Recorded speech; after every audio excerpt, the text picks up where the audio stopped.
Family, I just registered at the Wuhan Hall Academy, and I was almost intimidated by a female teacher named Donna. I easily defused the situation. This all started when I crossed over to the Doloa continent, accepted a heaven-defying mission, and infiltrated the Wuhan Hall system. The treatment is fantastic, and after coming to the academy, I even have a dedicated training area. How will the plot develop? Stay tuned. Let me tell you, when I arrived at the Wuhan Hall Academy, I was almost put in my place. The person who came to pick me up was a female teacher, and she was stunning, with an incredible figure, but she looked lazy and as if she hadn't woken up. Suddenly, she shot me a glance, and her imposing aura nearly took my breath away. Any ordinary soul master would have weakened at this, but who am I? I've lived 2 lives. I immediately defused her aura by more than half and smiled brightly. A glimmer of surprise flashed in her orange eyes as she asked how I did it. Could I tell her? I smiled without speaking, exuding the demeanor of a master, perfectly composed. This story needs to start from the beginning. Can you believe it? I, Ling Bai, an ordinary person from Earth, was just playing a match 3 game a few days ago when I suddenly found myself thrown into the Doloa continent. I was given a panel with 3 heaven-defying missions. Either win the championship of the entire continent's Soul Master competition, or become a title Doa and obtain a 100,000-year spirit ring, or collect 5 soul bones. Family, who understands? The difficulty at the start is simply hell mode. If I don't enter the game, my stamina will drop daily, and if it runs out, it'll die. With no other choice, I had to grit my teeth and select yes. With a flash of golden light, I arrived. When I opened my eyes again, I was already out of the Wuhuan branch hall in Element City. Let me tell you, I gave myself full marks for this operation. With an impressive maneuver, I blended into the Wuhuan Hall system. The Wuhuan Hall is quite grand. They immediately issued me a Soul Master badge, provided a monthly subsidy of 100 gold soul coins, and gave me a bonus of 3,000 gold soul coins, plus a storage soul guide artifact called Wandering Spirit Ring, which is impressive because it can hold living things. The Hall Master, Chi Bol, is a close confidant of BB Dong, and although I haven't met him, this gift was spot on, directly promising to help me with my spirit rings in the future. This treatment, just look at Shrek next door, it's simply incomparable. With money in hand and treasures acquired, I was in a fantastic mood as I strode home. I lived at No. 7 Bilong Road in the west of the city, a standalone villa with a garden. Just as I arrived at the door, I saw 2 people. One was my nominal uncle, Shui Wuhin, a teacher at Tianshui Academy and a level 58 Soul King. The other was a girl beside him, Shui Binger. My uncle is my biggest support in this world, but his feelings for my mom are something else. From a distance, I shouted, "Uncle Shui Binger, what are you doing here?" Shui Wuhin asked right away, "Where's your mom?" I said, "She went to Hanhai City. I left first, and she left right after." Before I could finish, he vanished in a flash, his spirit rings glowing as he chased after my mom. Family, who understands? Love-struck brains are really intense. He even threw back a line, "It's better that you haven't joined the Wuhuan Hall." I couldn't help but complain about his hasty nature. He's too reckless. Shui Binger, watching from the side, was quite clever and guessed right away. Teacher Shui really cares about Annie, doesn't he? I nodded and led her toward the house, casually revealing my family background. My dad has been missing for 11 years, and my uncle has no blood relation in my family. I invited her to come in and sit, but she blushed and shook her head. This girl saved my life in the frozen forest 2 months ago when I nearly exploded from absorbing an 8,000-year spirit ring. She used a method I couldn't understand to heal me instantly and even helped me get a head spirit bone due to my misfortune. I haven't told anyone about this. Spirit bones are too sensitive, and I understand that one can be punished for possessing them. I've always wanted to ask her how she saved me, but she never revealed it, her eyes darting around, and she left with just a goodbye. Watching her back, I felt a bit uneasy. She doesn't understand why I want to join the Wuhuan Hall instead of going to Tianshui Academy. Can I say, my mission is to win the championship. There are only 2 teams that can win, Wuhuan Hall and Shrek. Shrek? Forget I don't have Tang San's background, no title de law father, and no old friendship with Sword de Law. If I went there and showed any threat, I'd probably be accidentally taken out halfway. Thus, joining the Wuhuan Hall is my only choice. Returning home, the familiar environment made me feel a bit sentimental, but it was only for a moment. I had been fighting spirit beasts in various forests with my mom's soul hunting team. Since I was 6, I was already used to it. The next morning, while I was meditating in the yard, an extraordinarily luxurious carriage stopped right at my door. I quickly opened the door, and to my surprise, it was one of the 6 main bishops of the Wuhuan Hall in Element City, Lord Huoli, a soul emperor. He actually came personally under the Hall Master's orders to escort me to Wuhuan City. What impressive status! I immediately felt that this was solid. The Wuhuan Hall truly valued me. an 11-year-old with a level 30 spirit. After about 20 days of travel, we finally arrived at Wuhan City. Lord Huali is quite interesting after entering the city. He didn't take a shortcut, but insisted on taking a detour to show me the Pope's Palace on Pope Mountain and the Doloa Palace, displaying great reverence. Was he giving me a lesson on love for the hall? I've lived 2 lives, what kind of scenes haven't I seen? Your little schemes on the surface, I said, wow, how magnificent, while internally I was quite amused. Finally, the carriage stopped at the entrance of the Wuhan City Advanced Soul Master Academy. The gate, made of white marble, was impressive. But the guards were something else. 2 soul masters directly blocked Lord Huali outside, stating that only faculty and students of the academy could enter. Lord Huali's face showed some embarrassment. After waiting for a long time, instead of the dean, a woman arrived. The same one I mentioned at the beginning, Donna. She lazily walked over, and even the guards had to call her teacher. She glanced at me, confirmed my identity, and simply said, "Come with me," turning to lead me into the academy without giving Lord Huali a single glance. Lord Huali was quite angry and patted my shoulder as he left, saying that if I didn't feel comfortable here, I could return to Element City after graduation. The door there would always be open for me. I followed Donna down the tree-lined avenue when she suddenly widened her eyes and asked with a smirk, "Am I pretty?" I honestly replied, "Pretty." She puffed out her chest and said, "Isn't there anything particularly good-looking about me?" I quickly gave up and changed the subject. In the end, she introduced herself. "Let me introduce myself. I'm Donna, a Wuhan Orange Cat, a 61st level agility attack type Soul Emperor. From today onwards, they'll be your exclusive teacher, responsible for guiding your training."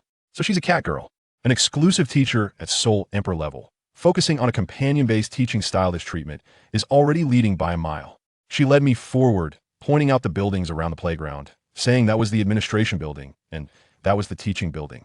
I curiously asked, "Teacher, how many students does our academy have now?"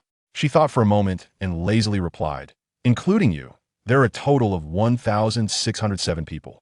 Wow, over 1,000 people. This academy is practically a small city.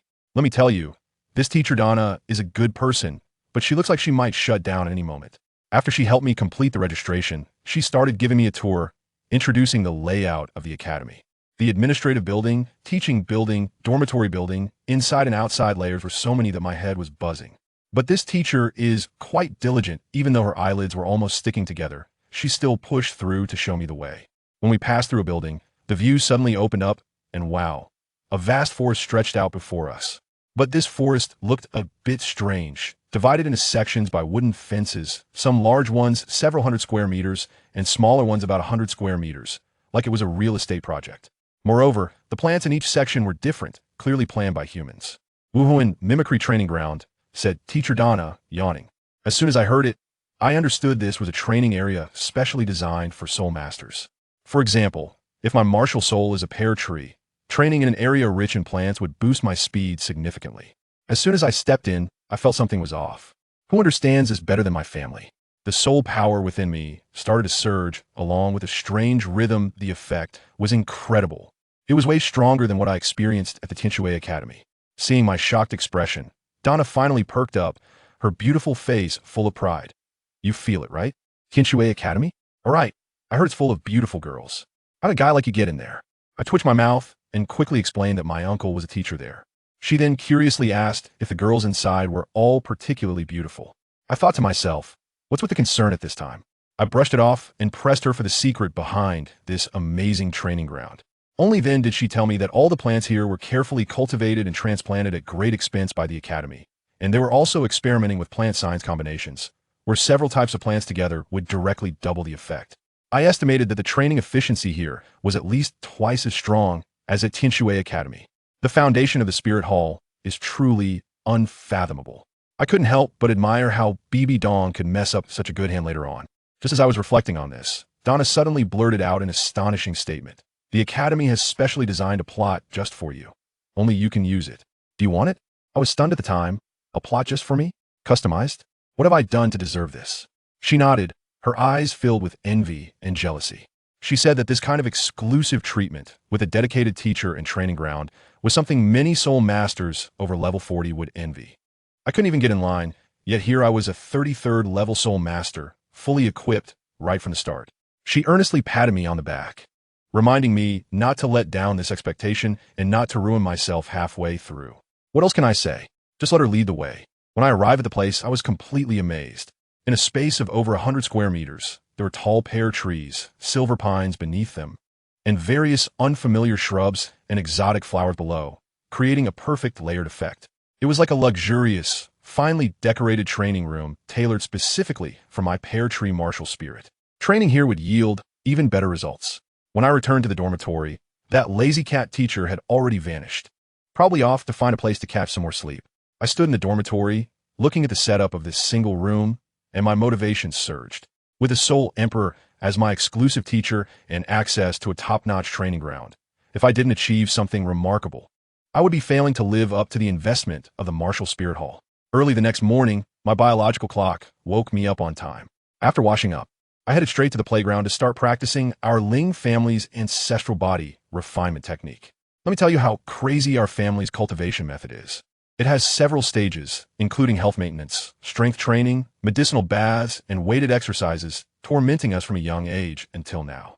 The key is the third stage, called body forging, which has a total of 7 levels, each with 9 movements. When you master a level, your strength and physical intensity double.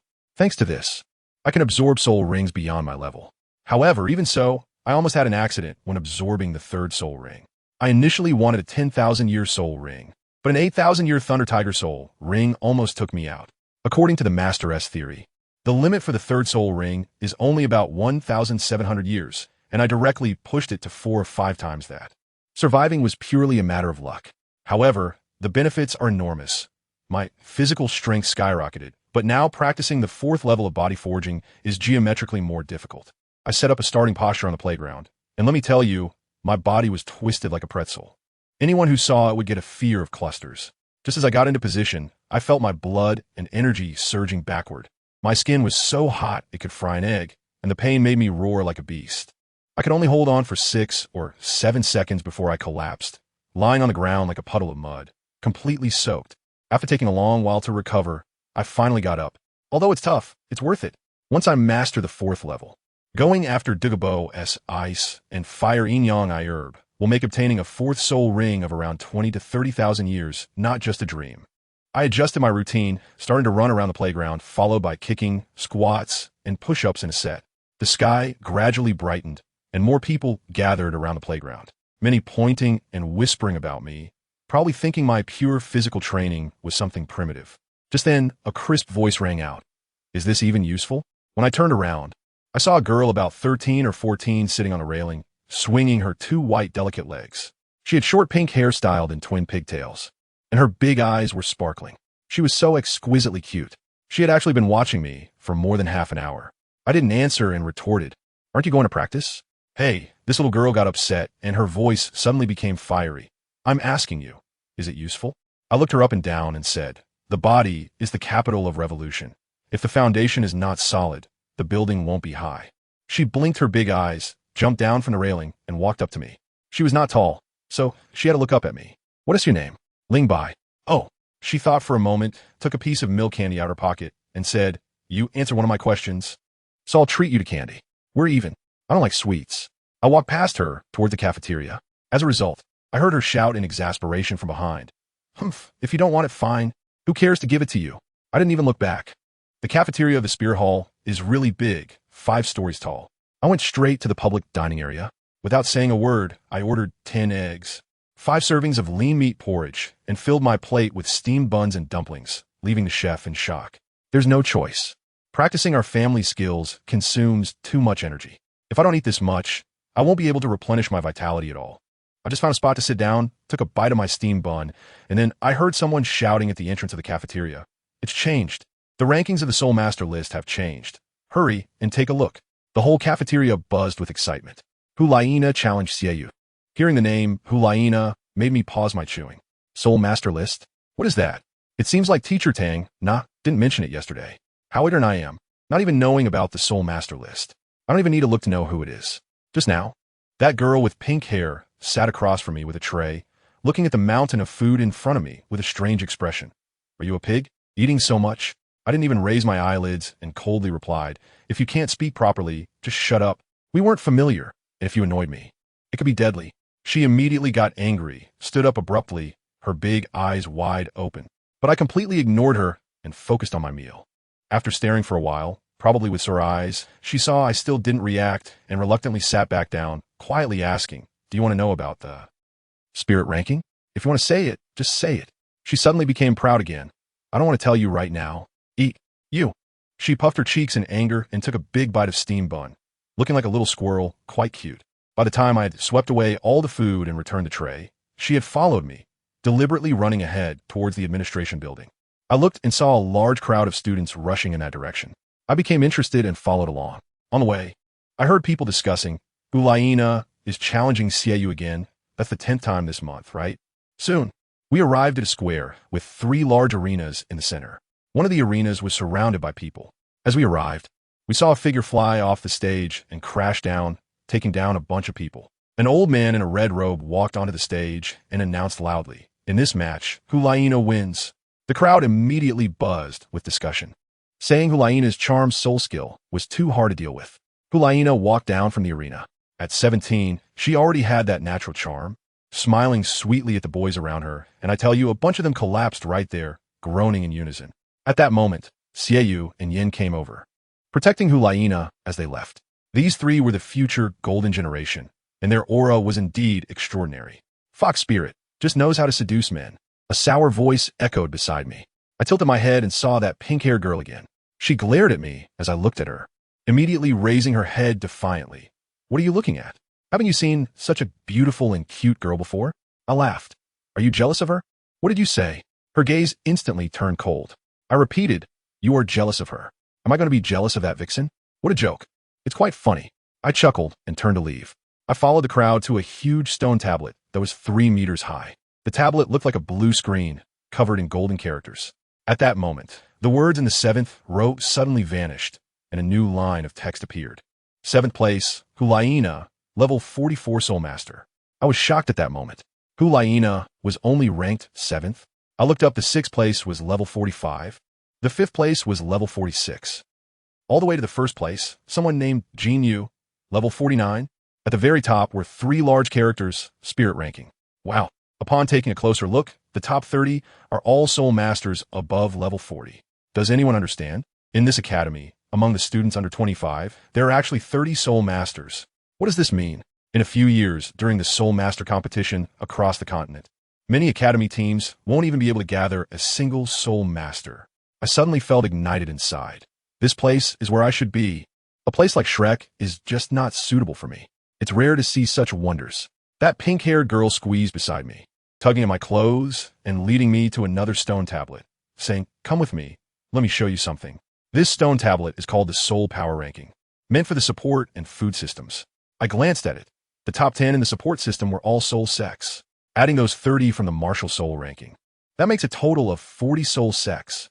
The pink-haired girl urged me, "Quick, look at the food system."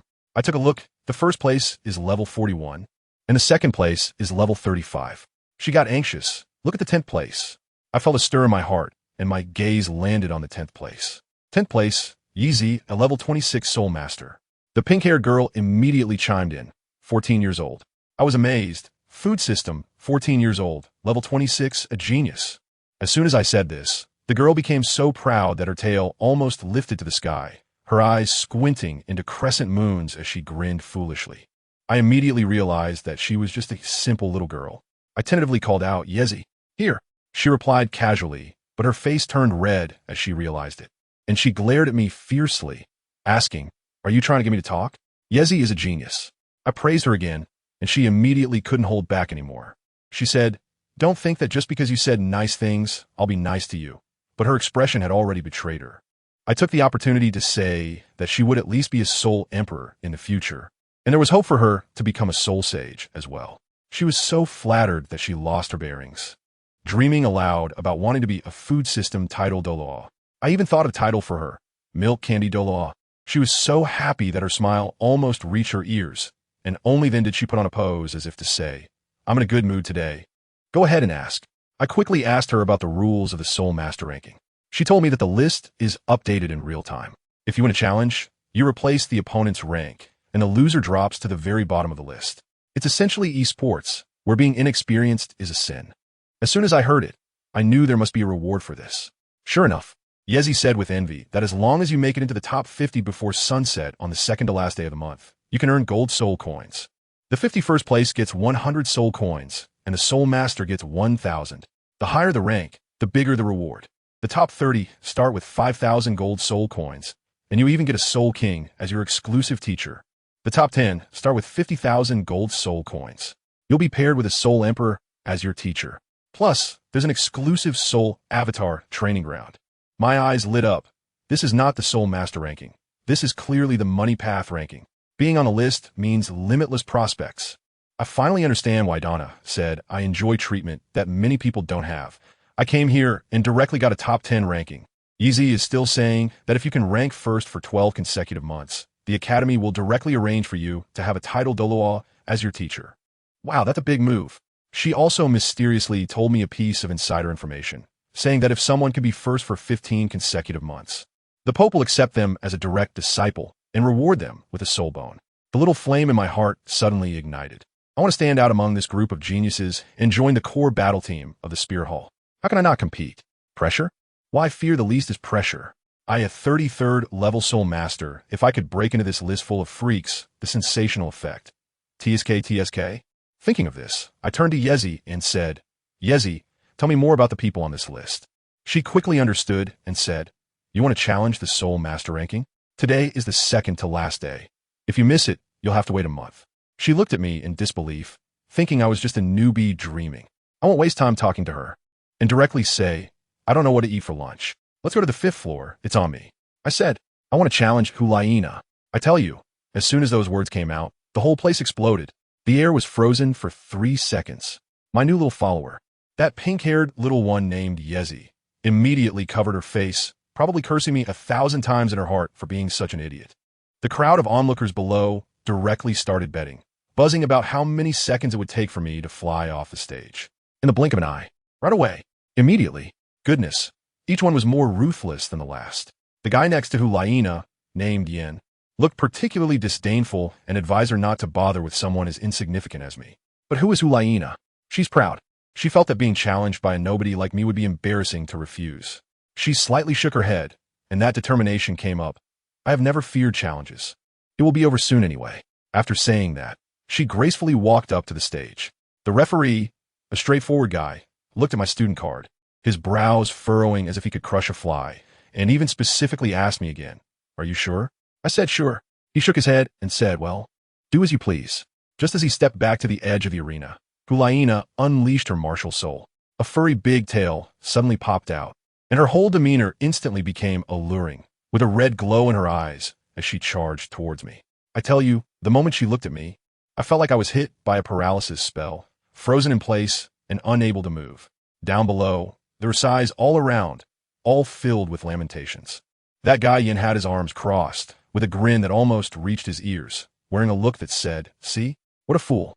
He was also muttering, did you really think Nana is easy to bully? But who understands, my friends? I was acting. I was pretending, just as Hulaina was swaying her little waist. Stepping closer, feeling confident and preparing to deliver the final blow, her brother Sieyu suddenly changed his expression, shouting at the top of his lungs, Nana, be careful. Too late.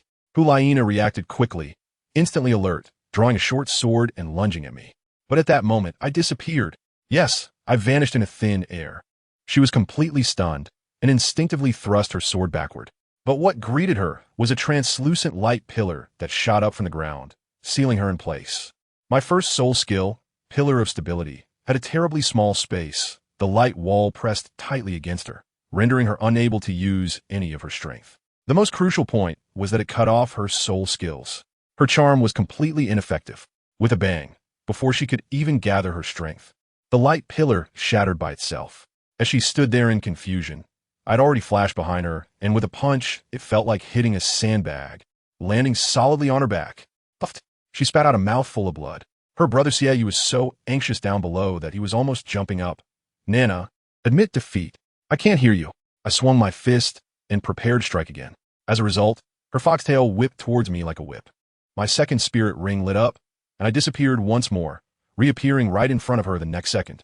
With a standard waist horse unity, my right fist directly slammed into her abdomen, sending her flying off the stage like a cannonball. The whole venue was dead silent. Then, there was a roar like a tsunami. What did I miss? Juliano, lost. That's brutal. Who on earth is this guy? Yen, that flower protector, was so furious his face turned green, and he shouted as he rushed onto the stage. Bastard, I challenge you. I looked at him with a bewildered expression and kindly reminded him. The sun has set, buddy. It's time to clock out. He was momentarily taken aback and could only threaten, saying he would make me bleed next month. Hulaina also managed to stand up, wiped the blood from the corner of her mouth, and stared at me fiercely, asking, why doesn't my charm work on you? Can I tell her that my mental strength is perverse? No, I can't. I can only respond to her cryptically. You're too careless. Even a lion uses all its strength to catch a rabbit. This is a life-and-death struggle, and you are already dead. As I said this, I intentionally glanced at Sieyou and asked him how he saw through my disguise. His gaze seemed like it could swallow me whole, but of course, he wouldn't say anything. Instead, Senior Jinyu, who was watching the scene, came over, shot him a glance, and coldly huffed. The junior just moved his shoulder a bit. Do you really have to make such a sour face? Why are you so scared to get on stage? I have to tell you, Senior Sister Jinyu's words are really sharp. She made Sieyou's face turn black, and he had to leave with his sister and his sycophant brother in a gloomy manner. Only then did the referee come to his senses, walked to the center of the stage, and shouted with all his might. The last match of the month, Lingbai victory. As soon as he finished speaking, the huge Soul Master ranking on the square immediately started to refresh. It turned out that the 7th place, Hulaina, had her name disappear completely, dropping down to over 1,600th place at the bottom. And my name, Lingbai, appeared in 7th place. Immediately, someone in the crowd read out my information. 7th place, Lingbai, level 33 Soul Master. Soul Master? What the heck? Boom! The entire venue erupted. Everyone who understands a level 33 Soul Master defeated a level 44 Soul Sect. That's an 11-level gap, and with a 1,000-year soul ring too. This is no longer a challenge across levels. This is simply cheating. Hulaina and the other two stood far away, their expressions changing like a palette. It was spectacular. Senior Sister Jean, you also looked at me in shock. Junior, are you really a Soul Master? I nodded, yeah. She sighed that the academy was becoming more and more interesting, and then with a strong big sister vibe, she patted me on the shoulder. Now you've become the target of everyone's attention. Be careful. I'm not afraid at all. After getting off the stage, that little girl Yezi was still in a daze, probably stuck in a loop in her mind, replaying how he could possibly win.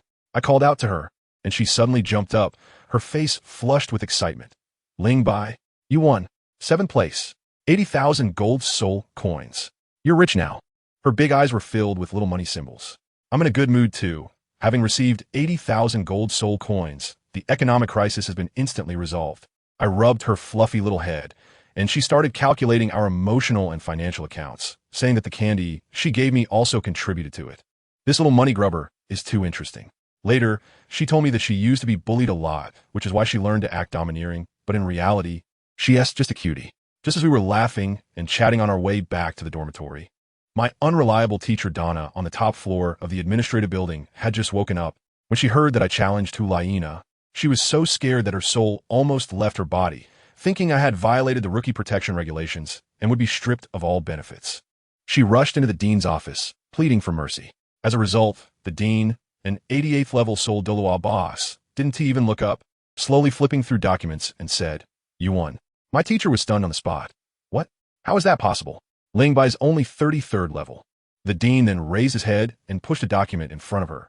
Take a look at this. It's my information from childhood to now, detailed enough to shock even me. He became a soul hunter at 6, entered the soul hunting forest at 6, killed a soul master at 6. Dean, this. Teacher Donna's voice trembled. The dean smiled and said, all the information is true. Now you know why I value him, right? Now look at his soul skills. Donna lowered her head and read. First soul ring, vine. Second soul ring, lightning rabbit. Third soul ring, thunder tiger. Huh, a plant martial spirit can absorb animal soul rings? That's right, the dean said when Master proposed the martial spirit mimicry theory back in the day. Everyone thought it was a fallacy because no one could prove it. Now, 2 people have verified its correctness. One of them is Lingbai. Donna curiously asked, who is the other person? Oh, just a little brat from Notting City, not important. Dean Ferrick waved his hand dismissively, clearly not concerned, and then started giving us a lesson, which was like he had an advantage. He said, that kid Lingbai is on a balanced path, very flashy. Look at his first soul skill, The prototype is a vine. The effect is to draw a boundary, directly locking you in a small black room. Absolutely hard control. Then the second soul skill, good heavens, even more absurd, is from the lightning rabbit. This thing is extremely rare, basically equivalent to teleportation. Teacher Donna was stunned at the time. Teleportation. Who understands this? This skill is at the top of the soul skill hierarchy. The old man nodded, saying there's no mistake. That kid has used it in battle. Next is the third soul skill from the Thunder Tiger. Just hearing the name tells you pure violent output. A bolt of lightning hits you in the face. Look, one control, one teleport, one cannon. This configuration is simply the template of a hexagonal warrior. Moreover, this is not all of it. Dean Ferrick dropped another bombshell, saying Ling Bai's father, named Ling Tian, was the youngest soul emperor in the history of the Spirit Hall 11 years ago, nicknamed the King of Strength. That power, TSK, as his biological son. Ling Bai must have learned their family's ancestral sword technique, the Wind Thunder Sword. This sword technique can grow. Its power is not inferior to soul skills. So when you add it all up, Ling Bai's cards are definitely better than those level 41 soul masters. Soul power is a bit lacking? No problem. He compensates directly with muscle. So the old man concluded, this kid's real combat power is absolutely at the soul master level. Teacher Donna's eyes were filled with stars, looking at the dean with admiration. The dean was quite humble, saying it's not his greatness, but the Spirit Hall's training system that is impressive. Analyzing students is basic for a dean. Then he changed the subject and directly issued an eviction order, telling Donna to go back and continue being Ling Bai's exclusive teacher, which basically means letting him fend for himself and not to meddle. Donna was immediately unhappy and said, am I a teacher or a babysitter? As a result, the dean looked down at the document and said quietly, don't you have a clue why you were assigned this? Hey, that one sentence left Donna speechless, and feeling guilty, she decided to go back and study how to teach this disciple properly. The next day, after Ling Bai finished exercising and had a good meal, he took EZ to claim the 80,000 gold soul coins prize. On the way, coincidentally, they ran into Hulayina. Let me tell you, that scene was something. Standing next to Hulayina was a particularly stunning woman, and Yi, this little girl, blurted out, it's a vixen. Hulayina also saw them, and quickly said to the woman beside her, teacher, this is Ling Bai. That woman was probably Hulayina's previous exclusive teacher, comforting her by saying not to take the loss to heart. With your talent, getting back into the top 10 is just a matter of time. Hulayina responded with an but inside she was feeling very bitter. You think about it. She was raised in the Spirit Hall since childhood. And this time losing to Ling Bai not only meant losing the prize money, but also her exclusive teacher and training ground. Everything was gone. It was like going back to square one overnight. Her home was robbed. How could she not hate Ling Bai? The look in her eyes was icy enough to break ice. Ling Bai originally wanted to greet her, but when he saw that look, he thought better of it. And instead, his spirits lifted, considering that when you come back to the top, I'll take you down, then wouldn't I be directly at the top? Good heavens. What a peculiar thought process. After getting the money, Ling Bai didn't neglect EZ, this little contributor, treating her to a good meal and taking her shopping for snacks. 1 month, and they only had 1 day to relax, so they had to enjoy it well. Then a new month began, and the martial spirit rankings were reshuffled. Let me tell you, it was a whirlwind. Yin and Xiaoyu's group were furious. Staring at Ling Bai's 7th position, the pressure was absolutely intense. On the first day of a new month, before dawn, the playground was filled with people outside in layers, all there to watch the excitement. In the middle of the playground stood 3 people, Xiaoyu, Yin, and Hulayina. Yin looked at the sea of people, quite pleased, and said, I intentionally leaked this news. I want everyone to see that the only one who can kick Ling Bai down is me. Hulayina immediately was unhappy and said, the things I lost, I will take back myself. I don't need your help. Yin was very gentle, quickly explaining, Nana, he on the rankings, anyone can challenge him. I'm just helping you scout the situation. Xiaoyu chimed in, saying that you lost too quickly last time because you didn't understand him. His first soul skill can suppress martial spirits and interrupt skills. It's particularly annoying. If you want to break through, you can only rely on brute force. Yin nodded, saying, teleportation is powerful, but it must have limitations. Just be careful. Xiaoyu concluded, now we just don't know what his 3rd soul skill is, but as long as we don't give him the chance to use it, it's fine. Yin, when you go up, use your soul power level to suppress him. Don't give him any chance to breathe. Quick battle, quick decision. Yin sneered, don't worry. Just as those words left her lips, Hulayina said, he is coming. In an instant, all eyes turned towards the direction of the dormitory building. Ling Bai walked over casually with a large sword on his back, his aura completely ignoring the hundreds of people around him, directly walking towards the playground. Yin stepped forward to block him, and Ling Bai looked at him as if he were an idiot and asked, "Is there something?" Yin said, "According to the martial spirit ranking rules, you must fight at least 10 matches each month. Today is the first day. You cannot refuse my challenge." "I know that. Is there anything else?" "You agreed? Didn't you say I couldn't refuse?" The look in Ling Bai's eyes was incredible. Then he simply walked around him, saying when a fight would be up to him, "Move aside, don't delay my training." Yan's face turned green, lowering his voice to threaten him. "Delaying is useless.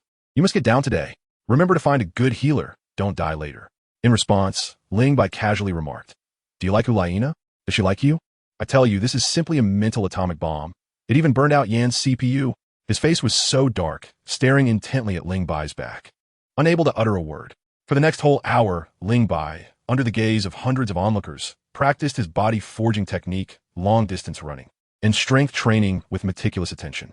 That calmness and perseverance left many people dumbfounded.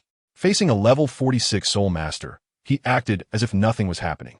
After finishing his workout, the cafeteria happened to open, and Ling Bai led a large group of spectators marching into the cafeteria like a mafia boss on patrol. EZ had already reserved a seat for him, with food piled up like a small mountain in front of him. He sat down and started eating, feeling it wasn't enough, so he went to get a few more buns, making the people around him shudder. After finishing his meal, Ling Bai rubbed EZ's little head, stood up amidst her dissatisfied mumbling, and as he passed by Yin, he tilted his head and said lightly, "Aren't you going to fight? Come on." The arena was already packed with people, and many teachers had come to watch. This was the effect Ling Bai wanted. He needed to make some noise to attract the attention of the big shots above him and get them to throw resources his way. Moreover, he needed this kind of pressure to force himself to train hard. Yin also stepped onto the arena, and the two locked eyes in midair. Let me tell you, the sparks were flying. Yan's battle-hardened aura suddenly pressed forward, but in front of Ling Bai, it was simply insufficient. In Ling Bai's eyes, half was fiery fighting spirit, and half was cold killing intent, something you gain only after crawling out from a pile of corpses. Yan's heart skipped a beat. He felt a bit intimidated. Director Follick among the crowd nodded repeatedly, whispering, "Interesting, both of these little guys have cultivated their own aura, but Ling Bai's killed before. His aura is even stronger. I just wonder how he plans to make up for the gap in their soul power." As soon as the referee stepped away, Yin immediately summoned his martial spirit.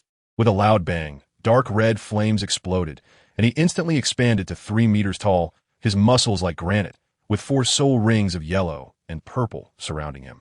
He directly activated his first soul skill, Lava Body, and second soul skill, Granite Body. With both enhancement skills up, his momentum was absolutely earth-shattering. He threw a punch at Ling Bai, aiming to finish him in one blow. The result? Let me tell you, the entire arena was dumbfounded. With a dull thud, the 3-meter-tall Yin was pushed back 3 steps by a single punch. Meanwhile, Ling Bai stood still, not moving an inch. His body just swayed like water plants, effortlessly dissipating that immense force. Yin himself was stunned. How? How is this possible? A voice came from the crowd. How is it impossible? Your opponent is the heir of the Ling family, known as the polar opposites of strength in the world of soul masters. When it comes to strength, the Ling family has never feared anyone. Damn, it turns out that Ling Bai has this kind of background. The Ling family and the Haotian sect are recognized as the top powers. The Haotian sect is known for its overwhelming dominance, while the Ling family emphasizes precise control of power, able to use 100 pounds of force to achieve 1,000 pounds of effect. Although Ling Bai isn't that abnormal yet, he possesses great strength, and with the enhancement of his soul rings and his techniques, he truly surpasses Yin in pure strength. Yin, not believing in evil, drew the ring blade from his back. That blade is made from divine metals like cold hard iron and deep sea silver, weighing 200 pounds.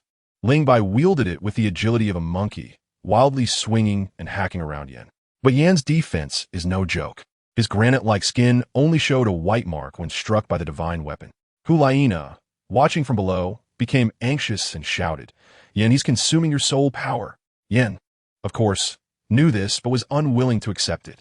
As a dignified soul sect, having activated 2 skills, he hadn't even touched the corner of the opponent's clothes. He roared in anger, activating his 3rd soul ring, condensing a massive dark red fireball in front of him, the ultimate skill, Fiery Flame Fireball.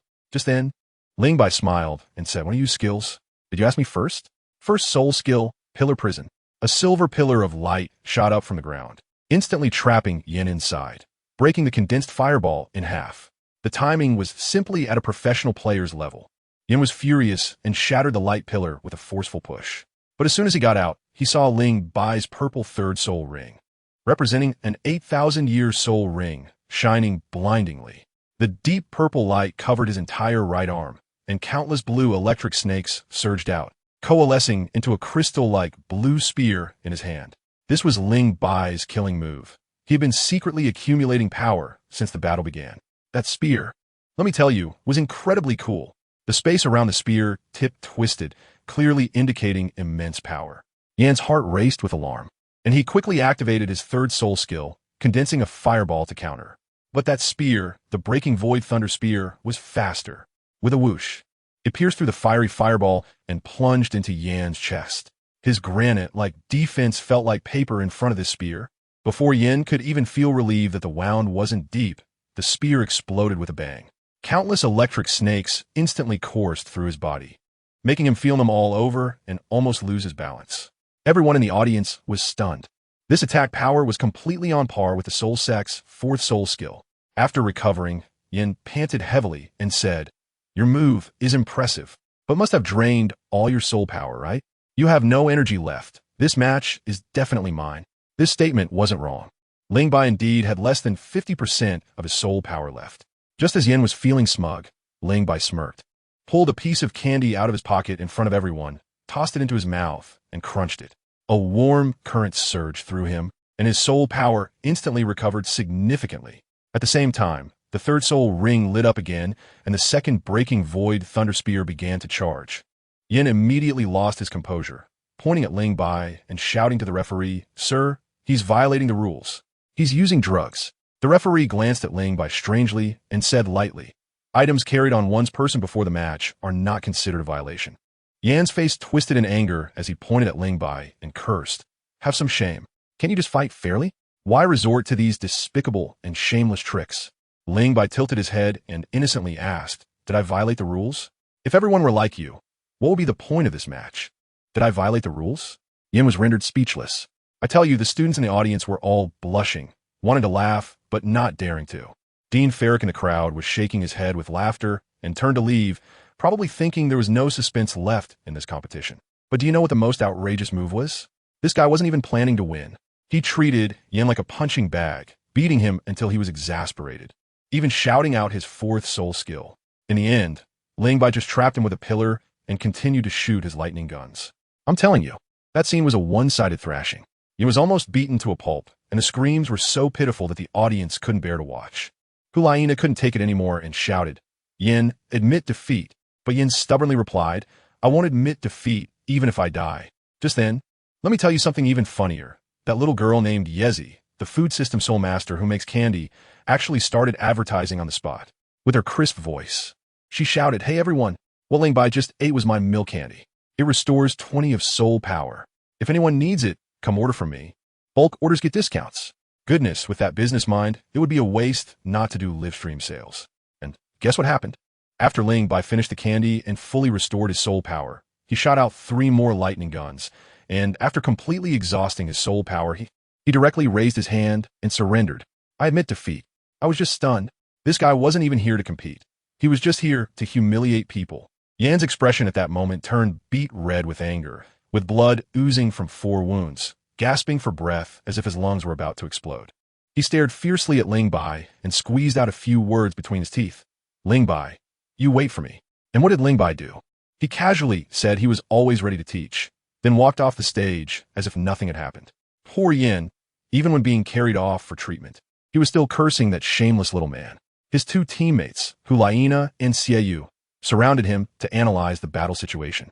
Yin said that Ling Bai's third soul skill was roughly equivalent to the fourth soul skill of a level 42 soul master, and it even had a paralysis effect.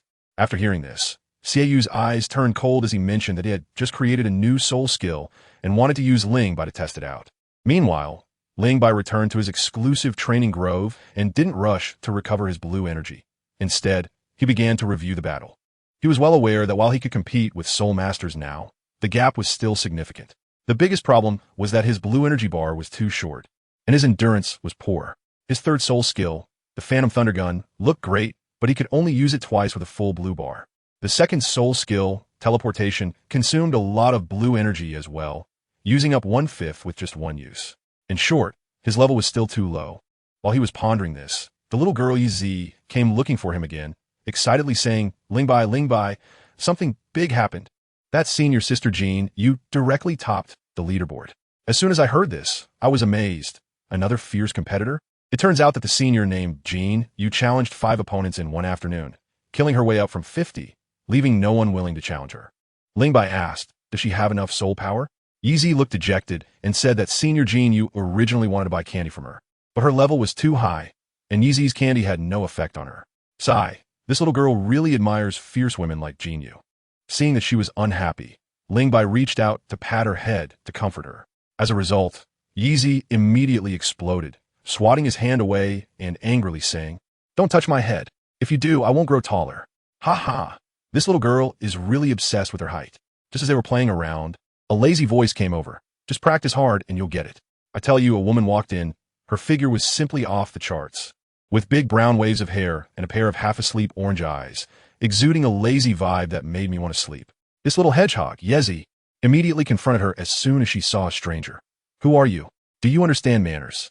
The woman glanced at her and asked Ling Bai, where did this little brat come from? The term little brat instantly lit Yezi's fuse. She hunched her body. Her small fists clenched tightly, looking like a little cat ready to fight.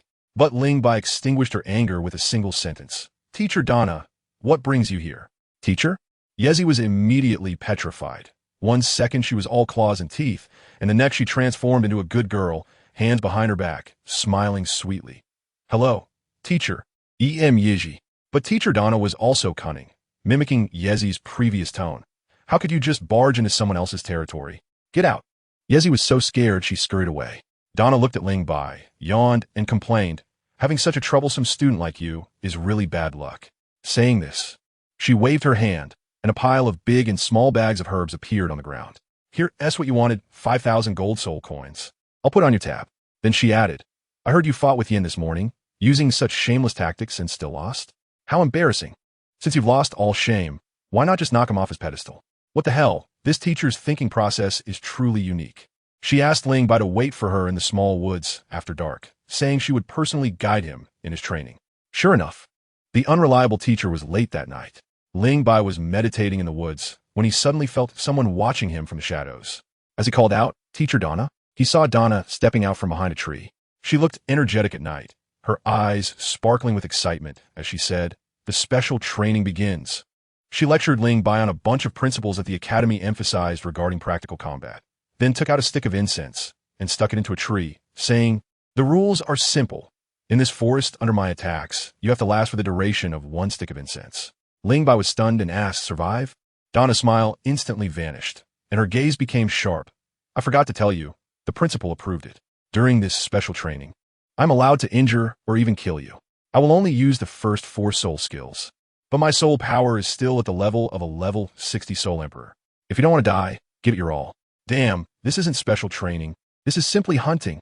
Even a soul emperor, even if using only low-level skills, isn't something a 33rd level soul master can withstand. Moreover, she said she would appear in any corner of the woods, clearly intending to play assassination. Ling Bai took a deep breath and asked, if I survive, is there a reward?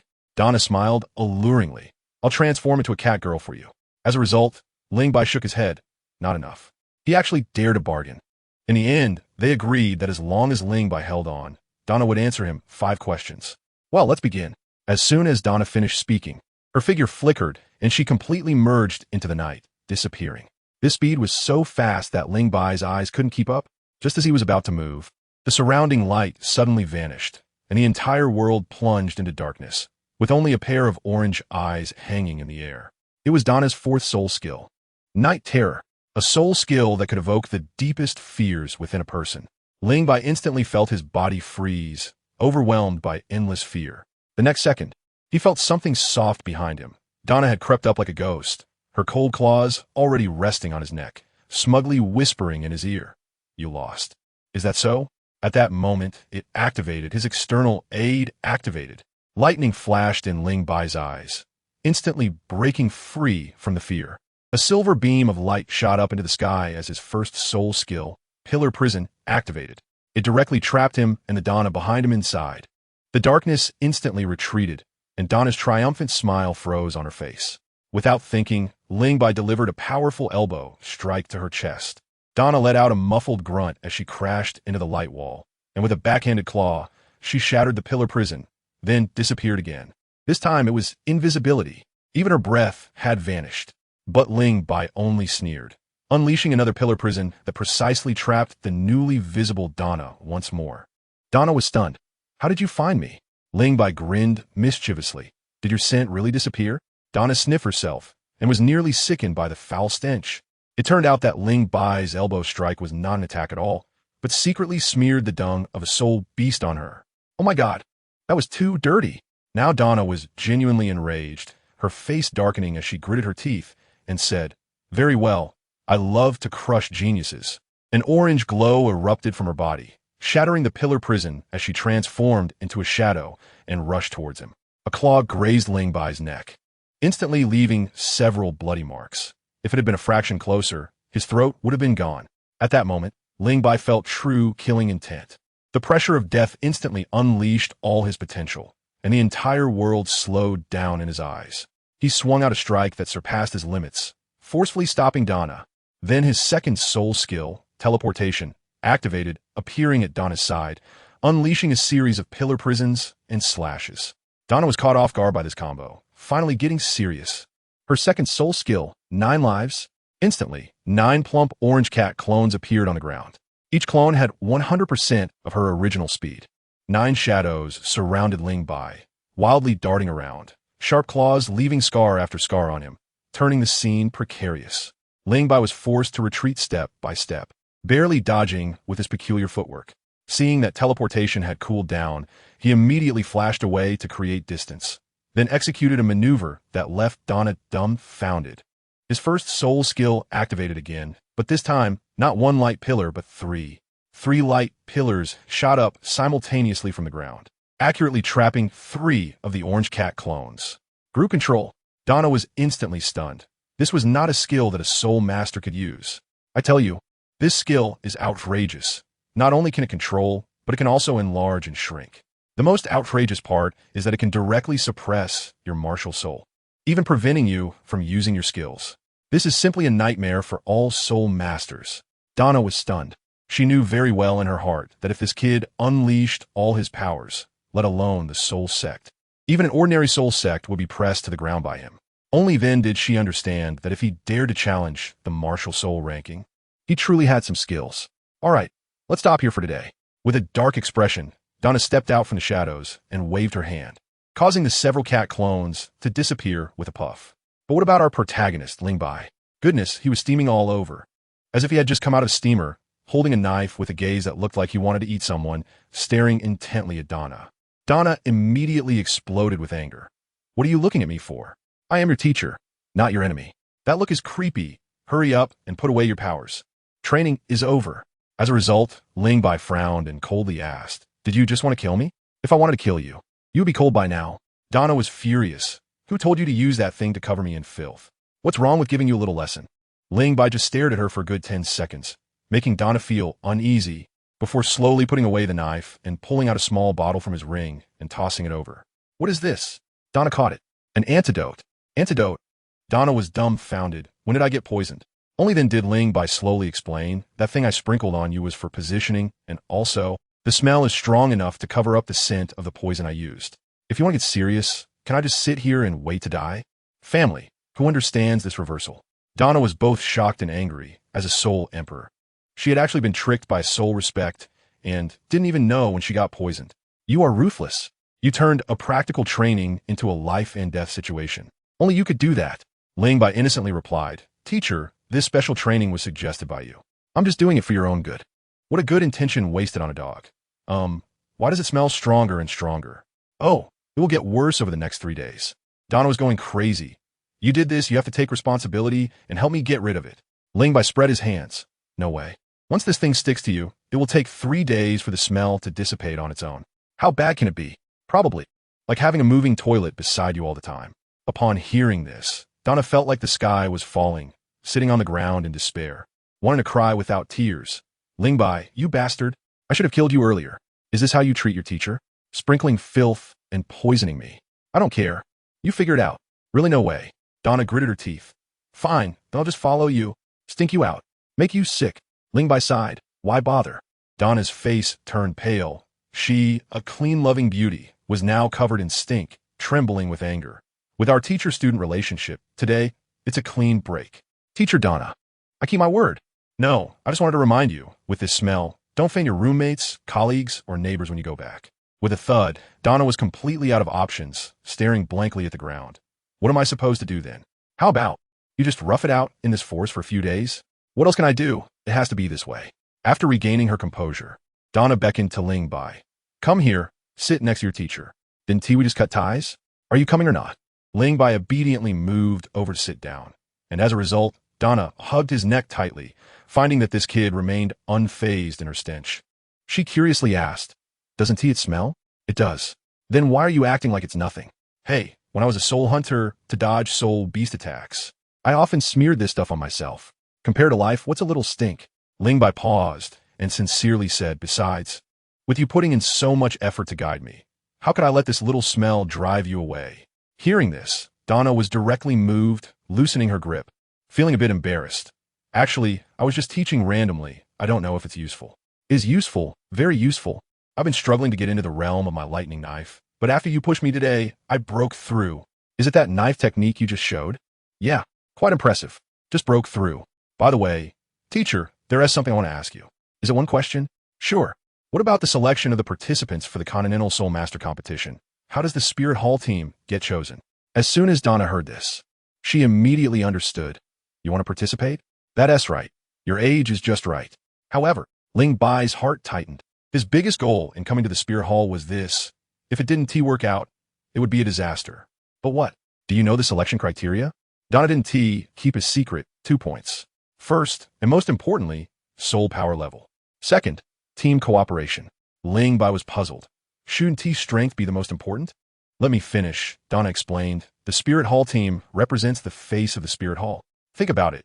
A team where everyone is at level 40 versus a team where everyone is above level 45, which sounds more impressive. No need to say. Lingbai instantly understood. What the Spirit Hall wanted was face. They wanted to show off their strength and tell the whole continent. Look, the young people we cultivate are this awesome. A high soul power level inherently represents strength. He remembered in the original story, the team sent by the Spirit Hall that year was a luxurious team where everyone was above level 45. This meant that in 3 years, he had to go from level 33 all the way to at least level 45. Donna continued. According to the rules, a year before the competition, the Academy will directly use the team that ranks first in the group battle as the foundation. If the levels are sufficient, they all go. If the levels are not enough, they be replaced with those who have higher levels. Right now, there are 3 people in the team, basically predetermined. Do you know who they are? Xiaoyu, Yin, Hulaina. Donna was shocked. How do you know? Just guessed. You guessed really accurately, Donna praised. Those 3 are the most amazing students in our Academy's history, known as the Golden Generation of the Spirit Hall. The youngest, Hulaina, is only 17, and her soul power is already at level 44. Xiaoyu and Yin are both close to becoming Soul Kings, with them controlling 2 strong attackers. 3 of the 7 main spots are already taken. If you want to get in, the chances are too slim. Lingbai fell silent. Seeing his expression, Donna tried to comfort him. You're still young. Your talent is not worse than theirs. It will definitely be fine in the next generation. The next generation? Are you kidding? By then, the Spirit Hall might be gone. This was the simplest of the 3 tasks he had to complete to leave this hellish place, and he had to succeed. Until the end, who knows?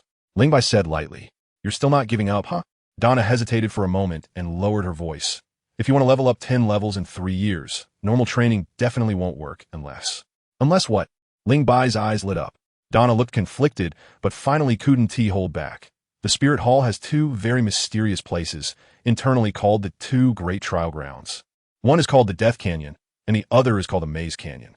Upon hearing these 2 names, Lingbai's heart trembled greatly. Isn't this the devil training camp that Hulaina went to before heading to the Slaughter City in the original story? That place can accelerate cultivation? I'm not sure about the specifics, but Donna's face turned pale.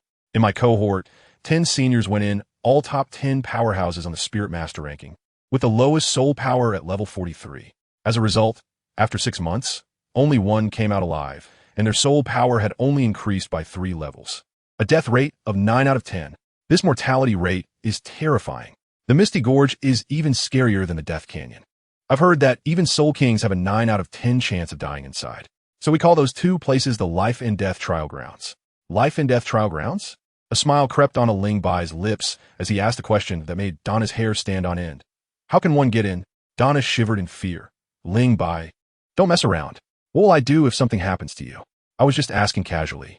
Really? Really? I don't know. Ling Bai stared at her, feeling she wasn't lying, and changed his question. Then who knows? The dean, he must know. Donna still wasn't reassured, saying, You're already talented enough. There's no need to take that risk. I know what I'm doing. Having obtained crucial information, Ling Bai now had a clearer goal in mind. These 2 trial grounds were practically backup plans prepared just for him. The competition? He was definitely participating. The championship? He was determined to win it. As night fell, Ling Bai left a blanket and quilt for Donna and returned to his dormitory. Poor teacher Donna, unable to go home, had to spend the night in the small woods like a wild person. The next morning, Ling Bai exercised as usual and then headed to the cafeteria. On the way, a senior sister named Tian, who was 3 years his senior, sweetly called him senior. Goodness, this damned charm of strength. Yezi had already prepared breakfast for him, along with that pungent medicinal soup. He had been drinking it for 5 years, skillfully checked that there were no issues, then gulped it down. Yezi noticed the scratches on his neck and curiously asked, Ling Bai, what happened to your neck? I got scratched by a wildcat. Yezi burst out laughing. It must be because you were naughty again and got hit by the teacher. Come with me to see Teacher Donna in a bit. Before she could finish her sentence, Yezi turned pale and jumped up. I have class. Bye. Watching her flee in a panic, Ling Bai couldn't help but laugh. This little girl was actually afraid of the teacher. After finishing his meal, Ling Bai didn't go to train, but headed straight to the administration building. He wanted to help Donna request a leave of absence. Of course, the leave was just an excuse. He wanted to make an impression in front of the dean. Knock. Knock, knock. Dean, I'm Ling Bai, here to help Teacher Donna request a leave. A gentle voice came from inside the office. Oh, it's Ling Bai. What happened to Teacher Donna? Ling Bai walked in and saw an old man wearing a red robe and a 5-pointed platinum crown. This was Dean Farlick. He awkwardly said, Last night during special training, I used a bit of poison on her. She needs a few days to recuperate. The dean's mouth twitched. That Donna. All right, let her rest well. Thank you, Dean. I'll take my leave now. Wait. The dean called him back and asked with concern, Are you getting used to the academy? Is the food in the cafeteria good? Ling Bai didn't expect the dean to be so easygoing, and his nervousness dissipated. It's pretty good. The students are very friendly, the teachers are responsible, and the food in the cafeteria is also delicious. If it's good, eat more, eat until you're full. You want to be able to eat the academy out of business, the dean said with a smile. Then shifted the topic. I've heard from Donna about your participation in the Spirit Master ranking. You voluntarily gave up the 6-month protection period. If you don't make it into the top 10 this month, your exclusive training ground and single dormitory benefits will be revoked. That's the rule. Ling Bai immediately said, Dean, there's no need for compensation, and don't punish Teacher Donna. Even if she told me, I would still participate. Because pressure is the best catalyst for a soul master as cultivation. Well said. The dean's eyes lit up. Now, do the students in the academy create pressure for you? Some. The dean glanced at him meaningfully and smiled. Whenever you feel like you can't feel any pressure in the academy, come find me. Ling Bai left the office, still pondering the dean's last words. What did that mean? Would he be getting special treatment then? Back in the small woods, Donna was still sound asleep on the blanket, and the smell around was quite something. Ling Bai put down his breakfast and went to train. He had originally hoped someone would challenge him to be his sparring partner, but unexpectedly, a senior sister named Jean Yu suddenly went on a rampage, starting to clear the rankings. She climbed from the 50th position all the way up, beating everyone in her path, leaving the people on the rankings too busy to come find him. Plans were all in disarray, just as he was worried about not having anyone to fight. The rampaging Jean Yu showed up at his training ground. This senior sister had a sharp, short haircut, looked incredibly beautiful, and had a great figure. She got straight to the point. Ling Bai, let's have a fight. Ling Bai helplessly replied, Senior sister, I've already been knocked off the rankings by Yin. You've been on the rankings before. All right, that is the reason. This is the style of the Spirit Hall. As long as you've been on the rankings, you're a target for the whole academy. But Ling Bai wasn't afraid. What he feared was the lack of challenge. All right, senior sister, I accept your challenge. Jin Yu smiled and patted his shoulder. I didn't misjudge you. You're much better than those softies. Once I clear out everyone on the rankings, I'll come find you in 5 days at most. I'll be waiting. 5 days passed in a flash, and Jin Yu truly accomplished it. The entire Spirit Master ranking was empty from top to bottom, with only her name remaining. Then, her match with Ling Bai became the focus of the entire academy. On the arena, Ling Bai glanced at the familiar faces in the crowd.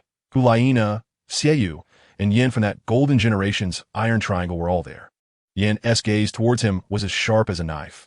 If it weren't for Jin Yu clearing the rankings, he would have already come to fight him. A match with no suspense. Yin said coldly. Xieyu seemed very interested. Sometimes, the process is more interesting than the result. At that moment, Jin Yu walked onto the stage and looked at Ling Bai, asking, You didn't bring any soul power recovery candy made by Yezi, right? Ling Bai smiled wryly. Even if I wanted to, I couldn't. She has sold out her orders for the next half month. Sister, she is graduating tomorrow. This is the last battle. Fight well and give it your all. I will give it my all. Ling Bai's expression turned serious. Jin Yu is level 49. A top-tier beast martial soul, the Golden Crocodile King, with explosive attack power. He was only level 33. If he wanted to win, he would have to use his soul bone, but this wasn't a life-and-death battle, so it was impossible. As soon as the referee finished speaking, Jin Yu directly summoned her martial soul. Her entire body was covered in golden scales, her hair turned bright golden, her eyes as green as emeralds, and a massive crocodile tail was dragging behind her. For soul rings, yellow, purple, rose up, and that overwhelming aura instantly pressed down. Ling Bai also released his martial soul. This was his first time showcasing it in front of everyone. When a phantom of a pear tree appeared behind him, the crowd erupted. A pear tree? Isn't that a waste martial soul? It must be a mutated one. Otherwise, how could it be so fierce? The crowd was in an uproar. But Jin Yu's expression didn't change. Ling Bai's heart stirred. It seemed her challenge was not a whim after all. First soul skill floating. Jin Yu moved. The first soul ring on her body lit up, and she shot forward like an arrow. Ling Bai quickly drew his sword. It looked like a light and effortless strike, but it was a 12-fold powered thunderblade. However, when the blade struck the layer of distorted water ripples surrounding Jin Yu, the power was instantly reduced by more than half, as if it had been chopped into water. With a clang, the blades clashed, and sparks flew. Ling Bai was shaken back, and worse, he was pulled into the water ripples, his feet leaving the ground and losing his point of support in an instant. Ling Bai, you lost. Jin Yu turned gracefully in the water ripples like a mermaid, and a massive crocodile tail swept toward him with an afterimage. Second soul skill. Instantaneous movement. Ling Bai vanished and reappeared 5 meters away. Immediately, the first soul ring lit up, and a column of light shot up from the ground, enveloping Jin Yu and her water ripples entirely. The constraining effect of the column activated, and Jin Yu's martial soul began to destabilize. This soul skill is really annoying, Jin Yu said, urging her soul power to stabilize her martial soul. But can this thing trap me? Since it couldn't trap her, Ling Bai grinned. Then I'll help you break it. Saying that, he made a shocking move that stunned everyone. He actually shattered the column he had just created with a single strike. Then, at the moment the column collapsed, another column rose up, this time trapping both him and Jin Yu tightly together. Hulaina's eyes lit up, and she exclaimed, smart tactic. Inside the light column, Jin Yu can't use her soul skills and can only rely on strength to fight him in close combat, which is Ling Bai's strongest suit. But the spectators, including Xieyu, didn't think so. I'm telling you, Xieyu shook his head, something's off. The power on his blade is much stronger than last time. Jin used golden scale claw. Yin, you know how fierce it is, yet what happened? It had no effect when it struck Ling Bai's blade. This kid must have taken some crash course on swordsmanship these past few days and secretly leveled up. Yin gasped, his face turning pale.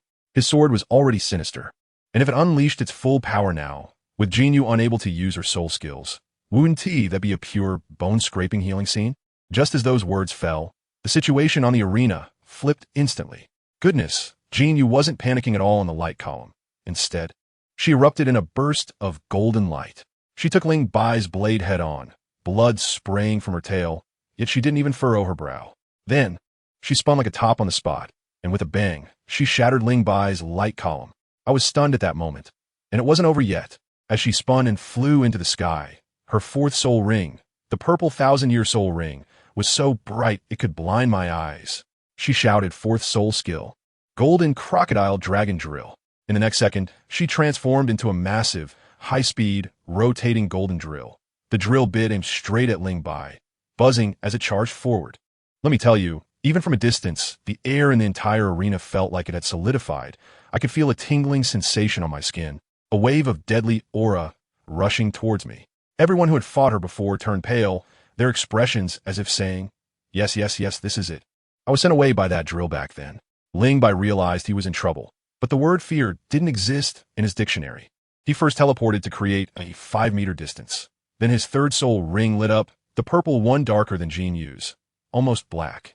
A cyan lightning spear instantly formed in his hand. Third soul skill, breaking virtual thunder spear.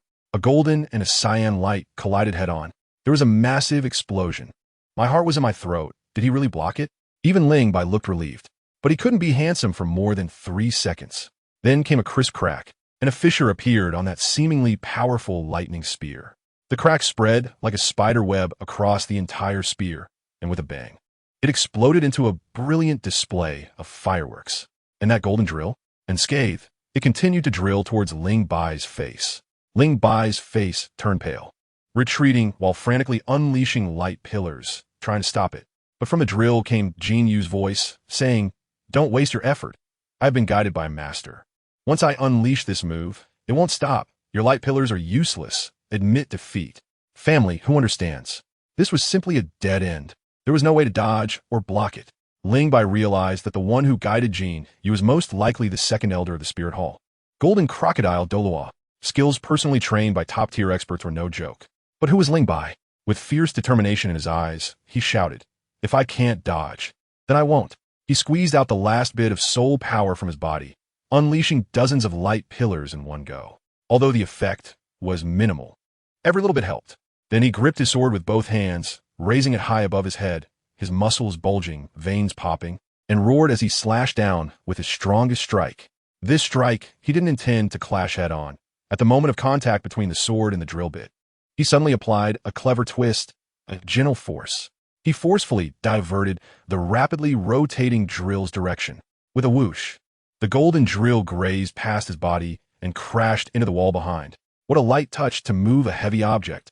Incredible. Although he dodged a fatal blow, the residual force of that soul skill still knocked him back, causing him to spit out a mouthful of blood. The referee rushed over to heal him. And at that moment, everyone saw that on the other side of the arena, Jin Yu's figure also appeared, with a deep and long knife wound on her back, bleeding profusely. In this battle, both of them were injured. Ling Bai straightforwardly admitted defeat. After all, this wasn't a life-and-death situation, no need to risk it all. But Jin Yu was completely convinced. She wiped the blood from her back, looked at Ling Bai, her eyes full of admiration. "Sister, I'm graduating tomorrow and leaving. I'm treating tonight on the 5th floor. You must come." What a generous invitation. That night, Ling Bai actually went. When he arrived at the 5th floor restaurant, wow, he was completely stunned. This was no ordinary gathering. It was practically an academic elite annual meeting. Jin Yu had invited all the top 30 figures from the spirit ranking. And aside from him, a soul master in his 30s, the rest were all at least in their 40s. He felt like a primary school kid among a group of college students, awkward enough to dig a 3-bedroom apartment with his toes. Fortunately, Jin Yu was particularly enthusiastic. When she saw him, she shouted, "Ling Bai, come here, we've been waiting for you." Ling Bai was clever too. He magically pulled out a small booklet and handed it over, saying it was a graduation commemorative album, asking everyone to write some blessings. This gift instantly eased the awkwardness, and Jin Yu loved it. Hulaina even moved her seat a bit to sit next to him. As the dinner began, Jin Yu directly raised her glass. And the first thing she did was ask Ling Bai and Yin to clink glasses. She said, "After drinking this, we'll challenge each other as we should. But no holding grudges. Our enemies are the enemies of the Spirit Hall, not our classmates." This statement opened up the horizon, although Yin still looked displeased. He pinched his nose and drank the wine. After 3 rounds of drinks, the big shots got excited and started grabbing people to drink. Seeing the situation, Ling Bai decisively made his escape, slipping out to the balcony for some fresh air. Unexpectedly, Hulaina followed him out. She had had a bit to drink. Her cheeks flushed, her gaze dreamy, her charm intensified tenfold compared to usual. Leaning against the railing, she smiled and asked Ling Bai, "How did you think of giving out a graduation commemorative album?" The two started chatting, and the atmosphere was quite good. Ling Bai even promised to send her one when she graduated. However, as they talked, he suddenly shifted the topic and asked, "What do you think about the team battle ranking of the academy?" The topic change was faster than I could blink. Hulaina was taken aback for a moment, but quickly caught on. "You want to form a team?" Ling Bai nodded. "Are you interested in joining?" Hulaina laughed in anger. "You really are something. You just knocked me off the individual ranking, made me lose my exclusive training room, and now you're inviting me to form a team? Do you think I could be that magnanimous?" "I was wrong. I care." Hulaina rolled her eyes at him and directly refused. 2 days later, Jin Yu graduated and left, and the spirit ranking updated automatically. Ling Bai's injuries healed, and he went straight to the arena square. He stood on stage and said to the referee, "Teacher, I challenge Hulaina." I tell you, as soon as those words were spoken, the whole venue fell silent. Hulaina was stunned, thinking to herself, "Is this guy really that petty? Just because I refused to team up with you, you're challenging me again?" He was even more furious, shouting, "Ling Bai, what do you mean? Nana's soul skill is countered by you. What kind of ability is it to bully her like this? If you have the guts, fight me." Ling Bai ignored him, looking at Hulaina and calmly saying, "Do you just stand there and wait to die because your soul skill is countered? Once you reach the Spirit Master rankings, you have to be prepared to be challenged. You taught me this." Hulaina was infuriated, but still went up on stage. She knew her chances of winning were slim, but she had her pride. As soon as the match began, she took the initiative to strike, aiming her two short swords at Ling Bai's vital points. However, Ling Bai swung his sword, and that terrifying strength nearly knocked her swords away. Hulaina was taken aback and immediately countered with her foxtail. Last time they fought, she noticed that Ling Bai seemed to be wary of her tail. But she didn't know that Ling Bai was worried about her having an external soul bone last time. Now that he was sure she didn't, why hold back? He swiftly countered her attack, and with his left hand, he shot out like lightning, grabbing Hulaina's fluffy big tail. Hulaina froze, her pretty face instantly turning bright red, her eyes filled with shame and anger.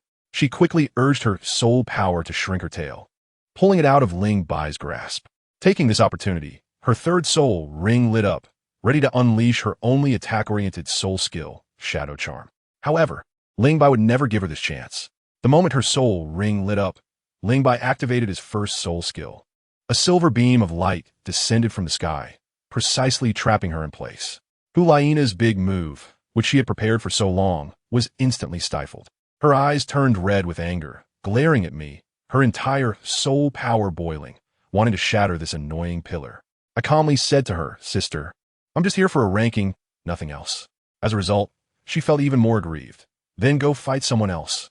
Why do you have to pick on me?" I shrugged my shoulders and said frankly, "There's no way around it. Hitting you is the easiest." Well, that really set her off. She shouted, "You wait for me," and with a bang, shattered the light pillar, turning her back and heading off the stage while shouting, "I admit defeat. Family, who understands?" Just as she stepped down, that guy named Yin, who always follows her around, dashed up to the stage in one leap and shouted at the referee, "Sir, I challenge Ling Bai." Hey, this guy really knows how to seize the moment. The referee asked me if I wanted to accept, and I thought that I hadn't exerted much effort against Hulaina earlier, so I nodded and accepted. As soon as Yin came on stage, he put on an air of superiority and said, "Ling Bai, considering you didn't go all out just now, I'll give you a face and let you roll off by yourself." I laughed at that moment and said, "The only advantage you have might be that you talk a lot of nonsense." This sentence seemed to poke a hornet's nest, and Yan's face turned dark immediately. He probably vowed in his heart to grind me into the ground. Without saying a word, he directly activated his martial soul. I tell you that scene, dark red flames suddenly erupted from him, and he swelled up like he was inflated. Yellow, yellow, purple, purple, the 4 soul rings lit up, and good heavens. His clothes ripped apart in an instant, transforming him into a fire giant over 3 meters tall. This wasn't our first battle. We both knew each other's strengths and weaknesses well. I revealed my 3 soul rings, grabbed my knife, and prepared to engage him in close combat. My advantage was close-range output. As long as I could control him with my pillar and force him to fight me in melee, with my lightning power plus this knife, he would definitely be at a disadvantage. But I never expected that this time I would be the one to fall. I had just rushed to within 2 meters of him when the flames on his body suddenly surged, forming something akin to a field. The heat wave hit me hard, and I felt my hair tips getting scorched, my skin burning with pain. I couldn't get close at all. I quickly teleported and appeared 5 meters away. Seeing my embarrassed state, Yin couldn't help but feel pleased, laughing out loud. Ling Bai, I've been thinking for several days on how to break your close combat. My martial soul, besides having strong offense and defense, has a characteristic called extreme heat. Now I'm unleashing it to form this domain. Not to mention your mortal body. Even a piece of iron thrown in here would be red hot in no time. The crowd watching below started to discuss among themselves. And that little girl Hulaina even let out a sigh of relief, reveling in the misfortune. I was really overwhelmed at that moment. This was troublesome. The advantage in close combat was gone. And if it came to just competing in soul power, how could I, a 33rd level soul master, compete with a soul sect? This guy had really put in the effort to study me. Moreover, he didn't just study my tactics, he even learned my shamelessness. While we were fighting, he actually pulled out a piece of candy from who knows where, and in front of everyone, he crunched it and popped it into his mouth, smacking his lips and saying, "So sweet." Guys, this move nearly fried my CPU. I was so angry I turned black. Yin, can you have some dignity? He actually smiled at me and said, "Learn it from you." I'm really pissed off. It's not that I'm angry about him eating candy. That stuff is useless to me. He just purely disgusts me. I'm mad at the one selling the candy. That girl Yezi, how could she sell to anyone? At this moment, in the nearby teaching building, Yezi is showcasing her business talents. 2 silver soul coins for 1 piece? Expensive? Brother, let me do the math for you. She was talking nonstop to a male classmate. If you spend 1 gold soul coin, you can buy 5 pieces, and at the crucial moment on stage, eat 1 and instantly recover more than half of your soul power. And if you win, you can get a reward of 100 gold soul coins. 1 gold for 100 gold. Are you not going to seize this fortune? That guy still hesitated a bit. Can you guarantee I will win? Yezi rolled her eyes. If I could guarantee you would win, then I wouldn't sell it at this price. Is it my fault if you can't perform well? Just look at Ling Bai. In Yan's match, Ling Bai was about to lose, but after eating my candy, he turned the tables with 3 big moves and beat Yan to a pulp. Your soul power is even higher than his. You can't possibly be worse than him, right? Upon hearing this, that guy was tempted and immediately paid a deposit. As soon as Yezi received the money, she heard a roar from the arena. That's right. It was me shouting, "Yezi, how much are your milk candies?" She thought she had a big business coming and sweetly replied from afar, "Very cheap. Just 2 silver soul coins for 1 piece." That fight turned into a war of attrition because of his broken domain. When my soul power was down to half, I seized the opportunity and shot him, making a bloody hole in his chest, causing him to scream in pain. But in the end, I still exhausted my soul power and couldn't hold on, jumping off the stage. Although Yin won, he won in a tragic way, covering his chest and gritting his teeth in pain. As soon as I got off the stage, I aggressively found Yezi, and with both hands, I messed up her pink hair into a bird's nest, while also confiscating a portion of her ill-gotten gains, which made me feel better. In the following days, let me tell you, we were like crazy. I switched to a frenzied ranking mode, sweeping from 50 all the way up. Every time I secured a new rank, that madman, Yin, would come to challenge me and push me back down. We were basically in a love-hate relationship, performing a continuous drama on the arena every day, making it impossible for Shiyue to challenge me. Until the day before the monthly rankings were finalized, I encountered a tough opponent. The 29th on the Soul Master list. Tobachi, a level 39 strong attack type. His martial soul, the white armored earth dragon. It's said to be a top-tier martial soul on par with the blue electric Tyrannosaurus Rex. I couldn't help but chuckle at that time. Are we really on the same level? The blue electric Tyrannosaurus is a true dragon, while your white armor earth dragon is at best a distant relative of a dragon. This isn't how you go about making a claim. This guy looked big and burly, and as soon as he got on stage, he started acting tough. You have bad luck. I just leveled up to 40 yesterday. I'm not afraid of him at all. It's fine, we're gonna fight anyway. There's no difference between Soul Master and Soul Sect. He grinned and directly activated his martial soul. Goodness, his bones crackled loudly, his clothes exploded, and he was instantly covered in a layer of white scales, with his hands turning into giant claws 1/2 meter long and a thick, long dragon tail trailing behind him. He intended to give me a show of strength right off the bat, using his first soul skill, Earth Dragon Flip, to try to stun me with seismic waves. Unfortunately, he ran into me. What is my first soul skill, Pillar of Control, for? It's for absolute control. Without my permission, he can't even unleash his soul skill. With a bang, his seismic waves collided with my light pillar and simply disappeared. Instead, he himself was pinned to the ground by the pressure of my light pillar, unable to move, his face turning purple. He was completely stunned. This soul skill is too overpowered. I drew my knife and charged forward in a swift leap. He desperately smashed the pillar cage with his dragon tail. And just when he thought he could catch his breath, he looked up, and I was already in front of him. Those familiar with my fighting style knew what the outcome would be if I got close. With a crack, my blade struck, and the dragon scales on his back split open, blood gushing out immediately. He screamed in pain, trying to sweep me away with his dragon tail. But I countered with another strike, injuring his tail in the process. What followed was my personal showcase. He ran. I chased. He attacked the pillars. I countered. I relentlessly forced him to the edge of the arena, leaving him with no chance to fight back. He was utterly frustrated. Where was that so-called top-tier martial soul? Where was the claim that it wouldn't be easy to defeat me? In the end, I controlled him from start to finish with a single soul skill. Finally, he had no choice but to reluctantly admit defeat.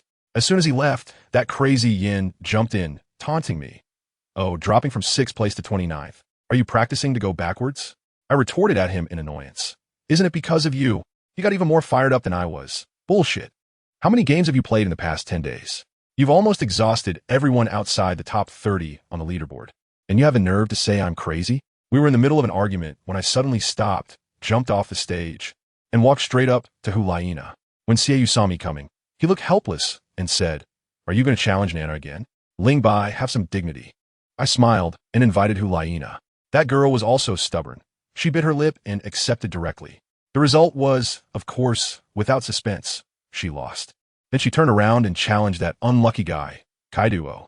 I guess that guy was cursing in his heart, as it was always like this. Whenever she lost, she would come a mess with my mentality. After a crazy battle, my soul power finally increased by 1 level, reaching 34. Soon, it was time for the ranking announcement. This time, I was smart and made it into the top 10 a day in advance, securing the 6th position. I had enough matches, so I could relax and just wait to collect my money the next day. Early the next morning, I headed straight to the finance office. In the cafeteria, Yezi seemed a bit distracted today, resting her chin on her hand and staring at me intently. Suddenly, she asked me, "Ling Bai, if I were your sister, would you give me a lot of money?" I looked at her strangely and asked, "Sure, why do you ask?" Her eyes lit up. "Then let's become sworn siblings. You're ranked 6th this month, and you can earn 90,000 gold soul coins." Oh my God, 90,000. After saying that, she became dejected again. But it didn't concern me. I was amused by her. "Aren't you making a fortune selling candy? You made quite a bit from Wangyan, right?" As soon as I mentioned this, she got angry. "How can you say that? The money I earned through hard work, and you took half of it. You earn so much and don't share a bit with me." We spent a long time joking around, and then she shyly said, "Actually, I want to ask you for a small favor. Go ahead. Lend me 1,000 gold soul coins." I furrowed my brow. This is not a small amount. What do you need so much money for? She avoided my gaze. For my family. I will pay you back." I looked at her, and, although I was skeptical, I readily agreed. "All right, I'll give it to you later." She immediately beamed with joy. On the day of the ranking announcement, the college was bustling with excitement. A guy managed to win against his opponent just by selling the candy made by Yezi, successfully making it onto the list. I figured Yezi's milk candy business was going to take off. The next day, I went to collect the money, and to my surprise, there was already a long line outside the finance office. I was one of the early arrivals, and the teachers joked with me, "You're the earliest one to arrive among the top 10. I replied cheerfully, "If you're not actively collecting money, there's a problem with your mindset." When I was handling the paperwork, I asked the teacher if I could transfer the money to my mom. The teacher said it was possible, but there would be a handling fee. When I heard that, I realized that transferring 90,000 gold soul coins would incur a 900 fee, which was really steep. But for my mom, it was worth it. "How much do you want to transfer?" 150,000. The teacher was surprised. "That's a lot. Aren't you going to keep some for yourself? The rest is enough." I just finished filling out the form, and when I turned around, wow, Xiaoyu, Hulaina, Yin, and a few other big shots were all lined up behind me, each with their eyes fixed on me, as if to say, "Can you hurry up, kid? You're blocking us from making money." I can't afford to provoke her, so I quickly stepped aside. After receiving the money, I couldn't shake the feeling that something was off about Yezi borrowing money. So I went straight to the academic office on the 2nd floor to check her background. The teachers all know me by now, and when they heard I wanted to check Yezi's records, they hesitated for a moment before handing me the file. Well, I took a look at it. There were only a few lines, but it immediately darkened my expression.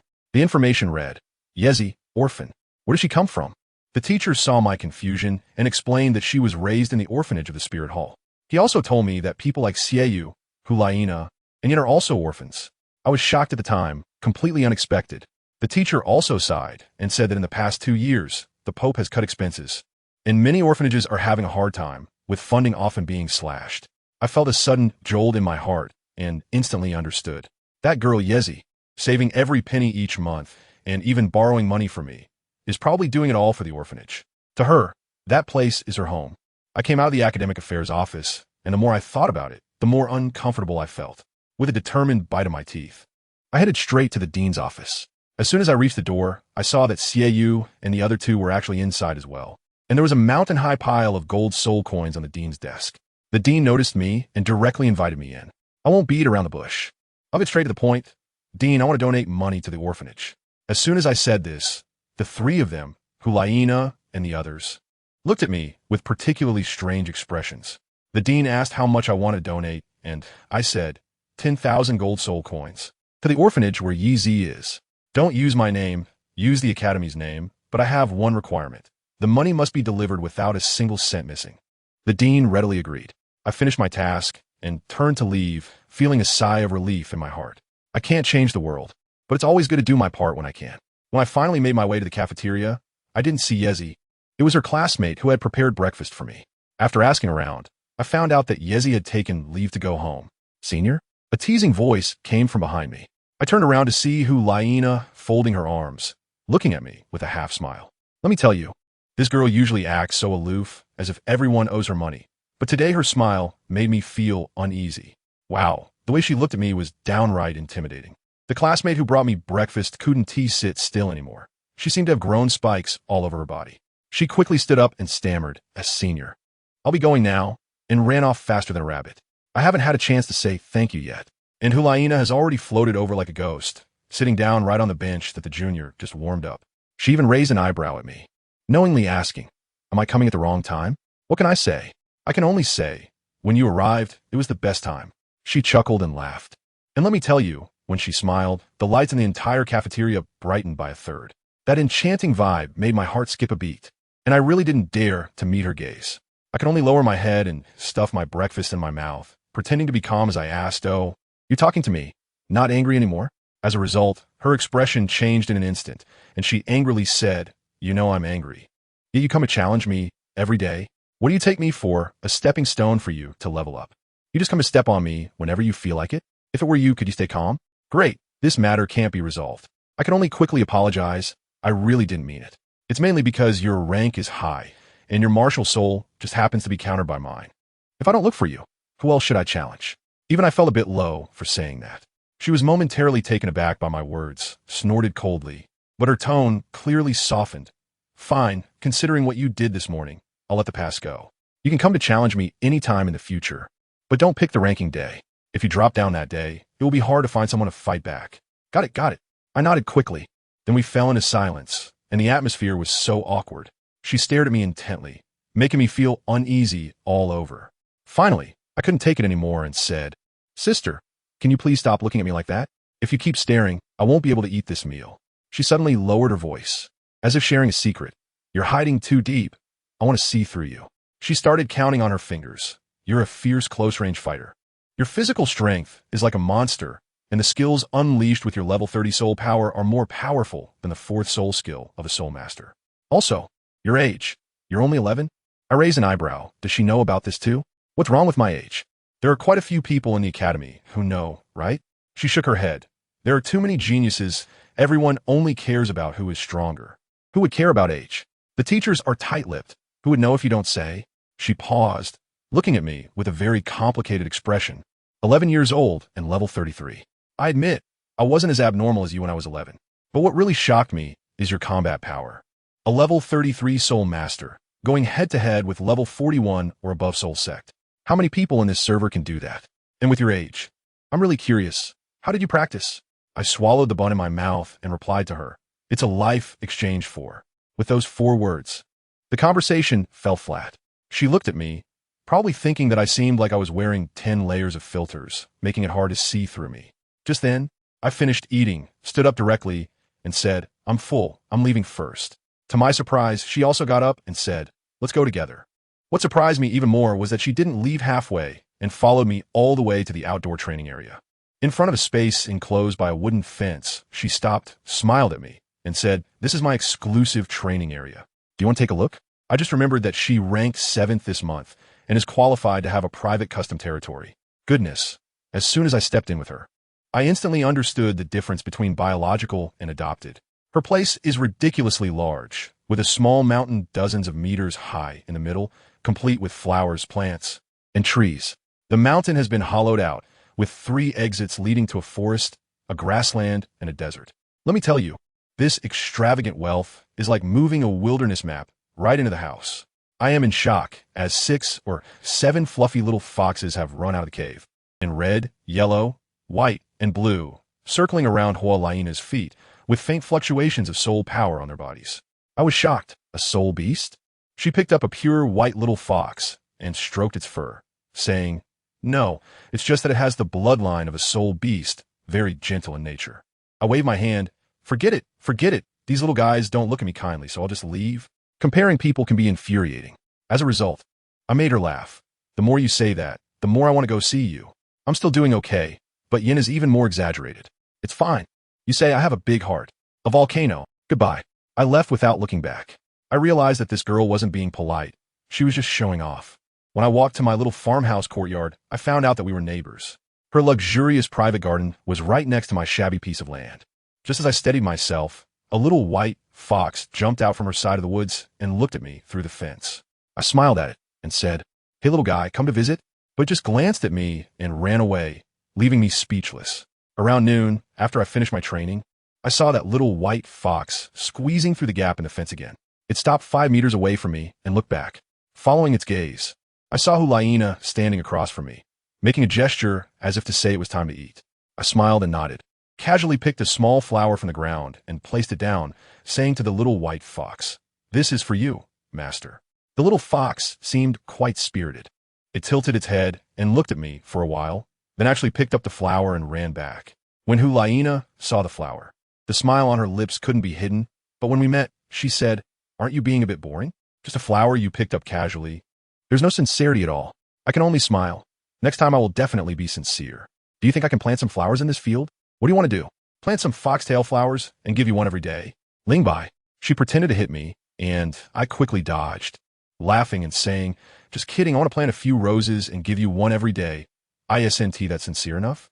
Her face immediately turned red, and she quietly said, "The soil in our training ground is specially made, so we shouldn't plant anything randomly." "It's okay, I'll ask the teacher later. Today is a rest day, and there aren't too many people in the cafeteria." We sat at the same table. She ate like a cat, while my side was piled high with food. After finishing the meal, she went back to the training ground, and I went to the library.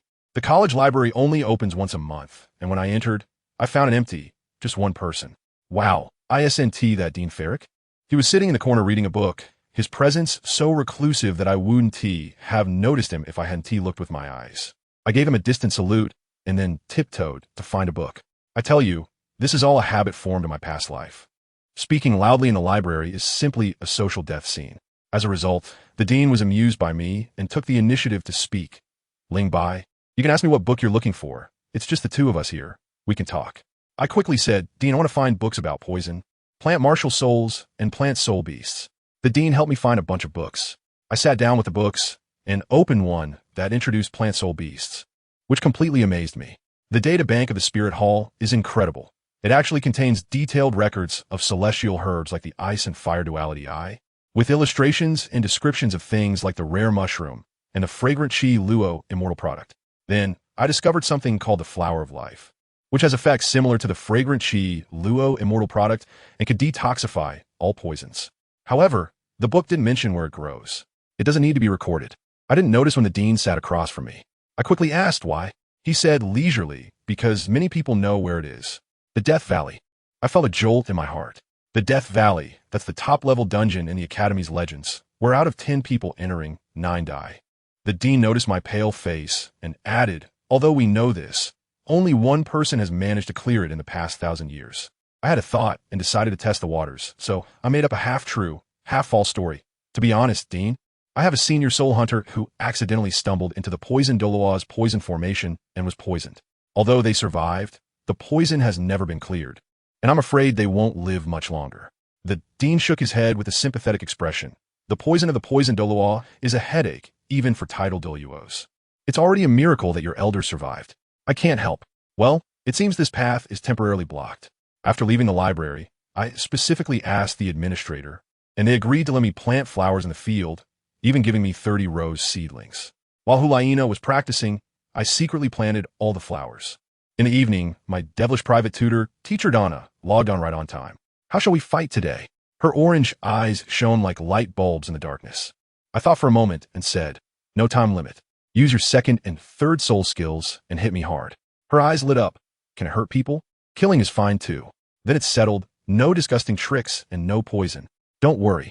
As soon as I finished speaking, she directly activated her martial soul. Orange cat ears popped out, and a long tail grew from behind. Her figure instantly became more imposing. Yellow, yellow, purple, purple, black, black, 6 soul rings lit up. The charm of the cat girl was simply overwhelming. Second soul skill, 9 lives. 9 yellow lights fell to the ground, turning into 9 large orange cats, pouncing towards me from all directions.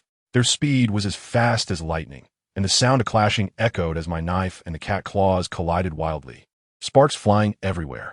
In a few seconds, my clothes turned into rags, with several bloodstains appearing on my body. But I didn't care at all. My body twisted like a snake, and the cold silver knife in my hand danced in a dense formation, the blade light forming a ball that protected me tightly inside. This move was something I created under life and death pressure. I called it sealed defense, focusing on absolute defense. But my defensive circle wasn't perfect yet, and Donna could see that clearly. Her third purple soul ring suddenly shone brightly, and she transformed into an arc, circling around me as she ascended. Then, countless claw shadows instantly formed a tornado, finding gaps to tear apart my blade light defense directly. I only felt a heat on my left cheek, and when I raised my hand to touch it, my hand was covered in blood. Donna was terrified and quickly retracted her soul technique, repeatedly apologizing. I'm sorry. Your defense was too tight. I couldn't hold back my strength for a moment. I touched the deep wound on my face and sighed helplessly. This training ultimately cannot replace a real life and death battle. The next morning, I went to the cafeteria with my face covered in scratches. As soon as Hulaina saw me, she asked, what happened to your face? I replied, I accidentally got it during a special training session with Teacher Tang, not last night. She joked, you're already a genius. Why do you need to work so hard? I was nibbling on a steam bun and said, you guys are the real geniuses. If I don't work hard, I'll be left behind in no time. Just then, Yin and Shiyue arrived. Yan's mouth was full of sarcastic remarks. What's wrong with your face? Did you bully some senior and get scratched? I laughed. You're really smart, you guessed it right away. It was senior Hulaina who caught it. Yin and Xiyu both looked at Hulaina, and she glared at me. Don't listen to his nonsense. I don't catch people, I only kill them. Yin looked at us and said sourly, Nana, when did you get so familiar with him? I couldn't help but laugh out loud, laughing at you for being busybody.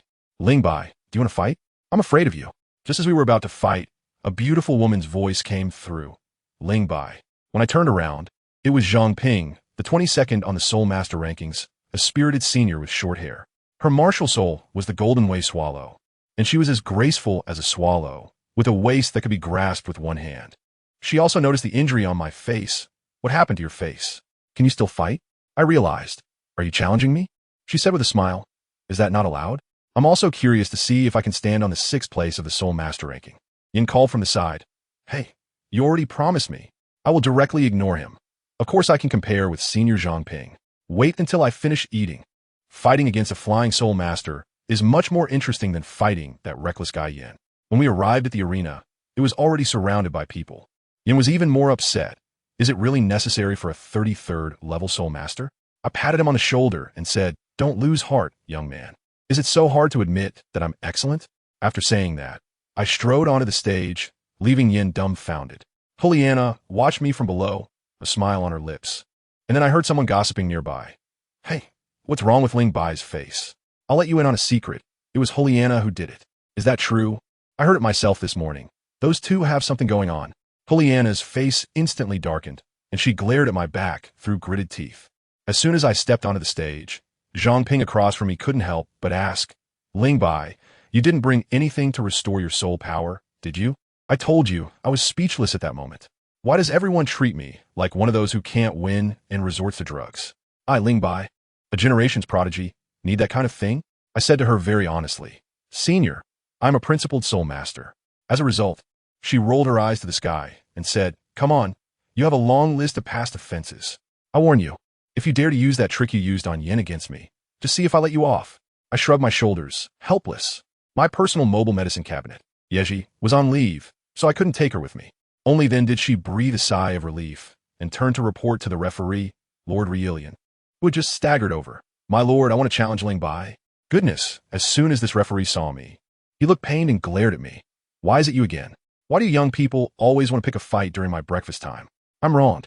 Sir, you have to ask Yin and Senior Zhangping. They pick the time." "Humph. Next time make it a little later. At least let me finish my noodles." "Definitely, definitely." I quickly nodded and bowed. After the referee completed the process and asked if I accepted, of course I accepted, since I was already here. "Be careful, Ling Bai." Zhangping smiled so brightly, and as soon as she finished speaking, the martial spirit was activated directly. I was waiting to see what her beast martial soul would transform into. And guess what? She didn't change at all, with a wave of her jade hand. A golden light swirled around her like a ribbon, and then with a duong, a shiny little golden swallow appeared from the golden light, chirping and landing on her finger.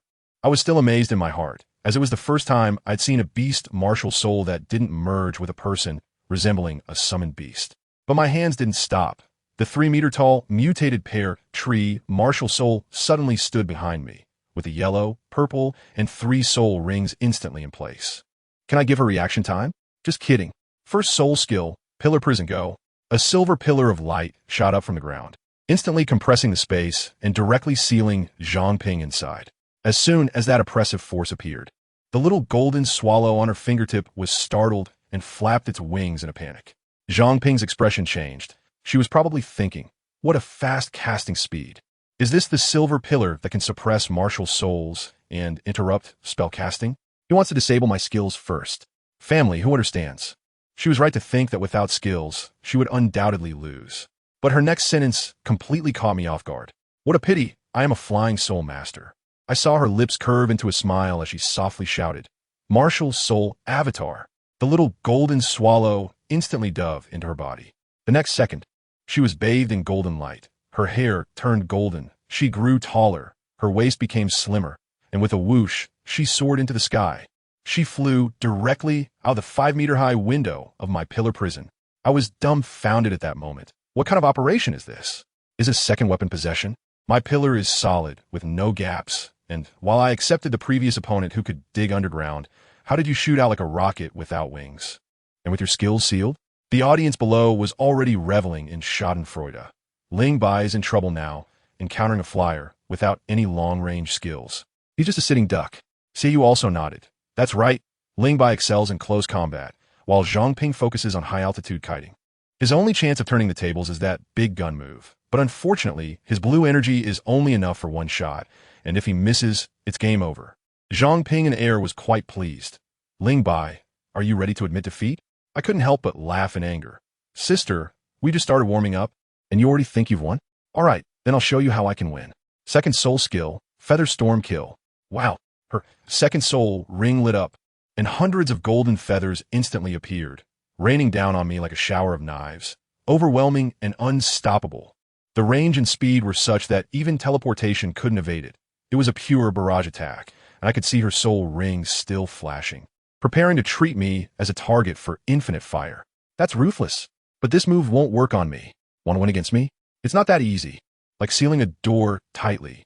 With a twist of my cold silver knife, I instantly created a dense flurry of knife shadows, ringing like metal clashing. The golden feathers raining down like hail were all deflected by my 360-degree impenetrable defense. The audience erupted in excitement. Seiyu turned to Yan and asked, did he use this move when he fought you? Yan's face turned pale. No, this is definitely not his soul skill. Hulaina and Seiyu exchanged glances and said in unison, self-created soul skill. I can feel Yan's murderous gaze, probably cursing in his heart. You old six. You actually hid your skills while fighting me? Who do you look down on? Hulaina also looked serious, probably stimulated by my endless trump cards. Zhangping in the air was dumbfounded. You blocked my attack without relying on soul skills? This kid, she took a deep breath, and her fourth soul ring, a 10,000-year soul ring, lit up. She was serious now, not playing around with me anymore, ready to use her soul power advantage to take me down directly. Fourth soul skill, dual wing metal slash. I saw the golden wings behind her close in front of her chest, instantly transforming into a 5-meter-long giant golden blade of light, slashing down at me with a world-destroying momentum. Everyone thought I was doomed. The timing was too perfect. I had just finished defending against the previous attack. My old strength was exhausted and new strength had not yet risen. I simply couldn't dodge. But I need to dodge. I switched the knife to my left hand and threw my right fist straight towards the giant blade. The audience gasped in surprise, and even Hulaina stood up nervously, while the referee tensed up, ready to intervene at any moment. They all thought I had lost my mind, trying to clash my flesh and blood fist against the fourth soul skill of the soul sect. How naive! Just a second before my fist was about to collide with the golden blade, appeared out of nowhere. That's right, it was my third soul skill, the Breaking Void Thunder Gun. When I was defending with my knife skills just now, I didn't use any soul power at all. I was secretly charging this move. Boom! The spear and the giant blade collided, strangely not making a loud noise, but instead both vanished. Zhongping immediately flew higher, looking down at me with a hint of admiration. Lingbai, Jr., your third soul skill has quite the attack power, not weaker than my fourth soul skill. I tilted my head back, my neck aching. Senior, can you fly a bit lower? It's hard to chat. Admitting defeat won't hurt anymore. It's still early. It's coming soon. She looked relaxed because she had calculated that after I finished using the pillar, I would use my big move, and my soul power would definitely be running low. Senior will send you off the stage. Her third soul ring lit up, and the edges of her wings suddenly became incredibly sharp. Third soul skill, Golden Wing Blade. Just as she was about to launch her attack, there was another gasp from the audience. Zhongping looked down and was stunned, unable to help but exclaim, "Impossible! How can you still use your third soul skill?" The audience's yin was also confused. What's going on? Isn't his blue bar empty? Hulaina said softly, "What if his blue bar limit increased?" I smiled at Zhongping, who was staring blankly at the sky. "I forgot to tell you, Senior. I just leveled up a few days ago, and I'm now at level 34. Plus, when I was just gathering power, I accidentally charged a little extra. So, Senior, be careful." Third soul skill, Breaking Void Thunder Gun. The second blue crystal spear was launched, trailing a distorted light as it sped towards Zhongping. She had just used her third soul skill and didn't have time to switch to her fourth soul skill to defend. So she could only hurriedly fold her wings to take the hit. Puff! The spear pierced directly through her wing, the tip deeply embedding itself in her left shoulder. If it weren't for the referee intervening from a distance, that shot would have left her feeling quite cold. But it wasn't over yet. The electric power attached to the spear exploded in an instant, and the blue arcs of electricity completely paralyzed her. With her wing injured and her body numb, she could no longer maintain flight and fell from the sky like a bird with broken wings.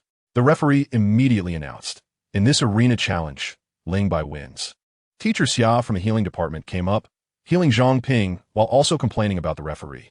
Zhongping, being straightforward, stood up and said to me, "Senior, remember this. I will definitely come back next time," and then walked away gracefully. I just got off the stage, and the looks from Yin and Shiyue were like they wanted to eat me alive. Yin snorted coldly, "Lingbai, you're good. You didn't even go all out against me." "Huh, I'll deal with you tomorrow." After saying that, he dragged Shiyue away, directly breaking the defense to train harder. I was left there with Hulaina, and the way everyone around us looked at us was quite ambiguous. I was confused. Why are they looking at us? Hulaina's face turned red. What else could they be looking at, your face? You were talking nonsense in the cafeteria, and now the whole academy thinks the injury on your face was caused by me. I quickly apologized, but she didn't mind and instead joked, "How about I really take a look, so I don't end up taking the blame?" I leaned in, saying it's my honor. She was so startled that she quickly pulled back and scolded, "Stay away from me." Later, she told me that my series of moves had put pressure on their group of geniuses. In the following days, I played 3 more matches, winning 2 and losing 1. I lost to a control-type opponent whose martial soul could spray strong glue, which was really annoying and just wore me out. That morning, as soon as I entered the dining hall, I heard someone calling my name. I turned around and, hey, my dedicated little sidekick Yezi was back. As soon as the little girl returned, she grabbed my hand and chattered on about how happy she was to be home, how much delicious food her mother made for her, and how many stories her father told her. I tell you, it feels really uncomfortable in my heart when I hear that. This girl is an orphan. Where would her parents come from? They're all just imagined by her. But can you expose it? No, you can't. This is her last bit of dignity. I can only quietly listen and accompany her in the act. While we were chatting, She suddenly leaned her little head over and whispered, "Ling Bai, that vixen is watching you." As soon as I turned around, I locked eyes with Hulaina and greeted her. Yezi panicked and said, "I'm telling you, she's a vixen who likes to seduce men. Stay away from her." After dinner, I caught up with Hulaina and went to the training ground with her. She then casually remarked, "I am a vixen who likes to seduce men. You'd better stay away from me." Wow, everyone heard that. I could only awkwardly explain that Yezi is just a child. She laughed at me, saying, "Isn't she older than you?" Calling her a child. "Aren't you a child yourself?" I sighed. "I'm 37 years old." Of course. She didn't believe me and just said I was mature for my age. The next day, as I passed by Hulaina's training ground, guess what I saw? She was playing with a group of fluffy little foxes in the woods, showing none of her usual aloof, queen demeanor. The scene was just like that of a girl next door. I walked in, and she seemed a bit shy. We sat under the tree and chatted casually. She asked me why I insisted on exercising every day like a silly person, saying that wouldn't improving my soul power be faster? I gave her a lesson and said, think of your body as a water bucket and your soul power as water. If you use a paper bucket to hold water, won't it leak immediately? The body is fundamental. Only when the body is strong can it hold more powerful soul power, run faster, and react more swiftly. Then I couldn't help but reveal a bit more. Moreover, physical quality directly determines how impressive a soul ring you can absorb. If your body isn't up to par, would you dare to take a 10,000-year soul ring? It would blow you up like fireworks in the sky. This girl is really smart. Her eyes lit up, and she immediately reacted. I understand. Your third soul ring's age is definitely beyond the standard. It's because of your extraordinary physical quality that you can absorb it. What else can I say? I can only accept it. Then I half-truthfully made up a reason for her, saying that this is our Ling family's ancestral body forging technique, which is on par with the Hao insect, but it's rare and focuses on mystery. And guess what? She immediately said, teach me. I was stunned and said to her, this thing is really bitter, and there's no way to master it quickly. Besides, I can't teach you the core techniques. You don't have the foundational skills, and forcing it will only ruin you. I can only teach you some fringe methods, which will be much less effective. Do you really want to learn? She laughed directly and said, nonsense, you said it yourself. I can't miss any opportunity to get stronger. All right, that's ruthless. I told her. Then you're asking for trouble. Don't blame me. Now or tomorrow. She was quite straightforward. Right now? I nodded and let her extend her hand. Then I directly took out a bracelet from my soul guide and snapped it onto her wrist. She weighed it in her hand and said, hey, it's quite heavy. I bragged to her. Did you see that?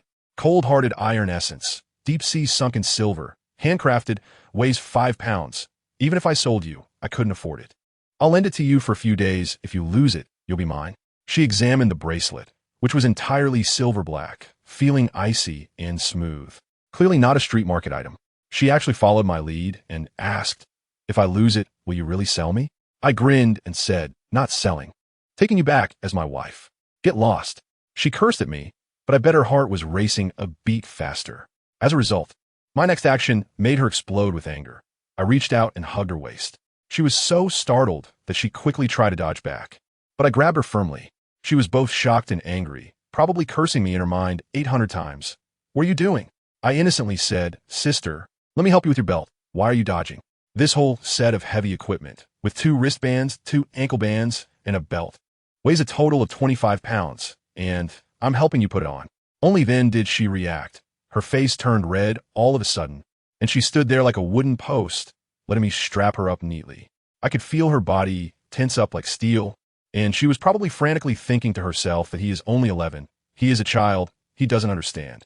Goodness, when I was fastening her belt, my hand went around from behind her, and I felt her breath stop. Once everything was on, I asked her, how does it feel? Is it heavy? She looked as if she had just woken up from a dream. Huh? Oh. Then she quickly jumped back a step, distancing herself from me, and quietly said, it's pretty heavy. Heavy is good. It means it's effective. I cleared my throat and started to teach her our family's traditional running method. Let me tell you, this thing emphasizes the unity of movement, strength, and breathing. If any one of them is off, the effect will be severely diminished. First, watch my movements. I demonstrated it to her several times, and she learned quite quickly, moving with a good form. However, her breathing rhythm was as chaotic as a bowl of porridge. It's hard to explain this verbally, and it's giving me a headache. I can only grit my teeth and ask, can I give it a try? I want to clarify first, I'm definitely not taking advantage of you. It's just that for this breathing technique, I need to find the right feeling of engaging my abdomen. She bit her lip with her pearly teeth, her features twisted in a mix of anxiety. Don't be fooled by her usual flirty moves. She's a professional at seduction, but in reality, she's extremely conservative. Probably, apart from her brother, she hasn't let any other guy touch her. But she's also quite stubborn. Once she decides to learn something, she won't back down. She stared at me for a long time and finally gritted her teeth and said, "Fine, but you mustn't move around." "Can I move around randomly?" I placed my hand on her stomach in a very proper manner, seriously helping her find her breathing rhythm. When she finally got it, I immediately withdrew my hand. She calmly asked, "Is that right?" "No problem," I said, "just run at this rhythm from now on." "All right, let's call it a day, you can go first." But then she turned the tables, saying, "No, it's you who should leave." Damn, 1,000 grass mud horses galloped through my mind. But seeing her expression, I didn't dare to say it out loud and just left her territory dejectedly. Once I walked far away, I felt the tense gaze behind me finally loosen up. Later, I heard from others that as soon as I left, she almost couldn't stand up, her face red like a monkey's but quietly cursing me. "Bastard big wooden block."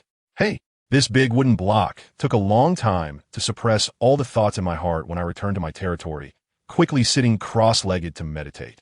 The days went on like this. I fought in the arena every day, my ranking stabilizing around 15 to 20, and everyone thought that was about my true level. The only change was that every morning while running, there was an extra Hulaina beside me. One noon, at the academy cafeteria, Hulaina, Sieyu, and that Yin guy sat together for lunch. I tell you, Hulaina's eating movements were like a movie, charming to the bone. That guy named Yin never took his eyes off Hulaina. He pretended to ask casually, "Nana, why are you running every morning these days? Have you changed?" Hulaina replied blandly, "Lingbai taught me a set of training methods. I'm practicing." At least he was perceptive. Yin snorted and immediately put on a flattering face. "Nana, that kid is only 11 years old. What does he know? How about I run with you starting tomorrow? I'm a strength-type soul master. I'm the most professional when it comes to training." Before he finished speaking, Seiyu suddenly coughed violently next to him. Hulaina quickly asked, "Brother, are you okay?" Seiyu wiped his mouth with a tissue. "I choked on the soup." "Choke my ass." Yan's gaze looked like he wanted to swallow Seiyu whole. A soul master choking on soup? This excuse could only fool a 3-year-old child. As soon as I saw it, I understood that Seiyu was doing it on purpose. He knows that Yin likes his sister, but his sister doesn't seem to feel the same way about Yin. He's afraid that if Yin talks too much, it will put him in a difficult position, so he's trying to help him out. Let me tell you, it's a shame that this guy doesn't apply for heritage status for his TR performance. Seiyu actually appreciates me. He thinks my talent is amazing and that I'm worthy of his sister, but he just thinks I'm too young. He's still torn about whether he would support or oppose it if his sister really liked me. In the end, Yin, not succeeding with one plan, came up with another. He gave me a sly glance and whispered, "That girl next to Ling Bai is called Yizi, right? They eat together every day. Are they dating?" TSK, TSK. Kids these days are so precocious. Hulaina frowned and said, "Don't talk nonsense. That's their private matter. There are a lot of people in the cafeteria, and it's not good for this to spread." Yin immediately nodded and said, Yes, Nana is right. We shouldn't meddle in other people's business." I looked at Hulaina's expression. She was clearly a bit impatient with Yin. She was probably thinking to herself, with someone like Ling Bai, how could he possibly have a girlfriend? What a joke. Just thinking about that day, when I taught her hand in hand, made her face a bit red again, and she instinctively glanced over at me. Yin noticed all her little movements, and I could imagine the alarm bells going off in his mind, probably pondering how he could beat me up every day to keep me from spending time with Hulaina. Just then, Seiyu suddenly said, "He's here." As soon as he finished speaking, Hulaina and Yin immediately looked towards the entrance of the cafeteria. A not very tall, but very sturdy guy walked in with big strides. This person was Chong Wei. Seiyu stood up and went to greet him. Goodness. These two are the prominent figures of our academy. One ranked first on the Soul Master leaderboard and the other second. When these two giants met, the entire cafeteria instantly fell silent. All eyes focused on them, and the air was thick with tension. The little leaf next to me excitedly nudged me. Look. I turned my head and saw that Seiyu was blocking Chong Wei's path. My heart sank for a moment, and I immediately understood. When I turned to look at Hulaina, she was also looking at me, and our eyes met. Great, it's confirmed. Seiyu wants to challenge Chong Wei. A showdown between the top two. Chong Wei looked quite simple and honest, and he was shorter than Seiyu, who was not even 8 meters tall, but his shoulders were as broad as a door. He nodded at Seiyu and tried to walk around him. However, Seiyu spoke up with just 3 words. "Want to fight?" Chong Wei stopped in his tracks, turned his back to him, and shook his head. "No, I was on a walk quietly. I just remembered that Chong Wei will turn 25 this month, and according to the rules, he has to graduate. The sinister aura in Xieyu's eyes instantly erupted, making Chong Wei feel as if his back was being sliced by a knife. Xieyu said, "Don't get me wrong. I'm not here to send you off. I just don't want to accept charity from others. I want to personally take the first place on the martial soul ranking." Charity? Chong Wei suddenly turned around, his honest smile fading little by little, his eyes becoming sharp and fierce. "I'm not Jin Yu Sr. The first place on the martial soul ranking is mine, and I am willing to let it go. Only then will it be yours. If I don't let it go, it will forever be mine." "Not for long," Xieyue retorted. Chong Wei replied straightforwardly, "Time? After lunch tomorrow." "All right." The exchange between the two was just a few sentences, but the tension was palpable. After Chong Wei finished speaking, he left, and Xieyue nodded to Hulaina and the others before turning and exiting the cafeteria. Their entrances and exits were completely opposite, creating an incredible visual. On the way back, I was still marveling at this fierce competition. Hulaina told me, "My brother wanted to challenge Jin Yu Sr. last month, but she refused and gave the last match slot to you. She has high hopes for you." I curled my lips. "Is this important?" She laughed gleefully. "My brother was talking about you every day during those days. If you hadn't insisted on getting involved later, you would have been beaten up by my brother long ago." I pretended to be scared. Thank heavens I escaped a disaster. She looked at me with a particularly gentle gaze and said, "Stop pretending. I can tell you long to fight strong opponents deep down." The next day after lunch, at the arena square, that guy was packed with people. Almost everyone in the school came for the first place competition. I even saw our cat-eared teacher among the crowd of teachers, her eyes barely open from fatigue, still forcing herself to watch the match. Even the old dean showed up, looking flamboyant in his red robe. Yin and Hulaina also came over. Yin was there, frowning and studying his soul skills, asking me if I'd made any progress. When I heard his line of thought, I couldn't help but laugh. I said, "Dude, are you improving your soul skill? You're creating a new soul skill. If it were so easy to create soul skills, what would we need soul rings for?" He looked confused and asked, "Then what do you suggest we do?" I gave him some advice. "You need to make local improvements. For example, your fourth soul skill, the magma swamp, already has attack power. Why not try to control the magma to attack? Or simply raise the temperature to create an extreme heat field? Isn't that easier than starting from scratch?" Yan's eyes lit up, and he patted my shoulder. "Brother, if this works, I'll treat you to a month of big meals on the 5th floor. Can I bring Leaf along?" I asked. Yin shrugged. "Sure, bring her." Little Leaf next to us was so happy that her eyes turned into crescent moons. Hulaina, seeing how capable I was, felt a bit unconvinced. She glanced at Leaf and said to me, "Stop talking about others. What about my soul skills? I also want to add some attack power." I told her, "Your charming route is already the best. Just keep going until the end. Develop all 6 senses: sight, smell, hearing, taste, touch, and feeling, and you'll be invincible. Lacking attack power? Either rely on your teammates or go get some soul bones." After listening, she nodded thoughtfully, her thoughts becoming clear. Just then, the whole venue erupted with cheers like a tidal wave. Chong Wei and Xieyue, the main characters, made their entrance. As the challenger, Xieyue stepped onto the stage first.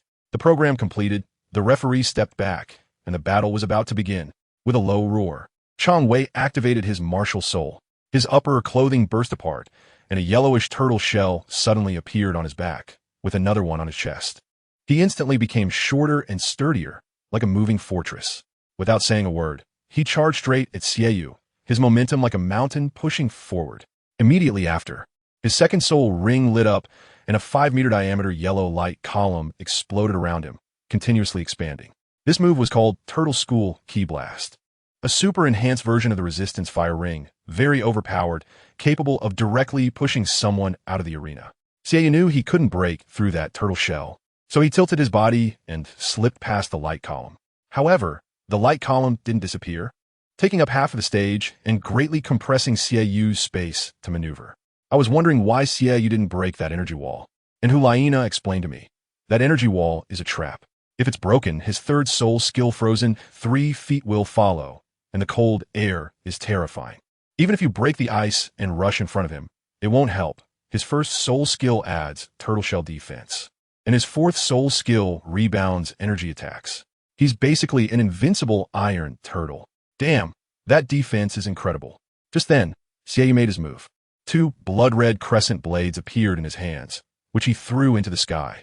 The second soul ring lit up, and the two crescent blades snapped together to form a blood-red gear in the shape of a full moon, whistling down towards Chong Wei.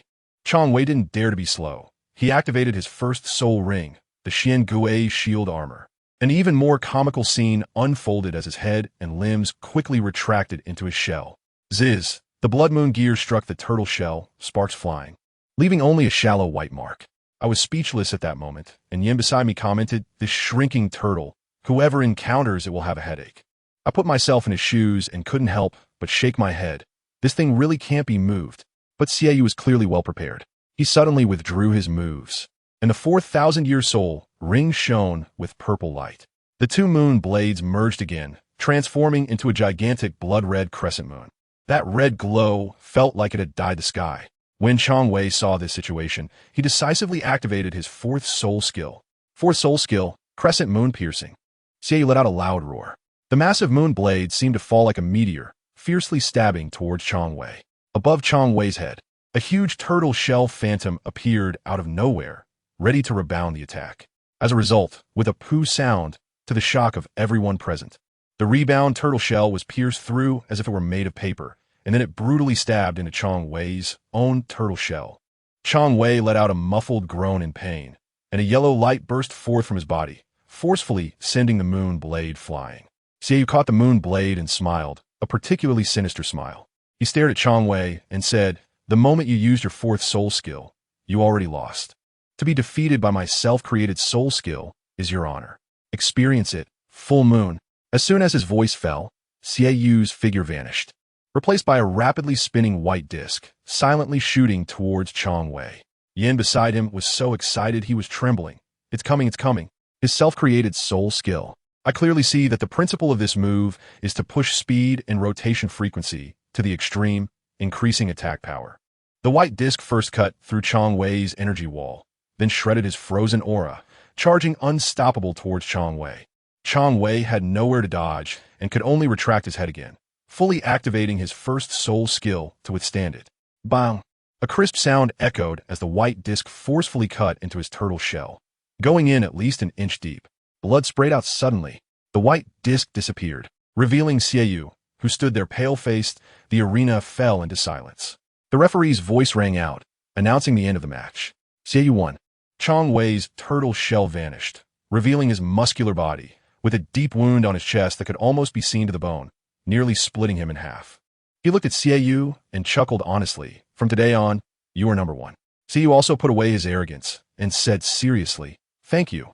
The crowd erupted into deafening cheers, and the ranking on the Soul Master leaderboard was instantly updated, with Xiaoyu at the top. On the way back, I was still savoring that battle. Hulaina asked me what I was thinking, and I said, "I was thinking about your brother's move round moon." "My brother's move is pretty powerful, right?" I instinctively said, "It's still not perfect." As a result, Hulaina immediately became unhappy and sarcastically replied, "Yes, yes, yes. I know you're amazing. The soul skills you created are flawless. How can my brother compare to such a genius like you?" I quickly explained, "You misunderstood." "I don't care." She interrupted me directly, saying, "Respect my brother a bit more from now on. Do you hear me? Remember that." What else could I say? Seeing my cowardly appearance, her heart softened again, and her tone became more gentle. "My brother and I lost our parents when we were young, and we have relied on each other ever since. In my heart, he is the strongest." I nodded and didn't say anything more. After a while, I sighed and said, "After watching their match, I realized that I'm still not strong enough, and my soul power training has also slowed down." She comforted me, saying, "You've already worked very hard. After becoming a soul sovereign, leveling up is naturally slow." "Slow? I can't afford to be slow," I replied. Curiously, I asked her, "How long did it take you to go from soul sovereign to soul sect?" She replied casually, 12 years old for soul sovereign, 15 for soul sect. A little over 2 years. Me? And then it took another 2 years to go from level 41 to level 44? She shook her head. Now it's level 45. I tell you, when I heard that, my CPU almost fried. More than 2 years? From soul venerable to soul sect? Is there any way to live? But what about me? I'm starting at a hellish difficulty level here. My martial soul has some inherent issues, and practicing feels like moving at a snail's pace. I was thinking, is the heavens playing tricks on me? At least give me a title Doluo Father. Kicking that old poison master Dobo out of his feng shui spot, and if I could munch on immortal herbs every day, my leveling speed would surely take off. Just as I was pondering how to overtake on a curve, Hulaina suddenly asked me if I was getting close to that girl Yezi. I was left with a big question mark, asking her who said that nonsense. She said it was Yin. Good grief, this Yin spreading rumors with a mouth, and running to refute them with legs. I quickly explained, saying that I'm just pure good friends with Yezi, and her background is quite pitiful. Taking care of her is the least I can do. But then Hulaina shifted her tone, squinting at me and asking, if it's not Yezi, then is there someone else? I broke out into sweat, saying, sister, I'm only 11.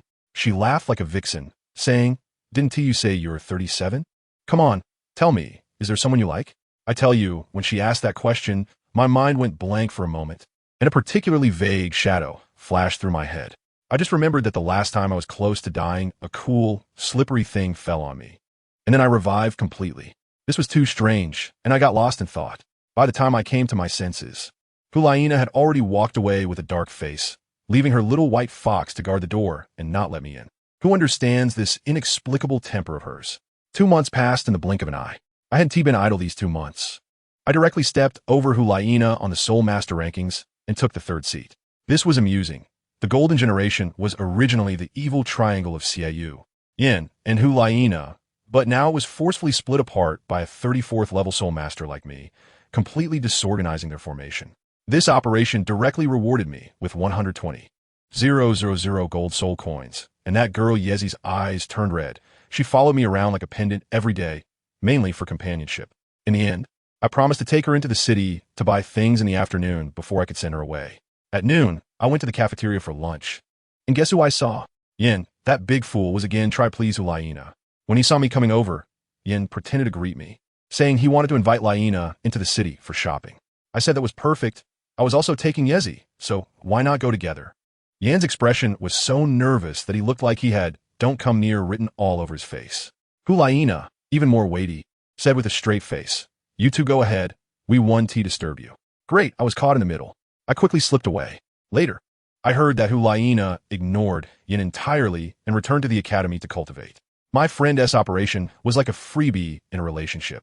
It was a bit funny, but mostly heart-wrenching. In the afternoon, I took Yezi into the city. For me, the Soul Master City really wasn't that interesting. It was all about selling Soul Master supplies. I bought her a roasted chicken leg to shut her up and then dragged her into a clothing store. This girl was such a penny pincher. She took over an hour to choose, shouting that everything looked good, but refusing to buy anything, feeling sorry for the money. In the end, I couldn't take it anymore and forcibly bought her a white dress. Her expression was like I had just taken 2 pounds of her flesh. After returning to the academy, I passed by Hulaina's territory and saw her lying on the grass, surrounded by 6 little foxes. The way she carried herself and her aura were simply stunning. I shook the snacks I brought for her in my hand and shouted, I bought this for you. It's right here. Then I slipped away. After I walked far enough, I glanced back and saw her go over to pick up the bag, and the corner of her mouth seemed to lift slightly. Hey, this vixen. Not long into my peaceful life, someone came to challenge me. The 10th on the Soul Master rankings, a guy called Tianfeng, level 34 Soul Zone, with a Wind Martial Soul. Just listen to that, Wind. How do you fight something you can't see or touch? During lunch, the 3 from the Golden Generation gathered around. Hulaina naturally sat next to me, reminding me that this Tianfeng was not simple. His sister had beaten both Xiaoyu and Yin back in the day. I got excited and said not to spoil it. Please don't tell me what moves he has. I just wanted to experience it firsthand and see how strange this Wind Martial Soul really was. After hearing this, Xiaoyu's expression changed, and he directly challenged me, saying that after I finished with Tianfeng, he wanted to have a match with me. On the arena, Tianfeng looked like a decent person, surrounded by a mist, giving the impression of being weightless, floating up. As soon as the referee shouted to start, I reacted quickly. My muscle memory from years of survival in the wild kicked in, and I immediately used a pillar of restraint to trap him. Tianfeng was stunned for a second, but then he smiled at me, and suddenly he became transparent within my pillar and disappeared. What the hell? This operation left me confused. He transformed into wind. Yin, down below, was gloating, certain I was going to fail miserably. Yezi was surprisingly loyal, arguing with him that I would definitely win. Hulaina said lightly beside her that I was doing it on purpose, that I didn't care about winning or losing. I just liked the thrill of improvisation. You know what? She really understood me. Tianfeng thought he was hiding flawlessly, planning to wear me down. Meanwhile, I was just wandering around the arena pretending to look for him, while my pear tree martial soul had already sensed everything around me clearly. The wind leaves traces. No matter how he hid, there would still be some airflow disturbance, right? The opportunity came. He couldn't hold back anymore and suddenly created a tornado beside me, filled with wind blades coming at me. Immediately, he turned one tornado into four, all four spinning like crazy trying to lift me into the sky. If I got caught in that, wouldn't I be turned into minced meat? I decisively used a pillar of restraint to cover myself. But his move was even fiercer. The four tornadoes turned into four high-speed, rotating gears, viciously slicing at my barrier. Seeing the barrier about to shatter, I suddenly realized, who said my move could only be used once? I opened fire and bam, bam, bam. 3 pillars of restraint shot up simultaneously, instantly locking down his 3 clones. The remaining one I easily dodged. At that moment, the entire arena was stunned. No one expected my first soul skill to actually be a crowd control move. As soon as he used his soul skill, his real body briefly revealed itself. And I caught him right then. Did I still want to run? No way. I chased after him, using pillars of restraint one after another, keeping him thoroughly controlled. In the end, I launched a thunderstrike at his face. If the referee hadn't T-acted quickly and blocked it with a small black shield, this guy would have experienced 100,000 volts today. After the match, T on phone walked over with a face full of frustration, asking how I discovered him. I told him it was the sensing ability of the martial soul. He was quite understanding and thanked me, saying he would fight me again next time. As soon as he left, Seiyu came up right behind him, saying he wanted to fight me at the end of the month. Days passed like this. Half a month later, while I was watering my roses in the training ground, my mentor, that cat girl teacher Donna, suddenly came to find me, saying there was someone named Iron Bull waiting for me at the academy gate. As soon as I heard the name Uncle Teniu, I just exploded with excitement, nearly jumping up. He's like my own uncle. He's my mom's best buddy. I dashed towards the school gate, not even bothering to listen to Teacher Donna calling me to come back before dark. At the school gate, I immediately spotted the burly man who looked like a bear. When we met, it was incredibly warm. He said that the amount of money I sent back scared my mom, so she specifically asked him to come and check on me. I led Uncle Tainio into the Soul Master City and found the best restaurant. Coming from Hanhai City, he had never seen such a spectacle in Soul Master City. His eyes widened, and when he heard that all the guards at the Sacred Emperor Mountain were Soul Emperors, his jaw nearly dropped. In the private room, I explained the source of the money to him, and he finally felt at ease. We talked about my father, who had been missing for 11 years, and I told him that I had to take care of this matter, not for myself, but to give my mother an explanation. She couldn't wait her whole life like this. Uncle Tainio had a few drinks, and he opened up, telling me about things in Hanhai City, mentioning that there were sea soul masters and countless pirates. I was intrigued and asked him if he had heard of a pirate group called the Purple Pearl Pirates. He lowered his voice and told me that it was a medium-sized pirate group led by a woman, with their stronghold on a mysterious island that no one knew the location of. I immediately said to him, Uncle Tainio, could you do me a favor and find out where their stronghold is? If possible, try to recruit some pirates. It will be useful for us in the future. Upon hearing this, Uncle Tainio chuckled and said to me with a grin, Don't worry, Xiao Bai, Sister Ling has already taken action. Let me tell you, my mom's execution ability is truly impressive. They directly used the gold soul coins I gave them to set up a small business, putting on a front while secretly recruiting people, specifically looking for sea soul masters to serve as guards. Uncle Teniu came this time not only to see me, but also to sell some local specialties from Hanhai City in Tiendo City and to expand their business.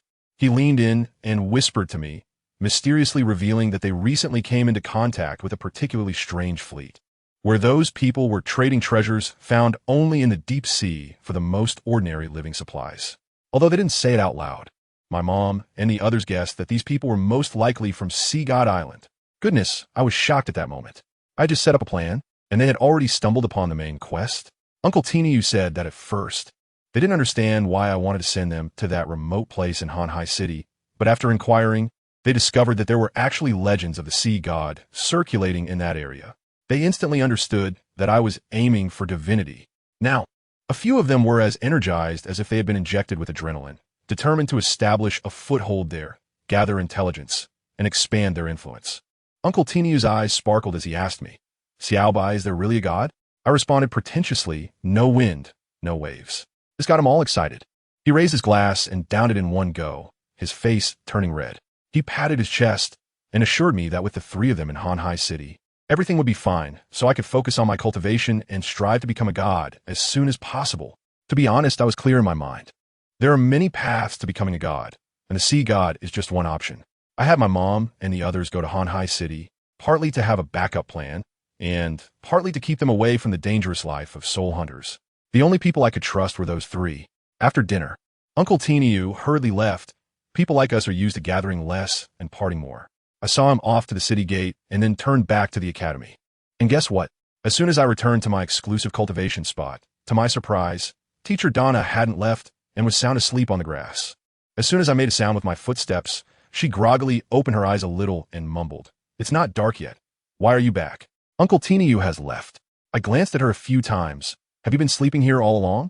Did you eat lunch?" She weakly grunted, "I overslept." I was speechless at the time, but I said, "Well, you're in luck. I bought you something to eat." In fact, that snack was something I bought extra to give to someone else, and it wasn't meant for her at all.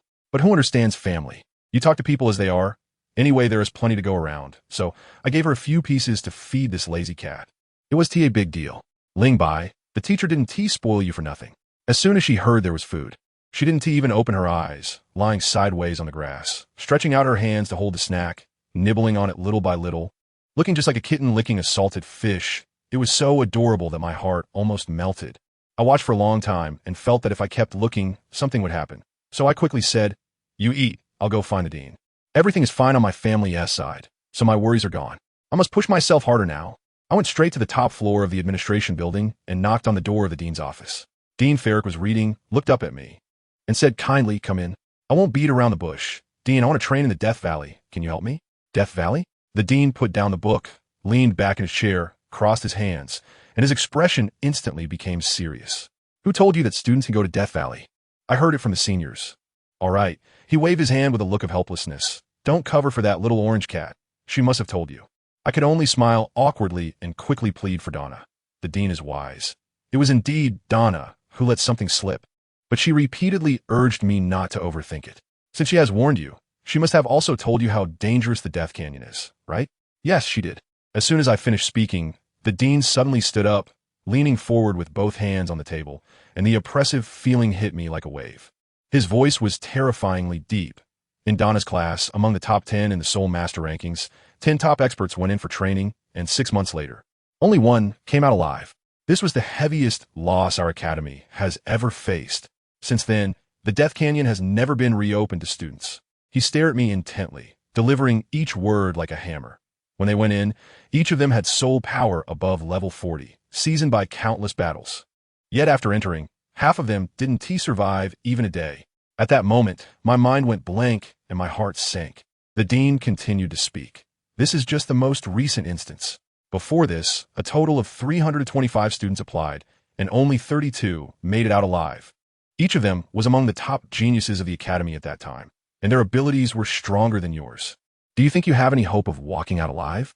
I admit I wavered. I remembered that Hu Laina also went in the original work, but she had the support of Ju Dolua and Ghost Daw secretly protecting her.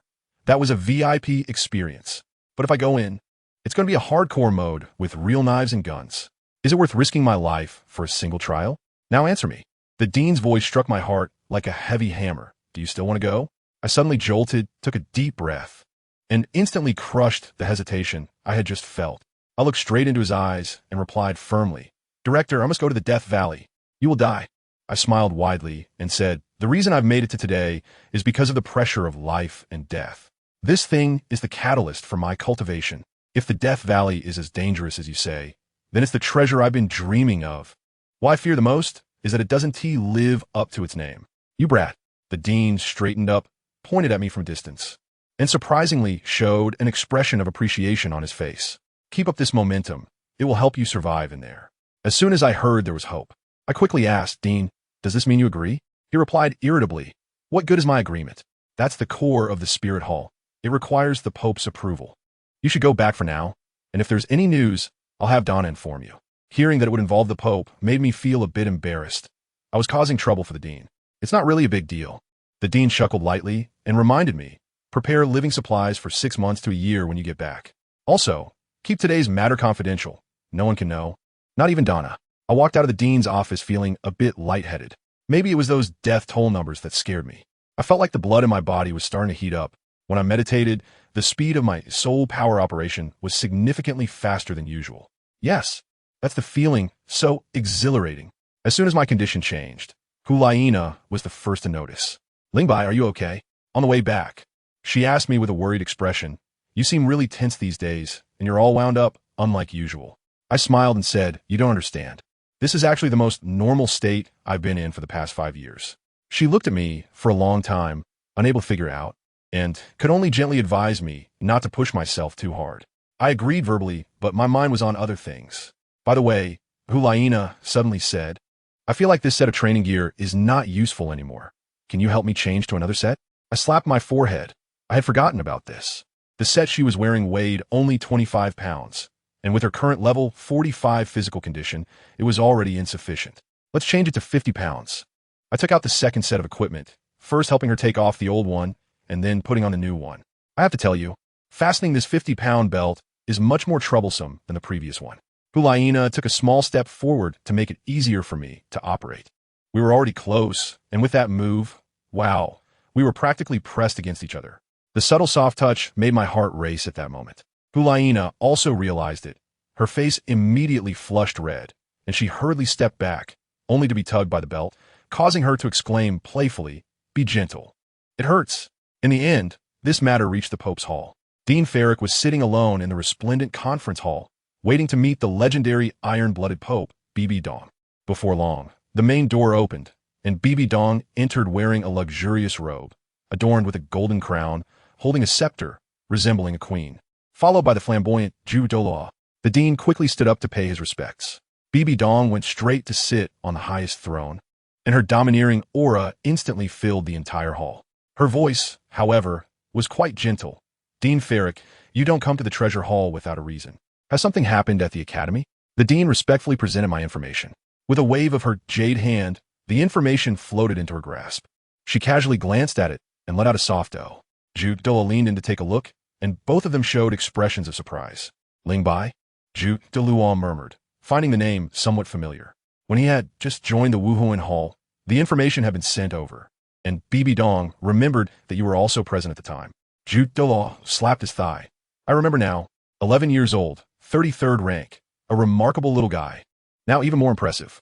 Bibi Dong looked at my achievements, and her gaze changed. 34th rank, having defeated several soul sects above the 41st rank.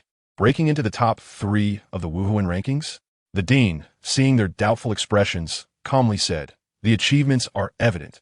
There is no fraud. Zhu Doluo was puzzled. Wait, didn't you say that the academy's strongest genius is Hulaina and the others? Hulaina couldn't charm him? Lingbai's martial soul counters all flashy illusions. This made the two of them even more curious. After reading the information, Bibi Dong rarely smiled. Indeed outstanding. Dean Ferrick, you've done well. Cultivating another genius for the Wuhuan Hall. However, the dean shook his head. Your Holiness, he has only been at the academy for 2 or 3 months. This achievement has little to do with the academy. In fact, the academy can no longer satisfy him. This left Bibi Dong and Zhu Doluo stunned. The dean explained. He said that pressure is a catalyst for training. He needs pressure, which the academy cannot provide. What kind of pressure does he want? The pressure of facing death. Now, Bibi Dong understood, but she didn't break it. She just gestured for the dean to continue. After going around in circles, the dean finally got to the point, the Death Canyon. Zhu Doluo exploded on the spot. You want to send him into the Death Canyon? Ferrick, do you have a grudge against him? It was Lingbai who applied for it voluntarily. The dean's words shut Zhu Doluo down. Bibi Dong slightly curled her lips and spoke slowly. In the last trial, 9 out of 10 geniuses died. Such losses are unsustainable for the Wuhuan Hall. Reopening the Death Canyon for one person has no precedent. I tell you, the old president is a tough character. He has long seen through Bibi Dong's intention to use this opportunity to weaken the influence of the old ministers from the previous dynasty. He directly threw out a trump card. Your Holiness, I am willing to resign from the Papal Council to bear all consequences. Bibi Dong pretended to decline, saying things like you have contributed a lot. I don't agree to your resignation, but in the end, she reluctantly agreed. This was the result she wanted. As for reopening the Death Canyon, Bibi Dong pondered for a moment and said, I can agree, but if he wants to break the convention, he must prove his worth. How to prove it? Survive for 3 days in the Death Canyon without any protection. The president's expression changed immediately. Your Holiness. Previous trials only required 1 day. Bibi Dong stood up directly, walked down the steps step by step, her tone unquestionable. Isn't he a genius? Doesn't he want pressure? I'll give it to him. If he can't last 3 days, then there's no need to waste everyone's time. This matter was settled just like that. When the president came down from Papal Mountain, the 5-pointed platinum crown on his head was already gone. He risked his identity as a platinum bishop for me. He didn't return to the office and went directly to find me. Ling Bai, he said with a serious expression, Her Holiness has agreed, with a time limit of 6 months. I was overjoyed and quickly expressed my thanks. However, he signaled for me not to be too happy too soon, lowered his voice, and said slowly and deliberately, This trial is more dangerous than any you have faced before. Once you go in, be extremely careful and find a way to survive the first 3 days. As soon as I heard it, I knew something was off, but judging by his expression, he wouldn't say anything if I asked. He began to explain to me the specifics of the Death Valley. That place is practically a bug-level map. It's filled with the power of death. Any creature that dies, there will be corrupted and then rise as undead to attack you. The weak ones are like minions, while the strong ones can even rival a titled Doluo. I broke into a cold sweat at that moment and jokingly asked Dean, Is it too late to back out now? He actually laughed and said, It's too late.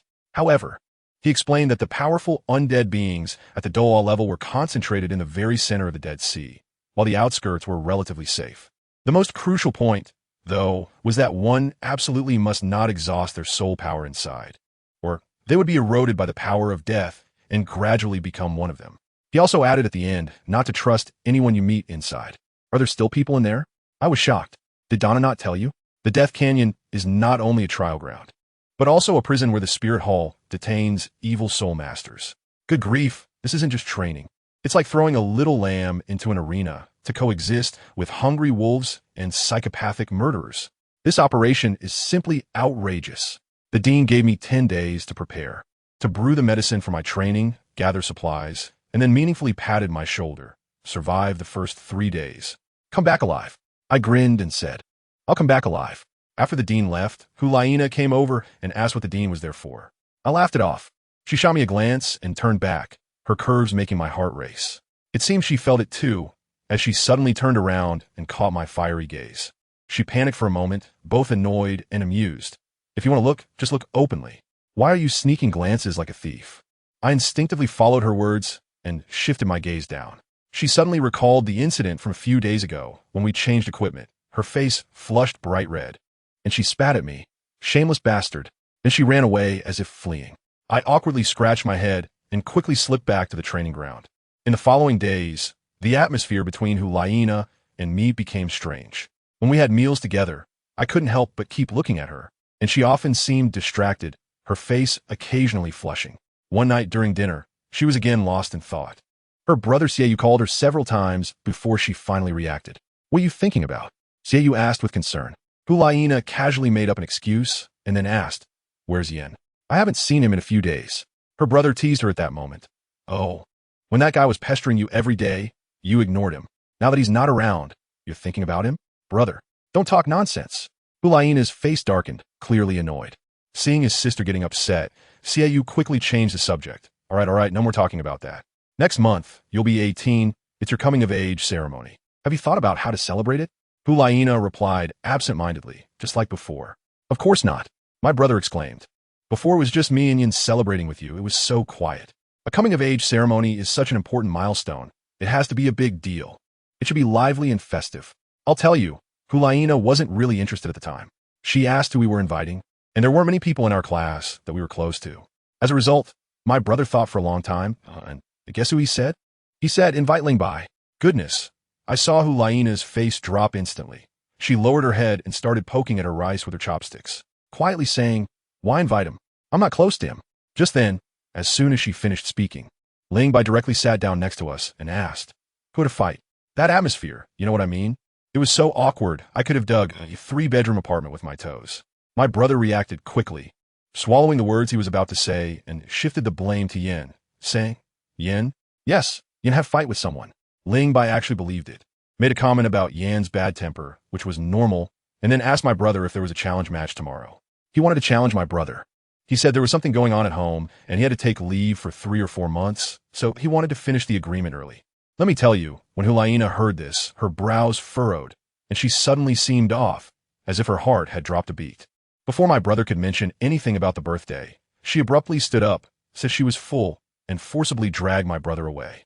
My brother was also helpless, and before leaving, he shouted at Ling Bai, "All right, see you on the arena after lunch tomorrow." The next day, the scene was wow, it was packed with people.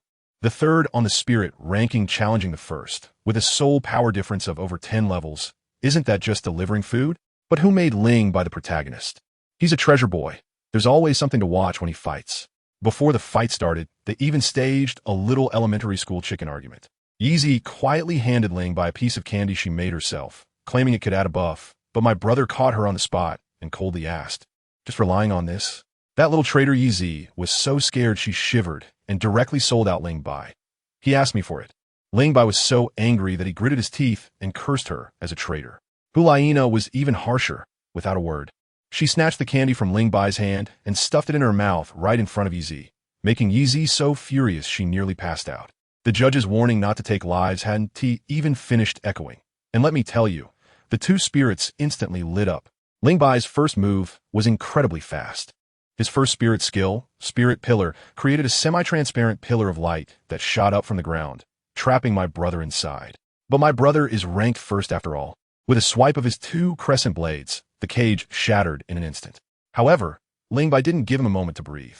He activated his second spirit skill and vanished from the spot. The next second, he teleported right in front of my brother and struck down with his sword. With a clang. Let me tell you, Ling Bai's strength was simply outrageous. My brother's arms went numb, and his 2 blades were sent flying. The audience erupted instantly, with Yeezy cheering as if she had taken some stimulant. But Yin and the others, who were in the know, looked calm, saying this was just the beginning. Sure enough, those 2 flying blades seemed to have GPS. With a flick of his hand, they flew back towards Ling Bai. Ling Bai leaned back in an extreme motion, dodging one blade with a bridge position. Then with a swift move, he caught the other one and, like throwing a boomerang, sent it back toward my brother. He shouted, "Your blade, hold it steady." My brother's eyes turned cold at that moment. First soul skill, Blade of Illusion. In an instant, 22 crescent blades appeared on the arena. Red light flying everywhere, making it impossible to tell which one was real. And guess what? Ling Bai didn't play the guessing game at all. He quickly threw a pillar to interrupt the attack. The countless red lights disappeared in an instant. It was simply a dimensionality reduction strike. Yin, watching from below the stage, understood immediately that Ling Bai was using his first soul skill to restrict my brother's abilities, forcing him into close combat and suppressing him with his own monstrous strength advantage. Seeing that he couldn't win in close combat and his skills were countered, my brother finally decided to reveal his trump card, his self-created soul skill, Full Moon. He directly warned Ling Bai that this move had strong attack power, so he should be careful. Let me tell you, the scene was incredible. Xiaoyu transformed into a high-speed, rotating white disc, exuding an overwhelming killing aura. Ling Bai first used his third soul skill, an 8,000-year-old thunder gun, to test it out. And what happened? With a puff, that thunder gun was as fragile as paper, directly split in 2 by Full Moon. My brother shouted in the disc, urging Ling Bai to admit defeat, saying, "You can't block this." But Ling Bai, that guy, doesn't have the word surrender in his dictionary. While he was frantically unleashing his pillar prison, it seemed like he was wasting soul power, but in fact he was stalling for time, observing the rotation direction of the full moon, while also charging up for himself. Then, this guy's CPU overheated. The remaining soul power within him erupted like a tsunami, and he started moving like a whirlwind. Family, who understands? He also turned into a disc, a silver disc with a black hole in the center. Everyone in the audience was stunned, and Yin exclaimed, "When did Ling Bai learn the full moon technique?" Hulaina focused hard and realized that it wasn't the full moon, just similar but somehow more perfect than the full moon. My brother inside was dumbfounded, jealousy, unwillingness, bitterness, all sorts of emotions surged up at once. The next moment, it was a monumental clash. The white disc against the silver disc. Ziz, the sound of metal grinding, was painfully sharp to the ears. The 2 discs collided head-on, sparks flying like fireworks exploding on the stage. The final result was mutual destruction. Both were sent flying and spat blood simultaneously. Ling Bai used his knife to prop himself up, kneeling on one knee, his whole body twitching, and finally struggled to lift his head to say, "The evil moon has won." As soon as the match ended, Hulaina and Yizi rushed onto the stage like crazy. Teacher Xia quickly came up to treat him, but said Ling Bai's injuries were strange. They were internal injuries caused by forcibly using a technique, and she couldn't heal them, so he could only recover on his own. My brother walked up to Ling Bai, his expression quite complicated, and asked him if that move was self-created. Ling Bai shook his head and said it was a family heirloom technique. My brother felt a bit better, as long as he wasn't surpassed on the spot. The two exchanged harsh words. One said, "Your soul power is too low. There's no thrill in defeating you." The other replied, "You should become a soul king soon. Making a level 48 soul sect member vomit blood isn't interesting." Then Hulaina said she would take Ling Bai back and directly sent Yezi to get food. Ling Bai started to act, claiming he couldn't stand or move, half of his body leaning on Hulaina. The scene was all about mutual affection, sweet to the point of being overwhelming. But what happened? Hulaina wasn't at ease and secretly followed them back to sea. And to her surprise, this guy was jumping around under a tree, trying to cool himself down. He didn't look injured at all. This made my brother angry, yet unable to stop laughing. A few days later, Ling Bai's injury healed, and it was time for him to leave. Before he left, he called Hulaina out and gifted her a new set of 100-pound weighted gear. Laina made an excuse, saying she didn't know how to wear it, asking him to teach her. While he was teaching, she suddenly stepped forward, and the two were very close. Ling Bai couldn't hold back anymore and hugged her, saying, "Just let me hug you just once." He then whispered in her ear, "When I come back, I will give you a surprise." Before dawn, Ling Bai set off. At the academy's entrance, Dean Ferrick and a middle-aged man with a hawk-like nose and sinister eyes were waiting for him. The dean introduced him as Lord Dialara from the Holy Emperor's Warrior Brigade, a Sol de Law sent by the Pope to escort him to the Death Canyon. Upon hearing that name, I realized it was that unfortunate guy from the original story. The dean solemnly told Ling Bai, "Remember what I said? You must find a way to survive the first 3 days. I told you the one next to me, called Lord Dialara, was so shocked to hear the words 3 days that he almost cried out. Then, the way he looked at Ling Bai was full of sympathy, almost like looking at a dead person. However, Ling Bai was very determined and nodded, saying, "Dean, I won't forget a single word you said." After that, he followed Lord Dialara and set off towards the Death Canyon. Let me tell you, that scene was explosive. Just that guy, Lord Dialara, the eagle, cupped his fist to the dean, and in the next second, wow, bling bling, golden light flashing. He transformed completely, and with a whoosh, a pair of golden wings exploded from his back, covered in feathers, looking just like a gigantic golden eagle. 8 soul rings, yellow, yellow, yellow, purple, purple, black, black, black. When they lit up, the aura was so overwhelming that I could barely catch my breath. Soul fighting, man. When his 7th soul ring lit up, he stretched out his eagle claws, just like grabbing a chick, and grabbed my shoulder, soaring into the sky. I tell you, that speed was something else. It felt like I was sitting on a rocket. The wind was cutting into my face like a knife. I couldn't even open my eyes. It felt like my face was going to be blown into a paralysis. Only then did I realize he was doing it on purpose, not wanting me to remember the route. The secrecy surrounding the location of this Death Canyon was truly well executed. We flew for about 10 minutes before he finally slowed down. As I opened my eyes, Wu Soul City was nowhere to be seen, only mountains below. Just when I was about to be blown silly, a black line appeared on the horizon, getting closer and closer. I could finally see clearly that it wasn't a line at all. It was an enormous canyon. It looked like someone had slashed a long, dark gash across the face of Mother Earth, and it was quite eerie to look at. We arrived at the Death Canyon. That eagle guy said as he landed me on the edge of a cliff. Just as I steadied myself, a man in a red robe flew out from a nearby checkpoint, also a Sol de Law. The two of them started exchanging pleasantries, calling each other Eagle Brother and Old Ma. That Old Ma sized me up for a while, smiling in a way that was quite meaningful. Oh, 3 days, interesting. 3 days again? My ears were almost developing calluses. What is the significance of these 3 days? I was just about to ask, when the uncle with the surname Ma waved his hand and sent him down. Then I was stuffed into a broken, and someone next to me shouted, "Let go." And whoosh, it felt like free fall. They just threw me down. Family, who understands this isn't a trial? This is murder, right? As soon as I went down, a person in white floated down. How should I put it? She was incredibly enchanting, with skin so tender it seemed like you could squeeze water out of it. She spoke in a high-pitched voice, giggling. But those two soul do big shots, upon seeing her, were like a mouse seeing a cat, respectfully calling her Elder Jew. Wow, a title Doloa. I heard him lazily saying up there, "Ah, this damn place, I really don't want to stay. I wish that kid couldn't live for even a day." I heard everything clearly while I was in the basket, and my heart sank. The Pope sent someone like this to protect me? Why do I feel like my life is even more at risk? With a loud bang, the basket crashed to the ground, but luckily my bones are tough. When I crawled out and looked around, the bottom of the canyon was dark and cold, and that chill seemed alive, drilling straight into my bones. My soul power was actually depleting on its own, so this is what the director meant by the power of death. But strangely enough, my soul power was operating several times faster. It really is a great place for cultivation. I was just looking for a place to sit cross-legged and meditate when I heard a crunch beneath my feet. I looked down and was stunned. It was a human bone.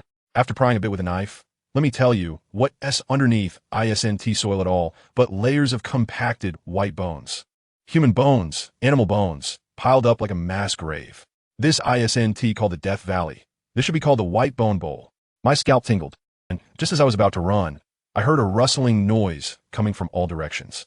It felt like a groundhog was burrowing beneath me. And suddenly a mound surged up. I quickly jumped back, stabbing down with my knife, and it just happened to hit something hard. But that was just the appetizer. In the next second, bones scattered all over the ground began to rise by themselves, clattering and piecing together, and hundreds of skeletons surrounded me. Their eye sockets glowed with a faint green light, as if they had entered some ghostly mode. That doll was squatting above watching the show, mumbling, "Oh, dodge that one. This is a bit interesting." I take down one after another. It looks easy, but I'm actually exhausted. These skeletons are tougher than defense soul masters at level 30. The key is they just keep coming. It's like cooking dumplings, one pot after another. At that moment, I thought, that's it, I'm done for. I'm going to meet my end here. I had a sudden inspiration. If I can't fight, can I still not dodge? Up the wall. I instantly teleported, jumped into the air, and charged towards the rock wall while stepping on a skeleton skull. Just as I was about to reach it, there was a loud rumble, and a huge creature emerged from the ground. A gigantic bone dragon. With one swipe of its tail, it sent me flying. Damn! I endured the metallic taste of blood in my throat and fired a shot from my broken Void Thunder gun, piercing directly into its eye socket. Taking advantage of its madness, I pushed off with my foot, jumped onto its head, and with a sudden leap, the cold silver knife was firmly embedded into the rock wall, leaving me hanging in midair. I just took a breath, thinking I was safe. But then two bony claws reached out from the wall, grabbing my waist and dragging me in. Damn, there's something in the wall. It's a faceless monkey creature. I fell back to the ground with both the creature and myself, instantly getting overwhelmed by a sea of skeletons. With no other choice, I unleashed my ultimate move. Ling Family's Windblade. A large silver disc exploded around me, resembling an absolute domain. And in an instant, hundreds of skeletons and that rock creature were all bisected. Seizing this opportunity, I climbed back up the wall. But then another rock beast came, trying to drag me in. I quickly pulled out my secret weapon, Soul Beast Pudding Powder. I threw a handful, and the smell, wow. I heard that later the chrysanthemum almost threw up from the stench, and that rock beast ran away immediately. I took the opportunity to start hacking away at the softened spot on the wall, hard at work digging myself a nest. Safe at last. I quickly munched on 2 leaves to enjoy my silver-glazed toffee, and my soul power instantly returned to full. For the next 10 days, I lived in this seaside cave. During the day, I went down to play a guessing game with the skeleton army. No, I mean to practice my Thunderblade. At night, I returned to meditate and cultivate. I focused on extreme pulling, treating combat as training, while I was busy risking my life. Hulaina was also frantically working hard back in Spirit City. After finishing her physical training each day, she was exhausted like a little puppy, just staring blankly at her fox, which was also named Xiaobai, probably missing me. One day, she sneaked over to the entrance of my training area, planning to sneak in and take a look while I was away. As soon as she arrived, she was dumbfounded. The entrance to my training area was actually sealed off with wooden fences. The smile on Hulaina's face instantly disappeared, and her heart sank. Something felt off. Didn't the academy have a rule? If students take leave, their benefits remain unchanged. What's going on? Did I leave and the tea went cold? Was my home robbed? The more she thought about it, the more panicked she became. Without saying a word, she leaped over the fence. However, as soon as she entered the forest, her footsteps slowed down. Let me tell you, she was rendered speechless by the scene before her. Under the pear tree, where I usually cultivated, over 30 rose bushes were blooming brilliantly, a sea of pink, fragrant, and inviting. She suddenly remembered.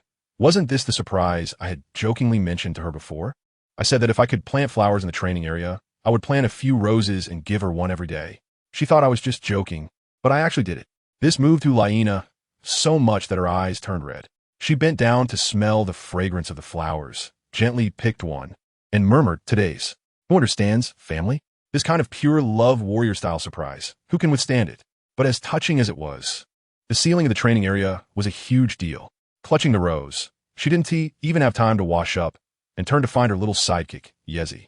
At that moment, Yezi was practicing in the kitchen. When she saw Hulaina rushing in, she was startled. With me absent, she didn't dare to challenge the big sister, so she immediately put on a smiling face. Senior Hulaina, are you looking for me? Hulaina got straight to the point. Yezi, did Lingbai tell you where he went? Yezi looked confused. Didn't he take leave to go home? Leave my foot. His training area has been taken over by the academy. Hulaina saw her clueless expression and turned to leave. Yezi realized something was wrong and hurriedly chased after her. Senior, wait for me. What scene it was? Hulaina's long legs moved quickly while Yezi ran behind like a little corgi, panting heavily, probably cursing Hulaina 1,000 times in her heart. Hulaina's mind was racing. Suddenly, she remembered that the dean had come to find me before I left, and the two of us had talked for a long time. There must be something fishy about this. What kind of identity does the dean have to actively seek out a student? Also, the day I hugged her, my heart was racing like a drum. Clearly, something was being hidden from her. Find the dean, Hulaina blurted out, and her pace quickened. The two of them made their way to the dean's office, knocking on the door to enter. When Dean Ferrick saw them, he was a bit surprised. Hulaina didn't waste any time and directly questioned, Dean, why has Lingbai's training area been sealed? Is he really on leave? Dean Ferrick was taken aback and thought to himself how poorly these people were handling things, always causing him trouble. It was one thing to fool Yezi, but to try and fool Hulaina? No way. After a moment of thought, he could only tell the truth. Lingbai is indeed not on leave. His situation is special. I arranged for him to train elsewhere, and he will be back in at most 6 months. After saying this, he sent Yezi away.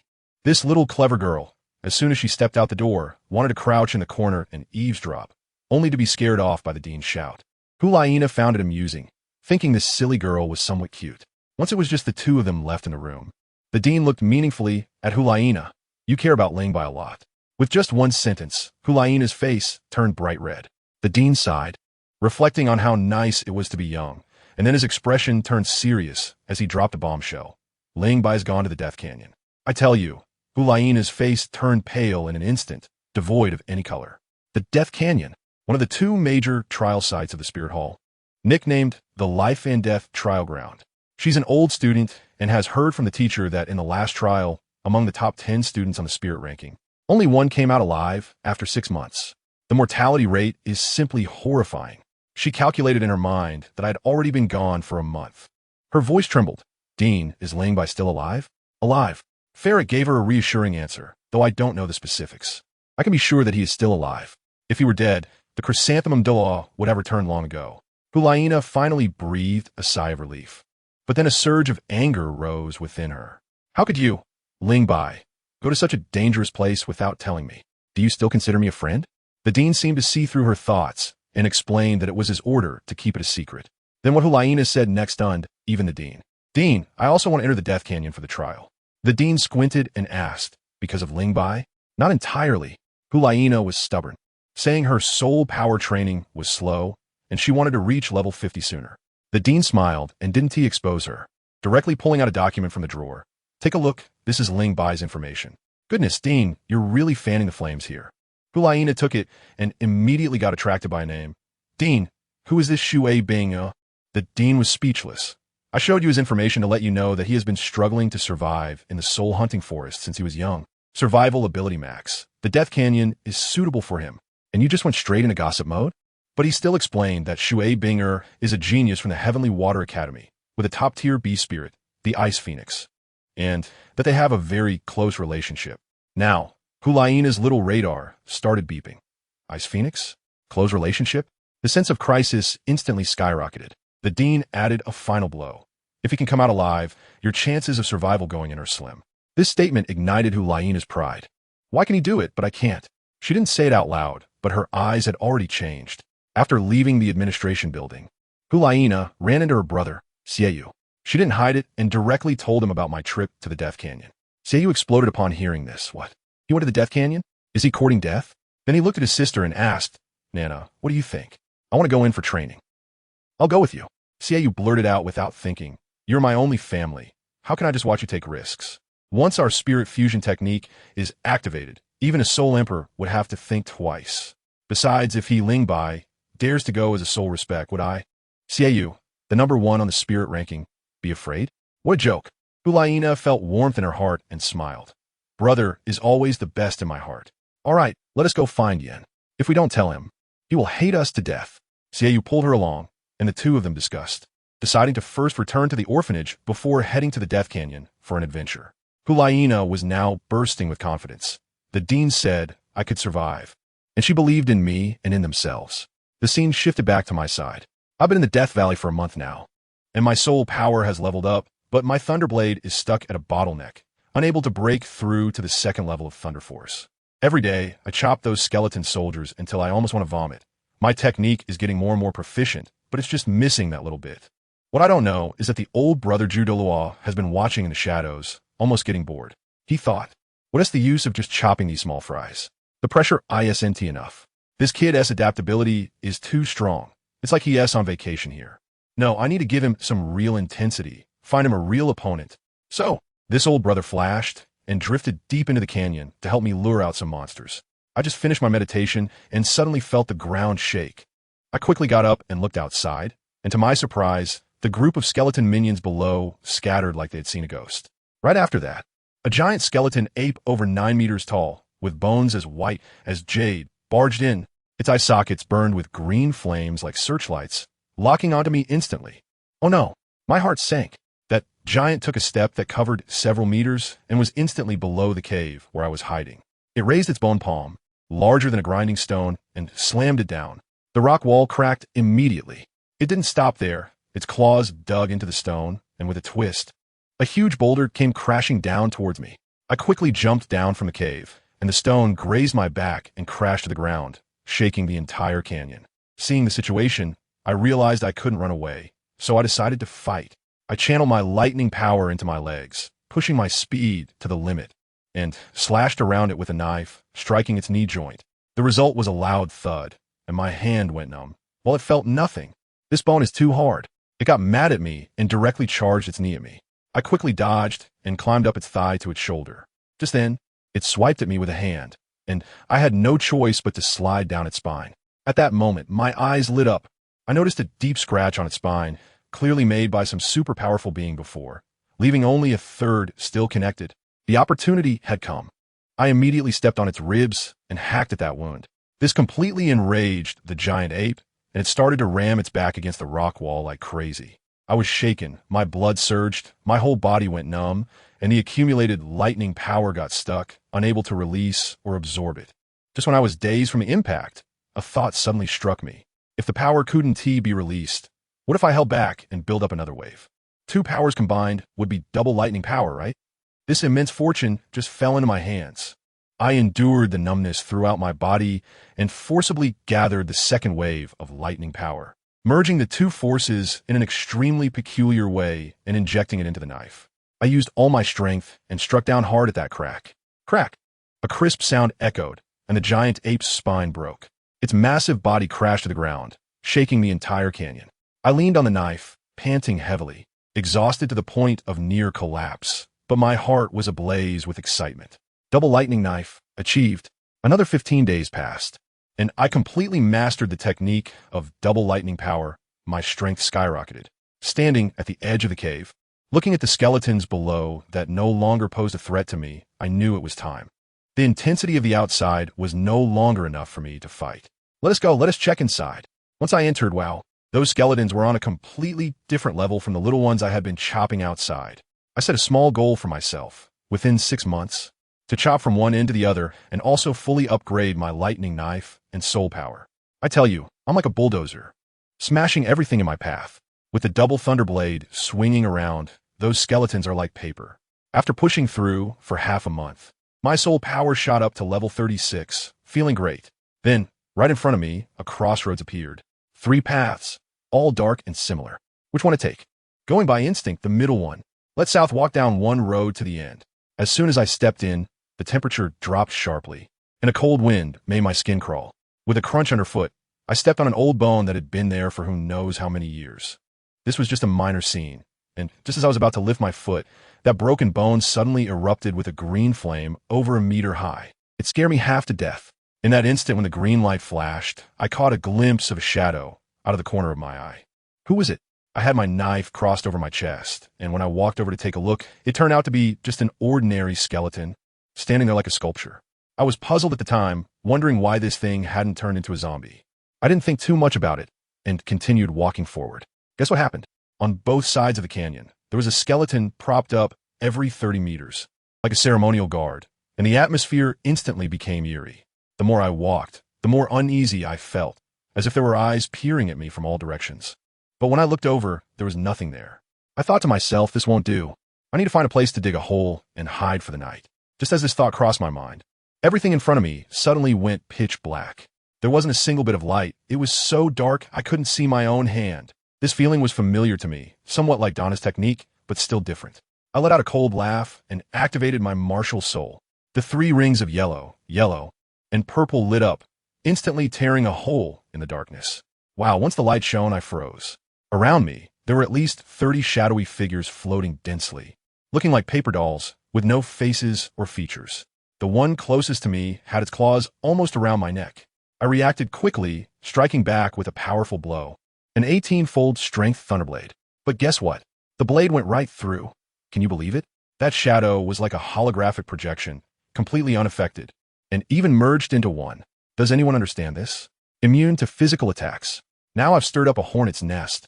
That thing seemed to be angered, letting out an incredibly piercing scream, followed by all the shadows joining in. The sound felt like steel needles stabbing my brain, causing me to shudder in pain. Luckily, my head soul bone was strong. A chill surged through me, boosting my mental power, barely allowing me to hold on. Mental attack. Damn.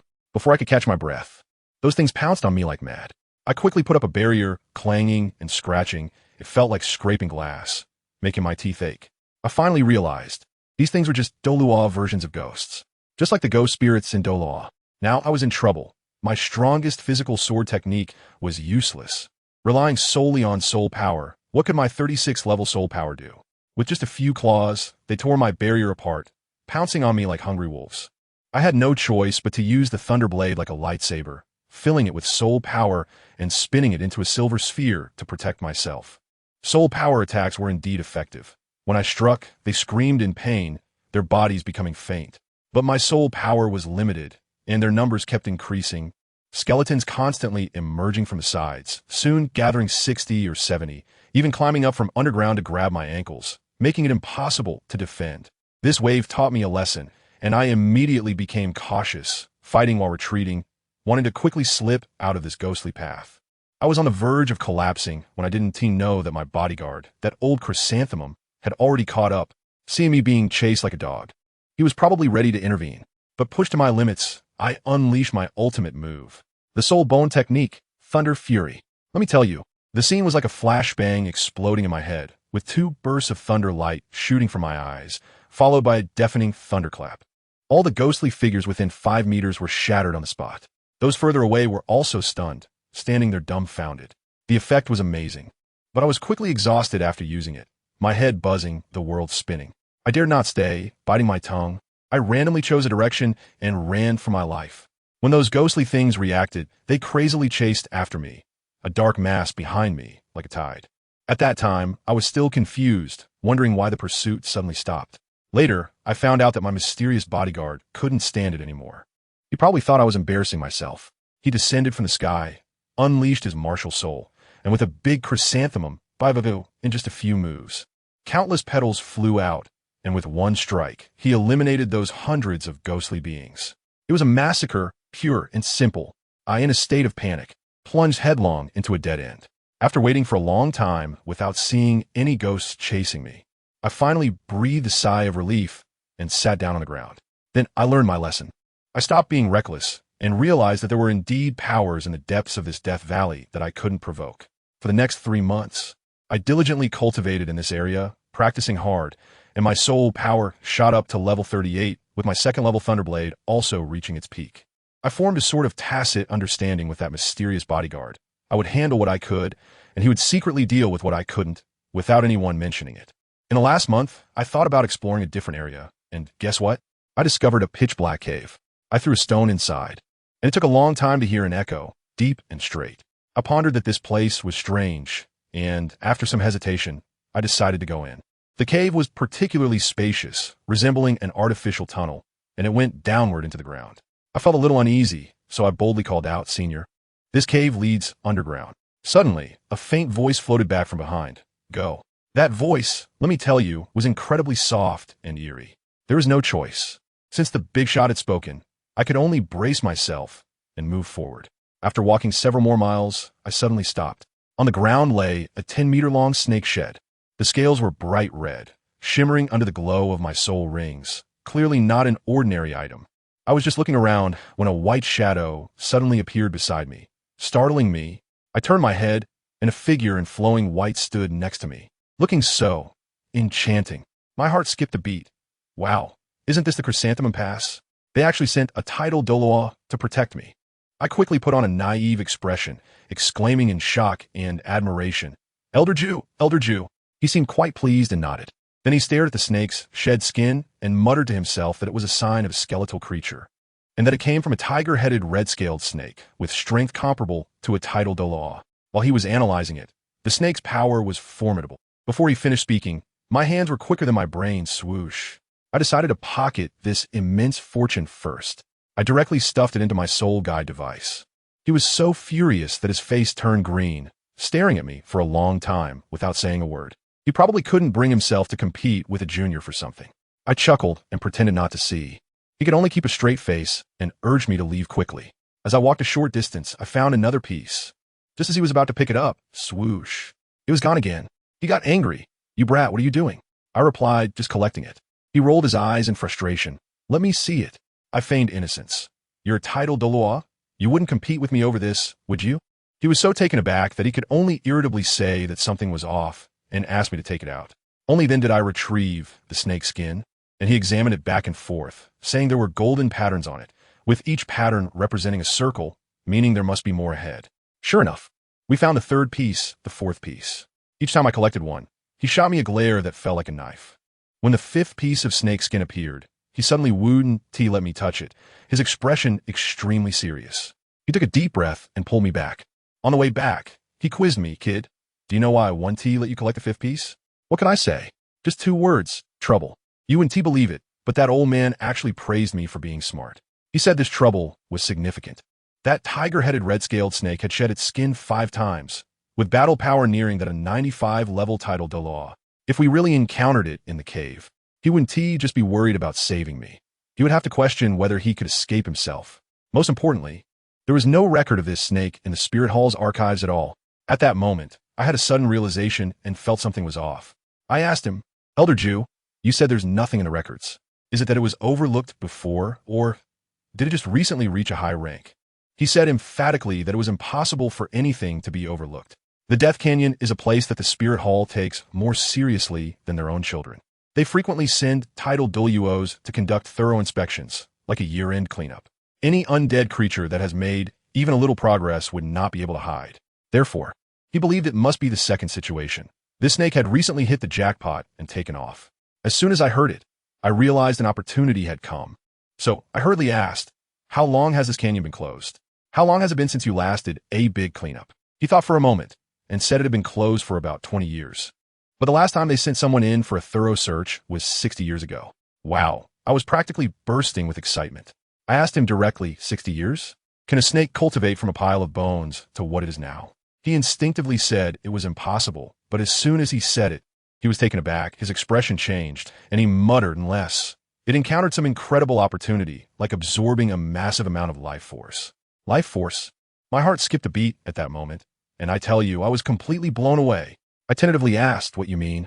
Could it be the flower of life? This time it was his turn to be shocked, his eyes wide open. How do you know about the flower of life? I casually told a lie, saying I was reading a shabby book in the college library. He didn't think much of it, already lost in madness, trembling with excitement, muttering, "The flower of life, the fairy product among flowers. Legend has it that it is a seed nourished by the goddess of life's divine power. If I could get it, even just a petal, I could break through." Seeing his crazed expression, the little flame in my heart also ignited, and I immediately began to stoke the fire. "Elder Jew, how about we go in and take a look? What if that flower is at the bottom of the cave?" "What nonsense! He rolled his eyes at me and poured a bucket of cold water over my enthusiasm. He said that the flower of life grows in the spring of life, and that spring water is hidden in the void above the Dead Sea, drifting around like a ghost ship. For thousands of years, only one unlucky guy hit the jackpot, and the spring water just happened to bloom right in front of his face, allowing him to casually pluck a petal. Both of us were feeling regretful and frustrated, preparing to run away completely when suddenly a faint fragrance wafted over. That scent was amazing, I tell you. Just inhaling it made all my fatigue from staying up late yesterday disappear. Even more ridiculous was that my mutated pear tree martial spirit started moving on its own. The crown was shaking like it was dancing, continuously conveying a strong emotion to me. I want it. I want it. At the same time, a strange mushroom-like chrysanthemum sprouted in old Chrysanthemum's palm, and he was stunned, saying he hadn't summoned his martial spirit at all. Family, who understands? We exchanged glances, and the same four words popped into our minds. The flower of life. In the next moment, the smile on old Chrysanthemum's face completely bloomed like his martial spirit, and he slapped me on the shoulder, almost knocking me apart. You little brat are my lucky star. If I get this treasure, you won't miss out on the benefits. I hurriedly asked, what about the snake? He shot me a cold glance and said fiercely, if it dares to block me, I'll risk my life to make it die again. Follow me. I turned my eyes and pointed at the snake shed on the ground. Elder Jew, can I collect this fifth skin? He twitched the corner of his mouth, probably speechless, but after thinking for a moment, he said, take it. It's better to lure it out, so it won't sneak attack us from the shadows later. All right. I quickly tucked the snake shed into my pocket. A flash of golden light appeared on Elder Jew, and in a blink, he disappeared. I didn't hesitate either. I maxed out my double thunder power and ran deep into the cave like a whirlwind, charging with all my might. When I reached the end, wow, it was a huge TM cavern filled with stalactites, and the walls were embedded with natural gems, sparkling like the starry sky. At my feet was a pitch-black underground river, completely silent and lifeless. Elder Jew was already waiting there, confidently saying, that's right, the water of this river is condensed from the power of death. The spring of life must be right here. The snake is here too. I've already caught its scent. Kid, when the fight breaks out later, I can't look after you. So be smart. I thought to myself, rest assured, if something goes wrong, I'll be the first to run away. As soon as the words left my mouth, the space in the cave suddenly rippled like water, and a light circle over a meter wide appeared in the center. Slowly, a small lake emerged within the circle, and a large white flower floated on its surface. The intoxicating fragrance instantly intensified tenfold. The flower of life. Old Chrysanthemum's eyes turned red, and with a loud cry, he flew over, reaching out his hand from a distance, embodying the spirit of charging forward for love. As a result, the calm surface of the river exploded with a loud bang. The tiger-headed red-scaled snake made its move. It couldn't eat that flower. It was poison to it. But after guarding it for decades, it had long regarded it as its private property. If I can't use it, you can't take it either. A typical case of occupying the latrine without doing anything. Old Chrysanthemum didn't dodge at all, charging forward against the towering waves. Unfortunately, the fountain of life vanished just as quickly as it appeared, the light circle shrinking down to a point before disappearing. The duck that was within reach flew away. An old Chrysanthemum broke down on the spot, directing all his anger towards the snake. Bastard, you ruined my good fortune. I want your life. Bang! He was knocked back dozens of meters by the giant wave, but in the next moment, 9 soul rings lit up in unison, and the 7th soul skill, the true form of the weapon soul, was activated. The extraordinary mushroom beneath his feet, the celestial chrysanthemum, instantly doubled in size, shining with golden light and exuding an overwhelming aura. As soon as I saw the situation, I quickly retreated back into the cave, afraid of getting splashed with blood. I heard him shout loudly, 5th soul skill, gathering of cold blossoms. Thousands of petals transformed into a golden divine dragon, which dove straight into the black river.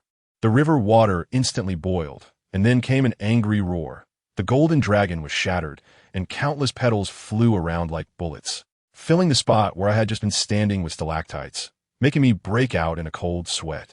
The snake was also enraged, and a gigantic tiger head emerged from the water, half of its body exposed, one half flesh and scales, the other half bone, its green eyes making one's heart tremble. Old Chrysanthemum was still talking tough, but the creature didn't listen at all and opened its mouth to spew a stream of crimson toxic fire. The two great masters were exchanging blows. causing the entire cave to feel like it was about to collapse. Just as they were locked in fierce combat, that floral fragrance reappeared. The spring of life emerged once again. While old Chrysanthemum was enduring the toxic fire, he shouted to me, "Ling Bai, find a chance to grab it. I'll hold it off for you." I dare not slack off, so I quickly ran along the riverbank. But who understand my family? This thing is like opening a blind box. Every time it appears, it's always far away, and I can't reach it at all. I was so anxious that I stamped my feet. Just when I was about to lose hope, that familiar spatial fluctuation came again, and this time, the fountain of life appeared less than 5 meters away from me. The distance for my teleportation was just right. How did this overwhelming fortune just land on my head? Ling Bai, hurry and grab it. The old Chrysanthemum's shout came. Without any hesitation, I kicked off the ground and shot out like a cannonball, my right hand reaching straight for the light circle. Closer, even closer. I felt like I was about to touch it. But then, with a bang, my hand seemed to hit an invisible membrane. Damn, there's a barrier. Use your soul skill. Old Chrysanthemum shouted anxiously from behind. Why didn't you say so earlier? 1,000 thoughts raced through my mind, but at that moment, I was already exhausted and starting to fall, almost about to drop into that river of death. It's over. I'm done for. Just as I was about to teleport back, let me tell you, my martial soul suddenly came to life. It forcefully interrupted my soul skill, and 3 thin, grayish roots shot into the light circle. The next second, a tremendous pulling force came, and I was uncontrollably sucked in. By the time old Chrysanthemum and that snake reacted, I had vanished along with the fountain of life without a trace. At that moment, the entire cave was silent. Old Chrysanthemum and the tiger-headed red-scaled snake exchanged glances, and surprisingly, they both stopped fighting. Old Chrysanthemum was quite a talent. After a moment of shock, he turned and started to PUA that snake, shouting in a sharp voice, "What are you looking at? My person's inside. If you move again, do you believe I'll have him destroy your spring water?" You wouldn't believe it, but that snake really bought it. After hesitating for a moment, it slowly sank back into the water. As for me, I was pulled into a peculiar space. I felt dazed, as if I had turned into a tree.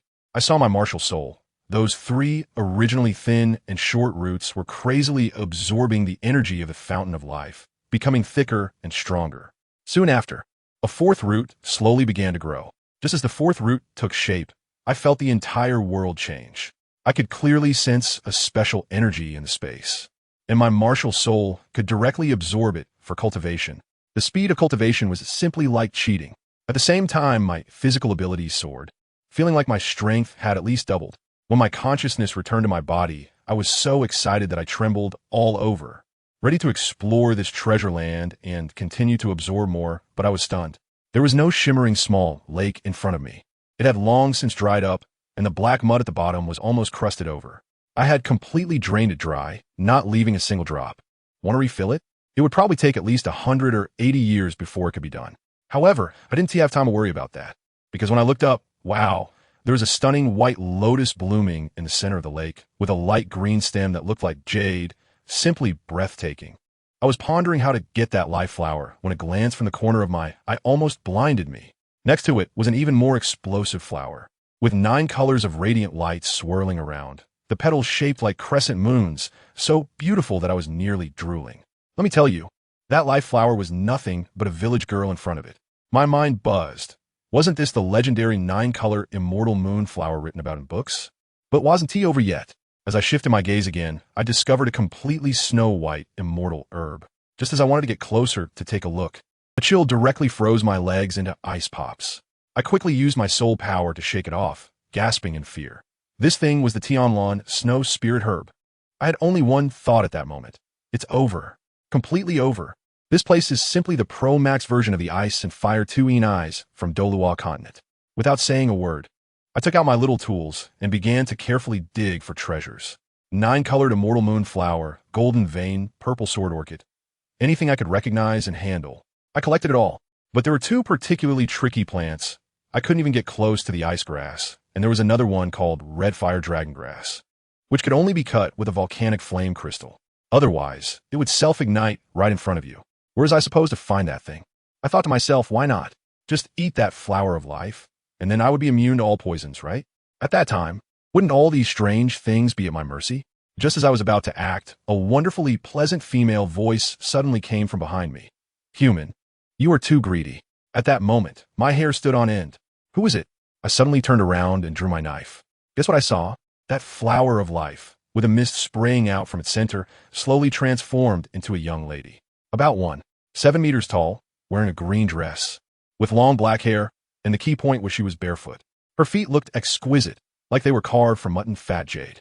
But I had no mood to admire her beauty. As soon as she appeared, I felt like the surrounding space was about to crush me. The sense of pressure was overwhelming. I calmly asked her who she was. She just looked at me with a smile and said, "I'm a 10,000-year-old flower of life, and I'm a master of this place. Human, do you still want to eat me?" I was petrified on the spot. 100,000-year soul, beast? Who understands family? I was planning to eat a flower, but the flower turned into a stunning beauty of a 100,000-year soul beast. And she even asked me if I wanted to eat her. Isn't this plot twist a bit too outrageous? My survival instinct kicked in instantly, and the smile on my face looked worse than crying. It's a misunderstanding. Senior, it's a huge misunderstanding. How could I possibly eat someone as beautiful as you? I meant to eat that golden vine, yes, the golden vine. She chuckled and said, "But the golden vine has already been taken by you." I quickly said, "I'll take it out right away." She burst into laughter and waved her hand, saying, "I was just joking. You coming here is fate, and taking them away is also fate. If you hadn't dared to challenge my idea in the end, I wouldn't have bothered with you." Hearing her say this, the heavy stone in my heart finally settled. I quickly flattered her, saying, "Senior, you are noble and virtuous. With great compassion, I admire you." She actually seemed pleased and asked, "Why did you stop? If you can talk, say more." Goodness, this 10,000-year-old beast seems to have a rather unique way of thinking. Seeing my stiff expression, she giggled again and then explained to me that I had drained the life water from the lake, which contains the divine power of the goddess of life. The effect was even better than directly consuming her. My physical fitness had increased by more than double, and there would be hidden benefits when absorbing soul rings in the future. As soon as I heard this, I realized that I already had the effects of being immune to all poisons and super recovery. Then why should I still care about her real body? I quickly said that I absolutely didn't mean that. Seeing that I was so perceptive, she unexpectedly waved her hand and said, "All right, take all these flowers and plants on the ground and hurry up and leave." I was stunned at that moment. "Senior, you want me to take them all? Aren't you angry?" She tilted her head and said cutely, "Why would I be angry? They're not my kin. Hurry up, don't dawdle." I looked troubled and said that I couldn't get close to that ice grass, and I didn't have the tools for that fire grass. As for the rest, I didn't recognize them and was afraid they might be poisonous. She looked at me with an expression that said, "You're such a hassle," then painfully plucked a petal from her own body and floated it in front of me. "I find you pleasing to the eye, so I'll give this to you. Infuse it with soul power, and it can be used as a knife. Take it and collect." Oh my goodness, what a living Buddha this is. If even soul beasts are this kind-hearted, the Doluo continent would have achieved world peace long ago. Holding this petal feels like wielding a royal sword. That ice grass instantly became docile, and the fire grass even forgot about self-immolation, obediently letting me collect it. However, the subsequent harvesting process was comparable to mind clearance. She was narrating on the side.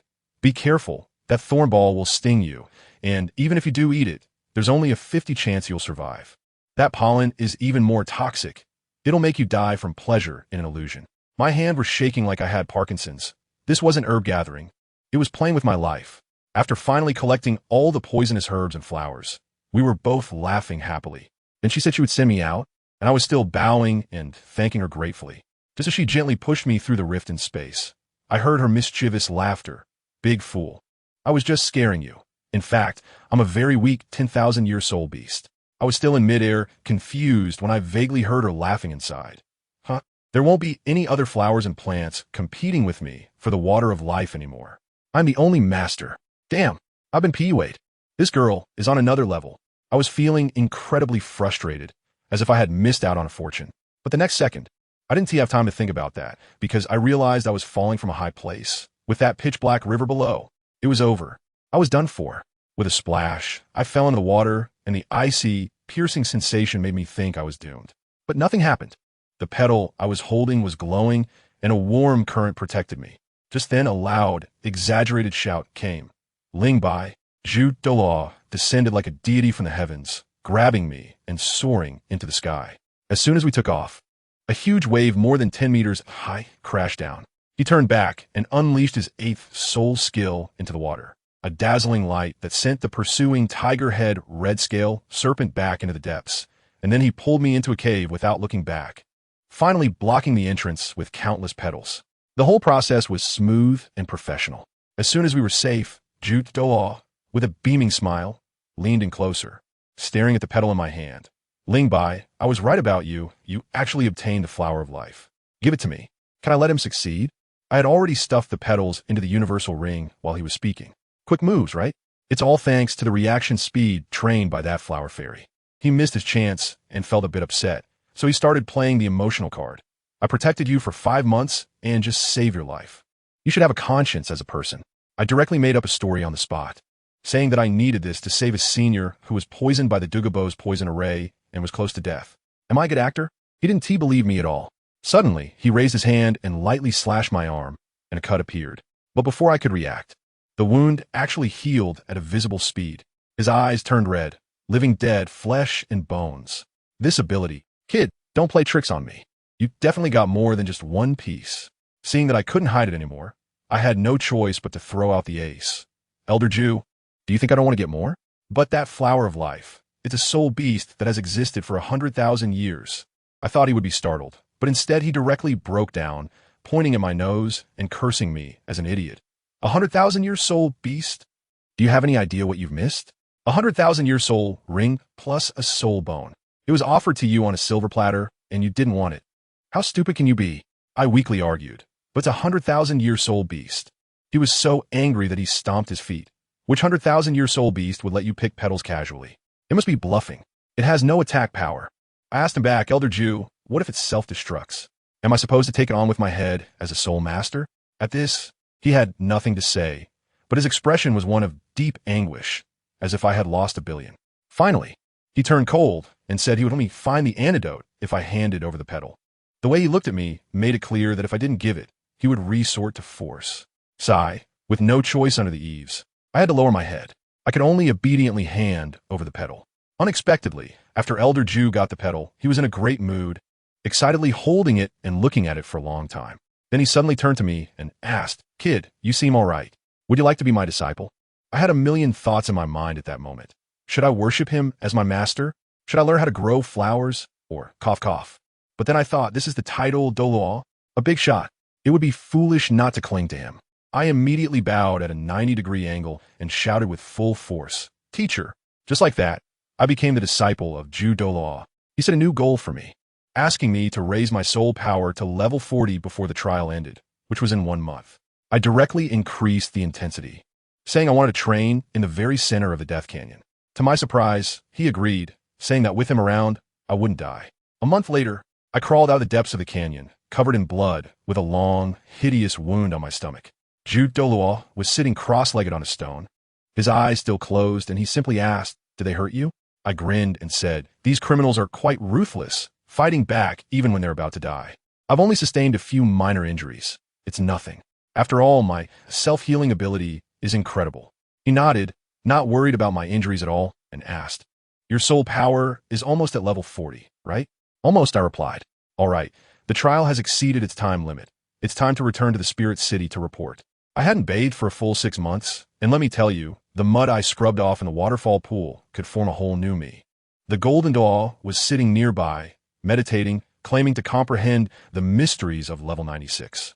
After I cleaned up, he talked to me about future plans, suggesting I graduate from the academy and arrange for me to join a special forces team called the Annihilation Squad. But I had my own thoughts. I told him, Teacher, I don't want to leave the academy just yet. I want to participate in the Continental Advanced Soul Master Academy Elite Competition. He actually agreed, saying it was a great opportunity to make a name for myself and that he would help me negotiate with the Pope. Then he asked me what I thought about my 4th soul ring. I told him that I wanted a soul skill that could both fly and fight, and I had my eye on a soul beast called Thunderpunk. He was taken aback and stared at me, saying, Are you crazy? You're going to absorb a 10,000-year soul ring for your 4th soul ring? Do you know what a 10,000-year soul ring means? The only outcome for a soul master absorbing a 10,000-year soul ring is to be blown apart by the energy. I looked at him as he casually dropped another bombshell. Teacher, actually, my 3rd soul ring is 8,000 years old. Goodness. I saw TeacherDonna's jaw nearly drop in shock. He gasped sharply, stared at me in a daze, and stammered, 8,000 years? How? How did you manage to not die? I told him directly, someone saved me. Then I cleared my throat and hit him with something even more explosive. Teacher, let me tell you, 8,000 years is nothing. I feel fantastic right now. Don't even mention 10,000 years. I could handle a 20,000-year soul ring right here on the spot. As soon as I said that, my teacher was stunned, his eyes wide open as if he were hearing something incomprehensible. He asked me, "Are you serious?" I calmly nodded and replied, "Don't worry, teacher, I'm confident." He probably already considered me a monster in his heart. His face flushed with excitement as he grabbed me and exclaimed, "What a talented student I've got. All right, if you're confident, I'll arrange it for you. When you reach level 40, I'll personally lead the team, and we'll bring that old ghost along too, so he can see just how amazing my disciple is." After saying that, he didn't waste any more words, grabbed my shoulder, and whoosh. We teleported straight to the office of our academy's dean. The old dean, Ferrick, was reading a book when he suddenly sensed something was off. His aura flared up, but my teacher broke through it with a cold snort, causing the chair to shatter and nearly making the dean fall to the ground. My teacher's feminine tone came out again. "Dean Ferrick, what a great show of authority. Are you going to fight me?" When Ferrick saw it was my teacher, he was so scared he almost lost his soul and quickly bowed. "I have seen Elder Jew." My teacher waved his hand with great authority, pointed at me, and said, "This is my disciple, Lingbai. From now on, in the academy, you must give him the best treatment, provide whatever he needs, understand?"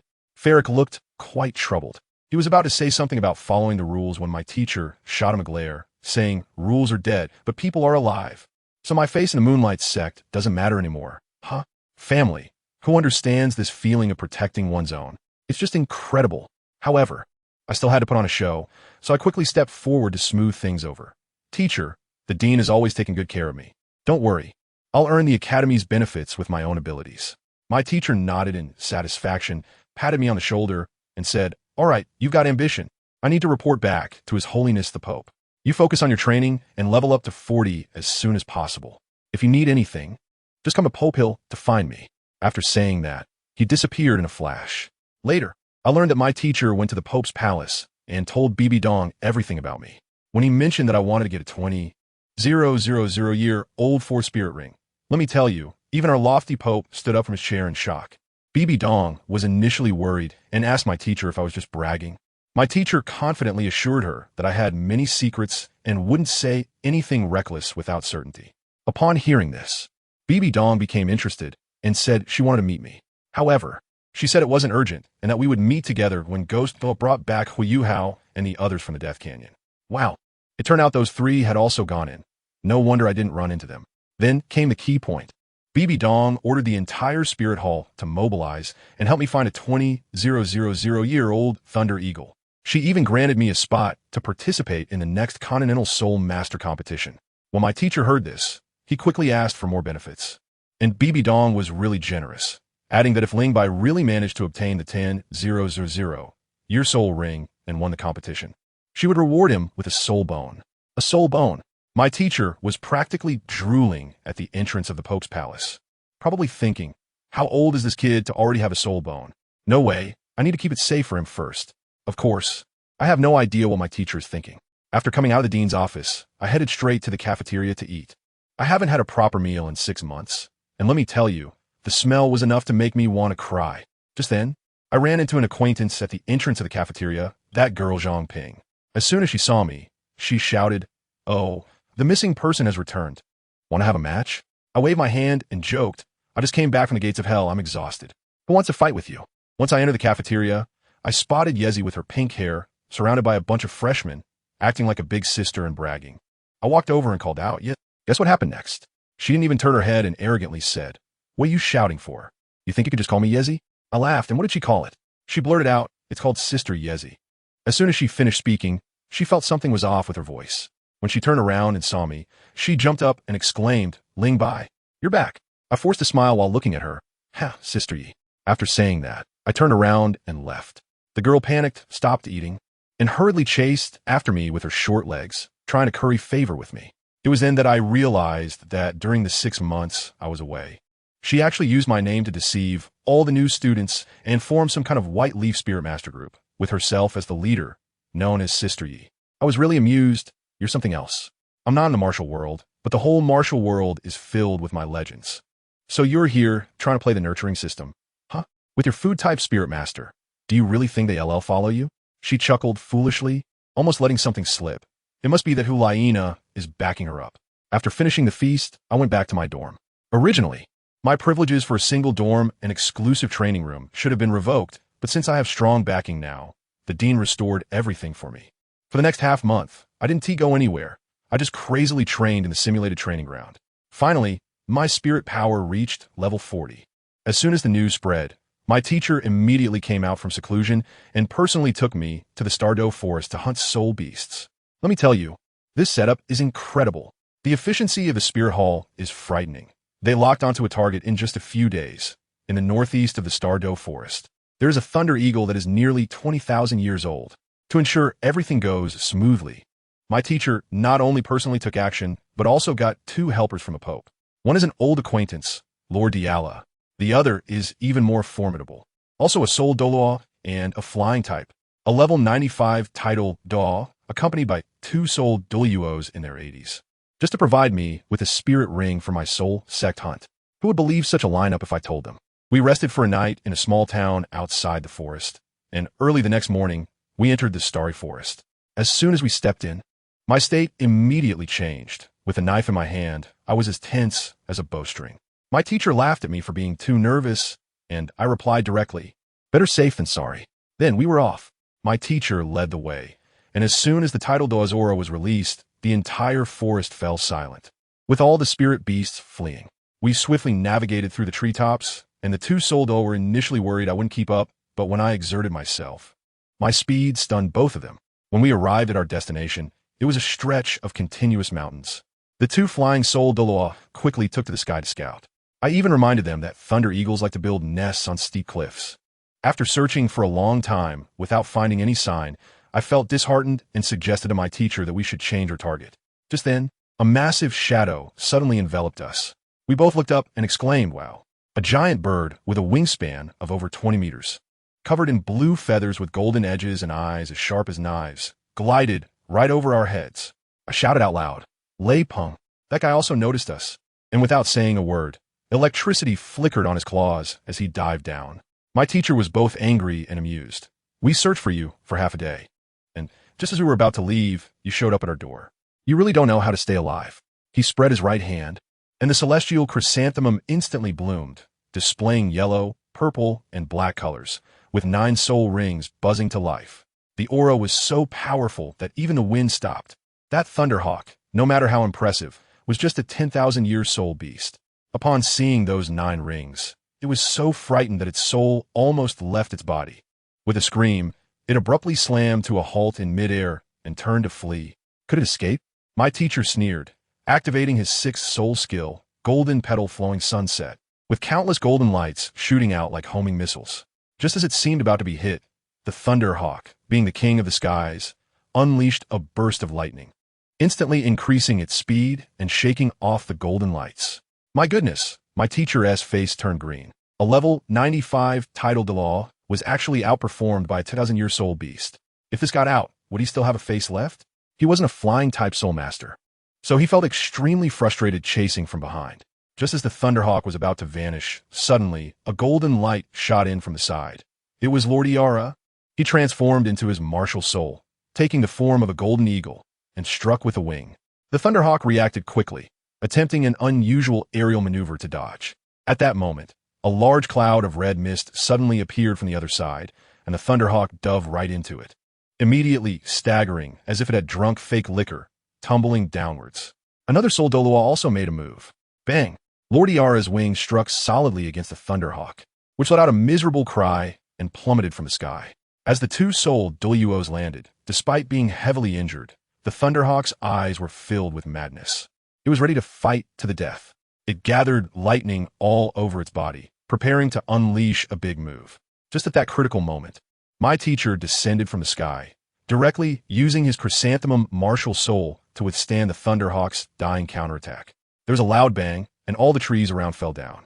My teacher's gaze was icy. He flicked his fingers, and a dozen petals flew out, directly severing the Thunderhawk's wings. The Thunderhawk still wanted to self-destruct, but my teacher smiled disdainfully. "You think you can self-destruct in front of me? daydreaming. With the activation of his third soul skill, the breath barrier, he immobilized the Thunderhawk in place, unable to move. In the end, a few more petals flew over, leaving it with just a breath of life. By the time I huffed and puffed down the mountain, the battle was already over. My teacher smiled at me and said, "Ling Bai, this Thunder Eagle is yours." Looking at the barely alive Thunder Eagle, I felt a surge of excitement in my heart. A 20,000 year fourth soul ring. I tightened my grip on the knife and was about to walk over when my teacher stopped me again and asked one last time, "Are you sure? You can still regret it now." I turned back and smiled at him. "Teacher, just you wait and see." I walked up to Lei Peng, raised my hand, and with a swift motion, a terrifying black soul ring suddenly emerged with a buzz. I took a deep breath and said to my teachers, "Please protect me." Then I sat cross-legged, not in a hurry to absorb it, but instead took out a ball of deep blue water from my ring, which was the 1,000-water deep blue. As soon as my teacher saw it, his eyes lit up. "Good kid, no wonder you're so confident. It turns out you have this treasure." I pressed the Qianshui Yulan to the center of my forehead, and a wave of coolness instantly surged into my mind, putting me in a state of ethereal tranquility, free from sorrow and joy. "Let's begin." I closed my eyes and raised my right hand, and a 3-foot-tall pear tree slowly grew in the palm of my hand. Let me tell you, my martial soul is completely different from what it was 6 months ago. First of all, the roots have changed from 3 to 4, each as thick as a baby's arm. Next is the trunk, which now has a faint silver glow mixed with its original black color. The metallic texture is simply amazing. And the most eye-catching part? The canopy, dense like a small green umbrella, with every leaf glowing bright green. Moreover, the leaf veins aren't just ordinary green, they're a flashy silver. Just like the patterns on a circuit board, bursting with a sense of technology. As soon as my martial soul appeared, good heavens, the black soul ring floating above the corpse of a thunder falcon rushed over like a cat that caught a scent, zipping straight towards me. It didn't give me any time to react and directly turned into a puff of black smoke, frantically burrowing into my palm. I tell you, the moment that thing entered my body, I shuddered violently and everything went black. I felt like I was no longer a person, but just a sock that had fallen into a washing machine, being tossed around by that energy. My head buzzed and I couldn't think of anything. I just crashed. That black energy instantly filled every corner of my body, and my soul power was crushed down, unable to move at all. I could only watch helplessly as this force wreaked havoc inside me. The first wave of impact was lightning. That Thunderbird was of the lightning attribute, and this soul ring energy carried an electric shock effect, leaving me numb all over, my body twitching uncontrollably. The 3 soul rings on me panicked as well, their yellow and purple light flashing wildly, wrapping me up like a disco ball. Then came the second wave, which was even more intense. The energy surged into my meridians, crashing through them like a drunken wild bull, forcibly bursting them. I couldn't hold back and screamed. It hurt so much that blood beads were seeping out of every pore, and in the blink of an eye, I turned into a blood-soaked person. The surrounding tidal Duos were stunned. Lord Diala's eyes twitched as he asked Elder Ju what was going on. Elder Ju's heart sank, and he shouted at me to stabilize my mind, saying I had consumed the flower of life and could self-repair, urging me to hold on. What do my family members know? I regretted it at that moment, wondering why I had consumed the water of life. This thing was just here to torture me. That energy burst my meridians, and my super healing ability immediately kicked in, bursting and repairing, bursting again and repairing again. Was this a tug of war? Was I battlefield? Was the main feature a torturous companionship? The pain almost brought me to tears. However, pain aside, there was a benefit. With all this back and forth, the resilience of my meridians had significantly increased. After all, I had absorbed soul rings beyond my level more than once or twice before. I had experience and gritted my teeth to endure. The soul power of that Thunderbird poured into my body like it was free. My 3 soul rings were suppressed by this force, their light dimming until they all turned black, looking like 3 10,000-year soul rings. Of course, they hadn't truly leveled up. It was just that there was too much soul power that was temporarily stored. Slowly, I felt my body begin to swell, like a balloon that was about to burst. I knew that if I didn't find a way to absorb this energy soon, I would explode right here today. Just when I felt I was at my limit, my skin about to crack, I instead laughed. You think this is my limit? No, your limit has arrived. Because this energy couldn't overwhelm me all at once. The final winner would definitely be me. Why? Because I still had tricks up my sleeve. My head soul bone and my mutated pear tree martial soul hadn't made a move yet. The head soul bone saw such a feast and immediately opened its mouth to begin gorging itself, instantly alleviating that swelling sensation in my body. As for my pear tree martial soul, it was quite aloof, only taking a few symbolic bites before falling silent. You think this is the end? Not at all. The real danger was yet to come. Soul shock. That Thunderbird was unwilling to die. Its last remnants of soul resentment coalesced into a phantom that charged straight for my head. If that hit, I would instantly become an idiot, probably only able to babble for the rest of my life. Want to take me down with you? Do you think you're worthy? I have my own backup. Head soul bone skill, Thunder Fury, activate. But this time it was different. I didn't T-attack outward but directly detonated it in my own head. That S-right, setting off fireworks in my head. With a loud bang, my entire consciousness world trembled like an earthquake. The Thunderbird's remaining soul was shattered by the sound waves. I wasn't in a better condition myself. I suddenly opened my eyes and spat out a mouthful of blood, my face as pale as paper. But I won the gamble. Although my mental power suffered a heavy blow, and I couldn't use my head soul bone for a short time, my life was saved, and this round wasn't a loss. When I opened my eyes again, goodness, 3 days had passed. Elder Jew was still beside me protecting me. Upon checking myself, I was astonished. I had shot up from level 40 to level 42. Those 2,000-year soul rings really packed a punch. My body had undergone a transformation, growing to 1 meter 80, with beautifully defined muscles.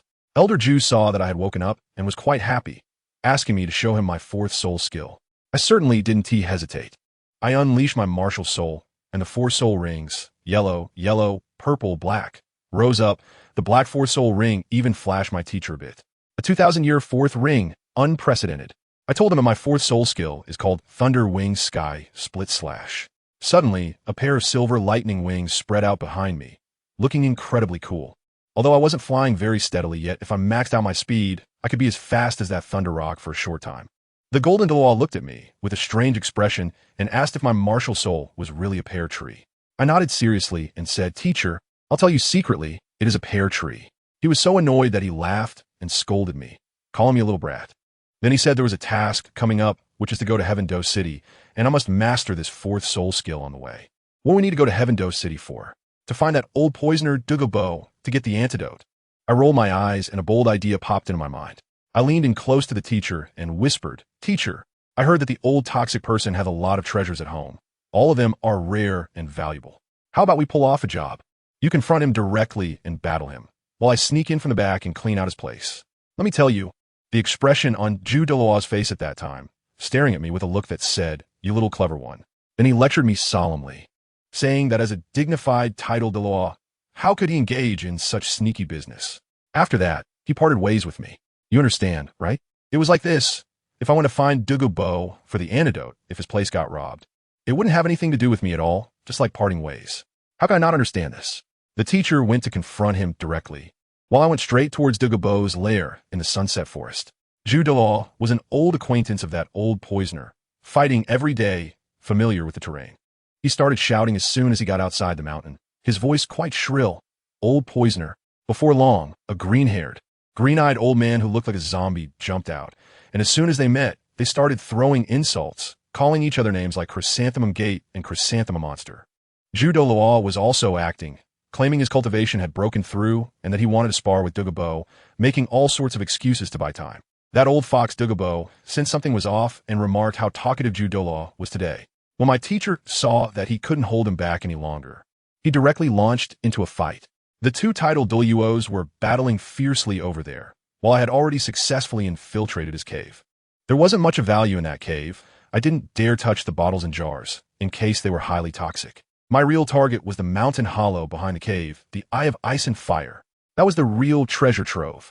I flapped my wings and flew down. And wow, that place was something. In the middle was a hot spring, half red and half white, surrounded by all kinds of rare flowers and herbs, many of which were legendary treasures. I was so ecstatic that I took out the tools I had prepared long ago and started frantically picking.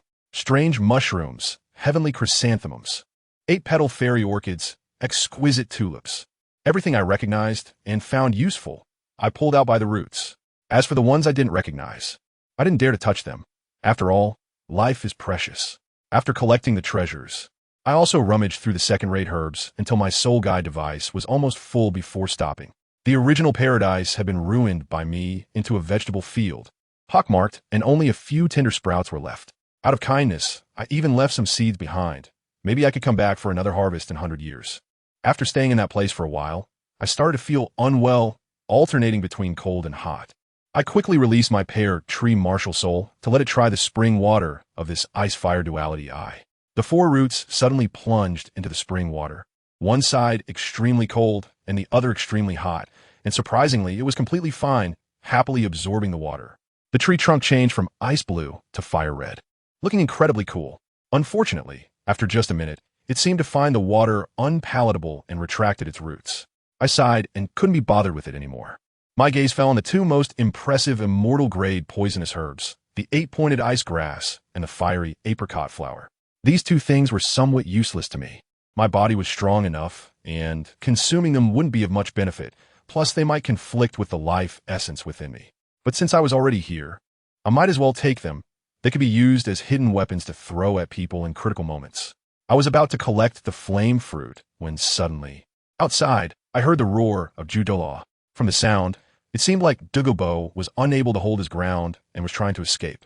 I was startled, realizing time was running out. I hurriedly packed the flame fruit into a special box. That thing was too hot, and just touching it melted a part of my skin. Old poison, don't leave. The teacher's piercing voice came through, and I jumped in fright. Feeling like a thief caught by the owner, I turned and ran. Before I ran, I foolishly used my dagger to cut off the root of the 8-pointed ice grass, and casually poured a large bottle of soul beast dung over myself. Then used all my strength to flap my wings and fly out.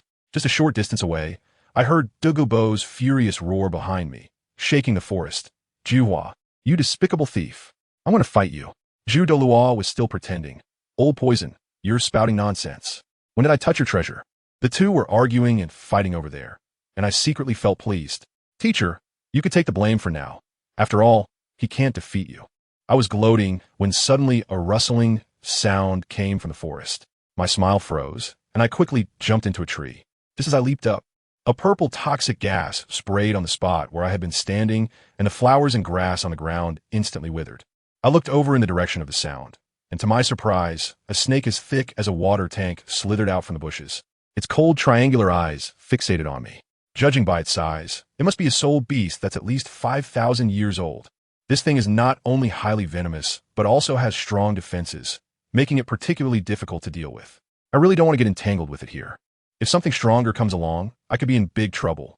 Without a word, I flapped my silver wings behind me and flew low to the ground, swiftly weaving through the forest to make my escape. In a place like this, sometimes the sky is far more dangerous than the ground. Who knows how many flying spirit beasts are hiding up there? Let me tell you, sometimes the ground can be more dangerous than the sky. Just when I thought I had shaken off the trouble, I turned around and, good grief, that iron bone snake was like a deathly ghost, biting down hard on my backside. I ran, and it chased me, making it nearly impossible to escape. It kept spitting out poison gas next to me, and that purple mist was bad news for anyone it touched. A tree as thick as a bowl was corroded with a loud hiss, leaving a huge hole that looked painful just to see. I was furious at that moment. This beast really doesn't know its place. I was originally planning to get out of this dangerous center area first before settling the score with you, but you just had to rush to meet your end. Huh? Fine. If you want to die, I'll help you. I suddenly slammed on the brakes, kicked hard against the tree trunk, and my whole body rebounded like a cannonball. The snake was probably stunned, not expecting this coward to suddenly get tough and crash right into it without stopping. The opportunity had come. I flapped my wings, twisted my body strangely to avoid its large mouth, and my cold silver knife went straight for its eyes. This creature's scales were as tough as iron, and its only weakness was its eyes. It was cunning, protecting them tightly, but with a quick shake of its head, it dodged the critical blow. However, my strike was not to be underestimated. It landed solidly on its body. The power of the double thunderblade erupted instantly. Let me tell you, my strength now is not what it was 6 months ago. It has more than doubled. With this strike, I broke through its iron armor, cutting in over an inch deep, and that immense force immediately sent its upper body flying. The snake, as thick as a water tank, thrashed and convulsed on the ground as if electrocuted, wreaking havoc on the surrounding flowers and plants. It was stunned by my attack, but the intense pain ignited its ferocity, and it opened its mouth to spray a continuous column of poisonous gas at me, like a high-pressure water gun, following me wherever I dodged. Second soul skill, teleportation. I vanished and reappeared in the exact opposite direction. Then, the third soul ring lit up, and a gleaming electric spear formed at lightning speed in my hand. This was my 8,000-year soul skill. Now that my soul power was higher, its power was even more terrifying, perfectly compressing all the electric force into the spear. With a flick of my arm, the spear transformed into a streak of blue light, and, with a puff, accurately pierced through its right eye, exiting through the back of its head. Even so, this creature was still not fully dead, struggling desperately. But I had no time to deliver a finishing blow. The smell of blood in this forest was like a searchlight in the night, attracting a bunch of soul beasts ready for a feast. The longer I stayed, the more dangerous it became, so I quickly determined my direction and dashed away. When I finally escaped this cursed place half an hour later, I was covered in dirt. My clothes tattered, looking like I had just crawled out of a garbage heap. As I looked up, I saw my enchanting teacher, the chrysanthemum Doa, walking towards me with a smile. However, when he got within 10 meters of me, his face changed, looking as if he had seen a ghost. And he instantly jumped back, moving faster than a rabbit. I was dumbfounded at the time. "Teacher, what are you?"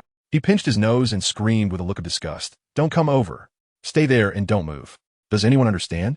I had to carry some biochemical weapons to get through that poisonous area, and this smell, it's primarily meant to keep people away, and it takes 3 days to dissipate. He looked at me as if I were a ruthless person and asked what I had done at the old toxic guy's place to make him so angry. I pulled him into a small grove, and, like showing off a treasure, I suddenly took out a pile of herbs from my ring. Of course, I had hidden the top-tier celestial items well. There was no way I would let him see those. But even just these herbs left my teacher dumbfounded. His eyes widened in shock as he touched this snow silkworm and looked at that cinnabar lotus. Then he fixated on a pure, white, celestial herb, trembling as he wanted to touch it, but hesitated. My heart was in my throat. "Brother, that thing is called the snow-colored swan kiss, and if you touch it, you better be ready to feast." He, however, was unreserved and said, "I want this one." "Fine, you my teacher, you're amazing." Then he saw a purple extraordinary mushroom, the heavenly chrysanthemum, and he got so excited he nearly trembled with Parkinson's. After all, his martial soul was this thing. But guess what? He actually didn't take it. He pushed it to me. He said he already had something better, found his own path, and that this was more useful for me. He even analyzed it professionally, saying that I've been leveling up too quickly recently, my body was a bit weak, and couldn't handle too much nourishment. So I should take it slow and wait until I'm close to level 50 to eat it. He would help me train to develop an indestructible body. I thought to myself that this relationship is great. Just when I was feeling pleased, he discovered a rare fire apricot flower. At that moment, the way he looked at me completely changed, as if he was looking at a thief. 3 top-grade plants, dozens of premium ones. "Did you raid the old poison master's place? Is there any more? Bring it all out." I rolled my eyes and decided to play the part of a schemer, pretending to be particularly regretful as I said, "Oh, time is too tight. Everyone I know has already taken theirs. And there's still a large number of people I don't know left there." "A large number?" My teacher's breath paused for a moment. His eyes lit up, and he directly told me, "You can leave first. Wait for me a few days." After saying that, he wore a cold smile and went to find the old poison master for compensation. Poor Dugabo. I can only silently mourn for you for 3 seconds in my heart. After bidding farewell to my teacher, I headed straight to Element City to see Shui Binger and Uncle Shui. But when I arrived at Tianshui Academy and just reported my name to the receptionist, Shui Binger came out by herself. It had been almost a year since we last met, and this girl had grown taller, her demeanor still so cool. But as soon as she spoke, she hit me with a bombshell. "My uncle has resigned." I thought to myself, "Oh no, something bad is going to happen, right?" But then she actually playfully teased me. Guess what? I guess it's a surprise. It turns out she chased my mom all the way to Hanhai City. She also told me that she just reached level 40, and if I hadn't come at the right time, she would have gone to hunt for her soul ring with the dean tomorrow. When I heard that, I told her I just finished my 4th ring too. Wow. Her big water blue eyes instantly widened, and her expression seemed to say, "Are you cheating?" I didn't plan to stay long. I took out a prepared fairy herb from the ring and handed it to her as a gift for reaching level 40. At first, she refused, insisting that the debt of saving my life had already been settled. I had to rephrase it, and only then did she accept it. Then I casually asked how she had saved me back then. She hesitated for a long time before finally saying it was with the tears of an ice phoenix. At that moment, I was left with a big capital question mark. Tears. This reason is simply too fantastical. My intuition told me that she definitely wasn't telling the truth, But since she didn't want to say anything, I couldn't press her. I could only leave it at that. After saying goodbye to her, I headed straight back to Wuhan City. A month later, just as I entered the city gate, I heard my teacher's voice. Wow. It turns out he had been secretly protecting me all along. As soon as we met, he started teasing me about my relationship with Shui Binger, and I really didn't want to explain. He proudly told me that he had obtained another 8-pointed ice grass from Old Poison, and from what he said, it turned out to be the very one I had cut off and left behind back then. Upon returning to the academy, I ran into Hulaina and the others. The moment Yin saw me, he charged at me aggressively. Wow, this aura, he is actually at level 50. He proudly said that in the Death Canyon. Both he and Xiaoyu had broken through to Soul King, and Hulaina was at level 48, even challenging me to a fight. Dude, you're being a bit extreme, coming straight at me wanting to fight. I waved my hand and said, there's no rush for a fight. Let's find a place. I have something important to discuss with you. When we arrived at Hulaina's training ground, I got straight to the point. You've heard about the elite competition of advanced Soul Master Academies across the continent, right? It's going to be held in 2 years. And I'm planning to form a team. Let's go together and bring the championship back to me. You four are all on my invitation list. Xiaoyu furrowed her brow and was the first to raise a question. Why is Yi Zi the support in the team? Suyu is much stronger than her. I glanced at Yi Zi, who looked a bit self-conscious with her head down, and explained, I will also invite Suyu. But after forming the team, I plan to take everyone to the mysterious canyon for special training. Yi Zi's martial soul is more suitable for prolonged battles. As for her level issue, don't worry. I have a way to solve it. As soon as they heard we were going to the mysterious canyon, the eyes of these battle maniacs instantly lit up. Hulaina then asked, what about the candidates for the agility attack type? Zhang Ping and Tian Feng. I mentioned the candidates I had in mind, and after thinking it over, they didn't object further. Just as we settled this matter, guess what? That little brat Xie Yu was the first to jump out in disagreement. His eyes glowed with a wicked light as he confronted me directly. Ling Bai, I admit you have some skills, but you want to be the captain? I'm a Soul King, listening to a Soul Zone like you. Do you think that's appropriate? Goodness, Yin immediately chimed in beside him, grinning and saying, exactly. The captain should definitely be the strongest in the team. That basically meant he was talking about himself. Let me tell you, at that time, Hulaina was anxious and wanted to speak up for me, but I just gave her a look to keep her quiet. Just kidding. I can handle this kind of situation, right? To be honest, who would want to be this troublesome captain? It's a hassle. But when I think about their terrible teamwork in the original story, it gives me a headache. This is related to my mission to clear the game. So it has to be me. Plus, I've already thought it through. These proud talents, each one more arrogant than the last, won't know how to work as a team unless I throw them into the misty Grand Canyon and let the soul beasts teach them how to behave. I calmly told them at that time, don't rush, guys. Let's hear my conditions first. If you can accept them, we'll team up. If not, let's treat today's events as if they never happened. I first looked at Shiyue and directly played my trump card. Shiyue, I have a celestial herb here called Golden Vein Purple Sword Orchid. If you eat it, you'll at least increase your soul power by 1 level. And the most important thing is that it can permanently enhance the attack power of your martial soul. I tell you, Xiaoyu was stunned at that moment. Just a second ago, he was acting all tough, and the next second, all his dissatisfaction vanished. Of course, at his level, how long would it take to level up? Permanently enhancing the martial soul's attack power is equivalent to evolving the martial soul, right? His voice trembled. You really mean it?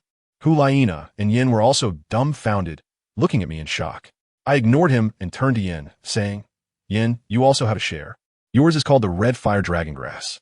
Although your level is high and your soul power might not increase as much, the boost in fire attribute attack will last you a lifetime. The two exchanged glances, and let me tell you, their eyes were practically screaming, call me daddy. Xiaoyu asked calmly, as long as we join your team and let you be the captain, we get this stuff? I laughed at that moment. Do you think this is a cabbage? I only have 4 plants in my hand, just enough for you 4 to share. As soon as the leaves heard this, they immediately looked at me with sparkling eyes. Ling Bai, do I get one too? Yes, yours is the best. I'll give it to you later. The little girl almost took off from the spot. Hulaina shot her a glance, and she instantly quieted down. This woman, Nana, understands me too well. She deliberately asked me, so if we don't join, will you not give us any? I deliberately glanced at Xiaoyu and Yin, chuckling as I said, U-N-E-Z, it doesn't matter if you join or not. As for certain people, that's uncertain. Bastard. Yin cursed, suddenly standing up and reaching out. Give it to me. Well, that settles it. I laughed and handed him the Scarlet Fire Dragon Grass, explaining how to use it. Another hand reached out. It was Xiaoyu. I also gave him the golden vein, purple sword orchid, and explained its usage. Holding the herb, Xiaoyu looked at me deeply and said, Ling Bai, I will remember this kindness.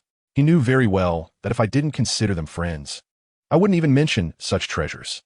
I was deliberately trying to provoke the two of them, determined to make this warm gesture a successful deal. Yin snorted. I've taken the herb, but if you don't do a good job as the captain, I will come to take it back any time. Don't worry, even if it's not great. It's still better than you, I retorted, urging them to hurry back and absorb it, lest the medicinal effect dissipate. Once the two of them hurried off, I took out the best 8-petal fairy orchid for Yizi.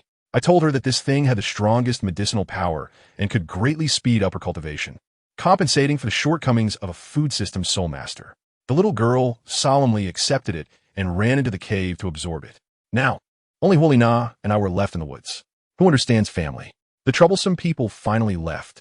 I directly pulled her into my arms, and she leaned against my chest, enjoying the moment. She quietly complained to me, saying how worried she was when I went to the Death Canyon without a word, that she had worked hard to cultivate just to survive and see me again. My heart melted upon hearing this. I gently pushed her away a little, looking into her eyes, just about to say something. But it seemed she guessed it. Her face suddenly turned red, and her heart raced. She supported herself on my chest with both hands and said, Ling Bai, I was raised by the Spirit Hall, and I vowed to dedicate my life to the Spirit Hall. I don't deserve love. Moreover, I'm quite greedy. I hope the person I like can be wholeheartedly devoted to me. Can you do that? Incredible, truly incredible. This life or death question left me speechless. I actually hesitated. In that moment, another face flashed through my mind. Huolina looked at me, and the light in her eyes dimmed suddenly. She wanted to slap me, but lacked the strength. She broke free from my grasp and forced a smile, saying, Give me back what belongs to me. I silently took out the most beautiful 9-colored celestial moon lotus and handed it to her. I said to her, You say you're greedy, but actually I'm even greedier. Nana, meeting me is your misfortune, and your misfortune has just begun.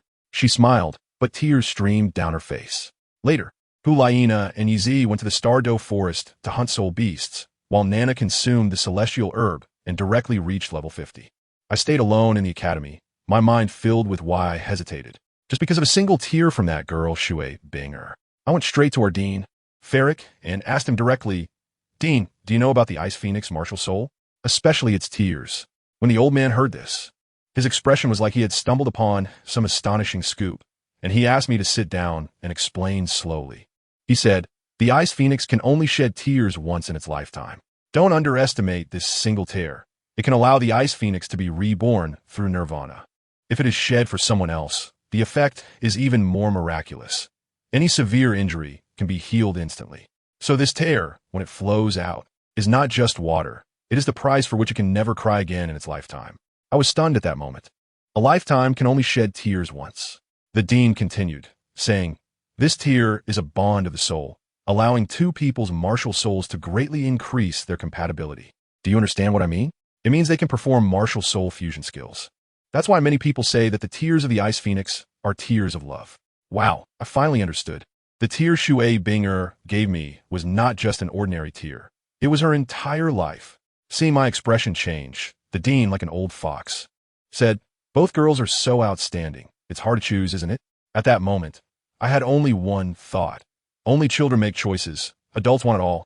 No more thinking. Let's focus on our careers.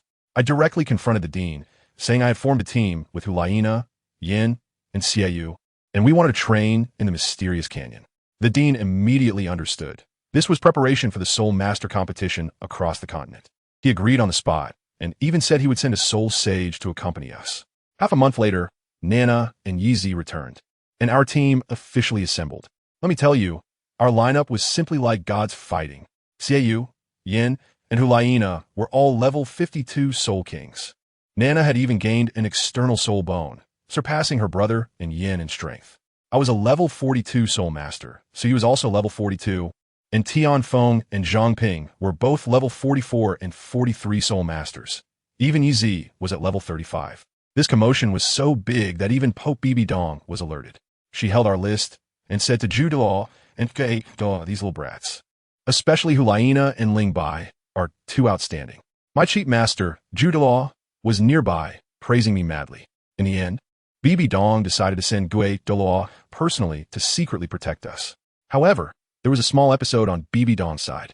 In her excitement, she wanted to reward us four with a soul bone each, but the stubborn elders in the elder hall collectively vetoed it, which made her quite angry. Ultimately, it was my master, TeacherDonna, who mediated, suggesting that the soul bones be changed to rewards for the competition champions, which settled the matter.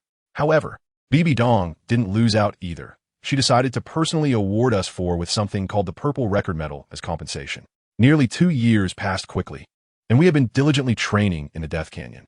I sent Hulaina a rose every day for over 600 days, rain or shine. It was all about sincerity. Even an iron tree could bloom, and I finally won Nana over completely. That night, we sat by the cave, and she leaned on my shoulder, suddenly asking me, "Tell me about you and Shui Binger." What was meant to come would always come.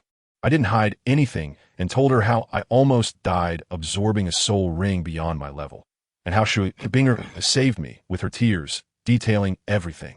She looked up at me. "So, now that you are with me, do you still think of her?" "Yes," I answered honestly. "Then do you only think of her and not me?" I lowered my head and kissed her directly. Family, this move is called physical gagging, focusing on the element of surprise. Nana froze for a moment. Her face instantly flushed, and then she wrapped her arms around my neck and responded to me passionately. I was just getting into the mood when a sudden roar of anger came from the neighboring stone cave. "Who goes there?" We instantly separated and rushed over without saying a word. Wow. Our teammate was facing off against a twisted black shadow, and the atmosphere was tense as hell. I took a closer look and realized, hey, isn't that the Ghost Oloa? I hurriedly went up to pay my respects. "Elder Ghost, what brings you here?" Ciu and the others were stunned, and upon hearing was a title Doa, they quickly paid their respects with their martial souls.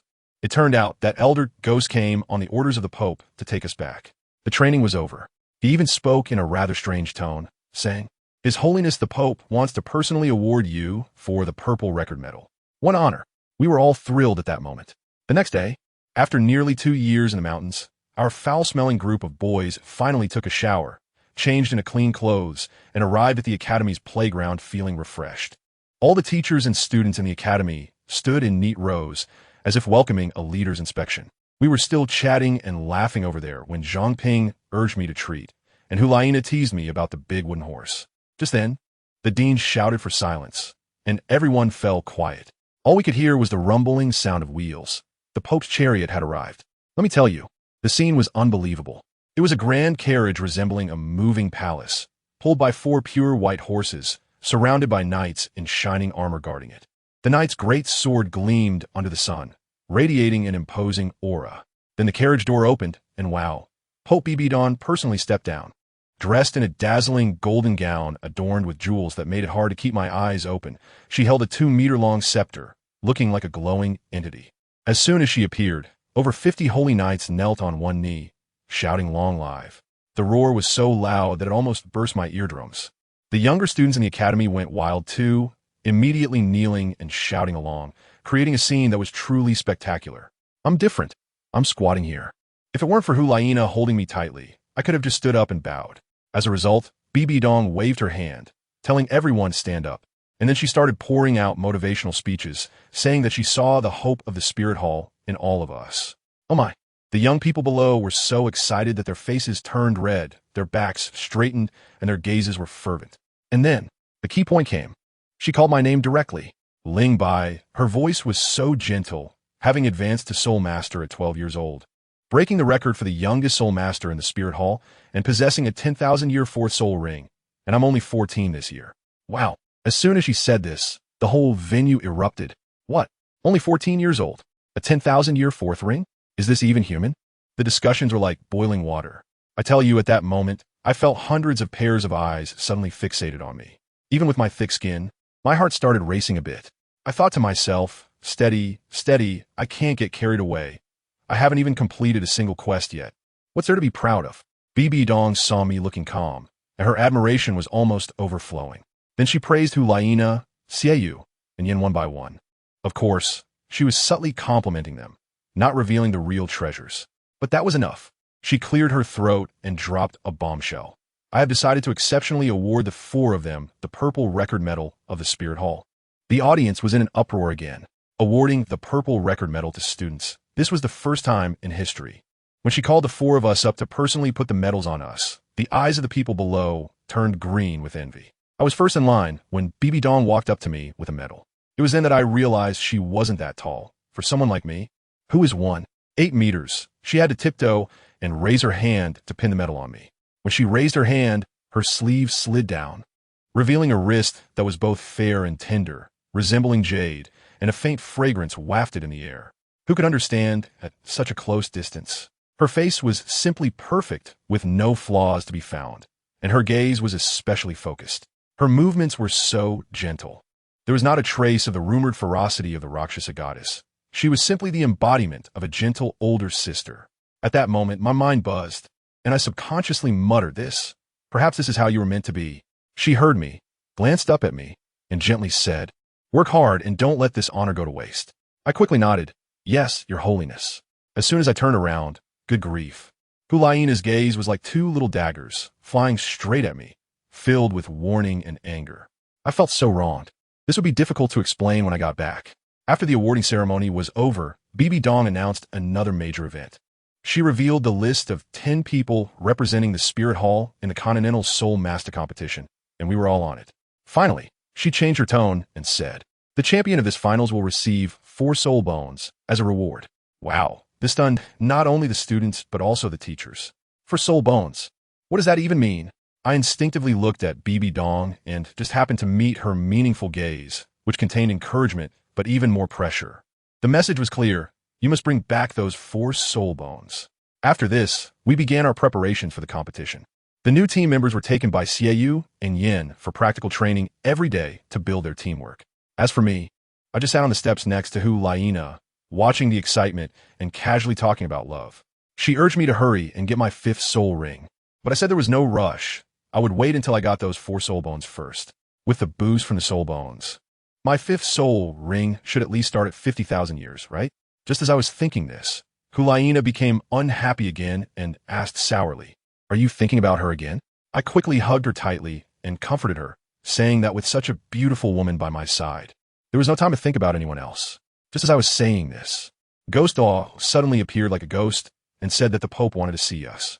We hurriedly made our way to the Pope's palace, and as soon as we reached the square at the foot of the mountain, we ran into 3 people. The leader was a young man in his late 20s, dressed in luxurious clothing, followed by 2 bodyguards. As soon as the young man saw Ghost Dilla, he immediately stepped forward to pay his respects. Shueqinghe of the Tiando Empire pays his respects to Your Excellency, Ghost Dilla. At that moment, I thought to myself, what the heck, Shueqinghe? Isn't that just Qianren Xue? She saw me too, and her gaze, how should I put it, was like an AI fixating on an incredibly strong dataset, filled with the flavor of research and possession, staring at me intently, making me feel a chill down my spine. This girl was indeed interested in me. Upon entering the Pope's hall, BB Dong directly handed us each a document, all containing information about the participating teams from the Heaven Do and Star Luo empires. I opened the first document, and wow, it was about the Tinshui Academy, led by Shui Binger, a level 51 control system Soul King. I felt Hulaina's piercing gaze on the left again. Flipping to the second document, it was about Shrek Academy. Dai Mubai and Tang San were both level 42 Soul Masters, and the rest were all in their 30s. Hulaina couldn't help but ask, "Your Holiness, is Shrek Academy considered our opponent?"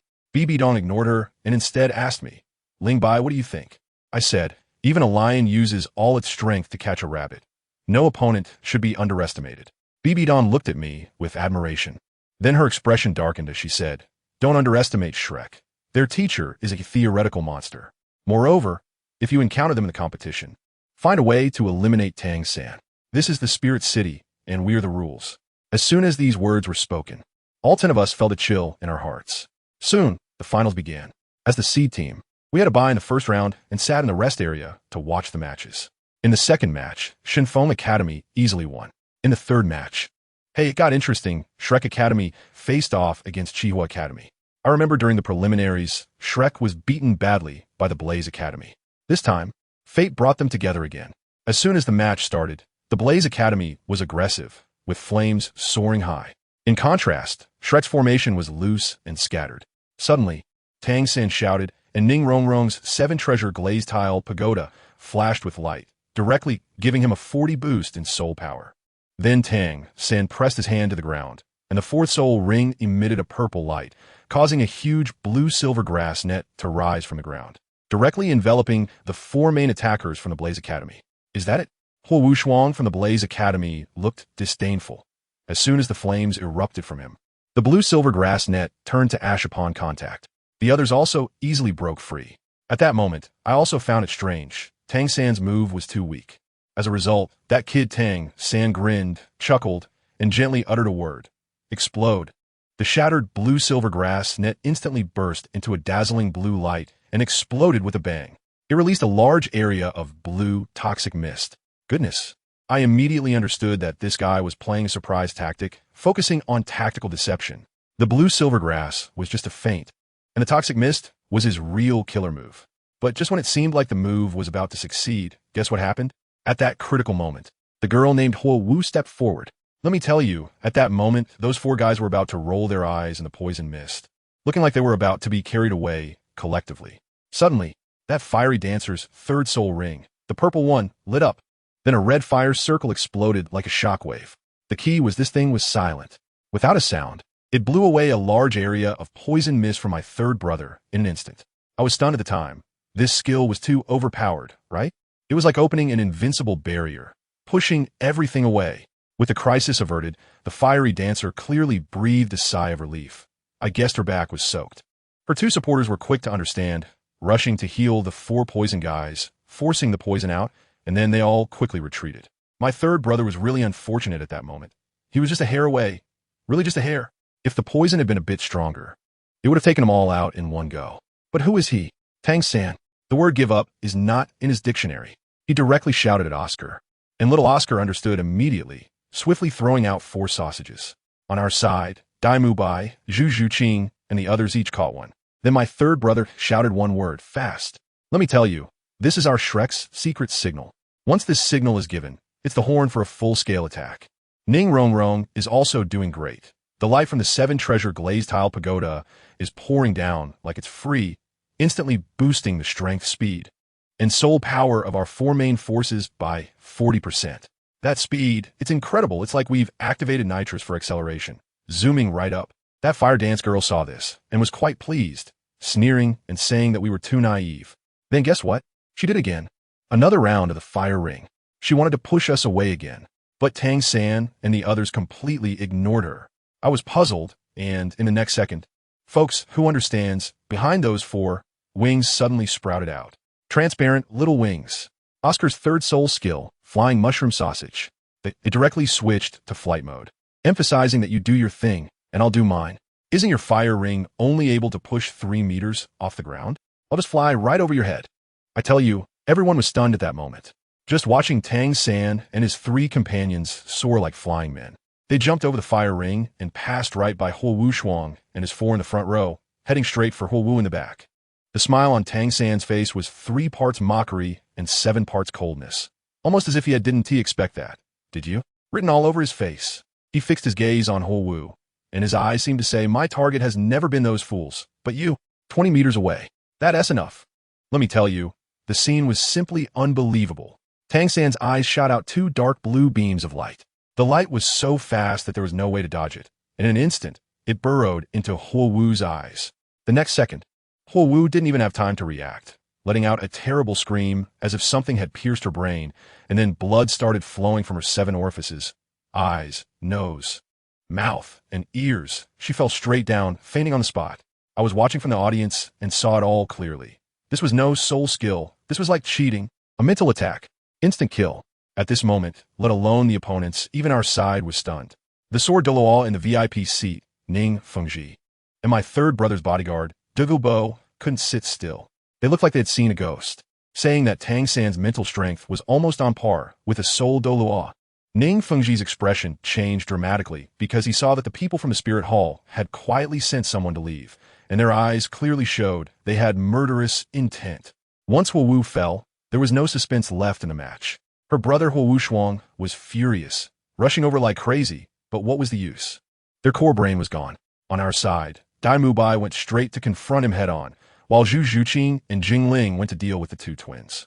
Tang San was like playing a game, dodging skills while using blue-silver grass to tie up the two supports on the opposite side, and once the poison was injected, the two supports lost their combat ability immediately. In the end, the chubby Ma Hongjun, who was protecting the rear, also joined the battlefield.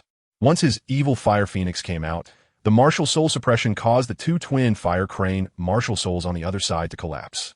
Then it was 3 against 1, 4 against 1, surrounding Huo Wushuang, and no matter how unwilling he was, he could only lie down. The match ended Shrek victory.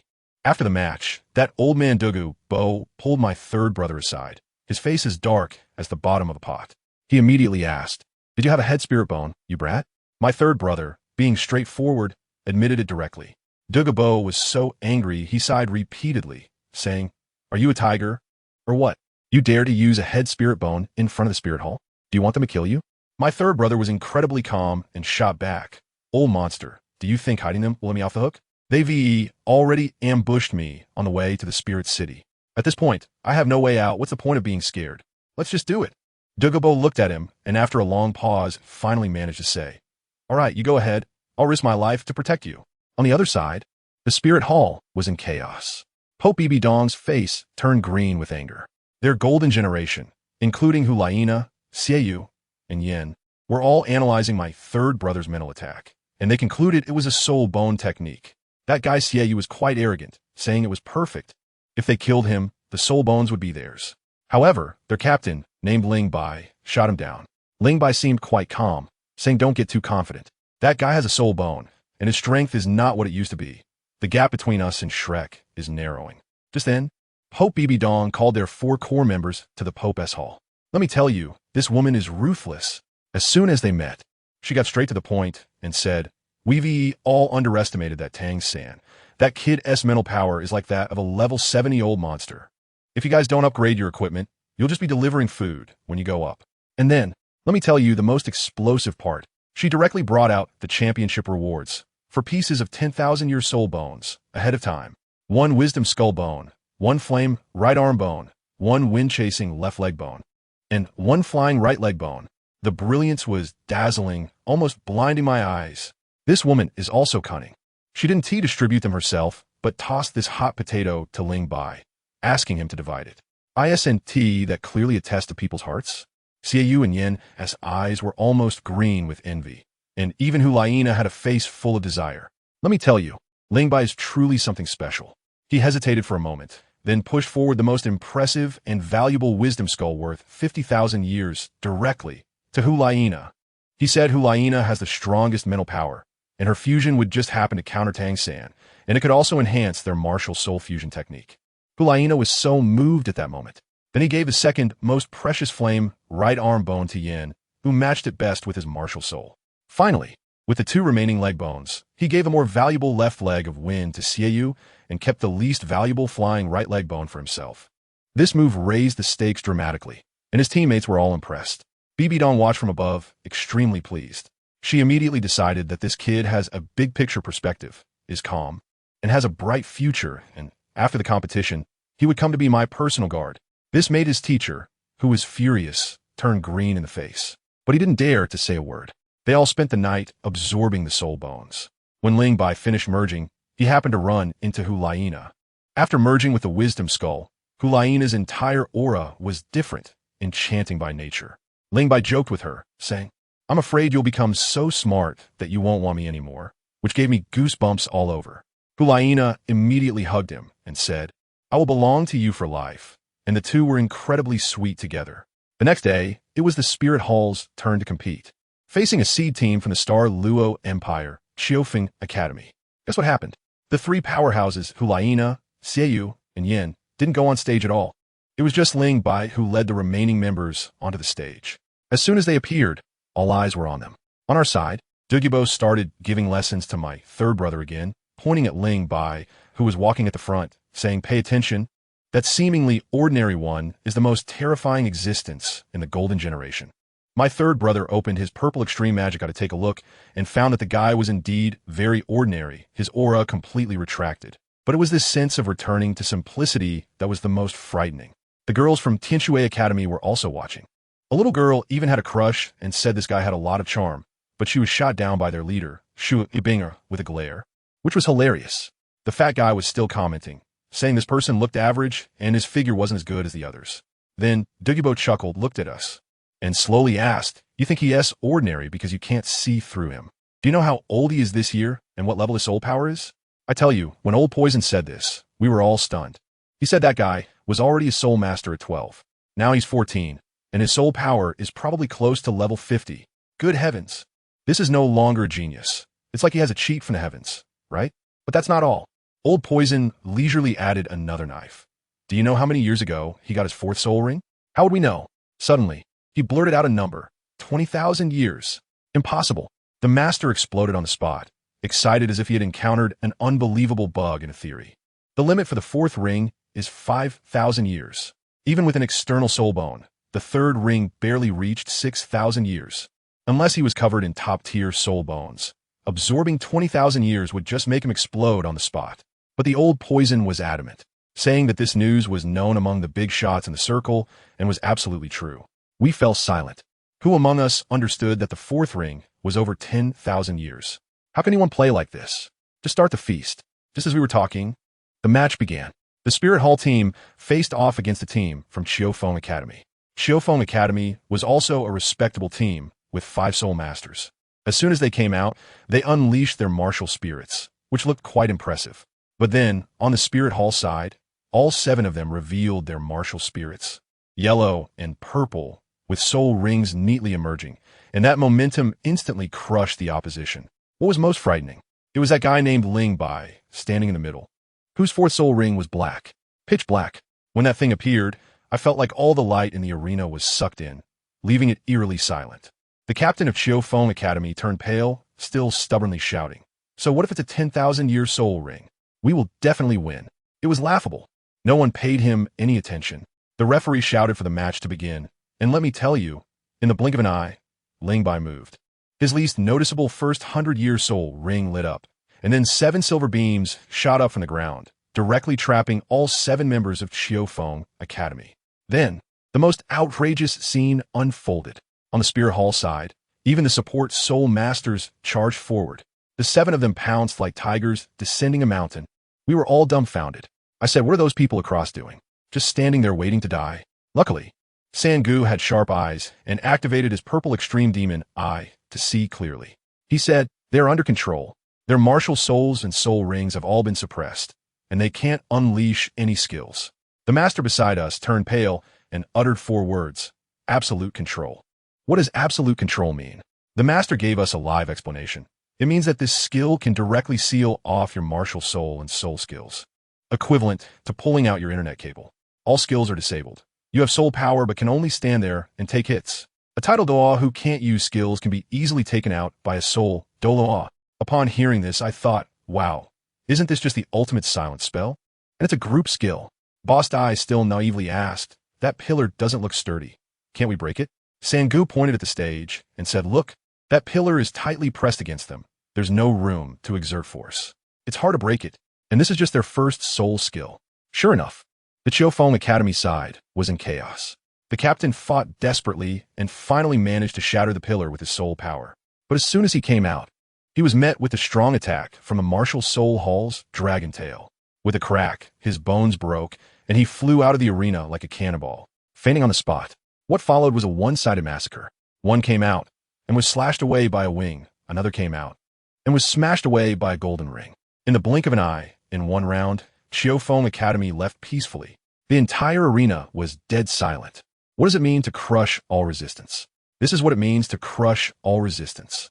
Our faces turned green, and the master hurriedly motivated us, saying not to be afraid, that we are not weak either. Brother San took the lead, and we stacked our hands together, shouting Shrek will win. This helped boost our morale a bit. But by the afternoon, wow, it really is true that enemies gather. Our opponent turned out to be the star Luo Royal Academy, led by Davis, who is the elder brother of the boss Dai. Let me tell you, the drama in their family is simply like a large-scale palace intrigue scene. One of the 2 brothers must die, the winner becomes the emperor, and the loser is eliminated, along with their girlfriend who also faces doom. Therefore, Dai Laoda and Zhu Zhuqing are determined to win this time, no matter what. Before the match, on the opposite side, Davis and his girlfriend, who happens to be Zhu Zhuqing's older sister, were mocking us crazily, saying things like, "Why bother? isn't it better to be a playboy? Their expressions were just outrageous. When both sides revealed their martial souls, our hearts sank halfway. On the opposite side, 6 soul sects. They're the strongest besides the Spear Hall. With the referee's command, the match began. Davis, with his level 47 soul power, charged over with full momentum. As a result, our third brother immediately unleashed his ultimate move. A layer of hazy light rose from him, and with a buzz, it instantly enveloped half of the arena, trapping Davis, Zhu Zhuyun, and 3 other soul sects. A total of 5 main fighters. From the outside, the light in that area distorted, as if some kind of other-dimensional filter had been applied, making it impossible to see anything clearly. I was completely confused at the time. What is this thing? A domain. Later, I figured out that this is a new soul bone skill that the third brother got, called illusory space. Simply put, it's like creating an information cocoon. Our people can enter and activate team voice chat with mental buffs maxed out. If the enemies enter, they become blind and disoriented, unable to tell up from down or left from right. Purely a VR horror game. Then it got interesting. Davis was inside casting powerful moves against thin air, and then Big Brother Dai took him out with a white tiger meteor shower right from behind. His sister also got taken down by Zhu Qing with a knife from behind. We could hear several screams from inside, and when the light and shadows dissipated, all 5 of their main forces were lying on the ground, each worse than the last. This battle left everyone in silence, especially the people from the Spirit Hall, who looked at us differently. The following rounds were uneventful. We got a bye in 1 round. On the Spirit Hall side, Hulaina single-handedly wiped out the Heaven Do Royal Academy, as if she were playing a game. In the end, the final circle consisted of us, the Spirit Hall, and the Tianshui Academy. The final venue changed to the plaza right in front of the Pope's Palace, which was quite grand. Next to me stood Shui Bing'er from Tianshui Academy. Because of the Ice Phoenix tier earlier, we could vaguely sense each other's thoughts as if we were connected via Bluetooth. I would occasionally send her some emoji with my thoughts, which made her roll her eyes in frustration, but she couldn't do anything about it. Just then, the doors of the Pope's Palace opened. Pope Bibi Dong came out. Let me tell you about the scene. The BGM was off the charts. She wore a dazzling golden dress, with a crown on her head and a scepter in her hand, followed by the 2 great guardians, Juthaw and Gui Daw. At the foot of the mountain, hundreds of soul emperors all knelt down with a bang, shouting long live. The commotion shook the ground. The girls from Heavenly Water Academy turned pale with fright and quickly knelt on one knee. Hulaina and the others also knelt down, and I hurriedly bowed.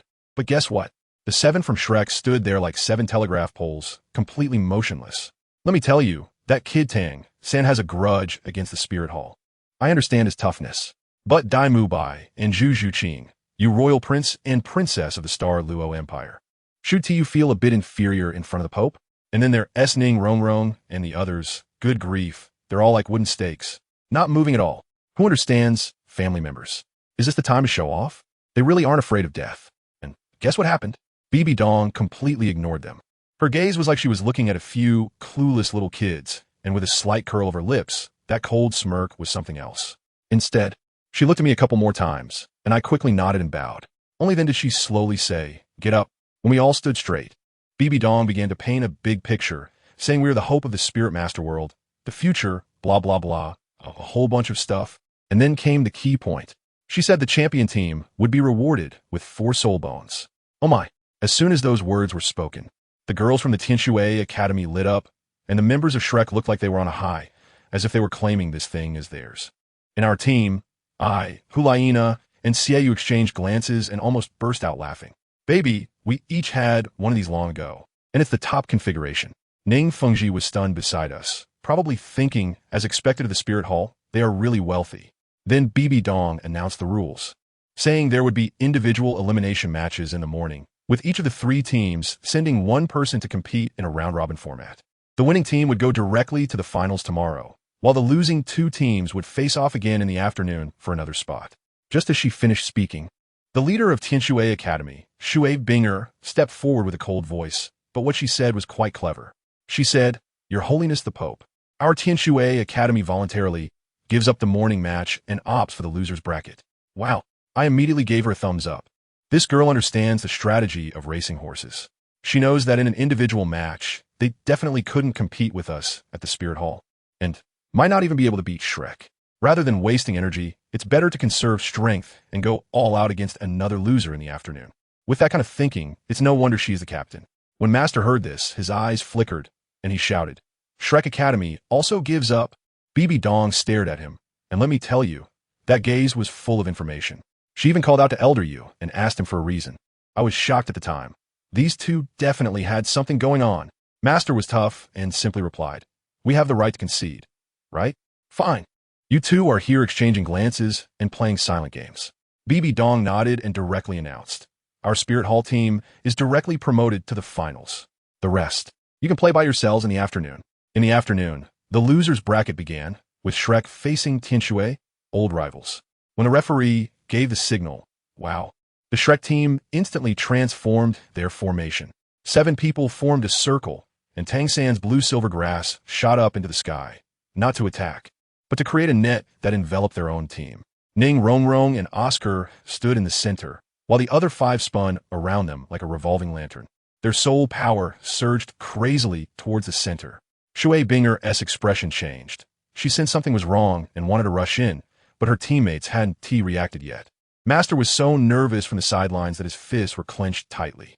Just as the situation was critical, Shrek's formation changed again, shifting from a circle to a straight line, with Tang San at the forefront.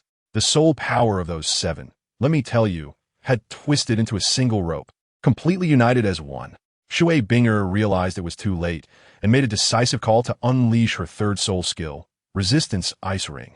A blue ice circle spread out with a hum, trying to interrupt them. Master S. Heart was probably in his throat at that moment. At this time, Oscar suddenly hugged Ning Rongrong, channeling all the light from his body into hers.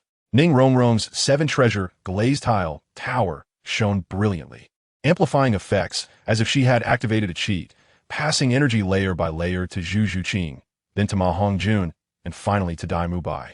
When all the energy converged on Tang San, the 7-colored light illuminated half the sky.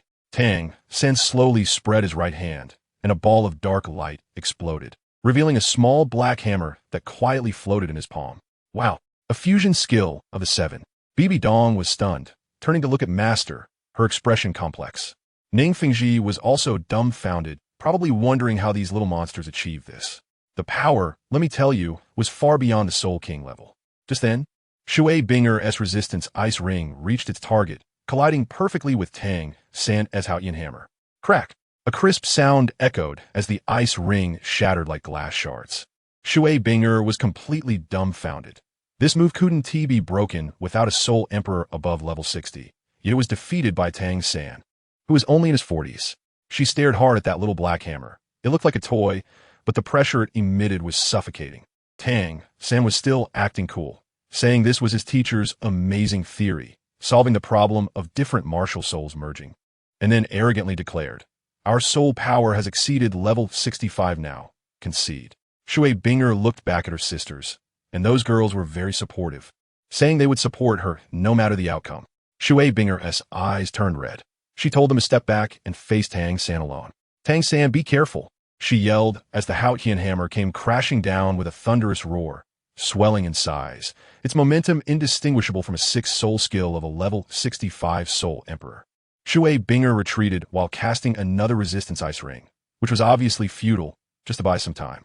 Immediately following, a clear phoenix cry rang out as a giant ice phoenix soared into the sky from her back, breathtakingly beautiful. The temperature in the entire plaza plummeted, even from afar. I felt a chill. Hulaina couldn't help but exclaim, "What a terrifying ice phoenix." 5th soul skill, Ice Meteor Strike. The ice phoenix spoke human language, and a giant ice meteor formed in the sky, descending with the momentum to destroy everything. Tang San wasn't holding back either. He swung his hammer with a series of chaotic hammer techniques. At the 4th strike, the hammer collided with a meteor. Boom! A massive explosion echoed. Ice shards flew everywhere, and the protective shield buzzed in response. Shui Binger's voice came again. "Tang San, take my last strike, and I will concede." I saw the ice phoenix's gaze pause on me for a moment, and then its magnificent tail feathers spread out like a peacock's display, stunningly beautiful. A phantom ice phoenix detached from it, floating lightly, without a trace of smoke or fire, flying towards Tang San. This move is called Ice Phoenix Bloom. It looked harmless, but Tang San and the other 6 turned pale roaring as they swung the Haotian hammer. And guess what happened? The moment that phantom touched the hammer, it vanished, leaving only a few wisps of cold air rising. Just those few wisps of cold air instantly froze the Haotian hammer, the ice creeping up the handle. And in the blink of an eye, the 7 members of Shrek were all frozen into ice sculptures. When Shui Binger landed, she shook a bit, her face as white as paper, and said softly, "Tang San, you won." As soon as she finished speaking, a black flame erupted from the Haotian hammer, melting the ice. But Tang San spat out a mouthful of blood, and that blood hit the ground, instantly freezing. Dai Mubai and the others all fell to the ground, each frozen like a sieve, their internal organs injured. The referee quickly announced Shrek's victory, and everyone rushed up. I tossed a piece of milk candy over, which Shui Bing ate, and her soul power was restored a bit. Shrek was in a dire state. Whether they could participate in the finals tomorrow was in question. BB Don watched from above, laughing happily, and directly had Ju Doloa take us to the council hall. That evening, the Shrek team, several big men wrapped in a blanket, were still shivering. Flinder was furious, saying Shui Binger was too ruthless and wanted to forfeit. But Tang San stopped him, saying he had a way to break the cold poison, and smiled at the master. "Teacher, I think this is an opportunity." Everyone thought we were done for, and the Spirit Hall must have thought the same. The master's eyes lit up. Feigning weakness? On the other side, in the Pope's palace, BB Don was also holding a meeting with us, teaching us how to break their 7-in-1 fusion skill, saying that even if they made it to the arena tomorrow, they would only have 1 strike left. After we left, she continued to chatter with Ju Doloa and the others, saying not to underestimate the master. "That guy is very clever." Ju Doloa said he would deal with him, but BB Don scolded him, saying not to make a move in Spirit City. So she talked tough, but deep down, she couldn't let it go. The next day, the finals, Tang San and his 7 teammates looked pale, swaying as they walked, as if they were about to collapse at any moment, acting very convincingly. When Ning Rong stepped onto the stairs, she even pretended to wobble a bit, almost falling, and Oscar hurried to support her. Our side, Yin and Xiaoyu, both laughed out loud, looking disdainful. Tang San lowered his head, but a cold smile crept onto his lips, probably feeling pleased, thinking we had all fallen for it. Cardinal walked to the center of the arena and kindly asked, "May I ask the Shrek team, do you want to forfeit the match?" Tang San raised his head and responded with a strong voice, "We will not forfeit." Ning Fingji in the VIP seats frowned tightly, probably cursing the master for being foolish. Just then, BB Don suddenly turned to ask him, "Ning Zhongzhu, who do you think will win today's match?" That old fox Ning Fingji, let me tell you, was as shrewd as ever, feigning ignorance while smiling. Isn't it obvious? The Spirit Hall team has higher soul power and is in good condition, while Shrek's members are all injured. This is a sure win, isn't it? BB Don just smiled, saying nothing, making Ning Fengji wonder what medicine this woman was selling. The referee didn't care about their riddles, waved his hand, and announced the match was ready. Good heavens, when both sides unleashed their soul powers. The light pollution was incredible. On the Spirit Hall side, Xiaoyu, Yin, and Hulaina all had 5 soul rings, shining brilliantly. The most intimidating was Ling Bai standing in the middle. Although he only had 4 rings, that 4th ring was dark purple. I tell you, it looked so deep it seemed like it could suck your soul away. Just looking at him made Tang San and the others feel their hearts skip a beat. Shrek's side also changed their formation. Tang San and Dai Mubai stood in the front, followed by a string of others, clearly not planning to use the 7-in-1 fusion skill. Tang San also understood that the person named Ling on the opposite side could control people almost instantly, and trying to do the 7-in-1 would be like being a live target, purely sending heads. The match began. I tell you, Ling Bai's really not following the rules of martial arts. As soon as the referee's voice fell, his first soul ring didn't even light up, and 3 semi-transparent light columns shot up from the ground. Tang San, Dai Mubai, and Tai Long were directly made to stand in punishment at the front row. Ma Hongjun and Zhu Zhuqing were stunned. Just as they wanted to move Bayu, 2 more light columns came. In just the blink of an eye, the 7 of Shrek were all trapped, like carrots being planted. This hand speed, I can only say, how many years of being single does it take to practice this? Ling Bai only had 1 word in his mouth, attack. The 5 from the Spirit Hall pounced forward like fierce tigers descending the mountain. The 7 from Shrek were in a state of panic inside the light columns, looking like lambs awaiting slaughter. BB Don's mouth almost stretched to her ears. Suddenly, the smiles in the entire arena froze instantly. The master clenched his fists tightly and shouted, "You fell for the trap." Before his words fell, look at Tang San. He suddenly raised his head, and there was no trace of fear left. His face was practically saying, "You fell for the trap, little darling." A layer of illusion rose behind him, and a head soul bone skill, illusion space, was activated. With a buzz, a misty force field with a diameter of 40 meters swallowed all 5 of the rushing Ling Bai into it. Tang San's only trump card was his spirit power that was comparable to a soul sage. In this space, he was the only king. He could allow his teammates to share vision and communicate mentally, while the enemies were the unfortunate ones who entered the spider cave. Suddenly, 8 thick black long legs shot out from Tang San's back, shimmering with a blue poisonous light, making people's scalps tingle. Dai Mu Bai and the others quietly approached Xiaoyu, and the soul rings instantly exploded around Ling Bai. Their tactics were clear. Focus fire on Xiaoyu, Zhang Ping, and most importantly, Ling Bai. Tang San directly sent Zhu Zhuqing and Tai Long to deal with Ling Bai. This level of attention was practically VIP treatment.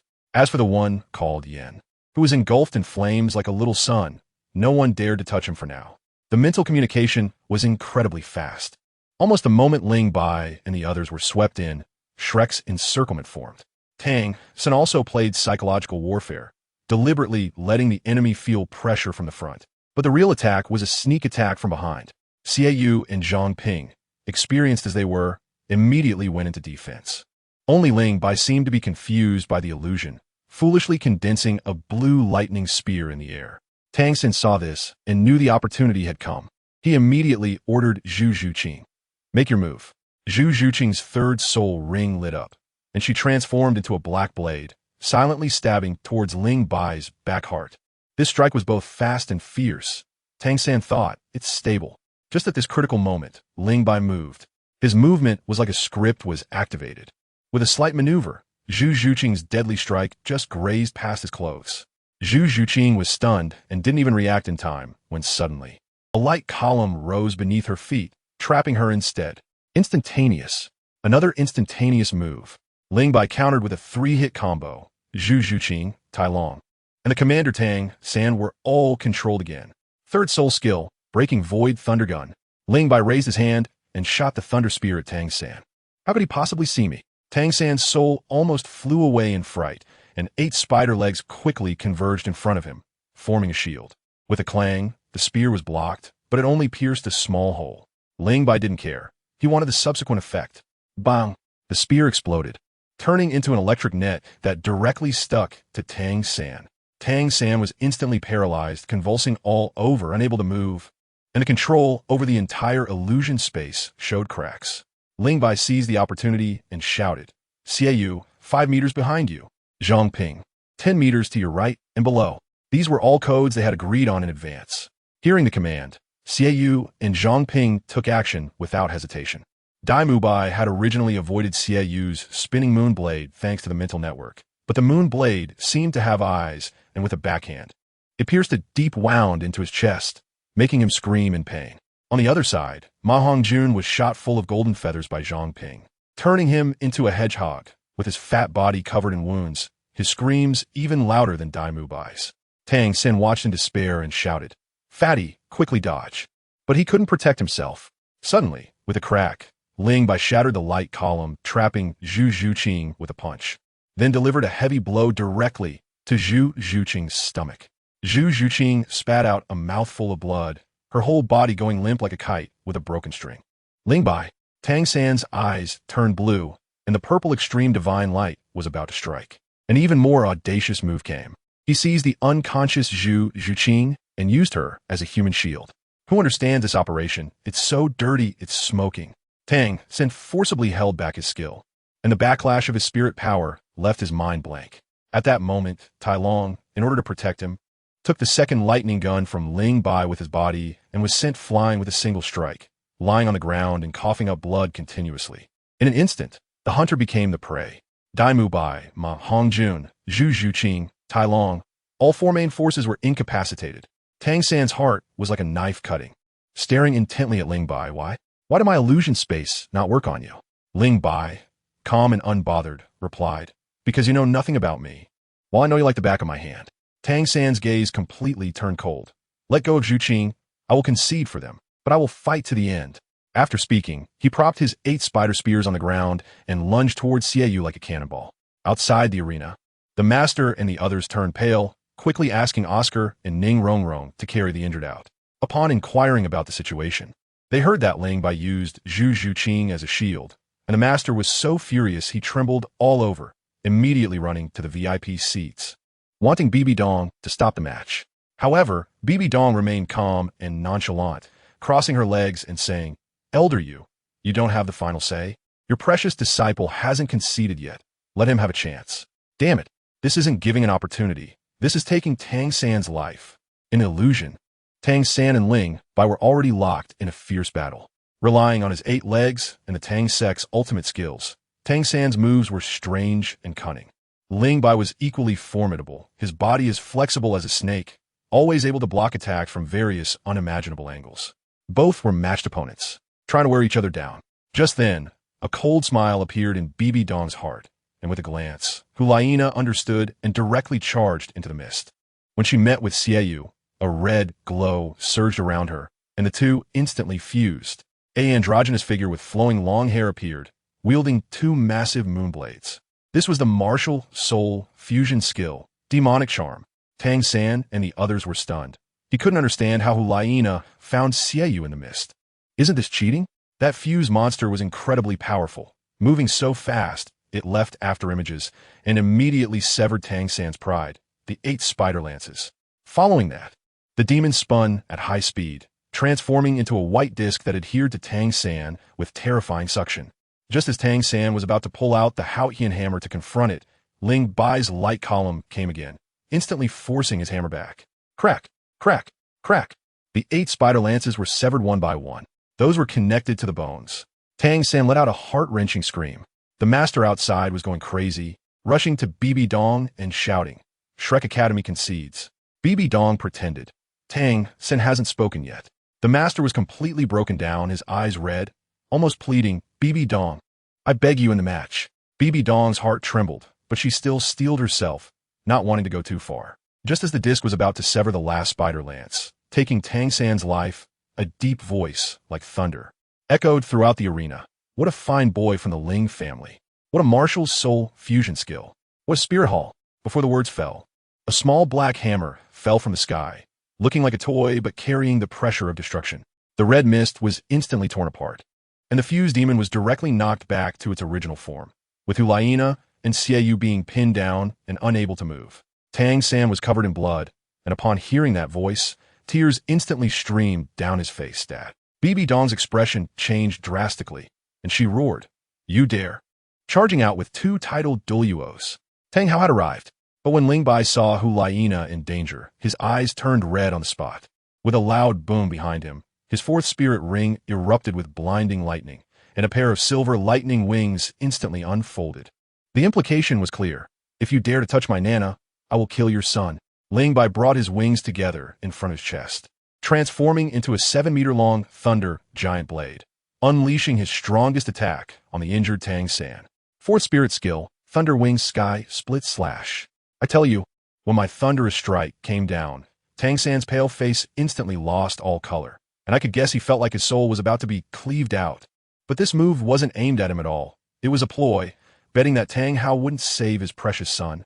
Sure enough, that little black hammer in the sky buzzed and stopped, instantly turning around, releasing circles of black light, and with a bang, it shattered my giant blade.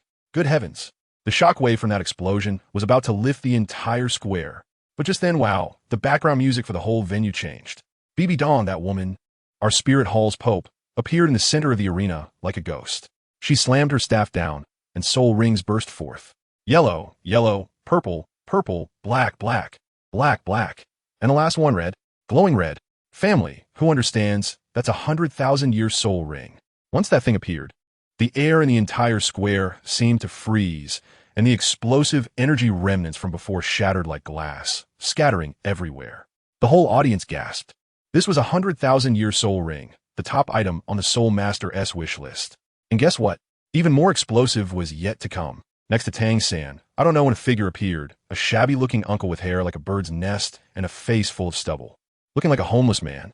But this uncle had a different aura, facing our Pope along with the title Da, Jiu, Da, and Gui Da. He didn't even bat an eye. Then, he also began to reveal his soul rings. The exact same configuration. Yellow, yellow, purple, purple, black, black, black, black. And the last one, also red. Another 100,000 years. At that moment, I had only one thought. This melon is ripe for picking. This uncle was Tang Hao. When Bibi Dong saw him, her eyes seemed to want to swallow him alive, gritting her teeth as she spat out two words, Tang Hao. Tang Hao completely ignored her and instead waved at us. That little broken hammer flew back into his hand. Without even looking at the advancing Jiu Da and Gui Da, he casually said, "A chrysanthemum and a little ghost get lost." I have to tell you, that scene was something else.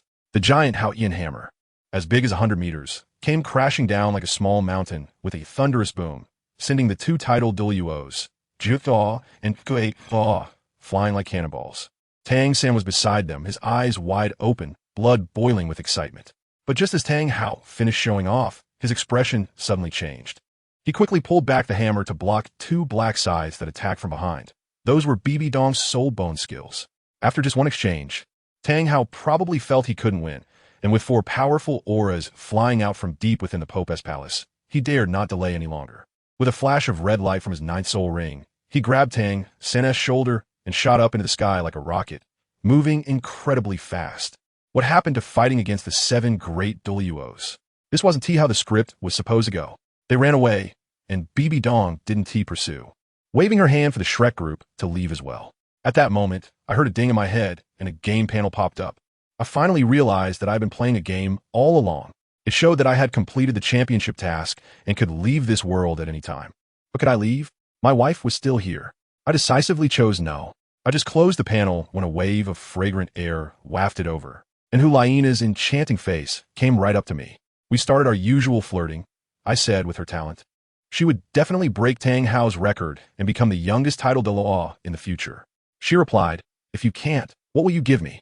I said, "Sure, I'll give you a title de law and also throw myself in for good measure." She was quite tsundere, smiling charmingly, and said, "You have long been mine, change it up."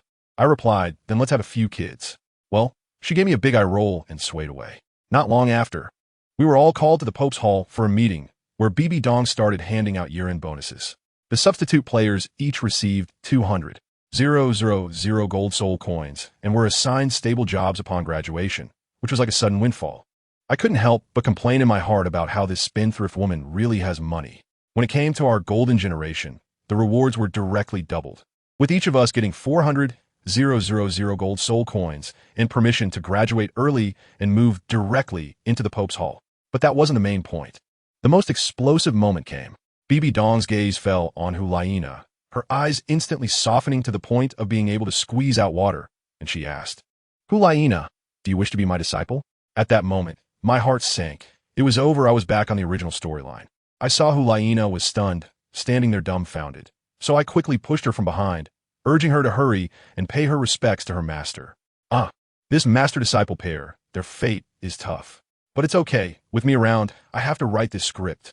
Once I sorted things out here, the people from her academy were leaving tomorrow. As soon as I arrived at the hotel entrance, her group of sisters surrounded me like they were interrogating a suspect, checking my identity thoroughly. I finally managed to escape into the room and saw Shuei Binger standing there gracefully. I didn't waste any time. I went up and wrapped my arms around her waist, kissing her lips.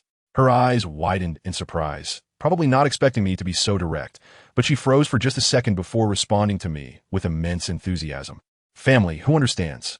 When the Ice Queen gets passionate, it's truly deadly. This kiss made everything clear. The next part was to lay all the cards on the table. She said her fate was tied to mine, destined from the moment her tears fell on me. I asked her if she liked me now, and she countered my question, saying with my strength, which girl wouldn't be confused. In the end, she agreed to stay, but she had to go back to the academy to handle some matters first. I said, "Okay, I support you. It's not far anyway, and I'll visit whenever I have time." Then she softly asked, "When will you have time?" 2 or 3 years later. I froze for a moment, smiled awkwardly, and thought, wow, she even knows I'm going to a very dangerous place. She even wanted to accompany me, but I refused her. Are you kidding? You can't use soul skills in that place. As a mage, wouldn't she just be a target? Nana is strong in close combat and has a soul bone, so she is much safer than her. I assured her that I would definitely come back alive to see her. When I left the hotel, it was almost dark. Just after walking a few steps, I ran into Prince Schwetchinga. This guy, oh no, this girl, started showering me with compliments right away and then began to recruit me, saying that as long as I joined the Tindo Empire, I would have wealth, beauty, and everything I could want. I was clear-headed, thinking, is she trying to sell me a pipe dream? I felt playful at that moment, wearing a teasing smile as I said to her, with such sincerity from your highness, it would be unreasonable for me not to have a good impression.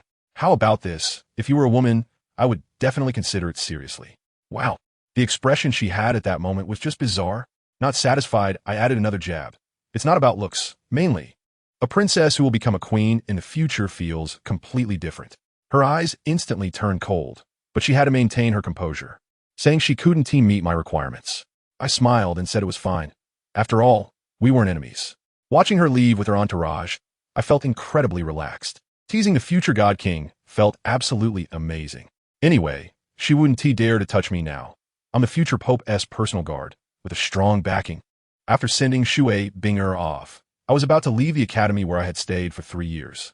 Hulaina was quite sentimental. After all, there were too many memories here for her. I pulled out a graduation keepsake book that I had prepared in advance, filled with cheesy love lines. The little vixen was so moved at that moment, hugging my neck and giving me a passionate kiss, instantly dispelling the sadness of parting. After the sweet moment, I finally told her the serious matter. In a while, I'm going to the City of Slaughter. What kind of place is the City of Slaughter? A place where you can't use soul skills, filled with slaughter and sin, a fallen paradise. After hearing this, she didn't even ask what I was going to do, directly staring at me with a threatening gaze. If you don't take me this time, I'll hate you for the rest of my life. I knew it would be like this. I reminded her that it was very dangerous there, and she replied, with you by my side, I'm not afraid of death. How could I be afraid of danger? Fine, since we've gotten to this point, what else can I say? We'll go together. Only then did she smile in satisfaction and then asked with concern, will she go? Absolutely not. Let me tell you, with Binger's small frame, if she goes to that hellhole of the Slaughter City, it would probably be like a meat bun thrown to a dog. There's no coming back. When Hulaina heard this, she felt delighted, but still pretended to have a scared expression, which made me want to laugh. She then asked when we would set off, and I directly told her, we're not in a hurry. The competition just ended, so let's take a break first. I happen to have some ancestral treasures here, like things that seal and control the thunder, so I'll give you a little training first. Once you learn it, you can go strut around that broken place. She was shocked and said, aren't the secret techniques of the Ling family not meant to be passed on? I countered her question, leaving her speechless. Are you an outsider? Goodness, she even pretended with me, deliberately asking, if I'm not an outsider, then what am I? I grinned and told her that when we returned from the Slaughter City, I would take her to Hanhai City. Who understands, Hanhai City is where my mom stays. The hint was so obvious. How could she not understand? Her little face flushed red, a mix of surprise and shyness, as she fidgeted and asked if it was too fast. I thought this was quick. I couldn't wait any longer. As a result, she slipped up and said, no one is stopping you. After saying that, she realized it herself. Let me tell you, the look in my eyes at that moment was like a hungry wolf. When she met my gaze, her heart probably raced to 200, and her face got so hot it could fry an egg. She quickly found an excuse to say she needed to see the teacher and bolted. The next day, I officially started my job. I put on that ridiculously handsome Pope's bodyguard armor and felt like I was walking with the wind. But guess what? That captain, a guy named Theodore, had a complete poker face and immediately laid down the rules for me. He said that the Pope's guard consists of 32 people, and the minimum requirement is a soul sage level of 70 or above, with loyalty being the most important. I, as soul king in my 50s, was like a sore thumb sticking out, but he didn't even glance at me. His face had nothing but seriousness. Then came a bunch of rules: what to guard, what to keep close, what not to see, what not to hear, what not to say, and an oath of loyalty to the death. Violating it means death. To sum it up, be a breathing camera, and if you dare to say a word, you'll get physically muted. It seems the Pope had specifically instructed him, as this guy directly assigned me as a personal bodyguard, which meant I would be following BB Dong around every day. Let me tell you, BB Dong is simply the ultimate homebody. She goes back and forth between 4 places all day long: the council hall, the conference hall, the chamber, and the training room. Last night, she was training in the training room, and today Theodore took me to change shifts and meet her. Just as we arrived at the door, that heavy door suddenly swung open with a bang. Oh my gosh, there she was, BB Dong herself, wearing that shiny golden gown, holding a scepter, exuding an aura of 2 meters and 8 centimeters, and she walked right out. Her gaze swept over Theodore and then landed on me with a snap. She looked me up and down and smiled. Wearing this armor does make you look a bit more spirited. Come with me. I actually have something to discuss with you. As soon as we entered the hall, she hadn't even settled into her seat when her first question left me stunned. Has Schwetchinga been looking for you? At that moment, I felt a jolt in my heart. Wow, am I being watched? But then I thought I met that guy in the street, in the territory of the Spirit Hall, where there are many people and eyes everywhere. So it's normal for this news to reach her ears. Qian Renxue clearly intended to annoy her mother, trying to steal someone right in front of her. I have no interest in getting involved in the issues between her and her mother. I honestly replied, Your Majesty, he did indeed come to see me. She asked without any expression, What did he say to you? I said, What else could he say? It's the same old story. High positions and wealth, beautiful women and money, wanted me to switch to the heavenly. After hearing this, her gaze was as sharp as a knife. Did you agree? At that moment, I thought quickly and pulled a stunt, saying, Your Majesty, I told him that if he could change into a beautiful woman right there, then I might really have to consider it. As soon as the words left my mouth, Bibi Dong's expression was quite something, strange beyond measure, and her gaze at me changed. Feeling like a mother-in-law scrutinizing her son-in-law, making me quite uncomfortable. She pressed on, Are you saying that if he were a woman, you would really go? I quickly shook my head, saying, That's just an excuse. How could a big man like him possibly turn into a woman? He can't meet that condition at all. Besides, I haven't thought about leaving the Spirit Hall. Her expression finally softened a bit, and she asked what I thought of Schwetchinga. I said I've only met him twice, so it's hard to say. She insisted I share my impression, and I could only helplessly say a few words. This person is very scheming. Guess what? She surprisingly agreed, saying I have a good eye for people. Schwetchinga's blatant poaching is just a show of force toward her. Then she shifted the topic and started lecturing me, saying that what the heavenly offers is just sugar-coated bullets that will wear down my fighting spirit, and only the Spirit Hall can make me stronger. Finally, she used Tang San as an example, making the meaning very clear. A genius not utilized by me is just waiting for me to annihilate them. I understood. She was hinting at me, fearing that as a young person, I might be dazzled by the outside world's temptations. To be honest, it warmed my heart. I didn't say anything, just respectfully bowed to her. When she saw I was so receptive, the corners of her mouth lifted, and her eyes were filled with admiration. But that wasn't enough. She had plenty of smart people under her. What she lacked were those who could handle matters. She believed I had that potential. So, she threw out the next question. Ling Bai, what do you think about Schwetchinga trying to recruit our geniuses?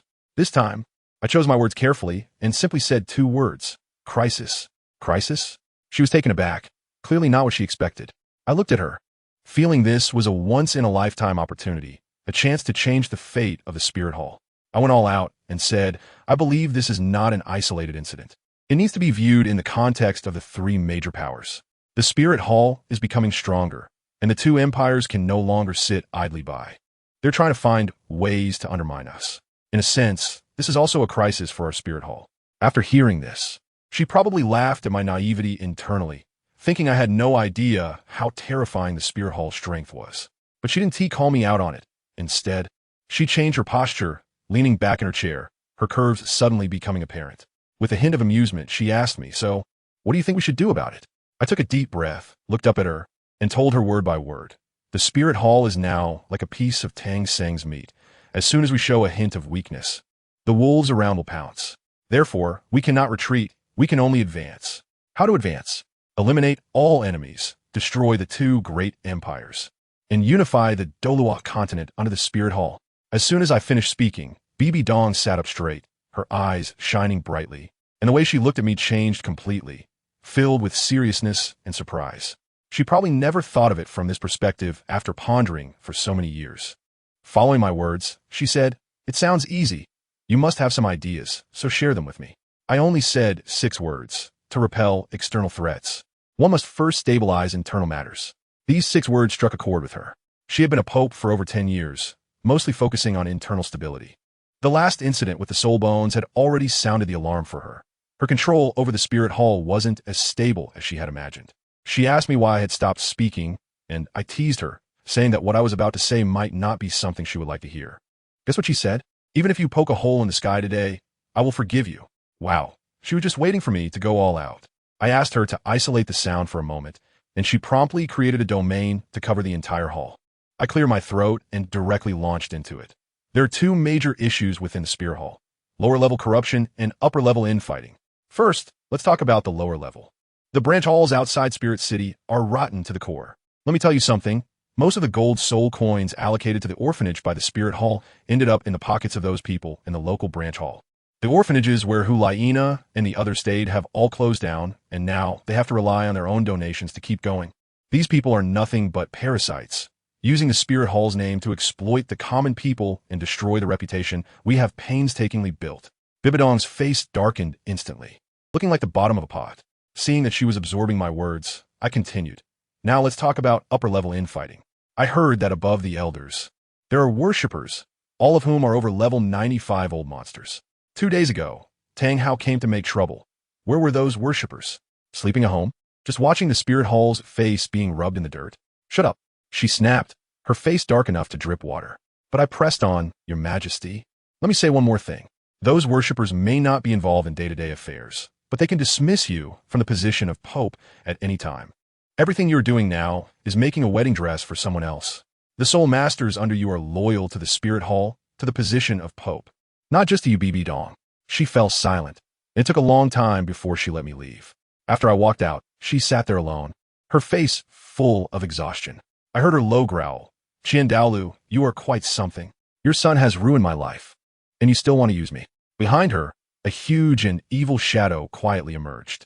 Switching scenes, let's take a look at the other side. Tang San was saved by his father, Tang Hao, and was lying on the ground nursing his injuries. Tang Hao analyzed this major competition for him, saying that the ones he really needed to be cautious of were Hulaina and Ling Bai. Tang San was still unconvinced about Hulaina, thinking that the purple extreme magic eye could counter her. But when it came to me, he fell silent. Tang Hao began to educate him, saying that in Doluo continent, there are two major powerhouses that play with strength, called the two extremes of power. One is their family's domineering Haotian sect, and the other is our family's exquisite Ling family. Listen to that. Even the Haotian has to praise our wind and thunderblade, saying that my father Ling Tian had sparred with him before. He also mentioned that I was already over level 50 at the age of 14 with a 20,000-year soul ring, and if I could use a blade in the competition, my wind and thunderblade's power would not be much inferior to Hulaina's move. After hearing this, Tang San's face probably turned green. He had to exert all his strength just to fight me to a draw, and I hadn't even used my full power. How frustrating is that? Of course, Tang Hao also painted a bright picture for his son, saying that the Haotian sect's ultimate skills were even more powerful, and if he practiced well, he would definitely surpass me. That kid Tang San immediately got fired up again, shouting that he wouldn't let his father down. I just got off work and went to find Hulaina lying down on her bed as tired as a dog. She complained about me, and I directly told her that sooner or later, she would be mine, which left her speechless. She said seeing me as her bodyguard was so boring and asked me to quickly teach her the secret techniques so she could go to the city of slaughter. As soon as I heard that, I knew we had to start right away. I pulled her up, and, under the pretext of teaching her thunder energy, I started to touch her arms. She turned as red as an apple and asked if I had any ulterior motives when I taught her body techniques back then. I directly countered by asking if she had liked me at that time. She admitted that she might have liked me even earlier. After all, I was the first man to touch her besides her brother. After hearing that, I immediately put on a serious face and said that in order for her to master the techniques as soon as possible, I decided to teach her step by step. And it must be serious. I'm currently having a sweet lesson with Nana, while Bibidong is already furious. She sent Ghost Law to investigate the bugs I mentioned. Wow, I didn't expect it, but the investigation report came back and shocked everyone. Bibidong was so angry that she slammed the table and cursed, "A bunch of bugs. Not worth dying." After calming down, she probably thought it through completely and shouted, "Come here, bring Ling Bai to me." I was just teaching to a critical part when the attendant came in and said the Pope wanted to see me. I was puzzled. Why would she want to meet me in her private chamber at such a late hour? Once I entered, wow, it was a mix of simplicity and luxury with depth, and the air was filled with her scent, intoxicatingly sweet. She was sitting on the sofa reading letters, without her crown, her long hair cascading down, looking gentle and serene. I sat down opposite her, sitting upright, but when I looked up, good heavens, her skirt slipped down a bit, revealing a small section of her snow-white calf. That skin was like mutton fat jade. My heart skipped a beat. Who can understand what I felt at that moment? Who can withstand this? When she raised her head, our eyes met, and sensing the heat in my gaze, she raised an eyebrow, discreetly adjusted her skirt, and then tossed a few letters in front of me. The old ghost checked 10 branches, and there are problems. Take a look. I glanced over casually and asked her how she planned to handle it. As a result, she directly hit me with a bombshell, saying she wanted to establish a special regulatory agency and have me assist Ghost de Law in cleaning up the organization. Once my level increases, she would make me the supervising bishop. At that moment, all the hair on my body stood up. Isn't this just asking me to be the villain and offend all the branch leaders in the world? I immediately said no. She laughed at me and said that I didn't seem like a 14-year-old child when I was pointing out the situation in the main hall that day. My mind was racing, and I immediately did a reverse operation on her. I said, "Your Majesty, we cannot impose penalties in a grand manner right now. If we push them too hard, they might become desperate and seek refuge with the two great empires. Not only should we not punish them, but we should also reuse them." Even Bibi Dong was taken aback and asked me what I meant. I smiled sinisterly and said, "Your Majesty could establish a papal advisory council, transferring all these hardworking and meritorious hall masters to Spirit City, promoting them and providing them with better treatment, catering to their needs. Then, when there are major actions in the future, such as during a war, we can send them to take the lead." I tell you, as soon as I said that, Bibi Dong looked at me with a different gaze, her eyes shooting chills. She must be thinking, wow, I thought I was ruthless enough, but this kid is not only killing but also attacking the heart, using a soft knife to cut flesh, and even boiling the bones for soup, not wasting a bit. She's also a tough one, quickly accepting this setup and asking me to continue talking about how to expand outward. I thought, fine, I'll give you a high-end lesson today for free. I cleared my throat and directly started the class. First, before dealing with external matters, we need to understand our own foundation. First, the system. Our Spirit Hall's current system works for managing a Spirit Master organization, but to manage the entire continent? That's a long way off. How we select talent? How do we manage territory? Should we implement a feudal system or centralization? All of these need to be redesigned. We can't just look at who has the bigger fist. Professional matters should be handled by professionals. Second, the economy. Simply put, it's about money. Without money, how can we fight a war? Don't the Spirit Master legions need to eat, drink, and be paid? Don't weapons and equipment cost money? Third, the military. Our Spirit Masters are strong, but we can't rely solely on them. We need to bring in any Spirit Master forces we can ally with. Keep those who are neutral from being pushed too hard. And for those who are dead set against us, we must uproot them completely, leaving none behind. Additionally, we must establish our own army of ordinary people. Sometimes, a strategy of mass numbers is even more effective than high-end combat power. I summarized in one breath. In short, let's gather more friends and reduce our enemies. Bibi Dong listened very seriously, even forgetting that her skirt had slipped down to reveal her long legs, still murmuring my words.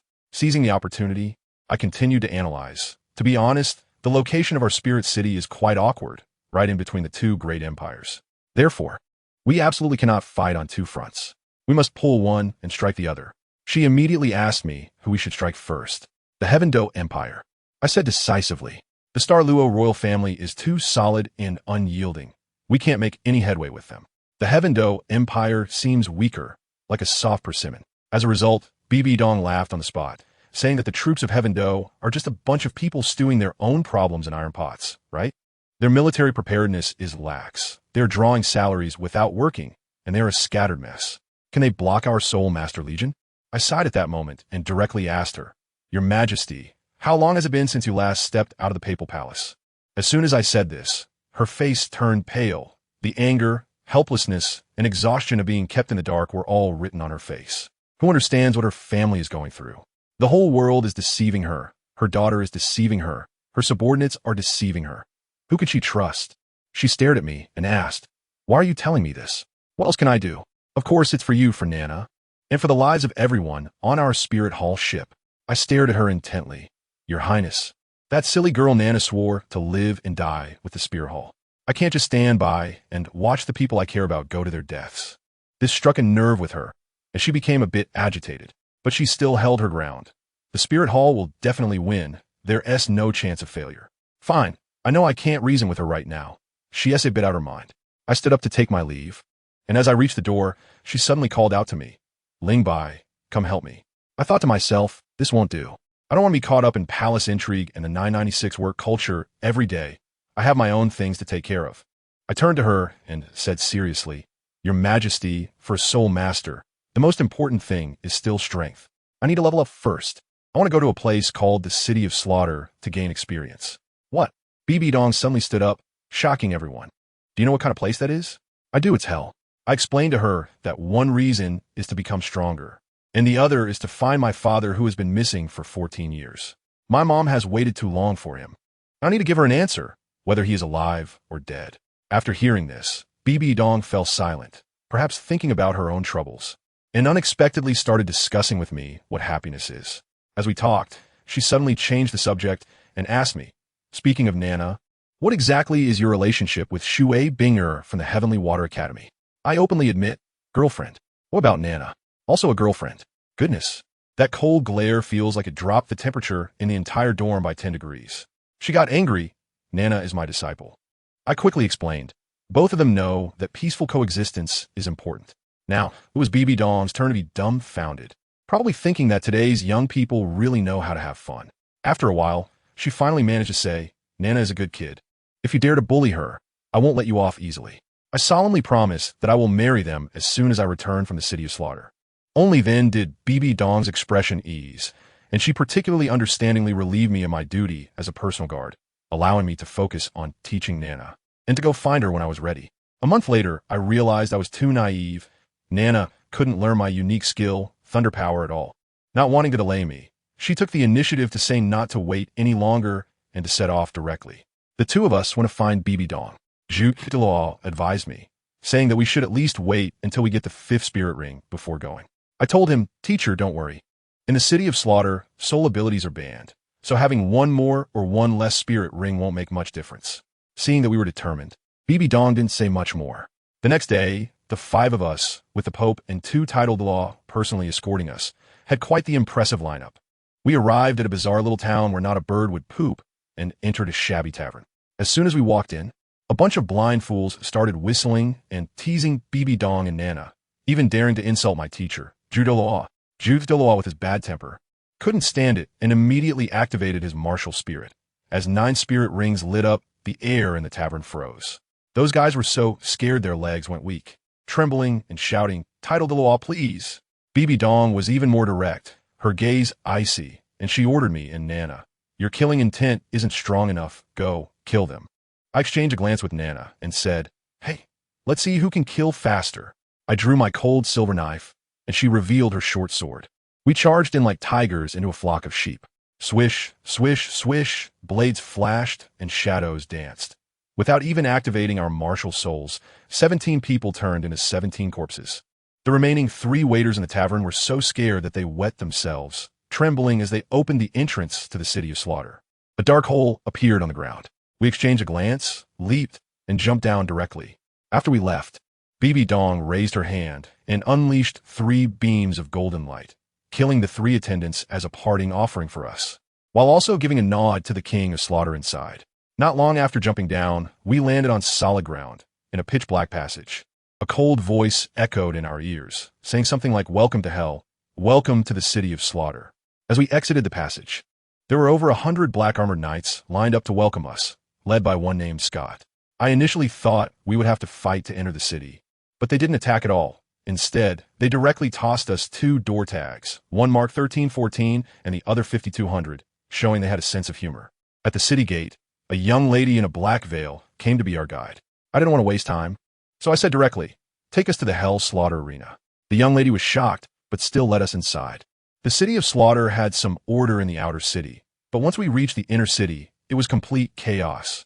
Like a large-scale, offline version of Subject 3 Hell Shake, with murders and arson everywhere, filthy beyond belief. When we arrived at the conical slaughter arena, the young lady explained the rules. Simply put, 10 people enter, and only 1 comes out alive.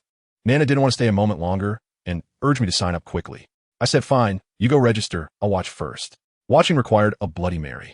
I zeroed in on a burly man holding a cup, and with a flash, before he could react, my cold silver knife had already slit his throat.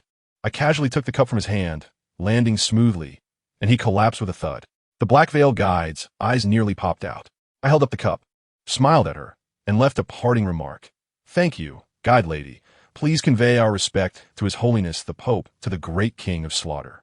The scene shifted to the deepest part of the City of Slaughter, where a massive throne sat, and the King of Slaughter had received the news. The black veil guide was kneeling before him reporting. The old man was furious, laughing sharply. Respect? She killing my people outside. Is this a demonstration against me? The black veil girl tried to fan the flames, suggesting we should be killed. But the king of slaughter shot 2 beams of red light her way, scaring her into a corner, trembling. You know nothing, the king of slaughter said coldly. The Pope who sent them here is one of the last 2 gods of slaughter in the world. The god of slaughter can return at any time and can use soul skills. I cannot offend him.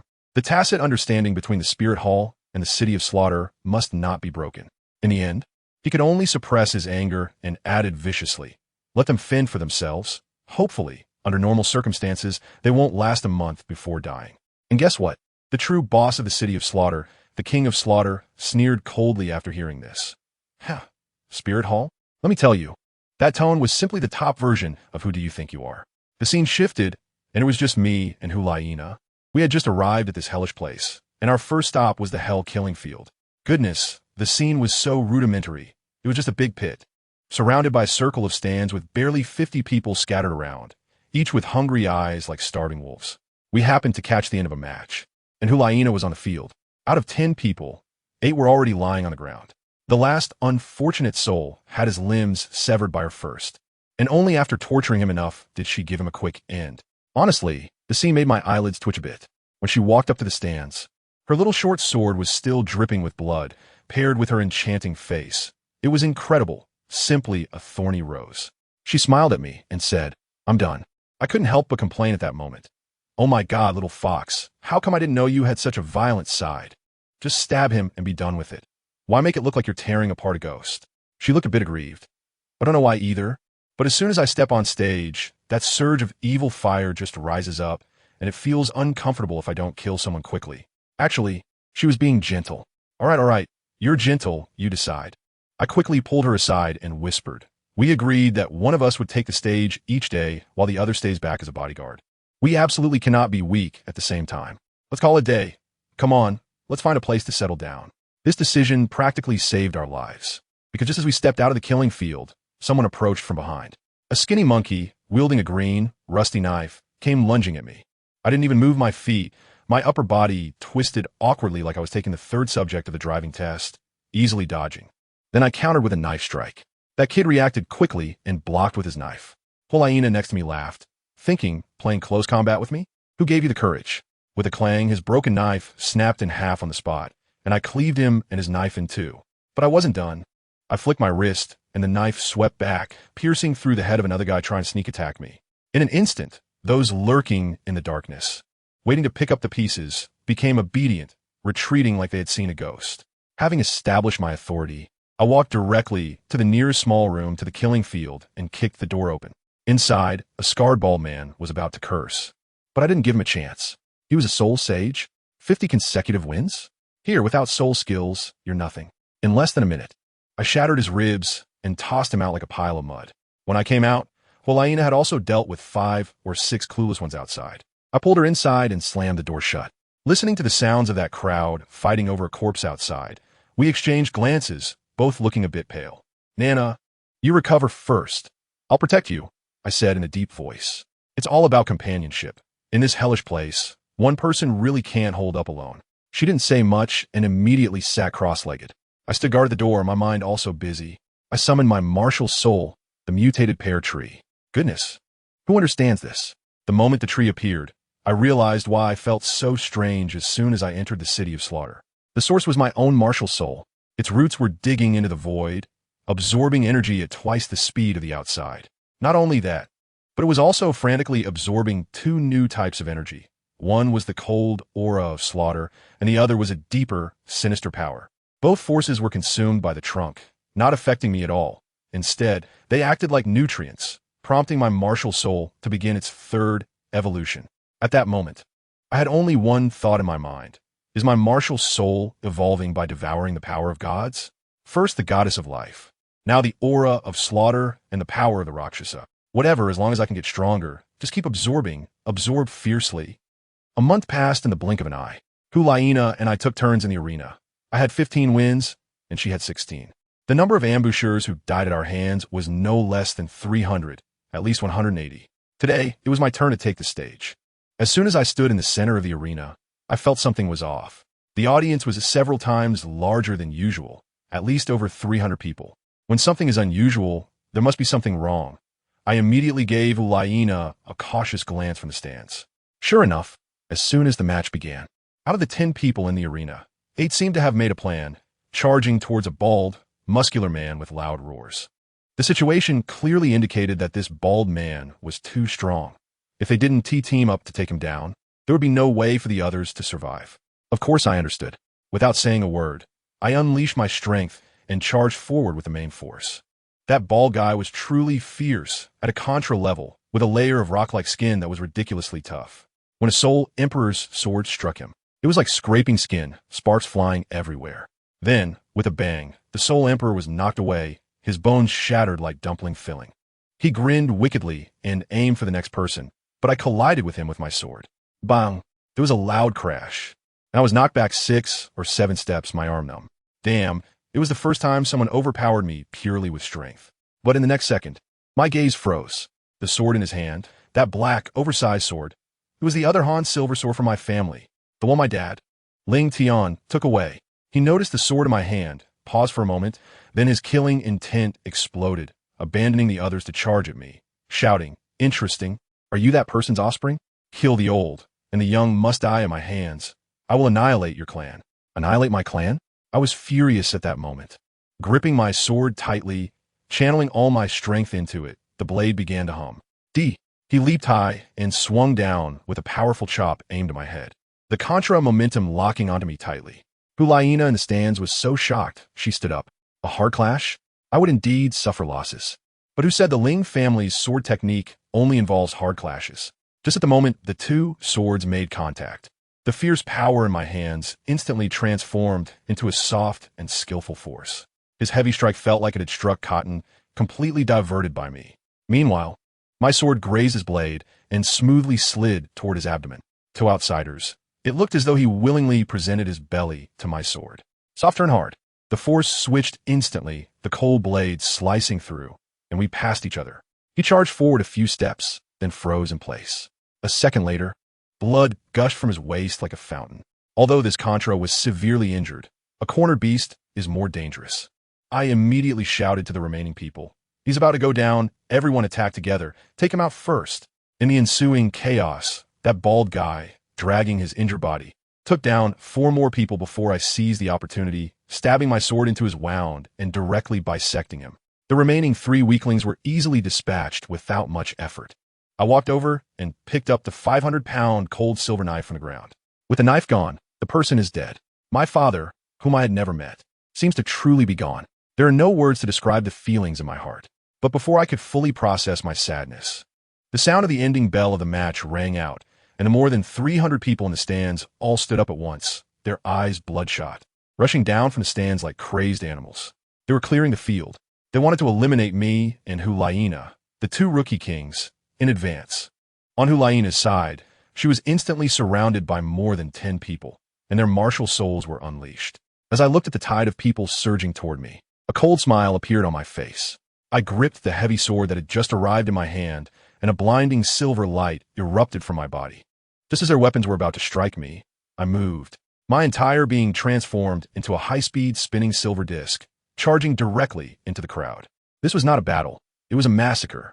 Bro, the main goal was to clear the area. Wherever the silver disc passed, weapons shattered, and bodies were cleaved in half.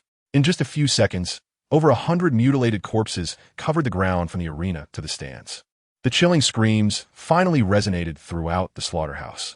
The remaining people were completely stunned, staring at me, drenched in blood, standing amidst a mountain of corpses and a sea of blood, as if they had seen a ghost, screaming in horror.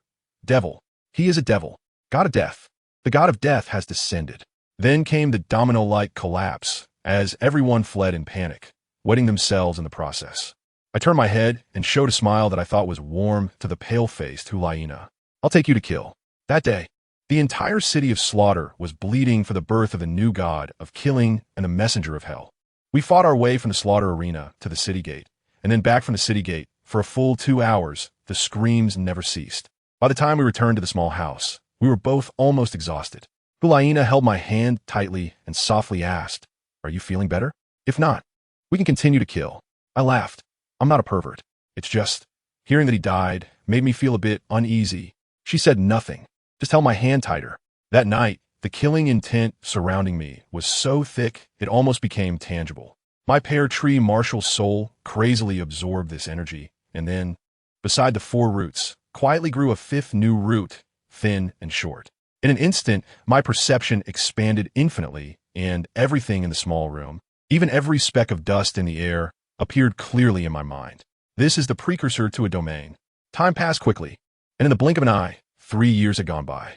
Hulaina and I have both fought 99 battles, but the overwhelming killing intent has nearly eroded her sanity. I often have to use my martial soul to help her absorb some of it, but it only alleviates the symptoms, not the root cause.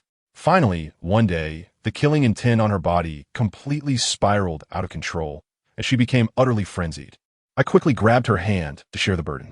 The red light in her eyes slowly faded, but the agitation in her heart reached its peak. In the next moment, she suddenly leaped into my arms, her voice urgent and tinged with desire. "Lingbai, take me." That day, the repression, resentment, and pressure accumulated over 3 years finally found an outlet. After everything calmed down, she lay on my chest like a lazy cat and teased me. "Is it my fault that your self-control is lacking?" I tapped her on the back with annoyance and said, "What nonsense! How many men in this world can withstand your seduction?" She smiled proudly, then emotionally said, "It's been 3 years, Lingbai. If it weren't for you, I might have collapsed a long time ago." I kissed her forehead and said, "Me too." A month later, I finally my 100th match. When the last opponent fell, I raised my hands and let out a roar that had been suppressed for 3 years. At that moment, a deep and sharp voice echoed throughout the arena. "Congratulations, young god of death." The king of slaughter descends from the sky. He hovered in midair, his blood-red eyes looking down at me. "You have made history in the city of slaughter. Now, please welcome the messenger of hell." The gate on the other side opened, and Hulaina walked out. I quickly stepped forward and tightly held her hand in front of the king of slaughter. I tell you, as soon as I grabbed his hand, the face of the king of slaughter instantly darkened, and a murderous aura suddenly erupted. Both Hulaina and I felt our hair stand on end. Goodness, this old fellow really wanted to deal with us right then and there. He knew very well that if we survived and left together, we would become the 2 killing gods of the Spirit Hall, which would be a significant threat to his slaughter city. But he didn't dare to act. Why? Because my teacher, Bibi Dong, had casually visited him 6 times over the past 3 years. The aura she exuded, let me tell you, even the king of slaughter felt completely suppressed by it. His evil aura wasn't even as pure as hers, making him feel like a concubine meeting the legitimate wife. He didn't dare to let out a sound. So, his murderous intent was just for show to intimidate us, and in the end, he still swallowed it back. The heavy stone in my heart with Hulaina finally dropped. Who understands, family? This old monster has 1 foot already in the realm of godly existence. If he really wanted to fight, the 2 of us together wouldn't be enough for him to crush with just 1 finger. In the end, he coldly tossed out a sentence. "All right, the road to hell. You can take it. Good luck." As soon as the words fell, a chilling, evil energy exploded, sending us flying dozens of meters away.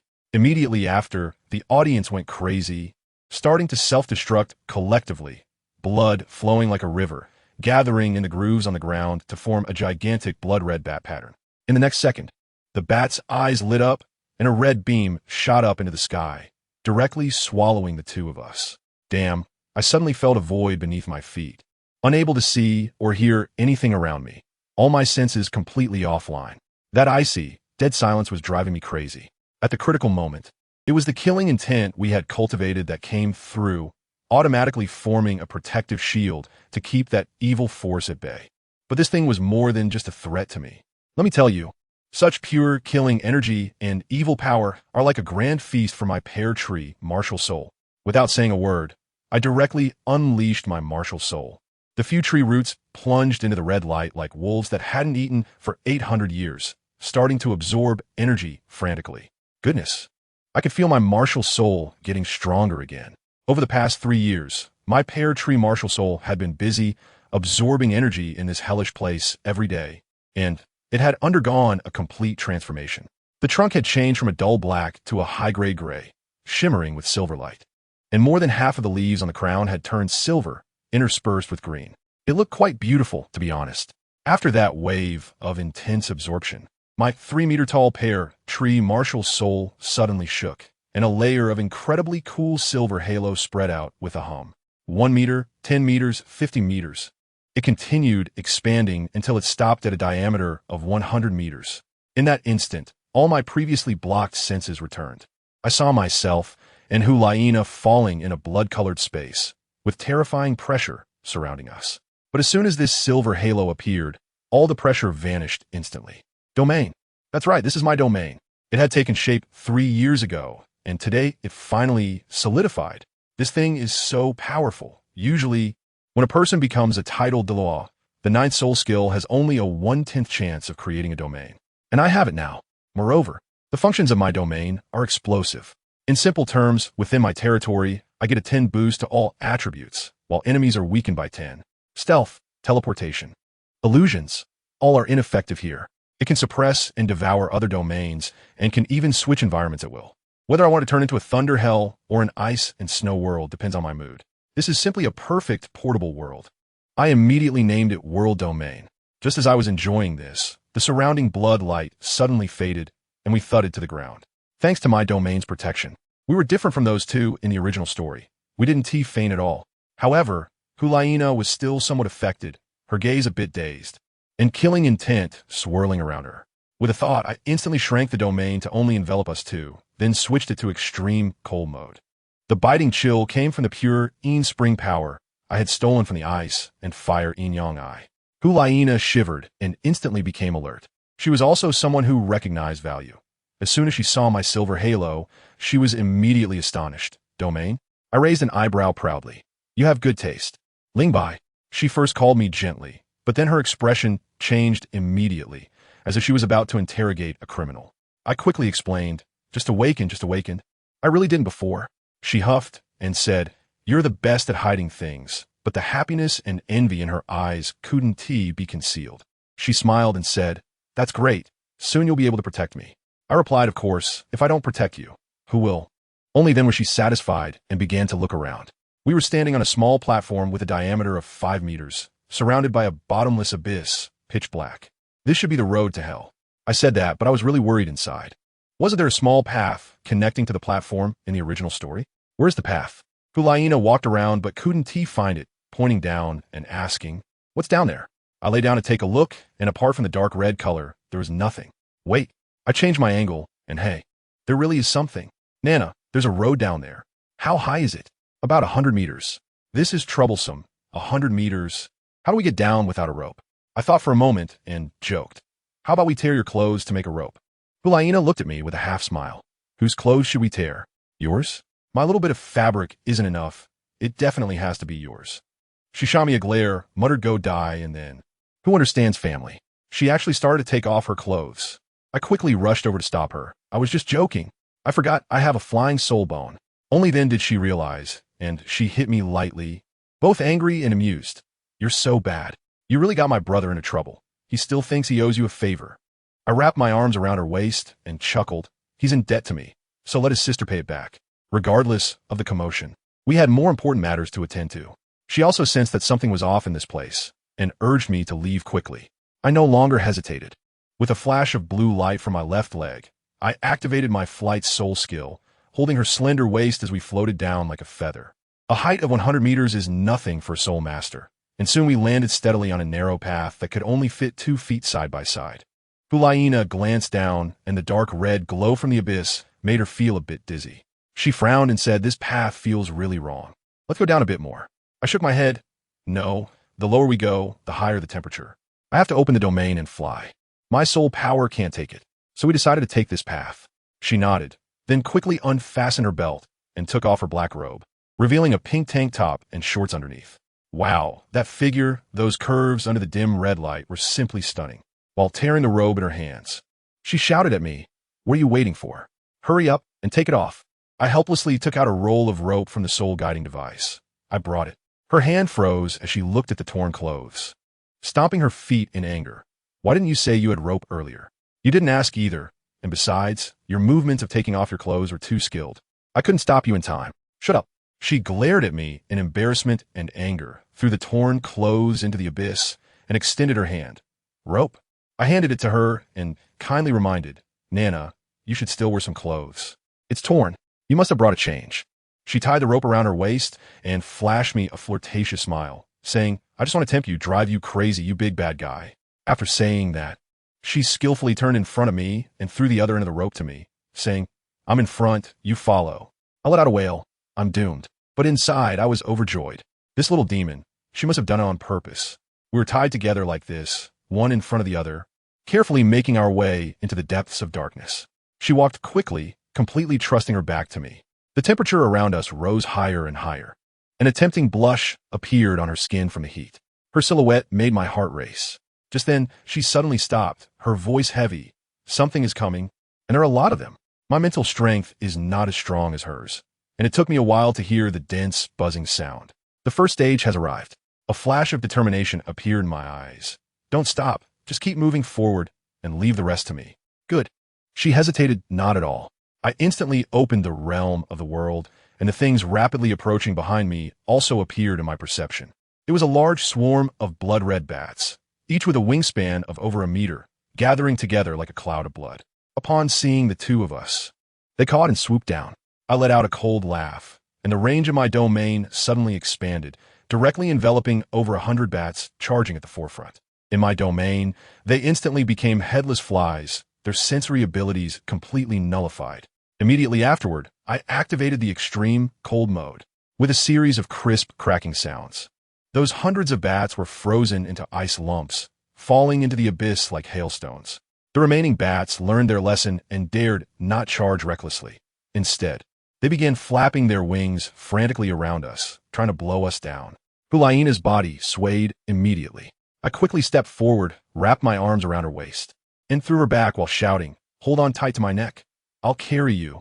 She understood and wrapped her lotus-like arms around my neck, her legs coiling around me, hanging on my back like a koala. The extreme softness was disorienting for a moment. This fairy even deliberately wiggled. Don't move. I barked, my legs bursting with thunderous energy as I took a step that covered several meters, running swiftly along the narrow path with steady footing. I ran wildly with her on my back, while the bats grew increasingly angry but dared not come closer, only following us from a distance. Just then, Hulaina suddenly warned, Be careful, there's a big guy ahead.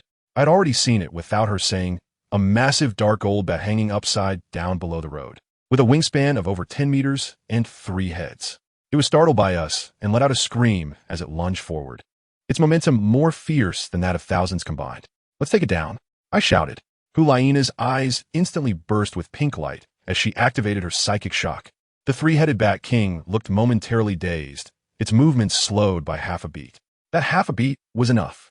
My domain of the world enveloped it instantly, weakening all its attributes, and I hit it with lightning and freezing effects. Inside, it was like being stuck in a swamp, unable to move. Nana, smash its head with your tail. Got it. I activated my flying soul skill, and in a flash, I appeared before it, gripping my knife with both hands, channeling all my strength into one point, and struck down. With a splatter, dark golden blood sprayed everywhere as its massive body was cleaved in half. At the same time, Hulaina's foxtail instantly grew to 3 meters long, each hair standing on end, resembling a spike club. With 3 loud thuds, it smashed all 3 of its heads to bits. A perfect combination, a one-hit kill. The remaining bats, seeing their king dead, rushed over like mad, only to be frozen into ice blocks one by my domain, leaving the area completely cleared. I carried Hulaina back down to the path, and she jumped down, smiling and asking, Did I cooperate well? Seamless. I glanced behind her and said, But your shorts were torn by your tail. You should put on some clothes. Her face turned red, and she shot me a shy glance before obediently taking out a black robe from her soul guide to put on. After that, we rested for half an hour, and my soul power was fully replenished, so we continued on. The path continued downward, getting closer to the blood pool below, and the temperature rose, increasing the consumption of my soul power. At the end of the path, a cave appeared. This wasn't in the original story. It seemed the second stage had changed. It was getting hotter and hotter, so we had to act quickly. I reminded her and took the lead into the cave. As soon as I entered, I was hit by a wave of heat. It was like a big steamer inside. Moreover, the passage ahead was covered in dark red spider webs, hot and tough, as if we had entered the spider lair, and we had to use a knife to cut through them. Seeing this, Hulaina directly took over the task of clearing the way, telling me to focus on maintaining the domain to conserve soul power. She knew that without the cooling effect of my domain, the high temperature alone could exhaust us to death. But just exhausting us to death would be considered merciful. Let me tell you, this place was truly absurd. As we were walking, suddenly, 5 forks appeared ahead. Hulaina was stunned, standing there with an expression like she was in a math class, asking me, "What is going on? A maze?" I hurried over and expanded my domain to its maximum perception.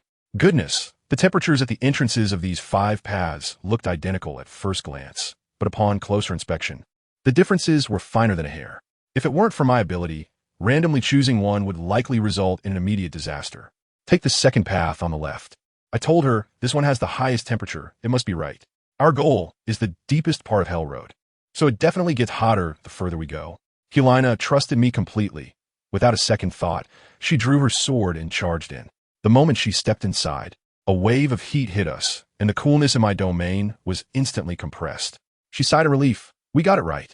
The remaining 4 paths were probably just death traps. I was just about to say that the roads were full of spider webs, probably the spider's nest. Before I could finish my sentence, a series of clicking sounds came from behind us. We both instantly turned around, gripping our weapons tightly, our soul power surging to our throats. The sound came quickly, and within seconds, a red figure emerged from around the corner. I focused my gaze and was shocked to see a spider nearly as tall as Hulaina. It was dark red all over, with glowing cracks all over its body, resembling a moving lump of lava, with magma flowing through the cracks. Its 8 legs were like spears clattering against the ground, and the liquid dripping from its legs burned small pits into the ground. I wasn't worried at all. The domain suddenly expanded, and the cold air blanketed it completely. The spider instantly seemed like it was thrown into liquid nitrogen. Its 8 legs curled up, convulsing, and its shrill screams could pierce eardrums. Hulaina's eyes lit up. It was afraid of the cold. Of course, with the contrasting extremes of ice and fire, my domain was practically its nemesis. Just as I was about to set up a defensive stance, the clicking sound echoed again, and this time it came from all directions, densely packed. My face turned pale, and I shouted, "Run!" Hulaina reacted quickly, turning around to slice through the spider web in front of her and charging forward. I hurriedly pressed the domain back to block the group of pursuers. 5 paths again, she shouted. The middle. I didn't look back. As we rushed into the middle path, a whole bunch of 20 or 30 of those lava spiders came pouring out from the remaining 4 paths, like dumplings falling into a pot, all squeezing in to chase us. This confirmed it. All those side paths were spider dens. The first one on the right, the first one on the left. The spiders behind us were multiplying, pushing the ones in front to run faster, a chaotic mass.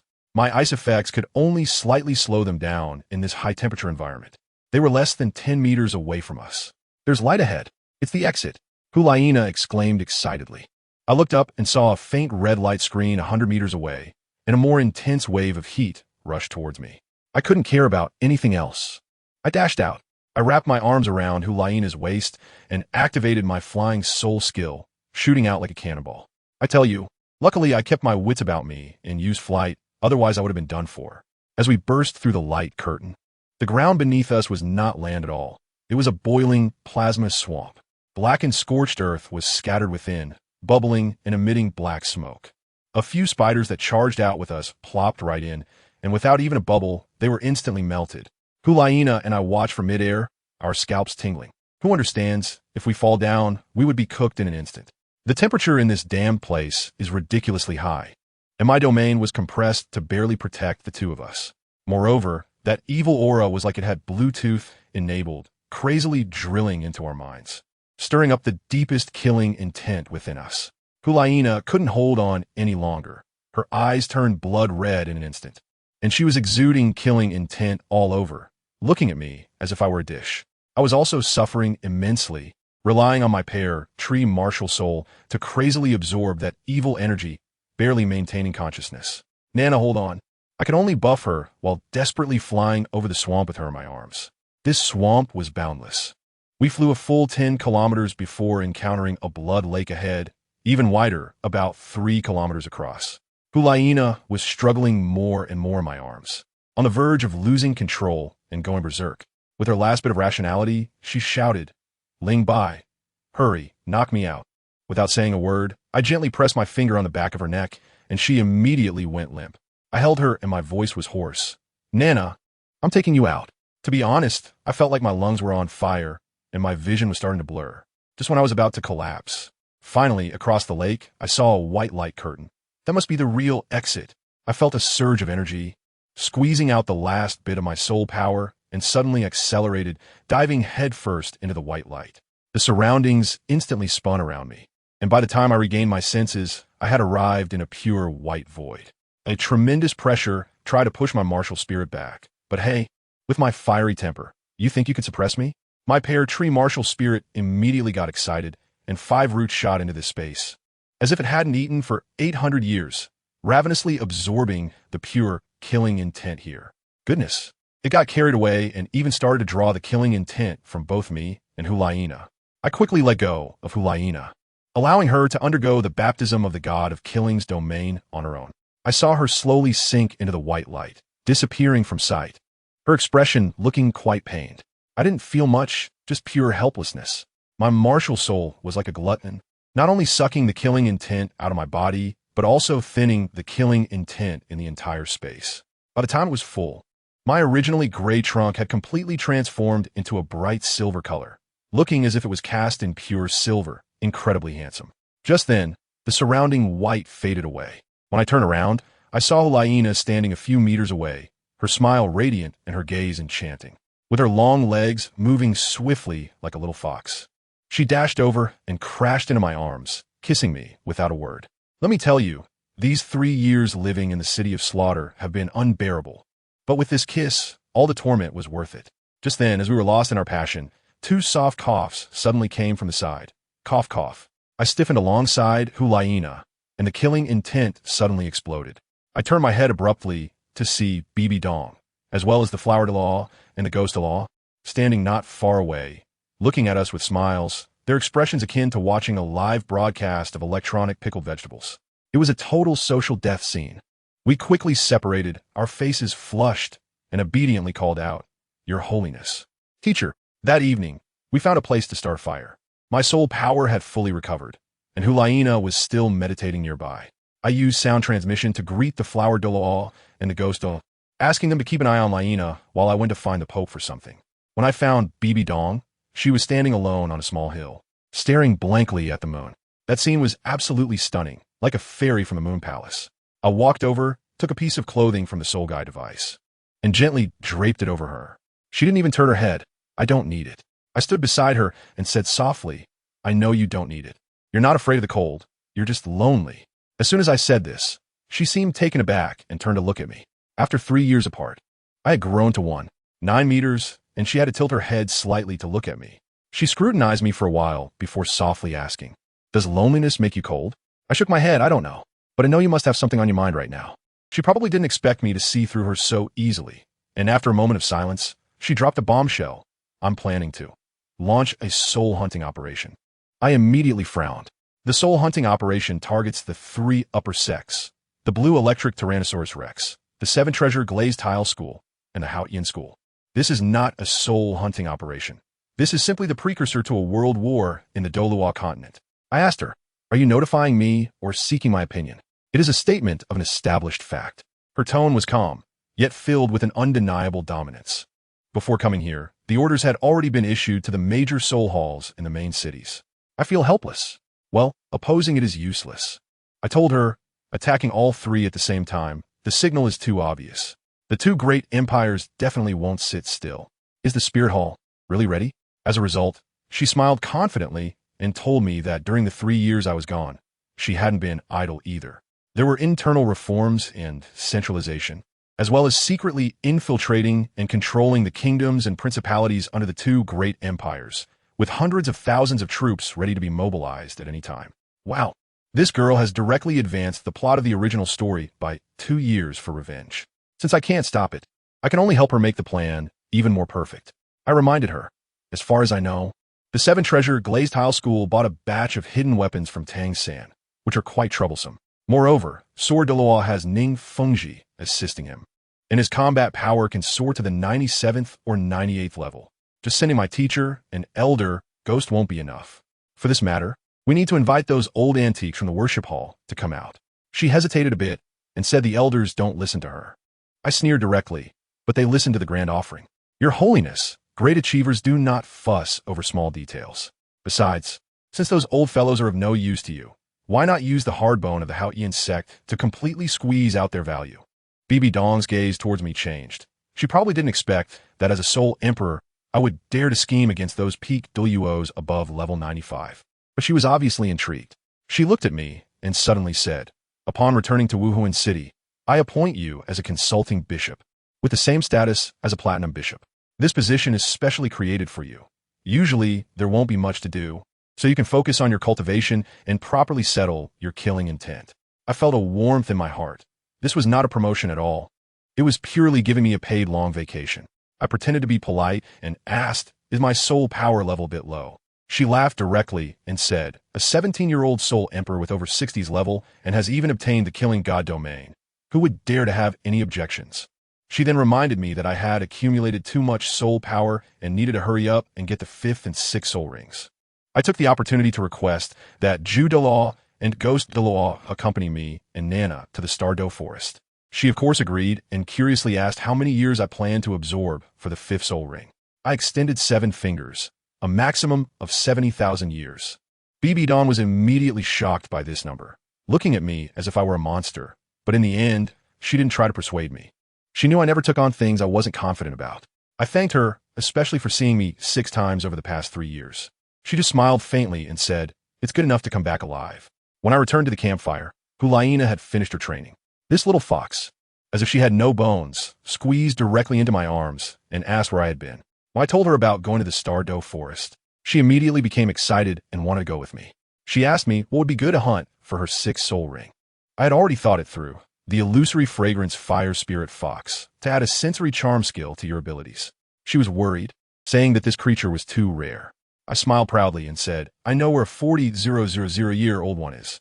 She was worried that the age was too high, so I complimented her, saying she had a soul bone, a domain, and a celestial item, and her physique far surpassed that of ordinary people.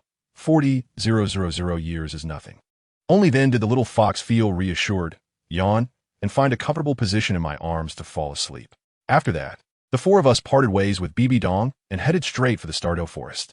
On the way, I bragged about my past experiences as a soul hunter, saying that in the northwest of the Stardow Forest, there's a hilly area shrouded in pink mist all year round, where anyone who enters, whether person or soul beast, never returns. I guessed that this was the lair of the illusory, fragrant fire spirit fox.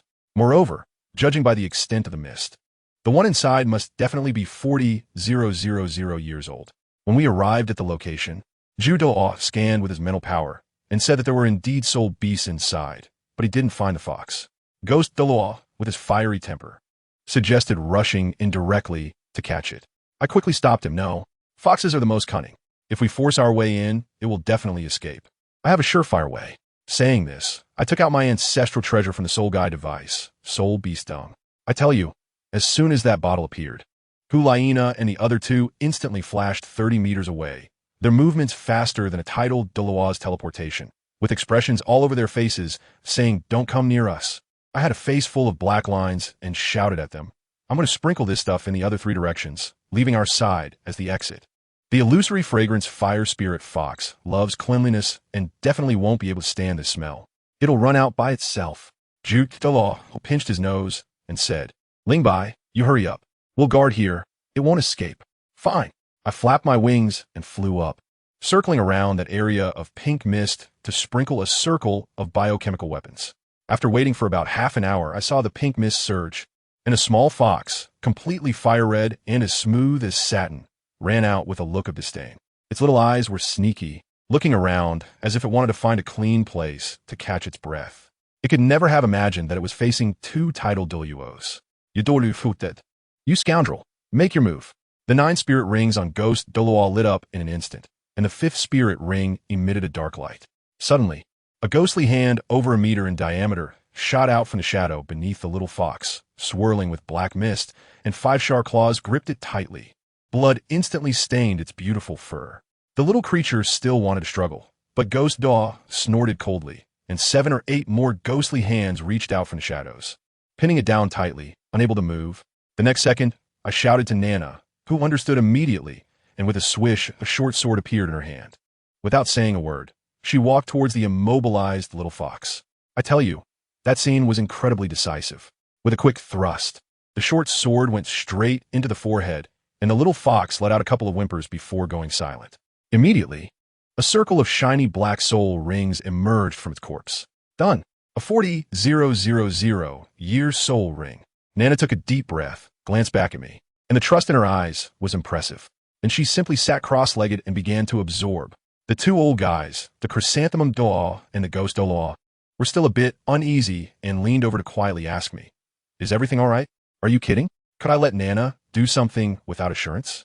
I waved my hand dismissively, my tone incredibly relaxed. "Don't worry, teacher, it's a sure thing. Nana is very steady. I know exactly what's going on in my heart." What configuration does Nana have now?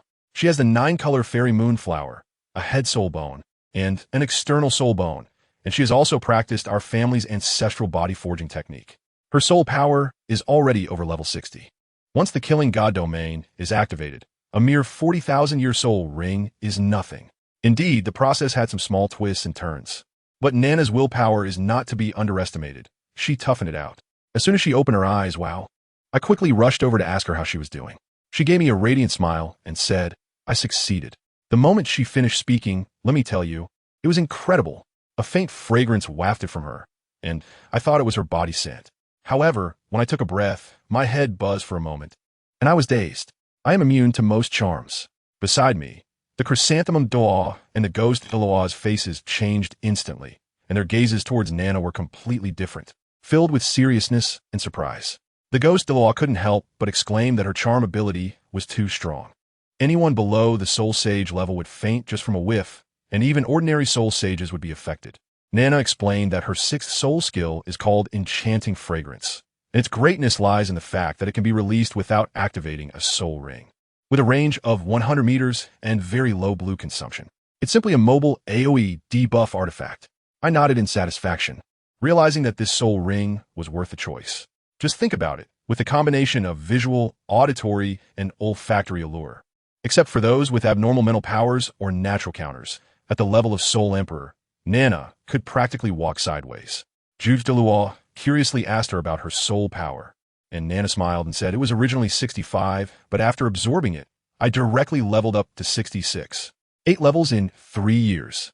Juge de Lois and Guay de Lois exchanged glances, and their expressions were simply astonishing.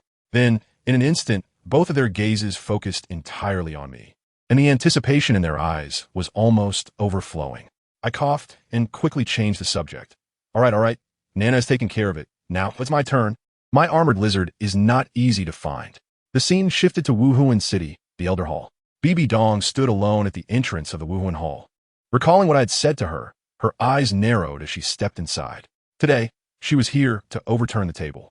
Inside the Elder Hall, the most eye-catching feature was a statue of a 6-winged angel made of pure gold, and in front of the statue stood a person, facing away from the entrance. Just a silhouette standing there. The pressure emanating from him was as if he were not a person, but the statue had come to life. A deity had descended. This person was Qian Daolu, a peerless title de law at level 99, the true decision-maker of the Wuhuan Hall. Bibi Dong looked at the angel statue with disgust in her eyes.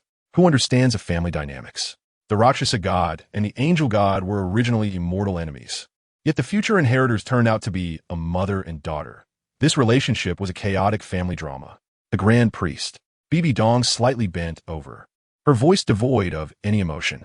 Qian Daolu slowly turned around, and wow, he looked to be only in his 30s or 40s, quite handsome. As soon as he saw Bibi Dong, especially feeling the evil aura around her, that sacred pressure instantly weighed down on her face. Bibi Dong braved the pressure and questioned him. Is this how you treat the Pope of the Wuhuan Hall? Only then did Qian Daolu retract his aura and casually ask what she was here for. Bibi Dong, probably having cursed this old guy 1,000 times in her heart, still held back her anger and began to outline her plan as I had advised. She spoke of the vast power of the Wuhuan Hall, the numerous external enemies. And finally, she declared, I have decided to launch a soul hunting operation, and I hope the 6 Grand Priests can provide assistance. Soul hunting operation? Qian Daolu raised an eyebrow. To involve the 6 Grand Priests, who do you intend to target? Bibi Dong emphasized each word, her tone resolute. The blue lightning tyrant dragon, the seven treasures glazed tile school, and the Haotian school. Goodness, Qian Daolu was shocked. Taking a deep breath. You want to take action against 3 sects at the same time? Opportunity knocks. Bibi Dong's attitude was firm. Grand Priest, for the sake of the Wuhuan Hall, you must help me. Qian Daolu looked at her with a strange expression, probably puzzled, as this woman hated him to the core. Yet today, she came to seek his help. As his mind turned, he began to play the game. Oh, the priests are all brothers among themselves, on the same level. I can't command them. You'll have to discuss this with them yourself. Huh, who doesn't know that those 6 old guys are in cahoots with you? It's obvious they don't want to help. Bibi Dong was so angry her teeth itched, and she directly threw down a royal flush. She shot a resentful glance at Qian Daolu, turned around and left, leaving behind a harsh remark. Since that's the case, then I won't disturb you. Let Shueker stay in the Tiando Empire until she grows old and dies. Wait, Qian Daolu was indeed anxious. He called out to Bibi Dong and changed his tone. Speaking of Shuerer, she holds a guy named Ling Bai in high regard in her letter. How about this? Let Ling Bai go to the Tiando Empire to help Shuerer. Before he could finish, Bibi Dong exploded, exclaiming, no way. That Ling Bai is too fickle. Absolutely cannot let Shuerer get involved with him. Qian Daolu was stunned. Looking at Bibi Dong's protective stance, his gaze softened a bit, and he sighed. He probably didn't expect Bibi Dong to hate him so much, yet still instinctively protect his granddaughter. In the end, he compromised. Just this once. Thank you, grand offering. Bibi Dong respectfully bowed, and as she turned to leave, an icy smile appeared on her face. Qian Daolu, just wait. The days of regret are still ahead. On the other side, we have already penetrated deep into the Stardow Forest. The target is a 70,000-year-old armored lizard. I'll tell you, that guy runs incredibly fast. Its body is like a small truck covered in dark green scales with dark golden patterns, and when it runs, the ground shakes. Geodelaw and Guidelaw have both unleashed their martial souls and are chasing it madly from behind. Geodelaw is shouting with a strained voice, "You dead ghost. You're fast. Hurry up and block it. If it runs any further, it'll be trouble." Guidelaw chuckles. "Don't worry, Jihuaguan. Your precious disciple-s fifth soul, ring 1T escape. I told you not to call me Jihuaguan. All right, Jihuaguan." The two are bickering while Guidelaw takes action. He flashes and appears right in front of the armored lizard, unleashing his 5th soul skill. The ground suddenly turns into a massive black shadow, with countless ghostly hands reaching out, like iron chains, instantly pinning the armored lizard down tightly. The armored lizard is fierce too, letting out a roar, its soul power exploding, shattering the ghostly hands, and it looks like it's about to break free. Trying to run, Geodelaw snorts coldly from behind, activating his 8th soul skill, Brilliant Light. A huge chrysanthemum blooms in the air, and a golden beam of light thicker than a barrel crashes down onto the armored lizard's back. That armored lizard, known for its insane defense, is blasted into the ground by this shot, creating a 30-meter-wide pit, with blood everywhere between its scales. Seeing the opportunity, Guidelaw also uses his 8th soul skill, Ghostly Phantoms. Countless ghostly shadows flood in. The armored lizard realizes it's a matter of life and death. Thousands of its scales explode instantly, forming a black tornado that collides with the ghostly shadows. The scene is like a nuclear bomb wiping the ground. With a huge bang, a black energy ball suddenly expands, instantly turning the towering trees within 200 meters into dust. I'm holding Nana, flying in the air, and I can feel the fierce wind stinging my face. When the energy dissipates, there's only an 80-meter-wide giant pit left on the ground, and the armored lizard lies gasping at the bottom of the pit. Its scales all gone, its body a bloody mess. Geodelaw looks at me, a bit worried, and asks, "Ling Bai, this thing is at least 72,000 years old. Are you sure you want to absorb it?" I held Nana and dropped her to the ground, looking at the dark purple soul ring, my eyes shining. After searching for more than half a month, I finally found such a rare gem. How could I let it go? "Don't worry, teacher, I'm confident." I jumped down into the pit with a knife in hand and struck it right in the head, Don. A deep black soul ring slowly rose up, and the pressure made me feel a bit suffocated. "Teacher, Elder Ghost, Nana, protect me." I sat cross-legged, and as my pear tree martial soul appeared, that 70,000-year soul ring slowly flew towards me like it was being attracted by a magnet, enveloping my martial soul. I tell you, the moment the soul rings fully activated, I felt like I was about to explode. My entire body expanded like a balloon, and my meridians felt like they were breaking inch by inch. That sensation was simply indescribable.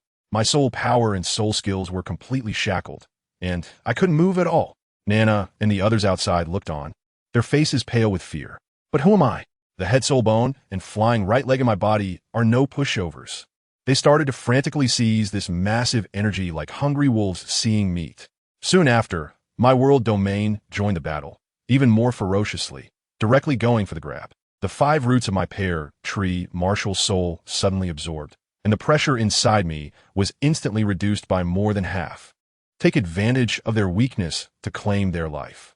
I seized the opportunity, targeting the remaining soul remnants of the armored lizard, first using my domain to weaken all attributes, and then unleashing a barrage of murderous intent, extreme cold, and extreme heat in various combinations, finally delivering a skull soul skill, Thunder Fury, blasting it to smithereens. With the biggest trouble dealt with, what remained was the long process of absorption and evolution. I don't know how long it took, but suddenly, the fluctuations of soul power on my body surged. Nana and the others were instantly alerted. Just then, an unexpected change occurred. With a loud boom, a blinding silver light erupted from my body, and an invisible force lifted me up. Then, family, who understands this? A silver tail actually grew out from behind me. It looked just like the armored lizard's tail, only smaller. External soul bone, Ju-Do-Luo and the others exclaimed in unison. But that wasn't the end. Next, dazzling silver scales rapidly covered my entire body from the tail, and within a few minutes, I transformed into a miniature version of a silver-armored lizard person. With only my eyes exposed, Ju-Do-Luo's eyes nearly popped out, his voice trembling. How is this possible? It's actually a 1 in a million full-body, external soul bone. I slowly opened my eyes, feeling the explosive power within me. I spoke. I have absorbed a soul ring that exceeds the theoretical limit by 40,000 years and perfectly absorbed all the energy, which is how this soul bone was born. Ju-Do-Luo looked at me eagerly and said, "Come on, let's test your defense." He casually flicked a petal over, and with a clang, sparks flew, leaving a faint white mark on my body. Guedou nodded beside me. A peak doa below, level 95 can't hurt you, without using a big move. Ju-Do-Luo continued. "Now, let's test your impact. Lingbai, I'm using my 6th soul skill. Bring on." I crazily infused my soul power into my scales, and a brilliant silver light erupted. Ju-Do-Luo's 6th soul skill is no joke. Boom! I flew out like a cannonball, crashing through 3 or 4 big trees before finally stopping.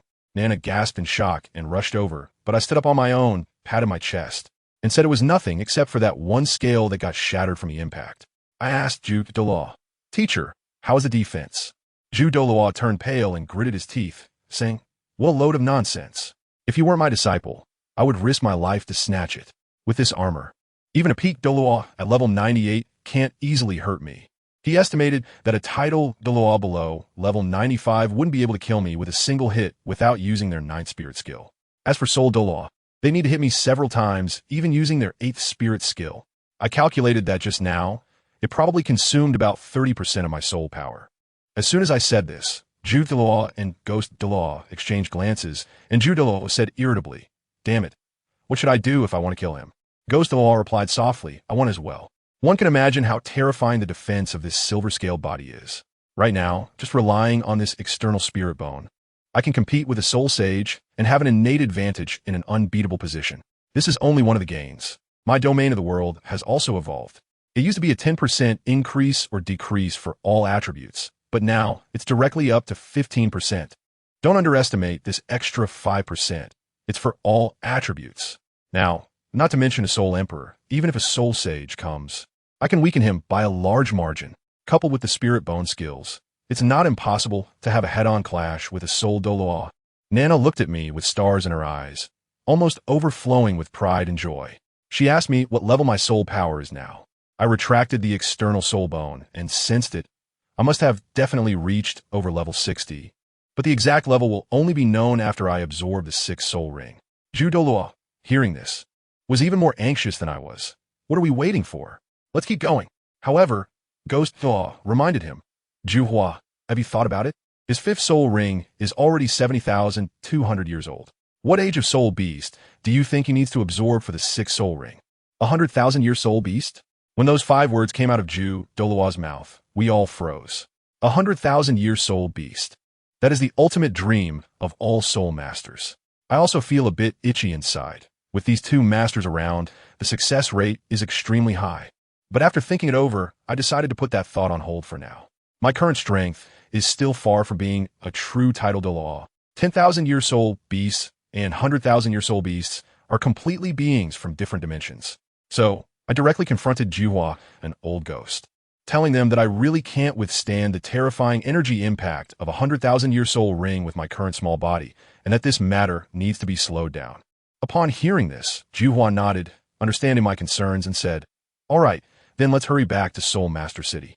It's been over a month since we parted ways with Her Majesty the Pope. We shouldn't delay her important matters." I pondered for a moment and said, "Teacher, Elder Ghost, and Nana, you guys go ahead. I need to take a detour and visit Element City." Element City? I tell you at that moment. Ju Huaguan's expression suddenly became strange. He is a trusted aide of Bibi Dong. How can my little thoughts escape his notice? He secretly glanced at Hulaina, and good heavens, Nana was still acting as if nothing happened.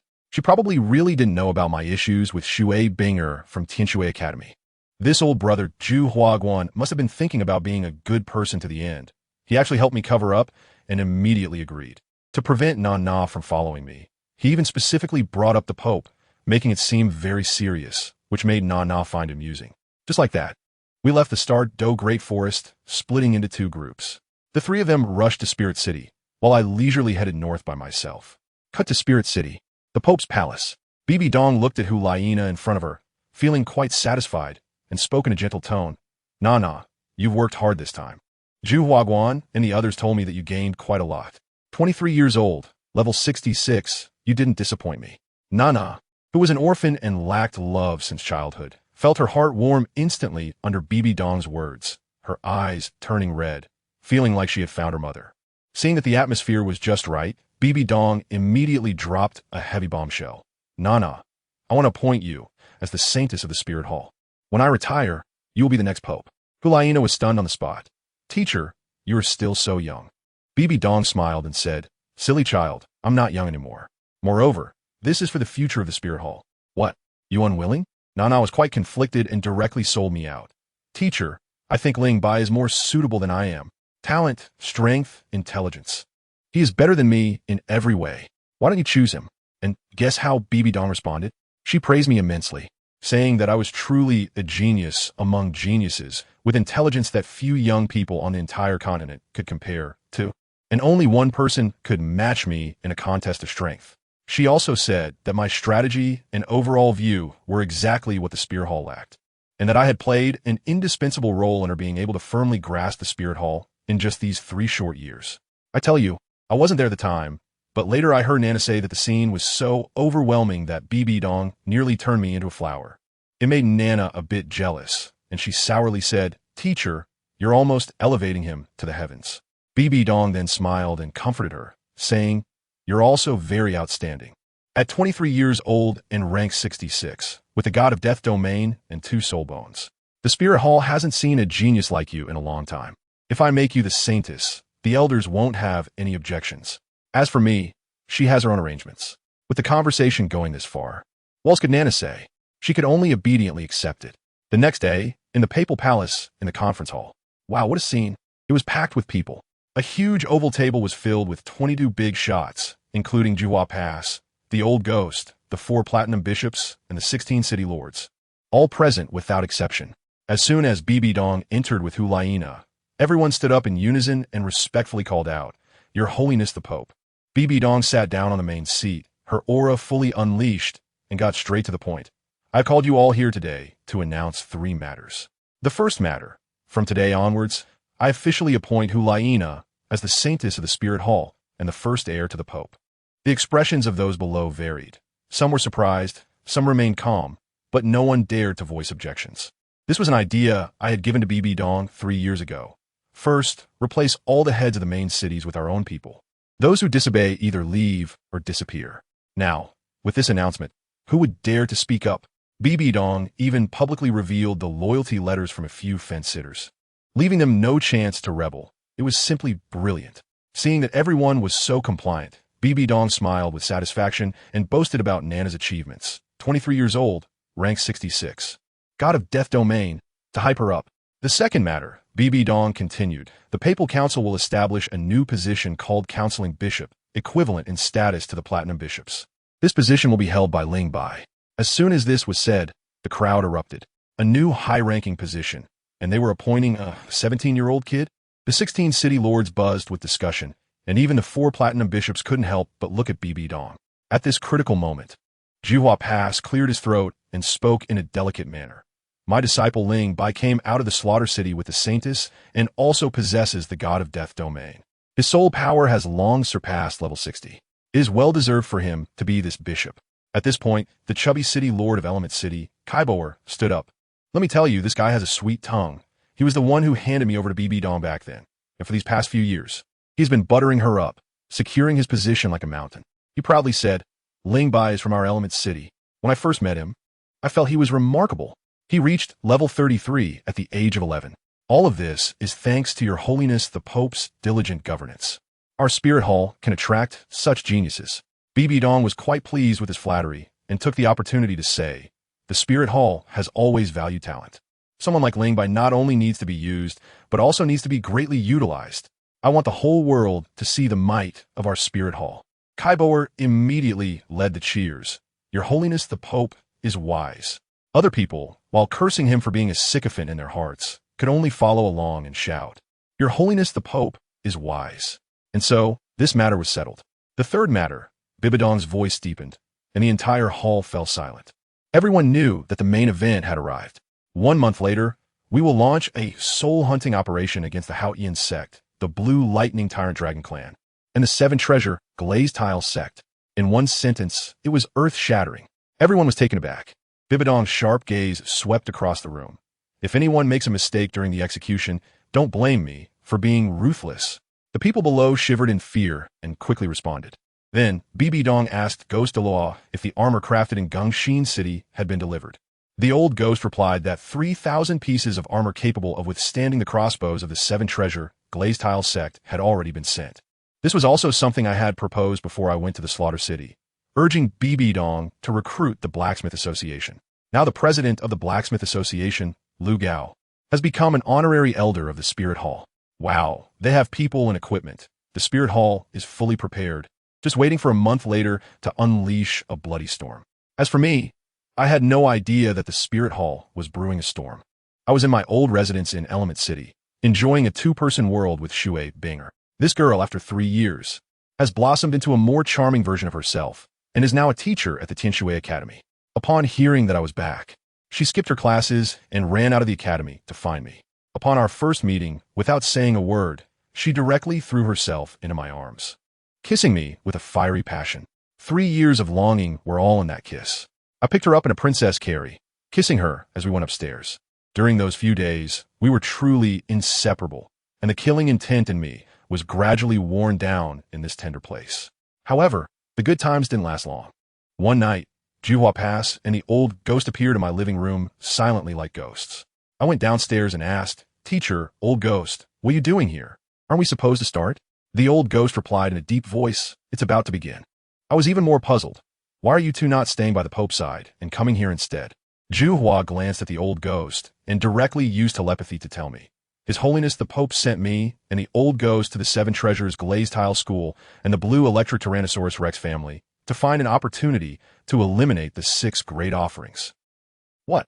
As soon as I heard this, my scalp went numb. She is crazy. She is really crazy. To act against the offerings at such a time? Does anyone understand? BB Dong has truly lost her mind.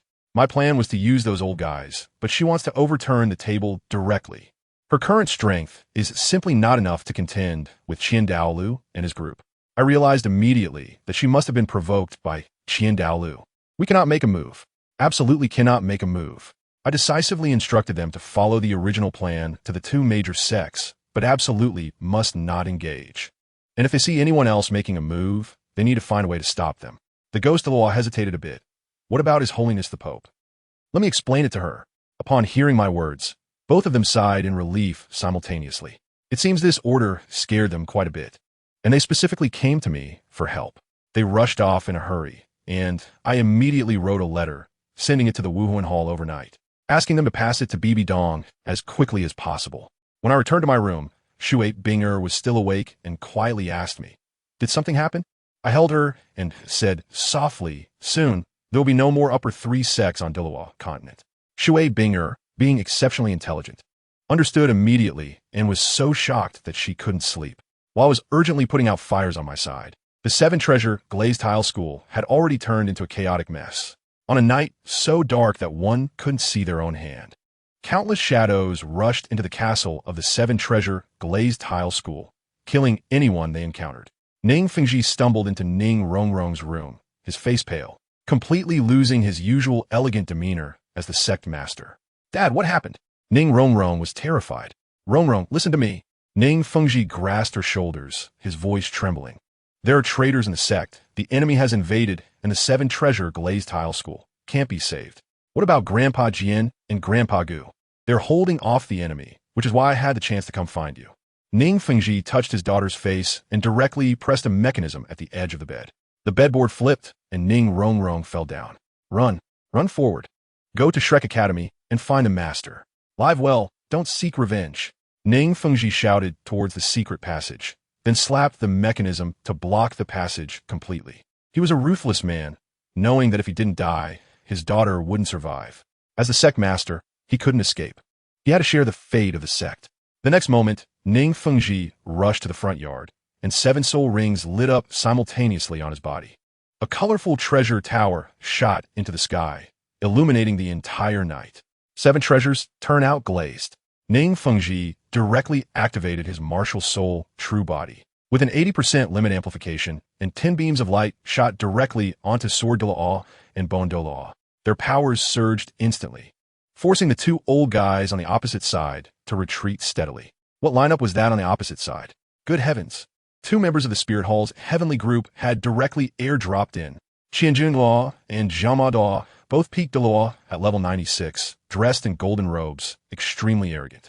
But even if they were peaked Dillawah, they couldn't withstand the powered-up Sword Dillawah. The title of the continent's #1 attacking Dillawah was not just for show.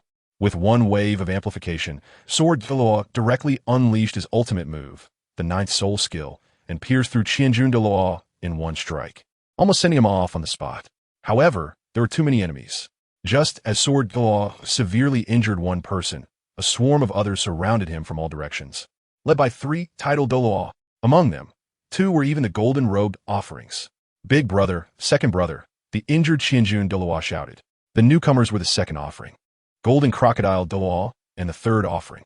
Golden Crocodile Dillawah, a level 98 old monster. He looked at Sword Dillawah with admiration and said that in consideration of your grandfather, he would give you a chance. "Defeat me or kill me, and you can live." What kind of nonsense is this? And the result? There was no result. In just one night, over 3,500 people from the 7 Treasure Glazed Tile School vanished. Sect Master Ning Fengji, along with the 2 pillars, Sword Dillawah and Bone Dillawah, all died in battle.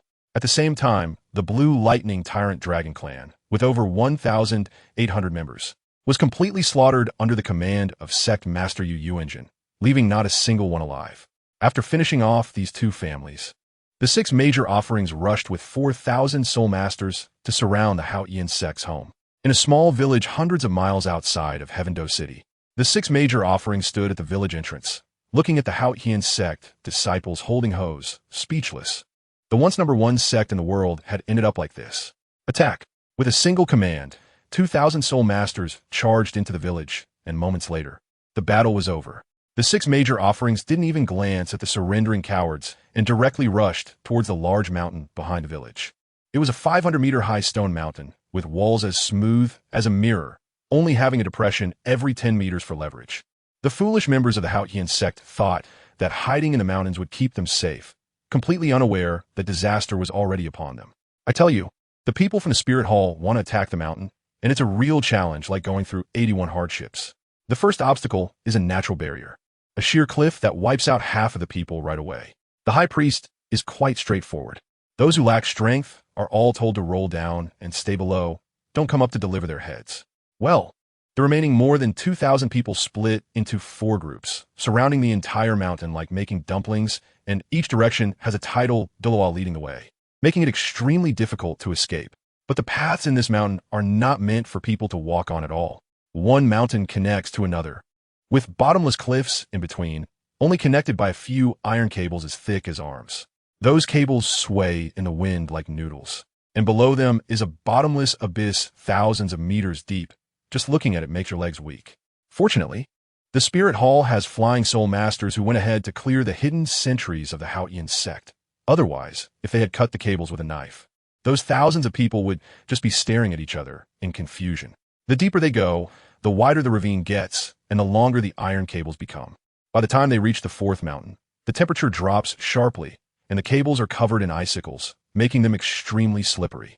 At this point, even a soul emperor has to move like a toddler, just learning to walk, taking one careful step at a time.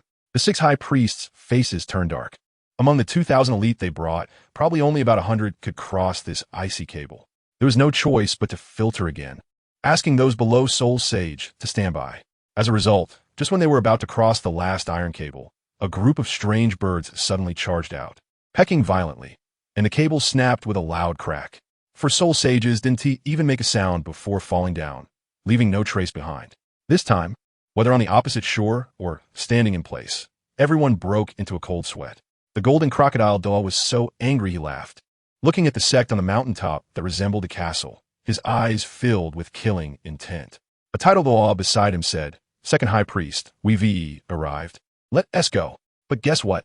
The golden crocodile doll shook his head and said, "No, the High Priest instructed that this mountain must not be attacked.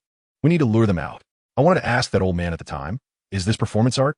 You brought thousands of people here. So many brothers have died. And after all the hardships to crawl to their doorstep, you say you're not going to fight anymore?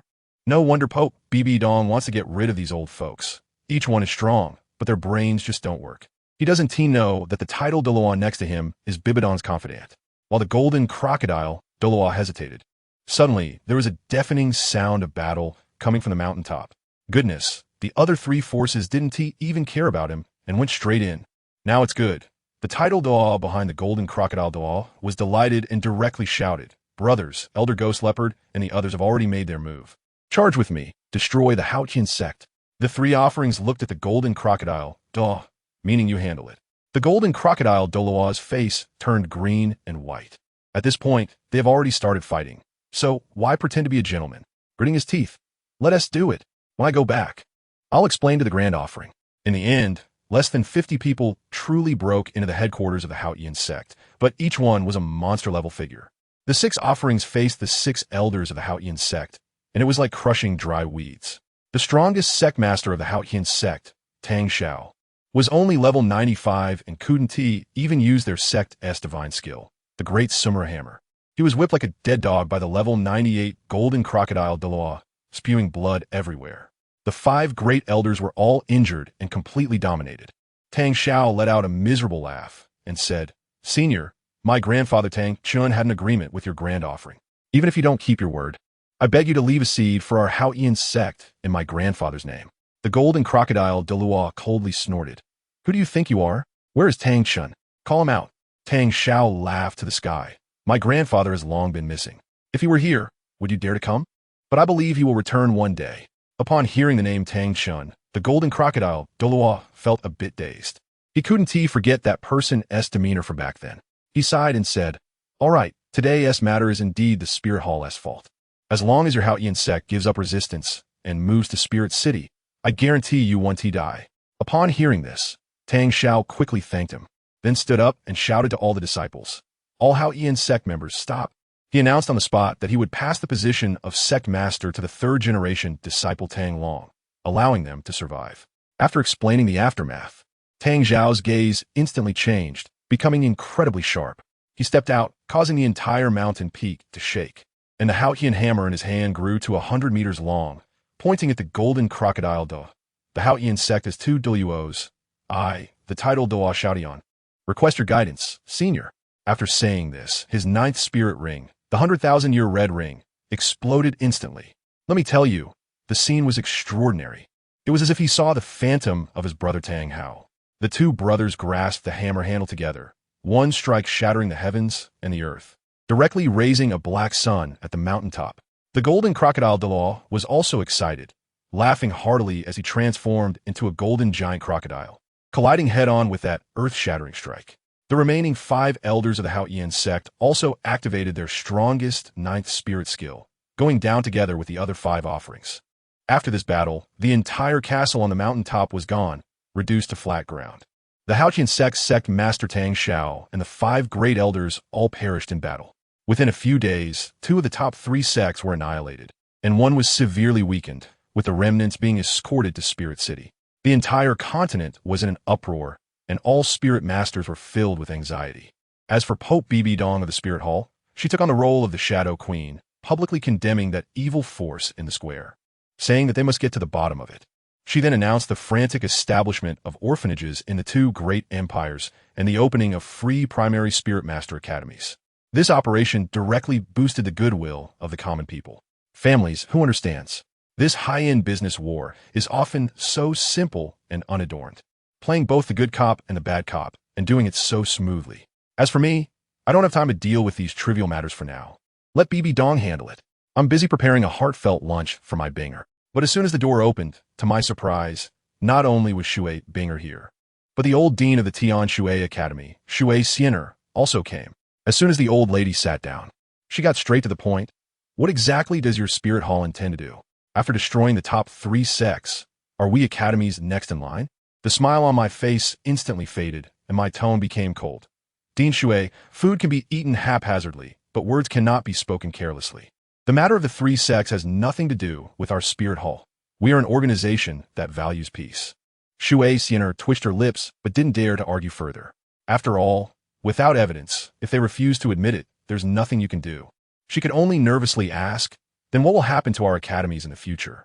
I was laughing inwardly, but my face still showed a difficult expression. Dean, you're asking the wrong person. I'm not the Pope. Stop pretending. You are now a cardinal, with a status just like a platinum bishop. Sui Xian was staring at me intently, and Bing Er is also one of us from Tian Shui Academy. I glanced at the silent Shui Bing Er beside me, pondered for a moment, and said, I can't represent the Pope, but in my opinion, the future of Tian Shui Academy depends on your own choices. Shui Xiener quickly expressed her stance. We are just here to teach, with no other intentions. I smiled and invited her to dinner, but she wasn't in the mood and stood up to leave.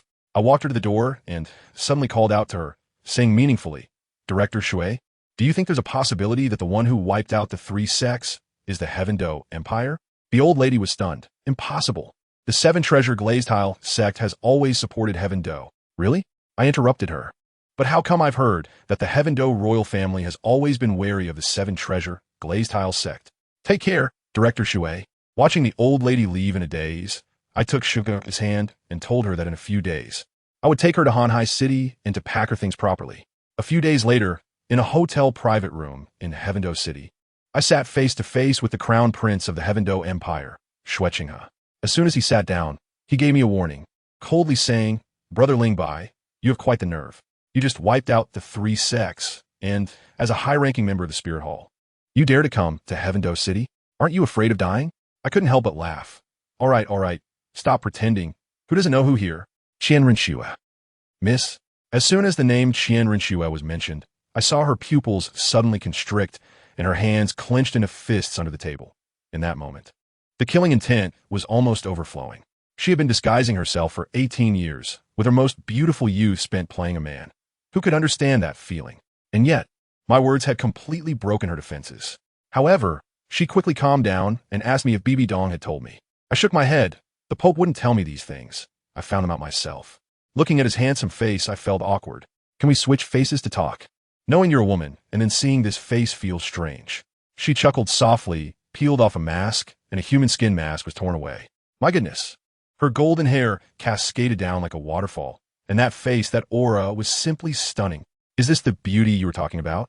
I couldn't help but exclaim, saying even the phrase stunning beauty doesn't do it justice. She was quite pleased with my compliment, beaming brightly, and then looked at me with great interest. No wonder Hulaina and Shui Bing are both like you. Your words are truly sweet. I chuckled and said, not only can I talk, but I'm also good at making deals. I want to exchange a piece of information for something. What is it? The vast sea and sky shield. Her eyes instantly sharpened. That's the Empire's treasure. I can't give it to you. However, if your information is valuable, I might consider it. How about information that relates to the success or failure of your infiltration? Is that valuable enough? She tensed up inside, but maintained a calm exterior. Let's hear it. I leisurely took a sip of tea. Back then, the second prince and the third prince of the Tiendo Empire both died from poisoning. You did it, didn't you? Your methods were too crude, as if you were afraid others wouldn't know it was you. The Emperor of the Snowy Night sent his brother, Prince Xuesheng, to investigate. Guess what he found? What can a useless person find? She looked disdainful. Yes, he didn't find any evidence, but he already suspected it was you in his heart. To protect himself, and to hide certain things, he started pretending to be useless. She gasped. He was pretending? Otherwise, you can pretend, but he can't? If you can't even see through someone pretending to be useless, then what are you? Lingbai. She was a bit anxious. I waved my hand and continued to spill the beans. What he was hiding was the fourth prince, Xuebong. That's right, that young scoundrel was also acting. Qian Rinxue was completely stunned. She never dreamed that the two people she looked down upon the most were actually both movie kings. Seeing the murderous intent in her eyes, I kindly advised her, don't be in a hurry to kill them. They don't know your true identity. If you really want to take action, make it clean. Isn't it better to create some accidents for them instead of using poison again? The look in her eyes changed, and she suddenly smiled. Aren't you afraid I'll turn against you for telling me this? You're not that kind of person, I said seriously. We are all members of the Spirit Hall. We rise and fall together. As long as it's good for the Spirit Hall, this information is yours for free. She looked at me deeply and unexpectedly began to recruit me. Come help me in Heaven-Do City. I'll give you whatever you want. You know what I want? Her face stiffened, and I quickly changed the subject. Just kidding. When will you give me the Sea of Heavens, Qian Kuan cover? I'm in a hurry. Of course I'm in a hurry. I'm going home in a few days, and this is a gift for my mom. Using a national treasure as a gift for my mom made Qian Rinxue's mouth twitch, but she finally promised me it would be done within 10 days. I stood up to leave, teasing her. You booked the private room, so you pay the bill. Then I directly teleported away, leaving her alone in the private room in a mess. While I was negotiating with Qian Rinxue outside the city, Ning Rongrong was crying like a pear blossom in the rain, bidding farewell to the master and the others.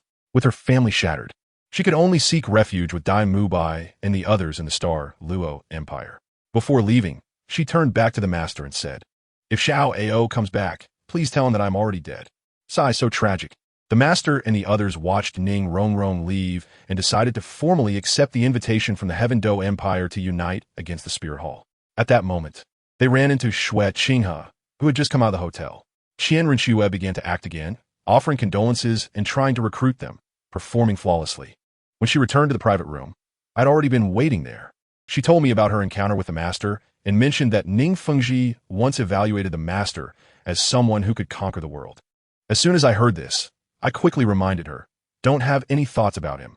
If you touch him, the Pope will hate you for a lifetime. Qian Rinxue was stunned. She didn't expect these two to have passed.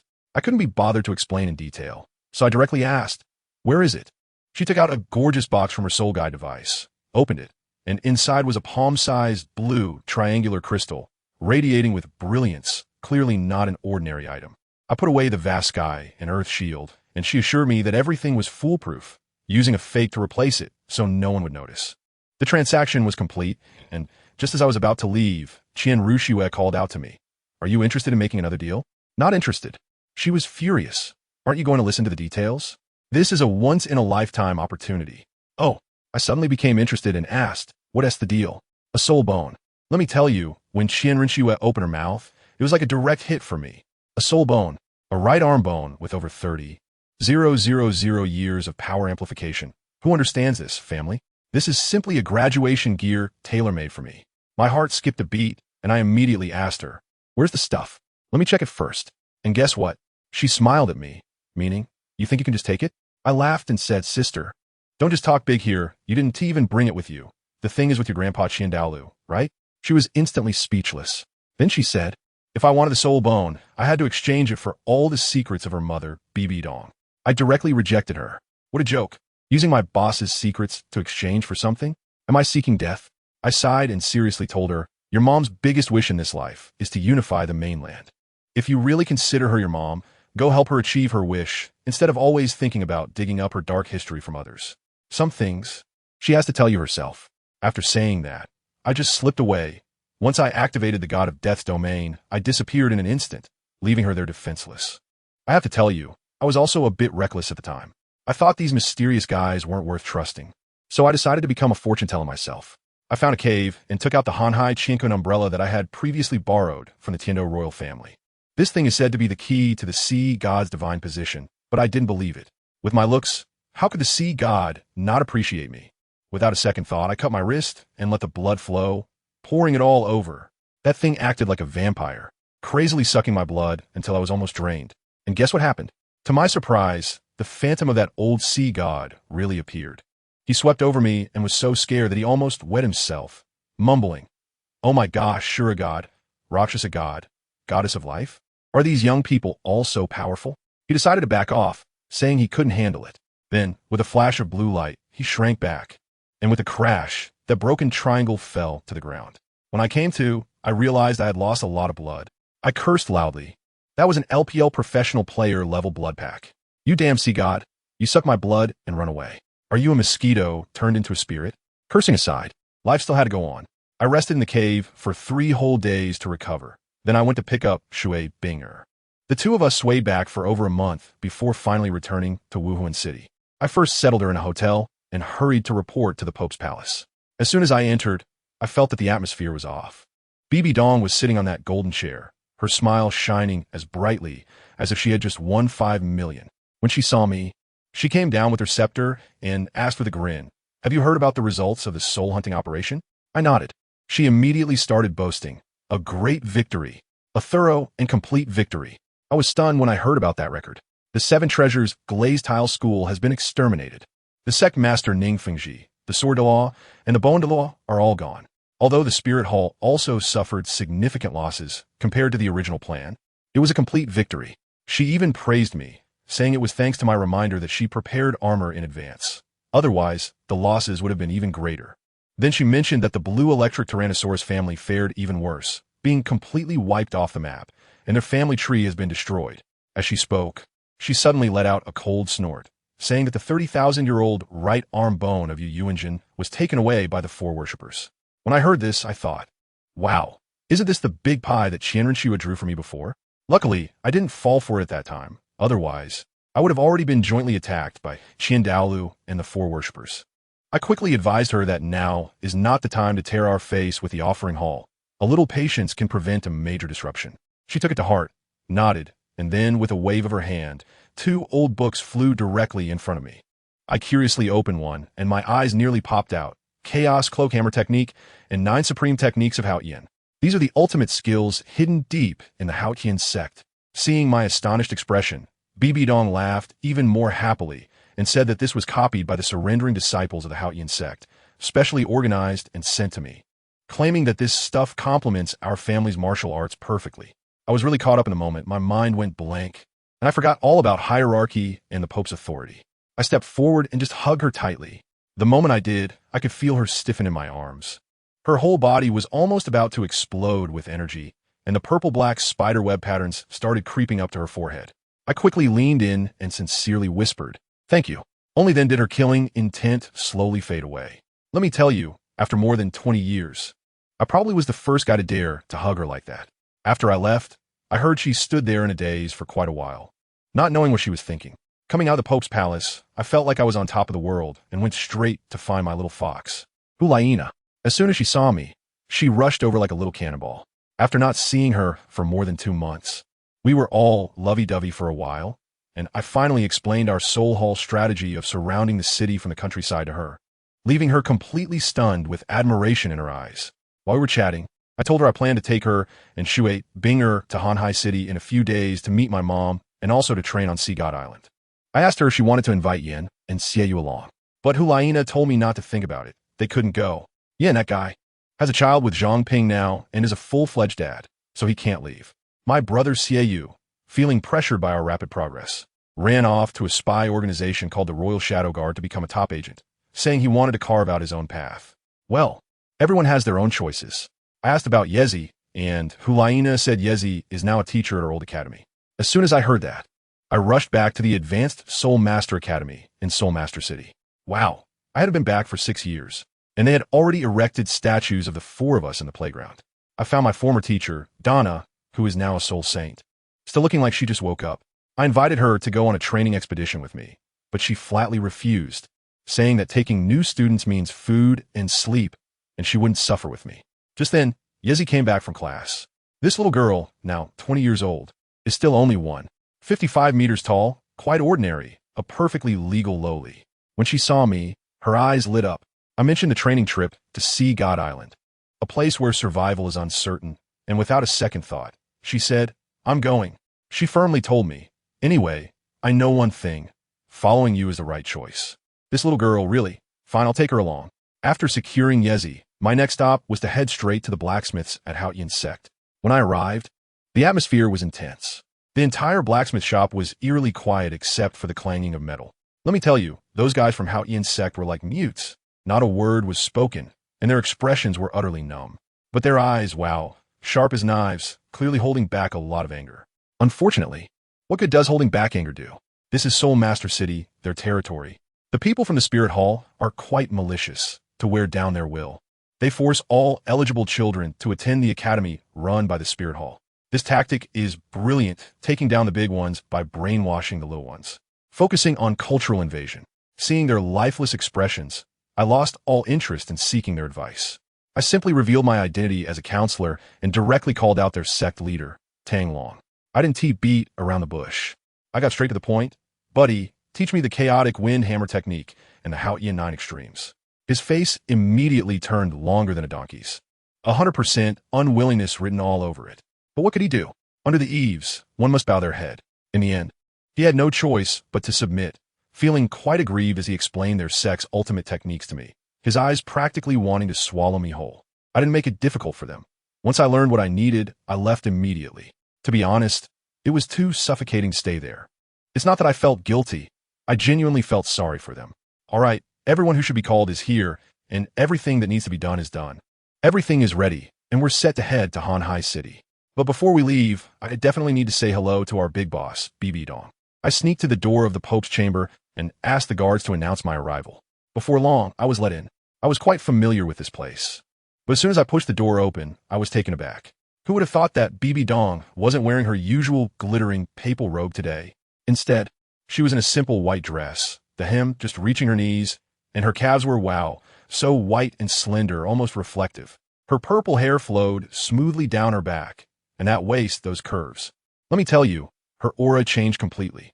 Usually, she exudes the grandeur of a domineering female CEO, but today she transformed into a fresh and elegant neighborhood goddess. Who can resist such a contrast? She probably noticed me staring at her and felt a bit uncomfortable, even looking down at her outfit, stubbornly claiming that Nana had taken on some of her work, leaving her rare free time. I was almost bursting with laughter inside. She invited me to sit, and I wasn't polite, plopping down on the sofa and getting straight to the point. "Your Majesty, I estimate you won't be free for long." She indeed tensed up. What happened? "I'm here to bid farewell." Bid farewell? She straightened up instantly, her chest visibly rising and falling. "Are you leaving again?" I nodded and explained. "The Spirit Hall has just finished battling the 3 major sects and needs to recuperate, so we won't be able to engage in any conflicts for a while. I want to take this opportunity to go out and train to improve my strength." She agreed with me after hearing this, as she also hoped I could grow quickly to help share the pressure from the 7 offerings. She asked me where I wanted to go, and I calmly replied with 3 words, Sea God Island. Upon hearing that name, she immediately exploded and firmly said, "No, that place is too dangerous. Decades ago, our Spirit Hall attempted to attack it and nearly suffered total annihilation. The Sea Spirit Masters are our mortal enemies. If you go there, it's just sending yourself to your death." I looked at her calmly. Only with pressure is there motivation. The more dangerous Poseidon Island is, the more suitable it is for our cultivation. Besides, I'm not going alone. I paused, saying it's me, Nana, Binger, and Yezi. The 4 of us are going together. Upon hearing this, she felt even more troubled. Ling Bai, Laina is now the saintess of the Spear Hall. I interrupted her directly. "Have you forgotten her other identity?" Seeing her stunned, I smiled slightly. "My wife whom I haven't married yet." Hey, that sentence really left her speechless for a long time. After all, it was agreed that we would discuss the marriage after returning from the City of Slaughter, and she had no reason to stop it. Seeing her finally relent, she only reminded us to be careful and not get into trouble. I decided to give her another surprise. I suddenly asked her, "Your Majesty, have you filled up the soul rings on your martial soul?" She frowned. "Why are you asking this?" I smiled and directly started listing the dishes. As far as I know, there are 200,000-year-soul beasts in the starry forest.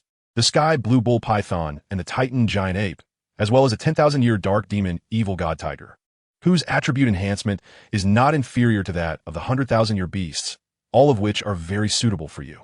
Her gaze instantly changed, looking at me in surprise. I didn't stop and intensified my words. Your Highness, whether it's a soul master or a god, they are merely individuals who have master power. You need to try to control that evil power within you, rather than letting it affect you. She finally couldn't hold it in any longer. The matter of the Rakshasa god inheritance was her deepest secret, and now that I had pointed it out to her face, could she not feel turmoil in her heart? Her eyes were fixed on me, and that gaze was cold enough to kill. How did you know? Can I say I'm cheating? Of course not. I can only continue to act cool, looking into her eyes without flinching and smiling.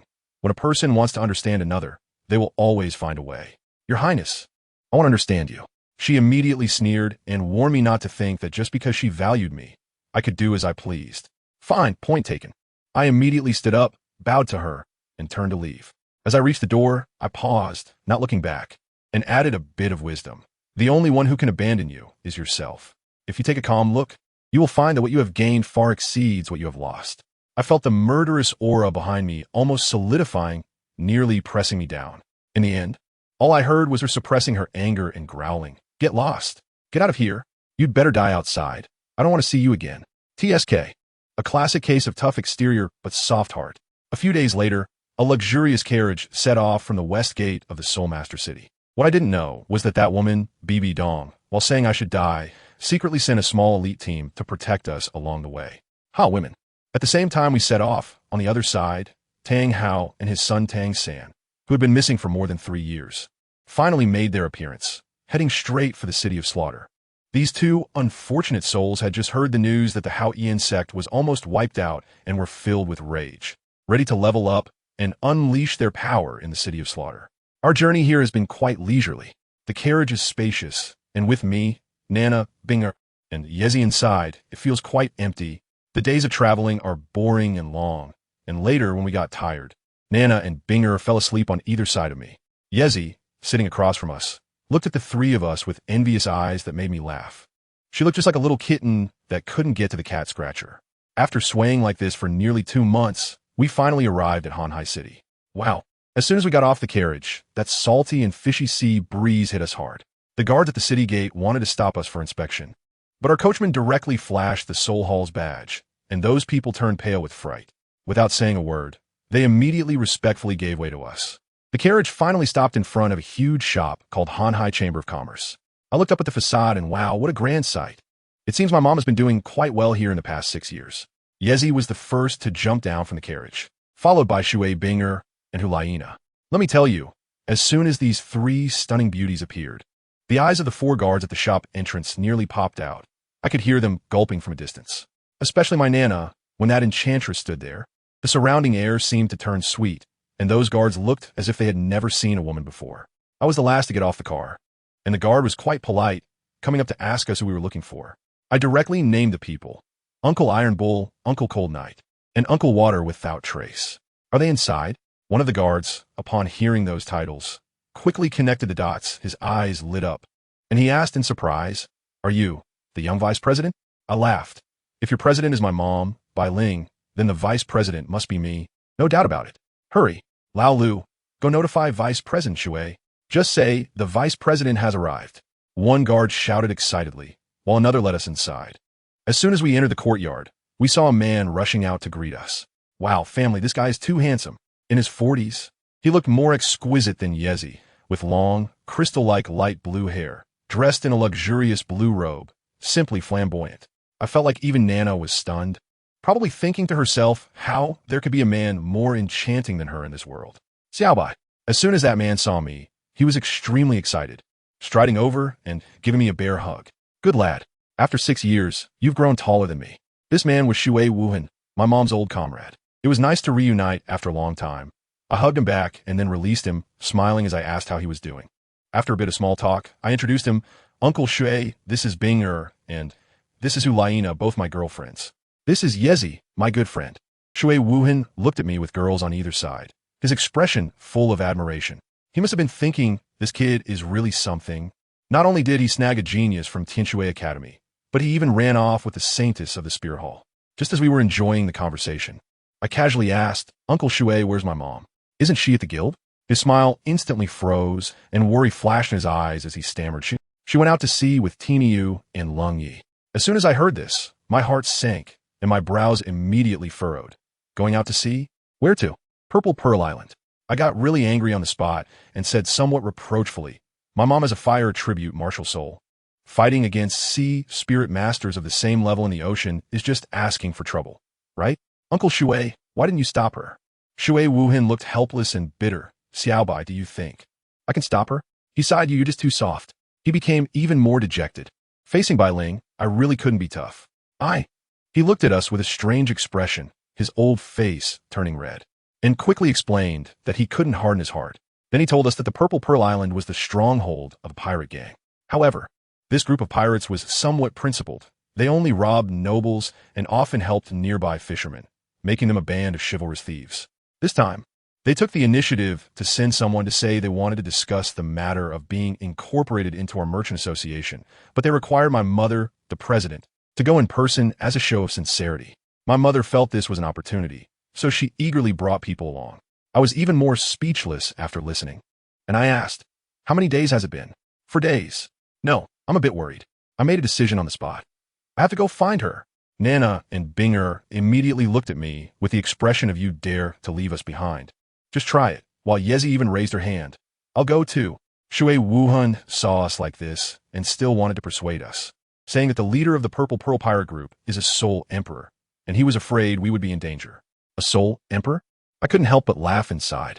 Hulaina, Shui Binger, and Yezi exchanged glances, and the next moment, with a whoosh, all our martial soul rings opened. 17 dazzling halos. All the best configured soul rings instantly lit up the entire hall. The weakest, Yezi, is already a level 54 Soul King. Shui Wuhan was instantly petrified, his mouth open wide enough to fit an egg. Seeing his naive expression, I couldn't help but add with a smile. As for me, I haven't even gotten my 6th soul ring yet, so I can barely be considered a Soul Emperor. Not very lethal, but quite insulting. Seeing this situation, he was completely speechless, knowing that with our configuration, let alone a Soul Emperor, even a group of Soul Emperors would be enough to handle it. He immediately changed his tune. All right, I'll stay to watch the house. I'll arrange for 2 reliable people to take you. Saying this, he called out to someone outside the door and brought in a pair of twin brothers, called the Hapo brothers. I kept my guard up and took the opportunity to ask him for the most detailed nautical chart while he was busy arranging for his crew. After all, I can't really trust those pirates. He praised me while searching for the chart, saying that I was still as cunning and cautious as ever. Before leaving, I handed him a rare herb as a reunion gift, which I believe could help him break through his bottleneck, so it wasn't in vain to call him uncle. A group of us followed the Haipa brothers and almost crossed the entire city to reach the dock. Wow, the Hanhai Chamber of Commerce is really wealthy now. In this largest port, 10 of the docks belong to them. The ship we are about to board is called the Hai Mo, over 50 meters long, painted in iron gray, looking very sturdy. The captain is named Hader, a clever guy who speaks appropriately to everyone. Upon meeting us, he respectfully addressed me as vice president and called Nana and Binger 2 young ladies, making the 2 girls blush and probably feel delighted inside. After bidding farewell to Uncle Shui, we boarded the Hayamo. With a command from Hader, the enormous sails were raised, and the ship slowly set sail toward the boundless sea. Standing on the deck, feeling the salty sea breeze, and witnessing the magnificent scene of the vast blue waves merging with the sky, it truly stirred my emotions. This little girl Yezi was seeing the ocean for the first time, excitedly shouting like a country mouse that had never seen the world. I just stood by, smiling without saying a word, and meaningfully told him, if you like it, just take a good look. After a few days, you might not have the heart to look at it anymore. After saying that, I took the nautical chart and went to humbly seek advice from the Sea Spirit brothers. After all, it's never wrong to understand a bit more. The welcome dinner in the evening was exceptionally lavish, with seafood as the main highlight. Huge crabs and delicious lobsters opened up Yezi's appetite, who rarely got to eat such things, and she stuffed herself until her little belly was round. No matter how much I tried to persuade her, I couldn't stop her. I thought to myself, humph, enjoy it while you can. In a few days, when you start feeling seasick, let us see if you can still throw up. The waves rose and fell, and the boat swayed with the waves. At first, it wasn't too much, but after nightfall, all three women began to show signs of seasickness, leaning over the ship's railing and vomiting profusely. Lingbai had no reaction. Hulaina had high soul power, good physical quality, and strong adaptability, so she was doing fine. Shui, Bing-er, and Yezi, however, were in a bit of a dire situation. Especially Yezi, who would listen when I told her to eat less. Now, it was all coming back up to the sea. Shui Bing-er, with a pale face, leaned against Lingbai, allowing him to wrap his arms around her and lead her into the room. The 6 rooms on the top floor were all the same. Shui Bing-er was in poor spirits and didn't realize it when she walked in until she saw Hulaina sitting cross-legged on the bed meditating. Only then did she realize she had entered the wrong room. With her wisdom, how could she not figure out what trick Lingbai was playing? Suddenly, a layer of alluring red blush appeared on her pale face. Hulaina looked at Lingbai and Shui entering her room, slightly stunned, as if she understood something, and glared fiercely at Lingbai, saying, "Are you crazy? Get out. What are you two thinking? I brought Binger here to help you relieve seasickness symptoms. Of course, soul masters have strong adaptability. At most, they would vomit for a night and then get used to it." Vomit for a night? Hulaina and Shui Binger's faces instantly turned pale. After a night, would they still be alive? Hulaina warned, "You mustn't mess around." Absolutely not messing around. Lingbai helped Shui Binger sit on the bed and sat between the two women. The two women exchanged glances, both showing awkward expressions. Fortunately, Lingbai did not make any excessive moves. Suddenly, a layer of silver halo spread from Lingbai, enveloping the three of them. A rich life force surged forth, causing Hulaina and Shui Binger to feel invigorated, and their discomfort quickly vanished. What Lingbai released was the life energy, one of the 6 major energies in the world domain. This energy had healing properties and could resist various negative conditions. Once released, it would create a group healing capability similar to the 9-heart begonia. However, its healing effect was not as good as that of the 9-star begonia and other top-tier healing martial souls. It was more than enough to eliminate seasickness symptoms. Shui Binger felt her condition had returned to normal and said to Lingbai, "Yezi is throwing up really badly. You should go help her. I'll help you two first." "What do you mean help? As soon as I retract my domain, you'll go back to how you were just now. Take this opportunity to adapt well." Hearing him say this, Shui Binger and Hulaina fell silent. The feeling of seasickness was too uncomfortable. They didn't want to experience it again. As for Yezi, let her throw up.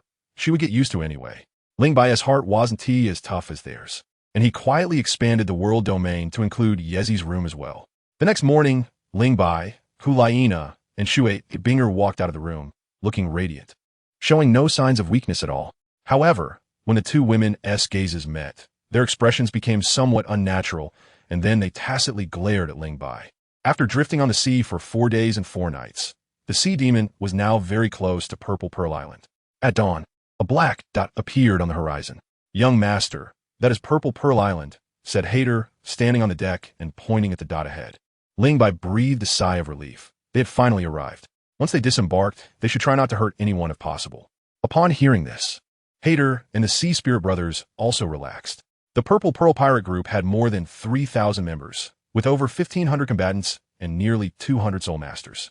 Each of them could unleash a soul skill that would turn the sea demon into fragments. Purple Pearl Island had built a simple dock, where 30 to 40 ships quietly anchored in front of the dock, quite a spectacular sight.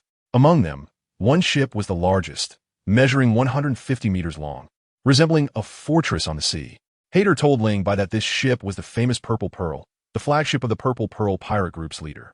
Dozens of small boats cruised in the shallow waters, dispatched by the Purple Pearl Pirate Group for patrol. They discovered the sea demon, and several pirates driving 2 small boats approached, shouting, "Who are you? How dare you intrude into our Purple Pearl Pirate Group's waters? Don't you value your life?" Hader smiled gracefully and said, "Don't misunderstand. We are from the Hanhai Chamber of Commerce, here to pick up the president." Hanhai Chamber of Commerce? The faces of several pirates on the small boat changed slightly, but they quickly relaxed and smiled, saying, "Oh, so it's brothers from the Hanhai Chamber of Commerce. We apologize for the earlier offense. Please, thank you." Hader commanded the crew to steer the sea demon into the dock. Just as the ship came to a stop, Lingbai shouted, "Make your move." "Make a move? Attack in their lair? Didn't you say to avoid hurting anyone if possible?" Hader and the other crew members were stunned by Lingbai's sudden shout. Chapter 150. Purple Pearl. More than 100 members of the Purple Pearl pirate group surrounded Ling Bai, Hulaina, and Shui Binger, a total of 26 people, half of whom were soul masters, with a soul king each at the front and back, all releasing their martial souls. Looking at the dazzling radiance rising from the opposing group, Hater and the Sea Spirit Brothers' pupils shrank sharply, and they also released their martial souls and soul rings. The Sea Spirit Brothers not only looked identical, but even their soul rings were the same, 2 yellow and 3 purple. Hater also displayed 5 dazzling rings, 3 soul kings. The pirates of the Purple Pearl pirate group were taken aback. Their encircling momentum stalled as they all looked towards the 2 soul kings leading them. The expressions of the 2 soul kings were grim, revealing a look of wariness, but remembering that this was Purple Pearl Island, their stronghold, where over 1,500 combatants and nearly 200 soul masters resided, each capable of unleashing a soul skill that could tear them to shreds. On our territory, what is there to fear? Make your move. Wait. Hater stepped forward, fixing his gaze on the soul king in front of him, and said in a deep voice, "We are from the Hanhai Chamber of Commerce. Are you sure the Purple Pearl pirate group wants to be enemies with us? We're targeting the people from your Hanhai Chamber of Commerce. Young master, young madam, you should leave first. We brothers will hold them off." The Sea Spirit Brothers flashed in front of Ling Bai, Shui Binger, Hulaina, and Yezi. Soul masters cannot exert their full strength on land, and even if they used a martial soul fusion technique, the power would be quite limited. The 2 brothers, valuing loyalty, would repay the favor they owed to Bai Ling. No matter what, they would protect young master Ling Bai, young madam, and their friends to retreat safely. Hater gritted his teeth and said to Ling Bai, "Young master, you should leave quickly." "Leave? We should indeed leave." Ling Bai patted the Sea Spirit Brothers on the shoulder, stepped past the 2, and walked forward, saying, "Follow me." "Young master." The Sea Spirit Brothers and Hater were shocked, wanting to dissuade him, but the words stuck in their throats, and they couldn't say anything. Their eyes wide open. 5 soul rings, a full 5 soul rings quietly emerged. The most terrifying part was that the 4th soul ring reached the 10,000-year level, the dark color instantly causing the 100 pirates to gasp in horror. If the 4th soul ring brought shock to everyone, then the 5th soul ring brought oppression. An extreme sense of oppression. The pirates felt as if they were suffocating. Not to mention them, even the Sea Spirit Brothers and others standing behind Ling Bai felt an overwhelming pressure. As Ling Bai stepped forward, a terrifying aura swept out, causing the Soul King in front to instinctively take a step back. Coming to his senses, the Soul King's face turned red, feeling embarrassed as if he had lost face at a family gathering. "A bunch of useless fools. What are you waiting for? Attack! Kill!" Just then, an ice-blue halo rapidly expanded, and the hundreds of pirates charging forward seemed to hit an invisible barrier, a remarkably elastic barrier, and were sent flying back. Within a diameter of several dozen meters, centered around Shui Binger, there were no pirates left. The Sea Spirit Brothers and Heidel looked at Shui Binger, and upon seeing her perfectly arranged 6 best-configured soul rings, they were momentarily stunned. "A soul emperor. Let's go," Ling Bai said lightly, not even glancing at the pirates. Shui Binger's repelling ice ring, besides its pushing effect, also had a freezing effect, especially after consuming the Tianlan Shuling grass. The ice attribute of the Ice Phoenix was further enhanced, and this third control soul skill displayed impressive attacking power. Ordinary people and soul masters with lower soul power levels were all frozen. As they entered the village, upon seeing Ling Bai and the 26 people, regardless of age or gender, everyone rushed forward with a weapon in hand. Without exception, they were all forced back by Shui Binger's repelling ice ring. With Yi Zi present, there was no need to worry about soul power consumption. The Sea Spirit Brothers, Heidel, Hulaina, and others had no chance to intervene. They walked deep into the village, and suddenly a particularly tall wooden house appeared ahead. In front of this wooden house, 20 people were tied to wooden stakes. Wasn't that Mama Bai Ling and Uncle Tainyo? Each of them was bound to the stake with a thick iron chain, their faces pale and their breaths weak. Seeing this scene, Ling Bai felt both amused and heartbroken. The Sea Spirit Brothers exclaimed, "It's the president and vice president." A flash of silver light, and in the blink of an eye, Ling Bai appeared in front of the wooden stake. He swiftly drew the cold silver sword from his back and severed the iron chains binding Bai Ling and the others. The 20 people fell to the ground one after another, their tightly closed eyes trembling open. You're Xiao Bai?" Bai Ling looked at the tall boy who was holding her, a gentle smile instantly blooming on her pale face.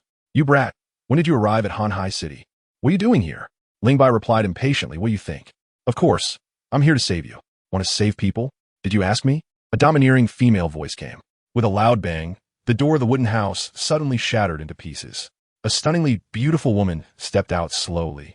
She appeared to be in her late 20s, with a well-proportioned figure, big eyes, a high-nosed bridge, and a head of short purple hair that exuded a heroic spirit. At this moment, she looked disheveled, as if just waking up in a bad mood. She was none other than the captain of the Purple Pearl pirate group, Zi Jinju. Zi Jinju scanned the frozen pirates and the soul rings on Ling Bai, her beautiful purple eyes narrowing sharply as she shouted at Ling Bai. Who are you to dare to cause trouble in my territory? Ling Bai ignored her, and a silver halo expanded outward from him, enveloping Bai Ling and the 20 people within. Life energy surged, quickly dispelling the cold poison within them. Gradually, a hint of color returned to Bai Ling's pale face, and her spirit improved significantly. Her martial soul was a fire attribute, giving her strong resistance to cold poison, allowing for rapid recovery. Next were Tai Nio and Lung Yi, both soul emperors. Xiao Bai, we can talk later. First, channel your soul power to expel the cold poison. Tai Nio and Lung Yi suppressed their excitement and closed their eyes to meditate. Meanwhile, Zi Jinju watched in astonishment. The poison that Bai Ling and the others were afflicted with was the cold poison that came with her martial soul, the sea viper. Although it was not lethal, it was very insidious, and even Zi Jinju couldn't dispel it. They had to endure under the sunlight for 3 days without eating anything, only drinking small amounts of water, and standing upright for the cold poison to be expelled into the ground under the sun's pressure. She never expected that a mere soul king would have such ability. Curious as she was, Ling Bai's indifference enraged Zi Jinju. In Zi Jinju's territory, who dared to look down on her like this? I'm asking you a question. Are you deaf? Zi Jinju's body twisted like a fish, and in a flash, she appeared beside Ling Bai, her fingers clawing towards his shoulder. Be careful, Vice President, the Sea Spirit brothers shouted. Easy chuckled. No need to worry. This woman is no match for Ling Bai. Not just no match, she was utterly crushed. The world domain suddenly expanded, and in an instant, Zi Jinju was horrified to find that all her attributes were weakened by 15%, as if surrounded by countless invisible barriers that slowed her down, making her feel like she was stuck in a quagmire. Zi Jinju had traversed the seas without immense strength. How could she control the 3,000 pirates of the Purple Pearl pirate group? With her soul power reaching level 64, she immediately attempted to unleash her martial soul to break free from the suppression of the world domain. Unfortunately, she had no chance. A cold and massive killing intent enveloped her, and under the chill, fear arose, her fighting spirit plummeting, and the soul power she had gathered suddenly froze. The killing intent came quickly and vanished just as fast. By the time Zi Jinju regained her senses, a long spear made entirely of lightning was already pressed against her fair neck. The sharp aura at the tip of the spear flickered ominously, causing Zi Jinju to break out in goosebumps. Zi Jinju froze for a moment. She hadn't even realized what had happened before she was subdued. The other party was merely a 5-ring soul king, while she was a level 64 soul emperor. I am Ling Bai, the young vice president of the Hanhai Chamber of Commerce. Starting today, all members of the Purple Pearl Pirate Group must recognize me as their master and join the Hanhai Chamber of Commerce. Zi Jinju shouted angrily. You must be dreaming. If you want to kill me, go ahead. The thunder-shattering spear moved forward slightly, the sharp tip piercing Zi Jinju's flawless skin, a drop of crimson blood oozing from a wound. The slight pain made Zi Jinju instinctively take a step back, panic evident on her face. Those who do not obey will be killed without mercy. Zi Jinju was filled with defiance and wanted to say something, but when she met Ling Bai's cold, ruthless eyes, an inexplicable chill rose in her heart. Her intuition told her that this guy was not joking. He would really kill. Soul King, please be merciful and do not harm Captain Zi Jinju. We are willing to recognize you as our master and also willing to join the Hanhai Chamber of Commerce. A burly old pirate spoke up to plead. Zi Jinju glared at him. Shut up. Do I need you to plead for me? The old pirate helplessly replied, Captain, it's too late for stubbornness. You need to consider the old, weak, women, and children on the island. Hearing this, Zi Jinju immediately lost her temper. The Hanhai Chamber of Commerce had only brought 20 people, but had effortlessly defeated the 3,000 people of the Purple Pearl Island. And she herself had lost to a Soul King. How could she compete with them? I can acknowledge you as my master and join the Hanhai Chamber of Commerce. But you cannot harm anyone on Purple Pearl Island, and the conditions they promised me must be fulfilled Zijinju pointed at Bai Ling and the others. Ling Bai smiled. A cold smile. You have no right to negotiate conditions with me. If it weren't for the fact that the lives of the Han High Chamber of Commerce members are secure, do you think Purple Pearl Island could still be this peaceful? The only choice before you is to submit. Of course, it's fine not to submit. We can just change the captain. You, captain, the old pirate shouted. Zijin Pearl fell to the ground like a defeated rooster, weakly saying, Master, from now on, I am your person. Zijin Island is yours too. Master. The old pirate sighed in relief and knelt down with the others. The Zijin Pearl pirate group already had a good impression of the Hanhai Merchant Association. Just now, Shui Binger single-handedly defeated them, and Ling Bai easily subdued Zijin Pearl, so their kneeling was not forced. Chapter 151. Proposal, an iron leaf necklace in the largest wooden house. Ling Bai, Hulaina, Shui Binger, and Yizi looked at Zijin Pearl with strange expressions, making her feel uncomfortable.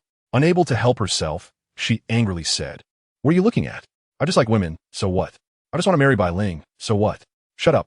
Bai Ling, who had already expelled most of the cold poison but still looked a bit pale, felt her cheeks flush with 2 shades of red upon hearing Zijin Pearl's words. She angrily retorted, Your preference for women and your desire to marry whoever you want is your business. Don't drag me into this. Ling Bai found it amusing that Zijin Pearl actually wanted to be his female father.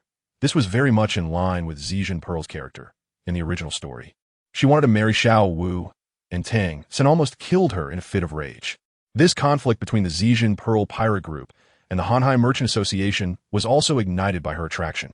Bai Ling ignored Zijin Pearl and focused her beautiful eyes on Shui Binger and Hulaina. Shui Binger was cold and serene, while Hulaina was charming and alluring, both being stunning beauties. For an ordinary person, marrying even one of them would be a blessing, yet Ling Bai had managed to win over 2 at once. She held one girl's hand and smiled, saying, The men of the Ling family are all big wooden blocks. It seems that Xiao Bai's generation has finally woken up. Laina, Binger, you both are good kids who have given him so much. If he bullies you in the future, I'm sorry for you. Just tell me, and I'll deal with him. And me and Lung Yi, Tainyo said with a silly grin. Lung Yi was a tall man dressed in black, with a cold expression, standing in the darkest corner of the wooden house. He seemed to agree with Tainyo's words, softly saying, You brat, what are you grinning about? Hurry up and take out the thing. Bai Ling turned to Ling Bai and said. Ling Bai glanced around the room and saw that Zijin Pearl was already gone. Everyone had noticed when she slipped away through the mechanism. They just didn't pay attention to her, an outsider. Now, Bai Ling said, Everyone here is family. We are just witnesses. A more formal ceremony can be held when we return to Hanhai City. Hulaina was confused, but Shui Binger, who shared a connection with Ling Bai, already knew what he was about to do. Her eyes sparkled with anticipation and excitement when Ling Bai took out 2 exquisite rings from the soul guide. Hulaina gasped in surprise, looking at him with gentle eyes, her heart suddenly racing. Ling Bai walked in front of Hulaina, knelt on one knee, and softly asked, Laina, will you be my wife and let me take care of you for a lifetime? They had known, understood, and loved each other at the Advanced Soul Master Academy in Wuhuan City for 6 years. For the sake of love, Hulaina disregarded her own safety and courageously participated in the Death Canyon trial. For companionship, Hulaina remained loyal, spending 2 years traveling between the Death Canyon and the Mysterious Canyon. For commitment, Hulaina walked hand in hand with Ling Bai into hell, unwavering in her love through pain and suffering. Tears uncontrollably streamed down Hulaina's cheeks, falling along her face. She cried but smiled, nodding heavily, I do. Ling Bai stood up, took her hand, and placed the ring on her left middle finger. Hulaina admired it repeatedly, unable to contain her joy. Suddenly, she said, There's one more thing missing. A bouquet of roses appeared in Ling Bai's hand out of nowhere, and Hulaina couldn't continue speaking. If it weren't for Bai Ling, Tainyo, Lung Yi, and Yi Zi being nearby, she would have already jumped up to kiss her beloved man. He had remembered the promise he made to himself. When her brother joined the Imperial Shadow Guard, he asked her if she regretted being with Ling Bai. She firmly said she did not regret it. Her teacher had also asked her why she was willing to share a man with other women. At that time, her answer was that she was deeply in love with this man. Looking into the enchanting eyes of the little fox, Ling Bai could see a suppressed impulse. He gently pulled her into his arms amidst Hulaina's gasp and kissed her soft lips. This child, Bai Ling found it both amusing and exasperating. Tainyo scratched his head, showing an awkward but happy smile. Lung Yi shrank further into the shadows.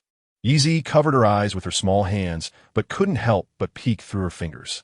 After a moment, Hulaina suddenly pushed Ling Bai away, her face as red as blood, glaring fiercely at him. Dare to glare at me? I'll deal with you tonight. Ling Bai shot back with a fearless look and walked towards Shui Binger with the second ring. Without kneeling to propose or presenting roses, he directly took Shui Binger's left hand and placed the ring on her middle finger. It felt as if silence spoke louder than words at that moment. Everything was unspoken. Throughout the process, Shui Binger also remained silent, making no objections, her blue eyes calmly watching Ling Bai. Only after he put the ring on her did a warning look flash in her eyes.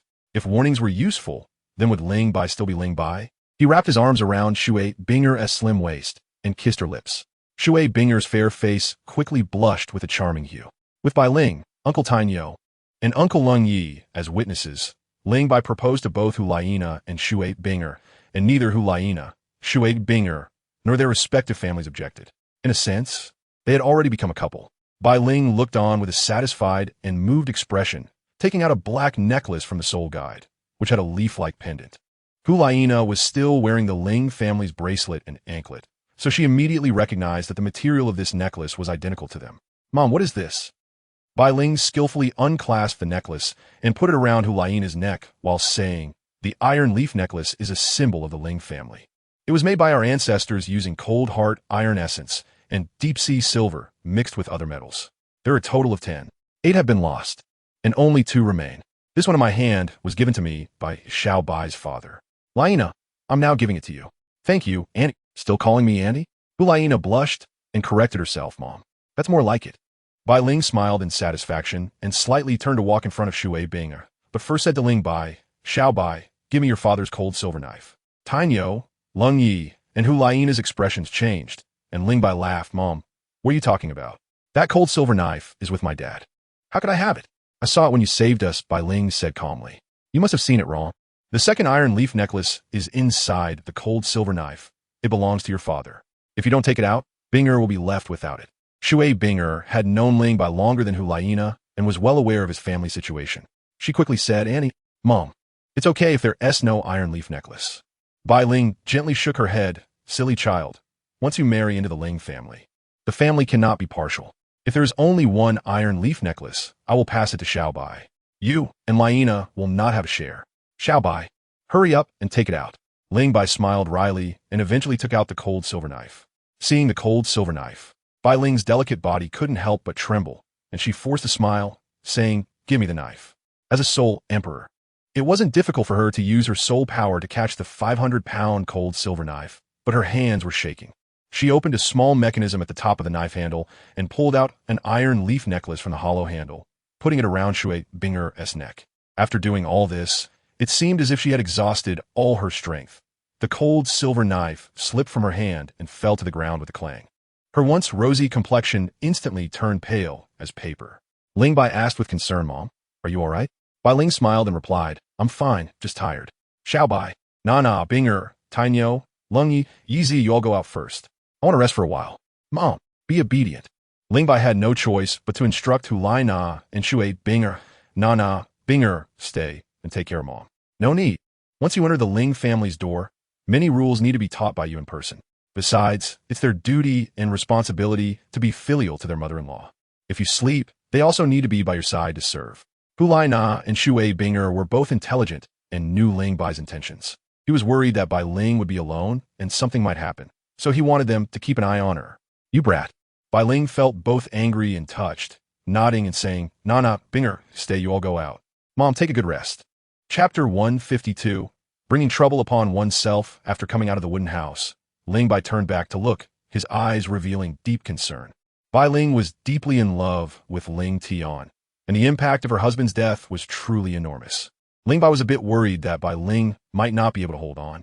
Lung Yi, as if knowing Ling Bai's thoughts, rarely spoke to comfort him. Sister Ling is a very strong person. Over the years, she has experienced all sorts of storms. She will definitely pull through. Xiao Bai, you don't need to worry about her. Ling Bai replied pessimistically. No matter how strong a woman is, she is still vulnerable in emotions. Mom's feelings for Dad are too deep. I'm afraid she might not think clearly. Before going to the city of slaughter, someone told me that perhaps waiting is her happiness. Did I ruin her happiness by bringing back the news of Dad's death? Did I destroy her spiritual pillar? Tainyo said seriously. Xiao Bai, Sister Ling's spiritual pillar is you. Ling Bai was stunned, a thoughtful expression appearing on his face.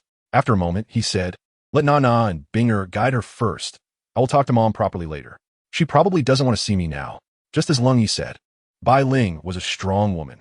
Since Ling Bai could remember, he had never seen her cry. In fact, Bai Ling had secretly shed tears several times because she didn't want to show her vulnerable side in front of her son. At that moment, a series of hurried footsteps approached. Ling Bai, Tainyo, Yi Zi, and Lung Yi changed their expressions and turned to look.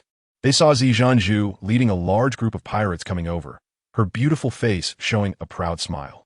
Not far away, the Haipa brothers Haikter and others from the Ocean Commerce Association saw this scene and rushed over, standing behind Ling Bai and Tainyo. Tainyo shouted, Zi Zhanzhu, what do you want? Zi Zhanzhu stopped, her beautiful purple eyes fixed firmly on Ling Bai. Master, there's no need to be nervous. Which of your eyes saw me nervous?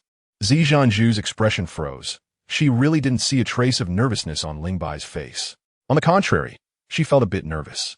Every time she looked at Ling Bai's calm and determined face, she had an uneasy feeling. It was as if he was a 100,000-year-old sleeping soul beast.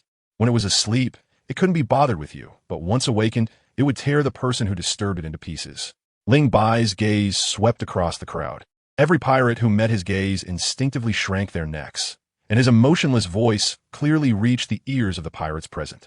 If there's nothing, you can disperse. There is something.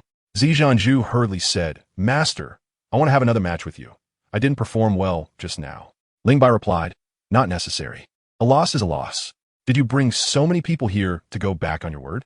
Nonsense, I keep my word. Since I've recognized you as my master. You're my master. Saying this, Zi Zhanzhu's face revealed a cunning smile. Master, you won't kill me. It must be because you see some value in me.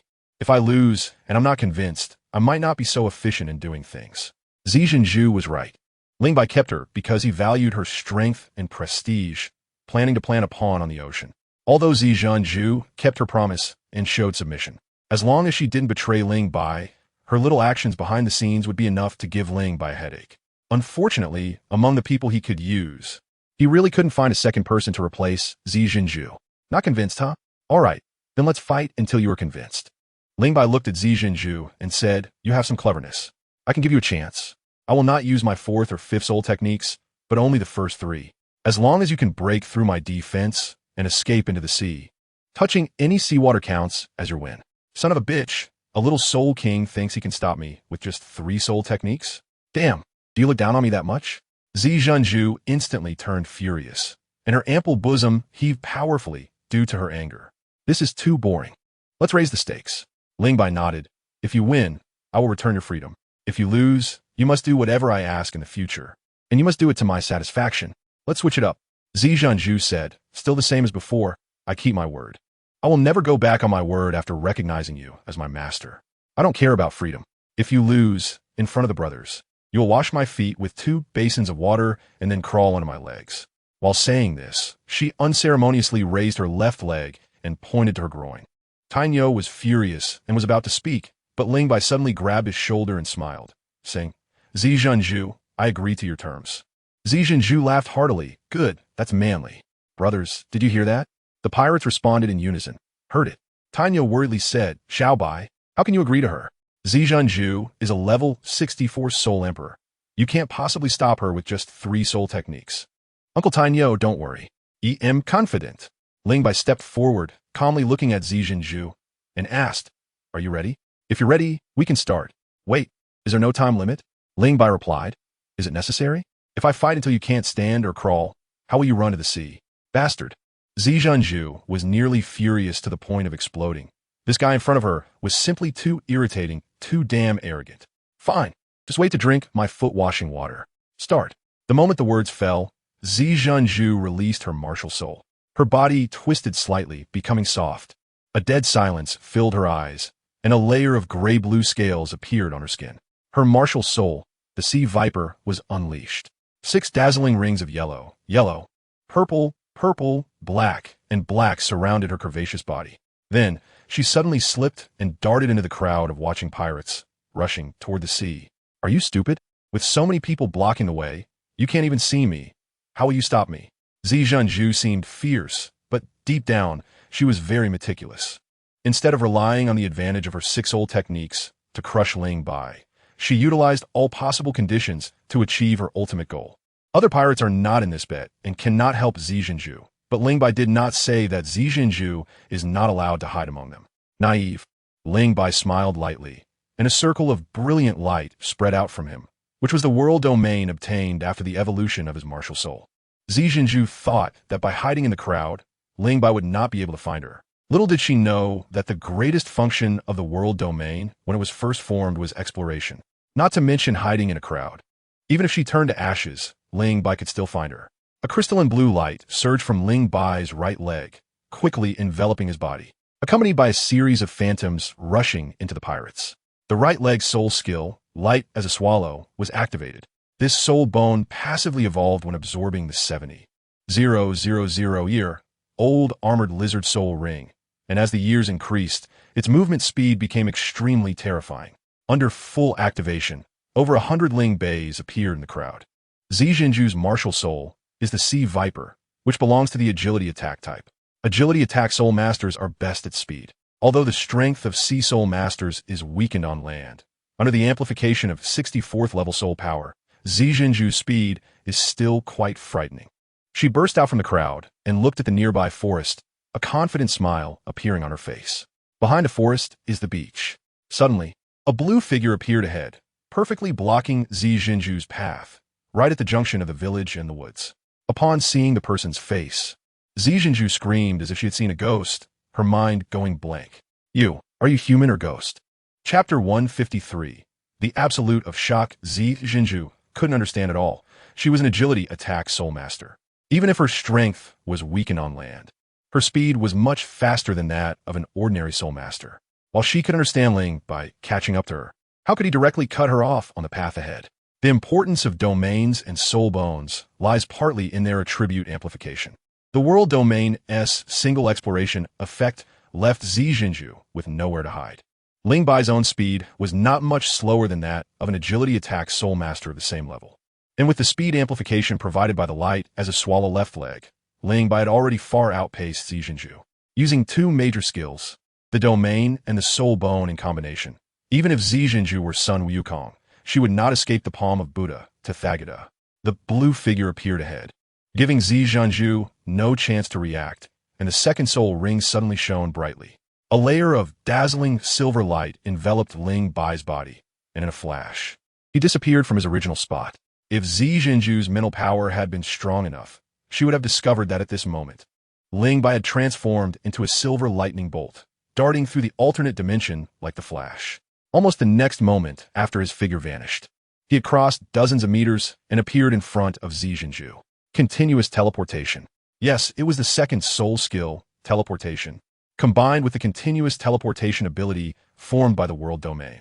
Before obtaining the world domain, Ling Bai's second soul skill had many shortcomings, such as teleportation distance and release interval.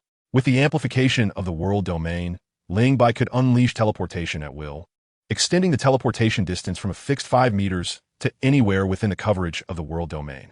That day, in Tiando City, Ling Bai had easily escaped from Qianrenxue using this technique of continuous teleportation.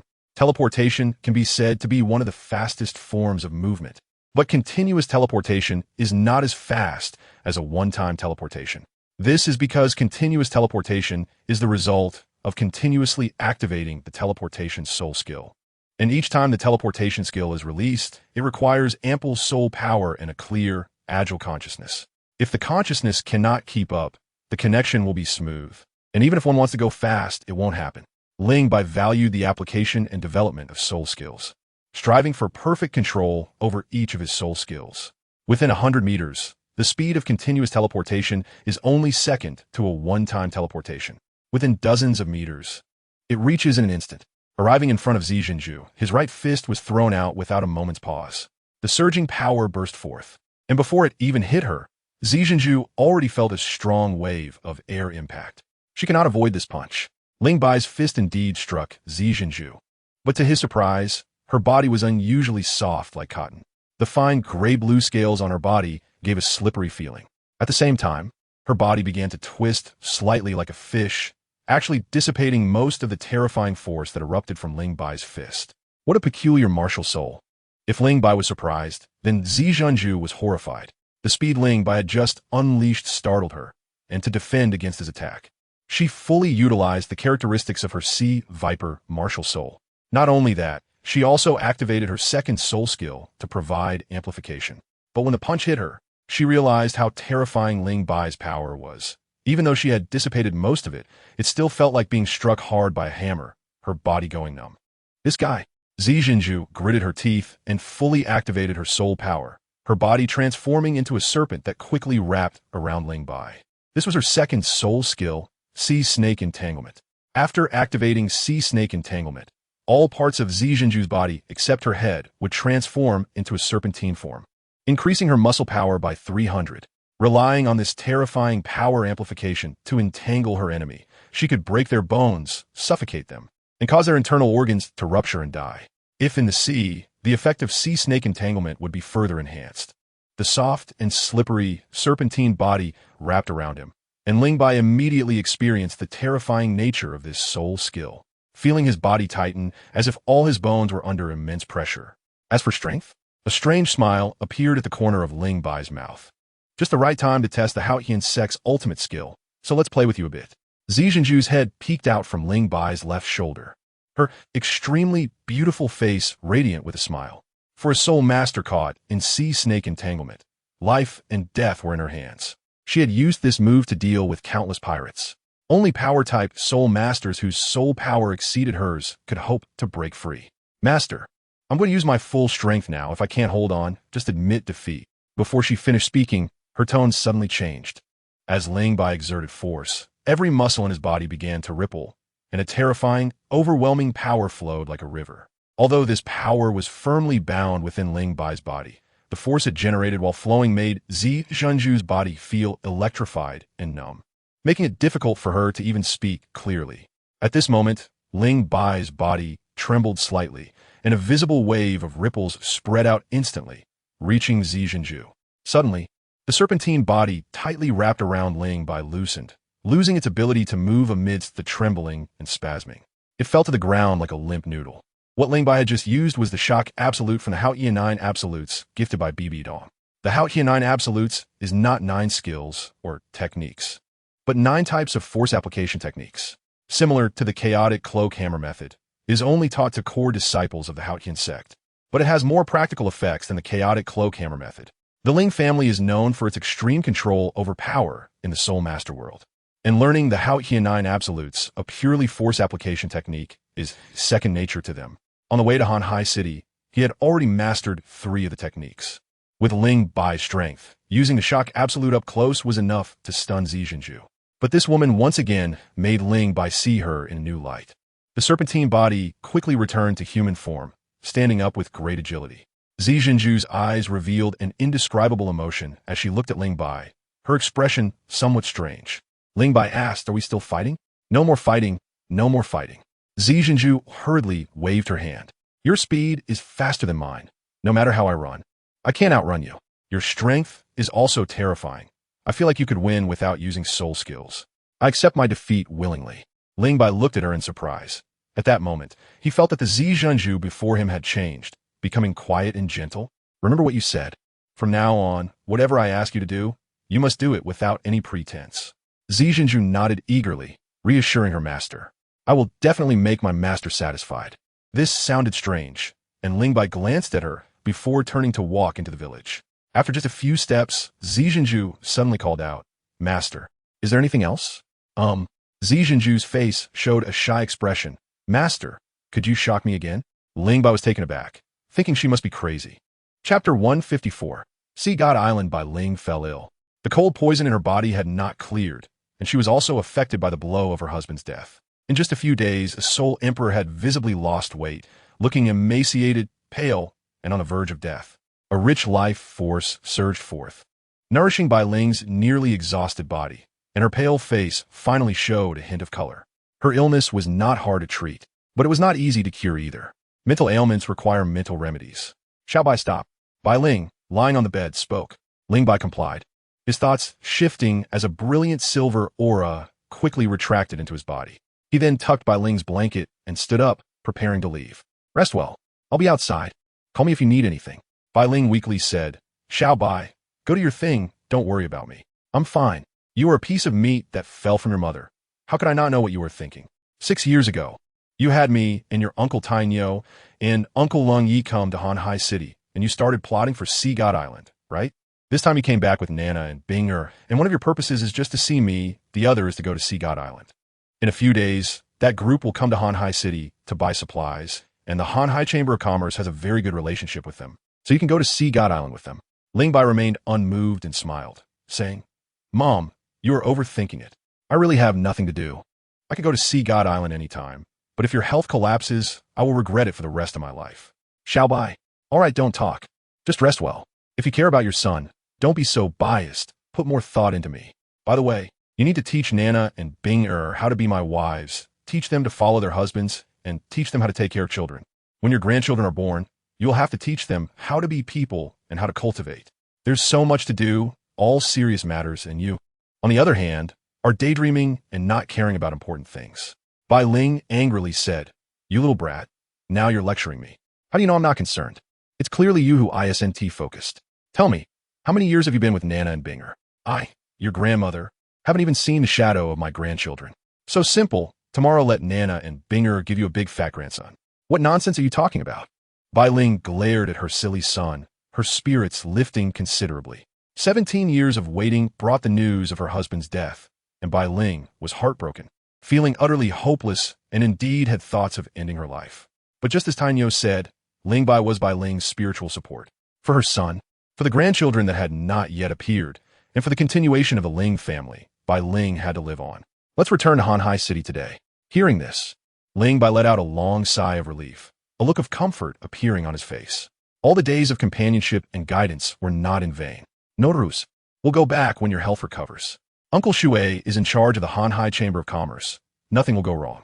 I'm afraid time won't wait, and we'll miss those people. Without them, I also have a way to reach Sea God Island. Saying this, Ling Bai took out 2 immortal herbs from the Wanling ring. These were the Coxcomb Phoenix Sunflower and the Heartbreak Red, specifically left for Bai Ling unexpected, yet logical. Bai Ling chose the Heartbreak Red, which was moved by Bai Ling's infatuation and chose to protect her. Seeing this result, Ling Bai sighed inwardly. Shui Wuhan had no hope now. It perfectly illustrated the saying, a devoted admirer ends up with nothing. 3 days later, Bai Ling's health fully recovered. Xi Jinzhu and Ling Bai returned to Hanhai City to discuss the merger of Xi Jinzhu's pirate group with the Hanhai Chamber of Commerce. During this period, Ling Bai officially got engaged to Hu Laina and Shui Binger. As for the wedding, they would discuss it after the 3 returned from Sea God Island. In Wuhuan City, at the Pope's Hall of the Assembly, Bibi Dong sat on a golden chair, intently reading a letter in her hand.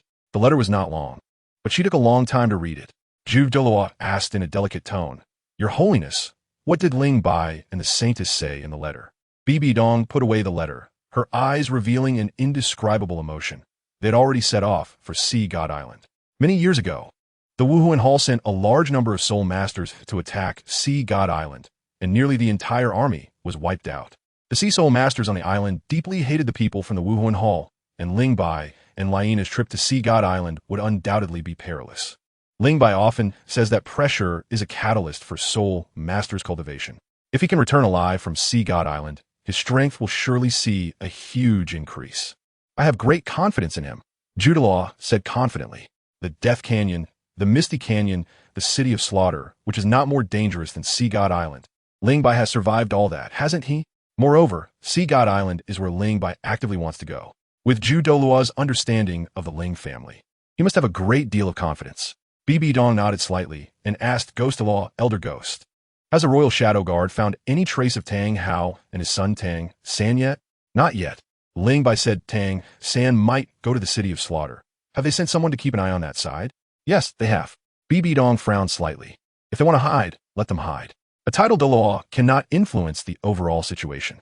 The Hao Ian School, the 7 Treasure Glazed Tile School, and the Blue Electric Tyrannosaurus Rex family are virtually non-existent. It is time to redefine the 7 sections, 8 giant sea ship, resembling a fortress on the sea, sped through the ocean with tall masts and large purple sails. This was the flagship of the Xi Jinzhu pirate group, the Purple Pearl. The sea breeze blew, and the sunlight made the gently undulating sea waves shimmer with brilliance. Ling Bai stood quietly at the ship's railing, embracing his two beautiful wives, Hulaina and Shui, gazing at the gradually clearer sea god island in the distance. Zi Zhenju ordered the crew to anchor the ship and came to Ling Bai's side, saying, "Master, ahead is Sea God Island. Our ship can only take you this far. Beyond this point is the territory of Sea God Island. If any ships enter this area, they will immediately be attacked by the guardian beast of the island, the 100,000-year-old soul shark." "I understand." Ling Bai nodded, taking out a peculiar item from his soul guide. This item, called the Dragon Abyss Boat, had a shuttle shape with a dragon head at the front and a fishtail at the rear, with four wings resembling fish fins on each side. The entire body was milky white, as if carved from jade. As Ling Bai infused soul power into the Dragon Abyss Boat, the small item that was 1 foot long expanded to 12 meters, with a maximum diameter of 2 meters. Floating on the sea, the interior was spacious enough to accommodate 12 to 15 passengers at once. Nana, Binger, and Yezi get on the boat. "We're going to Sea God Island." Seeing Ling Bai and the others preparing to leave, Zi Zhenju's expression subtly changed. "Master, if you encounter the soul shark, please do not harm any of them, or they will swarm and attack you. Also, Master, you must come back alive." You all go back. Ling Bai and Hulaina, along with 2 others, jumped onto the Longyuan boat. Ling Bai raised his hand and pressed it on a crystal ball the size of a human head, injecting a stream of soul power into it. The hatch above them immediately closed, and the boat slowly sank into the depths of the sea like a submarine. "Today, I made one update. The place I was staying got flooded. Today, I will update once. And tomorrow I will make up for it with 2 updates totaling 6,000 words. The place I was staying was on the 1st floor, and heavy rain fell last night and today, causing the water in the community to almost reach waist height. Seeing the firefighters evacuating people, I knew we couldn't get back in. I didn't want to cause trouble." Chapter 155. The trial of the Seahorse de Law. The Longyuan boat is indeed magical, but due to its limited defense, it can only withstand attacks from century-old soul beasts, and its speed cannot compare to the oceanic overlord, the magic soul great white shark. It is basically impossible to rely on it to cross the block sea area of the magic soul great white shark clan. As Ling Bai controlled the Longyuan boat to dive, he took out the Han Hai Qian Kuan shield and activated one of its 4 major skills. The Han Hai protection shield, just like Tang San and the others in the original work, passing through the blocked area from the seabed and successfully reaching Sea God Island. Emerging from the dark and beautiful seabed, the refreshing and moist air invigorated Ling Bai, Hulaina, Shui, Binger, and Yizi. Looking around, Sea God Island was a sea of green, lush, and sparkling. At a glance, there seemed to be no end in sight. Various plants grew on the island, many of which Ling Bai and the others had never seen before. This island felt like they had returned to the Star Doe forest. Beneath their feet was a beach, the white, fine sand glittering faintly like tiny crystals under the sunlight. Everything was so pure. The sea and sky blended seamlessly, with seagulls soaring. The sky was a deep blue, cloudless, high and pure, like a sapphire dome covering Sea God Island. "It's so beautiful here." Hulaina, Shui Bing, and Yizi were all stunned by the breathtaking scenery. The sea breeze blew towards them, carrying the scent of the ocean, fresh, warm, and invigorating. The sound of the wind and the waves crashing against the shore seemed to be the sea's murmurs and calls. Being in this place felt like a baptism, an evolution of the body and soul. Ling Bai wrapped his arms around the waists of his 2 lovely wives and smiled, saying, "The scenery of Sea God Island is indeed beautiful, but this is not a place for ordinary people to reside. Once everything is settled, let's find a place even more beautiful than Sea God Island to live in, and raise a big group of kids. We can go fishing during the day and watch the tides rise and fall with you at night." Hulaina, Shui Binger, and Yizi leaned gently against Ling Bai, their faces filled with longing. In their minds, they seemed to see Ling Bai leading a group of playful children chasing each other on the beach, while they sat under a tree by the sand, smiling and watching their husband and children playing. Such a life is truly desirable. Unfortunately, this beautiful imagination was shattered by a voice. Yizi's big eyes squinted into crescent shapes as she sweetly called out, "You have to take me with you." Hulaina shot Yizi a slightly annoyed glance, thinking that she shouldn't have brought her along. Facing the real trial of the sea god, Hulaina quickly regained the sharpness and competence of the saintess of the spirit hall, saying, "Let's go. The trial of the god hasn't started yet." Ling Bai swept his gaze over his wives and companions, his eyes filled with determination. A sense of pride surged within him. He repeated some important points. took a short break, and continued towards the woods at the edge of the beach. "Who are you?" When they were still more than 10 meters away from the woods, a surprised voice came from within. Accompanied by a low shout, 5 figures suddenly leaped out from the woods, blocking the path of Ling Bai and the others. They were all middle-aged men over 30 years old. Although they looked different, they all wore similar light yellow outfits, resembling tight-fitting clothes. On Sea God Island, the trials of the Sea God are divided into levels from low to high: white level, yellow level, purple level, black level, red level, top level, and the legendary 9 trials of the Sea God, which correspond to the colors of soul rings. The color of the clothing worn by the 5 men indicated that they were undergoing the yellow level trial, which ranks higher than the white-clothed soul masters, but lower than the purple, black, and red-clothed ones. Faced with the surprised gazes of the 5 men, Ling Bai stepped forward and politely said, "We admire the reputation of the Sea God and hope to accept the trial of the Sea God on Sea God Island." The leading middle-aged man looked them over, frowning slightly, and said, "You are land soul masters?" "Yes," Ling Bai replied. The middle-aged man said coldly, "I don't care how you made it to our Sea God Island. You can leave the same way you came. Sea God Island does not welcome you." Hulaina, Shui Binger, and Yizi did not speak, all looking at Ling Bai. Ling Bai had told them to follow his lead. Calmly, he said, "Thank you for your kindness. I know that the trials for land soul masters are more difficult than for sea soul masters, but since we are here, we are already prepared to risk our lives. Moreover, Sea God Island is a place dedicated to the Sea God. How could we have traveled thousands of miles from the Dolua continent to Sea God Island without the Sea God's permission? Don't you think we are fated to meet the Sea God? The Sea Soul Masters stationed on Sea God Island are the most loyal followers of the Sea God, and they indeed could not understand how Ling Bai and the others managed to reach Sea God Island. Did the Sea God truly guide them here? Plus, since the 4 had spoken to this extent, what reason did they have to stop them? They weren't even afraid of death. The middle-aged man looked at them deeply, whispered a few words to a young Sea Soul Master in yellow, speaking in a peculiar tone that seemed like some kind of strange sound wave, which could not be perceived even with mental power. The young Sea Soul Master respectfully acknowledged and quickly turned to leave. The middle-aged man said, "Follow me." Saying this, he led the yellow-clothed Sea Soul Masters into the woods. Sea God Island is shrouded in the divine power of the Sea God, and except for soul masters who are undergoing or have passed the Sea God trials, the mental perception of others will fail. Ling Bai had informed Hulaina and the other 3 about this, so no one released their mental power to recklessly probe the surroundings. Before long, after passing through the woods, a water pool appeared before Ling Bai and the others. Surrounded by dense forests, the water pool was about 500 meters in diameter. Strangely, this should have been a calm inland pool, yet it was currently surging like the sea, moving without wind. In the center of this pool was a triangular platform, on which stood a uniquely shaped stone pillar. The pillar resembled a cone, with a special sculpture carved at the top, and the surface of the pillar was engraved with dense and complex patterns, resembling some strange script, emanating an invisible and unusual energy fluctuation. Sitting cross-legged on the platform beneath the pillar was a person, facing Ling Bai and the others, with his back to the pillar. His eyes were closed, and he remained motionless, seemingly in meditation. His clothes were black. As the middle-aged man in yellow respectfully called out Lord Seahorse, Ling Bai immediately recognized the identity of this person, the Seahorse Da, guardian of the 7 sacred pillars of Sea God Island.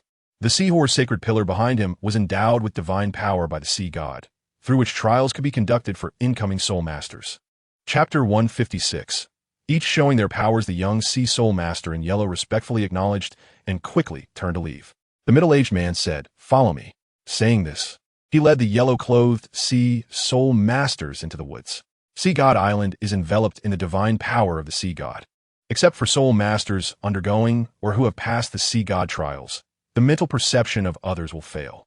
Ling Bai had informed Hulaina and the other 3 about this, so no one released their mental power to probe the surroundings recklessly.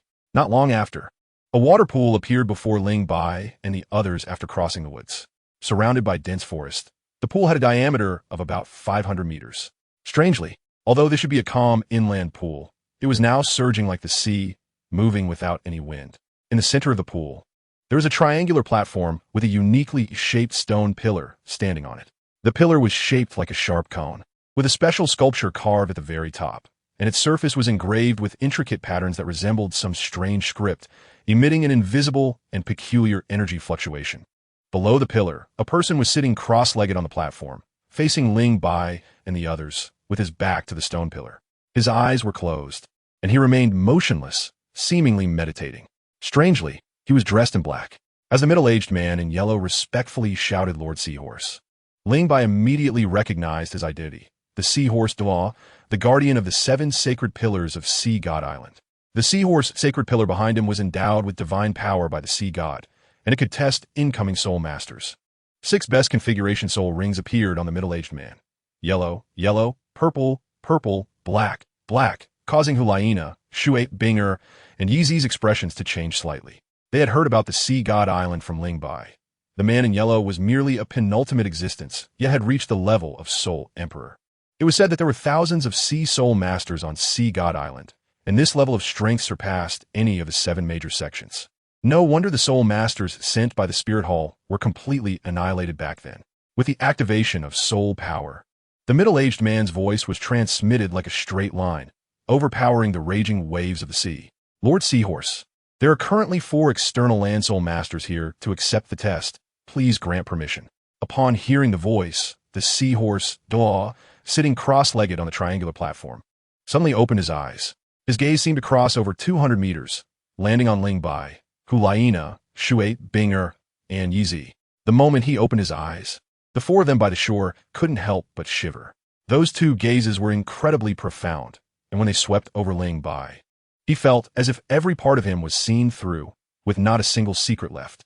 Title Doloa, terrifying indeed. Unlike the middle-aged man in yellow, the Seahorse Doloa's voice was powerful and resonant, not transmitted in a straight line, but rather mixed in with the sound of the waves, as if the sound of the waves was emanating from him. To accept His Majesty the Sea God's test, Land Soul Masters must cross the Sea of Seas before you and arrive at the Seahorse Sacred Pillar. As soon as he finished speaking, a blue halo rose from behind the Seahorse Dolal, and the Seahorse Sacred Pillar lit up. A deep blue light extended from below all the way to the top of the Seahorse Sacred Pillar. Centered on the top of the Seahorse Sacred Pillar, a circle of blue ripples enveloped the area above the Sea of Seas like a light curtain. The Seahorse Sacred Pillar was 10 meters tall, and the height of the light curtain from the sea surface was also 10 meters. This 10-meter height was the area where the test takers could move. Shui Binger took a step forward. Her sapphire-like beautiful eyes glanced at Ling Bai, Hulaina, and Yi, and resolutely walked to the edge of the Sea of Seas. A step further would lead her into the surging waters. Be careful, Binger, Yi called out. Seeing Shui Binger about to enter the Sea of Seas, the Seahorse Doll waved his right hand, and the waves before him surged up to 10 meters high, completely pressing against the light curtain, seemingly sealing off all path for Shui Binger to advance. The boiling seawater roared with immense momentum, yet did not overflow the Sea of Seas.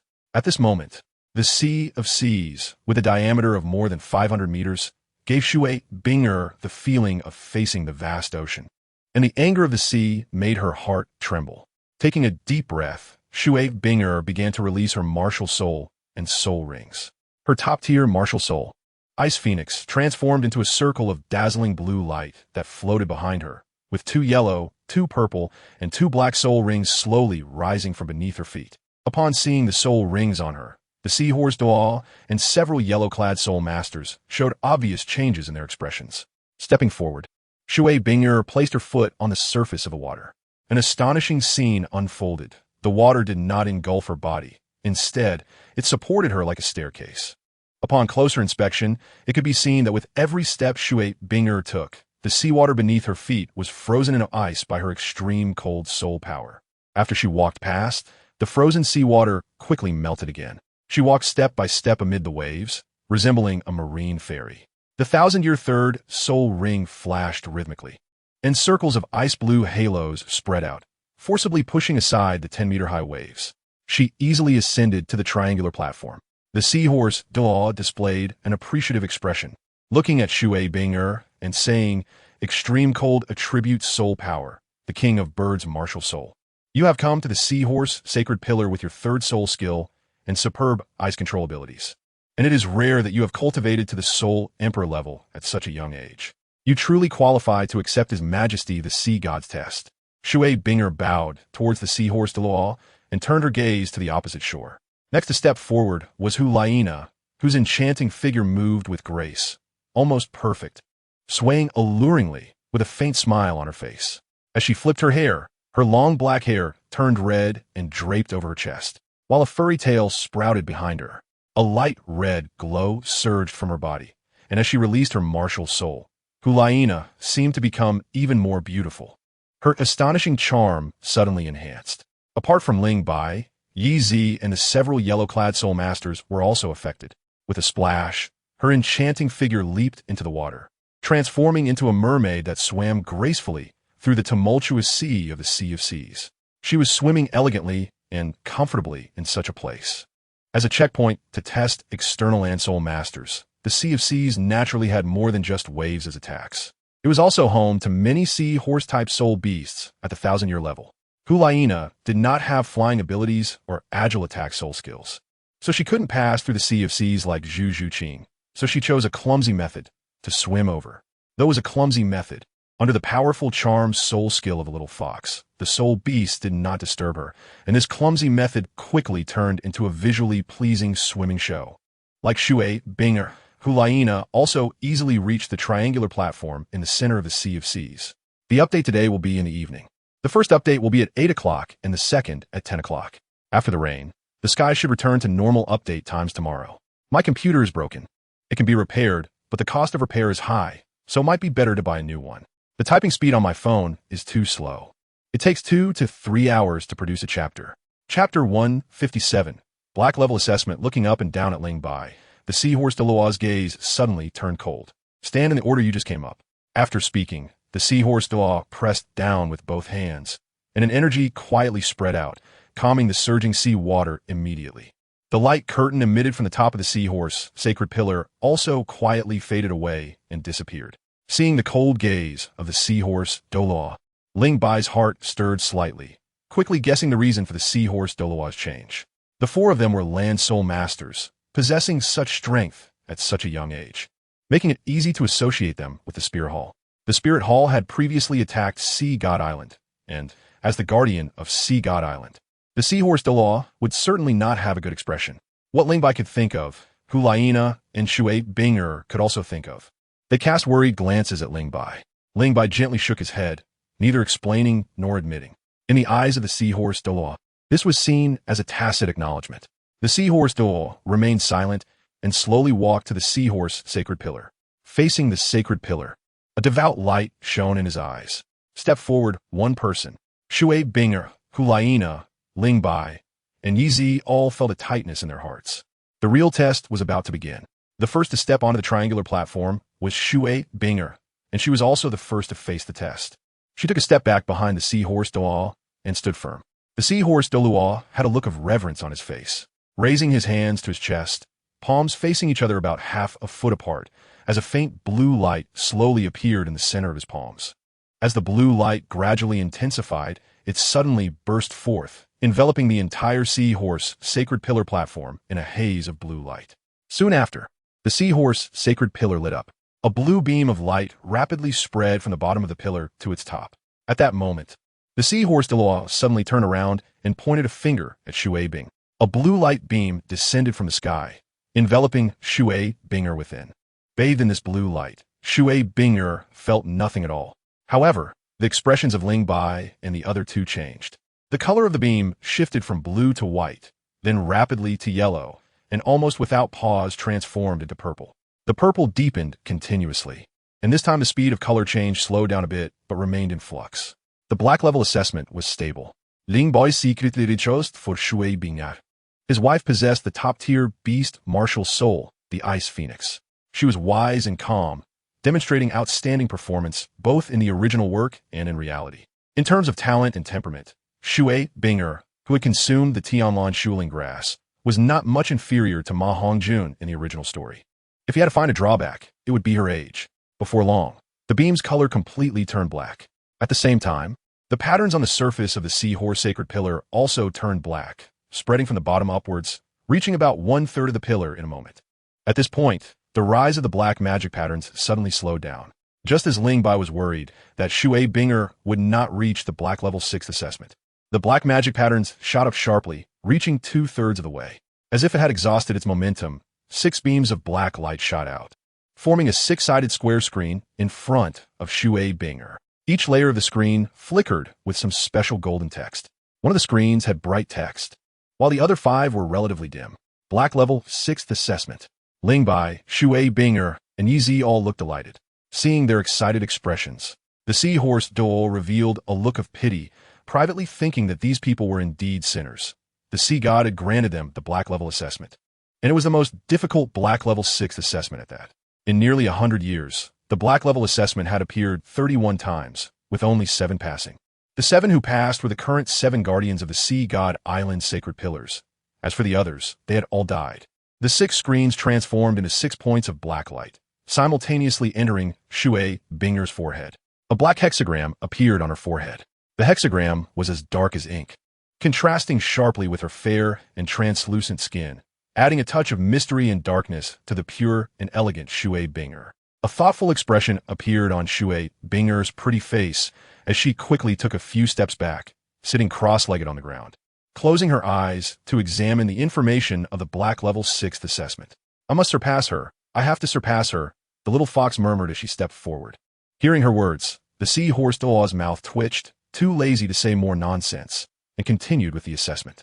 The color changes of the beam enveloping Hulaina were very rapid, transitioning from white to yellow to purple, almost in the blink of an eye, and only after turning black did it slowly decelerate. However, the black magic patterns on the seahorse sacred pillar continued to surge past the Black Level 5th assessment position, reaching the same Black Level 6th assessment as Shui Binger. Sinners, a group of sinners indeed, the seahorse Doa thought secretly. Nana is already at the Black Level 6th assessment. Ling Bai frowned slightly. His first reaction was that there was something fishy. Hulaina's cultivation talent and temperament were beyond doubt. She was definitely among the top tier in the Dolawa continent, with the god of slaughter domain, a head soul bone, an external soul bone, and being a pure charm soul master who had consumed the celestial grade 9-color celestial moonflower. Her potential was even above Shui Binger.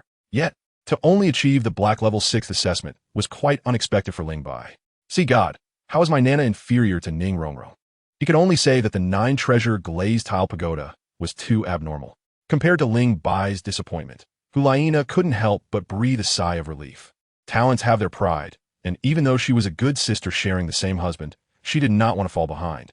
The speed of the black magic patterns rising was faster than Shui Binger, indicating that her overall quality was better than Shui Binger's. Next was Yizi. Yizi anxiously stepped forward, her delicate face tense, her big eyes filled with seriousness.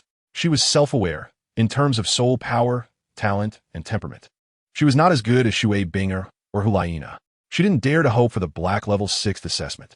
Just as long as she didn't fall below the Black Level would be fine. The sea god still favored her. The black magic patterns stopped at the Black Level 4th assessment position. 4 black screens transformed into 4 points of black light, entering Yizi's forehead and forming a black quadrilateral star on her forehead. Yizi touchet has samut forehead. Her pink lips almost curling into a smile, bouncing in front of Ling Bai, her big eyes squinting into crescent shapes as she happily said, Ling Bai, I'm at the Black Level 4th assessment. Ling Bai raised his hand to ruffle her fluffy and smooth pink hair, feeling both happy and gratified. Yizi's talent was not bad, but she couldn't compare to Hulaina, Shui Binger, or the Shrek 7 monsters. As a food system soul master, Oscar completely crushed her in terms of attributes. Her martial soul attribute was too singular, only providing soul power recovery. If it weren't for having eaten the 8 petals of the immortal orchid and followed Ling Bai and the others to the Death Canyon and the Mysterious Canyon for training, which had stimulated her potential, it would have been very difficult for her to reach the Black Level assessment. Next, it was my turn. Chapter 158, Sea God Doloa Poseidon. The 4 colors on the beam, blue, white, yellow, and purple, flashed by in an instant, leaving the seahorse Doa, Yizi, Hulaina, and Shui Binger feeling dizzy. The transition from purple to black was equally quick and astonishing, even faster than any of the 3 among Hulaina. Instantly, the black magic patterns on the seahorse sacred pillar surged to 1/3, 1/2, and 2/3 of the way up. At this point, the black magic patterns suddenly turned into a brilliant crimson color. A red light shot straight up, piercing into the sky. That blood-like light pierced the clear blue sky, dying at a dazzling red. Soon after, 6 massive blood-colored beams shot up from the 6 directions of Sea God Island. The 7 beams converged in the sky, turning the sky into a blood-like color, resembling a blood cloud blocking out the sun over Sea God Island. Before long, the blood color faded, and a sparkling red light descended from the sky, transforming into 8 red screens. The seahorse Doloa was stunned. The 6 black-clad individuals standing in front of different stone pillars gazed at the direction of the seahorse sacred pillar, their expressions also blank. After a moment, an intense light of disbelief shone in their eyes. Almost simultaneously, they exclaimed, "Top-level 8th assessment." In the Sea God Hall, a pair of eyes that had been closed for years opened upon the emergence of the top-level 8th assessment. She displayed an expression of extreme surprise. Top-level 8th assessment. It is actually a top-level 8th assessment. Sea God, if he has the potential to become your heir, why bestow upon him the top-level 8th assessment? Among all levels of the Sea God assessment, the top-level 8th assessment was a very special examination. Like the top-level 7th assessment, passing it would allow one to become a priest of Sea God Island. The difference was that the top-level 8th assessment not only required strength, potential, and temperament, but also had special regulations regarding martial soul inheritance and faith. In general, top-level 8 test soul masters are those whose martial souls are closely related to the Sea God, willing to serve the Sea God and give up their own path to becoming a god. A hint of surprise and joy spread across his face. Poseidon's body, which had not moved for 10 years, slowly stood up. The 8-sided light curtain simultaneously sank in Ling Bai's forehead, transforming into a red sea god mark, adding a faint red glow to him, making him appear even more imposing. Ling Bai reached up to touch the mark on his forehead and was surprised to find that the mark was not smooth but slightly raised, with a faint warmth when his fingers touched it. Top-level 8 tests, not bad. The seahorse Doa, who had been in a daze, woke up, and his gaze towards Ling Bai became particularly complex. He slightly bent his body and respectfully saluted, saying, "Sir, may I ask your full name?" Yezi, Hulina, and Shui Bing Er were extremely surprised. Just now, the seahorse Doloa's expression was cold, and he couldn't be bothered to pay attention to them. Now he was so respectful in greeting Ling Bai. They knew he was a titled Doloa. In unison, the 3 women's eyes turned to Ling Bai's forehead. That red sea god mark was indeed more beautiful than theirs. Ling Bai didn't dare to be presumptuous. He swayed his body and stood beside the seahorse Doloa, smiling as he said, "My name is Ling Bai, Senior, regardless of the level of the test that the sea god has given me before passing the test. I am just an outsider and cannot bear such a grand courtesy from a senior." The seahorse Doloa was taken aback, and his expression softened as he respectfully said, "In the coming period, if you need anything on the island, you can find me. I would do my best to assist you. You can also find me." At this moment, an ethereal voice came from afar, beautiful and melodious, as if it came from the heavens. Accompanied by the sound, a red dot in the center of Sea God Island slowly enlarged, and everyone felt the space in front of them slightly distort, and a person had already appeared on the seahorse holy pillar. She was an extremely beautiful woman, taller than Hulai Na, cloaked in a bright red robe. Her sea blue hair flowed behind her, and her delicate face looked to be only in her 30s. In her right hand, she held a 3-meter-long golden staff, shaped like a spear, with a diamond-shaped golden gem embedded 5 inches below the tip, carved with magical patterns. Her noble aura reminded Ling Bai of Bibi Dong and Qian Renshua, but unlike them, Poseidon's nobility was an elegant and gentle kind, while Bibi Dong and Qian Renshua's nobility was cold and imposing. In terms of beauty, Poseidon might not be more outstanding than Bibi Dong and her daughter, but her temperament was more approachable. What was most captivating was her pair of clear blue eyes, as deep as the ocean, with a kindness that seemed to have experienced the passage of ancient times, which was somewhat incongruous with her youthful appearance. "Great offering." The seahorse Dolua bowed to Poseidon. "Great offering?" Upon hearing the seahorse Dolua's title, Hulai Na, Shui Bing Er, and Yizi gasped. They had heard Ling Bai and Zi Zhanju mention that the strongest on Sea God Island was the great offering sea god Dolua Poseidon. She was known to be equal to the great offering Qian Daolu of the Spear Hall, and had defeated Qian Daolu, known as the invincible Dolua of the ocean, at level 99. Poseidon smiled gently, as if the sea itself had rippled slightly.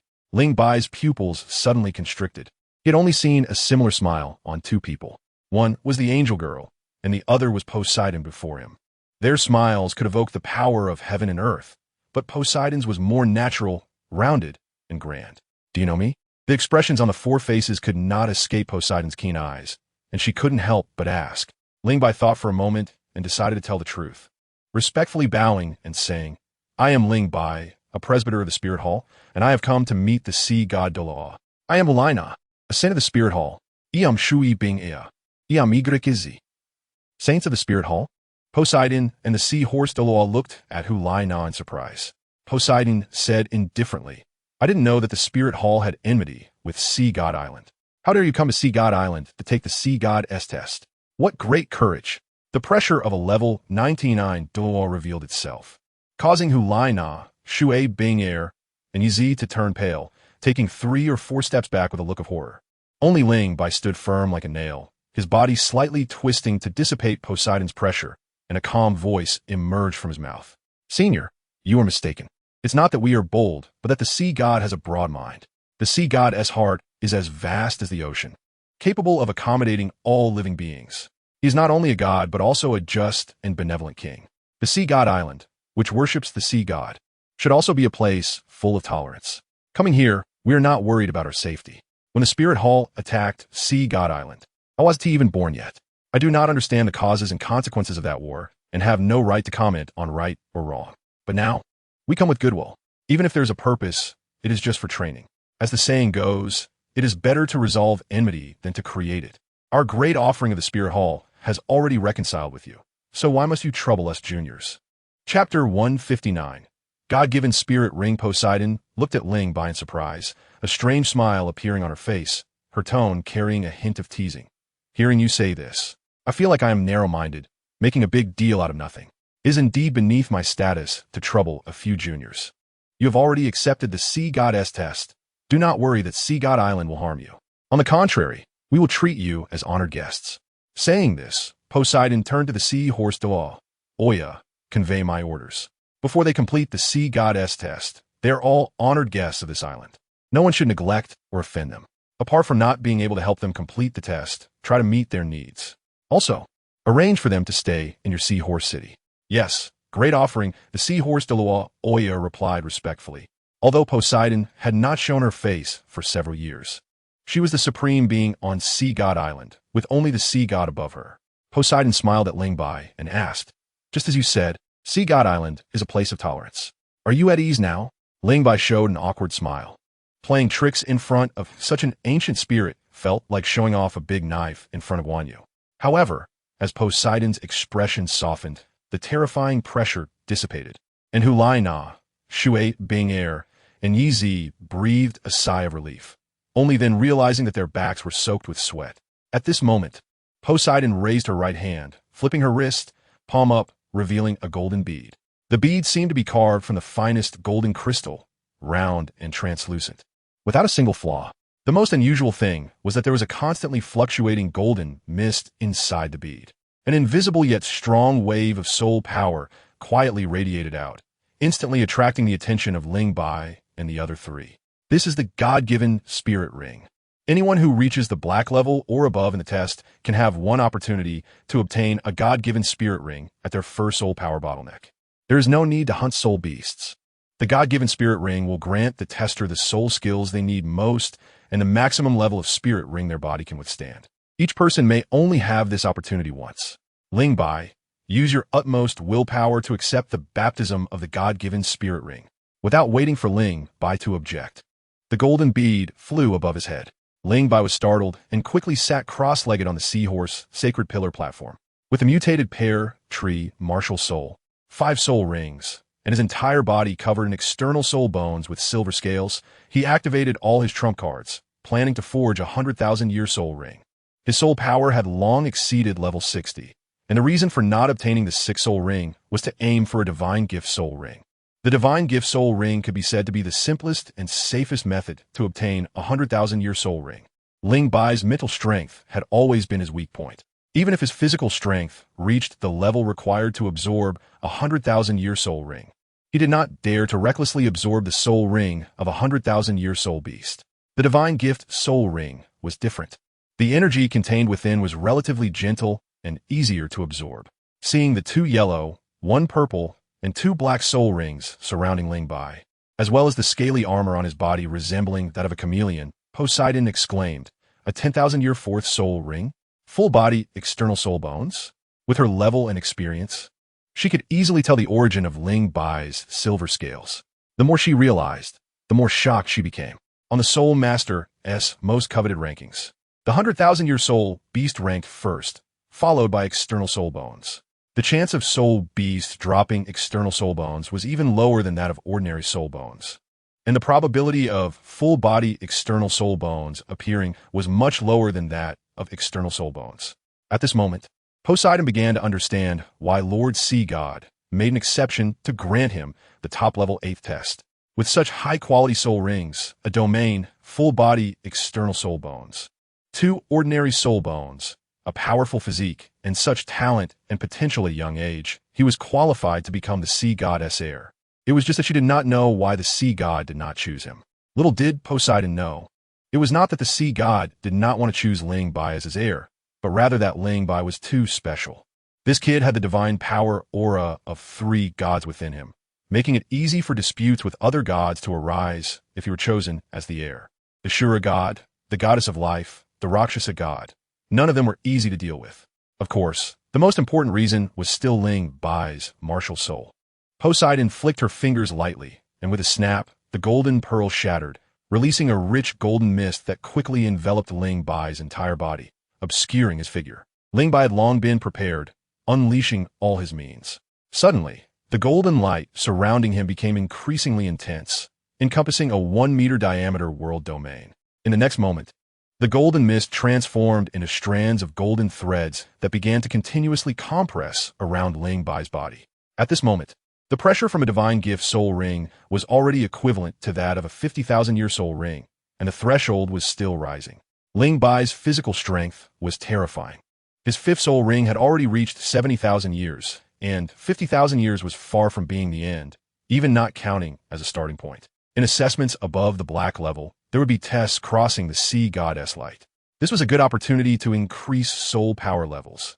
In the original story, each of the Shrek 7 monsters had at least increased 7 levels of soul power. Ling Bai did not want to waste time. He released all his power from the start, raising the starting point of the Divine Gift Soul Ring test. By directly accepting the test at a higher level, it would inevitably shorten the time required for Ling Bai to absorb the soul ring, and the time spent enduring pain would also decrease. In a brief moment, the golden mist transformed entirely into golden threads. These golden threads wove around Ling Bai's body, darting back and forth rapidly. As the golden threads continued to weave, Hulina, Shui Bing Air, and the others saw subtle fluctuations on Ling Bai's face, and powerful soul power erupted from his body. Stimulated by the soul power, the form of the golden threads changed once again. The golden threads began to gather together, forming rings of golden light.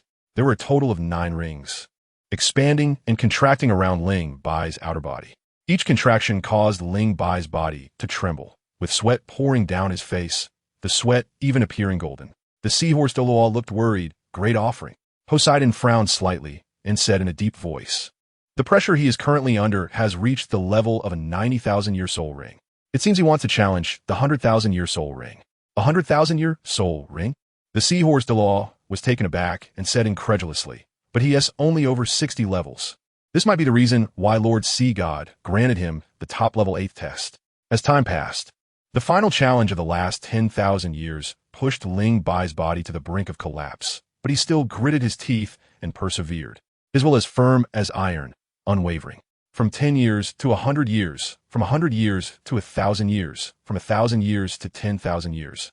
And from 10,000 years to 100,000 years, it was a tremendous leap. Even a 99,999-year soul ring had a significant gap when compared to a 100,000-year soul ring. Signs of collapse began to appear.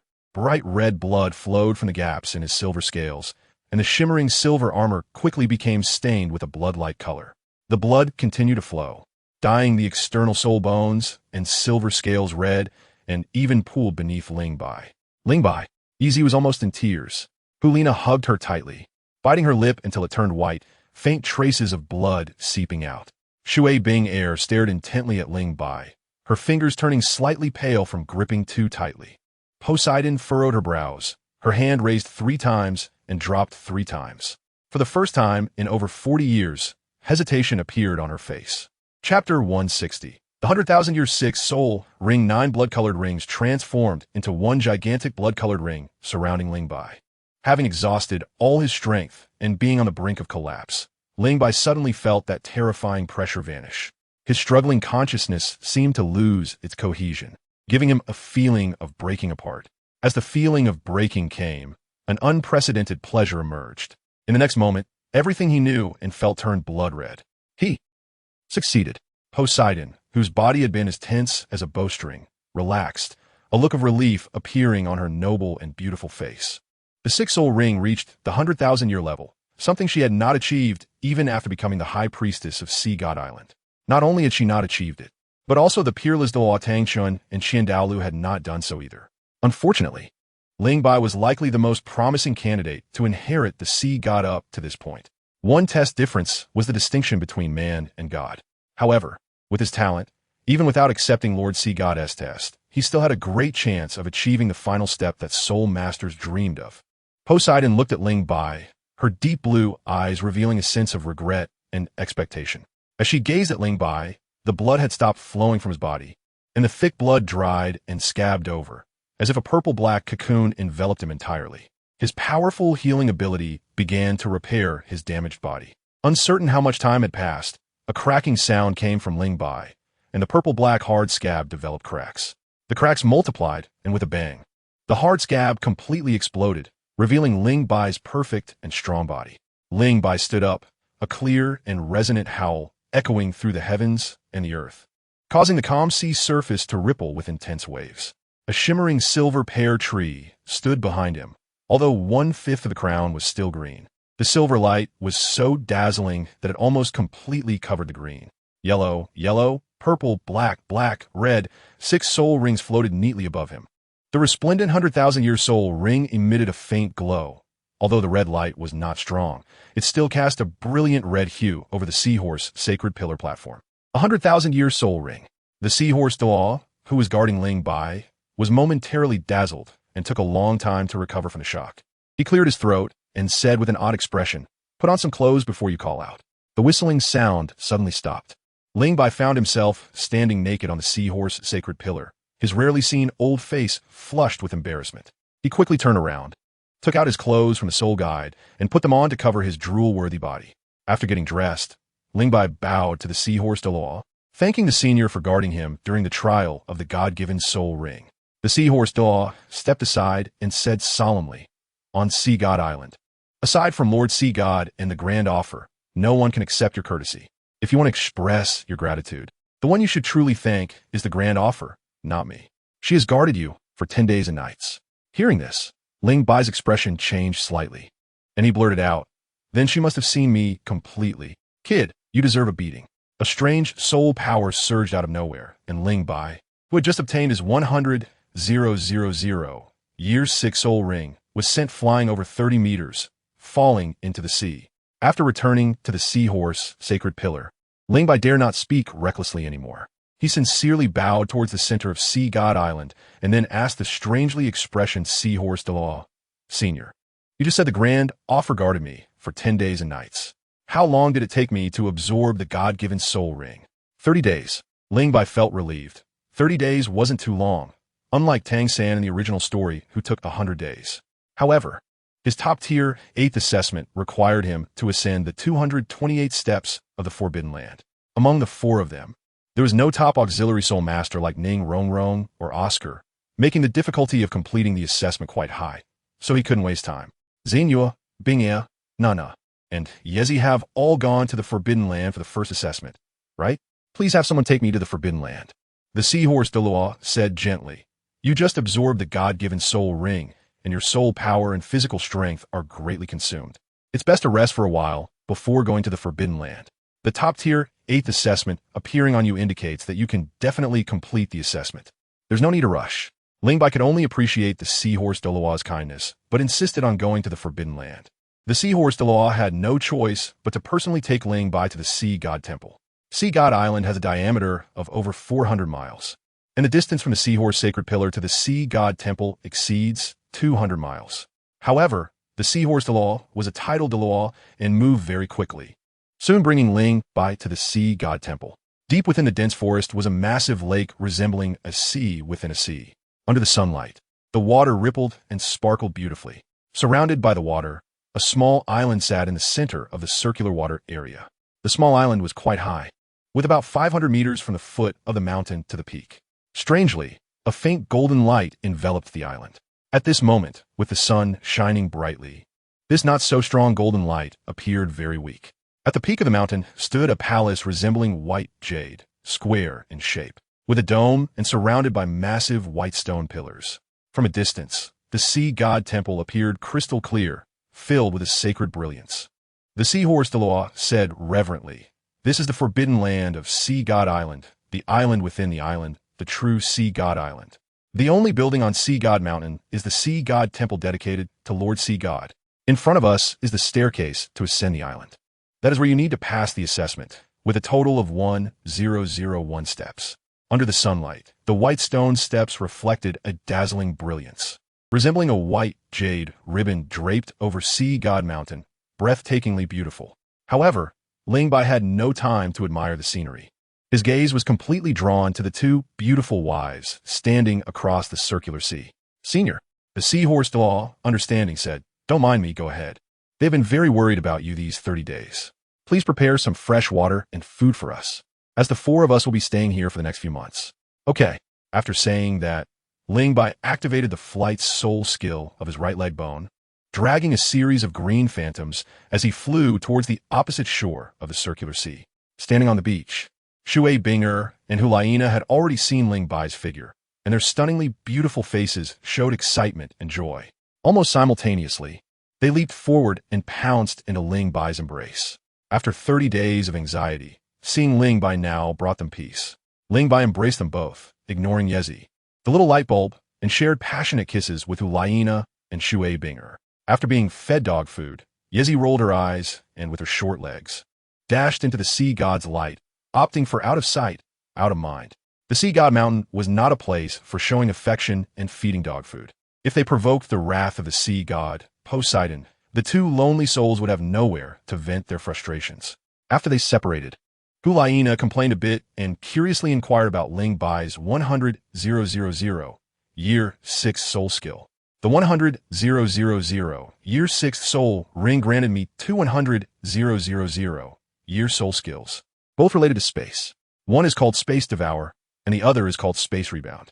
Space Devour, as the name suggests, distorts space into a vortex, devouring the opponent's physical or energy attacks to weaken the power of the soul skill.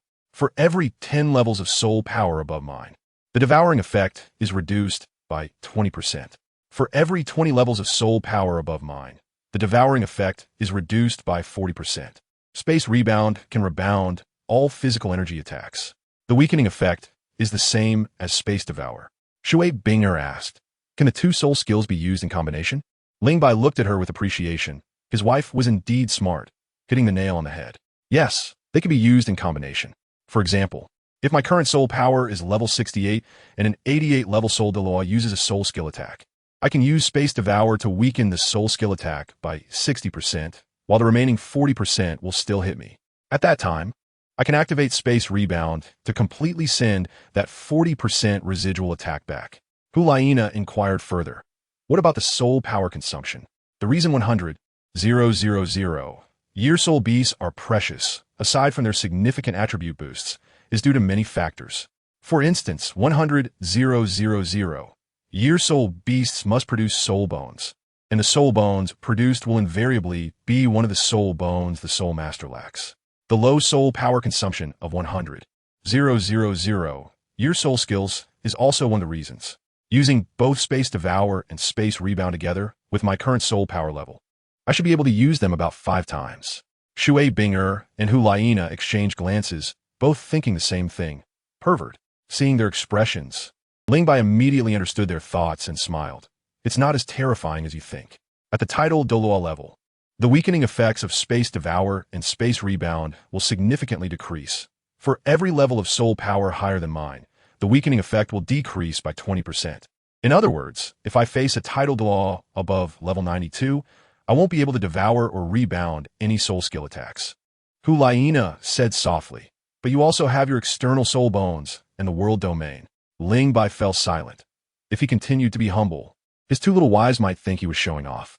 The benefits of the 100,000-year soul ring go far beyond just the 200,000-year soul skills.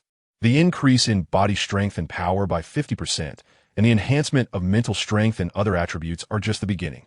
Let's talk about the external soul bones mentioned by Hulaina and the world domain. The external soul bones have evolved, and their specific power will have to be tested in actual combat. The world domain has also evolved, with an overall attribute enhancement and a 25% weakening effect, increasing by 10% from the previous value, further enhancing the power of the 6 energy environments. At this moment, with all means at his disposal, Ling Bai felt confident enough to take on an ordinary title Doluo in a few rounds. If he were to obtain the 7th soul ring and unleash his soul weapon true form, his strength would be even more terrifying. At level 68, he was not far from level 70. Ling Bai changed the topic and asked, "Ice, Nana, how do you feel after staying in the forbidden area for a month?" The little fox proudly replied, "All 3 of our soul powers have increased by 1 level. I am at level 67. Ice is at level 62. And Yi Zi is at level 55. Without Ice and Yi Zi's assistance, I can now step onto the 65 level steps. In 11 months, I will definitely be able to pass the test of the 108 level steps." Shui Binger gently shook her head. "I'm a bit behind, Nana. Relying on my own strength, I can only step onto the 57 level steps. I should have no problem passing the test." "What about Yi Zi?" Shui Binger said with a serious expression. "The light of the sea god tests our physical strength and body resilience. Yi Zi is a food-type soul master, and her physical strength cannot compare to us battle soul masters. A month ago, she couldn't go beyond the 15th level steps. However, she worked very hard. Besides eating and watching you, she has been cultivating in the light of the sea god, and now she can barely step onto the 40 level steps." "Only 40 level?" Ling Bai frowned and turned to look at Yi Zi, who was sitting cross-legged on the steps, secretly sighing. In the original work, Oscar and Ning Rongrong, who were also support-type soul masters, could already step onto the 50 level steps after a month, although there are factors like soul power level and soul bones.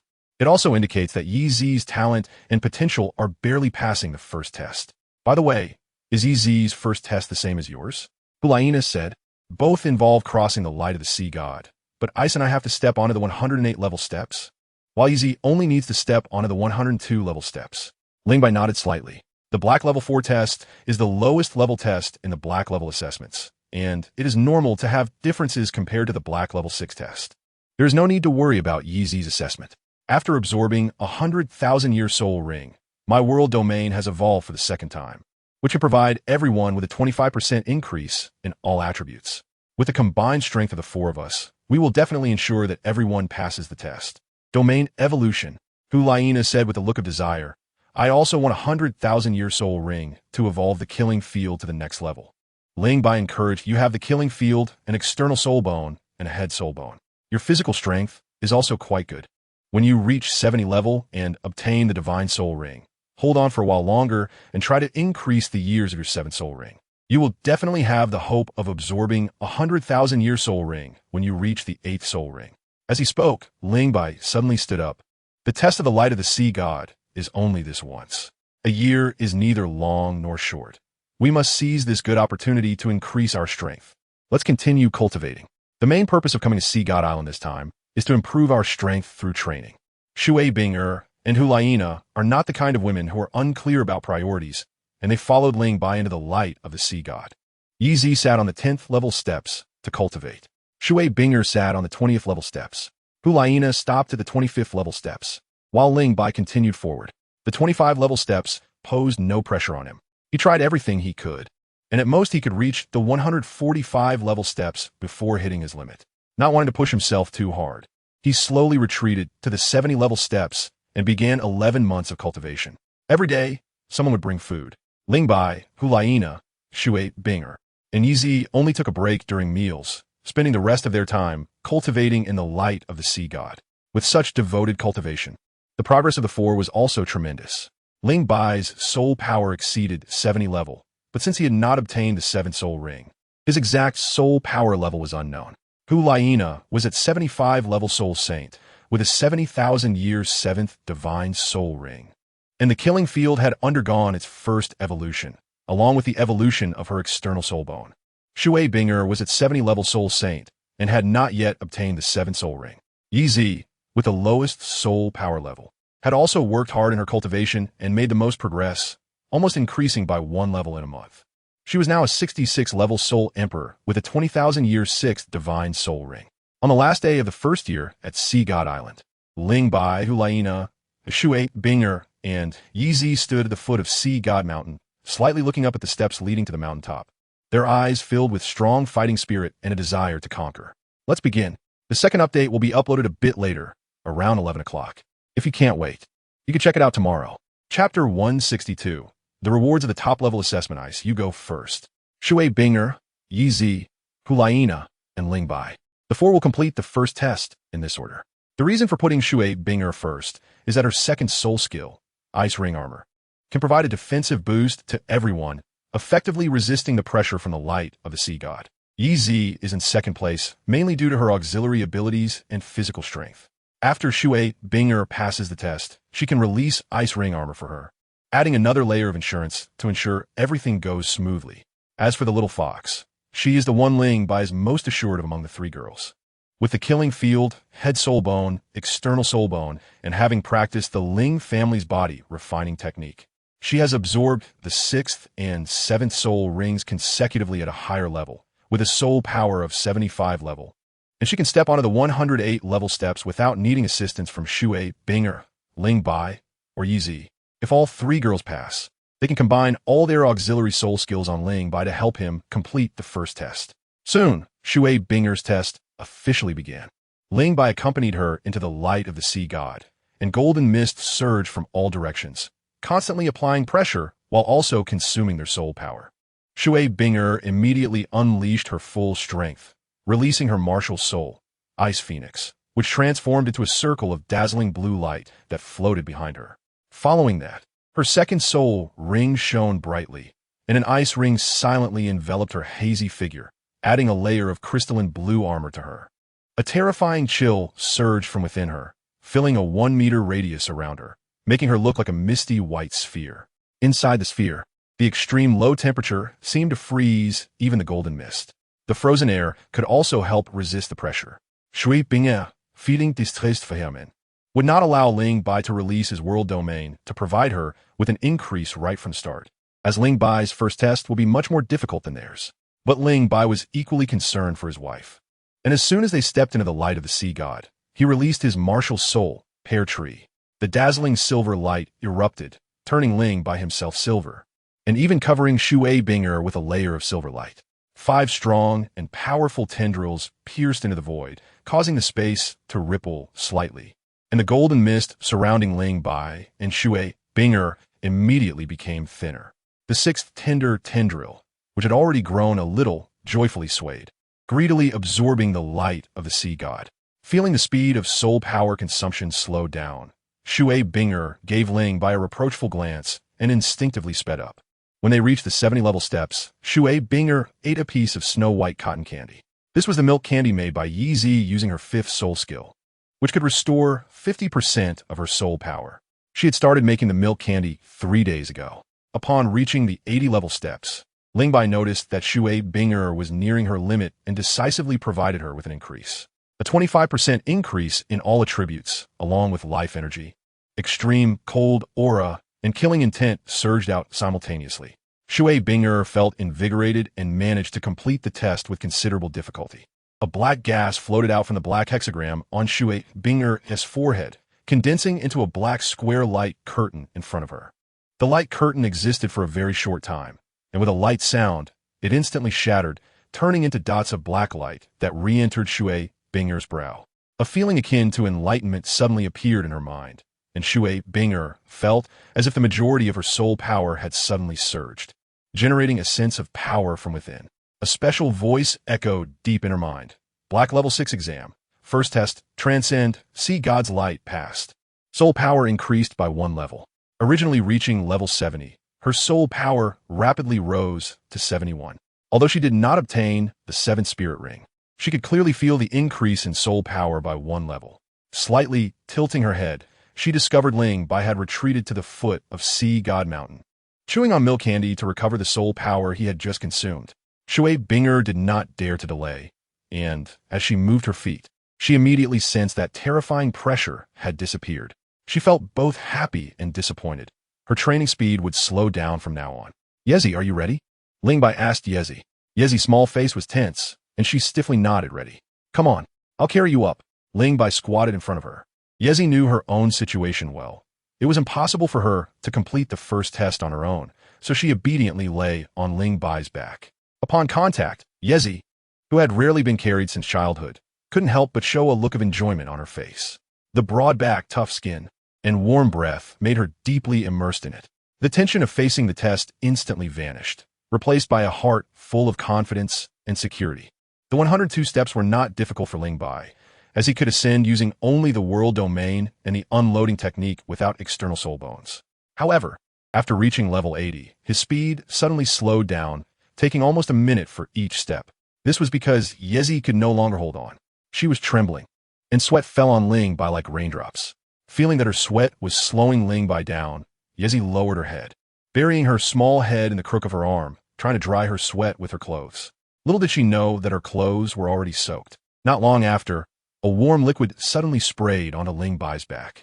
It was blood that Yezi had coughed up, although she was on the verge of collapse. The little girl remained silent, burying her head so that Shui Binger beside her wouldn't see her pale face.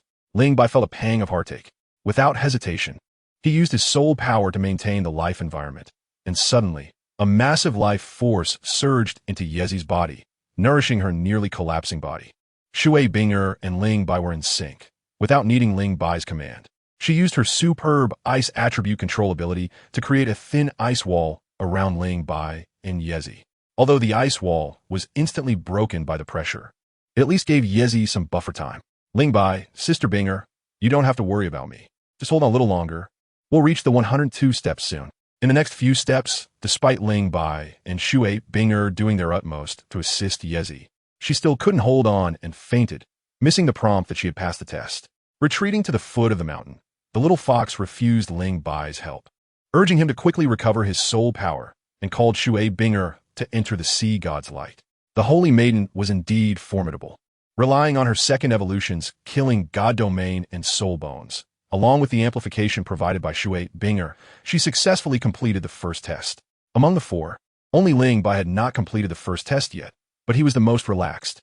With Yezi helping to recover his soul power, Shui Binger providing defense amplification, and the world domain offering a 25 overall attribute boost, plus his entire body transformed into external soul bones and various energy environments. He completed the test without any surprises.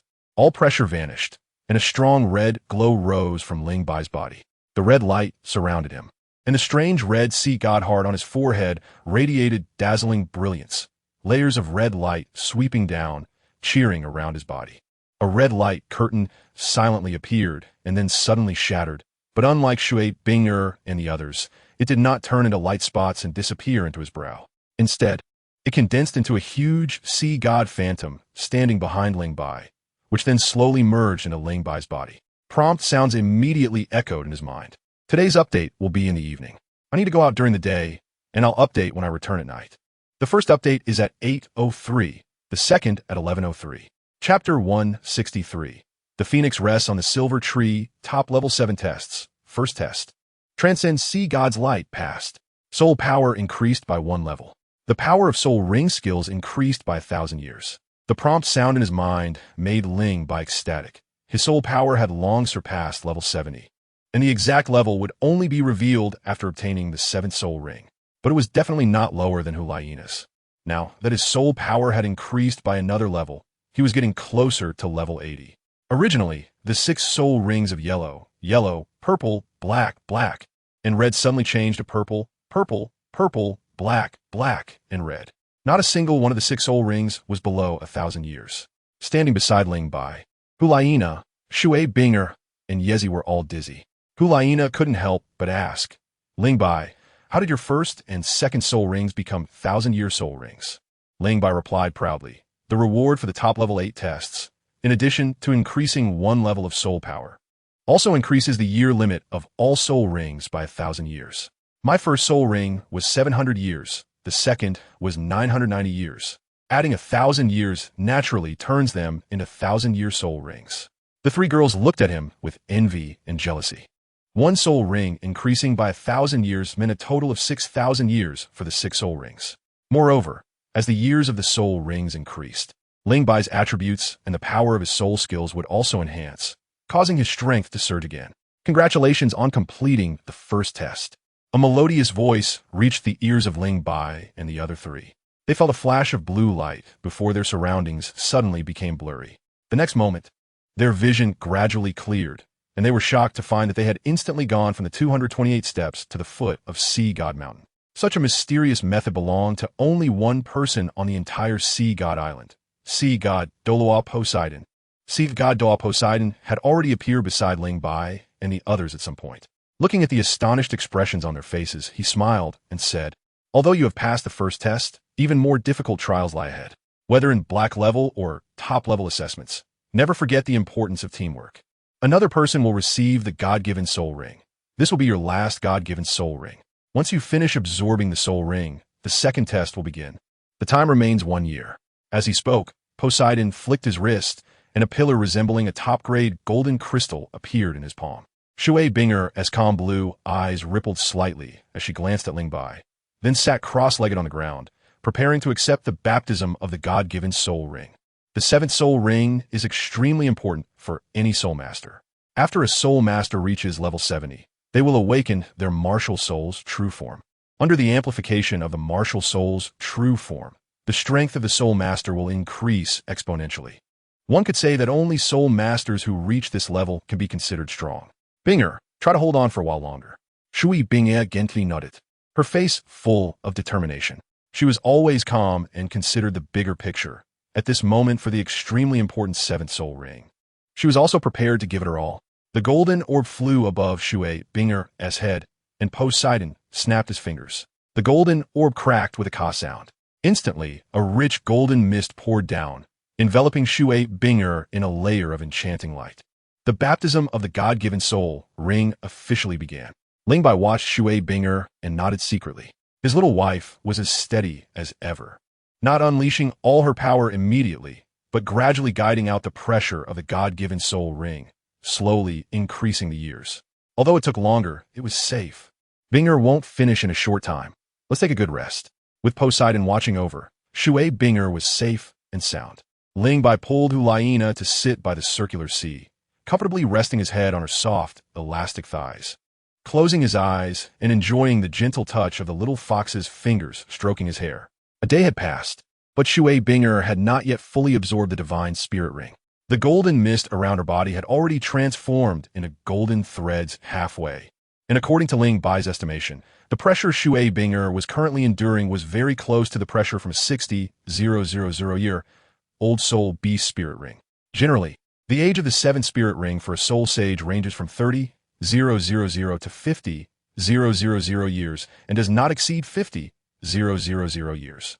Only when one soul power reaches the soul Doloa level can they safely absorb a spirit ring older than 50,000 years. Hulaina had an external spirit bone, a head spirit bone, and the killing god domain, practiced the Ling family's body refining technique, and consumed the celestial grade 9-color immortal moonflower. She nearly couldn't withstand the absorption of a 75,000-year-old 7th spirit ring. Shui Binger had 2 fewer spirit bones and 1 less killing god domain than her.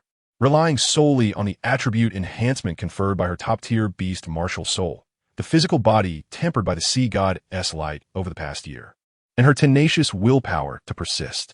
Her fair and lustrous skin seemed to be stained with a layer of brilliant red mist, and snake-like blood was flowing out from her nostrils and ears.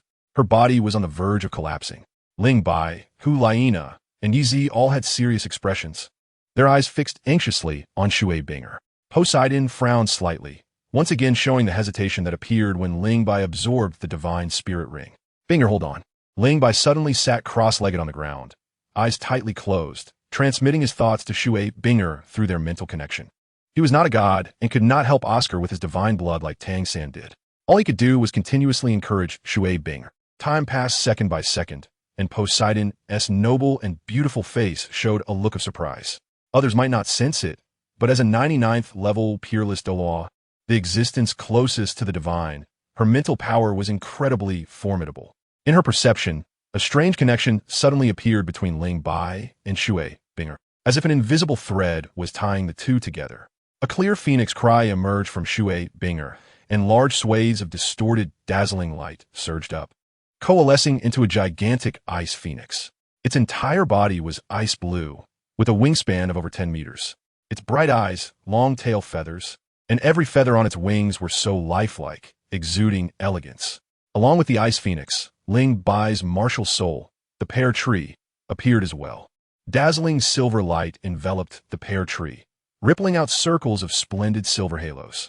The 10-meter-tall tree rooted in the void stood above Ling Bai's head, its lush canopy blocking out the sun while emanating a peculiar energy fluctuation. The surrounding space seemed to freeze, causing Poseidon's expression to change slightly. The ice phoenix was completely unaffected, emitting joyful cries as it spread its wings and flew out, spiraling upwards around the silver pear tree. When it reached the height level with the tree crown, the ice phoenix suddenly folded its wings and lightly landed on a silver branch. The phoenix roosts on the silver tree. A circle of alternating flashing ice blue and silver light suddenly expanded outwards, instantly knocking Hulaina and Yizi away. While Poseidon's expression turned serious, her body floating back like a leaf. With her strength, she could easily break the halo, but she chose not to do so because she saw that Ling Bai and Shui Binger were in a critical moment. Is this a martial soul fusion skill due to the high compatibility of their martial souls? Poseidon was bewildered, as the scene unfolding before her completely exceeded her understanding. She had observed the four of them.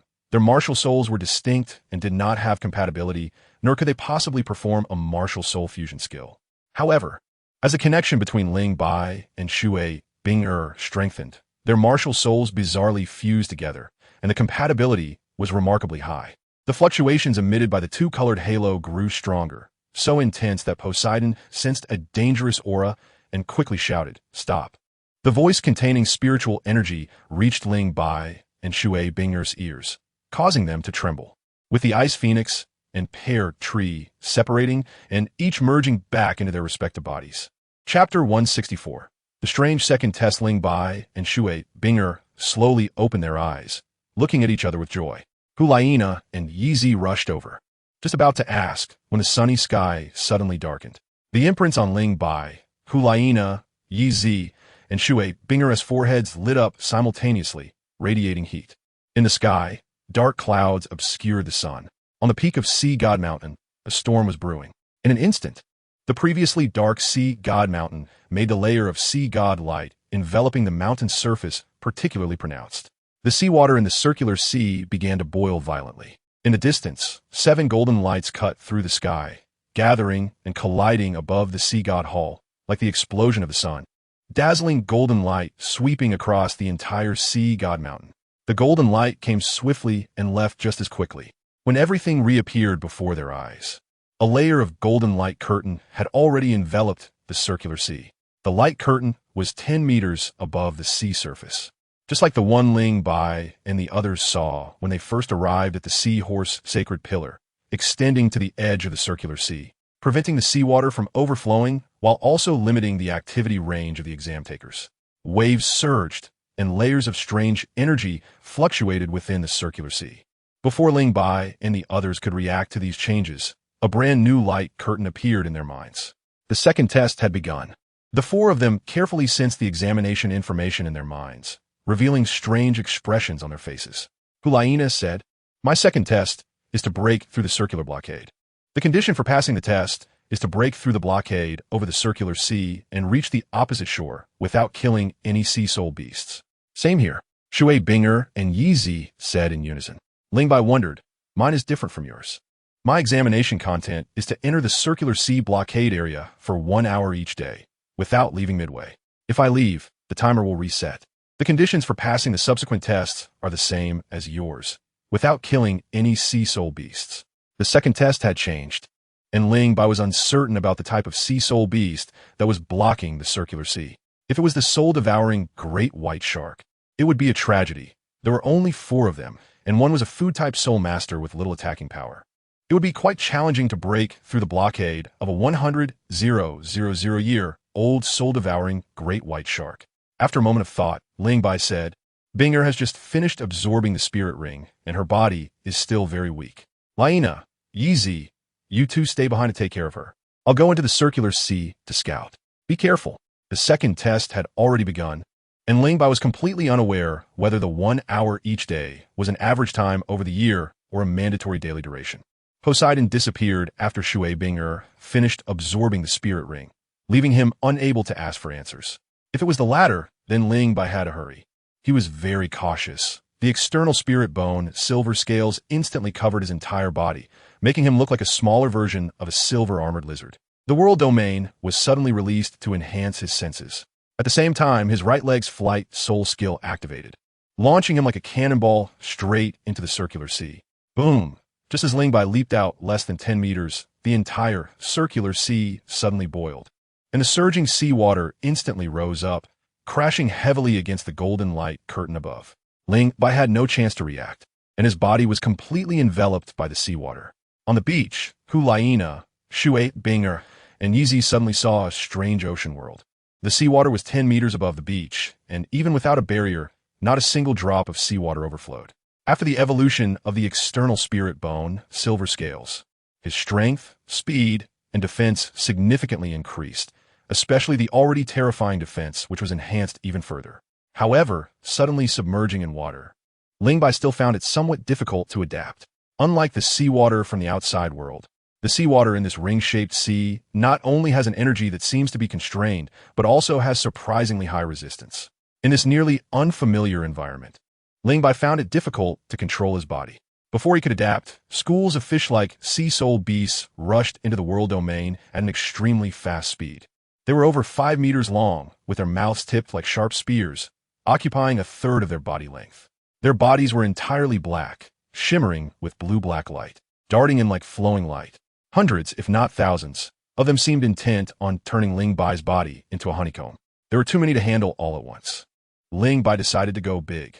Soul power surged from within him, and the world domain expanded outward continuously, reaching 50 meters, 60 meters, 70 meters, 80 meters, 90 meters, and finally 100 meters.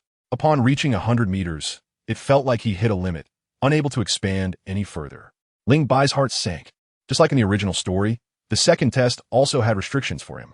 The vast sea universe shield became ineffective, and the domain range was limited. Fortunately, other aspects were not affected. Dark red energy surged from within the world domain, rapidly spreading to every area the domain could cover, creating a red sphere with a diameter of 100 meters in the ring-shaped sea. Although he jokingly said he would boil the swordfish, he didn't dare to actually do it. If even one sea soul beast died, the second test would fail. Ling Bai controlled the temperature within the domain, slowly raising it, causing the hundreds of black fish rushing into the world domain to suddenly stop and frantically flee outside the domain. Water and fire are opposites. Sea soul beasts living in the ocean are very afraid of fire attribute energy and kept their distance. As the high temperature spread outward from the domain, there were no black fish within 200 meters around Ling Bai. Boiling the entire ring-shaped sea was simply unrealistic. Even at the rank of title de law, Ling Bai couldn't do it. Moreover, maintaining a scorching environment with a diameter of 100 meters consumed a tremendous amount of soul power. Just as Ling Bai was about to retract the world domain, a peculiar fluctuation appeared in the seawater. Without hesitation, he activated the all-attribute weakening of the world domain, and 5 types of energy, killing intent, evil power, ice and heat power, and lightning power, surged out simultaneously, causing the enormous shadow that had quietly entered the world domain to momentarily stagnate. It was a 25-meter-long white shark, with a perfect streamlined body that emitted a gray-blue glow from its white skin. Its gray-blue eyes looked at Ling Bai in surprise, seemingly not expecting his domain to be so powerful. Damn, it really is the 10,000-year demon, Soul, Great White Shark King. Ling Bai cursed inwardly. All his doubts about the second test were resolved. After entering the ring-shaped sea's restricted area for an hour, if Ling Bai guessed correctly, during this hour, he would be attacked by the Blackfish and the Demon Soul Great White Shark King. Passing the top-level assessment was guaranteed, meaning he wouldn't die, but he would sustain some superficial injuries. The severity of the injuries depended entirely on the mood of the Demon Soul Great White Shark King. A punching bag for an hour, a lifetime of soreness. Circles of blue crystalline ripples spread out from the head of the demon soul, Great White Shark King. And without thinking, Ling Bai used teleportation to dodge.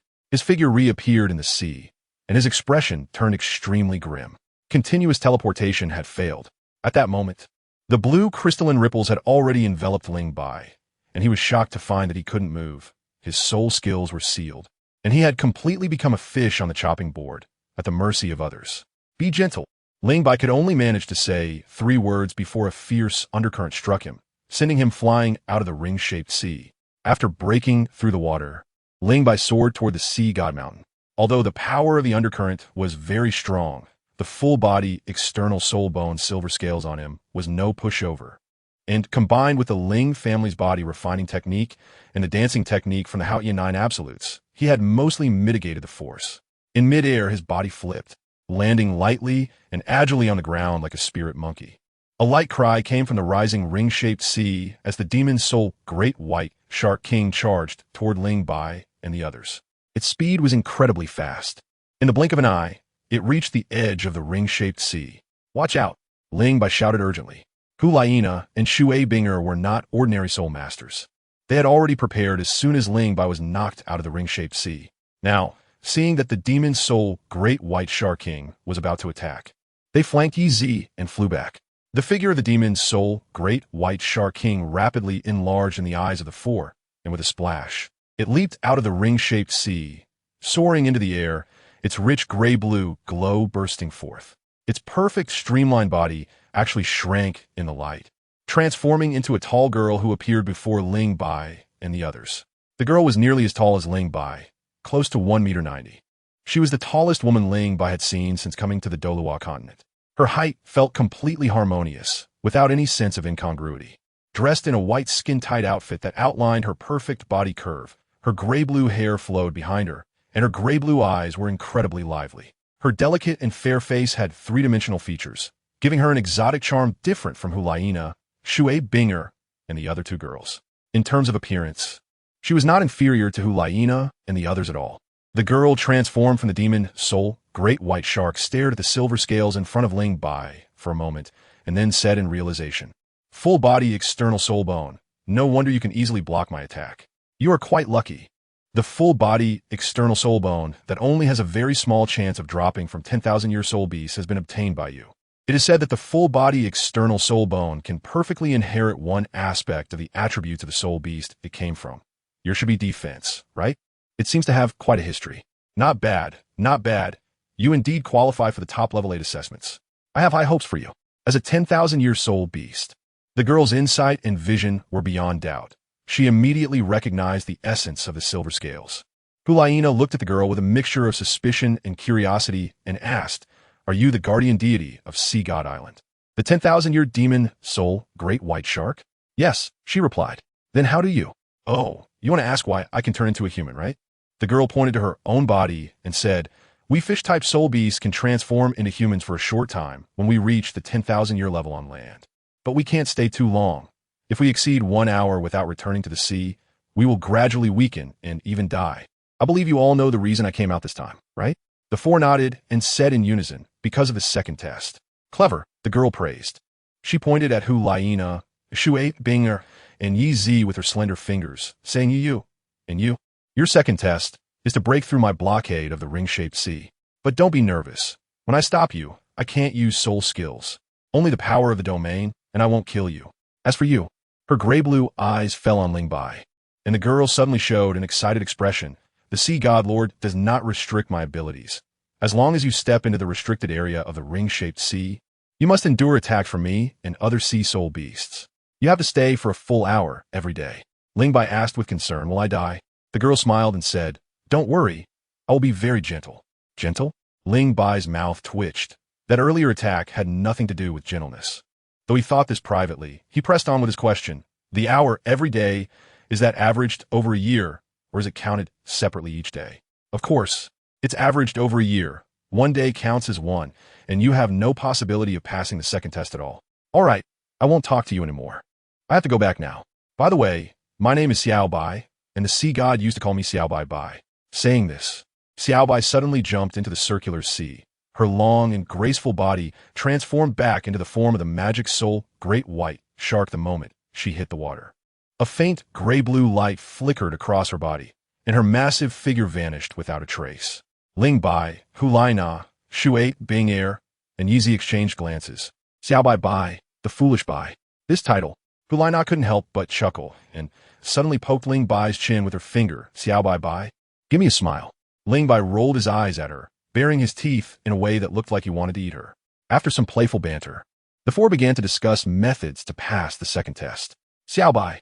Upon hearing this name, Shui Bing Er instinctively glanced at Ling Bai, a faint smile appearing on her lips. Xiao Bai is a 100,000-year soul beast, and her strength definitely exceeds that of an ordinary title de law, even without using her soul skills. She could stop us from leaving the circular sea just by relying on her domain. Fortunately, we have a year to come up with a solution. The most pressing issue right now is food. The circular sea has been sealed off. We can't go out, and no one can come in to deliver food. What are we going to eat for the next year? Food is easy to solve. Ling Bai raised his hand and ruffled Yi Zi's fluffy pink short hair, smiling. Yi Zi is a food system soul master, and the milk candies she makes not only restore soul power, but also satisfy hunger like regular food. Moreover, the vegetation on Sea God Mountain is lush. We should be able to find some edible plants. Surviving for a year is absolutely no problem. With the food source dilemma resolved, the conversation shifted back to the second test.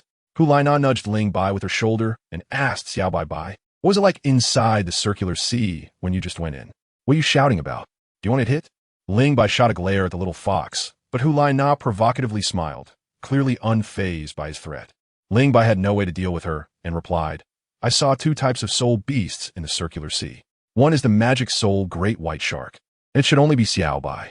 The other is a long-nosed sword-shaped black fish, and there are many of them, each one a 1,000-year soul beast with strong attack power. As for whether there are other types of sea soul beasts, it's currently unknown. In addition, the seawater in the circular sea has greater resistance than the seawater outside. It would be best for us to go in and adapt for a while before taking the test. After hearing this, Yi Zi asked, how we pass the second test? The one sealing off the circular sea is the 100,000-year magic soul great white shark. In the water, her strength far exceeds that of 95th level title de law. It's very difficult for an ordinary title de law to leave right under her nose. I actually have a method, Ling Bai said with a slightly scheming smile. Didn't Senior Poseidon say that we should rely on the strength of the team? Although my test differs from yours. The purpose of the trials is the same, to hone our combat abilities. The combat targets are also the same, so we can do it this way. Force the sound into a line. Shui Bing Er, Hu Lai Na, and Yi Zi's eyes lit up simultaneously, their expressions filled with eagerness. 6 months later, Ling Bai was covered in silver scales, wielding a cold silver knife, standing in the water as if he were on land. He faced the floating magic soul great white shark, Xiao Bai, and commanded force the sound into a line. Magic Soul Big Fool. Chapter 166. Martial Soul Fusion Skill. 5 months ago, if someone dared to call Xiao Bai Magic Soul Big Fool, she would have crushed that person into pieces. Now, whatever. Ling Bai can call her whatever he wants. She couldn't be bothered to move. Big Fool, Magic Fool. Xiao Bai Bai. Xiao Bai shot a glance at Ling Bai and retorted, Xiao Bai Bai is what the sea god calls me. Hurry up and get lost. Don't disturb my sleep. Come on. Didn't you say you'd wait for me to wash white? Xiao Bai scoffed, just boasting. If you have the guts, say in front of the little fox and Bing Er. Let's see if they don't make your backside bloom. Who hits who is still unknown. Ling Bai waved his cold silver knife and arrogantly said, don't pretend to be scared. Come and fight me. I will definitely beat you into a real magic soul big fool today. Xiao Bai lazily flipped her body in the water and said, save your energy. I won't be fooled. You humans are truly despicable, trying to wear me down with a wheeled battle tactic. Let me tell you, I've seen through your scheme. Don't even think about using this method to deplete my soul power anymore. For the past 6 months, Xiao Bai had been living in torment. That bastard Ling Bai, relying on his super strong defense, self-healing, and recovery abilities, fought her more than 10 times a day. Just as she managed to drive Ling Bai away, Hu Lai Na, Shui Bing Er, and Yi Zi came again. Since they were all women, Xiao Bai was much gentler with them than with Ling Bai, always gently sending them out of the circular sea. Gradually, Xiao Bai noticed something was off. Ling Bai and the others were recovering their soul power way too quickly. Even though the ocean was Xiao Bai's home turf, and her soul power was abundant, releasing soul skills and domains 20 times a day was still too much for the magic soul great white shark to handle. She didn't have milk candies to recover her soul power, and her recovery speed couldn't compare to Ling Bai and the others. Thus, Xiao Bai's soul power was always in a state of depletion and had never fully recovered. Moreover, to provoke her, Ling Bai constantly shouted Magic Soul Big Fool, which made Xiao Bai furious, leading her to attack harder and deplete her soul power even more. Az Lingi Bai, Agao Laina, Shui Bigir, and Yizi gradually became more familiar with underwater combat. They became increasingly difficult to deal with. 3.5 months ago, Hulaina, Shui Bing'er, and Yizi suddenly broke through the seal of the circular sea like mad women, and Ling Bai also crazily attacked Xiao Bai. By that time, Xiao Bai's soul power had already been depleted by 40%, and she was exhausted, nearly allowing the 3 women to complete the test. Afterward, Xiao Bai broke out in a cold sweat, realizing the shameless plan of Ling Bai and the others, and she instantly felt a deep resentment. However, she still admired the strength of Ling Bai, Hulai Na, and Shui Bing'er, especially Ling Bai, who had almost absorbed most of her energy. Since then, Xiao Bai had learned her lesson. Aside from stopping Hulai Na and the others from breaking through the circular seal, she no longer personally dealt with Ling Bai. Instead, she commanded hundreds of thousands of black fish to attack, depleting Ling Bai's soul power in return, then seizing the opportunity to send him out to sea. Looking at the indifferent Xiao Bai, Ling Bai couldn't help but smile bitterly, still struggling. Xiao Bai, you've fallen. Have you forgotten your duties and mission? You are the examiner chosen by the sea god, and you should be stopping me, tormenting me. Now, you actually let me come and go from the sealed area of the circular sea. Is this how you repay the trust of the sea god? Xiao Bai paused for a moment, hesitation flickering in her eyes. Just as Ling Bai thought she was about to act, the Magic Soul Big Fool suddenly turned tail, flicking her massive tail lightly and swimming away. Ling Bai stared blankly. She left, just like that. Magic Soul Big Fool, Magic Soul Big Silly. You are such a big fool. You have let down the trust of the sea god. Curse away, go ahead and curse. Yell until your throat is hoarse. I can't be bothered to pay attention to you. Xiao Bai's massive body floated leisurely in the dim seawater, and she couldn't help but secretly delight at Ling Bai's frustrated expression. Call me a fool or say I'm stupid, but you're the real big fool. I am the mount of the sea god. The most trusted Xiao Bai of the sea god. How could I forget the tasks assigned by the sea god? This is called conserving energy and waiting for the right moment. After all, you can't break through my seal. The ones who should be anxious are you. At this moment, Xiao Bai suddenly showed a look of helplessness in her eyes, and a rich gray-blue light burst forth from her body. The surrounding seawater instantly boiled, and the massive gray-blue light merged into the water, stealthily swimming towards Ling Bai, Hulai Na, Shui Bing'er, and Yizi, who felt as if they were trapped in a quagmire, making it difficult to advance. Demon Shark Domain. Yizi gritted her teeth. The Demon Shark Domain is the exclusive domain of the Demon Soul Great White Shark, Xiao Bai. Once the domain is activated, the seawater within its coverage is controlled by Xiao Bai. At this moment, she had only unleashed the first stage of the Demon Shark Domain. The solidification of the second evolution and the crystallization of the third evolution would be truly abnormal.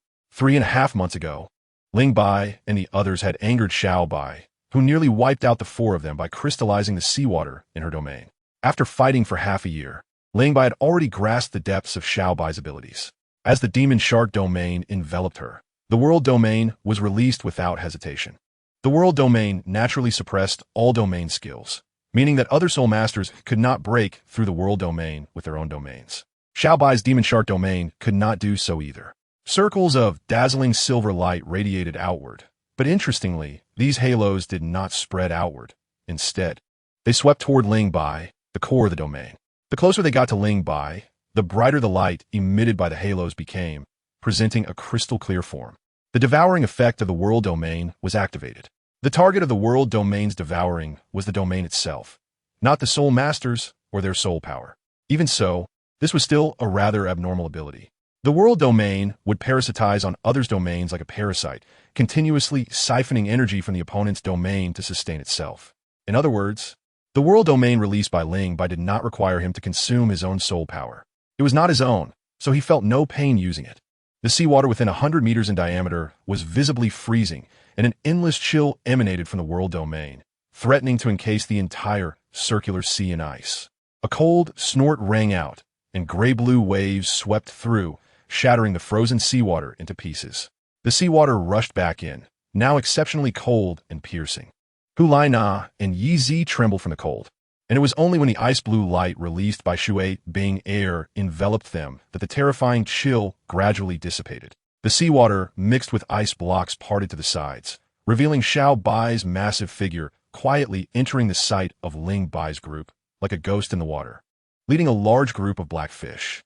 However, the black fish lacked enough strength to withstand the cold of the world domain and retreated to over 100 meters away. Xiao Bai was completely unconcerned.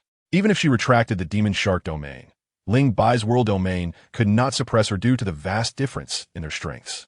Xiao Bai scanned the four, her gaze briefly fixating on Shui Bing air. Among them, only she had released her martial soul's true form. Shui Bing air's true form was called the Ice Phoenix true form. After releasing her true form, she did not completely transform into the form of her martial soul like some B-soul masters. She maintained her human shape, but her body became somewhat transparent, as if carved from ice. A gigantic ice phoenix spread its wings above Shui Bing air, elegant and noble. Rays of dazzling light fell, enveloping Shui Bing air's body, giving her an overall mesmerizing beauty. Next to her, a shimmering pear tree stood behind Ling Bai, its silver halos radiating outward. Xiao Bai had seen such a scene many times and paid it no mind. After 6 months of interaction, their relationships were fairly good, and Xiao Bai did not want to make things difficult for them. Do you want to go out by yourselves, or should I help you out? Yi Zi pleaded. Xiao Bai, let us pass. Xiao Bai shook her head. No, this is the Sea God-S test for you. If I let you pass, I'm not helping you. I'm actually harming you. Hu Lai Na retorted. How can you treat friends like this? If we can't pass the Sea God-S test, we'll die. I believe in you. Good luck, Xiao Bai replied. Hu Lai Na and Yi Zi rolled their eyes in unison, each trying to curry favor with Xiao Bai. Xiao Bai was shrewd and ignored the two of them, focusing her gaze on Ling Bai and Shui Bing air. Ling Bai was acting a bit unusual. He usually spoke the most, trying to provoke her, but now he said not a word.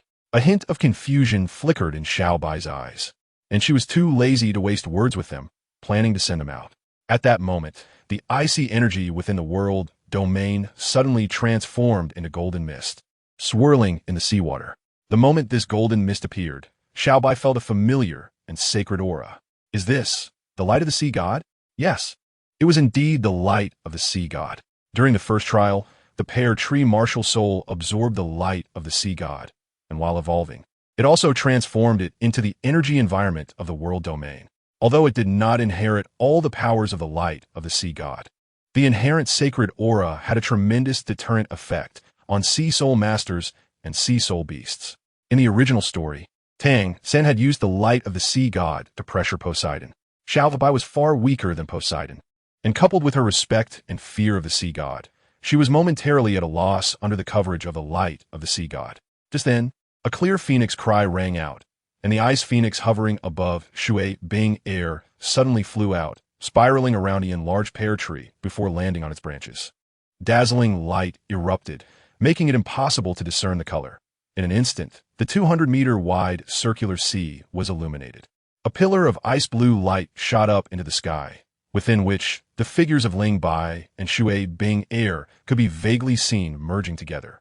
At the peak of Sea God Mountain, Poseidon quietly watched the pillar of light piercing the sky, shaking his head slightly. Xiao Bai is too careless. She shouldn't have given them the opportunity to unleash their martial soul fusion skill. 2 soul saints above level 70 combining their martial soul fusion skill. With a 25% increase from the domain and the icy power contained in the seawater, this martial soul fusion skill's power was enough to threaten Xiao Bai. Everything they had done previously, whether real or fake, was all for this moment. Chapter 167, Winter is Coming and the Chaotic Cloak Thunderblade. The soaring ice blue pillar of light dissipated, and along with it, the figures of Ling Bai and Shui Bing air vanished. Where the two had just stood, a white misty wind tunnel appeared, standing 3 meters in diameter in the dark seawater. Winter is Coming. This was the name of the martial soul fusion skill of Ling Bai and Shui Bing air. The birth of Winter is Coming was something even the sea god Philua Poseidon could not explain, as there was no complementary or compatible connection between their martial souls. Cold winds wailed, carrying pure white snowflakes that surged forth from the wind tunnel. The wind and snow contained extremely terrifying power and coldness, stirring up powerful undercurrents while freezing the surrounding seawater. The freezing was incredibly fast. In the blink of an eye, the ice layer spread to Xiao Bai's side. The cold auras seeped into her body, and even Xiao Bai, strong as she was, shivered unexpectedly, her eyes revealing a complex expression of surprise, panic, and anger. As a deep roar sounded, rich gray-blue light erupted from Xiao Bai, and the soul power fluctuations of a 100,000-year-soul beast caused the entire circular sea to boil, with seawater rushing toward the wind tunnel. Undoubtedly, Xiao Bai's strength surpassed any one of Ling Bai, Shui Bing Er, Hu Lai Na, or Yi Zi. In the sea, even 3 or 4 ordinary titled law working together might not be her match. Ling Bai and Shui Bing Er never intended to clash head-on with her. The sole purpose of unleashing their martial soul fusion skill was to control. Yes, it was to control. Control Xiao Bai's actions and give Shui Binger, Hulaina, and Yezi time to break through the circular blockade. The higher the spirit compatibility, the greater the power of the spirit fusion technique. Ling Bai and Shui Binger are deeply connected and are the closest of couples. Their spirit compatibility has already reached 100%. What does this mean? It signifies that the power of their spirit fusion technique will reach its ideal state. Before the spirit fusion technique erupted, Ling Bai used Xiao Bai's domain energy to freeze the seawater within a 100-meter diameter, and the floating ice enhanced the ice attribute attack of the impending winter. With careful planning, even 100,000-year soul beast Xiao Bai was frozen. The moment Xiao Bai was frozen, Ling Bai and Shui Binger, the spirit fusion technique, and the two appeared hand in hand in the seawater. In front of them, a massive block of cold ice was sinking towards the dark seabed. Binger, Nana, Yezi, you guys hurry and go. Ling Bai chewed a shiny candy made from a level 60 soul skill and mumbled, "Be careful." Shui Binger and Hulaina were not women who hesitated. They exchanged a glance with Ling Bai and swam towards the opposite shore of the circular sea with all their might. Although Xiao Bai was frozen, that didn't mean they could move freely. Don't forget the existence of the black fish swarm. What Ling Bai needed to do next was to continue holding Xiao Bai back. After all, she was a 100,000-year soul beast. The impending winter could only freeze her, not seriously injure her. If Ling Bai obtained the 7th spirit ring and unleashed his spirit's true form, it would be a different story. Soon, Ling Bai caught up with the sinking ice block, his feet firmly magnetized to the smooth ice surface. Suddenly, the ice block stopped sinking and quietly floated in the seawater, a very strong fluctuation of soul power emanating from within the ice block. Obviously, Xiao Bai started to resist. In the ocean, Xiao Bai's advantages were too great, and our soul power was vastly different. Defeating her head-on was impossible, but holding her back for a while was still feasible. A glint flashed in Ling Bai's eyes, and the cold silver knife appeared in his hand out of thin air. Holding the knife with both hands, his body slightly turned, and his feet firmly gripped the ice surface. Because the power was too terrifying, the ice capable of freezing a 100,000-year soul beast cracked with numerous fissures. If Tang San were here, seeing Ling Bai's movements at this moment, he would surely exclaim, "Ruan Pai Foam Hammer Technique." What Ling Bai was about to perform was indeed the Haotian sect's ultimate skill, the Ruan Pai Foam Hammer Technique. In fact, it should be called the Ruan Pai Foam Thunder Knife. After obtaining the Ruan Pai Foam Hammer Technique and the Haotian 9 Absolutes, Ling Bai had always wanted to combine the Haotian sect's ultimate skill with the Ling family's Wind and Thunder Knife. Both were techniques of exerting force, and with Ling Bai's control over his own strength, it was not difficult to practice, but combining them increased the difficulty exponentially. Take the Ruan Pai Foam Hammer Technique as an example. The technique of exerting force is not complex. The human body has 3 hearts, while the heart beats. The 2 hearts of power located in the calf also beat together, with power erupting from the calves, driving the waist driving the back, and the power surging through the shoulders and out through the arms. This is the process of exerting force in the Ruan Pai Foam Hammer Technique, with the subsequent 80 strikes repeating the first strike's exertion, only with continuous charging techniques in between. Mastering the Ruan Pai Foam Hammer Technique seems to make integrating the Thunder Knife easy, as long as the thunder energy is applied to both calves. And then the exertion technique of the Ruan Pai Foam Hammer Technique is used to unleash it. It should work. Is it really that simple? Of course not. There are 2 main difficulties: the rhythm and the intensity of the combined power. Charging the thunder energy takes time. If one strikes out but cannot keep up with the follow-through, the power cannot stack. And what is the difference from the Thunder Knife? The second problem is that the stack power is too strong. With Ling Bai's current body strength, he can only strike 5 times. It's worth noting that Ling Bai's current body strength and power have surpassed that of an ordinary title Do, even he can only strike 5 times. So one can imagine how terrifying the power of those 5 strikes is. The Ruan Pai Fong Thunder Knife is indeed powerful, but it cannot escape the fatal flaw of the Ruan Pai Fong Hammer technique. The charging time is too long.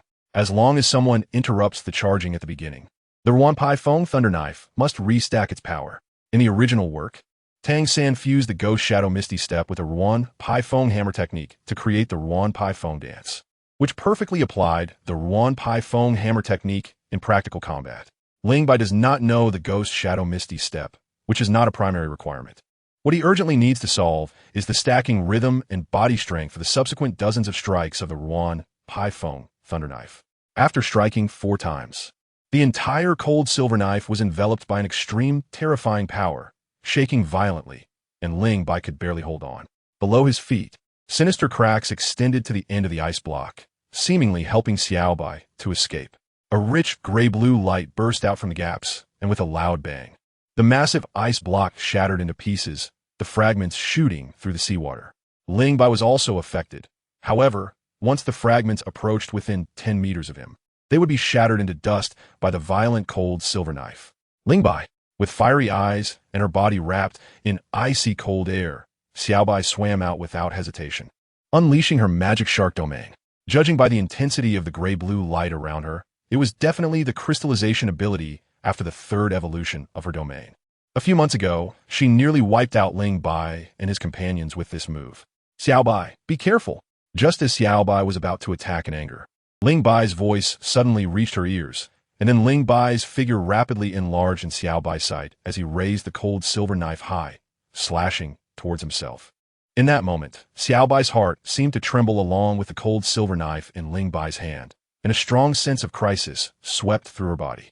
Without a second thought for Hulaina and the others, she unleashed an incredibly powerful gray-blue light, causing all the seawater around her to crystallize.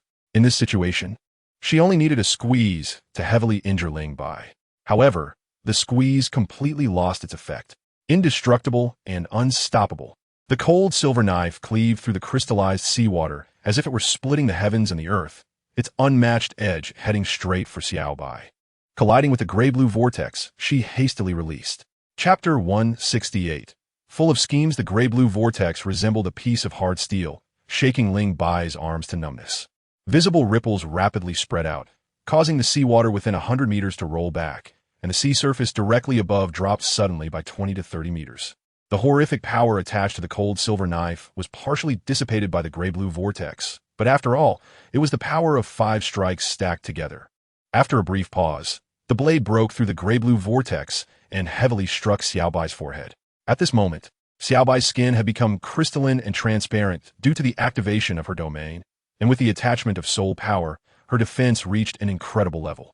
The cold silver knife could not even cut through it. It merely cleaved Xiao Bai's massive body into the seabed.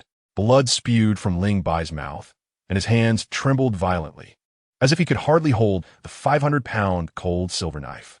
This level of collision and load, if not for his entire body being covered with external soul bones and silver scales that absorbed part of the impact, his arms would have surely shattered. After repelling Xiao Bai, Ling Bai immediately unleashed his world domain, repeatedly using instant teleportation to escape towards Sea God Mountain. After half a year of training, he had adapted to the resistance of the seawater within the circular sea and could use continuous instant teleportation, although the distance was limited. Xiao Bai had suffered such a great loss. She would definitely hate Ling Bai. Calculating the time, Hulaina and the others should have broken through the circular blockade by now. If he didn't leave now, when would he?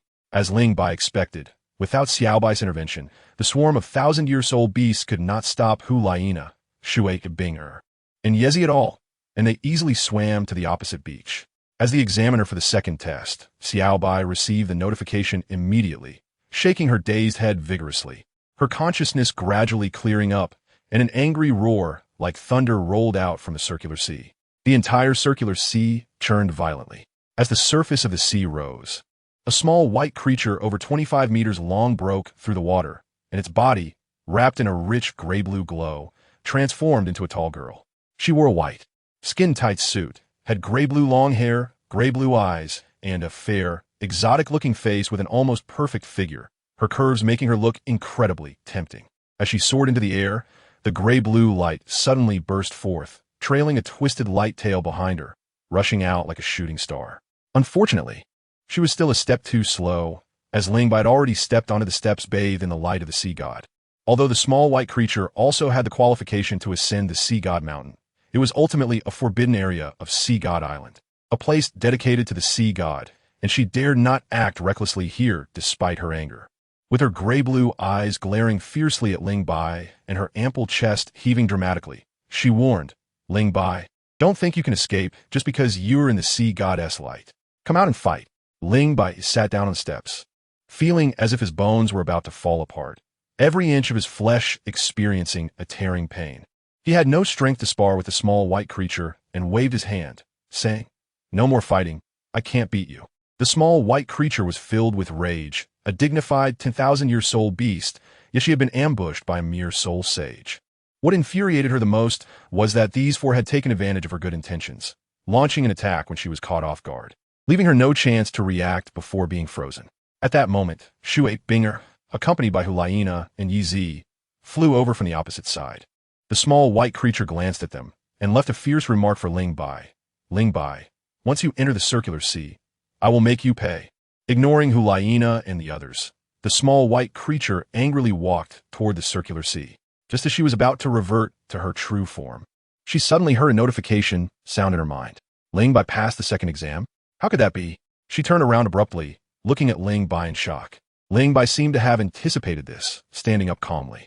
The strange red sea god mark on his forehead shone brilliantly once again, layers of red light swirling downwards. Surrounding him with cheers, the quietly appearing red light curtain shattered and coalesced into a massive shadow of the sea god, which slowly merged into Ling Bai's body. A peculiar notification sound rang out. Top level 8 trials, second trial, passed. Soul power increased by 1 level. All soul ring ages increased by 1,000 years. Completed the assessment 6 months early. Additional reward of half a level of soul power. All soul ring ages increased by 500 years. Additional rewards? Ling Bai was momentarily stunned, then beamed with joy. One should not underestimate half a level of soul power at the soul sage level without a fortuitous encounter. One might not even be able to increase 1 level of soul power with normal training for a year, and half a level of soul power could save several months of time. The increase of 500 years in soul ring age was even more impressive. With this 1,500 years added, the age of the first soul ring, which had the shortest age, exceeded 3,000 years, and the third soul ring directly became a 10,000-year soul ring. All attributes increased accordingly. Ling Bai was happy, Hulaina was happy, Shui Binger was happy, Yi Zi was happy, but the small white creature looked confused, almost doubting her own existence. There were still 6 months left. How could Ling Bai have passed the assessment? "You're an idiot," she thought, yet she was still stubborn. The small white creature's gaze grew icy. Ling Bai, unable to comprehend it, Ling Bai asked with a smile. The small white creature instinctively nodded, thinking Ling Bai would tell her the answer, but to her dismay, he irritably said, "Yi Zi, you tell her. I won't talk to an idiot for fear of getting infected." If it weren't for Hulaina holding her, the small white creature's little universe would have exploded long ago. Her gaze toward Ling Bai was extremely fierce, as if she were the shark now. Yi Zi and Hulaina took turns explaining everything to her, finally making the small white creature understand the whole situation. She realized she had been played by Ling Bai and the others for the past 6 months. In the first month and a half, the four had used a strategy of exhausting the enemy, planning to wear down the small white creature. However, her soul power was too vast. After a month and a half, they had only depleted about 40% of it. The small white creature wasn't truly an idiot. If this continued, not only would she not exhaust her soul power, but she would also become alert. Seeing the exhaustion strategy ineffective, the four decisively changed their strategy, using the exhaustion tactic as a cover while secretly devising other means. The reason Ling Bai and Shui Binger's martial soul fusion technique was so proficient was that they had secretly practiced it over the last 3.5 months on Sea God Mountain. The light of the sea god concealed the brilliance of the martial soul fusion technique. Poseidon had seen everything. Meanwhile, the naive small white creature thought she had seen through Ling Bai and their conspiracy and began consciously avoiding battles, unaware that she had fallen into the traps set by the four. To provoke her, Ling Bai spent more than an hour every day in the circular sea. After mastering his water skills, he would stay for an hour each time, coming in several times a day, gradually consuming time without her noticing. At the beginning, Lingbai wasn't sure if this approach met the assessment requirements, but since it didn't affect the plan and could serve as a cover for the real plan, he just went along with it. He calculated that today would mark approximately 365 hours. The four acted as usual to confuse the small white creature and unexpectedly launched the martial soul fusion technique, successfully freezing her. After hearing all of this, the small white creature's feelings were complicated. She suddenly remembered a saying from an elder: "The human heart is treacherous. The human world is too dangerous. The beast world is simpler." Hulaina stepped forward, opened her arms, and hugged the small white creature, softly saying, "Thank you, Xiaobai." "Thank me?" The small white creature was stunned. It was the first time she had ever heard a human thank her, and a peculiar feeling surged in her heart. "Without you, we wouldn't have adapted to underwater combat so quickly." Shui Binger and Yi Zi also hugged the small white creature. When it was Ling Bai's turn, he turned his head to seek the opinions of his two little wives. "Can I hug her? Just this once?" The small white creature was somewhat dazed, and before she could react, she was embraced by a pair of strong arms. This was another new and unique feeling, completely different from the way Hulaina and the others hugged her. After a short while, Ling Bai released her and smiled at Hulaina and the others. Hugging a shark for the first time is indeed different from hugging a person. "I'm not a person," the small white creature huffed, turning to leave. "You humans are too cunning. With cunning guys like you four, you will definitely pass Lord Sea God's test. My mission is complete. I must return to guard Sea God Island. I wish you all good luck."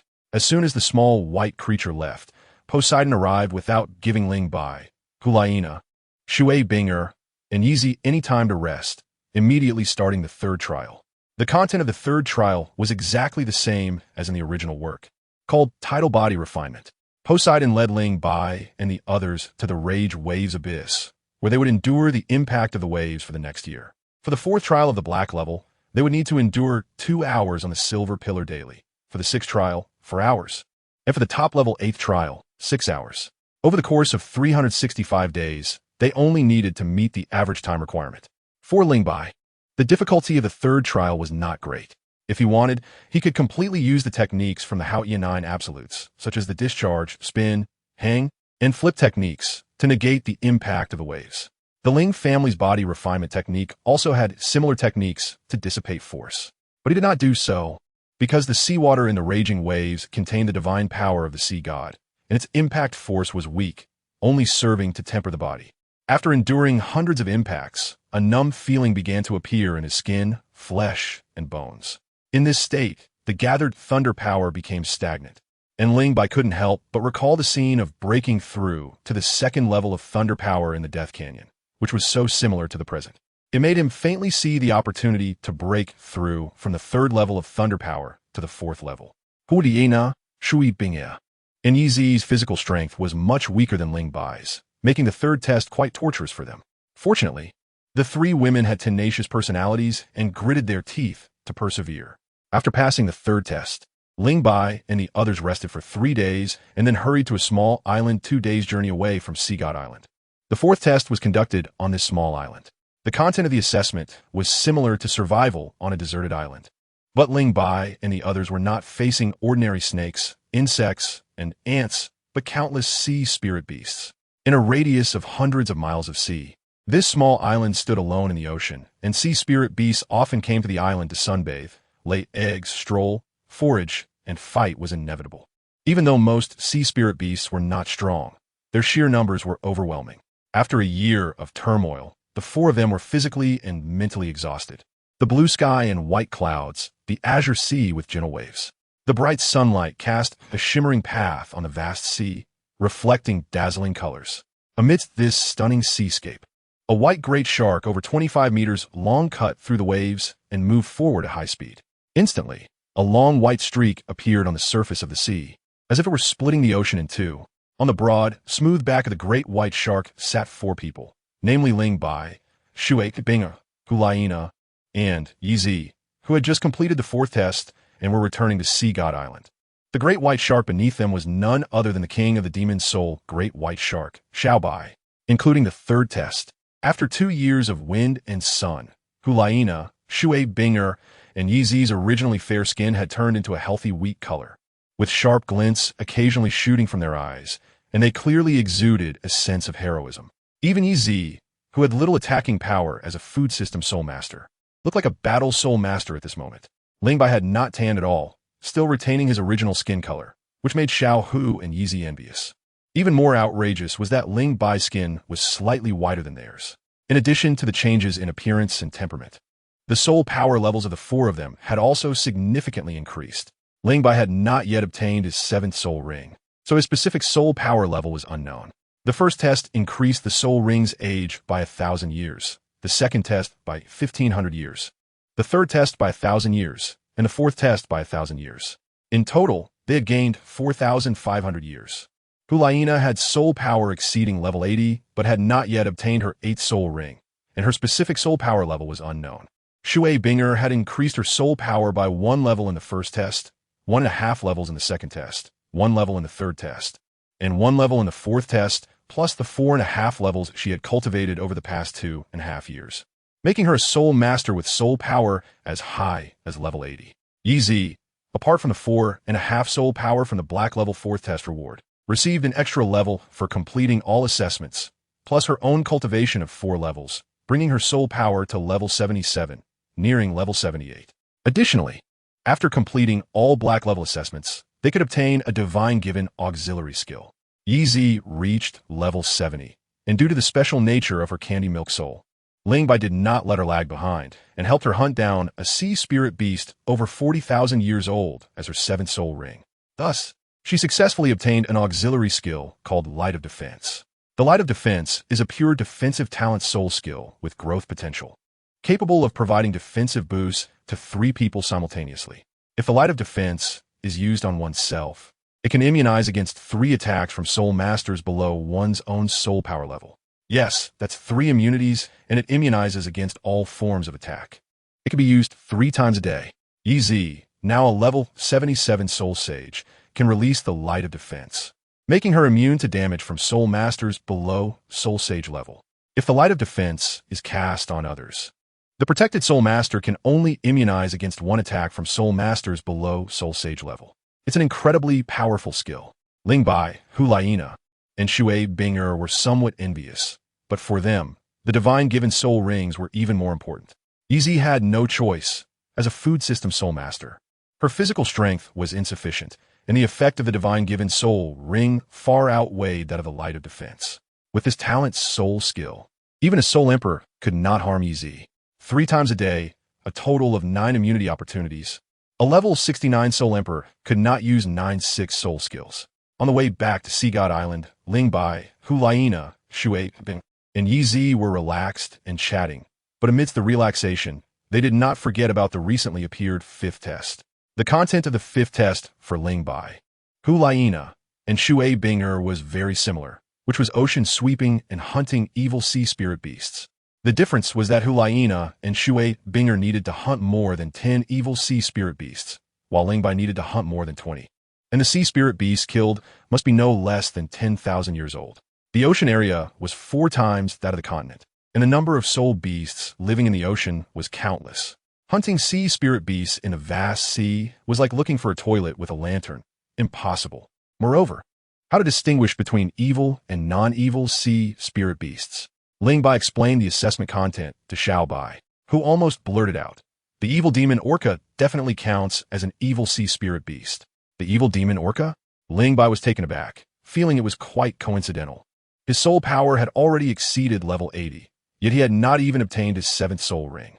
Accumulating too much soul power was not a good thing, and Lingbai had already planned to hunt soul beasts soon to fill his 7th and 8th rings. The sea was certainly not lacking in 10,000-year soul beasts. This 5th test seemed to align perfectly with Lingbai's intentions. If the evil demon orca counted as an evil sea spirit beast, just hunting evil demon orcas would be enough to complete the 5th test. And the king of the evil demon orcas happened to be a 10,000-year soul beast. Was the 7th soul ring within reach?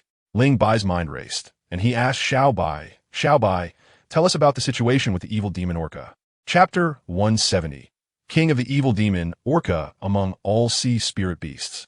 The evil demon orca is already considered a high-end existence in the food chain and is one of the most powerful groups in the coastal waters of the Doloa continent. They are fierce and bloodthirsty, definitely a scourge of the ocean. Shui Binger sensed the indignation in Xiao Bai's words and asked, Xiao Bai, do you have a grudge against the evil demon orca clan? Xiao Bai revealed a look of hatred and said, my brother died in the mouth of the king of the evil demon orca. I have a blood feud with them that cannot be reconciled. In fact, this hatred is not just my personal grievance, but a long-standing feud between the evil demon orca and the demon soul great white shark clans. Every few decades, or every 100 years, the two clans would initiate a holy war. Yi, not knowing when to keep quiet, chimed in, Xiao Bai, you're so powerful. And the numbers of the demon soul great white shark are so many. You must win every time. A hint of gloom flashed in Xiao Bai's eyes. You got it wrong. We lose every time. The individual strength of the evil demon orca far exceeds that of our demon soul great white shark. They have huge bodies, sharp teeth, and terrifying power.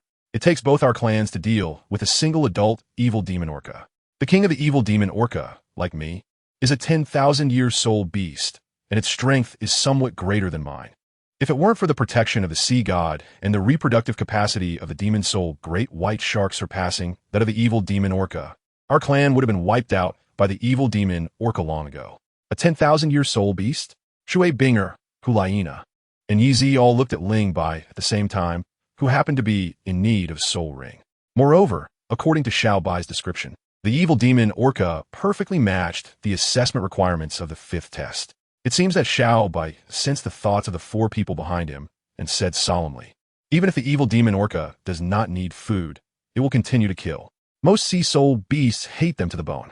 If I had the ability, I would definitely eliminate these guys who tarnish the ocean.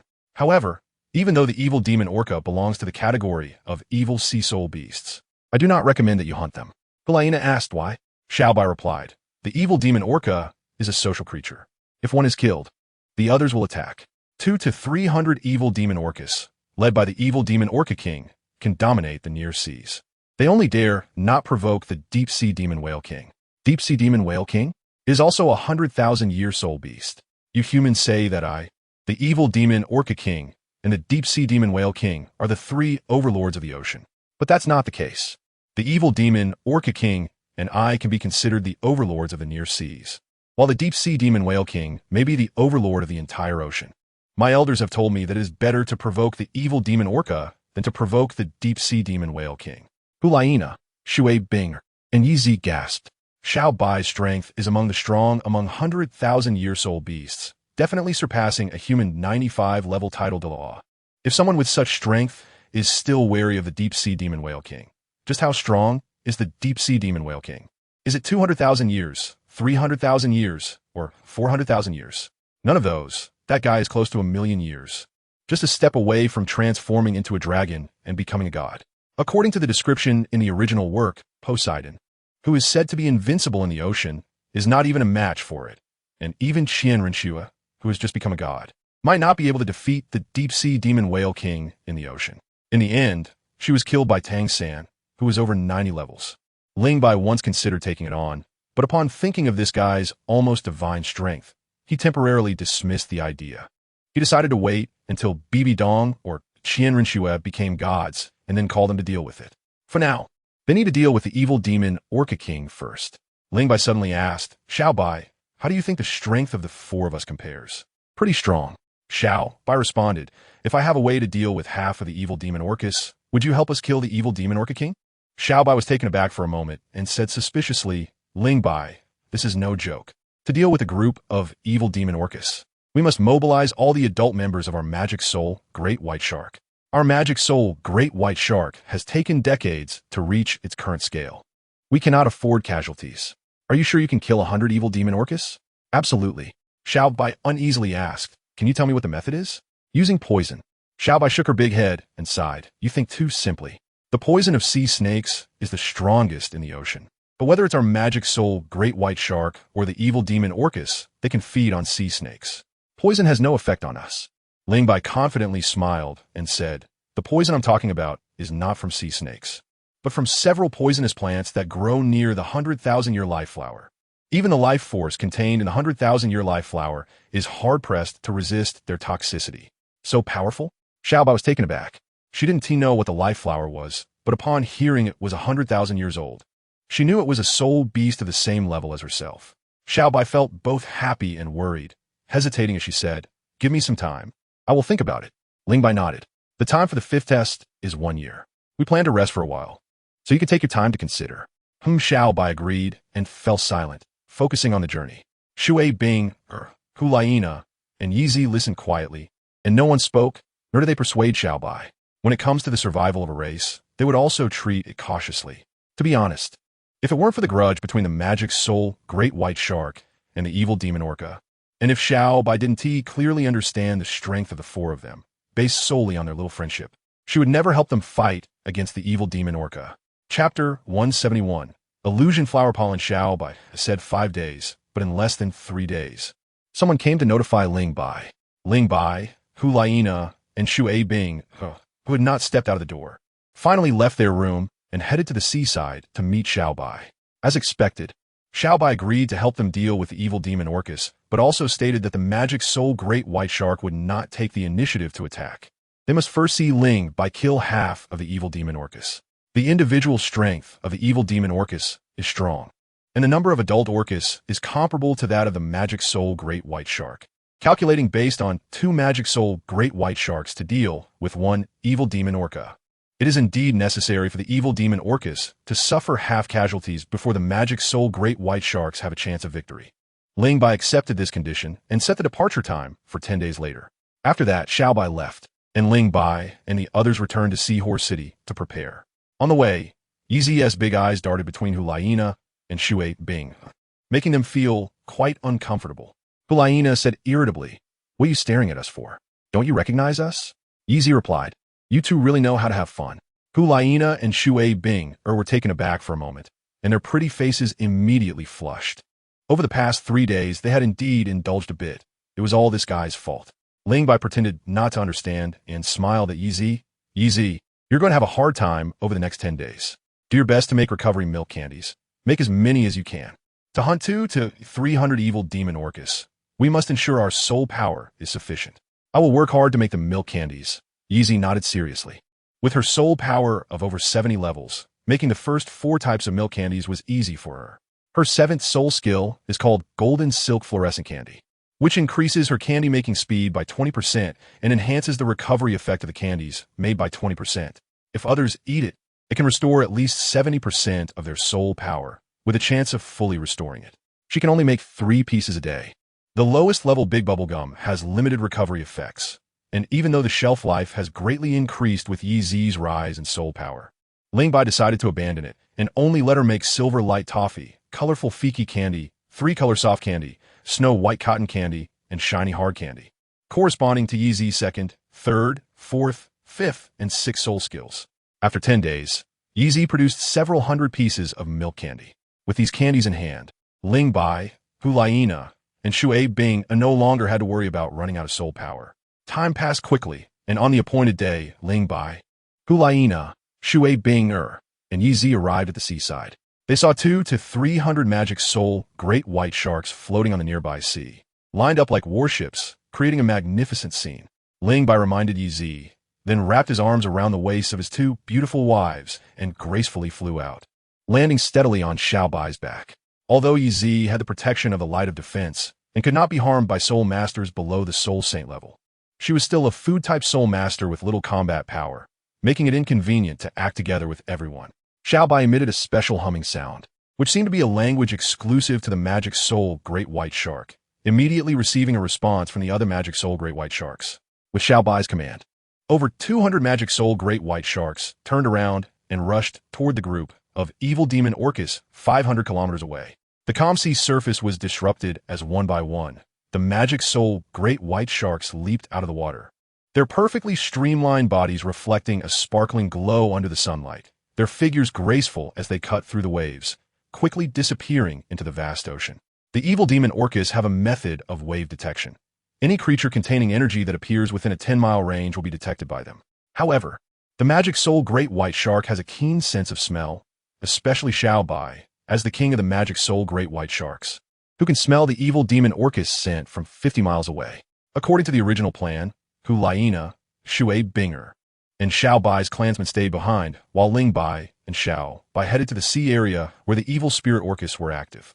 Using the same method as Tang San in the original work, Ling Bai took out the Hanhai Qinquan shield and infused his soul power into it, instantly concealing the figures and auras of the two, quietly approaching the area where the evil spirit orcas were active.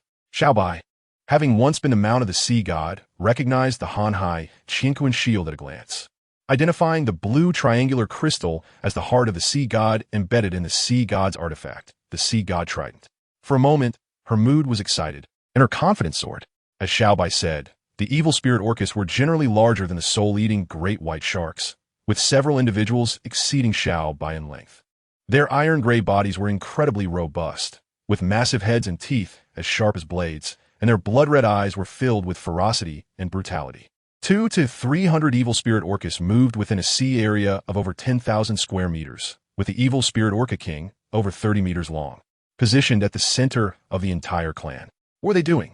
Noticing that the evil spirit orca king emitted a sound similar to the one Xiao Bai had commanded her clan with earlier, the evil spirit orcas responded in unison, and Ling Bai couldn't help but ask. Ling Bai and Xiao Bai were in the deep sea below the group of evil spirit orcas, only about 100 meters away from the evil spirit orca king. Despite the invisibility effect of the Hanhai Qinquan shield, Xiao Bai still felt a bit nervous and transmitted information with a very weak mental power. They were going out to hunt. They were moving. The surging seawater was very suitable for the spread of toxins. A glint flashed in Ling Bai's eyes, and he said in a low voice, "Xiao Bai, swim ahead of them." Xiao Bai nodded, and seeing that Ling Bai had a firm grip on her dorsal fin, her gray-blue light suddenly erupted, zooming out in an instant. The evil spirit orcas were social creatures, and when they went out to hunt, the entire clan acted together. Due to the varying strengths of the clan members, the evil spirit orca king's speed was not fast, always remaining in the center of the group. She quickly surpassed it. "Stop here," ordering Xiao Bai to halt. Ling Bai carefully took out a pink flower from the Wanling ring. The moment the flower appeared, Xiao Bai clearly felt Ling Bai's body suddenly tense up, showing an extremely serious expression, and his hands were steadier than ever. Seeing this, Xiao Bai dared not breathe too loudly, carefully controlling her body to avoid any movement. "Xiao Bai, I don't know if the Hanhai Qinquan shield can block the pollen, so when I throw the flower, swim as fast as you can. Swim forward. Don't stop. I understand. It's time to throw it." Ling Bai held his breath, feeling it was still not safe, and wrapped the illusion flower with soul power before throwing it towards the group of evil spirit orcas. As the illusion flower left the Hanhai shield and was soaked by the seawater, the pollen on the surface of the petals spread, dyeing a patch of seawater pink within moments. After more than 10 seconds, the leading evil spirit orca swam by, its massive body stirring the water, distorting the pink seawater into a terrifying shape, as if a dreadful plague silently spread among the group of evil spirit orcas. Chapter 172. Domain fully open. The life flower of 10,000 years had told Ling Bai that the pollen of the illusion flower had a very strong hallucinogenic effect. Once inhaled or attached to a body, one would fall into an endless illusion, unable to extricate oneself. The pollen usually adhered to the petals of the illusion flower, and once shaken off, it would automatically seek out objects to attach to.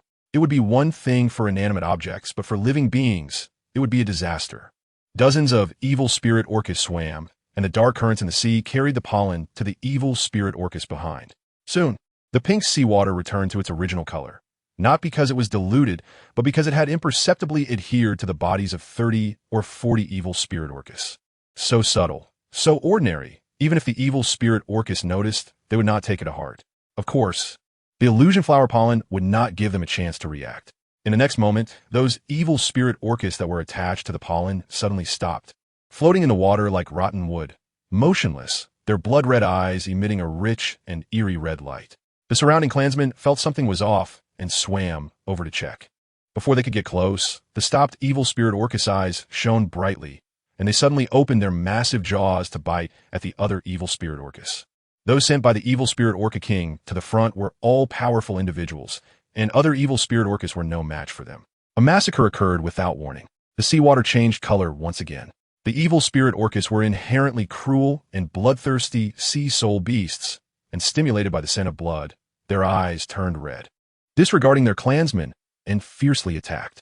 Ahead, Xiao Bai sensed the brutal slaughter occurring among the evil spirit orcas, Her large gray-blue eyes widened in shock. In just a short time, 30 evil spirit orcas had died. Moreover, the death toll was still rising. Xiao Bai's massive body trembled, her mental power fluctuating violently. Ling Bai, what exactly did you throw out just now? It's terrifying. The evil spirit orcas are attacking their own clansmen like mad. Ling Bai's mental power was a weak point, and to avoid being detected by the evil spirit orca king, he did not dare to act recklessly.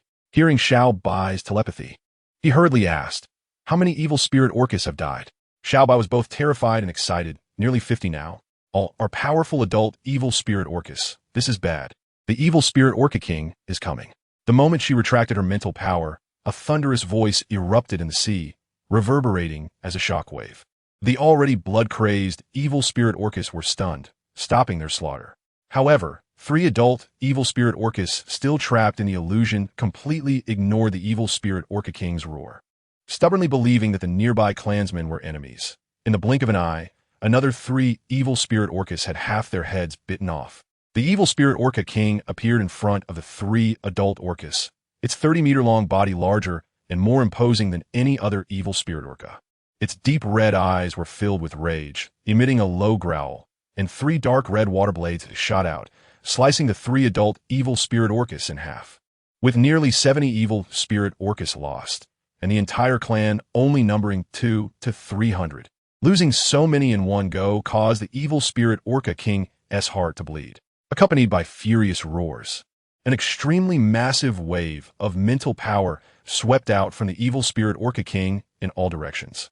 Both Ling Bai and Xiao Bai felt it, quietly diving deeper, using all their strength to hide their auras. The Hanhai Qingquan shield was indeed powerful, managing to evade the evil spirit orca king's mental probe. Xiao Bai did not dare to linger, taking Ling Bai away from the area where the evil spirit orcas were active. "Xiao Bai, I still have 2 poisonous herbs. Since the evil spirit orca king can't detect us, why not go back and do it again?" Xiao Bai was startled and shook her head. "No more. No more. The evil spirit orca king just ordered the clansmen to search everywhere. That guy's mental power is very strong and might discover us. Anyway, we have already killed so many evil spirit orcas, there's no need to take further risks. If we get surrounded, it will be hard for just the 2 of us to escape." Ling Bai nodded lightly. "So, are we going to fight next?" Xiao Bai replied excitedly. "Let us fight." With Xiao Bai's speed, they quickly covered 50 miles. When Hu Laina and Shui Binger saw them return, they immediately asked, "How was it? Did you succeed?" Ling Bai smiled. "We fulfilled our mission. We killed around 60 to 70. That's impressive." Hu Laina's eyes lit up. As Shui Binger was about to speak, Xiao Bai suddenly let out a clear and bright humming sound, from which her joy was evident. The other soul great whites responded in unison, already prepared for the attack. "Ling Bai, Xiao Huli Binger, hold on tight," Xiao Bai reminded. Ling Bai tightly grasped Xiao Bai's dorsal fin, while Hu Laina and Shui Binger each held onto the triangular dorsal fin of a soul great white, charging towards the evil soul orca. The evil soul orca king, having failed to find anything after several probes, retracted its mental power and seemed to lightly flick its tail, returning to the center of its group, letting out a low growl to command its kin to continue moving forward. At that moment, powerful auras appeared within the detection range of the evil soul orca, approaching at an incredibly fast speed. The orca group fell into chaos, and the evil soul orca king roared to quiet them down. Another low growl followed, and all the evil soul orcas turned to face the incoming soul great whites, preparing to engage. The 2 peak coastal tribes surfaced, confronting each other from a distance, their soul power surging forth, causing the very space of this sea area to slightly distort. The evil soul orca's terrifying deep red eyes fixed on Xiao Bai, coldly stating, "Was it you who killed so many of my kin just now? And what if it was?" Xiao Bai replied with delight, "Evil tiger, I said when my brother died at your hands that one day I would kill you. Now, it's time to settle the grievances between our 2 tribes once and for all." The evil soul orca king scoffed, "Just you? With those 3 humans by your side? If you were so capable, how could your brother have died? You are right about one thing. It is indeed time to resolve the grievances between our 2 tribes. Without the protection of Sea God Island, you are doomed. The soul great whites will perish along with you." Xiao Bai's eyes flashed with anger, and a gray-blue light suddenly erupted from her body, charging forward like an arrow. This seemed to be a signal to attack. More than 200 soul great whites, filled with hatred, surged forward behind their king. The evil soul Orca King, with a cold gaze, did not hesitate to confront them. Just as the two coastal overlords were about to collide, a dazzling silver halo spread out, instantly enveloping a sea area with a diameter of 200 meters. All attributes were enhanced on Xiao Bai, while all attributes were weakened on the evil soul Orca King. 6 types of energy surged forth: killing intent, extreme cold, extreme heat, lightning, evil, and the light of the sea god. Chapter 173. Crushing a 100,000 year soul beast. The effects of the world domain were fully activated, consuming a tremendous amount of Ling Bai's soul power. Fortunately, with the soul power recovery candy from Yezi, he could maintain the world domain until the candy was finished. A 25 enhancement of all attributes fell on Xiao Bai, and she felt her strength, speed, defense, and attack greatly increased. The killing intent made her momentum soar, and she could not help but let out a thrilling roar. Conversely, the evil soul Orca King, suffering a 25 reduction in all attributes, found it very difficult. Not only were all aspects of its attributes suppressed, but the paralysis effect from the lightning, the weakened momentum from the killing intent, the chaotic effect from the evil, the freezing effect from the extreme cold, the stamina drain from the extreme heat, and the most terrifying effect of the sea god's light all bore down on it, making the evil soul Orca King feel somewhat hindered. The power of the sea god. A storm surged in the evil soul Orca King's heart, revealing a trace of fear in its deep red eyes. As a 100,000 year sea soul beast, the evil soul Orca King would never forget the unparalleled grace of the sea god from tens of thousands of years ago, the one who unified the entire ocean by himself. Even the powerful deep-sea magic whale king had one of its eyes pierced by the sea god. In that moment, the evil soul Orca King felt fear and its momentum diminished. Xiao Bai seized the opportunity, gathering rich gray-blue light around her, readying dozens of tooth-shaped gray-blue light blades. Although they were made of condensed energy, they had a nearly physical form. With a shout, the light blades shot towards the evil soul Orca King, leaving dozens of wounds on its body. The evil soul Orca King roared in anger. The pain stirred its ferocity, and immense energy surged from within, pushing back against the suppression of the world domain. The two 100,000 year soul beasts fought fiercely, raising massive waves on the sea, causing the entire ocean to seem to sway. While they clashed, Ling Bai did not remain idle. 6 dazzling soul rings, 2 purple, 2 black, 2 red, revolved around her body. Raising her arm, a blue crystal spear shot through the air, effortlessly piercing the head of an evil soul orca. The single target attack power of the breaking void thunder spear was extremely terrifying. After evolving from a 1,000-year soul ring to a 10,000-year soul ring, its attack power increased even further. Under the impetus of Ling Bai's soul power exceeding level 80, it displayed an unstoppable momentum. She continuously assisted the soul great whites, Shui Bing'er, and Hulaina in hunting the evil soul orcas. Unfortunately, Xiao Huli was ungrateful, shooting a glare at Ling Bai with her stunning eyes before pouncing on another evil soul orca. At this moment, Hulaina had already released her martial soul's true form, transforming into a gigantic fox more than 2 meters long, her fiery red fur smooth and pure, without a hint of mixed color.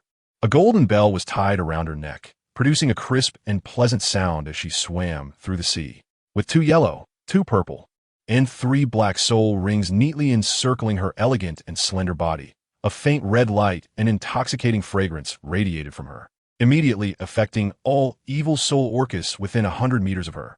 Princess Saint raised her fluffy big tail, the hair standing on end as she struck down like a 5-meter-long wolf fawn club, continuously smashing the heads of the evil soul orcas. In contrast to Xiao Huli's ferocity, Shui Bing'er took a more graceful approach. The ice-blue ice phoenix soared above the sea, dazzling lights descending as her 4th, 5th, 6th, and 7th soul rings flashed in succession, unleashing various soul skills towards the evil soul orcas. Her hunting speed was no slower than Hulaina's. Ling Bai exerted all her strength to release the world domain, providing the soul great whites with a comprehensive enhancement.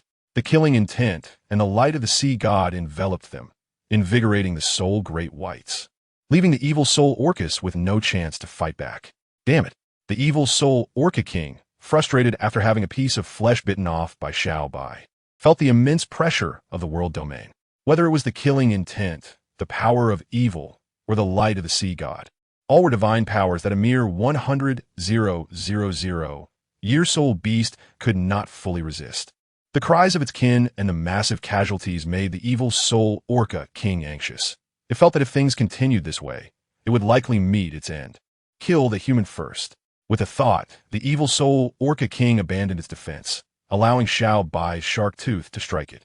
Its massive body rolled in the water like a bowstring, leaping high into the air.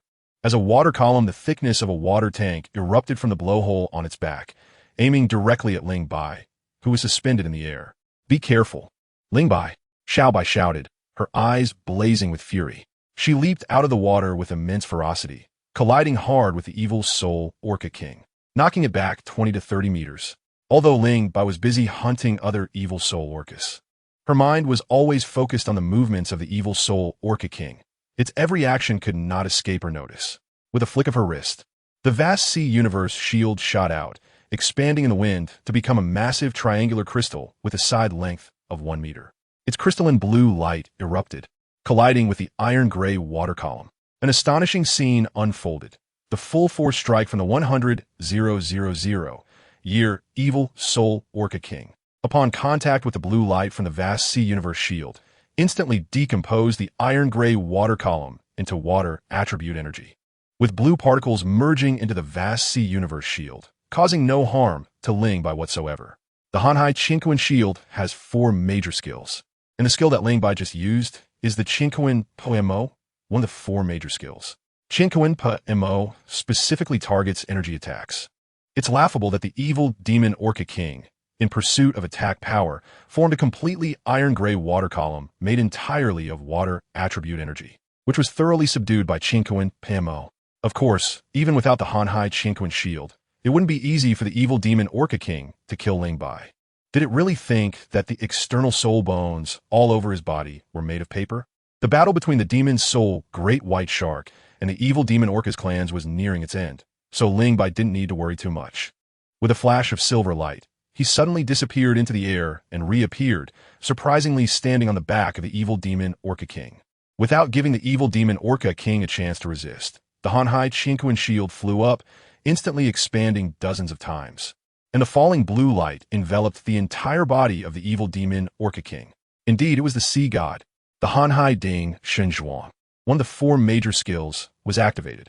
Before the evil demon Orca King could finish speaking, it was immobilized and unable to move. Given the strength of the evil demon Orca King, it was certainly capable of breaking free from the Hanhai Ding Shenzhuang. After all, Ling Bai's soul power was significantly weaker. Unfortunately, the evil demon Orca King was suppressed by the world domain and had consumed too much soul power in its battle with Xiao Bai, leaving it battered and far from its peak strength. Moreover, Ling Bai, who was on its back, was as decisive and ruthless as ever. He raised his right foot and stomped down. A visible ripple spread rapidly, and the seawater within a 50-meter radius seemed to boil, shaking violently. Xiao Bai, caught in the midst of it, suddenly felt a jolt, her body trembling. This perverted guy's power has increased again. The 3rd test of tidal body training allowed Ling Bai to break through the bottleneck of lightning power that had hindered him for several years, successfully mastering the technique of exerting quadruple lightning power. Quadruple lightning power could unleash 30% of its force, with a strength 3 times that of an ordinary tidal law. Combined with the world domain and the power amplification from the external soul bones, he unleashed it close to the body using the Zhun character from the Hao Ian 9 absolutes, causing even the massive, evil demon Orca King to fall into a state of paralysis, blood spewing from its mouth. Ling Bai, taking advantage of the situation, stomped down with his 2nd foot, 3rd foot, and 4th foot, one after another on the back of the evil demon Orca King, gradually creating a massive depression 3 meters in diameter. Xiao Bai watched in horror, witnessing a 100,000-year-old beast being stomped to death by Ling Bai. This scene would be unforgettable for her life. Chapter 174. Full Soul rings. A peculiar prompt sounded in Ling Bai's mind again. Completing the 5th test by taking shortcuts will result in a halved reward. Assisting the demon soul Great White Shark King in killing the 100,000-year evil demon Orca King, with less than 10% casualties for the demon soul Great White Shark, will double the reward. Top level 8th test, 6th test passed. Soul power increased by 1 level, and all soul rings years increased by 1,000 years. Ling Bai pouted.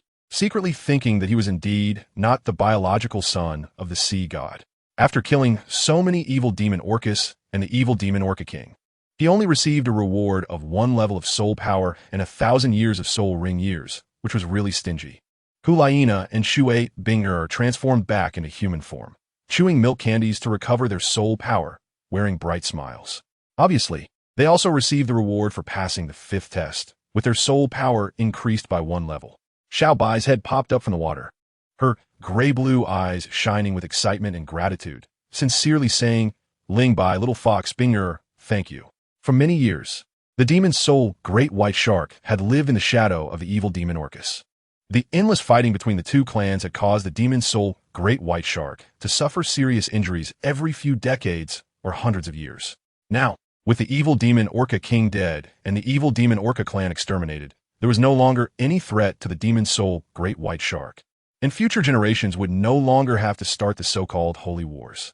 Hulaina smiled and said, "Xiao Bai, we are friends. Saying thank you is too formal. Moreover, if it weren't for the cooperation of your demon soul Great White Shark, it wouldn't have been easy for us to complete the 5th test." Shui Bingya gently nodded. "Friends?" A strange light flashed in Xiao Bai's eyes as she nodded earnestly. "You are my friends, and also the friends of our entire demon soul Great White Shark clan." Saying this, Xiao Bai turned her gaze to Ling Bai and urged, "Ling Bai, quickly absorb the soul ring of the evil demon Orca King. Although we're near the shore, there are still many powerful 10,000-year soul beasts living here. To avoid unnecessary trouble, it's best to absorb the soul ring as soon as possible." "All right," Xiao Bai proactively said, "the energy contained in a 100,000-year soul beast is enormous. You can sit on my back to absorb it." Ling Bai didn't stand on ceremony, sitting cross-legged on her broad and smooth back. But he didn't immediately start absorbing the soul ring. Instead, he released the world domain, shining the sea god's light on the soul ring energy of the evil demon Orca King, completely dispelling the evil demon Orca King's spiritual remnants. After doing all this, Ling Bai finally released his martial soul. 6 soul rings of purple, black, and red. The 6 super optimal configurations slowly rose, the dazzling light causing Hulaina and Shui Binger to momentarily lose their focus, their beautiful eyes filled with admiration and pride. As the martial soul appeared, the ring-shaped energy floating above the evil demon Orca King's corpse seemed to have found an outlet and rushed toward Ling Bai's martial soul. The soul ring energy of the evil demon Orca King was somewhat more domineering than the divine granted soul ring. Fortunately, the sea god's light had dispelled the evil demon Orca King's spiritual remnants earlier, and with Ling Bai's current body strength and mental power, absorbing the 100,000-year soul ring wouldn't put too much pressure on him. Thus, the absorption process went smoothly without any signs of losing control.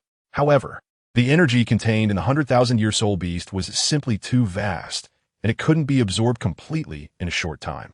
Xiao Bai instructed her clan members to swim around, intimidating nearby sea soul beasts, while she floated steadily on the surface of the sea, occasionally chatting with Hulaina and Shui Binger through voice transmission. 3 days and nights passed in a flash.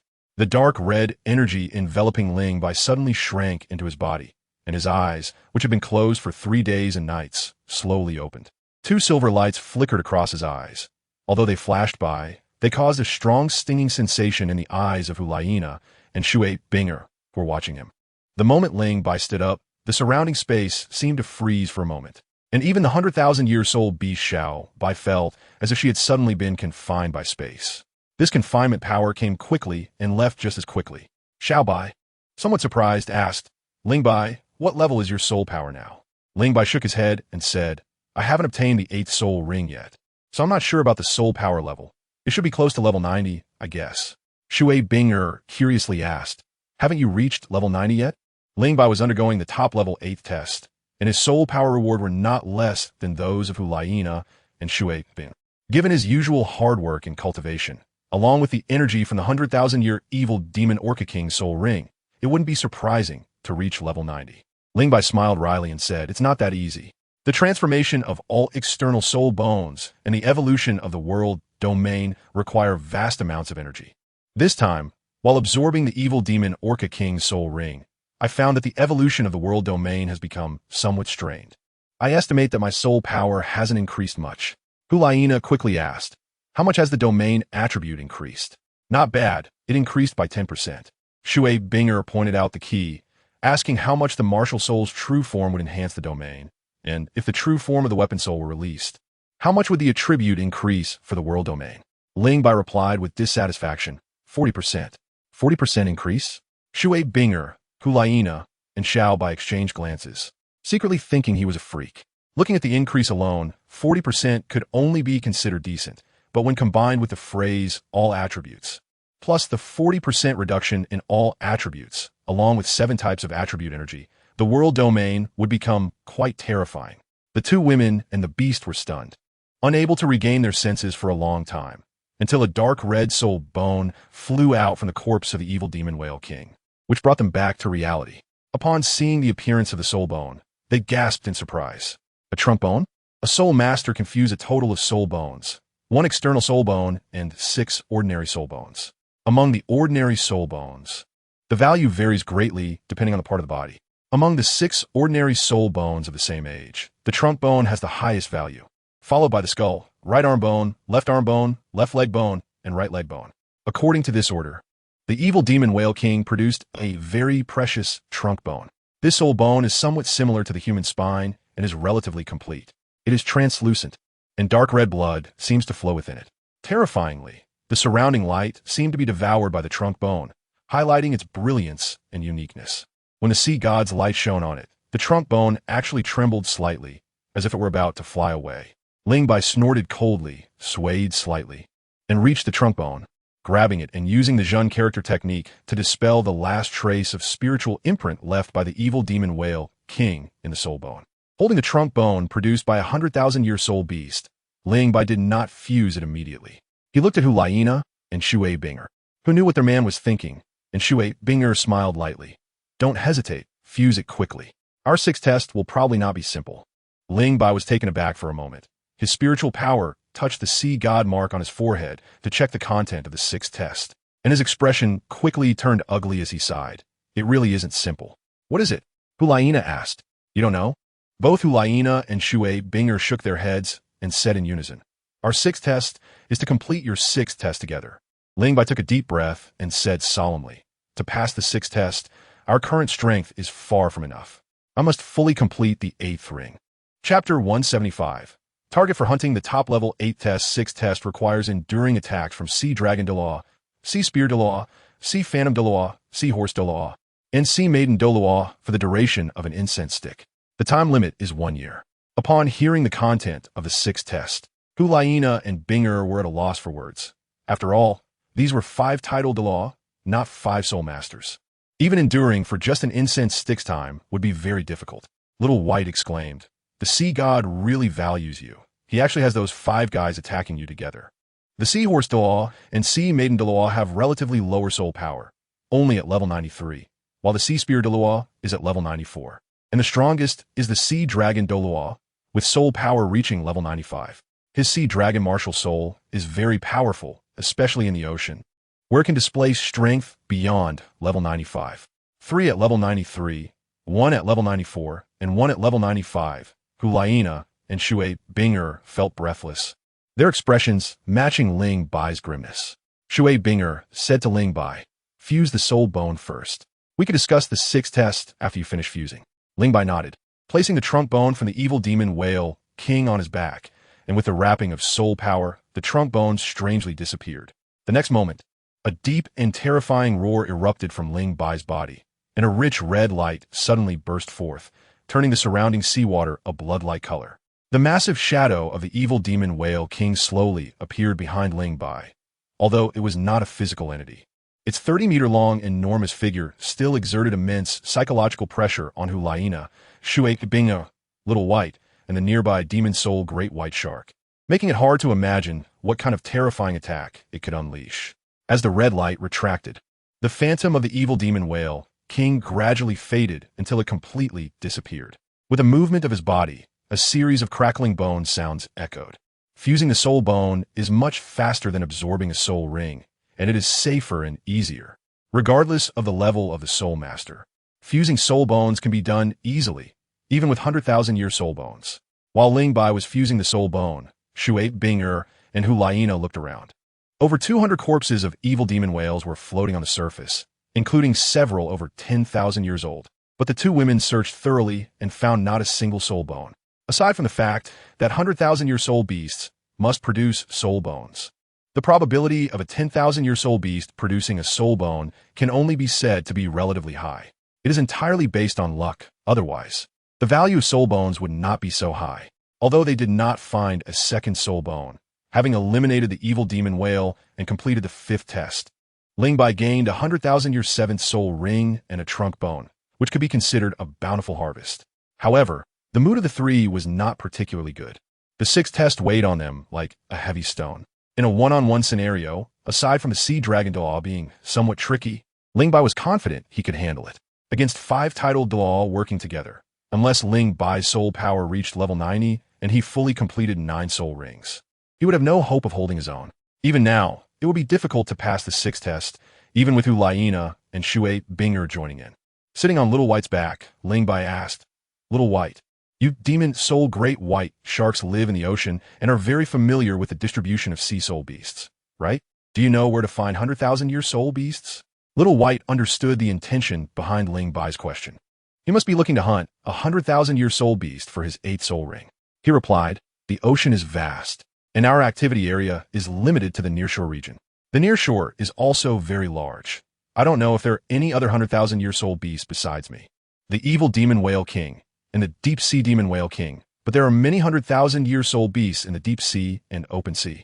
I often take my clan out to hunt, and I have been to the edge of the deep sea a few times, encountering over a dozen very powerful beings. Are they all 100,000-year soul beasts?" Hulaina asked in shock. Little White replied solemnly, "I don't dare to go deep. There are a few I haven't seen with my own eyes, but I vaguely feel their aura is not weaker than mine. Even if they are not 100,000-year soul beasts, they are definitely top existences among sea soul beasts. Among the 100,000-year soul beasts you've seen, are there any that are power type?" Little White nodded. "There is one called the Octopus King. It is a giant octopus that often roams the edge of the deep sea. I fought with the Octopus King once, and its strength is quite terrifying. Ling Bai, if you want to obtain your 8th soul ring, I suggest you choose the Octopus King, because I am familiar with it, and it is at the relatively safe edge of the deep sea. If you go deep into the sea to search, I can't guarantee you will come back alive. There are many powerful sea soul beasts in the deep sea, far beyond your imagination." At this moment, Hulaina suddenly asked, "Little White, are there any 100,000-year soul beasts with illusion-type abilities and strong mental power?" Nana, Ling Bai, and Shui Binger looked at her simultaneously. Hulaina smiled charmingly and said, "I need to pass my 6th test with you. How can I let you bear all the pressure alone? Don't forget, my soul power has already exceeded level 80, and my mental power is not inferior to that of ordinary titled Dalaw. After obtaining the 8th soul ring, I will also receive an amplification. Coupled with the external soul bone and the evolved killing god domain, I can easily restrain a level 93 titled Dalaw." Ling Bai said seriously, "I know you're powerful, but absorbing a 100,000-year soul ring isn't that easy. Your mental power may be sufficient, but what about your physical strength?" Hulaina had already made plans and confidently said, "A 100,000-year soul beast must produce a soul bone. I can fuse the soul bone first and then absorb the soul ring. With 3 soul bones to distribute the soul ring energy, I am sure I can succeed." Seeing Ling Bai still wanting to say something, Hulaina gently said, "As a couple, we walk together and bear things together." Gazing into Hulaina's determined eyes, Ling Bai smiled wryly, nodded gently, and asked Xiao Bai, "Do you have anything suitable for Na?" Xiao Bai replied, "There is a 100,000-year sea mirage snake. It can create various illusions on the sea to lure sea spirit beasts and human soul masters, which should be suitable for the little fox. However, this creature doesn't have a fixed activity area like the Octopus King, so it might be a bit challenging to find. What about ice attribute 10,000-year spirit beasts?" Shui Binger chimed in. Ling Bai felt a headache coming on. "Binger, why are you adding to the chaos too? Trust me, we will pass the 6th test. I believe that, and I know you're doing this for Nana and me, but we are not helpless women who need our husbands to carry everything." Ling Bai looked at Hulaina and then at Shui Binger, realizing that no matter how he tried to persuade them, they wouldn't change their minds. In fact, Ling Bai was reluctant to let them advance to the 8th ring early, mainly because after finishing the black level assessment, they would reach a bottleneck, and the divine skills granted would turn into divine spirit rings. With divine spirit rings, They could acquire the soul skills that suit them best and the maximum limit of spirit rings they could bear. Hulaina belonged to the extreme soul master category, and her charm soul skill only gathered 4 senses out of the 6, making it difficult to obtain the remaining 2 through hunting soul beasts. Perhaps the divine spirit rings would offer hope. Of course, this was uncertain. Maybe the soul beasts they hunted this time would just happen to meet the needs of the 2 women? Lingbai said no more and quickly confirmed their hunting targets. Chapter 176. The Octopus King. Upon returning to Sea God Island, Lingbai didn't rush to sea to hunt sea spirit beasts, taking nearly a month to rest before heading to the deep sea's edge under Xiaobai's lead. Although it was a period of rest, Lingbai was far from idle. The 7th spirit ring and the body bone enhanced various attributes, especially strength, which required Lingbai to spend time familiarizing and mastering. The newly acquired soul skills and soul bone skills also needed to be practiced. The near sea and deep sea belong to the same ocean, with no land in between. The island groups are completely connected. The reason for the 2 different names is based on the distance from land, the depth of the water, and the quantity and quality of sea spirit beasts. The near sea is close to land, and the sea spirit beasts living there are relatively peaceful and small. The deep sea, however, is different. Far from land, it's unfathomable and inhabited by countless marine creatures. Due to the unity of sea spirit beasts and the fact that few human soul masters dare to venture deep into the sea to hunt spirit beasts. Powerful spirit beasts in the deep sea are very large. Xiaobai mentioned that there are hundreds of thousands of 10,000-year spirit beasts in the deep sea, though this is a bit conservative. Starting from Sea God Island to the edge of the deep sea takes 5 days at Xiaobai's speed, illustrating just how vast the Doluo Sea region is. The ocean is fraught with danger, and it's not just talk. The closer they got to the deep sea's edge, the more sea spirit beasts they encountered, and they were more ferocious and aggressive. Even Xiaobai, as a 10,000-year spirit beast, found it somewhat hard to keep control, and over 6 days, the group of 3 and 1 beast faced over 20 attacks. They were lucky. On the 4th day, they obtained a 6,000-year head spirit bone, which was ice attribute and very suitable for Shui Bing. On the 5th night, an over 80,000-year cold dolphin launched a surprise attack and became Shui Binger's 8th spirit ring. By noon on the 8th day, Lingbai and his group were about to approach the territory of the 10,000-year Octopus King, reaching the boundary between the near sea and the deep sea. Before coming, Lingbai thought there shouldn't be a significant distinction between the near sea and the deep sea, but upon reaching the boundary, he realized how vast the difference was. The near sea had a lighter color, while the deep sea was dark. The near sea gave a feeling of calmness, while the deep sea felt dangerous, deep, and eerie. Once Xiaobai crossed the boundary line, that feeling suddenly intensified. It seemed the salty and fishy wind on the surface was infused with a hint of restlessness. A thin line separated what felt like 2 completely different worlds. The scenery in the deep sea was more magnificent and magical than in the near sea, with various wonders that opened the eyes of Hulaina, Shui Binger, and Lingbai, who were all land-born soul masters. But they were not blinded by the beautiful sights before them. Beautiful things often concealed deadly dangers, even with the hidden effect of the vast sea shield. Xiaobai cautiously avoided some bizarre places. After another day, Xiaobai suddenly stopped. Ahead is the territory of that Octopus King. Xiaobai surfaced, looking at the sea ahead. Lingbai, Hulaina, and Shui Binger stood on Xiaobai's back, gazing into the distance, where they saw the sea surface several hundred meters away, presenting a pitch-black color, as if it had been stained with ink, covering an area of at least 100,000 square meters. Lingbai asked Xiaobai, "Is the Octopus King underwater?" "Yes. I can already smell its presence." Xiaobai nodded, speaking with a serious tone. "The Black Sea you see is the territory of the Octopus King, called the Ink Sea Domain. Within the Ink Sea Domain, all senses, including mental detection, will be suppressed. Additionally, the black seawater has a strong corrosive nature." Hulaina looked at Lingbai and asked, "Can the vast sea shield avoid the perception of the Octopus King's domain?" Lingbai shook his head, not too sure. "Let's prepare for the worst. When facing human soul masters, sea spirit beasts are very united. If the other 10,000-year sea spirit beasts discover the 3 of you hunting the Octopus King, they will definitely come to help. So we must make it quick." Xiaobai reminded. "Xiaobai, you are a sea spirit beast. How can you help humans?" Xiaobai replied impatiently. "Lingbai, do you find it amusing to tease me? If you're going to do it quickly. Take advantage of the fact that there aren't many powerful sea spirit beasts nearby. Kill the Octopus King, and then run." Ling Bai looked at Hu Liena and Shui Binger, both of whom were also looking at him. Without hesitation, Ling Bai said, "Let's do it." Xiao Bai's eyes sparkled with excitement. For a long time, the deep sea had been a forbidden area for most near-sea sea spirit beasts. Usually, when Xiao Bai brought her clan out to hunt, she only dared to wander at the edge of the deep sea, rarely venturing in. Now, she was actually diving into the deep sea to hunt a 10,000-year spirit beast, which was both nerve-wracking and thrilling. Speaking of which, Xiao Bai had a little grudge with the Octopus King. Once, when she led her clan out to hunt and passed by the Octopus King's territory, sensing the presence of that creature beneath the sea, Xiao Bai decisively distanced herself. Unexpectedly, the Octopus King, fierce and arrogant, attacked Xiao Bai's clan. Furious, Xiao Bai fought with the Octopus King. Due to concerns, the two 10,000-year spirit beasts fought to a standstill. Xiao Bai's massive body sank into the water, heading straight for the Octopus King at the bottom of the sea. As soon as they entered the Octopus King's Ink Sea domain, they noticed the surrounding water solidifying momentarily. With countless bubbles rising from the seabed, the bubbles burst on the surface, creating a boiling scene. The suddenly turbulent sea surface of over 100,000 square meters caused nearby sea spirit beasts to panic, scattering in fear. Not knowing what madness the Octopus King was up to, "The Octopus King has discovered us." Line Bai, Xiao Bai, Hu Laina, and Shui Binger felt their hearts tighten and suddenly increased their speed, darting toward the seabed like arrows.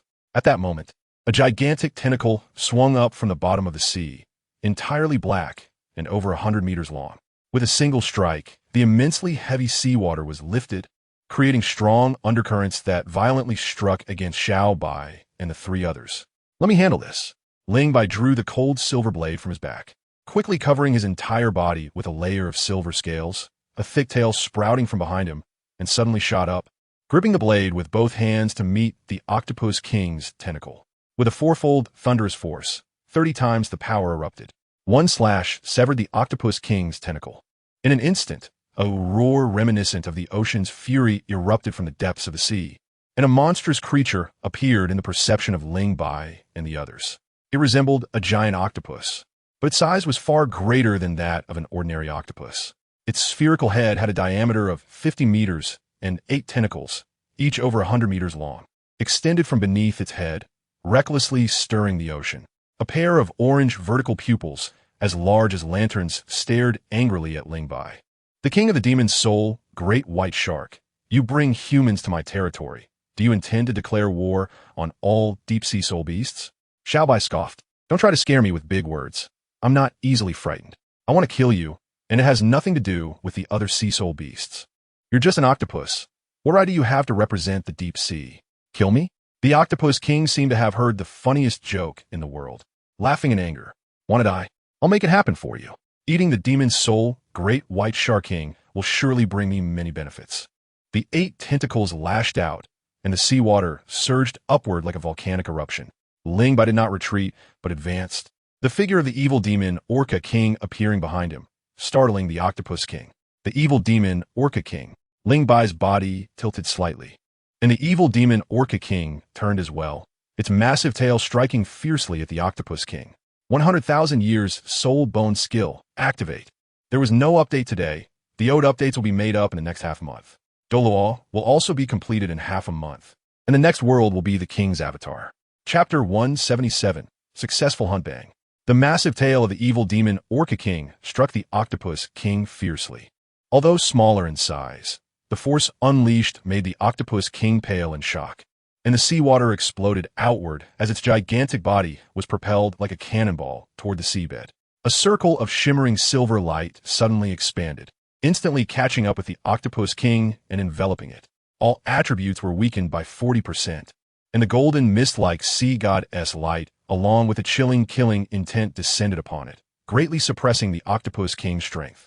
Meanwhile, Xiao Bai and the others received a 40% boost to all attributes, with the killing intent enhancing their momentum and fighting spirit, mercilessly unleashing their attack soul skills.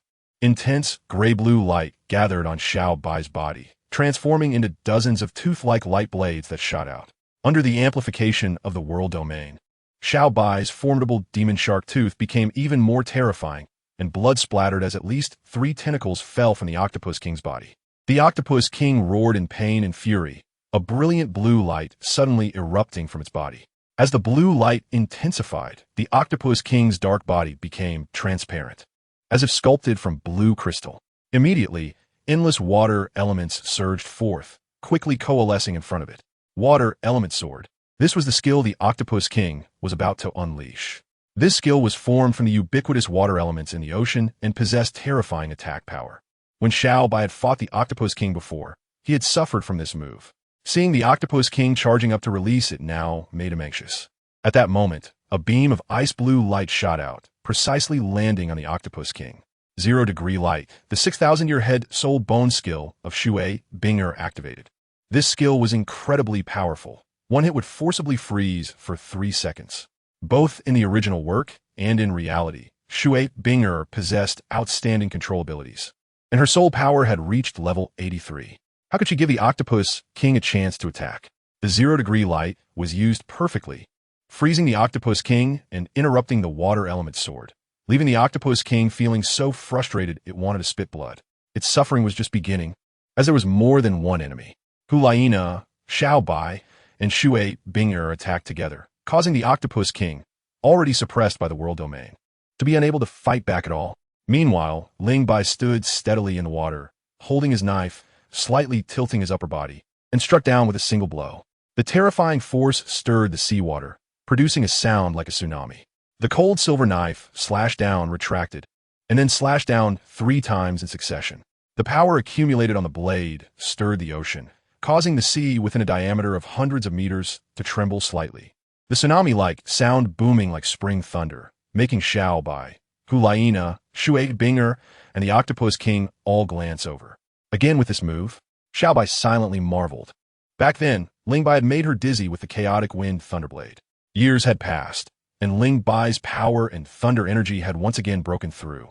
The explosive force would only be more terrifying. After the 3rd slash, Ling Bai felt he could barely hold the cold silver knife any longer. Not wanting to push it, he decisively released the accumulated power on the 4th slash. A blue water dragon circled around Ling Bai, and as the cold silver knife slashed out, the blue water dragon roared and lunged at the Octopus King. At the same time, a 10-meter-long translucent blade of energy slashed down, truly a god-blocking kill. The seawater, tentacles, and even the Octopus King's body were sliced open like thin paper. Following closely, Xiao Bai's demon shark tooth, Shui Binger's cold ice swift spike, and Hulaina's foxtail all struck the Octopus King. Of course, the fatal blow was to be delivered by Ling Bai. A surge of immense black energy erupted from the Octopus King's corpse, forming a circular halo, quietly floating in the seawater. The appearance of the soul ring indicated that the Octopus King was truly dead. Xiao Bai urged, "We've made quite a ruckus. Ling Bai, hurry up and absorb the soul ring.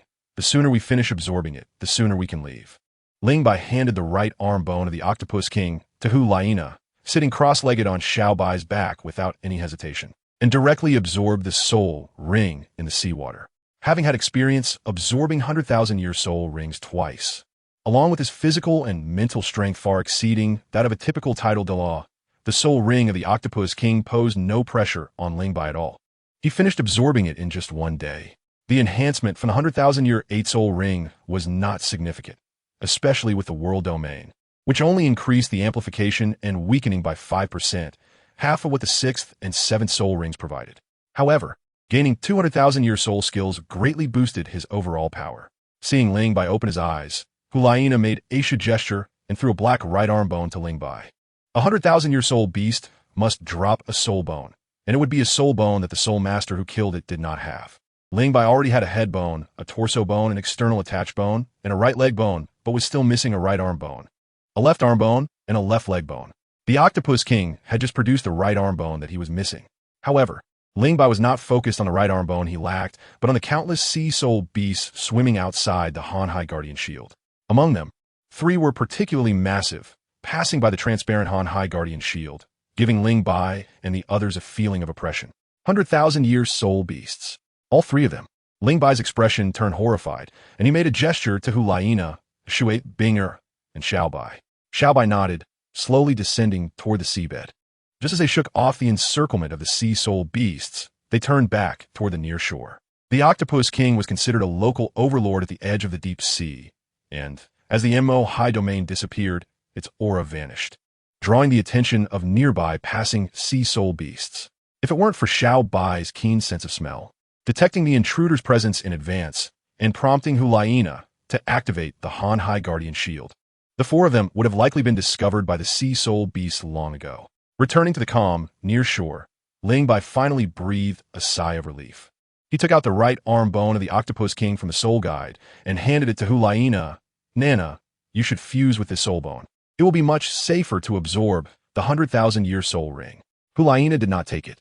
Absorbing and fusing with the soul ring and soul bone from the same soul beast can fully unleash their effects. You are more suited to fuse with this soul bone than I am. Besides, among the three of us, you are the strongest. Strengthening you will help in passing the 6th test. Ling Bai felt helpless. A 100,000-year soul bone was a treasure that soul masters dreamed of. Yet Hulaina and Shui Binger didn't want it even when it was offered to them. There were plenty of 100,000-year soul beasts in the ocean.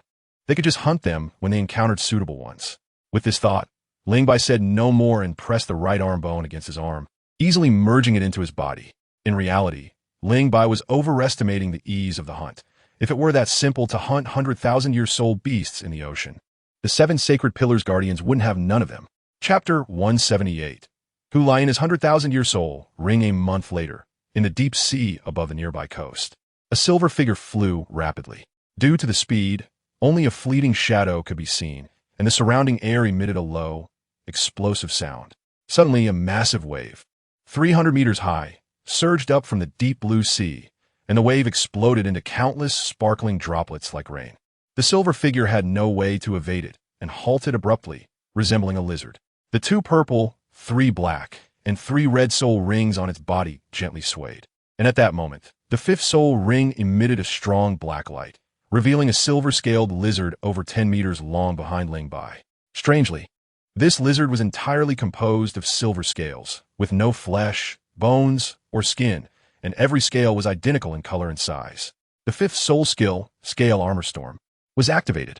The massive scaled lizard rapidly transformed under the impetus of soul power, twisting into a long, spinning top shape, appearing above the ocean like a dragon sucking water. Hundreds of silver scales collided with the incoming droplets. A crisp sound reminiscent of rain hitting banana leaves rang out as the droplets broke through the defenses formed by the Scale Armor Storm, pouring down like a heavy rain. Ling Bai's expression was serious as he wielded his cold silver knife, dancing it wildly. The blade light flickered, and a myriad of blade shadows formed a sphere, protecting Ling Bai within. This was a soul skill he created using the Ling Bai body refining technique, sealed and closed. The sounds of dense impacts filled the air, so concentrated that it was hard to breathe. Those droplets did not resemble water at all. They felt like they were made of gold and iron, incredibly powerful. While they couldn't break through the sealed and closed defense, they still forced Ling Bai to slide through the air, using the push from the droplets. Ling Bai suddenly flew past the boundary between the near sea and the deep sea. Just as he crossed the line, the myriad droplets lost their force and fell back into the ocean, instantly creating countless ripples. Human, consider yourself lucky this time. If you dare to come to the deep sea to hunt soul beasts again, I will make sure you don't return. A colossal shadow appeared beneath the surface of the sea, hesitating at the boundary, seemingly wary of something. After lingering for a moment, it suddenly vanished.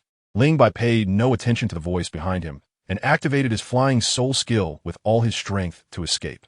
After flying for a while, a 25-meter-long great white shark appeared in his line of sight. On the shark's back stood 2 stunning beauties, both looking worriedly toward the deep sea. Ling Bai. Upon seeing him, Hulaina waved her hand. Ling Bai landed on Xiao Bai's back, and the silver scales covering his body quickly disappeared, revealing a pale yet resolute face, with a trace of blood at the corner of his mouth. Injured? Shui Binger raised her hand to wipe away the blood, asking with concern.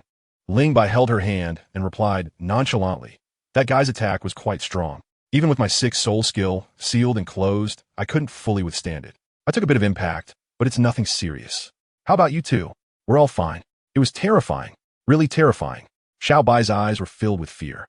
That guy gave me the feeling of not just being a 100,000-year beast. It probably reached 200,000 or even 300,000 years. Together with the evil demon whale king, we wouldn't stand a chance against it. Ling Bai spoke with trepidation. Yes, the deep sea is too dangerous. Powerful sea soul beasts are everywhere. Luckily, we acted quickly. If those 100,000-year soul beasts had latched onto us, it would have been hard to escape. As he spoke, Ling Bai seemed to remember something and hurriedly asked, Xiao Bai, is the sea spirit snake still alive? Just barely. Xiao Bai lifted her head, allowing Ling Bai to see the 100,000-year sea spirit snake she was biting. At that moment, the sea spirit snake bore no resemblance to a 100,000-year soul beast. Its body emitted a flickering rainbow light, its breath weak, on the verge of death. It can't die. This isn't a safe place to absorb soul rings. A circle of crystalline silver light expanded outward, enveloping only Xiao Bai and Ling Bai. A rich life force surged forth, nourishing everyone's bodies. The dying sea spirit snake absorbed a large amount of life force, and its breath became slightly stronger. Traitor, you actually helped humans hunt our sea soul beasts. A very pleasant female voice came from the mouth of the sea spirit snake. Upon hearing the word traitor, anger and guilt surged in Xiao Bai's gray-blue eyes. She had no grievances with the sea spirit snake. They had only met a few times. Bringing Ling Bai and the others to hunt its kind was indeed a bit excessive. Xiao Bai, don't listen to its nonsense. You brought us to the deep sea at great risk because you consider us friends. This has nothing to do with being a traitor. Moreover, do you think it considers you one of its kind? Ling Bai weakened the intensity of the life force, just enough to sustain the sea spirit snake, to prevent it from disrupting Xiao Bai's heart. Xiao Bai fell silent for a moment and asked, Ling Bai, do humans have to kill soul beasts? Can't we coexist harmoniously like we do? Xiao Bai, do you think every sea soul beast is as kind to humans as you are? Not everyone is a good person. Human hearts are complex and desires are endless. Soul masters must hunt soul beasts to break through their bottlenecks, for the sake of power. Humans cannot give up hunting soul beasts. Even if one day humans find substitutes for soul rings and soul bones, the slaughter will not stop. Xiao Bai asked why. For survival. Survival? Xiao Bai was somewhat confused. Hulaina and Shui Binger showed thoughtful expressions as they listened to Ling Bai's words. It's simple. Just think about it.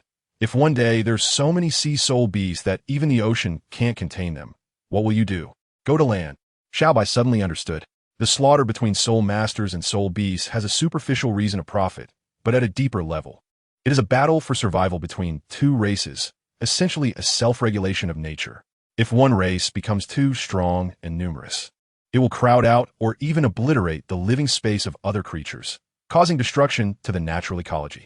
To maintain balance, opposing sides must exist. Without humans, other powerful creatures will emerge to replace them.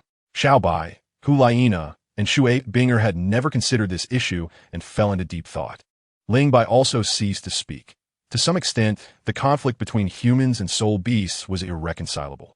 Resolving this conflict would require addressing many difficult problems, which cannot be accomplished by a single person. Half a day passed, and they were getting closer to Sea God Island, indicating a higher level of safety.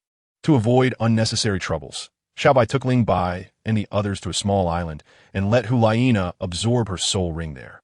A 100,000-year soul ring generally required a title de law to absorb it safely. Hulaina had a piece of a spirit condensing wisdom skull, and with the enhancement of her fox spirit, her mental power had already reached the level of an ordinary title de law. The only thing Ling Bai was very worried about was her physical strength. Chapter 179. The 5 great sacred pillar guardians, 100,000-year soul beasts, must produce soul bones, and they must be from soul masters who have killed these soul beasts. Hulaina was very lucky. She obtained the most precious trunk bone from the sea spirit snake among the 6 ordinary soul bones. The trunk bone usually refers to the sternum, and what she merged was a piece of the sternum. With this 100,000-year soul bone, Hulaina now has 3 soul bones on her, all of which are high-quality soul bones ranked among the top 3 of the 7. They would make 90 of title de law envious. However, Ling Bai's face showed no sign of relaxation. Having absorbed a 100,000-year soul ring himself, he knew how immense the energy contained within it was. Even title de law had to be extremely cautious when absorbing it, and Hulaina's soul power was still below level 90, making it impossible not to worry. Although he couldn't help, Ling Bai silently stayed by Hulaina's side, his face rarely showing signs of anxiety. Shui Bingena Shukia Hitsikitsi. The Ling Bai she knew was resolute and steady, intelligent and calm, but now he seemed somewhat disheveled. It was clear that Hulaina held a significant place in his heart. Shui Binger felt no jealousy about this, as when she absorbed a 60,000-year soul ring. Ling Bai had accompanied her in the same way, using their unique mental connection to encourage her. With graceful steps, Shui Binger sat down next to Ling Bai, holding the man's somewhat cool hand and softly saying, "Believe in her. Believe in your wife. Nana has never been an irresponsible person." Ling Bai smiled, feeling much more relaxed, realizing that he had indeed been overly tense. Worry leads to chaos. They had known each other for over 10 years now, a long time in a person's life. How many 10-year spans can one have? In these 10 years, they had experienced many things together, sharing life and death, never abandoning each other. Their bond surpassed even the tears of the ice phoenix. Xiao Bai's head popped out of the sea, her pair of gray-blue eyes curiously looking at Shui Binger and Ling Bai snuggling together, their gaze firmly fixed on Hulaina. A peculiar feeling lingered among the three. Was it human love? Xiao Bai's eyes revealed a longing desire. Though it was merely a fantasy, she dared not transform into a human. The pressure brought by the 100,000-year soul ring was terrifying, but Hulaina's resilience and willpower were equally formidable. She was part of the golden generation of the Spirit Hall, the academy girl who participated in the Death Canyon trial for her beloved without fear of life or death, and the holy maiden of the Spirit Hall who endured 3 years of hellish life in the City of Slaughter. How could a mere 100,000-year soul ring possibly affect her? In the blink of an eye, 3 months had passed. The sculpture, like Hulaina, trembled and opened her eyes. The first thing she saw was the person she longed to see the most. Suddenly, a charming and alluring smile blossomed on her stunningly beautiful face. I succeeded. Amidst the joyous laughter of harvest and delight, Ling Bai, Hulaina, Shui Binger, and Xiao Bai set off on their return journey once more. They dared not venture into the deep sea, as those powerful sea spirit beasts displayed remarkable unity when facing humans. If they dared to turn back, they would surely be besieged by many strong sea spirit beasts. With their expected goals achieved, it was time to stop while they were ahead. This hunting trip took nearly 5 months. With more than half of the deadline for the 6th trial gone, Ling Bai, Hulaina, and Shui Binger had little time left. But their confidence was stronger than it had been 5 months ago. Ling Bai, with a soul power of level 90, although he had yet to obtain his 9th soul ring and title, was already a genuine title level powerhouse. With 2 purple, 3 black, 3 red soul rings, 4 soul bones, 1 external soul bone, Wind, Thunderblade, Chaotic Cloak Thunderblade, Thunder Power Houya 9 Absolutes, and World Domain. His strength far surpassed that of an ordinary title de law. Hulaina, with a soul power of level 88, had 2 yellow, 2 purple, 3 black, and 1 red soul rings, 2 soul bones, 1 external soul bone, and a 2-time evolved killing god domain, making her a formidable opponent even for most title de law. Shui Binger, with a soul power of level 83, had 2 yellow, 2 purple for black soul rings, 1 head soul bone, and the top martial soul ice phoenix, showcasing excellent control abilities and terrifying ice attribute attacks, easily capable of restraining a title de law below level 94. Their strength had increased, yet the 3 did not eagerly challenge the 5 great pillar guardians upon arriving at Sea God Island. Instead, they had Xiao Bai simulate their attack methods to adapt in advance. Another 3 months passed, and with 3 months remaining until the final deadline for the 6th trial, Ling Bai, Hulaina, and Shui Binger decided not to wait any longer and prepare to challenge immediately. On the Azure Sea and Silver Beach, Xiao Bai's massive body transformed into human form under the rich gray-blue light, still wearing a white skin-tight outfit, standing an impressive height of 1.9 meters. Her tall figure was striking yet retained a feminine allure, with perfect curves making her look incredibly enticing. Ling Bai, Binger, little fox, go for it. You will definitely pass Lord Sea God's test. Xiao Bai hugged each of them. Yi Zi's large eyes squinted into crescent shapes as she opened her arms, waiting for a loving hug from Xiao Bai. To her surprise, Xiao Bai directly ignored her, making Yi Zi shout in anger, "You hugged the 3 of them. Why not me?" Xiao Bai grinned, "I can't see you. Where are you?" Yi Zi instantly exploded. Her figure and height were her shortcomings and sensitive spots. Just like in the past, Ling Bai was right. You're a big idiot of the Demon Soul. Demon Soul, Great Shark. 5-inch nails, airport. Such bizarre phrases could only come from Ling Bai. Placed here, one could tell they were certainly not compliments. Yi Zi's fluffy pink hair flared up. Her hands raised her chest, leaning forward as she roared, "Ling Bai? What do you mean by what Xiao Bai said?" Ling Bai replied innocently, "How would I know?" Xiao Bai jumped into the sea, poking her head above the water, cruelly exposing Ling Bai's disguise. 5-inch nails means you're short, and airport means you have no breasts. No breasts. Yi Zi was momentarily stunned. All of this was her sensitive spot. In the next second, Yi charged out with the speed of an agile attack-type Soul Master, her little short legs swiftly crossing as she lunged at Ling Bai. Xiaobai, you're so bad. Looking at the two chasing and playing, Hulaina couldn't help but smile and say, not as bad as your Ling Bai. I'm leaving now. Wish you all good luck. Watching Xiaobai leave, Hulaina and Shui Binger simultaneously took long strides toward the seahorse pillar platform. Ling Bai and Yi ran in the same direction as them.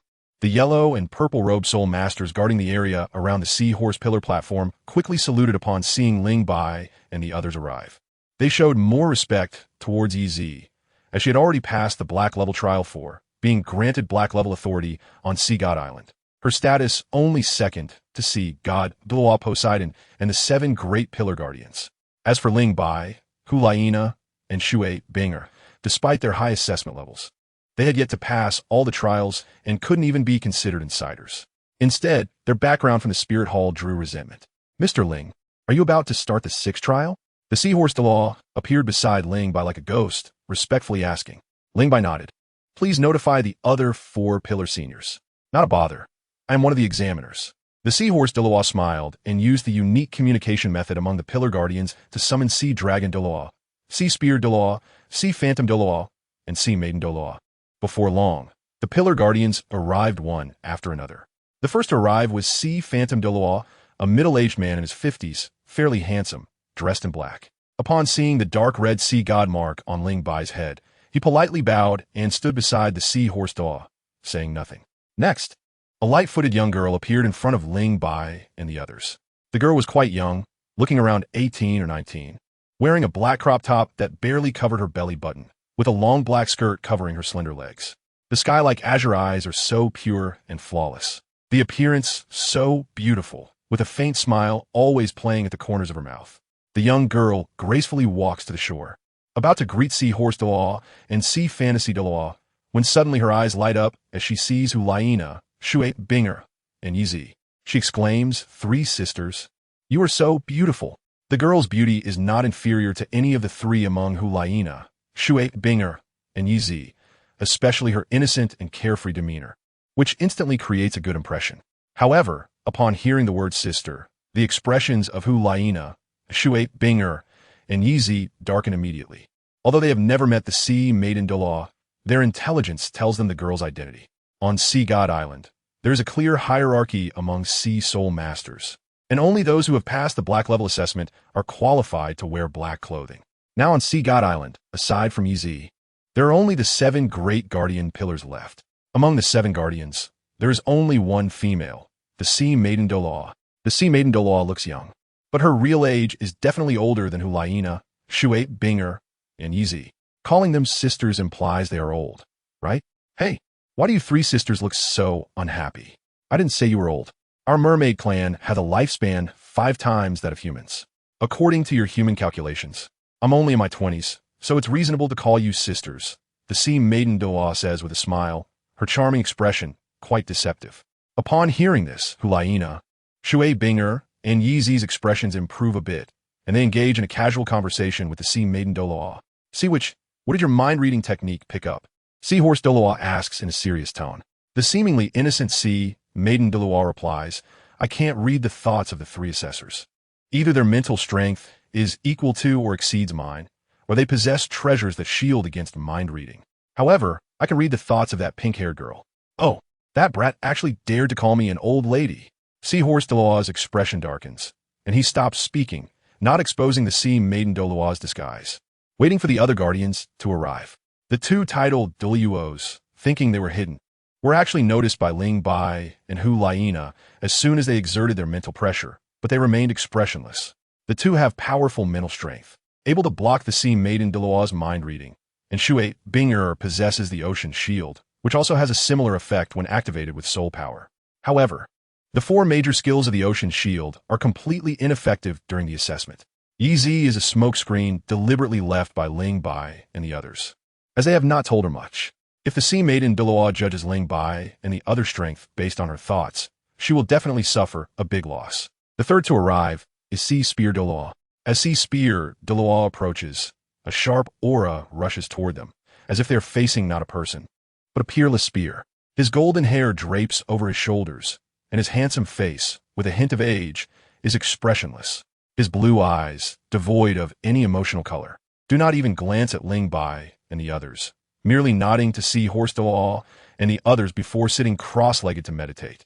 Ling Bai, Hulaina, and Shui Binger exchange glances, but are not particularly surprised. Title Doluos are the pinnacle of power in the Doluo continent, and powerful individuals possess their pride and temper. Their strength has yet to be recognized by the Guardian Pillars, so they cannot expect to be treated with utmost respect. From C. Spear Doluo's attitude, it is clear that the 5 Guardian Pillars do not take this assessment seriously. Perhaps already convinced that Ling Bai and the others cannot last a stick of incense against their combined strength.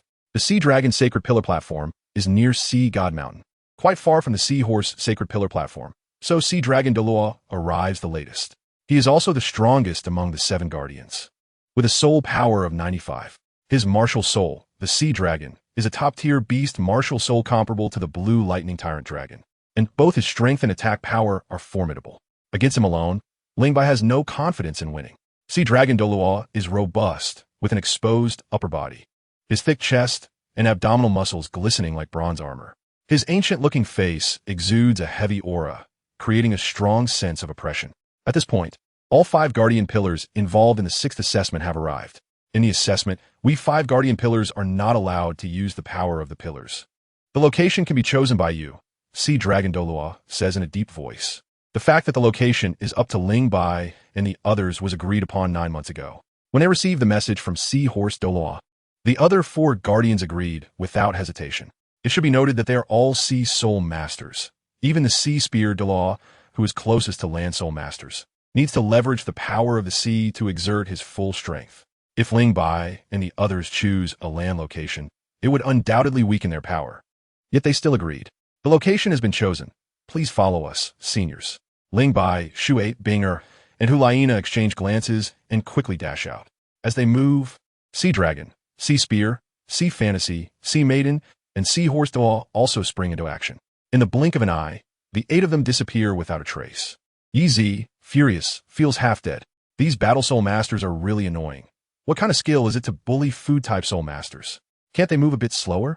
While worried, she also doesn't want to miss this title level battle. So Yi Zi hurriedly runs toward the eastern woods of the Seahorse Sacred Pillar Platform. As expected by the 5 Guardian Pillars, the location chosen by Ling Bai is indeed on land, and it is in the most densely vegetated and topographically varied mountain forest on Sea God Island. Are you ready? Ready. We will not show mercy. The battle will only stop when none of you can stand. Seeing Ling Bai, Shui Binger, and Hulaina nod, Sea Dragon Doluo takes out an incense stick, casually flicks it, and the incense shoots out like an arrow, firmly embedding itself in a tree without the slightest tremor. The incense ignites from the friction with the air, emitting wisps of smoke. In the next moment, a vast ocean-like soul power surges from the 5 bodies of Sea Dragon Doluo and the others, and they simultaneously release their martial souls. 2 yellow, 2 purple, and 5 black soul rings, all the best configuration. The brilliance emitted by the 45 soul rings colors the forest vibrantly, and the terrifying soul power fluctuations even cause obvious distortions in space, sealing off all directions. Under the mountain-like pressure, Ling Bai, Shui Binger, and Hulaina are like 3 resilient blades of grass, pushing through the dirt, pressing down on them, and breaking through the surface. The clear and bright cry of a phoenix, the entirely fire-red fox, and the shimmering pear tree quickly release their martial souls. This is 100,000-Year Soul Ring, Chapter 181. Control and breakpoint as soon as the 100,000-Year Soul Ring appears. Its crystalline red light overshadows the brilliance emitted by the 45 soul rings of the 5 tidal Doluos. Moreover, there is not just 100,000-Year Soul Ring, but a total of 4. 1 on Hulaina and 3 on Ling Bai. At this moment, even the strongest 95-level Sea Dragon Doluo is momentarily stunned. He had heard from Seahorse Doluo that Ling Bai's 6 soul ring was a 100,000-year soul ring, and then there was no further news. They usually have to guard the Sacred Pillar Platform and cannot keep an eye on Ling Bai and the others all the time. Besides, Ling Bai and the others have not been on Sea God Island since the 4th assessment. Who outside of them knows their strength situation? The boost from 300,000-year soul rings is equivalent to at least 200,000-year soul bones. Ling Bai's strength is already comparable to that of an ordinary tidal Doluo. Just as this thought flashed through Sea Dragon Doloa's mind, he suddenly saw Ling Bai's 8th soul ring light up. The 8th soul skill of the 100,000-year spirit ring? The Sea Dragon Doloa's mind shook violently as he shouted, "Attack!" Unfortunately, it was too late.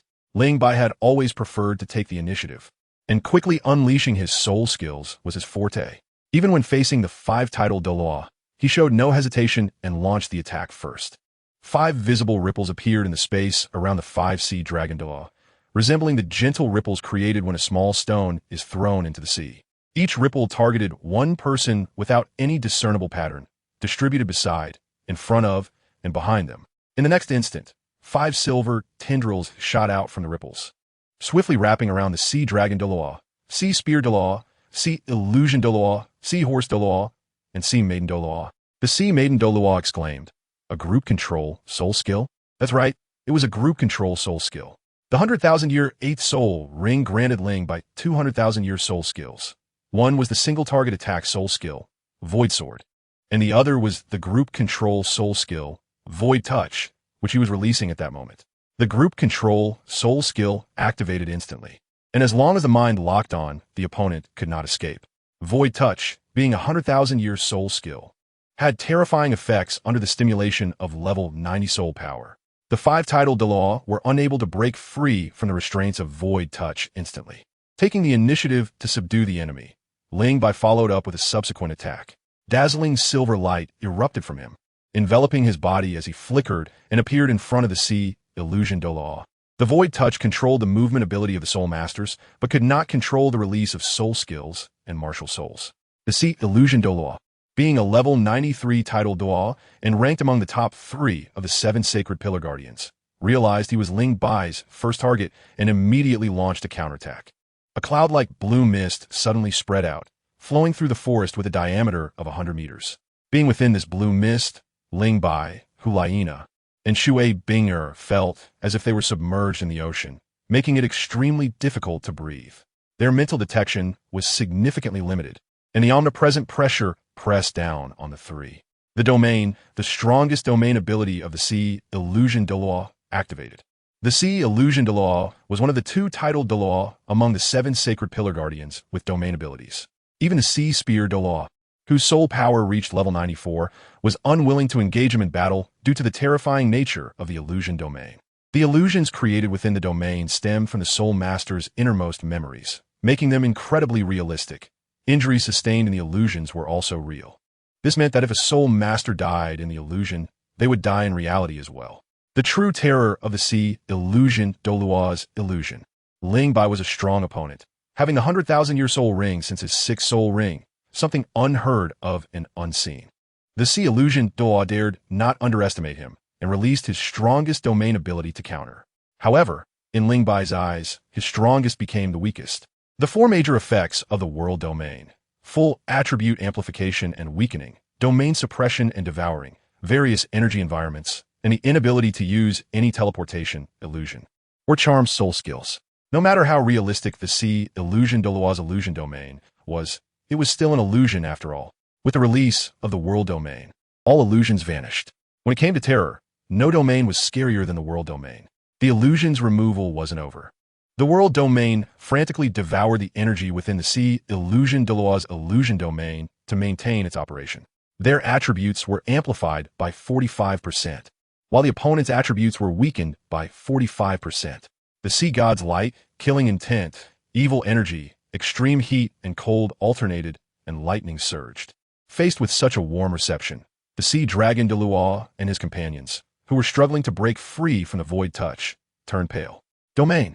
The same exclamation came from the Sea Illusion Doloa. He was the direct target of Ling Bai's attack, and the failure of his strongest domain ability caused him to panic. Just then, Ling Bai raised his right arm, and a deep black light surged from it, instantly wrapping his entire arm. His arm quickly expanded to 3 times its original thickness, and terrifying energy overflowed, transforming into black lightning that coiled around his right arm. With a punch, the air was compressed to produce a piercing, explosive sound. 8 solid-looking fist shadows followed closely, each equivalent to 20% of the main body's attack, all pouring onto the Sea Illusion Doloa. The 100,000-year right arm bones, 8-armed Sea King fist was unleashed. The eight-armed king right arm bone had two skills. One was power amplification, and the other was the eight-armed Sea King fist. Ling Bai's own strength was already terrifying. With the amplification from the right arm bone, the power of the eight-armed Sea King fist was unimaginable. The Sea Illusion de Luo's martial soul was the illusory serpent, a very peculiar martial soul, existing between tool martial souls and beast martial souls, possessing strong spatial abilities. At this moment, he unleashed his true form, and his body, over 10 meters long, became extremely illusory. Physical and energy attacks against him would be weakened, but the eight-armed Sea King fist was an exception. Like the wind sweeping away leaves, the Sea Illusion de Luo's body was blasted backward like a cannonball, crashing through countless trees. He spat out a mouthful of blood, having been struck out of his martial soul's true form, reverting to human shape.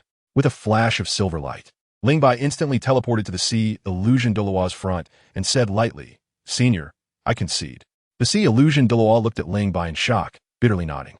As a level 93 title de Luo, he was utterly powerless against a mere 8-ring kid, feeling somewhat embarrassed. However, the Sea Illusion de Luo could afford to lose and decisively withdrew from his 6th examiner lineup. A loud dragon roar echoed, and a strong blue light erupted, coloring the woods within a diameter of 200 to 300 meters deep blue, resembling the ocean. In the air, a blue sea dragon, nearly 20 meters long, swam about, its terrifying momentum sweeping over Ling Bai, Hulaina, and Shui Binger like a raging tide. With a soul power of level 95, the Sea Dragon de Luo, the most powerful among the 7 sacred pillar guardians, broke the void touch. Chapter 182. The powerful Hulaina, a wave-like blue energy, swept down from the sky, crashing against Ling Bai's body like ocean waves, with pressure like a mountain, creating an intense feeling of oppression. The Sea Dragon de Luo, having released his true form, looked down at Ling Bai, his grand voice booming. Among the 7 sacred pillar guardians, only I and the Sea Illusion possess domains. Your domain is very peculiar. Its attribute weakening effect is outstanding and has gathered so many exotic energies, even utilizing the sea god's light. This is something I've never heard of or seen before. However, no matter how strong your domain is, it won't matter, because my domain is called Demon Breaking, which can break all domains.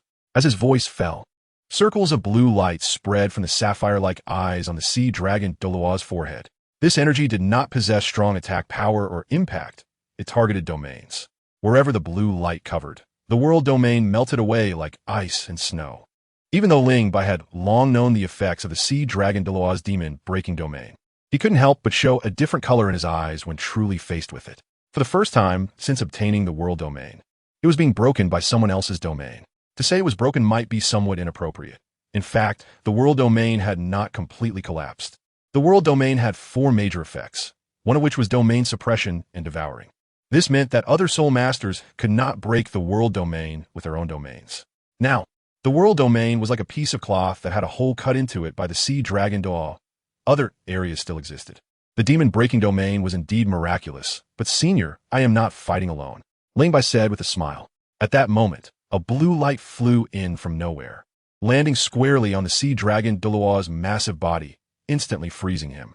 The realm of breaking the devil, sweeping across the world, seemed like a candle in the wind, suddenly dimming.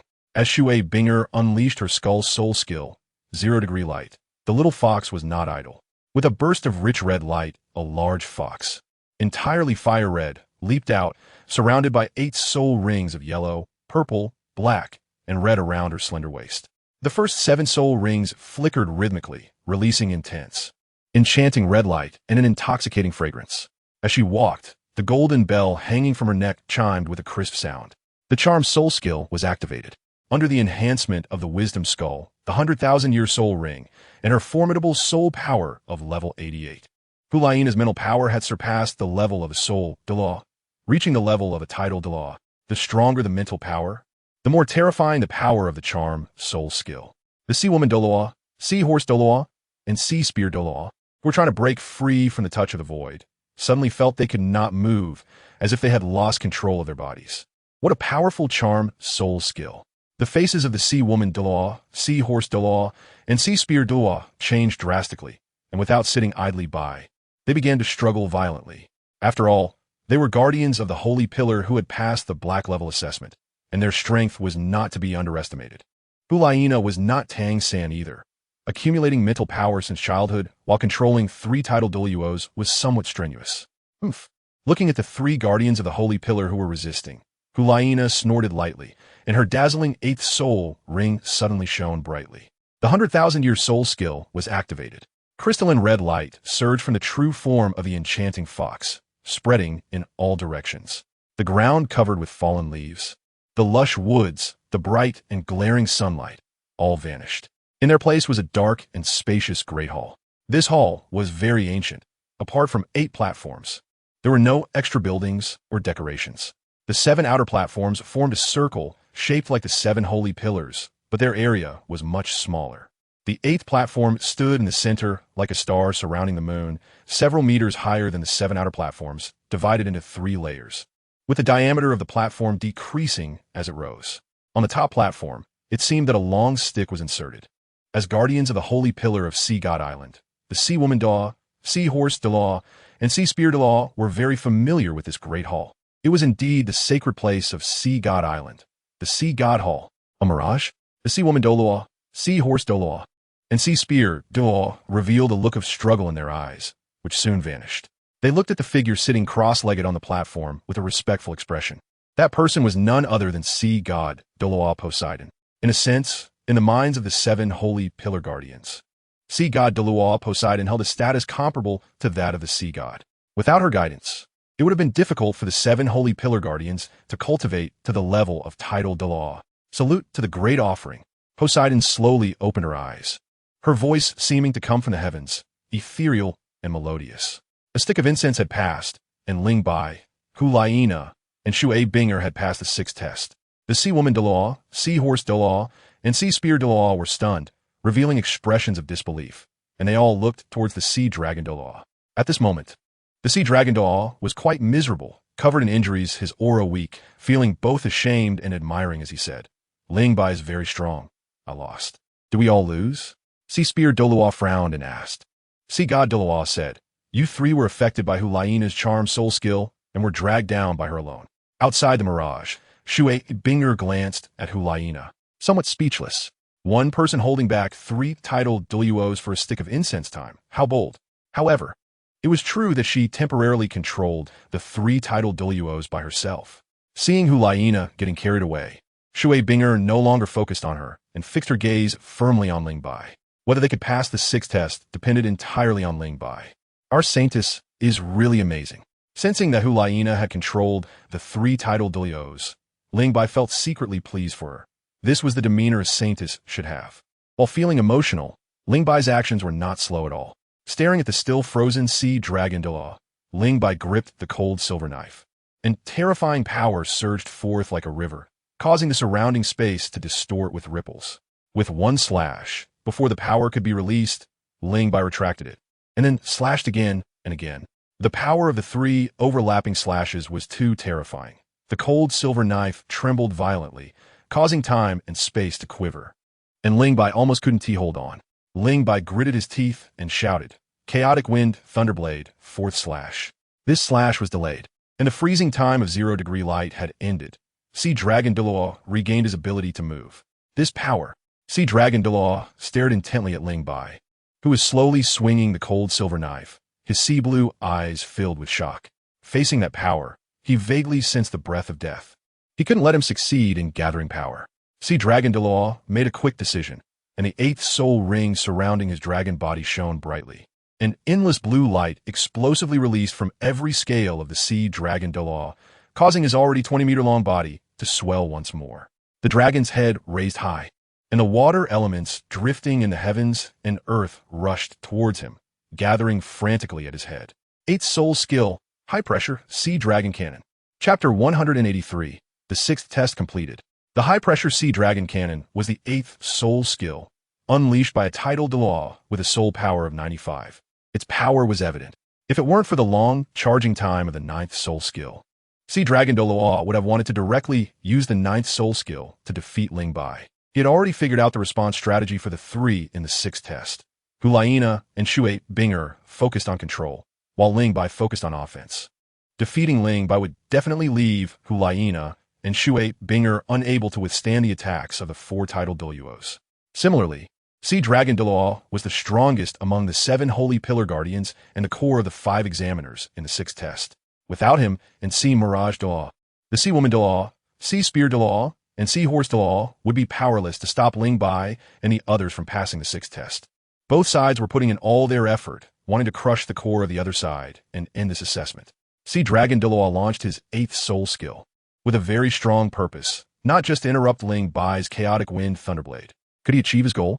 Soon, Shui Binger provided the answer. The second 0-degree light almost fell on Sea Dragon Doluo before the high-pressure Sea Dragon Cannon was released. The 8th soul skill was forcibly interrupted. Ling Bai, Hulaina, and Shui Binger were all control-type soul masters, and Shui Binger's control ability was the most outstanding.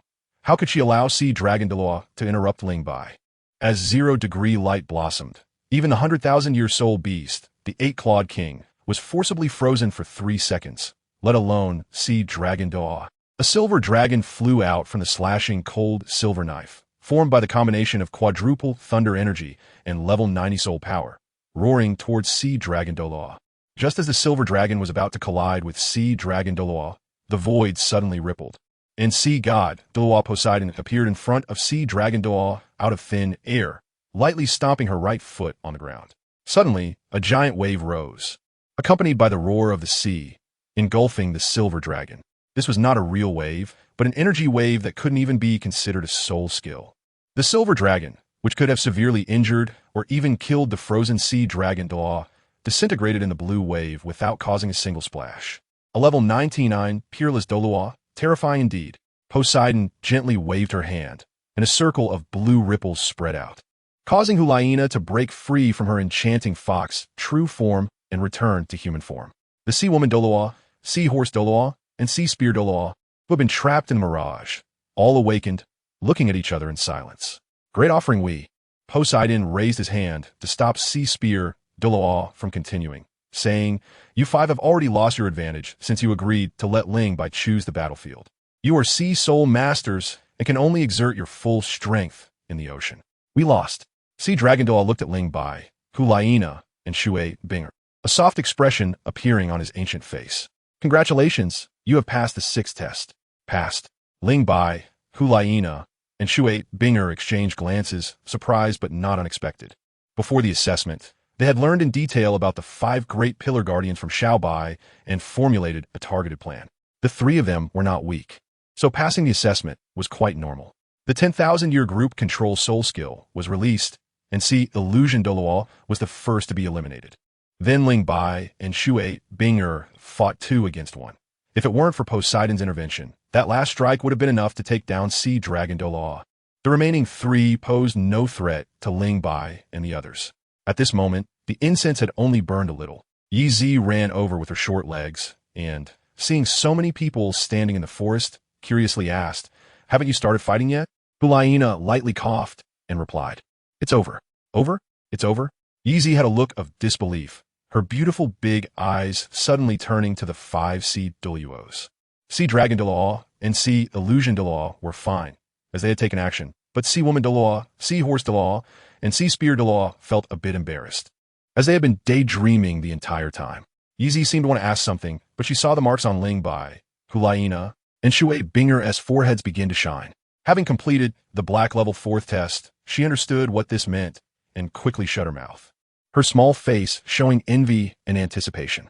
2 streams of black light flew out from the black 6-pointed stars on Hulaina and Shui Binger's foreheads, transforming into 6 light screens surrounding the 2 women. The scenes displayed on the screens were the experiences they had during the black level assessment. That special and unique voice sounded, "With cooperation and strength, assist your companions to complete the 6th test. Soul power increases by 1 level." Due to Poseidon's intervention during the assessment, the task was completed ahead of time, granting an additional reward of half a level of soul power. Completing all black level assessments grants black level authority on Sea God Island. Soul power increases by 1 level, coinciding with reaching the soul power bottleneck. The divine skill becomes a divine soul ring. A joyful smile appeared on Hulaina's beautiful face as her soul power increased from level 88 to 90, not far from level 91. After absorbing the divine soul ring, she would become a genuine title de law. 4 years and 3 months from sole emperor to title de law. It felt like a dream. She knew this was not a dream. It was happening for real. Everything was thanks to Ling Bai. You gave me a title de law. You kept your promise. Hulaina looked at Ling Bai, her enchanting eyes filled with love. Although she had already given herself completely to Ling Bai, at this moment, she couldn't help but let her emotions flow. As for the Black Level 6 test, Shui Binger reaped benefits, not much less than Hulaina's. Her soul power increasing by 2.5 levels, leaping to level 86, and she also obtained a divine soul skill. At the same time, Ling Bai was receiving the rewards for the 6th test and information for the 7th. The top-level assessment offered an additional reward of soul ring years.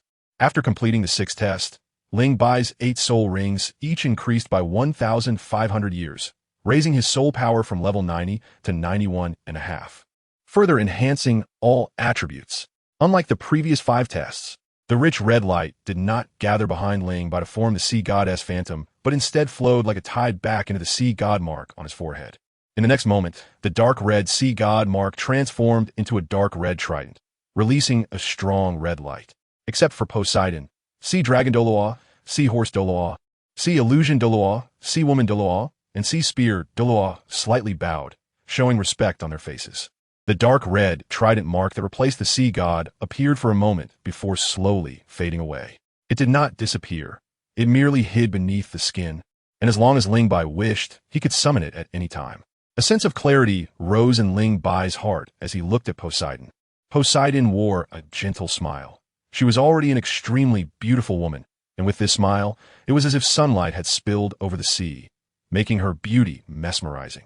The 7th test does not have to be completed on Sea God Island. You can leave at any time. As she spoke, Poseidon flipped her wrist, and a golden orb flew out. These 3 can leave with you. When you need to return to Sea God Island, just bring them back. Chapter 184. A shock in the Pope's Hall, the conference hall. Juge de Law appeared ghost-like in the spacious hall and said with a slightly excited tone to the figure on the golden chair, "Your Holiness, news has come from Hanhai City that Ling Bai and the Saintess have returned from Sea God Island. Finally back?" A smile unconsciously appeared on Bibi Dong's lips. Over the past 4 years, Ling Bai and Hulaina had conveyed messages to the outside world through the fleet transporting daily supplies to Sea God Island, not completely cut off from the world. Nevertheless, upon hearing that they had returned safely, Bibi Dong couldn't help but breathe a sigh of relief. LDU notified the Oblivion team waiting in Hanhai City to escort the voting bishop and the Saintess back to Spirit City. Understood, Your Holiness. Elder Ju responded with a feminine tone, his body quickly fading away, soon disappearing from the conference hall. At the port outside Hanhai City, compared to 4 years ago, the port had expanded by more than double. 70 docks, each over 100 meters long, extended deep into the sea, with sails like clouds on the water, bustling with activity. "Master, look, those ships with purple sails are all from our Hanhai Commerce Association," said Zi Jinju proudly, following her delicate white finger. There were no fewer than 200 ships with purple sails on the river, half of which were medium-sized vessels over 30 meters long. Although there were no large ships over 100 meters, it still indicated how fast the Hanhai Commerce Association had developed over the past 4 years. I remember when I went to Sea God Island, the Hanhai Commerce Association had only over 40 medium-sized ships, right? Ling Bai asked in surprise. Since the merger of the Zi Jinju Pirate Group and the Hanhai Commerce Association, the association now has close to 100 medium-sized vessels. In these years, I've led my brothers across the seas, opened safe routes, and captured quite a few pirate groups, with a total of 500 ships of various sizes. To put it frankly, our Hanhai Commerce Association is now the largest commerce association on the Doloa continent. Looking at the spirited Zi Jinju, Ling Bai showed a satisfied expression. Choosing to keep her back then was indeed a wise decision. "You did very well, exceeding my expectations. As long as the master is satisfied." Zi Jinju replied with a charming smile that was somewhat dazzling. She was nearly 40 years old, but looked like she was in her 20s or 30s, with fair skin, big eyes, and a head of short purple hair that was neat and tidy, exuding a heroic spirit.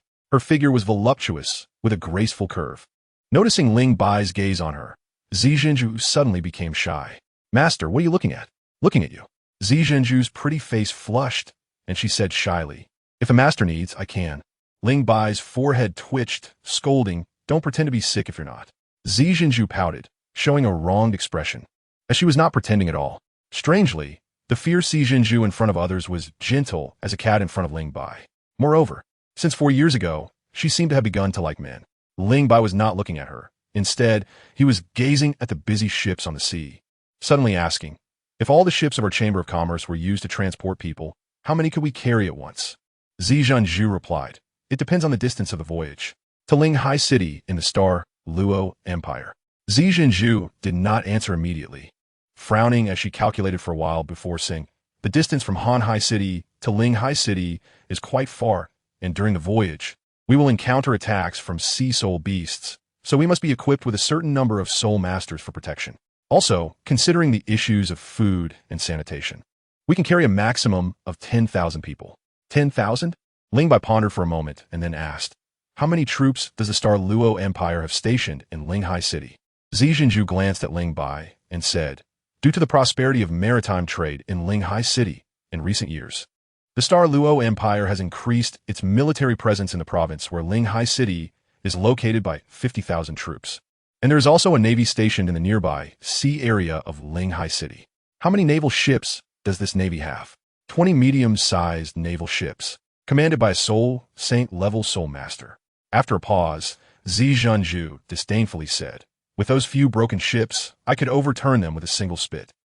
Ignoring Zi Zhenju's bragging, Ling Bai suddenly asked, I heard that nearby fishermen invented a kind of torpedo for fishing. Zi Zhenju was taken aback for a moment and said somewhat uncomfortably, that thing has existed for a long time. It's hard to say who invented it. How powerful is it? It's just average. It poses no significant threat to sea soul masters above the soul sect level and powerful sea soul beasts. Master, why are you asking this? Just asking casually. Master, do you need me to send someone to the Star Luo Empire? Ling Bai turned to look at Zi Zhenju and saw a hint of cunning in her purple eyes as she playfully winked at him. Sending someone to investigate wouldn't be a bad thing. You can arrange it. As you command, Master. Zi Zhenju replied with a smile, then glanced around secretly and called softly, Master. Zi Zhenju bit her lip shyly and said, Master, could you give me a shock? Just like 4 years ago. Looking at the blushing but expectant face of Zi Zhenju, Ling Bai secretly complained about her peculiar preferences. However, considering her hard work in growing the Han Hai Chamber of Commerce, Ling Bai granted her wish. Thank you, Master. Zi Zhenju walked away contentedly. Impressive. Just back from Sea God Island and already flirting with a beauty. A teasing voice came from behind. Ling Bai didn't need to turn around. He could tell who had come just by looking at the expressions of the nearby workers. Besides his little fox, no one in Han Hai City had such charm. I didn't do anything. What kind of person do you think I am? I still don't know. Hu Lina shot Ling Bai a flirtatious glance, and, without waiting for Ling Bai to explain, said seriously, the teacher has sent word from the Spirit Hall, asking us to return to the Spirit Hall as soon as possible. Ling Bai complained, we just got back to Han Hai City yesterday, and now we're being told to go back to the Spirit Hall again. Do they want to wear us out? Take those complaints to the teacher. Hu Lina linked her arm with Ling Bai's as they walked back. I think the teacher is about to make a move. Ling Bai gently nodded, agreeing with Hu Lina's speculation. In fact, the Spirit Hall had the capability to act 4 years ago. They had endured for 4 years, which was quite a burden for the Pope. The teacher really needs us. Let's go back to the Spirit Hall tomorrow. What's the rush? We've waited 4 years. Waiting another month or 2 is no problem. We'll go back in a month. No, we leave tomorrow. Why? The longer we stay, the more likely it is that more than just one Zi Zhenju will appear. What if there are others like Bai Zhenju, Hong Zhenju, or Jin Zhenju showing up? Chapter 185. Plotting with Qian Rinxue in the Pope's Hall. The atmosphere was extremely oppressive, as if the air had solidified. Bibi Dong stood before the gilded chair, her ample chest heaving violently, her pretty face as cold as ice, glaring angrily at the figure below the steps. It was a woman dressed in a light yellow long dress, her stunningly beautiful face exuding a strong personality. Faced with the pressure released by Bibi Dong, the beautiful woman's expression also turned cold, her slightly elongated phoenix eyes defiantly staring back at Bibi Dong. In the Spirit Hall, aside from Ling Bai, it seemed no one dared to be so disrespectful to the Pope. Is my sister angry? A cold voice came from the woman, dripping with sarcasm that even a fool could sense. Sister? Bibi Dong's breath caught, enraged. Good, very good. Let's call it that from now on. Qian Rinxue laughed and shook her head. Let's not. In this world, I only have my grandfather as family. You, Your Holiness the Pope, are not my family. You, Your Holiness the Pope, Cardinal, Her Highness the Saintess requests an audience. Enraged, Bibi Dong took a deep breath, forcibly suppressing the discomfort in her chest, and said in a deep voice, "Let them in." With a creak, the great hall doors slowly opened, and Ling Bai and Hu Laina walked in. Upon seeing Qian Rinxue in the hall, Ling Bai showed a look of surprise, then secretly observed the Pope's expression, realizing that the interaction between the mother and daughter seemed rather unpleasant. "Your Holiness, teacher." Bibi Dong's figure swayed and appeared in front of Hu Laina, personally lifting her up, a hint of softness appearing on her face. "It's good to be back safely. No need for formalities."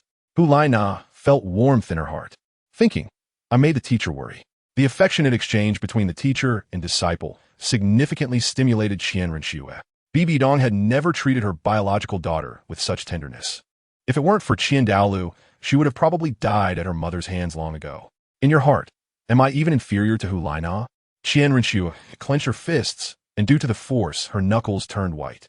She looked at Hu Laina with envy, jealousy, and murderous intent. At that moment, Hu Laina glanced at her with an ordinary gaze. It made Qian Rinxue feel a moment of daze. If Hu Laina's gaze was relatively gentle, then Ling Bai's was a stern warning. With a single look, Qian Rinxue felt as if struck by lightning, staggering back. Her face filled with horror as she stared at Ling Bai. Bibi Dong timely stepped in front of Qian Rinxue, blocking the eye contact between Ling Bai and Qian Rinxue, glaring at Ling Bai with a reproachful look, and said, "Ling Bai, Nana, this is Qian Rinxue." After hesitating for a moment, Bibi Dong continued, "My daughter. She is now the Empress of the Heaven Do Empire." "Daughter?" Hu Laina was very surprised. She had joined the Spirit Hall at a young age, became Bibi Dong's disciple, and the Saintess, and had been exposed to many secrets of the Spirit Hall, but had never heard of her teacher having a daughter. Ling Bai also wore a look of astonishment. He was not surprised that Bibi Dong acknowledged her relationship with Qian Rinxue, but rather by Qian Rinxue's identity, the Empress of the Heaven Do Empire. In these 4 years, Bibi Dong had not been idle. Having taken control of the Spirit Hall in the Heaven Do Empire, the Star Luo Empire had no hope of turning the tide. Behind Bibi Dong, Qian Rinxue, who had just been beaten by Hu Laina and Ling Bai in succession, stared blankly at Bibi Dong's back, unable to express her feelings. The usually strong Qian Rinxue suddenly felt like crying. It seemed she had never admitted her identity in front of others. With a single sentence, Hu Laina, Ling Bai, and Qian Rinxue's expressions varied, while Bibi Dong seemed completely unaware, her face suddenly turning serious as she said, "The reason I called you all here is that there is something I need to discuss with you." According to the information transmitted back by the Imperial Shadow Guard from the Star Luo Empire, the Star Luo Empire has been very active in the past year, seemingly plotting something. Additionally, the Spirit Hall in Gongxin City discovered that someone was purchasing large quantities of various ordinary and precious metals in the city, which were ultimately shipped to the Star Luo Empire. "Tang San is in the Star Luo Empire?" Ling Bai stared at Bibi Dong and asked. Bibi Dong showed a relaxed expression. Talking to Ling Bai was straightforward. The Imperial Shadow Guard had not found the whereabouts of Tang San and his son, nor had they discovered any traces of them in the Star Luo Empire. Qian Rinxue suppressed her emotions and asked in confusion, "What does this have to do with Tang San?" Seeing that Hu Laina also looked somewhat puzzled, Ling Bai explained, "Tang San possesses a type of weapon called hidden weapons, which poses a significant threat to soul masters. He once crafted a batch of Zhuge crossbows for the Seven Treasure Glazed Tile School, and during the soul hunting operation, disciples of the Seven Treasure Glazed Tile School used Zhuge crossbows to injure many soul masters of the Spirit Hall. And the Zhuge crossbow is merely a minor type among hidden weapons." Qian Rinxue praised, "The first time I saw Tang San, I felt he was a rare talent and wanted to recruit him for myself. Unfortunately, he refused." "Recruit him for yourself?" Ling Bai chuckled. "Qian Xuanji caused the death of Tang San's mother, and you still want to recruit him? You're really ambitious." "Ling Bai, how dare you directly call the name of the former pope?" Qian Rinxue's expression darkened. Ling Bai disdainfully replied, "Names are meant to be called. Why can't I say it? Someone like Qian Xuanji doesn't deserve to be the pope of the Spirit Hall. I have to say, the Spirit Hall in the past was truly incompetent." "Enough. I didn't call you here to argue." Bibi Dong cast a stern glance at Ling Bai and Qian Rinxue, coldly stating, "The Star Luo Empire has already started to act. The Spirit Hall cannot remain indifferent. Therefore, I have decided to mobilize the military forces of the Spirit Hall and the Tiando Empire to split into 2 routes and attack the Star Luo Empire simultaneously from the east and west." Qian Rinxue coldly said, "The internal officials of the Tiando Empire are divided into 3 factions. One faction is mainly composed of people bought and placed by the Spirit Hall, willing to unite with the Spirit Hall. Another faction opposes the Union, including many high-ranking military officials, particularly the National Master Yu Shaojiang, appointed by Emperor Shuiyi. The third faction is neutral, neither agreeing nor opposing. I have just become the emperor of the Tiando Empire and have not yet integrated the internal forces. So sending troops now would face significant resistance. Bibi Dong asked, "How long until you can control the Tiando Empire?" "At least a year." "A year." Bibi Dong fell silent for a moment and suddenly said, "Nana, Schwer, you two can leave for now." "Yes, teacher." Hulaina respectfully bowed and turned to leave the council hall. Qian Renxue cast a cold glance at Ling Bai and followed Hulaina out. After the two left, Bibi Dong asked, "What do you think about Schwerner's words just now? It may be the truth, but we cannot afford to wait. If the Star Luo Empire is indeed manufacturing hidden weapons, the longer we delay, the stronger the power they accumulate. Currently, the Spirit Hall holds the advantage. Even without the Tiando Empire, the Spirit Hall can sweep through the Star Luo Empire. The key question is, can we trust the Tiando Empire?" Bibi Dong frowned. "What do you mean? Your Holiness the Pope, will your daughter definitely stand by your side? She is now the emperor of a vast empire, possessing the capital to oppose the Spirit Hall. When the Spirit Hall sweeps through the Star Luo Empire, the situation will be very delicate. Will the Spirit Hall unify the Doloa continent, or will the Spirit Hall coexist with the Tiando Empire?" Bibi Dong felt a headache coming on, realizing she had been schemed against by Qian Daolu. When Qian Renxue was sent to infiltrate the Tiando Empire's royal family, Qian Daolu did not stop it. It seemed the old man had long-term plans. Of course, this was also Bibi Dong's own doing. She had pushed her daughter towards Qian Daolu.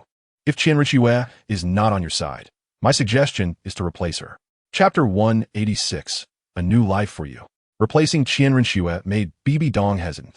No matter what, Qian Renxue was her daughter, having infiltrated beside Xue Qinghe for 9 years, and it had been 22 years now. The girl's most beautiful years had dimmed, and she could not even present herself as a woman. Bibi Dong could imagine how much effort Qian Renxue had put in to reach this point.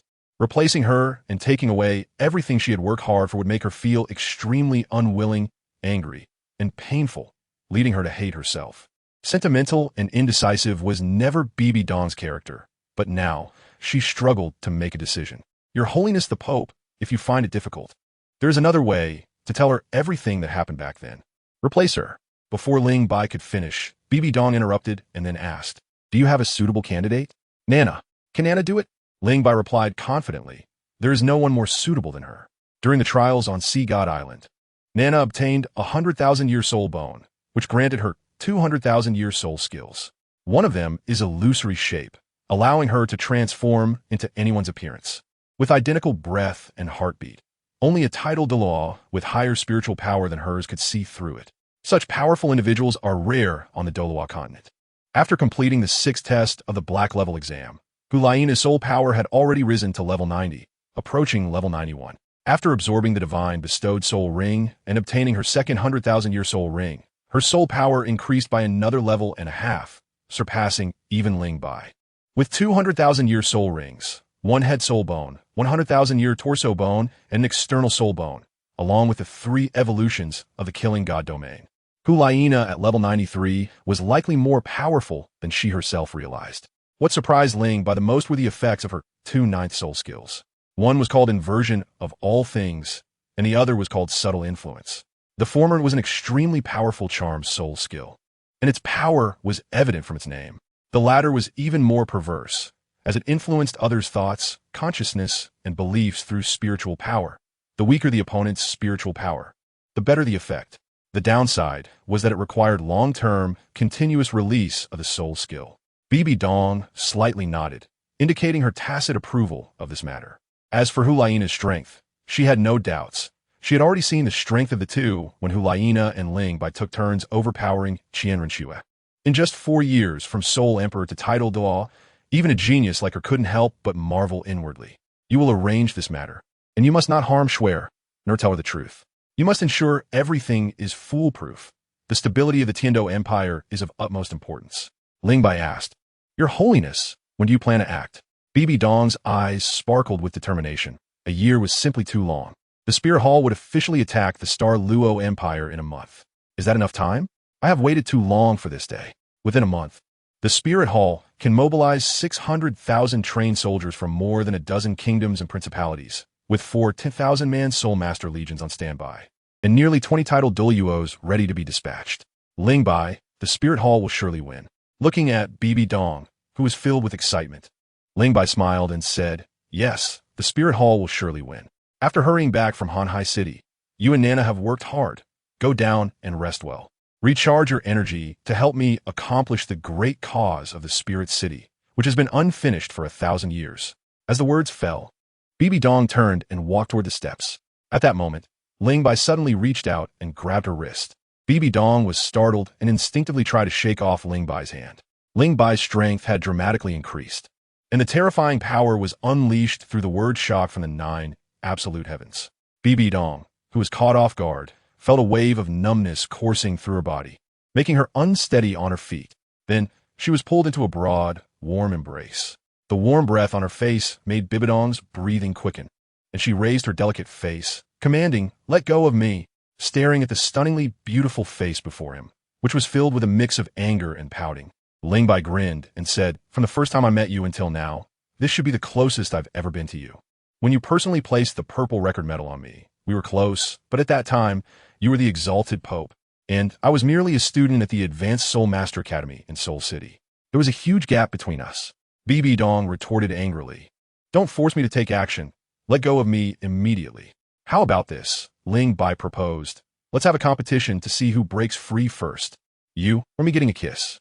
Bibi Dong's expression changed, her eyes instantly turning red, as if they could bleed at any moment. Her flawless face twisted slightly, revealing several terrifying and gruesome blood streaks. Dark claws shot out from her fingertips, contrasting sharply with her fair skin. An overwhelming soul power surged from her body, and even Ling Bai, at level 91, found it hard to withstand.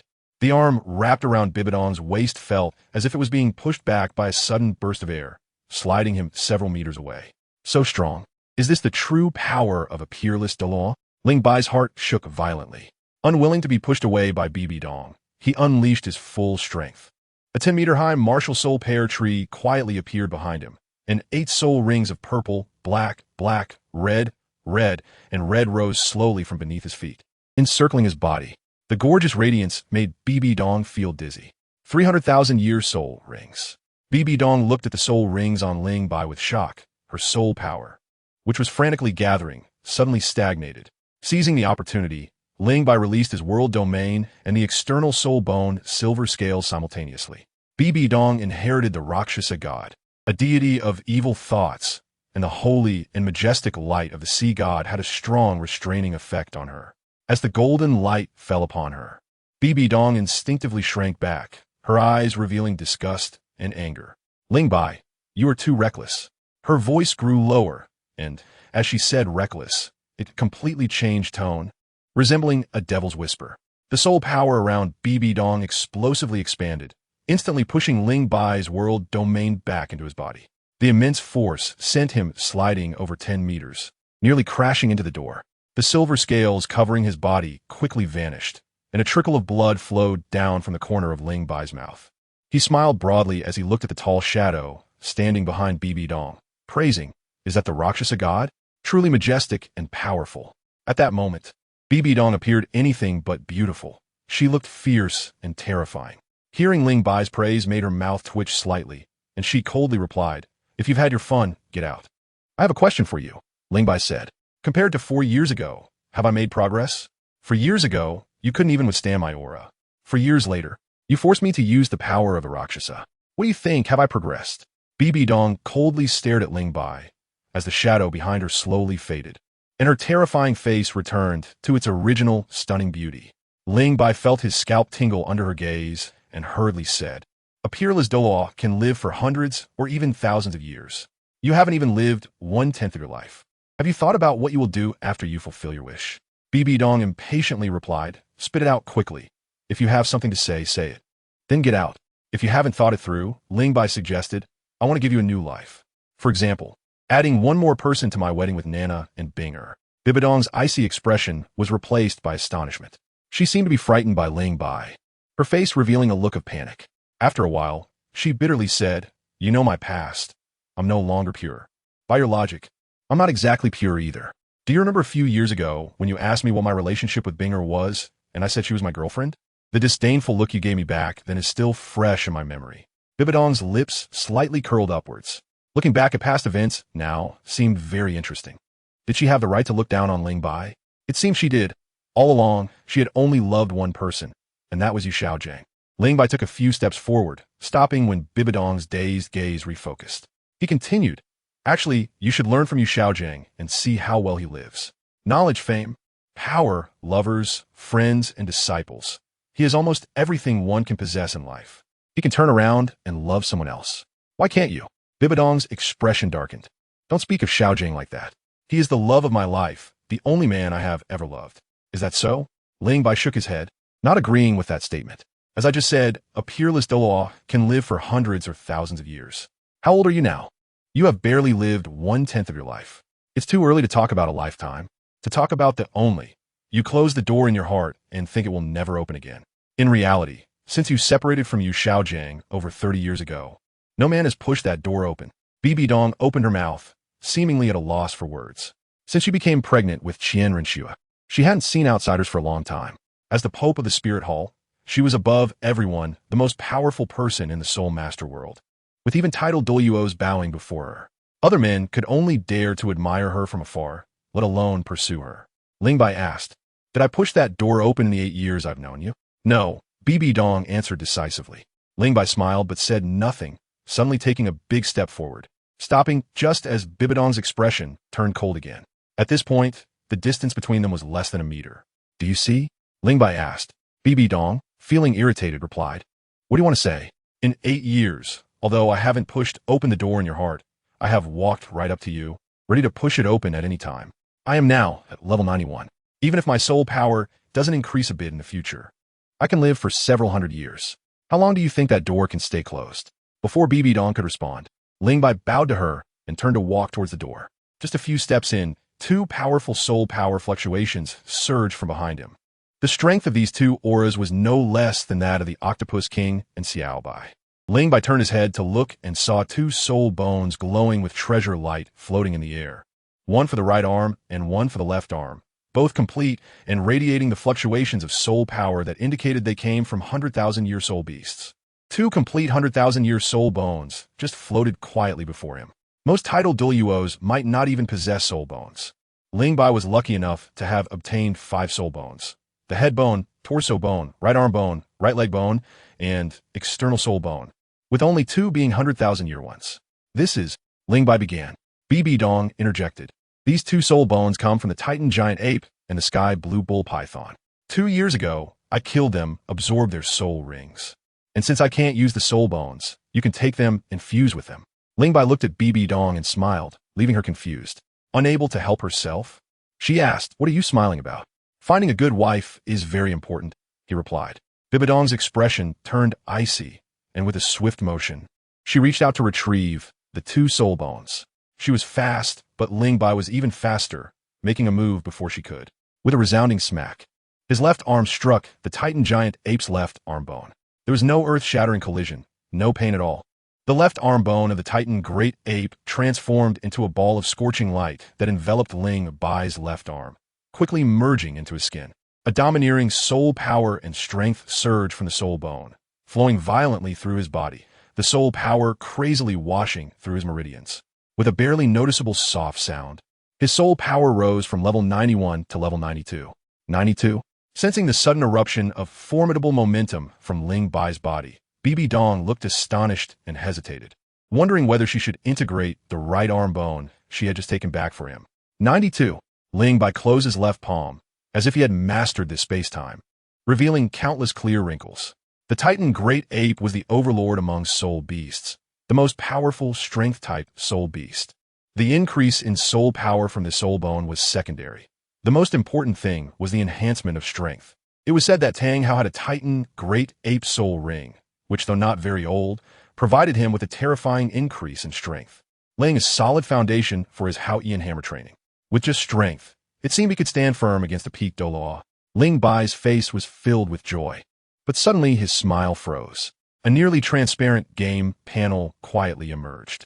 Player, Ling Bai cleared world, none game skills, none game items, none stamina. 2. Current world. Doluwa continent clearing tasks. Participate in the elite competition of the Advanced Soul Master Academy of the entire continent and win the championship. Completed. Cultivate to title Doluwa and obtain 1 or more soul rings over 100,000 years. Completed. Obtain more than 5 soul bones. Completed. Note, completing any clearing task allows you to leave the current world. Comprehensive evaluation. Pending evaluation task rewards. Pending settlement, all clearing tasks completed. Do you wish to leave the current world? No. Yes. 9 years, 11 months, 29 days, 23 hours, 59 minutes, 59 seconds. Below the dialogue options was a line of fluctuating time. And in the blink of an eye, 59 seconds had changed to 50 seconds. A countdown? Ling Bai felt a mix of emotions. Everything seemed to lose its flavor, leaving a bitter taste in his mouth, as if he had eaten bitter melon. 16 years. He had been in the Doluwa world for 16 years, enduring hardships to cultivate the title Doluwa, marrying 2 stunning women as wives. He really didn't want to leave. I still have 10 years. Ling Bai clenched his fists, his gaze fixed on Bibi Dong. He wanted to say something, but couldn't find the words, ultimately revealing an extremely complex smile. From this smile, Bibi Dong saw unwillingness, regret, hesitation, bitterness, and hesitated. I already have a right arm bone. Give that one to Nana. After pausing for a moment, Ling Bai stared into Bibi Dong's eyes and said, I promised you, I will do my best to make this world into one you like. I hope it's not too late. Time is running out. I'm leaving. Chapter 188. The Spirit Hall strikes after leaving the discussion hall. Ling Bai quickly concealed his dejected emotions and strode toward Hulaina and Qianrenxue. They hadn't left and were waiting outside the door. From the expressions on their pretty faces, it seemed their interaction was not very pleasant. The 2 women stood facing each other, forming a tense atmosphere. One was stunningly beautiful with a cold and noble demeanor, while the other was enchanting and curvaceous. Despite both being extraordinary women, the momentum they exuded made the nearby Holy Emperor warriors dare not approach. Do you 2 want to tear down the Pope's square? Ling Bai walked up to Hulaina and naturally wrapped his arms around her slender waist. Hulaina smiled at him, retracting her momentum. Qianrenxue obviously breathed a sigh of relief. Even though she had exceptional talent with innate level 20 soul power and possessed the top martial spirit's 6-winged angel and angel domain, she still felt pressured facing Hulaina and couldn't even meet her gaze. In 4 years, how did her soul power increase so quickly? Qianrenxue had complicated feelings. She had never taken the so-called saintess of the Spirit Hall seriously before, but in just a few short years, this saintess she had never regarded completed a magnificent transformation, leaving her behind. Hulaina asked Ling Bai, have you finished talking with the teacher? Yes. Then let us go home. Okay. Ling Bai walked past Qianrenxue while holding Hulaina, suddenly saying, come with us. I have something to tell you. Qian Xuanji was Qianrenxue's father and the person she respected the most. Ling Bai had called Qian Xuanji trash in the hall, which made her extremely angry, and she was still holding a grudge, completely ignoring Ling Bai. She turned and walked away. Do you want to know why I called Qian Xuanji trash? Do you want to understand why the Pope does not welcome you? If you want to know, come with us. Qianrenxue paused, her expression changing, hesitating for a moment before changing direction and following behind Ling Bai and Hulaina into Hulaina's room. Half an hour later, Qianrenxue walked out of the room in a daze. She learned the whole story, but the truth was completely different from her guesses. The person she respected the most, her father, had done such despicable things, and the mother she had always hated was actually a victim. She doesn't hate you. She just doesn't know how to face you. Remembering Ling Bai's words, Qianrenxue couldn't help but smile bitterly. Yes, if I were her, I couldn't face it calmly either. So my hatred towards her over the years was truly ridiculous. In fact, I never hated her. What he owes you, I will repay as your daughter. Qianrenxue's gaze became resolute as she quickly walked away from the side hall. She didn't seem like a woman who would easily compromise. I thought her reaction would be very intense. In the room, Hulaina said somewhat unexpectedly. Ling Bai replied, because she has something more important than the throne of the Tiando Empire in her heart. In the original work, when Bibi Dong was in danger, Qianrenxue, who had already inherited the angel goddess power, unhesitatingly stood in front of her, showing how deep her love for Bibi Dong was. Her hatred was merely a resentment of not receiving maternal love, not true hatred. Hulaina leaned against Ling Bai, indignantly saying, the teacher, as the Pope of the Spirit Hall, the most powerful person in the Soul Master world, seems glorious, yet she has such a tragic past. Qian Xuanji. He is worse than a beast. A dead man is not worth being angry over. Ling Bai comforted the little fox and said apologetically, Nana, I arranged for you to go to the Tiando Empire without consulting you. Hu Laina kissed Ling Bai and said nonchalantly, I am the saintess of the Spirit Hall. It is my duty to help the Spirit Hall. Let us work hard together to achieve the great cause of unifying the Dolua continent for the Spirit Hall, and then we will never be separated again. Hu Laina nodded. The Emperor of the Tiando Empire cannot be absent for too long. Hu Laina spent 2 days learning about Xue Qinghe's living habits and behavior from Qian Renxue. During this time, she also used her 9th soul skill, illusory thoughts, to create illusions of the Tiando Empire Palace and the civil and military officials. On the 3rd day, the illusion of Xue Qinghe returned to the Tiando Empire, accompanied by Yezi and 2 titled law elders, who were mentioned in the original work. Ling Bai wanted to leave the Spirit Hall city with them, but was called by Bibi Dong for scolding.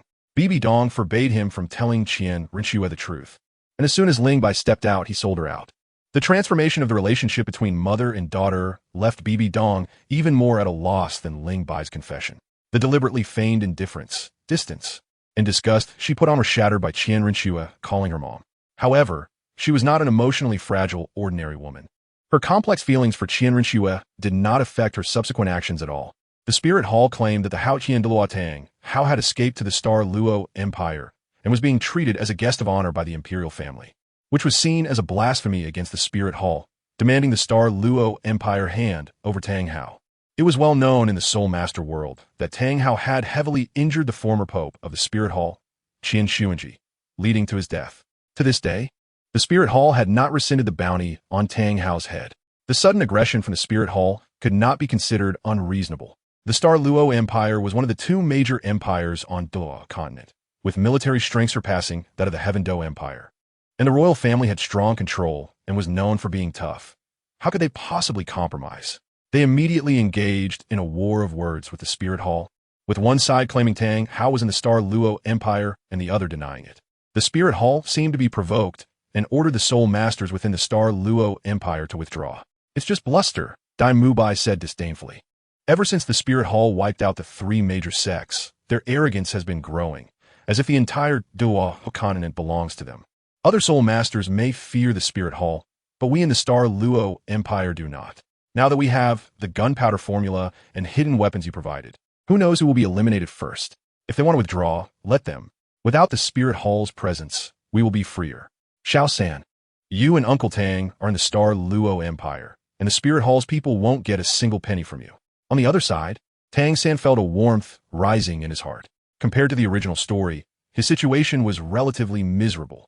2 years ago, after leaving the City of Slaughter, Tang San and Tang Hao went to the Star Do Forest to find Xiao Wu and coincidentally encountered the pursuit by Bibi Dong and others. With the help of Deming and Air Ming, Tang Hao used the Great Sumer Hammer to rescue Tang San and Xiao Wu. This battle further aggravated Tang Hao's injuries, and it took Tang San a lot of effort to stabilize him. Later, in order to help his mother Ain take on human form as soon as possible, Tang San took Xiao Wu and the severely injured Tang Hao to the Sunset Forest to seek refuge with Dugabo. A year ago, Bibi Dong ordered Qian Renxue to control the Heaven Do Empire. Qian Renxue employed the same trick again, secretly harming the Snow Knight Emperor, Prince Xuexing, and the 4th prince, Xuebing one after another. Dugabo was attacked by 2 titled Doluo in his lair in the Sunset Forest. Although everyone worked together to repel the strong enemies, their identities were exposed, and the Eye of Ice and Fire was no longer safe. So they moved to the Star Luo Empire. Now, Tang San's soul power was only at level 68, due to Tang Hao's severe injuries. He needed to use the Xiantian skill to regulate his meridians and couldn't spare the time to go to Sea God Island. The Spirit Hall. Tang San's eyes shot out a deep hatred. Currently, he did not have the ability to take revenge, but he could use others to deal with the Spirit Hall. The gunpowder and hidden weapons like the Zhuge Divine Crossbow were his great gifts to the Star Luo Empire. Chapter 189. The Heaven Do Empire in action. The war came very suddenly. The Star Luo Empire never expected the Spirit Hall to directly flip the table and launch an attack.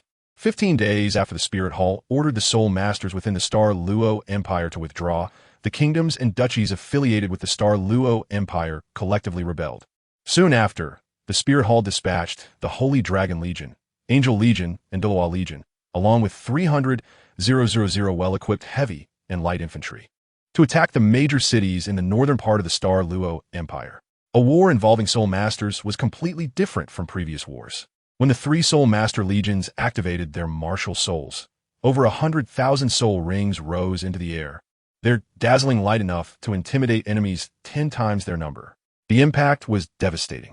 In just a month of fighting, the Spirit Hall completely occupied the territories of two provinces in the northern Star Luo Empire, only being temporarily held back by the arrival of Marshal Qin Hu, one of the two pillars of the Star Luo Empire, leading 500,000 troops to provide support. In the Heaven Do Empire's palace, in the Imperial Study, Emperor Xue Qinghe summoned Marshal Gelong and National Master Yu Xiaojiang. He handed a letter to Gelong, which was sent by the envoy of the Star Luo Empire. Take a look, Gelong, National Master. Dressed in the Heaven Do's bright silver armor, Gelong took the letter, opened it while laughing, and said, "If I'm not mistaken, this is a letter of request for help from the Star Luo Empire." Sure enough, Gelong glanced at it and confirmed his guess. Passing the letter to Yu Xiaojiang. After the two finished reading, Xue Qinghe asked, "What do you think, Marshal Gelong and National Master? Should the Empire send troops?" "We must send troops," Yu Xiaojiang said with determination. "Your Majesty, the Spirit Hall first eliminated the three upper sects, removing the Soul Master forces that could contend with them, and then established new 7 major sects, completely establishing their absolute authority in the Soul Master world. Over 70% of the Soul Masters on the continent have poured into the arms of the Spirit Hall. This is a very terrifying force. I know this woman Bibi Dong, the Pope of the Spirit Hall, quite well. She is very ambitious, and the attack on the Star Luo Empire is just the beginning. The Heaven Do Empire and the Star Luo Empire must unite to eliminate this threat posed by the Spirit Hall in advance." Xue Qinghe nodded slightly and asked Gelong, "What is your opinion, Marshal Gelong?" "I agree with the National Master's view," Gelong replied. He was a representative of the hardliners in the Heaven Do Empire and a key figure in the opposition, harboring deep vigilance and hostility towards the Spirit Hall. With both of his trusted ministers in agreement to send troops to aid the Star Luo Empire, Xue Qinghe took it seriously, walking a few steps with his hands behind his back, suddenly saying, "The Spirit Hall is the enemy of the Empire. And what about the Star Luo Empire?" Gelong and Yu Xiaojiang both paused, the former showing a thoughtful expression while the latter quickly replied, "Your Majesty." Although there have been frictions between the Heaven Do Empire and the Star Luo Empire in the past, there was never a large-scale involvement of Soul Masters. The Spirit Hall is different. They control far too many Soul Masters. Soul Masters are indeed a force that can change the pattern of Doluo continent. Xue Qinghe sighed, then said meaningfully, "It's truly astonishing that the 3 10,000-man Soul Master legions were able to withstand their offensive. I heard they used a powerful new type of crossbow and a weapon that produces violent explosions during the battle. Marshal Gelong, could the Imperial Army withstand them?" Gelong shook his head. Historically, there has never been a Legion-level Soul Master war on Doluo continent. Given the combat power displayed by the Spirit Hall's Soul Master legions, it is difficult for the Imperial Army to withstand their charge. Then can they withstand the new weapons of the Star Luo Empire? There's too little intelligence on the new weapons. I cannot make a definitive statement. But to withstand the attacks of the Soul Master legions, their power must be considerable. Xue Qinghe's expression changed slightly, smiling. "The matter of sending troops is significant. I must consider it carefully. National Master, please entertain the envoy of the Star Luo Empire well on my behalf, and do not let them feel that the Empire has neglected them." Yu Xiaojiang sighed inwardly and bowed. "As you command, Your Majesty." Watching Yu Xiaojiang leave the Imperial Study, Xue Qinghe smiled. "Our National Master truly hates the Spirit Hall to the bone. Whenever there is an opportunity to eliminate the Spirit Hall, he can't wait to jump out and support it. He doesn't consider that without the Spirit Hall as a buffer, the fangs of the Star Luo Empire will surely be aimed at the Empire." Gelong nodded slightly and asked, "What does Your Majesty plan to do?" "The Spirit Hall cannot win, nor can they lose. The same goes for the Star Luo Empire. If the Empire is to send troops, they must show their sincerity. What I want is not much. I just want them to provide us with the manufacturing methods of their new weapons. The Star Luo Empire probably won't agree." Xue Qinghe sneered. "They definitely won't agree until the knife is at their throat. We must apply some pressure. Marshal Gelong, I have decided to deploy 500,000 troops to the border between the Empire and the Spirit Hall and the Star Luo Empire, with you stationed at the front lines to deter the strong enemies. The war has begun, and the Empire must be prepared. Long understands the gravity of the situation and will set off immediately. Yu Xiaojiang left the palace and first went to the resting place of the Star Luo Empire's envoy to offer his condolences before returning to the mansion bestowed upon him by the Snow Knight Emperor. Flander and Lu Erlong had been waiting for a long time and quickly gathered around to inquire about the outcome. Yu Xiaojiang smiled bitterly and said, "Once politics is involved, anything becomes extremely complicated. His Majesty may not send troops." Lu Erlong questioned, "The Spirit Hall controls so many soul masters and possesses hundreds of thousands of troops. Their strength is not much weaker than that of the Tiando Empire and the Star Luo Empire. If left unchecked, they will become a serious threat. For the Empire, the Spirit Hall does not necessarily need to be destroyed. In the North Hill battle, the Zhuge crossbow and gunpowder created by Xiao San managed to hold off the Spirit Hall, but they also made His Majesty wary. Maintaining the current situation is far more beneficial than uniting with the Star Luo Empire to eliminate the Spirit Hall. One must admit, Xue Qinghe is indeed a rational and wise emperor." Lu Erlong reluctantly said, "What about the blood feud of the Blue Electric Tyrant Dragon family? Will we not seek revenge?" "Erlong, do not be anxious," Flanders suggested to Yu Xiaojiang. "Since the Tiando Empire is unreliable, why not go to the Star Luo Empire?" Yu Xiaojiang shook his head. "I must stay in the Tiando Empire." In recent years, the voices advocating for an alliance with the Spirit Hall have grown louder in the court. If we let them become mainstream and take the lead, the Star Luo Empire will truly be in danger. Therefore, Flander and Erlong, you should go to the Star Luo Empire. Don't even think about it. Wherever you are, I will be there too." Lu Erlong suddenly grasped Yu Xiaojiang's hand. "Cough, I will take my leave first. The Shrek Academy cannot function without a principal." After discussing military matters with Long, Xue Qinghe returned to her palace under the protection of her guards. As she stepped through the main door, a gentle, colorful light suddenly emanated from her, transforming her previously unremarkable face into a stunningly beautiful visage. Her figure, wrapped in a luxurious yellow robe, seemed to become fuller, forming enticing curves that left one parched and restless. "You're back so early?" Ling Bai, sitting on a chair, savoring fragrant tea, asked with some surprise. As soon as the wedding with Shui Binger concluded, he brought his little wife to Tiando City to visit another little wife. The palace guards were all personnel secretly placed by Qian Rinxue to harm the Snow Knight Emperor, so they did not need to hide. However, to maintain secrecy, Ling Bai and Shui Binger would not openly leave the palace or interact with others. In fact, only a handful of people knew of their existence. Hu Laina recounted what had happened in the imperial study, proudly stating, "Having been emperor for over a month, I never found an opportunity. Now, with Long stationed at the front lines and the opposition in the court leaderless, it's a great chance for me to divide and conquer. The mobilization of troops is also an excellent opportunity for me to sow discord. It's a pity about Long. He is a loyal minister. His loyalty lies with the Tiando Empire and Emperor Xue Qinghe, not with the Saintess of the Spirit Hall. If you suddenly turned into a woman, you would surely scare him to death," Ling Bai joked. Hu Laina shot him a charming glance. "As the Saintess, how could I possibly scare anyone?" Yes, my little fox is the most beautiful." Cough. A cough came from Shui Binger nearby. "Binger is also beautiful." Hu Laina looked at Ling Bai with a half-smile, refraining from asking the dangerous question of who looks better, me or Binger, and instead shifted the topic to Yu Xiaojiang, saying, "His hatred for the Spirit Hall is too deep. Keeping him around may lead to complications." Ling Bai was unconcerned, a national teacher without any foundation in the court, ostracized by ministers and nobles, can't stir up much trouble. He's quite adept at training soul masters. Let him continue contributing to the Spirit Hall. What do you think his expression would be when he realizes he has been working for his enemies all along? Hu Laina asked with interest. Ling Bai laughed. He would probably be so furious he might spit blood. All right, enough about him. Let's take control of the Tiando Empire as soon as possible and end the war. The military strength of the Star Luo Empire is formidable. The Spirit Hall's recent offensive was thwarted mainly due to their initial rapid attacks, which exhausted their troops and strained their logistics. Once they recover, the front lines will advance again. However, it's unrealistic to expect to destroy the Star Luo Empire in a short time. I heard we lost 2,000 soul masters in the North Hill battle. About that, the casualties were indeed significant, but not crippling. Tang San's move outplayed me. Gunpowder, the Spirit Hall, is also researching it, but they don't value it enough because soul masters look down on its power.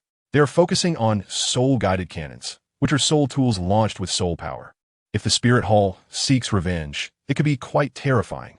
BB Dong sent out 5 teams of the Silent Death Squad and formed another 20 or 30 ambush teams, specifically targeting the logistics of the Star Luo Empire's army. The shadow guards hidden in various locations have begun to take action, assassinating military leaders and important officials in the city, disrupting weapon production workshops, causing unrest in the Star Luo Empire. No update today. I'm out having fun with friends. I might not have time to update today. The Do Luo volume will be finished tomorrow, and the next volume will be Spirit Cage. Chapter 190. Return standing on the balcony of the Pope's Palace. One can overlook the Spirit City in a 270-degree view, but unfortunately, part of view is blocked by the Do Luo Palace behind, making it impossible to enjoy a full 360-degree view of the city, which is somewhat regrettable. BB Dong was wearing a perfectly fitted golden gown adorned with hundreds of red, blue, and gold gemstones. Under the sunlight, the gems sparkled brilliantly, and the purple gold crown on her head seemed to gather countless rays of light. Her fair skin glimmered slightly, making her stunningly beautiful face appear somewhat hazy, pure, and noble. With delicate hands holding a 2-meter-long scepter, she stood gracefully, quietly gazing at the Do Luo Palace towering on Pope Mountain. "Should we tear down?" A voice came from beside her. BB Dong replied, without turning her head. The Do Luo Palace is a sacred place in the hearts of all soul masters on the Do Luo continent. It took the Spirit Hall over 1,000 years to build this Do Luo Palace. It would be too regrettable to tear it down. Let it remain. Is she inside? BB Dong's lips curled into a cold smile.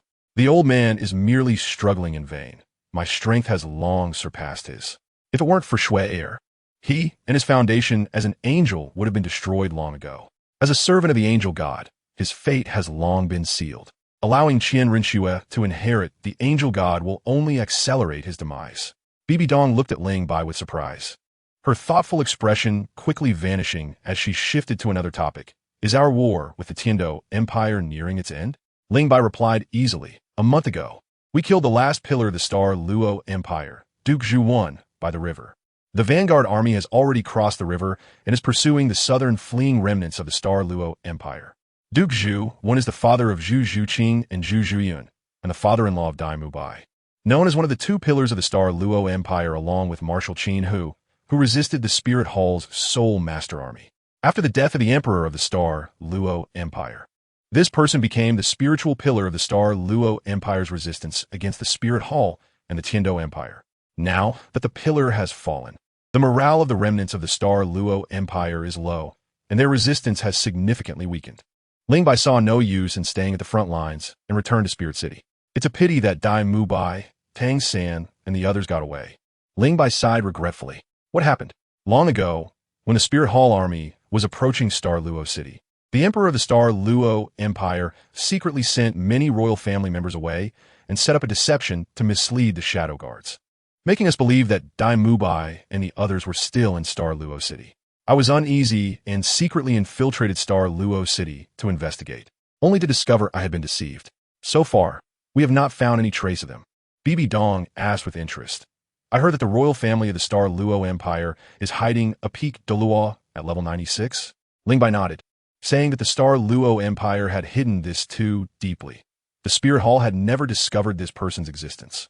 BB Dong sighed. The war potential of the Star Luo Empire exceeds our expectations. Fortunately, Nana took only half a year to control the Tiando Empire. With both sides working together, we could defeat the Star Luo Empire's army of over 1 million in such a short time. If it were just the Spirit Hall, it would likely take much longer. Speaking of his little wife, Ling Bai praised. Nana has done very well this time. She has made a great contribution. Yes, she is outstanding, BB Dong said, a gentle smile appearing on her face. She suddenly said to Ling Bai, when the war is over, I plan to pass the position of Pope to Nana. Ling Bai was taken aback and hesitated. You are still young. BB Dong shook her head, her gaze drifting far away. Once the Star Luo Empire is destroyed, the only remaining forces on the continent will be the Spirit Hall and the Tiando Empire. Nana is the emperor of the Tiando Empire and will also become the Pope of the Spirit Hall. The resistance to merging the two into one country will be much smaller. Ling Bai asked, what about you? Having absorbed 200,000 year soul rings, I'm 100% confident in inheriting the Rakshasa God. This world has given me too many scars and too many attachments. I cannot selfishly and ruthlessly destroy it. After becoming a god, I will go to the divine realm. Before she finished speaking, Bibi Dong's delicate body suddenly trembled, and the bone-chilling Rakshasa power surged from her palm into Ling Bai's body. Her breathing became rapid. "You can't withstand my Rakshasa power. Let go of my hand." Ling Bai gritted his teeth, holding onto Bibi Dong's hand tightly, and said with difficulty, "If I don't hold your hand now, I might never have the chance to hold it again." Bibi Dong withdrew her Rakshasa power, looking helpless as she said, "You already have two such outstanding women, Nana and Binger. With your strength and status today, what kind of woman can't you have? Why cling to me?" "Because I am very greedy." Ling Bai gazed into Bibi Dong's eyes and softly asked, "Over all these years, have I really never pushed open the door in your heart? Not even a tiny crack?" Bibi Dong averted her gaze and said, "I have already answered this question." Ling Bai turned his head, calmly looking into the distance. The hand in his palm felt soft and boneless, bringing him a sense of relief. After a long while, Bibi Dong slightly parted her red lips and softly uttered two words. "Thank you." "Thank you for what?" "Thank you for not harming you, Xiaojiang." Does this woman have to drive people mad?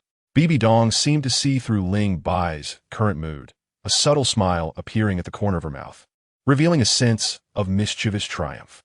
She hadn't finished her words. She wanted to thank Ling Bai not just for sparing Yu Xiaojiang, but also for his support and companionship over the years. In the dark years, he was the only one who brought her warmth and emotion, the only man she could rely on and trust. Did the door in her heart open or not? Does it matter? Is there only one door in a person's heart? In Tiando City, Shrek Academy. The small house where Lu Erlong used to hide has now become Yu Xiaojiang and Lu Erlong's home. After reading the letter in his hand, Yu Xiaojiang forced a grim smile on his pale, thin face.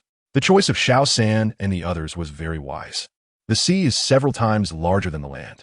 Hidden in the sea, it would be like looking for a needle in a haystack for the spear hole to find them. Cough, cough. A violent cough brought a sickly flush to his face. He was ill, suffering from heartache. He could not forget the anger of the Tiando Empire allying with the enemy spirit hall to attack the Star Luo Empire. Nor could he dispel the despair of revenge being hopeless. These feelings accumulated in his heart, causing his body and spirit to weaken day by day. Lu Erlong was the same. Her fiery personality made her even more frustrated than Yu Xiaojiang. When she first heard the news, she rolled up her sleeves and rushed toward the palace. But she couldn't even get out of the academy gate and was knocked back by someone with a punch. As long as they are safe, it's fine. As long as the Green Hills remain, we don't have to worry about firewood. With the talent of Xiao San and the others, they will grow up sooner or later, and then they can take revenge on the Spirit Hall. Lu Erlong said through gritted teeth. Thinking about the 7 little monsters, Yu Xiaojiang regained some spirit and was about to speak when hurried footsteps suddenly sounded outside the house. Soon, Flender rushed in a hurry. "Flender, what happened?" Flender's face was dark as he said, "I heard some news." "What news?" "Shui Qinghe is actually the holy maiden of the Spirit Hall." "Hulaina?" "Shui Qinghe is the holy maiden of the Spirit Hall." Yu Xiaojiang was stunned, unable to come to his senses for a long time. No wonder the Tiando Empire would ally with the Spirit Hall. Marshal Gulong's poisoning and death must also be the work of Hulaina. Haha, I, Yu Xiaojiang, devoted myself to assisting Shui Qinghe, but it turns out I've been working for the enemy all along. Revenge? What revenge can I take? The more he spoke, the more agitated he became. Yu Xiaojiang's anger surged, and he spat out a mouthful of blood, falling backward. Xiaogang. Years later, on the beach of Pearl Island, Ling Bai led 6 or 7 children back home against the evening glow, passing through the woods, where several large wooden houses appear before him. "Mom!" The children dashed forward, diving into the arms of the women standing at the door. Little Fox patted her son's head and shouted to Ling Bai, "What are you still dawdling for? Come home for dinner." Ling Bai smiled widely, but as he smiled, his body suddenly vanished. Chapter 191, New World. Spirit Cage Ling Bai felt as if his soul had been sucked into a black hole, unable to perceive any matter, surrounded by emptiness. Accompanied by a strong sense of weakness sweeping over him, his consciousness seemed to detach from that void world and return to his body. His eyes saw light. His ears heard faint sounds, and the smell of soil and grass wafted into his nose. "I'm back." In the center of a lush, dripping green meadow, thick vines soared into the clouds. It was the game interface where Ling Bai had stayed before entering the Doluo continent. At this moment, Ling Bai's right hand was resting on the vine, and the fruit closest to his head was glowing with a bright golden light, a semi-transparent panel floating into view. But Ling Bai had no mood to check the panel's information. He had been betrayed by the game. More than 10 years of cultivation and the strength of a title de law were all gone. What was like before is what it is like now. It felt as if those more than 10 years of experiences were merely a dream, a game, yet so real and profound. Every scene vividly imprinted in Ling Bai's mind. On the Dolua continent, he was a powerful titled Da, a high-ranking and influential bishop in the Spirit Hall, who orchestrated the destruction of the Star Luo Empire. With a happy life surrounded by his wife and children. And now, he was a prisoner, an ordinary person trapped in a game. The huge disparity left Ling Bai feeling somewhat unadapted. If it had been a dream, that would be fine, but it had happened so real. With more than 10 years of memories stuffed into his brain, blurring the true memories that belonged to Ling Bai. He was a bit confused about whether he was Ling Bai from the Dolua continent or just the unlucky guy chosen by the elimination game. The game didn't give him much time to think. With a bang, a burst of colorful ribbons exploded in the sky, and 2 large gift packs fell from above, landing with Aduang on Ling Bai's head. Damn, Ling Bai cursed. His confused expression gradually cleared up as he sighed inwardly and began to curiously examine the 2 large gift packs in front of him. First time clearing the game world. Reward Gift Pack X1. First time achieving a 5-star rating. Reward Gift Pack X1. Is this similar to an achievement reward? Ling Bai immediately became interested, curious about what was inside the gift packs. When he entered the game, he didn't even have a novice gift pack. It was too miserable. How to open it? Speak. Poke it with his finger? None of the above were the correct ways to open the gift packs. As soon as Ling Bai thought about opening them, they naturally opened. Without him moving his mouth or hands, the gift packs opened on their own. 3 items flew out of each gift pack. The first gift pack released a spinning golden card, a glowing golden book, and a golden Stamina X10 label. The other gift pack had the same first 2 items, but the stamina was 100. Stamina goes without saying. It is essential for survival in the game space and entering the game world. However, the golden card and the golden book were things Ling Bai had never seen before. Upgrade card. After use, it can upgrade any specified skill of the player. A one-time consumable. Good stuff. Ling Bai's eyes lit up. The upgrade card is equivalent to a game item that can upgrade any skill the player possesses. He was lucky to get 2 at once. If he had obtained these 2 cards before entering the Dolua continent, the Ling family's body refinement technique wouldn't have been stuck at the 4th level. Perhaps he could have gone straight from title Doa to becoming a god. Ling Bai wore a look of regret, then shifted his attention to the 2 golden books. Ling family body refinement technique.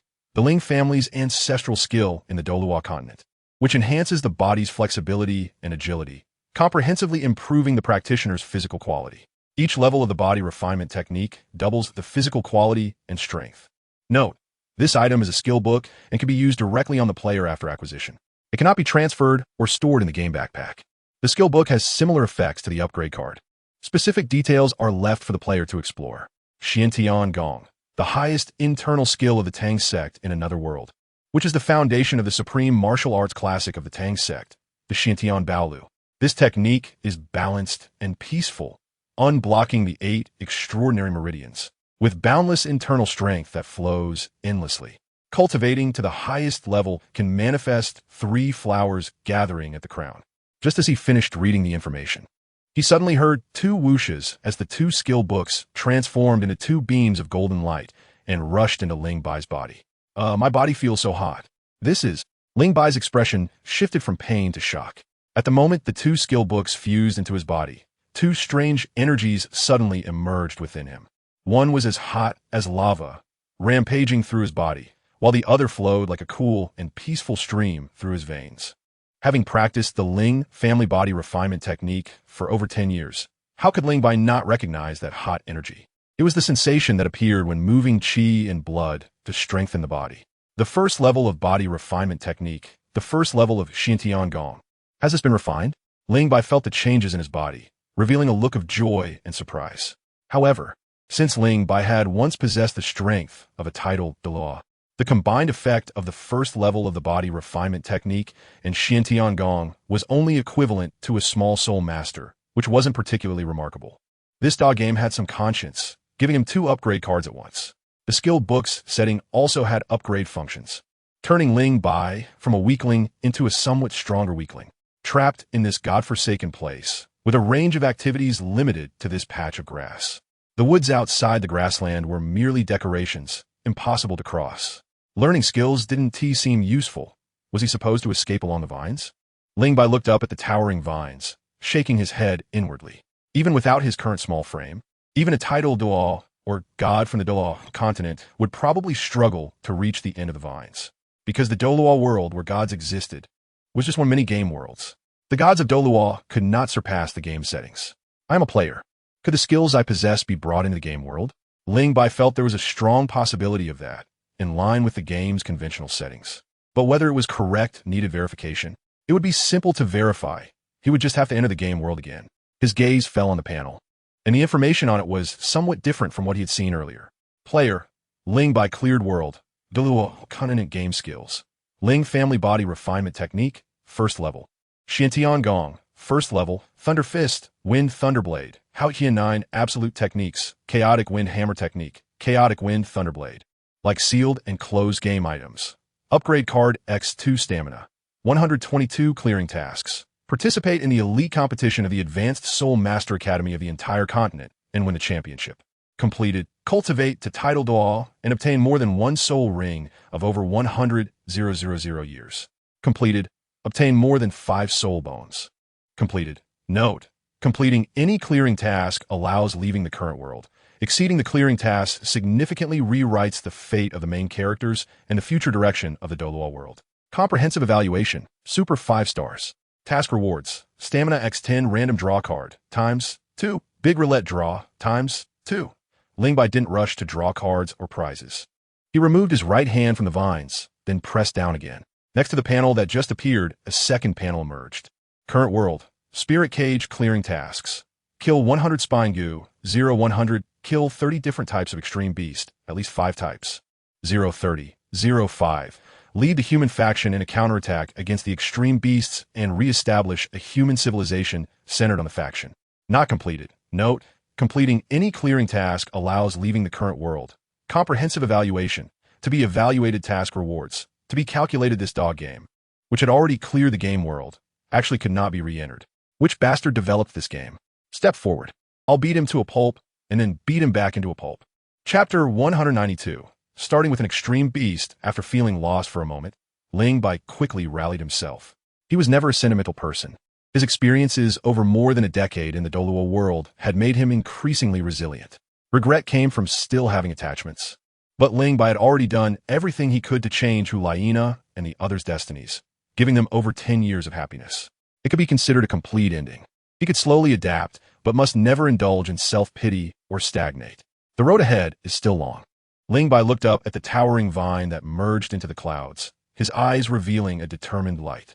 Then let us begin. With a thought, the hidden player panel quietly emerged, silently hovering in front of Ling Bai. With 2 card draws and 2 lottery chances, he wondered what he would draw. With the achievement gift pack from earlier, Ling Bai was filled with anticipation for the upcoming card draws and lotteries. He decided to draw a card first. 5 cards with no text or patterns on their surfaces were lined up horizontally, clearly requiring Ling Bai to choose 1 out of 5, an old routine. It all depended on his luck and fortune. If he was lucky, he might draw an upgrade card. If not, who knows what junk card he might end up with. The third card, then? The third card suddenly enlarged. A flash of golden light appeared, and the unseen side flipped over, revealing the words world card written in big letters. With a line of explanatory text below. The world card, once used, allows entry into the next game world without consuming stamina. A one-time consumable. Trash card. Ling Bai coldly commented. Entering the game space requires 3 stamina points, and Ling Bai had plenty of stamina. He could easily enter 40 game spaces. So he didn't care for the world card at all. One more chance. Let's get an upgrade card. The second card. Damn, a stamina card. Gain 10 stamina when used. A fighter among trash. Ling Bai showed a frustrated expression, but after pondering, he seemed to have discovered something significant. Having drawn 2 different cards in 2 attempts indicated that there were more types of cards in the game besides upgrade cards. 2 gift packs yielding 2 upgrade cards. Was it really luck? Excluding luck, there was only one possibility. The achievement reward pack must yield upgrade cards. Completing the clearance task for the first time means there will be a second and a third time. Once the number of clearances accumulates to a certain count, there should be similar gift pack rewards. The evaluation pack must be similar. Ling Bai temporarily set aside these chaotic thoughts and focused on the big wheel. The circular wheel was divided into 10 sections, 3 of which were come back next time, 2 were Stamina X3 and Stamina X10, and then there were the Hanhai Chinquan Shield, Shura Sword, Fountain of Life, 8-Petal Immortal Orchid, and Xianyu Hand. Shura Sword? Ling Bai's eyes widened, and he was almost drooling. When he was in the Doluo continent, he had never even seen the Shura sword.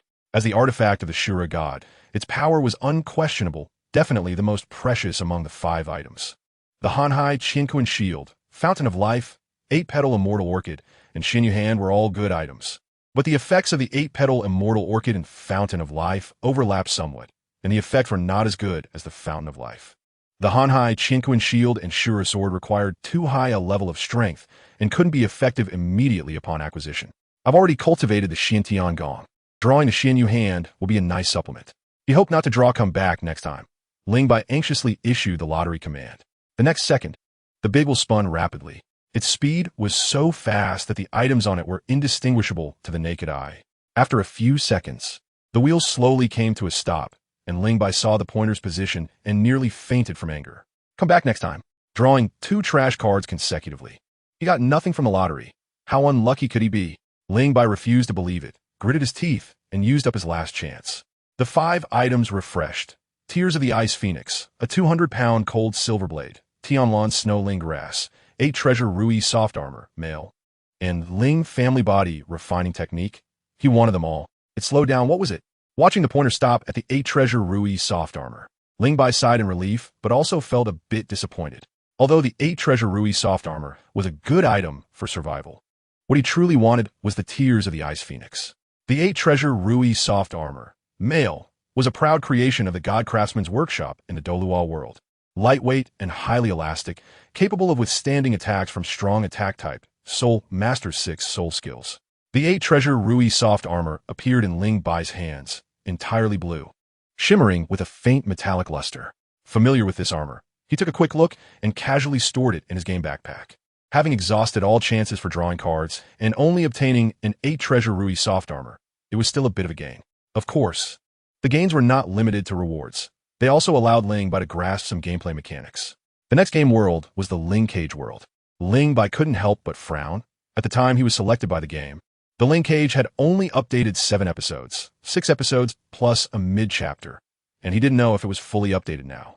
Given the game's update frequency, it was likely a matter of his lifetime. 7 episodes meant the story had not fully unfolded. Not knowing the subsequent plot meant Ling Bai lost his advantage of foresight. Moreover, judging from the power displayed by the GG Beast in the Ling Cage, this clearance task would not be easy. That gigantic creature comparable to a skyscraper was not to be trifled with. With the first layer of body refining technique, the first layer of Xiantian Gong, and the 8 Treasure Rui Soft Armor, completing the first clearance task should be no problem. The second and third will be more challenging. Ling Bai thought for a moment and decisively used an upgrade card to upgrade the Xiantian Gong from the first layer to the second layer. He left the other card untouched. He wasn't sure if the power of his main body could be carried into the game world. If it couldn't, using both cards would be too unwise. In case of danger in the game space, one upgrade card could definitely save his life. If the power could be brought into the game world, then he needed to prepare more. He planned to spend 2 to 3 months practicing body refining techniques, Thunder Force, and Hao Ian 9 absolutes. In the game space, spending 1 stamina point each day would keep his body in a stable state. He wouldn't feel hungry or thirsty, and any loss of energy would instantly recover. Definitely an excellent place for practicing body refining techniques. He was very familiar with Thunder Force and Hao Ian 9 absolutes, and the difficulty of relearning them was not high. In fact, it was not much different from Ling Bai's expectations. After 3 months, he had practiced the body refining technique to the second layer, capable of unleashing 4 levels of Thunder Force. His physical strength reached 800 pounds, and with the 4 levels of Thunder Force, the power was tripled. Ordinary GG beasts absolutely couldn't withstand it. Coupled with the speed, perception, and strength enhancement from the Xiantian Gong and the exquisite power application techniques of Hao Ian 9 absolutes, Ling Bai was practically a human-shaped GG beast. The premise was that these powers could be brought into the Ling Cage world. A new journey began. Ling Bai raised his right hand and pressed it on the Tongtian vine, and the second yellowish fruit immediately lit up. A beam of golden light descended from the sky, enveloping Ling Bai entirely. The next moment, everything went dark, and, as his consciousness slowly revived, a torrent of memories not belonging to Ling Bai surged in, causing a brief blank in his mind. Faintly, he seemed to hear someone shouting, "Elika, Jeff, activate the re-establishment. Hunt Raiders team, organize defenses, block the GG beast." Yes, the memories merged quickly, and the sound of gunfire became clearer in his ears, making Ling Bai realize he was in a dangerous place. Without time to check the memories in his mind, he quickly controlled his body to take action.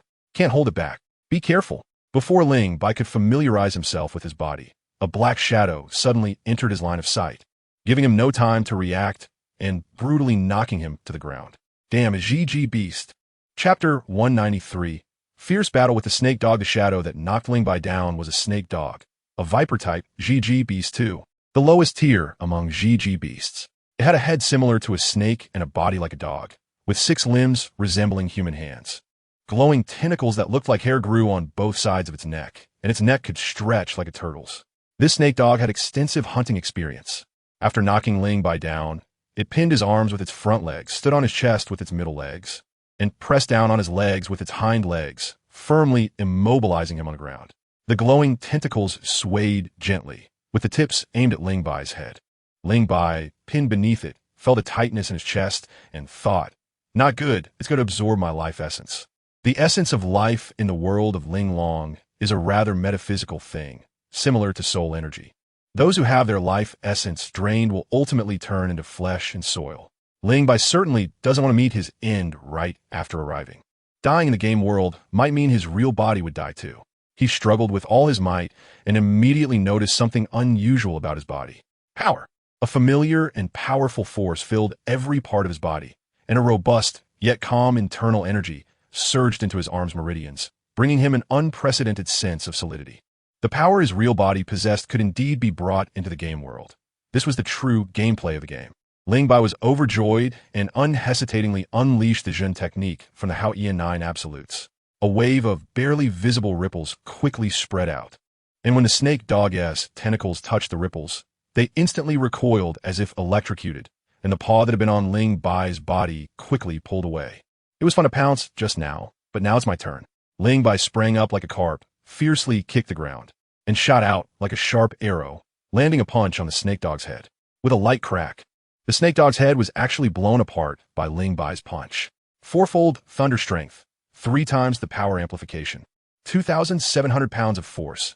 No matter how hard the snake dog's bones were, they couldn't withstand it. Moreover, that punch utilized the Lie technique from the Hao Ian 9 absolutes, a highly aggressive and tearing force release technique, equivalent to a small grenade. After taking down a snake dog, Ling Bai let out a breath and cautiously scanned his surroundings. The situation was dire. The firearms in the hands of the scavengers could not exert absolute suppression and lethality against the snake dogs. 5 snake dogs easily broke through the scavenger team's defenses, and more snake dogs kept rushing out from the spaceship. "Help, help me!" A weak cry for help reached Ling Bai's ears. Following the sound, he saw a poor guy being knocked down and subdued by a snake dog, with its tentacles sucking away his life essence. Streams of blue energy, seemingly containing something resembling a DNA double helix structure, continuously flowed out from the man's ears and eyes, and his cries for help and resistance gradually weakened. He seemed to be Corey. From his memories, Ling Bai recalled the name of this person. Corey was a tragic character from the original story, drained of a large amount of life essence by the snake dog. According to the Lighthouse Life formula, he had no value for treatment anymore. Later, Mark forced the doctors to save him. Although his life was preserved, he remained in a coma, and Ling Bai was unsure if he ever woke up.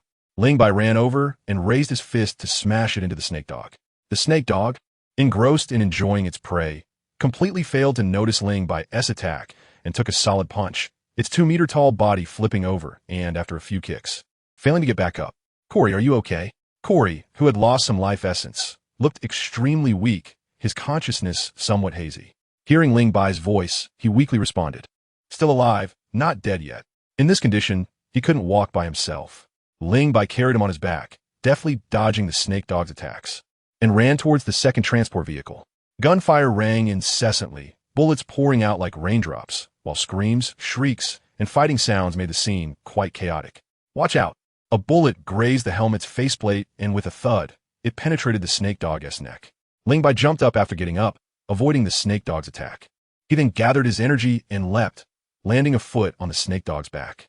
The fourfold thunder strength exploded, directly breaking the snake dog's spine, leaving it motionless on the ground.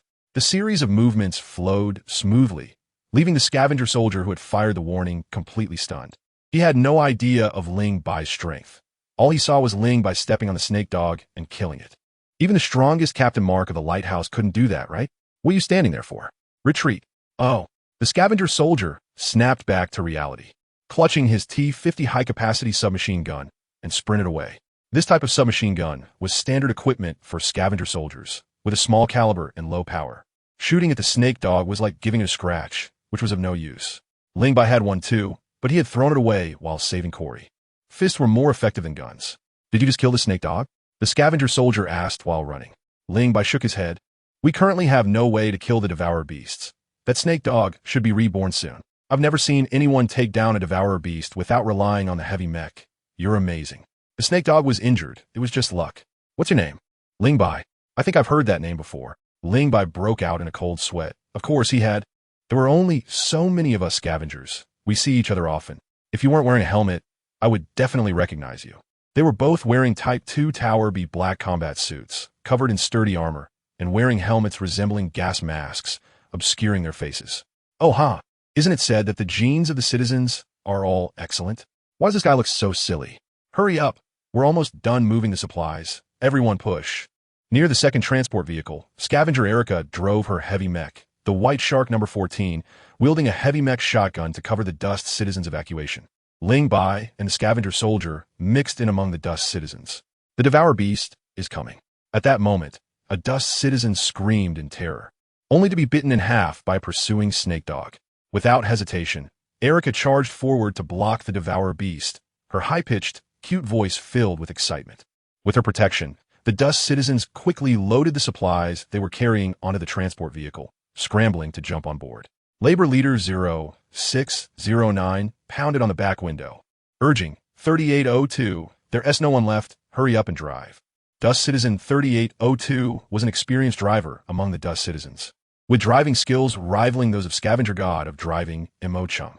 He glanced back in the rearview mirror and saw that there was indeed no one left before starting the engine. Unfortunately, the rear wheels of the transport vehicle sank into the mud, heavily loaded, and couldn't move forward for the moment. Ling Bai sighed, jumped down from the vehicle, and pushed with all his might. The transport vehicle shot out of the pit as if equipped with a high-power booster.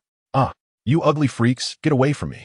Just as Ling Bai was about to jump onto the vehicle, a sudden scream and curse from Erica made him turn around. He saw the heavy mech White Shark now 14 being tackled by a snake dog, which was violently crashing into the head of the mech, making it impossible for Erica inside the cockpit to operate accurately. If this continued, she would be in serious trouble. Chapter 194. The super-large devourer beast Erica was petite, with vibrant hair, and her appearance resembled that of Leaf. Hearing her angry curses, Ling Bai grabbed a handheld extended cutting machine without hesitation and charged towards the devourer beast. Ling Bai, you all go ahead. I'm going to save Erica. Gathering his energy, he kicked off the ground, leaping 5 or 6 meters in a single bound. In his rapid movement, a crooked, stumbling heavy mech came rushing toward him. It should be Dust Citizen 4068. This guy had quite a tough life. Ling Bai slightly adjusted his steps and swiftly passed beside the heavy mech driven by 4068. 4068 was a Dust Citizen and did not have the qualification to pilot a heavy mech. He had jumped into the cockpit while Corey was injured, only obtaining limited driving permissions. Having not undergone any training, he could barely control the heavy mech to move forward, let alone pay attention to the surrounding movements. Due to Ling Bai's incredible speed, the 4068 completely failed to see his figure. Ugly monster, get lost. The devourer pressed White Shark number 14 to the ground, its head violently smashing against the heavy protective screen. Each impact caused great shock to Erica inside the cockpit. The only weapon that could threaten the devourer, the heavy shotgun, was restrained by it. Without support, the heavy mech was bound to be damaged by the devourer sooner or later. Just when Erica was secretly anxious and powerless to resist, a high-speed whirring sound of a cutting machine came, followed by a sizzling noise as the devourer's head rolled onto the ground, its massive body crashing down. Are you okay? Ling Bai asked from a high position while carrying the cutting machine. Erica opened the protective screen, revealing an extremely beautiful little face. Although not as perfect as EZ, she was still cute and replied in a soft, adorable voice, I'm fine. As she operated the heavy mech to push the devourer's corpse off her body and stood up. What is your name? Ling Bai. Erica said in surprise. A new recruit? You've been here for half a year. That makes you a veteran. TCH, half a year is nothing to be a veteran, Ling Bai rolled his eyes. You're quite bold, coming here to save me, with no weapon and no heavy mech, single-handedly taking down a snake dog. Not bad, not bad, you have my style. Erica praised. Ling Bai rolled his eyes again. Stop being so full of yourself. It seems Jeff is in trouble. Let us go help him. Okay. White Shark no. 14 stepped forward to support Hunter Jeff, and Erica looked through the screen projection to find Ling Bai closely following her. His speed seemingly a bit faster than hers without the power device. TSK. Are the newcomers this strong now? Jeff was also piloting a heavy mech, covering other transport vehicles and Hunter soldiers during their retreat. 5 snake dogs targeted him, pouncing on him with ferocity, knocking him down. Jeff roared as he operated the heavy mech to fight back, but it was futile. Sizzling sounds and splashes of blood followed as the cutting blade easily severed the neck of the devourer, and then a gunshot rang out, taking down 2 devourers pressing against the heavy mech. Jeff felt his body lighten and hurriedly maneuvered the heavy mech to stand up, lifting the CW-2 heavy mech rifle to shoot. This weapon was far superior to Ling Bai's Thunder T-50 submachine gun, with a larger caliber and much greater power. With careful aim, it could take down a snake dog with just 2 or 3 shots. Erica, hey, why haven't you evacuated yet? After eliminating 5 devourers, Jeff greeted Erica and was surprised to see Ling Bai in a Tower B2 combat suit. His name is Ling Bai, including the one just now. He has already taken down 2 snake dogs, Erica said with a smile. So, don't underestimate him. He took down 2 snake dogs. Jeff looked at Ling Bai in astonishment, his gaze lingering on the cutting machine in Ling Bai's hand, then scanned the surroundings. In Mo City and Fei Shui have already evacuated. We should retreat too. The captain and Ran Bing are still facing devourers. Let us deal with them. Ran Bing and Mark actually didn't need their help. Although Ran Bing was piloting a heavy mech, her agile skills allowed her to contend with snake dogs for a short time. And her Nibulong Z-10 extended electromagnetic sniper rifle was a deadly weapon, capable of taking down a snake dog with a single shot. Mark was even more formidable. His heavy mech, White Shark No. 4, was a high-power model, wielding a T-97 large-caliber pistol in one hand and a chainsaw knife in the other, effortlessly killing snake dogs. By the time Ling Bai and the others reached them, the battle was already over. Captain, Mark asked Erica, Jeff, have the transport vehicles evacuated safely? They've all evacuated. Jeff replied, I saw some snake dogs chasing after the transport vehicles. Over there, Ran Bing straddled a heavy motorcycle and said to the 4, don't waste time. Chase after them. Protecting the supplies is crucial. Mark said, Erica, Jeff, activate the heavy mech power devices and speed up. Yes, Captain. Erica replied and shouted to Ling Bai. Ling Bai, get up here. Having received training in this area, Ling Bai skillfully jumped onto the protruding armor on the back of White Shark No. 14, gripping the handrails on either side of the cockpit door with one hand. All set. Erica decisively activated the power device, and the heavy mech seemed to be propelled by some terrifying force, sliding forward at high speed, the wind rushing past, hills and ditches unable to obstruct its path. The roaring wind filled his ears, and Ling Bai glanced back at the chaotic battlefield, noticing the blue light flickering on the devourers, their wounds visibly healing at a rapid pace. The snake dogs were regenerating. It must be said that the devourer's infinite regeneration setting in the spirit cage was truly a bug. Ling Bai had just taken down 4 snake dogs, severing their heads. Yet the kill count on the mission panel still showed 0. Without finding the devourer's weak point, it was nearly impossible to kill them. The second mission was proving difficult to complete. If they couldn't kill the devourers, leading the lighthouse to counterattack them would be a wishful thinking. And the third mission seemed impossible to achieve. Ling Bai sighed inwardly, planning to have a good talk with Dr. Carey after returning to the lighthouse. Among the humans in the lighthouse, when it came to understanding the devourers, only she and Lord Morgan had the deepest knowledge. Morgan wouldn't even tell Hunter Commander Mark, insisting on waiting until Mark became the Lord to reveal the truth. Ling Bai, as merely a rookie hunter, might not even get to see the Lord, let alone extract any information from him. It would be as difficult as climbing to the sky. Soon, Ling Bai and Mark caught up with the No. 2 transport vehicle. Moving at high speed, Mark swiftly dealt with 6 or 7 snake dogs, while the rest were either killed by Ran Bing or by Erica and Jeff. Just as they were about to shake off the pursuing snake dogs, Ling Bai, standing behind White Shark No. 14, suddenly felt a sense of unease. A shadow fell into the ravine, simultaneously enveloping the No. 2 transport vehicle and Mark, Ran Bing, Ling Bai, and others. They looked up and their hearts nearly stopped. A giant devourer, towering like a skyscraper, appeared around the corner of the ravine. Its size was so massive that looking up from the bottom of the ravine, it was several meters taller than the cliffs on either side, its feet stomping on the cliffs, causing the earth to collapse and nearly burying Ling Bai and the others. Oh my god, it's huge. Chapter 195. Lighthouse. Those who have watched Ultraman must have a deep impression of the gigantic monsters within. This giant devourer that suddenly appeared gave off a very Ultraman monster vibe. It's too big. Such a massive size meant it possessed far greater strength and defense than the snake dogs and might have evolved some special attack methods. With Ling Bai's current strength, facing this behemoth left him with no chance of victory. Escaping was uncertain. Narrowly avoiding being buried by the collapsing earth, Mark saw the giant devourer turn its body, adopting an attacking posture, and shouted urgently, "Quick, speed up!" Boom! The bridge spanning the cliff was smashed by the giant devourer, debris flying like rain into the ravine. The obstruction of the bridge caused the giant devourer to pause for a moment, allowing the number 2 transport vehicle and Mark to accelerate suddenly, gradually increasing the distance between them and the giant devourer. The prey that was nearly in its grasp escaped, and the giant devourer seemed extremely furious, its massive mouth wide open, letting out a tremendous roar.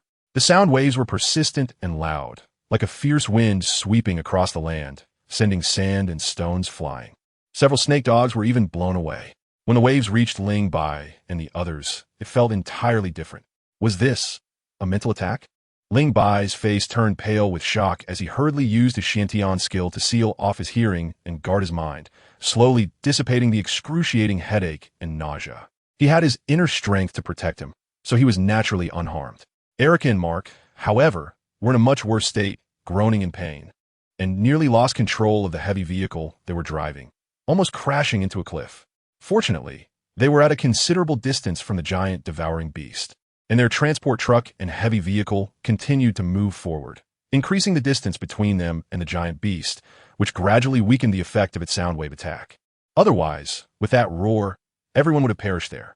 The roaring continued unceasingly, but strangely, the giant devouring beast just stood there and did not pursue them. Ling Bai turned to look, and his gaze suddenly froze. He saw a silver-haired girl, about 18 or 19 years old, standing on the shoulder of the giant devouring beast. She was slender and tall, with softly contoured legs exposed beneath her shorts, and her white fur-collared coat fluttered in the wind. She seemed like a queen of the devouring beasts, calmly watching Ling Bai and the others retreat. Who is she? A whisper of shock filled the air, and Ling Bai followed the sound to see Mark looking at him as well. Both of them showed deep confusion in their eyes. The lighthouse had not found any human survivors on the surface for 20 years. According to the ecological research reports from the lighthouse, the surface was deemed uninhabitable for humans, and there were no humans left. Now, they saw a human standing on the devouring beast, which showed no intention of attacking. This scene overturned Mark's understanding. Ling Bai was also curious about her identity. The original story mentioned that she had once saved the current city lord, Morgan, and had ascended the lighthouse. That was over 30 years ago, yet after so many years, she showed no signs of aging, still appearing as an 18 or 19-year-old. Most remarkably, it seemed she could control the devouring beast. Instinct told Ling Bai that this woman must know a great deal about the mana ecology, perhaps even how to kill the devouring beasts. If it weren't for the timing, he would have loved to talk to her.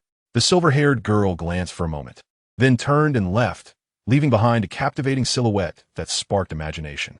Shortly after, Ling Bai and the others caught up with the no. One transport truck and the armored vehicle carrying the scavenger warriors, and they all returned to the lighthouse, over 160 kilometers away. Decades ago, a lunar anomaly triggered violent geological upheavals, subjecting humanity to catastrophic blows. A floating fortress, due to its uniqueness, survived the disaster and became humanity's last refuge. This floating fortress was the predecessor of the lighthouse. From the ground, the lighthouse resembled a gigantic hydrogen balloon floating at an altitude of 1,900 meters, or a large umbrella. The top surface was covered with solar panels, shimmering under the sunlight. Activate the ES-01 lift platform. Yes, a lighthouse staff member pulled the power switch, and the lift platform's restraints automatically released. Then the motor started, driving the ratchet, while several high-strength steel cables slowly lowered the platform to the ground. The ES-01 lift platform was a common passage for the lighthouse to connect to the ground and vice versa. Ling Bai and the others would use the lift platform to return to the lighthouse. The lighthouse was enormous, The old world had constructed such a colossal floating fortress and kept it suspended, demonstrating unimaginable engineering capabilities and technological levels. At least, it was something the world Ling Bai came from could not achieve. With a click, as the lift platform docked with the lighthouse's cabin, several medical personnel in biohazard suits approached for purification. Purification, in essence, involved checking if anyone had been infected with the rancid disease and spraying medication to reduce the human body's carrying capacity of rancid substances. Currently, the lighthouse had no medical means to treat the rancid disease. Anyone infected ultimately turned into flesh and soil. After purification, the convoy entered the outer ring road. On both sides of the road, people crowded the buildings, both the dust people and the upper people, waving and cheering for the returning scavengers. Erica enjoyed the enthusiastic atmosphere, standing on the truck roof, shouting and waving vigorously at the people by the roadside. Ling Bai and Jeff exchanged glances beside her.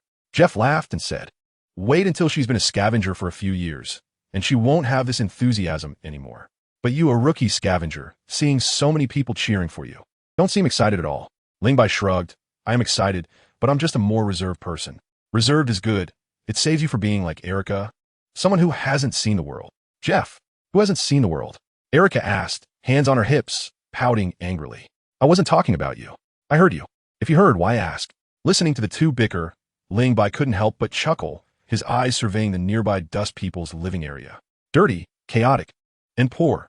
This was the impression the dust people's living area left on Ling Bai. Due to genetic defects and hereditary diseases, the probability of genetic diseases among dust people was higher than that of genetically superior upper people, and their resistance to rancid substances was generally lower than that of the upper people, leading them to be abandoned by the lighthouse. Some upper people didn't even regard them as human. The dust people had no names, only 4-digit numbers. They lacked medical rights and reproductive rights, forced to do the heaviest work for their entire lives, with no upward mobility. Their food was of the lowest quality, and their living conditions were the worst, forming a stark contrast to the glamorous upper people, representing two distinct classes. Ling Bai couldn't quite understand Morgan's actions. Since he deemed the dust people as humanity destined for elimination, why not just be ruthless? If they were kept alive, they were living beings deserving of respect. Deliberately creating discrimination and oppression would only intensify conflicts and provoke dissatisfaction and rebellion from the dust people. The original story also indicated that the dust people were already seriously dissatisfied with the lighthouse's laws. Genetics determined a person's value and fate, something no one dared to accept. Nor should they. It would break the fairness humanity had fought for all along. The Ling Cage world was an apocalyptic one. It was understandable for apocalyptic humans to take some extreme actions for survival, but the lighthouse had now entered stability. Were the past beliefs still applicable today? To fend off external threats, one must first stabilize internal affairs. Ling Bai felt that to lead the lighthouse in counterattacking the devouring beasts, it was necessary to resolve the internal conflicts within the lighthouse first. Only with a stable foundation could they confidently expand outward. Chapter 196, The Light Bearer. Energy Priority Stored. Yes, Captain Mark. In the material distribution area, Mark instructed the material administrator and then stopped managing it. The material preparation team was more professional than he was and knew how to store various supplies. Ran Bing quickly walked over to Mark and said, "All the injured have been sent to the medical area and are receiving treatment." Mark asked with concern, "How's Corey?" Ran Bing smiled lightly. "He lost a portion of his life essence to the snake dog and is quite weak, but not in life-threatening condition. The doctor said he will recover health after a few days of rest." Thanks to Ling Bai. If he hadn't rescued Corey from the snake dog, Corey would have been in real danger. Ling Bai, the last scavenger rookie left behind? Ran Bing nodded. That's him. He has been a scavenger for less than half a year, first saving Corey, then saving Erica and Jeff, and he has taken down 3 snake dogs in total. By the way, someone saw him jump up and stomp on one of the snake dogs while rescuing Corey. Mark held a skeptical attitude towards such an exaggerated statement, but he didn't voice it. Instead, he praised, "A very outstanding rookie, Lin Bai. Let's list him as a reserve elite for the scavengers." All right.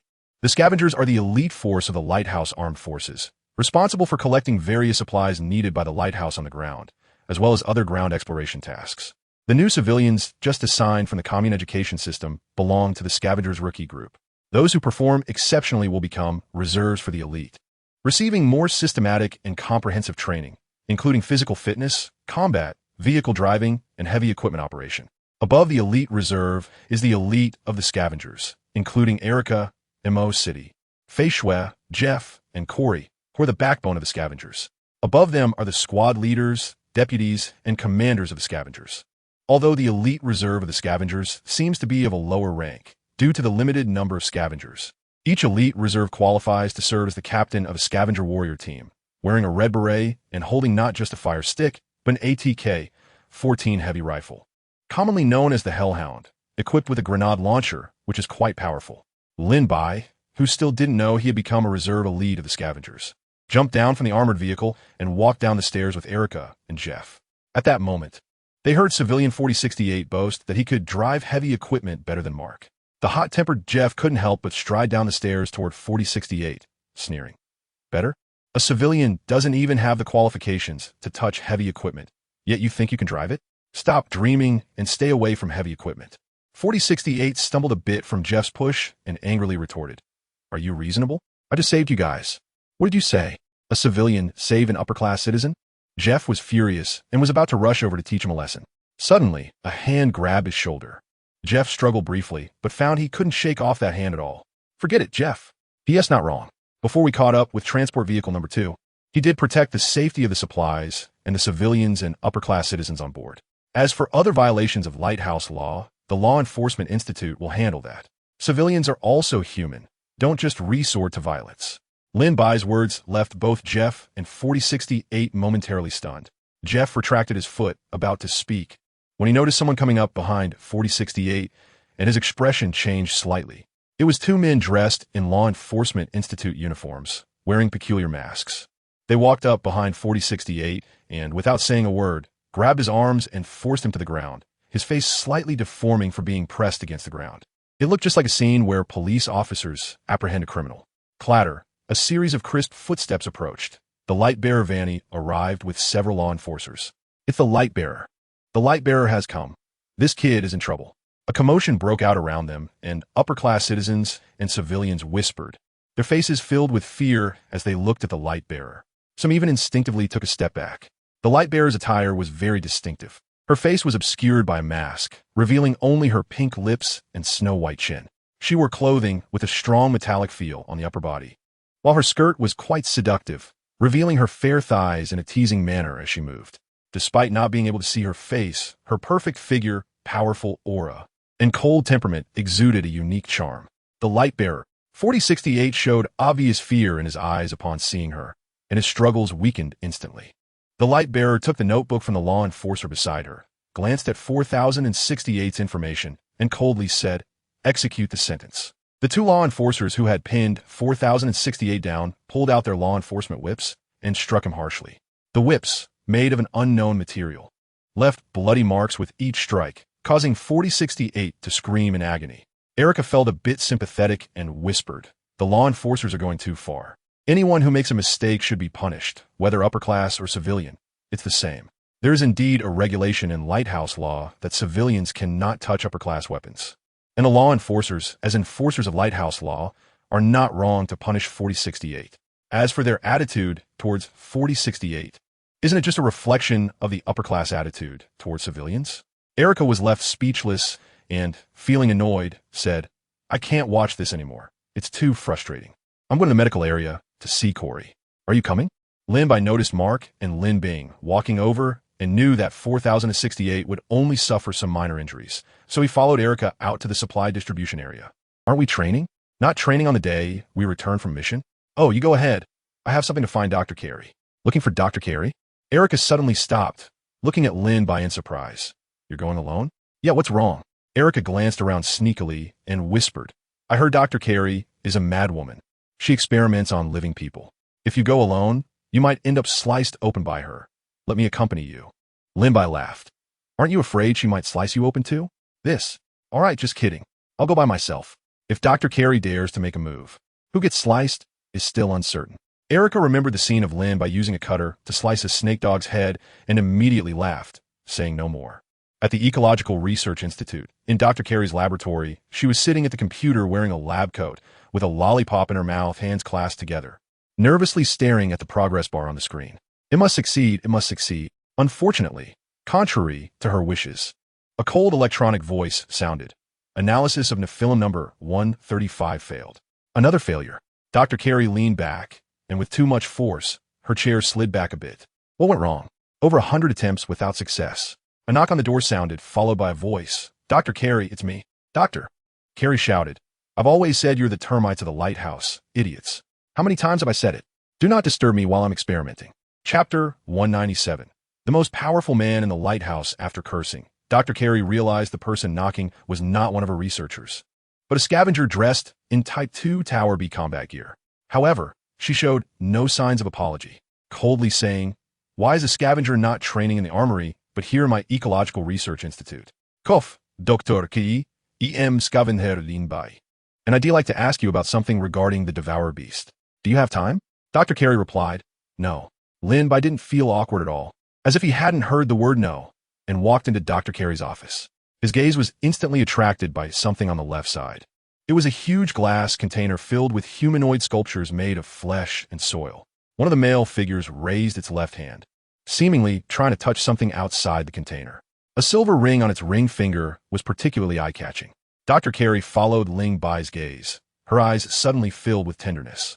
She gently stroked the ring on her right hand's ring finger with her left hand resting on her abdomen, but the words that came out were extremely cold and heartless. Speak quickly before I get the thought of turning you into meat paste. Don't waste my time. Ling Bai retracted his gaze and looked at Dr. Carey, saying, we just returned from the surface with supplies. The proliferation speed of the devouring beast is beyond imagination. Dr. Carey, is there really no way to kill the devouring beast at the lighthouse? How many people have died? Dr. Carey asked. 30 upper-class citizens and the commoners. Dr. Carey interrupted. That's my answer. If there were a way, do you think the hunters would let so many people die? There's absolutely no way. Ling Bai pressed. Dr. Carey glanced at him, stood up from her chair, walked to the glass container, and raised her right hand to press against it. Her hand seemed to align with the hand of the male flesh inside the container, and the two identical rings appeared to tell an untold story. So far, the Ecological Research Institute has not made significant progress in studying the mana ecology. I just conducted the 135th analysis of blood plasma, and it still ended in failure. We hoped the hunters could bring back enough mana ecological sample from the surface, but unfortunately, you haven't brought back any surface samples for a long time. I suppose this time will be the same, right? We encountered a beast horde, Ling Bai explained, emphasizing, can we find a way to eliminate the devouring beast if we have sufficient samples? Dr. Carey turned around. Having samples is better than not having any. I'll handle the samples, and the rest I'll leave to you, Dr. Carey. After saying that, Ling Bai left Dr. Carey's laboratory. How many people have died at the hands of the devouring beast in the lighthouse over the decades?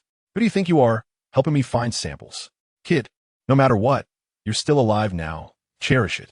If you really want to die, why not come be my test subject? Ling Bai walked away, not hearing the latter part of her words, which likely weren't meant for anyone to hear. People say she's insane, and there's a reason for that. But from everything seen just now, it's clear that Dr. Carey is a woman with a story. Born in the apocalypse, who doesn't have a story? Ling Bai had no interest in an old woman's story. Know yourself and know your enemy, and you will never be defeated.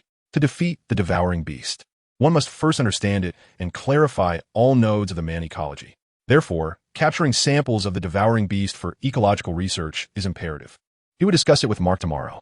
According to the original plot, Mark and the others should be reporting the battle losses to the Lord at the council hall now. Other hunters had just gone through a battle, physically and mentally exhausted, and needed a rest, so they definitely couldn't immediately undertake surface missions. Capturing the devouring beast would be difficult for Ling Bai alone. After returning from the Ecological Research Institute, Ling Bai visited the upper-class medical area to see Corey and had dinner with Erica, Jeff, and the others before heading back to his residence to rest. There was nothing to talk about that night. Before dawn the next day, Ling Bai had already gotten up to practice the Xiantian Kung Fu. He sat cross-legged on the bed, eyes tightly closed, forming a peculiar seal with his hands on his abdomen, creating a subtle cycle with each inhale and exhale. After nearly an hour of practice, Ling Bai's steady breathing suddenly changed rhythm, slowly exhaling a long breath. The nearly transparent airflow extended 2 feet long, like a sword striking the void. It was getting late, and it was time to head to the arms maintenance room for training. After changing clothes and washing up, Ling Bai tidied himself up and left the upper-class residential area. Morning light bless. Morning light bless. At this time, it was when the staff of the various core departments of the lighthouse began their work. and the corridor was bustling with people, making it quite lively. Everyone greeted each other, completely oblivious to the feeling of being in an apocalypse. Ling Bai, you finally made it. As soon as he walked into the arms maintenance room, a somewhat familiar voice reached his ears. Ling Bai looked at the young man rushing over. Surprised. You that hunter warrior from yesterday? I'm Feng Kevu. I've been waiting for you for ages. Come with me, Feng Wu said, grabbing Ling Bai's arm and pulling him in front of several familiar hunter warriors, saying, Ling Bai is here. You can ask him yourself if I'm lying. Ling Bai, Feng Wu said you took down 3 snake dogs barehanded yesterday. Is that true? Feng Wu said you jumped up and stomped a snake dog to death. Feng Wu said you stared a snake dog to death. Is that true? Feng Wu said. Several hunter warriors spoke up simultaneously, and at first, Ling Bai nodded. But as he listened more, it started to feel off. Staring a snake dog to death? Does he think I'm a title Doluo or something? Feng Wu was also confused and quickly said, I didn't say Ling Bai stared a snake dog to death. That's not what I said. 3 people make a tiger. Who knows how the story will change if it keeps spreading? Ling Bai corrected. To be precise, I took down 4 snake dogs yesterday. The one I stomped was injured. Wow, you really stomped a snake dog to death. That's impressive. Impressive my ass. It's obviously a lie. No one saw what happened on the surface yesterday. Whatever those 2 say is what it is. Feng Wu said angrily, Valen, just because you can't do it doesn't mean others can't. I saw it with my own eyes. Seeing it with your own eyes is useless. I have to see it with my own eyes for it to count. Valen looked at Ling Bai with an eager expression. There are no devouring beasts in the lighthouse. If you want to prove your strength, there's only one way. Defeat me. Do you dare to go up to the arena? Valen was an elite reserve among the hunters, skilled in combat. Among all the hunters, his fighting ability ranked in the top 10. His biggest hobby was challenging other hunters. Facing Valen's challenge, Ling Bai was disinterested and intended to refuse directly, but then he thought it was indeed a good opportunity to establish credibility among the hunters. Let's do it. All right, to the arena. The arms maintenance room wasn't very large, and many people were training. A few rushed to the arena, instantly drawing the attention of others. It's Valen again. That guy is really a madman. Who is he fighting? Seems like it's Ling Bai. Ling Bai? The new recruit who stomped a snake dog to death yesterday? Feng Wu said he took down 3 snake dogs barehanded. Impressive. In our hunters, it seems only Mo Chung has the strength to engage snake dogs up close, right? Let's go and see. At this moment, Erica, Fei Shui, Mo Chung, and Jessica walked into the arms maintenance room. As soon as Erica heard that Ling Bai and Valen were going to the arena, she rushed over with her short legs to watch the excitement. Stopping her was out of the question. To be honest, she was also quite curious about Ling Bai's fighting abilities. Go Ling Bai. Ling Bai nodded at Erica, put on his boxing gloves, and walked towards Valen. Ready? Ready. Before Valen could finish his words, there was a loud crack, like a whip cracking through the air. Although his reaction was quick, Ling Bai's high side kick was even faster and more powerful. Valen was kicked off balance and couldn't even stand steadily. Ling Bai stepped forward and delivered clean. Decisive punch that knocked Valen down. He didn't even use the 4-fold thunder strike. He held back when he struck. Cool.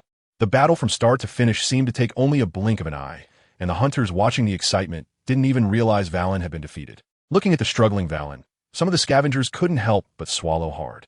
Valen was ranked among the top 10 fighters, and he was knocked down in an instant. It was too fast. Are you still going to fight? Ling Bai asked Valen. Valen forced a smile and said, What fight? You and I are not even in the same league. Your speed and strength are terrifying. No wonder you're the one who can crush snake dogs. I concede. Balin, get down. I want to fight Ling Bai, said another scavenger. With a right kick, the second scavenger was sent flying before he could even make a move, then bounced back from the surrounding ropes. The third, the fourth. Ling Bai defeated 4 scavengers in a row, only using a kick or a punch, while Valen had already taken 2 hits. It was too exaggerated. Even Captain Mark couldn't do that. I'll go. Seeing Ling Bai's unmatched bravery, the elite scavenger Jeff couldn't sit still and nimbly jumped onto the stage. Chapter 198. Who is Stronger? Jeff was an elite scavenger with an extraordinary obsession with physical training, holding both himself and other scavengers to high standards. He was even better at fighting than Valen.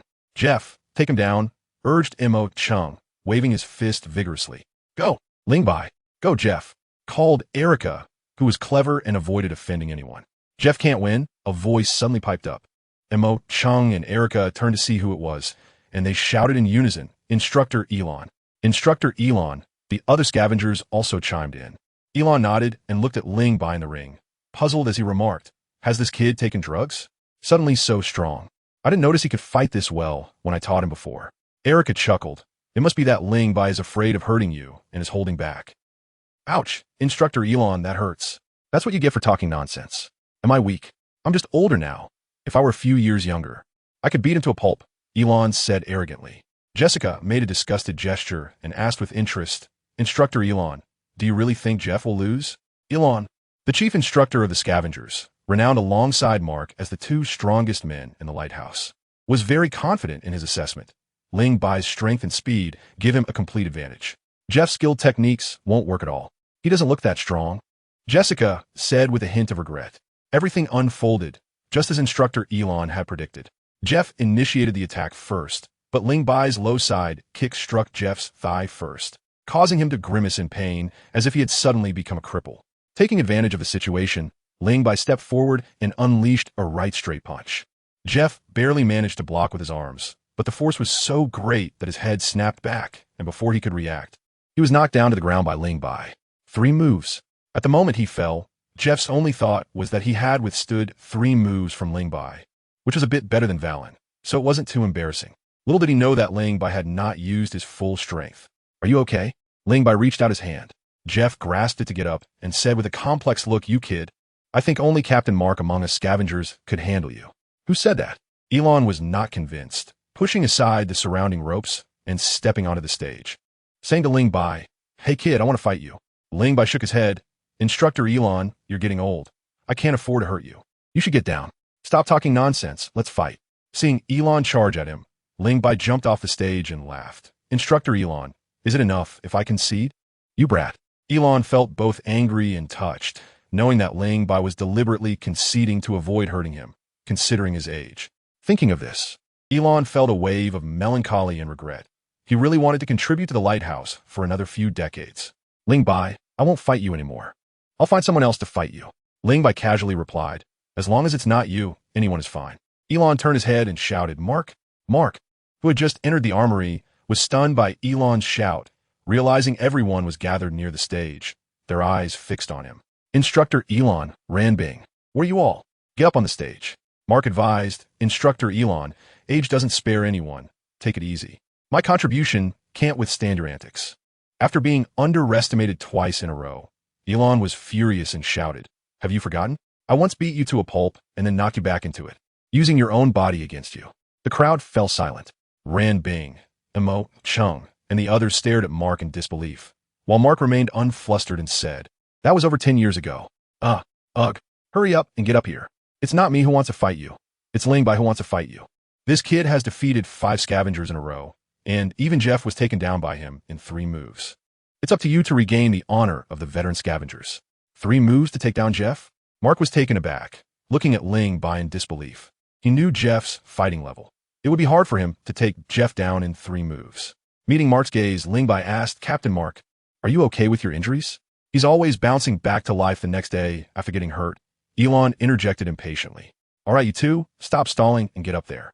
Ling Bai and Mark exchanged glances and walked towards the stage simultaneously.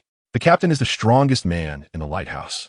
I bet the captain will win with 3 days of high-quality meals, Mo Chung said excitedly.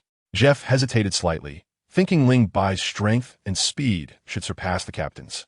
I bet Ling Bai will win with 5 days of high-quality meals. All right, you two are betting on me. Just so you know if I win. The meals are split in half, Mark said gruffly. No problem, Mo Chung replied readily.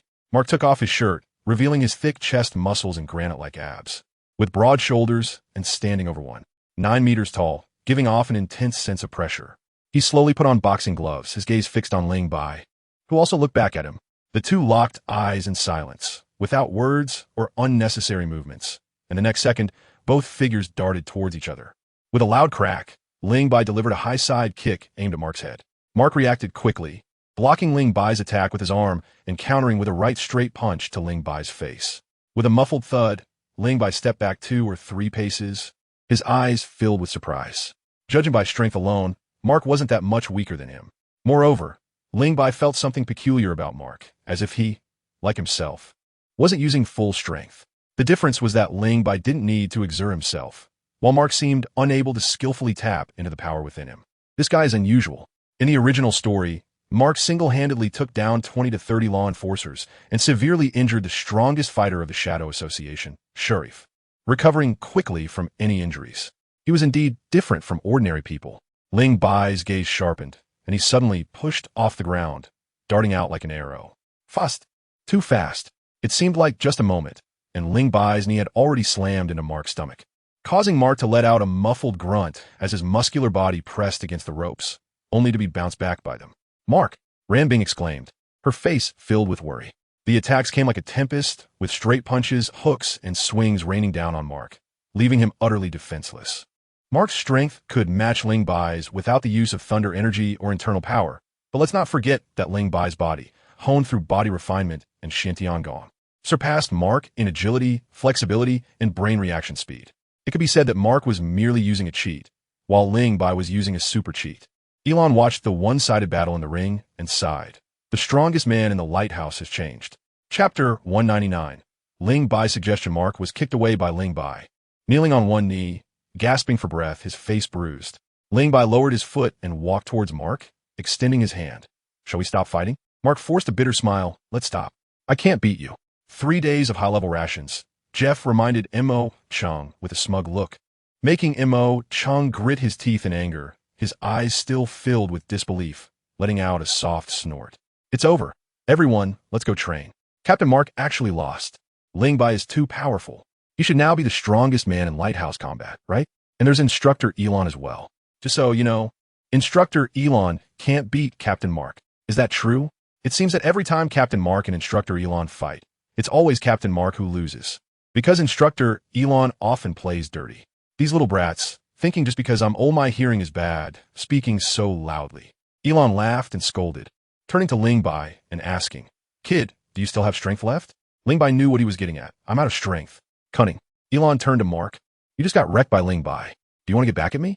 Mark chuckled. "Teacher, you're very energetic today." "Instructor Elon, you can fight Mark later. I need to talk to him first." Ling Bai paused and said to Mark, "Yesterday I went to the Ecological Research Institute. Due to a lack of sufficient surface samples, their mana ecological research work has been halted. I suggest organizing a team of scavengers to collect samples from the surface to advance Dr. Carey's research." Mark said, "Yesterday, Jing then told me the same thing. I promised her I'd go to the Delta area, 200 kilometers away, to collect surface samples in a week. The samples I'm talking about are from the Devourer Beast." What? Mark, Elon, and the others who hadn't left, including Mo Chung, Jeff, Erica, and Ranbing, were shocked, asking in unison, "You want to capture the Devourer Beast?" "That's right." Mark frowned. "The scavenger's duty is to collect resources. You saw how dangerous the Devourer Beast is yesterday. 30 brothers left us forever. I will never allow any more scavengers to die in vain." "Ling Bai, you should listen to the captain," Ranbing advised. Ling Bai's gaze swept over Mark, Elon, Ranbing, Erica, and others, and he said solemnly, "You may think that the mana ecological research is dispensable, but have you considered why we can't defeat the Devourer Beast? Why do we always lose personnel on surface missions? It's because we don't understand our enemy and can't find a way to kill them. The resources collected from the surface can keep the lighthouse floating in the air for a long time, protecting us from the attacks of the Devourer Beast. But will that really make us safe? What if one day flying Devourer Beasts appear? How will the lighthouse cope? With the lighthouse as humanity's hope for survival, we can actually take some proactive actions, such as vigorously promoting mana ecological research. The lighthouse should not be a mere shelter for humanity's survival. It should become the hope for humanity to return to the surface and reclaim dominion over the planet." Ling Bai stared intensely at Mark, his words revealing a strong confidence. "Give me 6 people, and I guarantee their safety and that we will successfully capture the Devourer Beast. Of course, if you don't want to go back to living on the surface, just pretend I didn't say anything." Ranbing asked uncertainly, "Can we really go back to the surface? Regardless of whether there is hope, I will do it. To be honest, I don't like life in the lighthouse at all." "Ling Bai, watch your words. It is the lighthouse that has given us everything," Mark snapped, "and it has taken away many things as well." "Enough," Elon shouted. The old man had lived from before the Great Catastrophe until now, leading the scavenger team on surface missions since its formation, teaching generations of scavengers, and held great prestige. His outburst immediately silenced Ranbing, Erica, and the others. Even Mark fell silent. Elon glared at Ling Bai and said sternly, "Don't think just because you can fight, you can speak recklessly." If I hear you talk bad about the lighthouse again, I'll beat it out of you. Now tell me, how do you plan to capture the devourer beast? A smile appeared on Ling Bai's face. Indeed, the old ginger is still the spiciest. He then shared his thoughts. We have heavy mechs, which can exert absolute dominance against a small number of devourer beasts. There are many devourer beasts active on the ground around the lighthouse. Before we act, we can use the lighthouse's monitoring equipment to locate the weak signal sources of the devourer beasts, confirm the targets, and then send scavengers to the surface for capture. With clear targets and close distances, we can minimize risks by sending 5 or 6 people in one vehicle, going quickly and returning quickly. Ran Bing, Mo Chung Jeff, and others are frontline scavengers with rich combat experience against the devourer beasts. After carefully considering Ling Bai's plan, they found it highly feasible. If the targets and their numbers are determined in advance, with less than 10 devourer beasts, 3 heavy mechs can take them all down. Mark. Ran Bing looked at Mark. Captain, give the order. Ling Bai is right. The lighthouse should not be a mere shelter for humanity. What the devourer beasts took from us, we must take back. Let's get them. Mark hesitated for a moment, seeking Elon's opinion. Teacher, do you think Ling Bai's plan can be executed? Elon replied lazily, don't ask me. You're the scavenger commander. All right, I'll personally lead the team tomorrow. Wait, you can't go. Ling Bai interrupted. You are now the heir to the city lord, and your status is noble. This small matter can be left to us. Ran Bing smiled. Future city lord, you can rest assured and wait for 6 days to inherit the position of city lord. Mark helplessly said, I'm not the city lord yet. Ling Bai said seriously, it's more important for you to stay in the lighthouse than to go to the surface. First, your identity is different from before. You are responsible for the survival of thousands of humans in the lighthouse, and your mindset should change. Don't always think about taking our scavenger missions. Do what a city lord should do. Second, the capture operation requires cooperation from the navigation control room to monitor the movements of the devourer beasts, which is very important and needs you to communicate and coordinate with Commander Jingnan. Additionally, to ensure everything goes smoothly, this mission will consist of 6 people. Me, Ran Bing, Mo Chung, Fei Shui, Erica, and Jeff, carrying 2 heavy mechs, including Erica's White Shark number 14 and your White Shark number 4, Captain Mark. After hearing Ling Bai's arrangements, Mark's worries lessened somewhat. All 6 are elite scavengers, and even the new recruit Ling Bai possesses extremely formidable fighting abilities. Coupled with 2 heavy mechs, handling a small group of fewer than 10 devourer beasts is completely manageable. Ran Bing, Mo Chung, Jeff, and Erica nodded in agreement, feeling that Ling Bai's arrangements were very prudent. This kid is quite steady. Elon stood by silently, secretly observing Ling Bai's words and actions. He found that Ling Bai had clear thoughts and comprehensive plans. Even before taking action, he had already considered all aspects and made efforts to minimize task risks. He was incredibly steady. Why do I feel this kid is more suitable to be the city lord than Mark? Mark is skilled at hunting extreme beasts, but he is still a bit too inexperienced to be the city lord. Ran Bing suddenly said, tomorrow, the instructor is going on a journey, and when we go to the surface, we can send them off. Chapter 200, New Weapons Teacher, Elon said as he stepped out of the armory, with Mark following closely behind. Mark spoke grumpily, what are you following me for? Don't you have anything to do? Teacher, why didn't you tell me earlier? What's the use of telling you? The journey still has to happen. I'm going to plead with the city lord. Mark hurriedly walked away. Stop, Elon shouted. Are you planning to plead for every traveler? Mark's body stiffened, and a painful expression appeared on his face.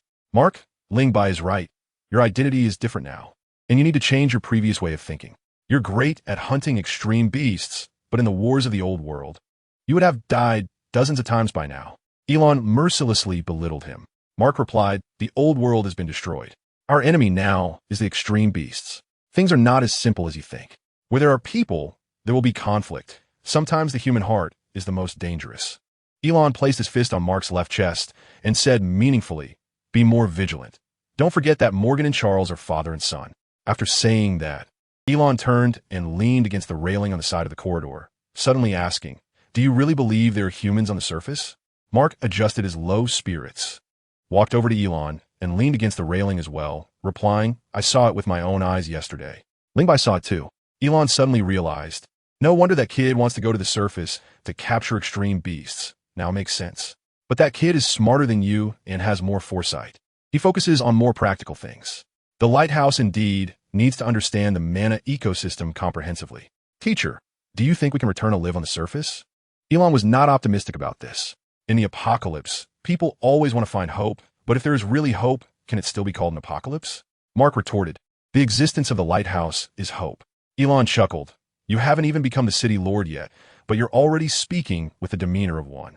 Come on, while I haven't set off yet, let's give the future city lord a beating. Teacher, it's easy to talk big and hurt your back. Brat, step into the ring. Let us go all the way.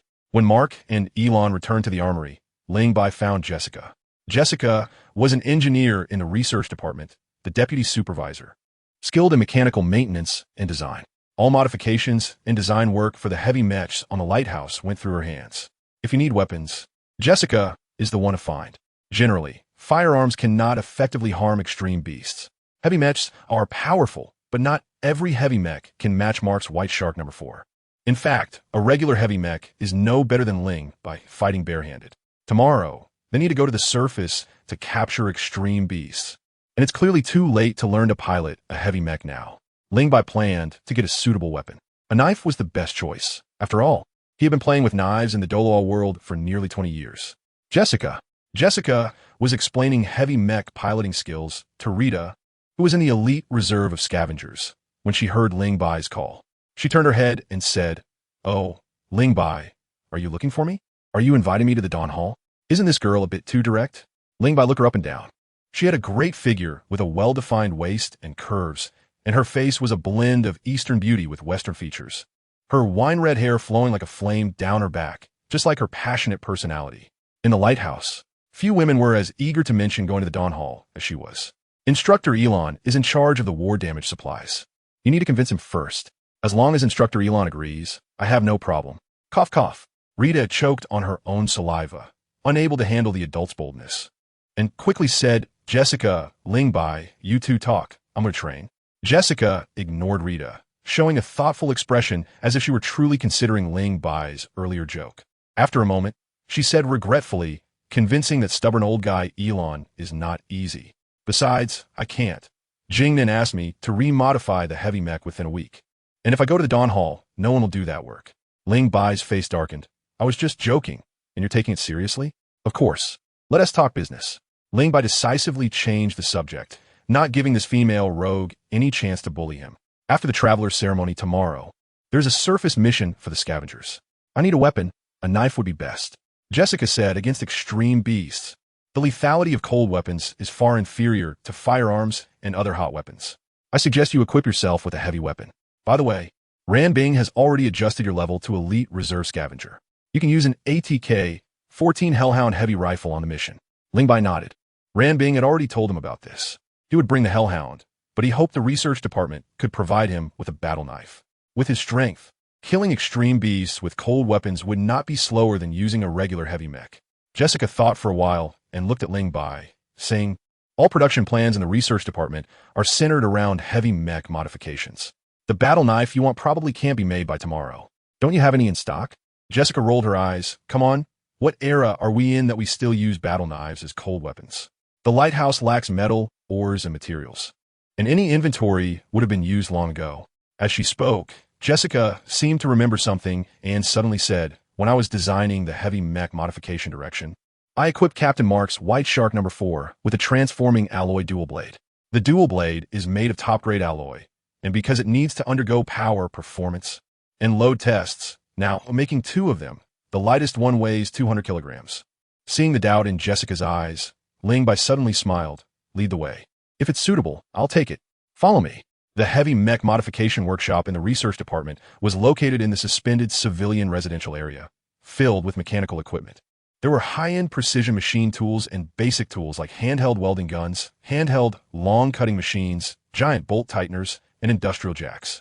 In the early development of the lighthouse, to cope with population growth and facility repairs, the lighthouse recovered a large number of intact engineering units from the surface.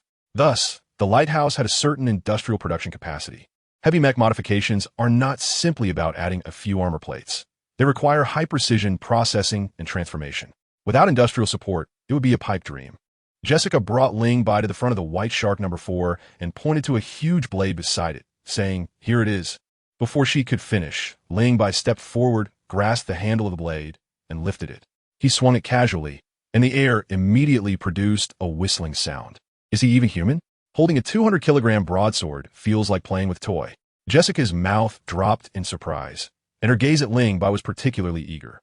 She liked muscular, well-built men and was not interested in lean types like Ling Bai, but now she felt her heart racing. What should she do if she wanted to go to the Dawn Hall with him? Chapter 201. Journey. Ling Bai's muscle strength was only 900 pounds, so the 200-kilogram broadsword felt a bit heavy, but with the use of internal energy and lightning power, this weight was nothing. Moreover, Ling Bai didn't particularly like the design of the sword. The broadsword looked like a large cleaver, with a straight edge and no curvature.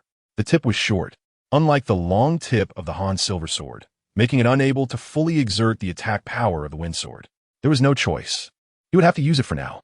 Ling Bai thought this as he glanced at Jessica beside him, only to be startled by her intense gaze. Hey, control yourself. Your shadow value is over the limit. Be careful that the light bearer doesn't come looking for trouble, he warned. Jessica gave him a charming glare and exclaimed, You look nothing like a strong person, yet your strength is so great. Don't judge a person by their appearance. Virtue. Jessica pouted and asked, Want to try another one? Ling Bai shook his head, saying no need to try. He would stick with this one.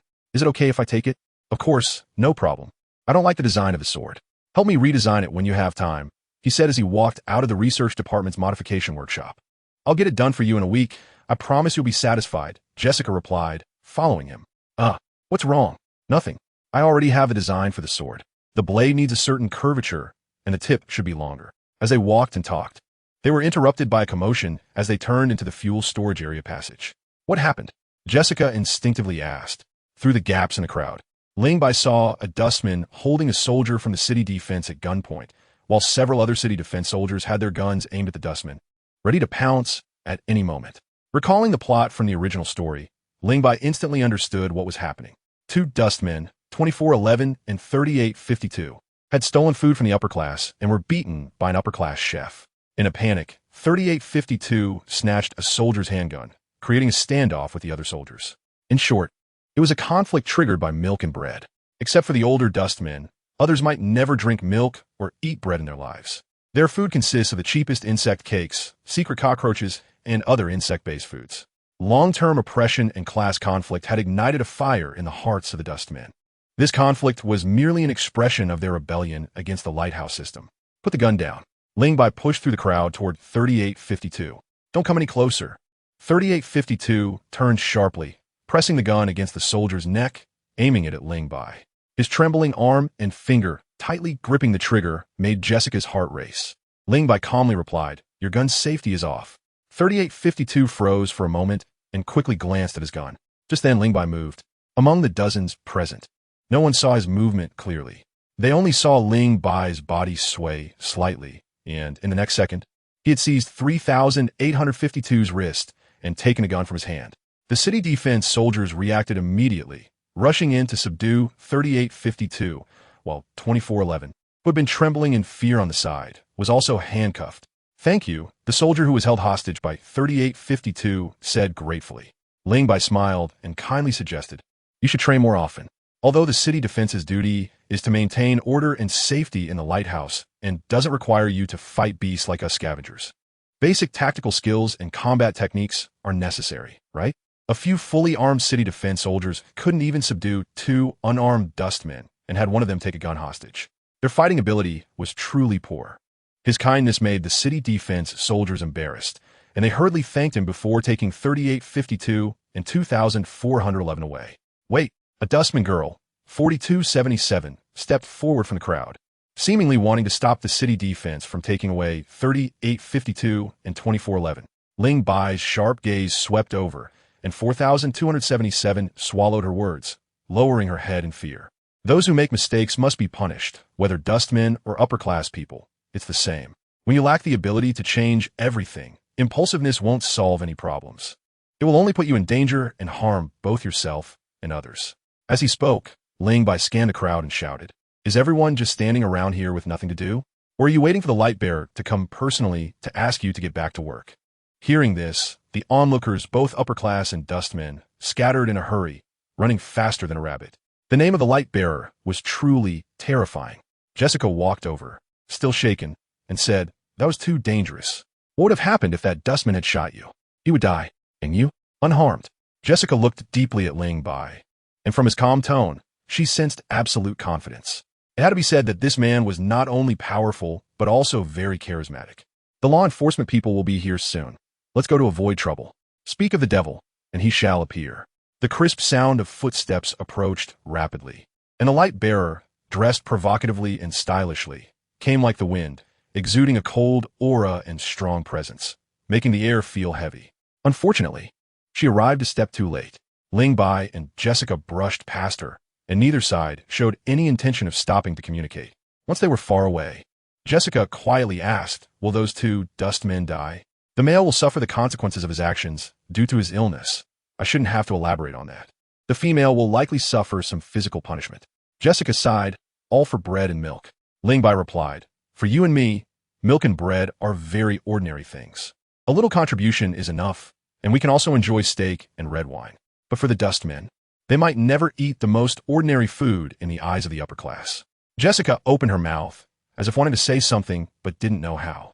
Ling Bai could roughly guess her thoughts, and reminded her, "We live in an apocalyptic world.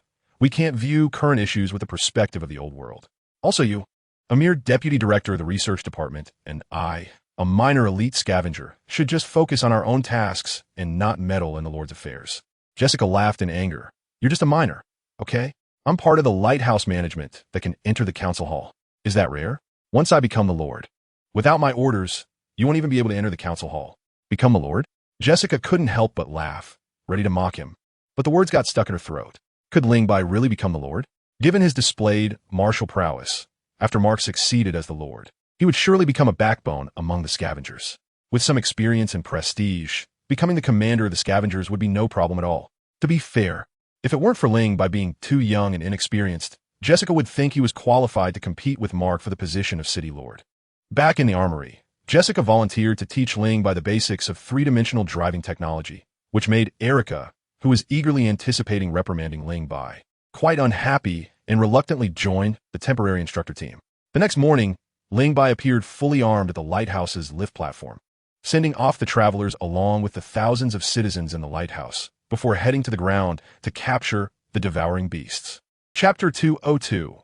White Moon's return 21 years ago, during the 30-year anniversary of the lighthouse. The current city Lord Morgan established three major survival rules: the reproduction rule, the value rule, and the emotion rule. Each rule contained many aspects. For example, the reproduction rule included unconditional execution of breeding tasks, genetic optimization, and the division of upper citizens and lower citizens. The emotion rule included prohibiting intimate contact, abolishing old-world family relationships, and monitoring light and shadow values.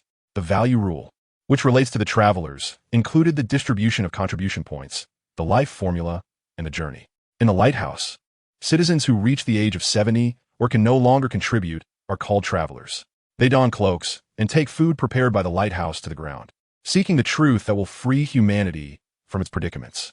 The lighthouse uses the faith in light and shadow and Plato's allegory of the cave to mold them into heroes who emerge from the cave in search of truth. On this day, the lower citizens, who have always been looked down upon by the upper citizens, were given the title of heroes, marking the most glorious moment in their lives.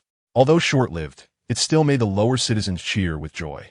The ceremony for sending off the travelers was extravagant and very ceremonial. Standing in the crowd, Ling Bai couldn't help but think that perhaps Morgan wanted to compensate them in this grand way.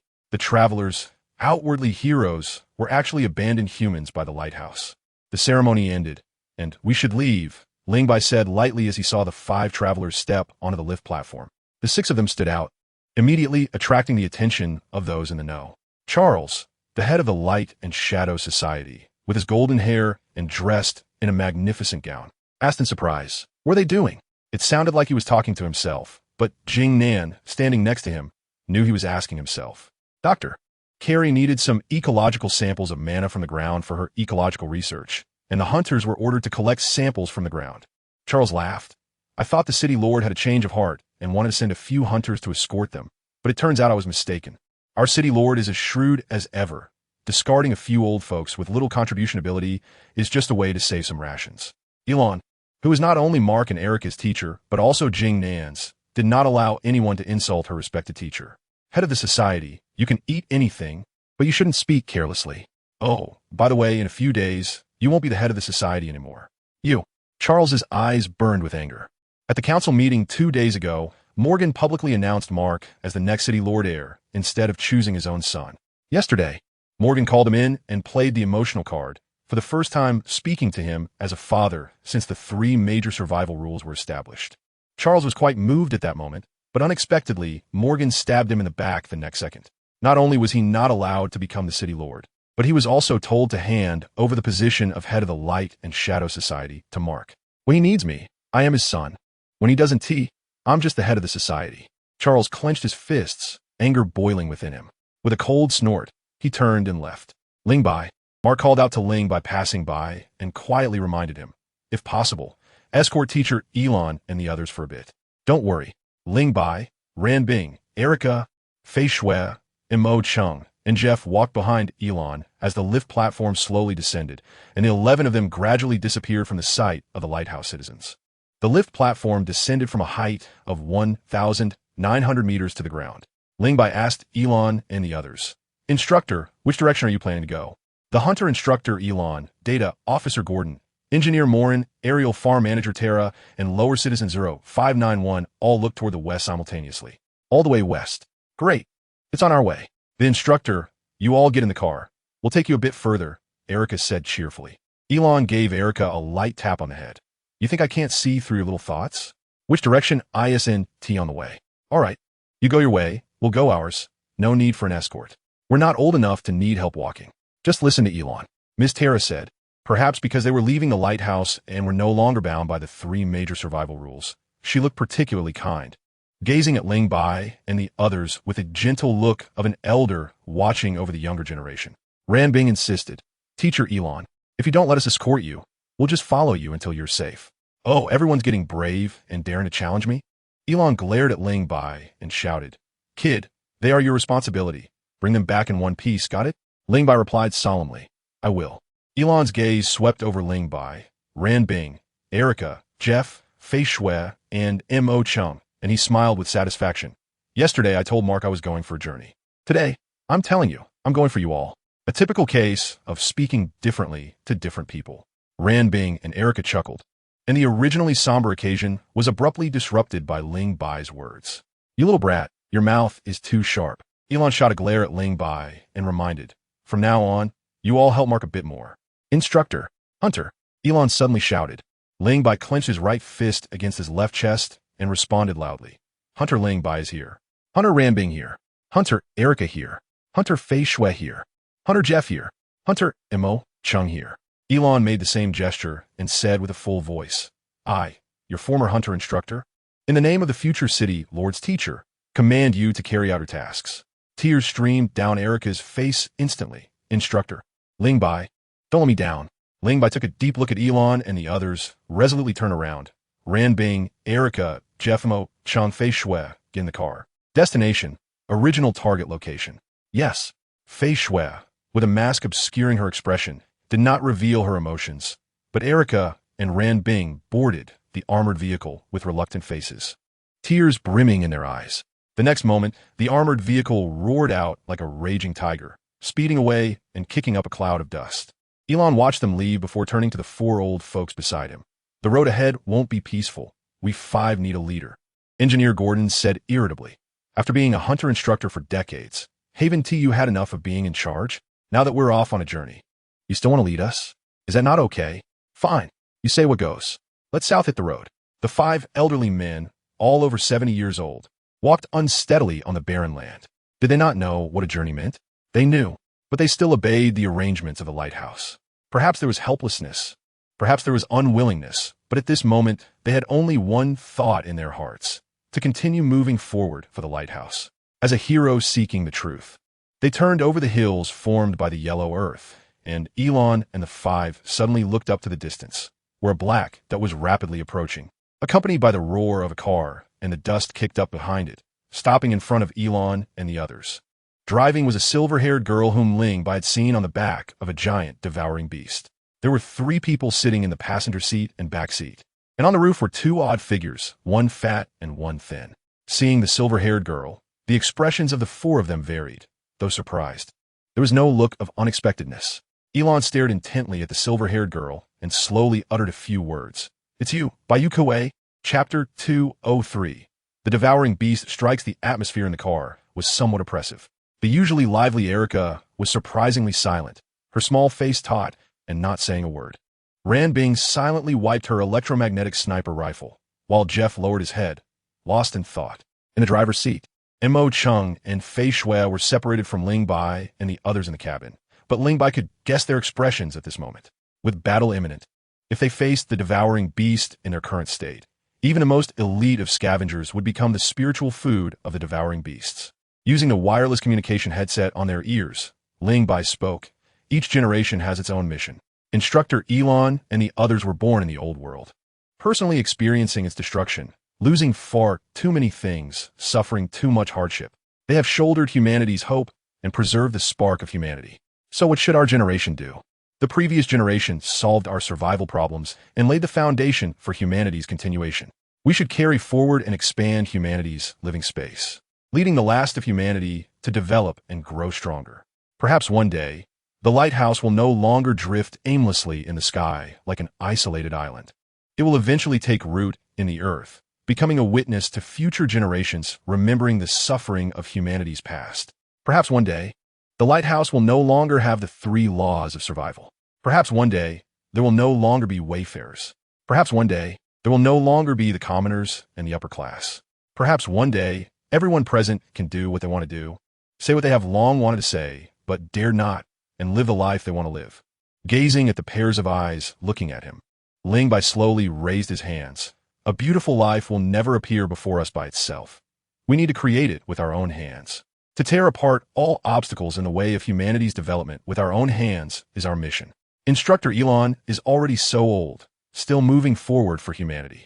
Should we, being young, be any less than him? Put away weakness and sentimentality, and do not forget that we are scavengers, the most powerful humans on the lighthouse. Do not let Instructor Elon down. Mo Chung, how far is it to the destination? Mo Chung took a deep breath and replied, 19 kilometers. Drive faster. Rush over and tear those scraps apart. Let's do it. Jeff swung his fist fiercely. Erica finally became excited. This time, I want to take down 10 of them. Ran Bing looked at Ling Bai, her eyes showing gratitude. Just now, her fellow scavenger officer was indeed a bit irresponsible, not adjusting the team's emotions in time. If they encountered the devouring beast, it would definitely be a disaster. Well said.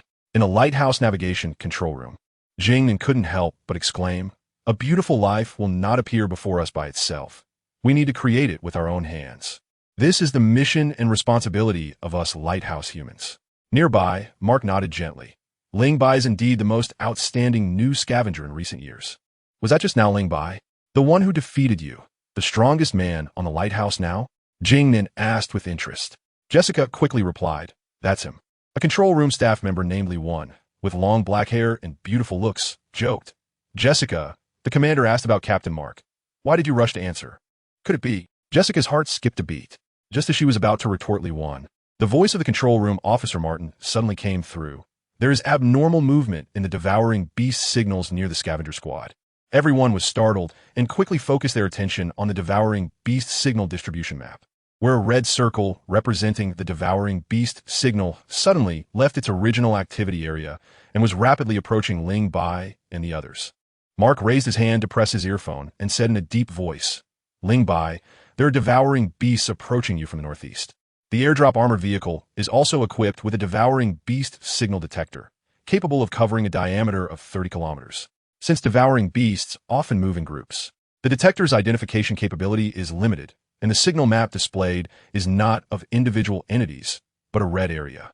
As Mark issued the warning, Mo Chung and Fei Shui also noticed the abnormality of the devouring beast signal, with the signal strength being twice that of the original target. Are they definitely coming for us? Ling Bai asked. Judging by the signal's movement speed and direction, they are definitely coming for us. Ling Bai decisively said, we can't go any further. Change the original plan, and Mo Chung turned the vehicle around. Do you remember the high ground in front of the canyon we passed through on the way here? Remember, go around to the high ground. All right, Ran Bing, prepare the turret, and keep an eye on a number of devouring beasts. Okay, the electromagnetic sniper rifle is equipped with a scope, allowing visibility far beyond the human eye, making it possible to clearly see the number of devouring beasts from a distance. This is very important. if the number of devouring beasts is too large. We must evacuate immediately. Please prepare for support at the lighthouse. The lighthouse received. Mark said, Ling Bai, Ran Bing, be very careful. Understood. The airdrop armored vehicle stopped on the high ground, with Ran Bing standing at the turret position, observing the enemy situation through the scope. Erica and Jeff had already entered the heavy-duty cockpit, ready to confront the devouring beasts at any moment. They're coming. How many? 1, 2, 3, 4. 25. 30.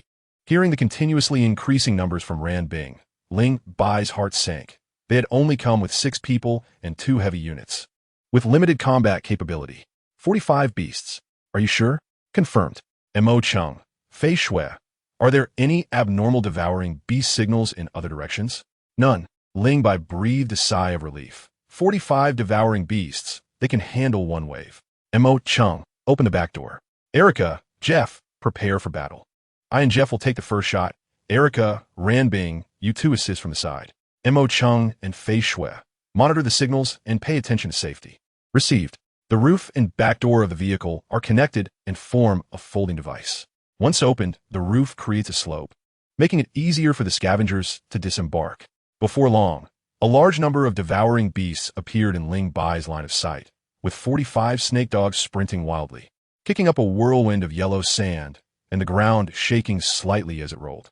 The angle between the ground and the high ground was slightly elevated, but for the snake dogs, the angle posed no obstacle. They charged forward aggressively, relying on her high sniping skills and the weapon's range. Ran Bing had already taken down 5 before the snake dogs charged up the slope. Ran Bing, understood. Let's do it. Ling Bai lightly pushed off with his foot, and his entire body shot out like a sharp arrow. Before he landed, he suddenly twisted his body and kicked a snake dog. The fourfold thunderous force erupted, and the snake dog immediately rolled down the slope like a tumbling gourd, knocking over several other snake dogs in the process. Chapter 204.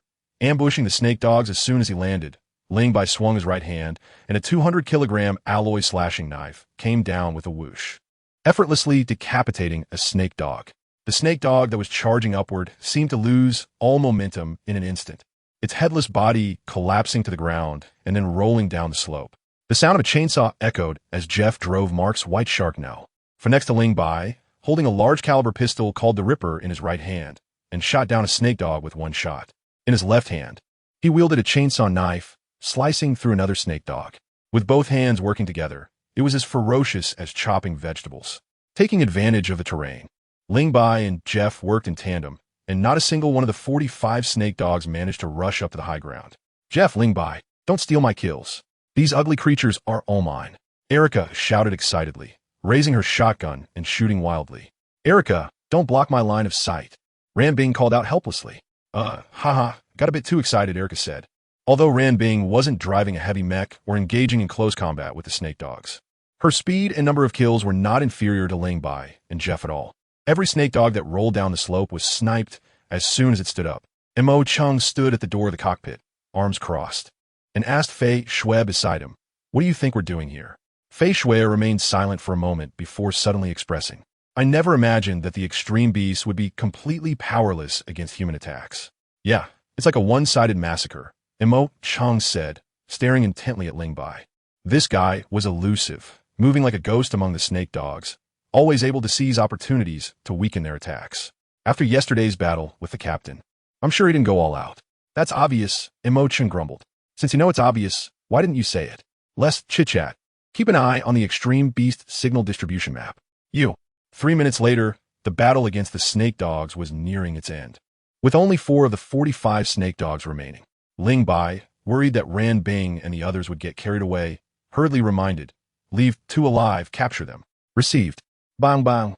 With 2 gunshots, Erica and Ran Bing aimed at their targets and skillfully shot down 2 snake dogs. "Come here and die." Jeff stepped forward in the white shark number 4, grabbing a snake dog by the neck and slamming it to the ground. The power of the high-powered mech was fully displayed at that moment.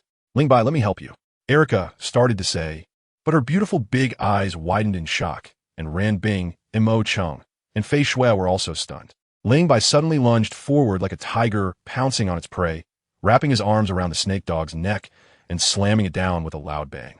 The sound enough to illustrate how terrifying Ling Bai's strength was. Mo Chung watched in disbelief, thinking this guy is not human. Ambushing a snake dog? Even the captain couldn't do that. Erica, the steel rope. Oh, okay. Erica snapped back to reality, quickly pulling out a prepared high-strength steel rope from the compartment and tying the legs of the two snake dogs together. And their mouths too. After tying them up, Jeff dragged one snake dog onto the armored vehicle and casually tossed it into the air as if the two snake dogs were merely bags of trash. Montak Cheng. Close the door, prepared to return to the lighthouse. Got it. Ran Bing, Erica, Jeff, and Ling Bai returned to their seats. Erica, not knowing where she found a small notebook, began writing and drawing. This time, we took down 10 snake dogs. Jeff laughed. What are you writing that for?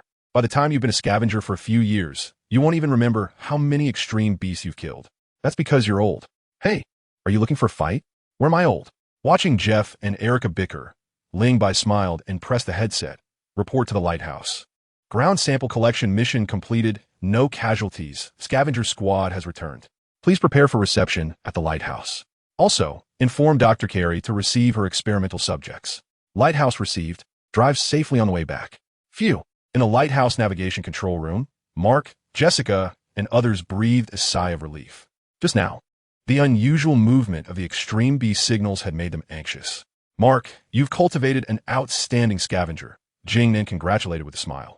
Ling Bai and the others' voices came through the control room clearly, and even though they hadn't personally experienced it, they could still imagine some scenes. Jingnan, you're mistaken. Ling Bai wasn't trained by me. He was trained by the lighthouse. All right, I won't disturb your work any longer. I'm going to the lift platform to welcome my team. Jessica lengthened her legs to catch up with Mark. Wait for me. Jingnan watched Jessica's back, slightly furrowing his brows. The return journey was safe and uneventful. As the lift platform slowly rose, the view opened up, and Ran Bing, Erica, Mo Chung, Fei Shui, and Jeff looked westward. In their sight, apart from the desolate land covered in yellow earth, there wasn't a single figure. Clang! The lift platform successfully docked with the cabin, and 4 medical personnel in protective suits approached, shouting loudly, "Scavengers on the vehicle, please disembark for decontamination." Bang! 2 snake dogs were thrown off the vehicle. Hiss! It's an extreme beast. Upon seeing the creatures on the ground, the 4 medical personnel immediately felt a chill run down their spines and retreated in terror. What? An extreme beast? The extreme beasts are attacking the lighthouse? Quickly notify the city defense forces. Ling Bai jumped off the vehicle. Looking at the quickly gathering city defense forces with a deadpan expression, "You guys don't need to be so alarmed, do you? Didn't you see the extreme beasts have been subdued? Move aside, move aside. You bunch of fools, quickly put away your guns. If anyone accidentally shoots my experimental subjects, I'll make them the experimental subjects." Dr. Carey, wearing a white coat, hurried over with a group of researchers. 2 snake dogs still alive. Quite a rare experimental subject. Dr. Carey said, her eyes shining. Ling Bai spoke up. "Dr. Carey, I brought back the samples for you. The rest is up to you." Dr. Carey stared at Ling Bai, a strange glimmer in her eyes. She remembered this young scavenger who had boasted about helping her capture extreme beasts, and she had mocked him. Unexpectedly, just a day later, he really brought back 2 snake dogs. "I'll do my best." Dr. Carey nodded slightly and shouted at her researchers and nearby city defense forces. "What are you all standing around for? Get these 2 snake dogs to the Ecological Research Institute."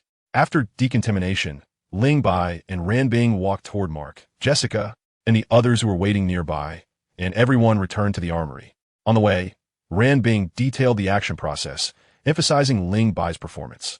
When others heard that Ling Bai had single-handedly taken down 12 snake dogs and had pounced on a snake dog, they all gasped in surprise, and their gazes toward Ling Bai changed once again. Strong individuals will always be admired and respected, especially in the apocalypse, as they provide a strong sense of security to others. In this ground mission, capturing the Devourer Beast is just one of Ling Bai's objectives. Another goal is to establish authority among the hunters.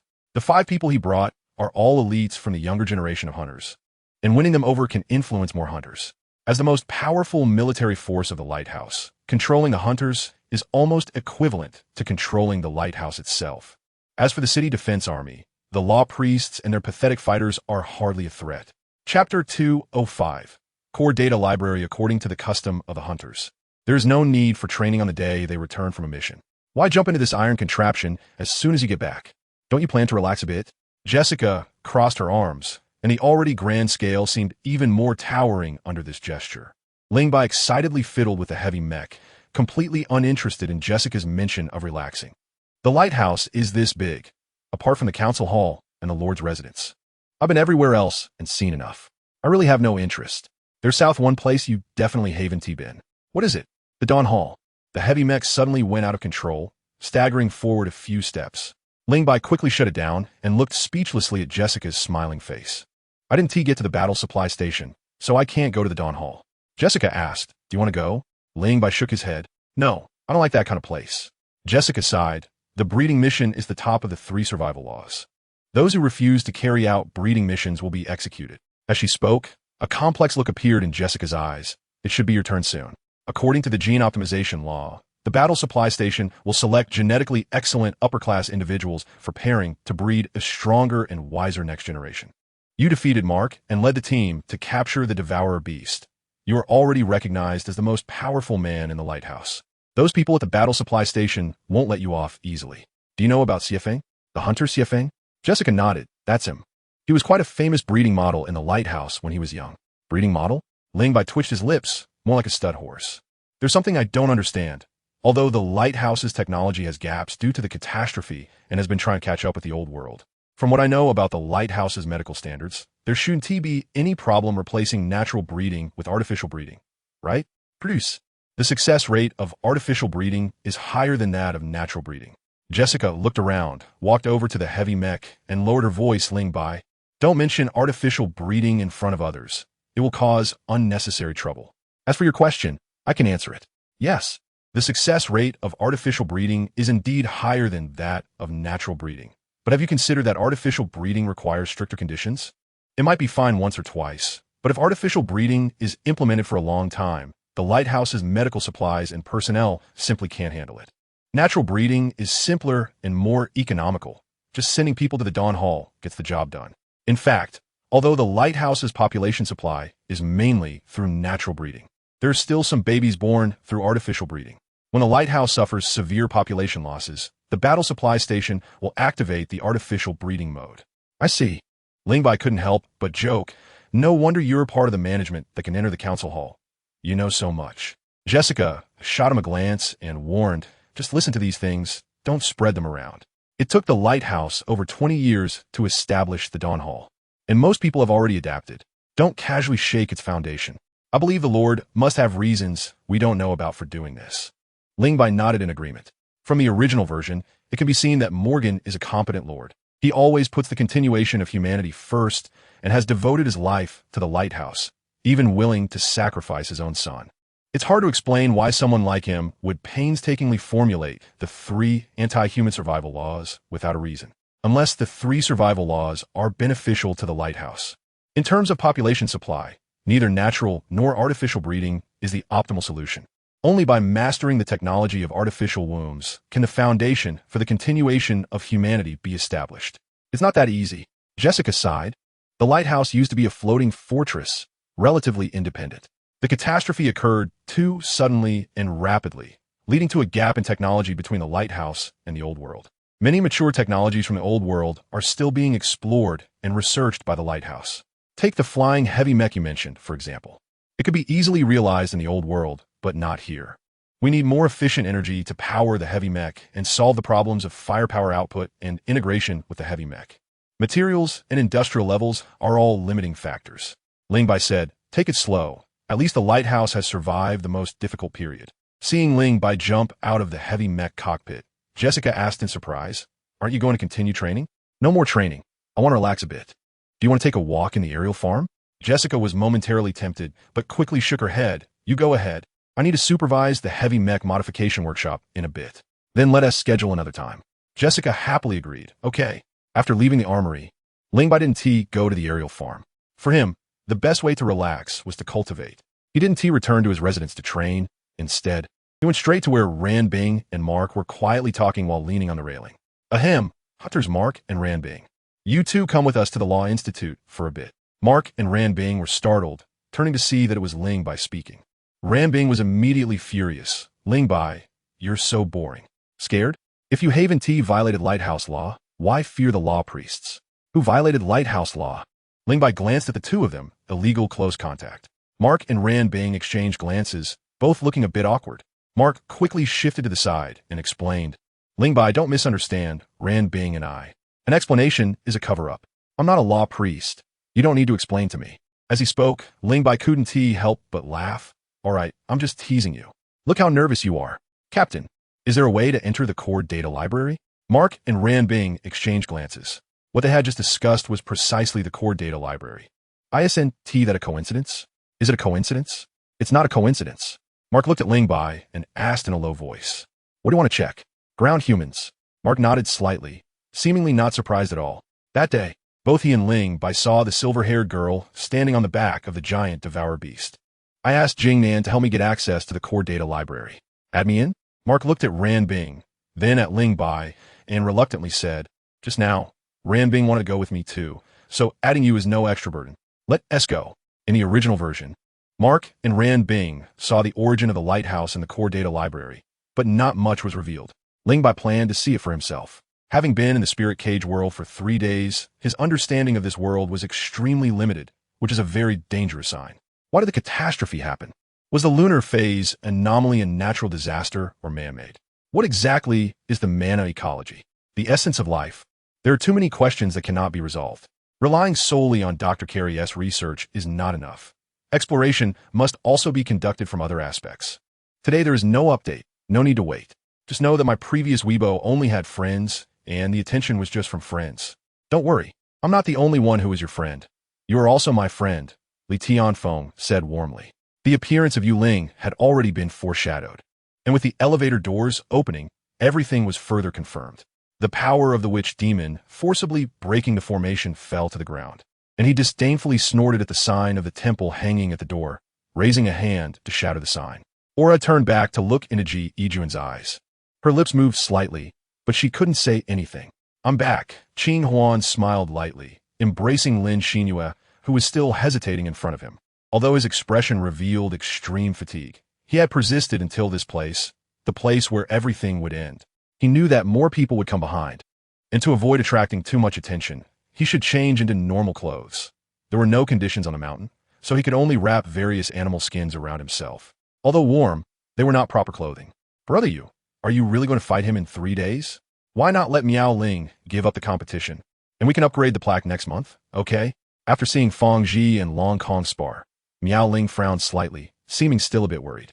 For Fang Ji, she was even willing to give up this great opportunity to upgrade the plaque. I want to know if there's a way to be immortal in this world.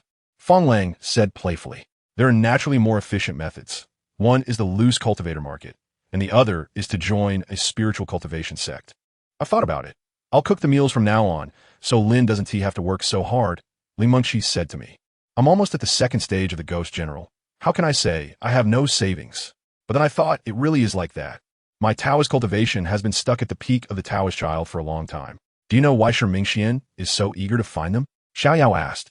Xiao Yao hugged her grandparents, whispered in their ears, and outsiders only saw the 2 elderly people's eyes widen in disbelief, then close their eyes again, shedding 2 lines of old tears.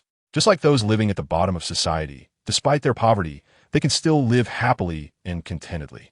This is because their world or the people around them are just like that. They do not feel there's anything wrong with such a life. Just when we were puzzled, I noticed a huge figure flying towards us. Teacher, what if what I said earlier was a joke? I sent another text message to Zhu Zitong. You're a lunatic, I cursed, grabbing the beer from Qin Mingdia's hand because I was afraid I would have to carry her back. Seeing a few people sign their names with great flair, Dongfang Fengfei happily collected her share of the contract and then went to the arena with them. To my surprise, the next day, Xiao Yao, who was meditating with Xiao Pingyin in the villa, received a call from Tong Junbing, saying he had been persuaded and could now be brought to her for a detailed discussion. I'm standing right here. You can't hit me, the war knight said disdainfully, watching the incoming large knife. He slightly tilted his body to dodge it and simultaneously kicked towards Su Haoduan's back. Listening to the deep love in the words of the beauty in his arms, Shun Yi felt warm inside.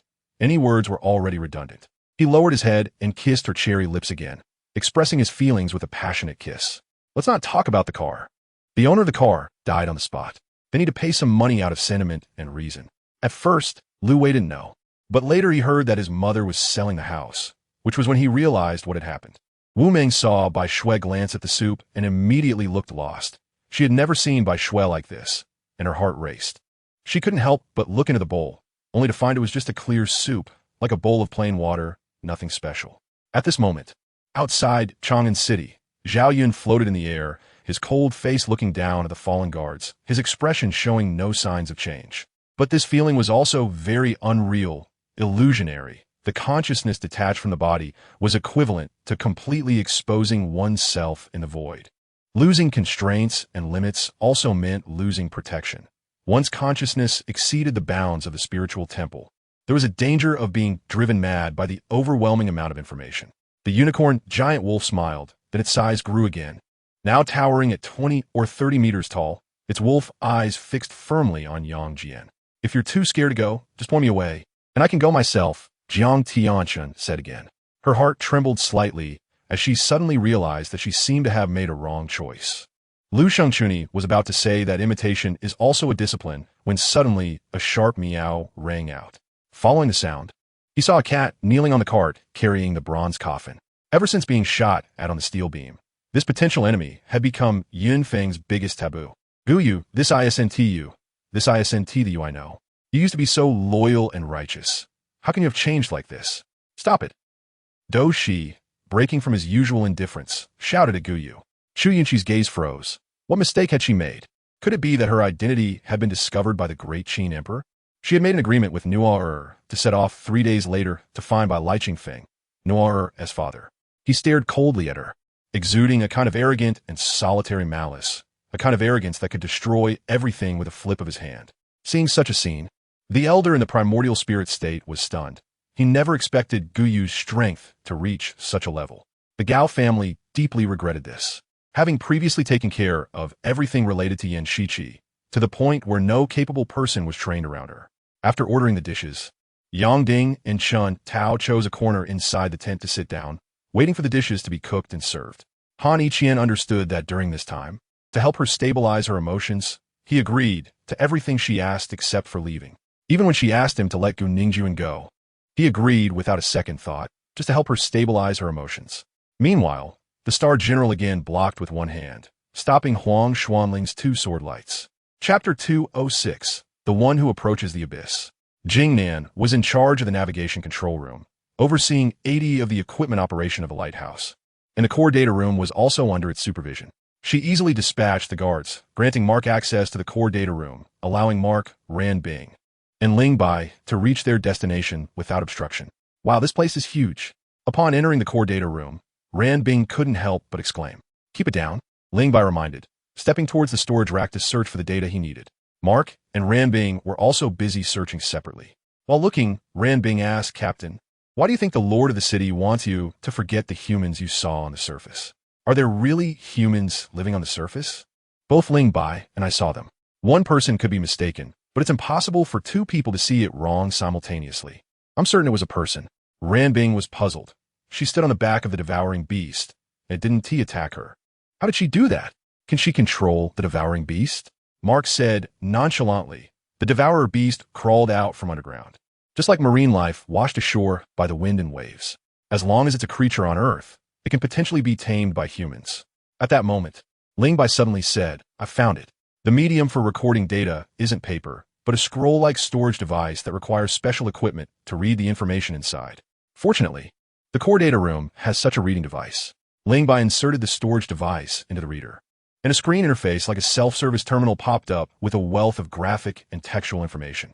Isn't this just like what the textbook says? Ran Bing showed a disappointed expression, turned away, and recited skillfully. In the old world, human nature collapsed, and humanity's spiritual cultivation was insufficient to master rapidly developing technology, ultimately leading to the complete destruction of human civilization. Neither Mark nor Ling Bai paid her any attention and kept flipping back. As they looked, Mark's face became awkward. That old introverted man, Gordon, had included inappropriate images in the data that showcased the collapse of human nature, which are likely omitted in the original version due to censorship. Ling Bai was watching with great interest, but don't get it wrong. He was focusing on the era characteristics reflected in the images. On the next page, the recorded content suddenly became shocking. Ran Bing leaned forward and her eyes widened in disbelief. The predecessor of the lighthouse was actually an aerial prison? The creators of the lighthouse were a group of criminals? Mark didn't like Rand Bing's interpretation and said, no matter what their identity is, at least they created the lighthouse, allowing human civilization to continue to this day. Ling Bai, flip back quickly, Rand Bing urged. Wait a minute. Ling Bai decisively press pause and quietly read the text in the right sidebar. Supervision scope. 1. Leaders of criminal groups that the world's police cannot control and extremely dangerous felons, including drug lords with global business coverage, leaders of extremist factions, and super-intelligent criminals threatening the world. 2. Individuals who escape legal sanctions or are above the law, including cult leaders with followers all over the world and national leaders who harm national interests for secret organizations. 3. Dangerous individuals who deeply understand national secrets, including retired top agents, multiple spies operating among various countries, and core personnel developing dangerous cutting-edge technology, with their supervision also having political asylum implications.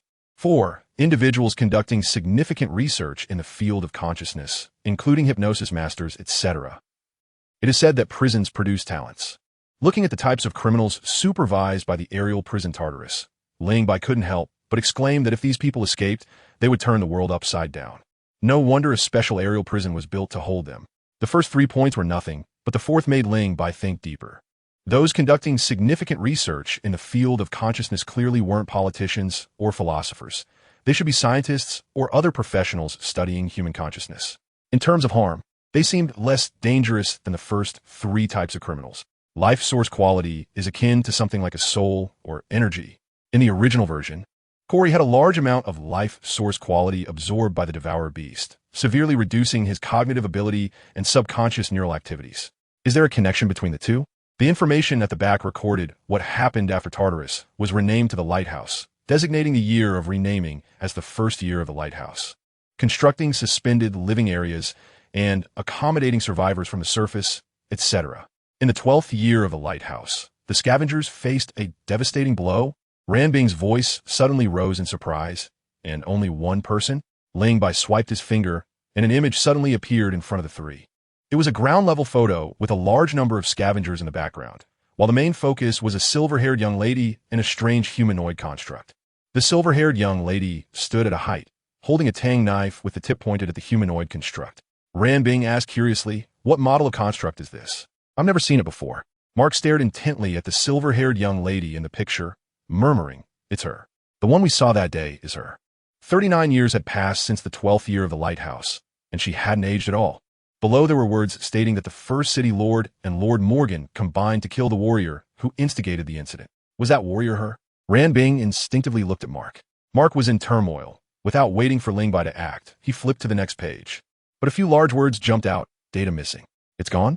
Things are more complicated than we thought. Keep looking. There must be more records. Ling Bai said as he pulled out the storage device and turned to walk away. Rand Bing and Mark were both intrigued and eagerly searched for more information. Perhaps because of Ling Bai's presence, the guards in the original version did not suddenly barge into the core data room. So the melodramatic plot between Mark and Rand Bing naturally did not occur. A few minutes later, Ling Bai found a storage device recording the mana ecology research report and, regardless of anything else, pulled it out and headed for the reading device. Did you find it? Mark and Rand Bing rushed over. I don't know if it is. Let's check.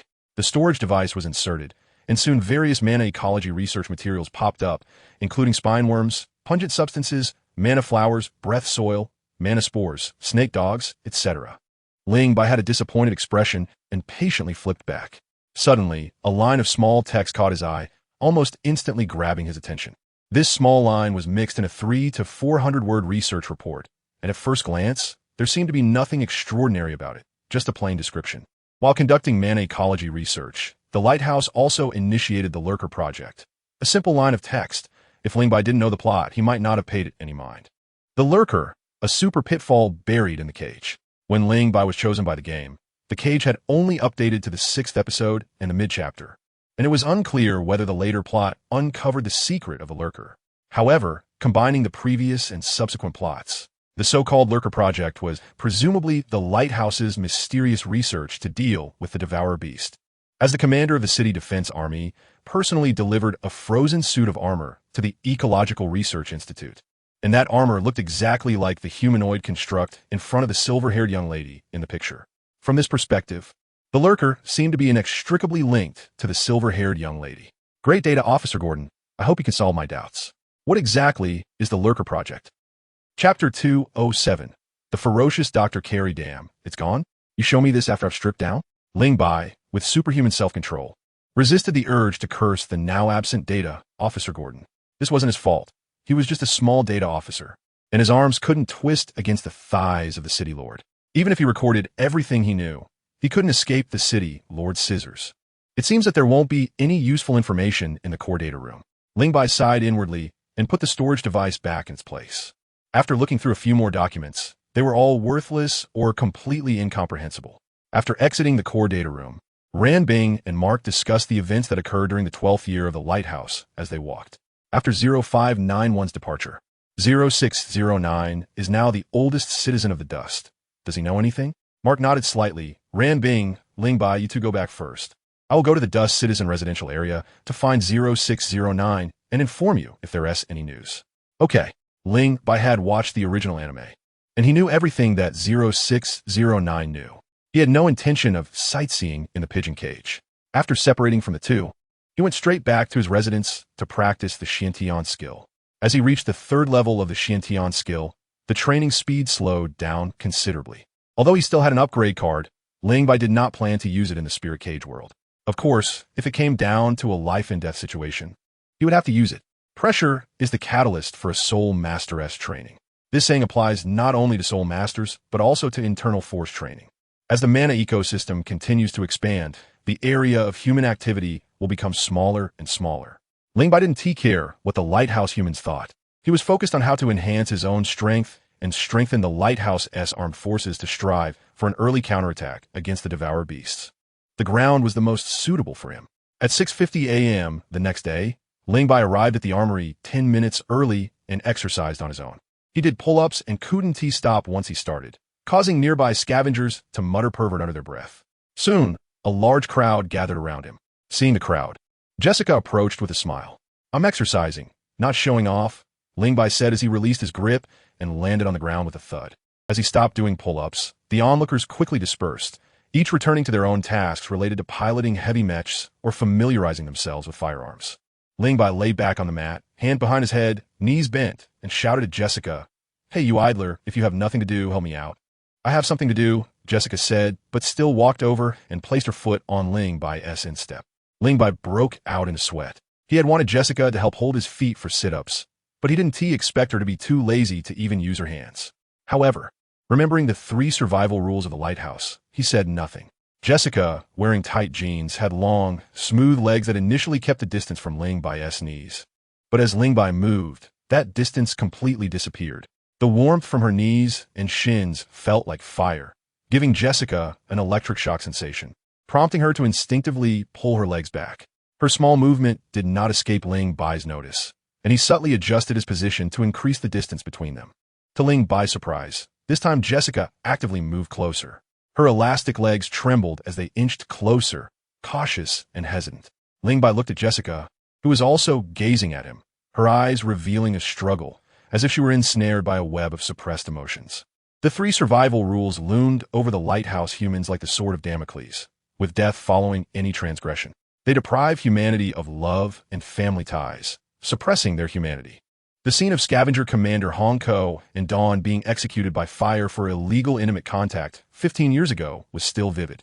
Jessica dared not overstep the bounds.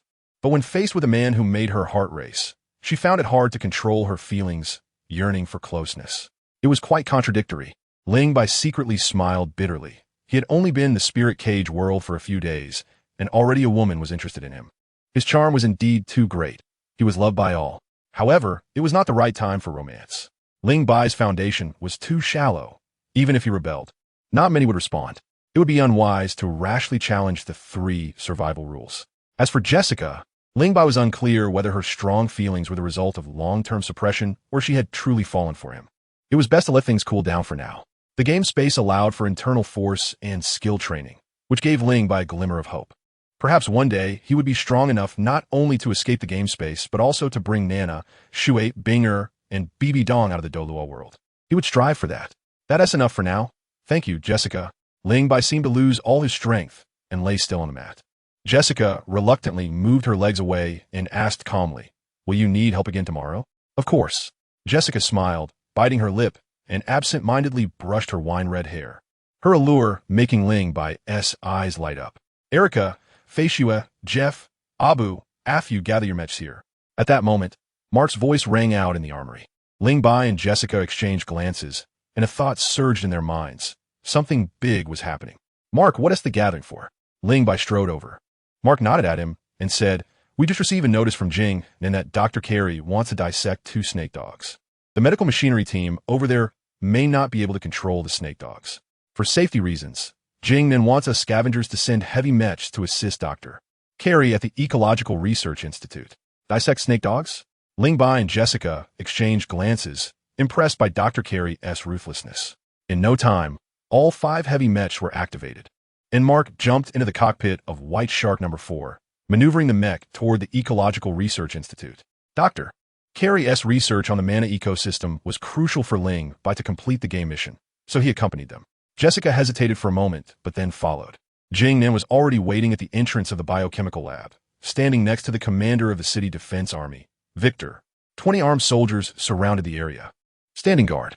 After all, the Devourer beasts were not ordinary creatures. If they went out of control, the consequences could be severe. "Mark, I appreciate your help."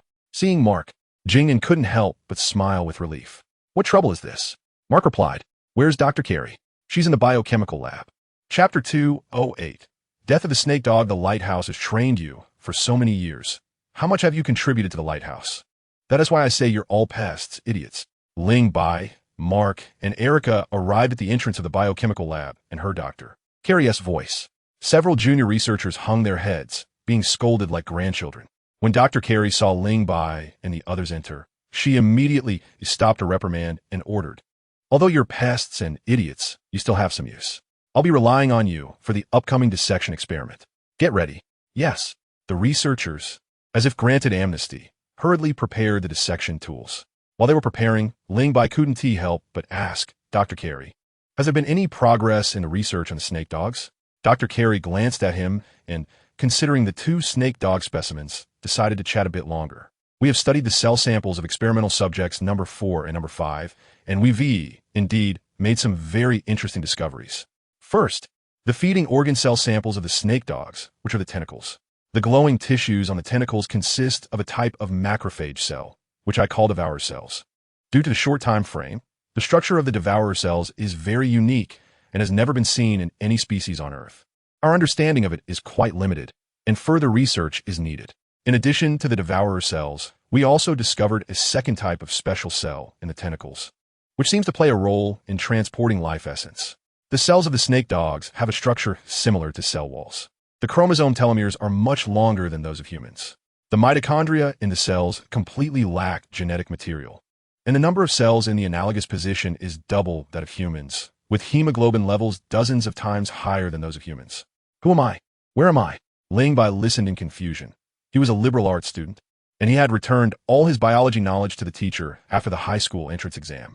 In his daily life and work, he rarely came into contact with anything related to it. Terms like cell wall, mitochondria, and telomeres sounded both familiar and strange to him. He was doing better than others. Erica, Mark, Feishue, and the others had only received basic education and spent most of their time learning various skill courses. What Dr. Carey said was like a foreign language to them. Ling Bai coughed and interrupted, "Dr. Carey, can you say something we can understand?" Jessica beside him chuckled, and the scenery around them suddenly became lively and beautiful.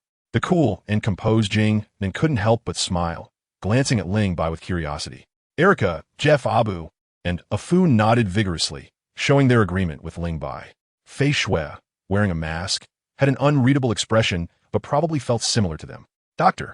Carey raised an eyebrow and said expressionlessly, "The biological magnetic field emitted by the snake dog is too strong, and the radioactive imaging equipment cannot detect its internal structure. We need to perform an autopsy. Can you understand that?" Ling Bai nodded, "I can." "Then what are you waiting for? Quickly subdue those 2 snake dogs inside." Dr. Carey shouted. "Damn, how dare she shout at me?" Ling Bai wanted to shout back, but he thought about how Dr. Carey was his only hope of completing the task. Her expertise completely overshadowed his own, and facing a top student like her, he felt no psychological advantage. So he swallowed his anger. Dr. Carey, please open the laboratory door. Open it. A researcher pressed the button, and Mark rushed in first, grabbing the necks of the two snake dogs and pinning them firmly to the ground. Fei Shui, Erica, Jeff Abu, and Ling helped the researchers move various experimental instruments inside. Standing outside the laboratory, watching the autopsy process through the visual window, Jing Nan felt a sense of emotion. For the past few decades, the extreme beasts had only brought fear and death to the lighthouse humans. He never expected that one day the snake dogs would be treated like laboratory mice, allowing humans to dissect them. The autopsy process was very disgusting. Yes, disgusting, not bloody. Inside the abdominal cavity, various ugly organs were wrapped in mucus, some pulsing, some wriggling, quite nauseating. Erica, Fei Shui, Jeff, Abu, and Afu felt unwell, their stomachs churning, and their faces looked terrible. Mark's face also appeared somewhat unnatural. Only Ling remained calm, even taking a few glances with composure. Dr. Carey was even more fierce. Her gloved hands plunged into the snake dog's abdominal cavity, lifting a bizarre organ that looked unnameable, weighing it like she was buying meat. Erica let out a painful groan. Dr. Carey, can you be faster? No. Dr. Carey didn't look up, signaling the nearby researchers to record the research results.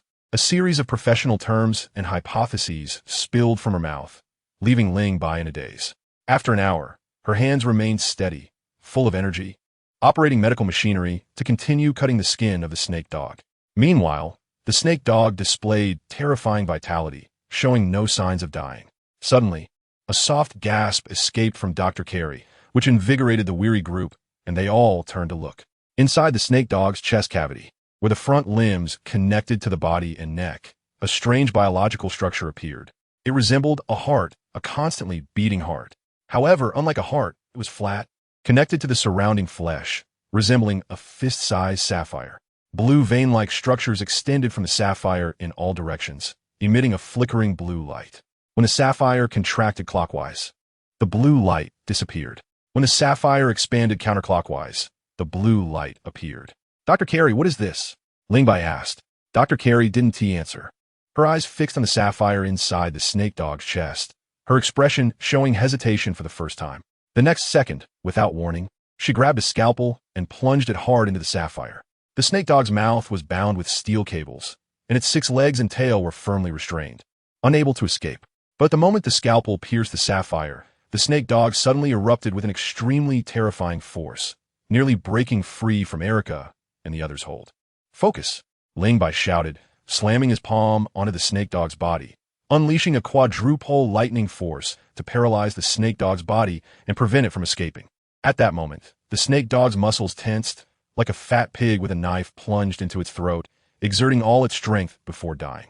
The pierced sapphire continued to rhythmically contract and expand, but the light it emitted gradually dimmed. About 30 seconds later, all the light faded, and a shocking scene unfolded. The flesh and blood on the snake dog's body began to tear, drop, and melt. In the blink of an eye, the snake dog turned into a pool of blood and a skeleton. Chapter 209. The team leader is dead. Mark, Erica, Jeff, and the others were momentarily stunned. It was common knowledge among all scavengers that extreme beasts could not be killed, and now, the curse of the extreme beasts being unkillable had been broken, meaning they were no longer invincible. It was no exaggeration to say that the results obtained from today's autopsy experiment were enough to be recorded in the history of Lighthouse humanity. Perhaps, starting today, humanity's future would become different. Excitement appeared on everyone's faces. Dr. Carey shouted excitedly, "Stop dawdling, quickly lift the 5th experimental subject onto the operating table." Mark, coming back to his senses, grabbed the second snake dog's neck and placed it on the operating table, while Erica, Fei Shui, Jeff, Abu, and Afu all reached out to hold the snake dog's paws and tail. This time, Dr. Carey did not immediately dissect the snake dog, but instead bent down to observe its belly. She looked very carefully, examining every inch without missing any spots, touching with her hands as she went. "Turn it over, belly up," Dr. Carey ordered.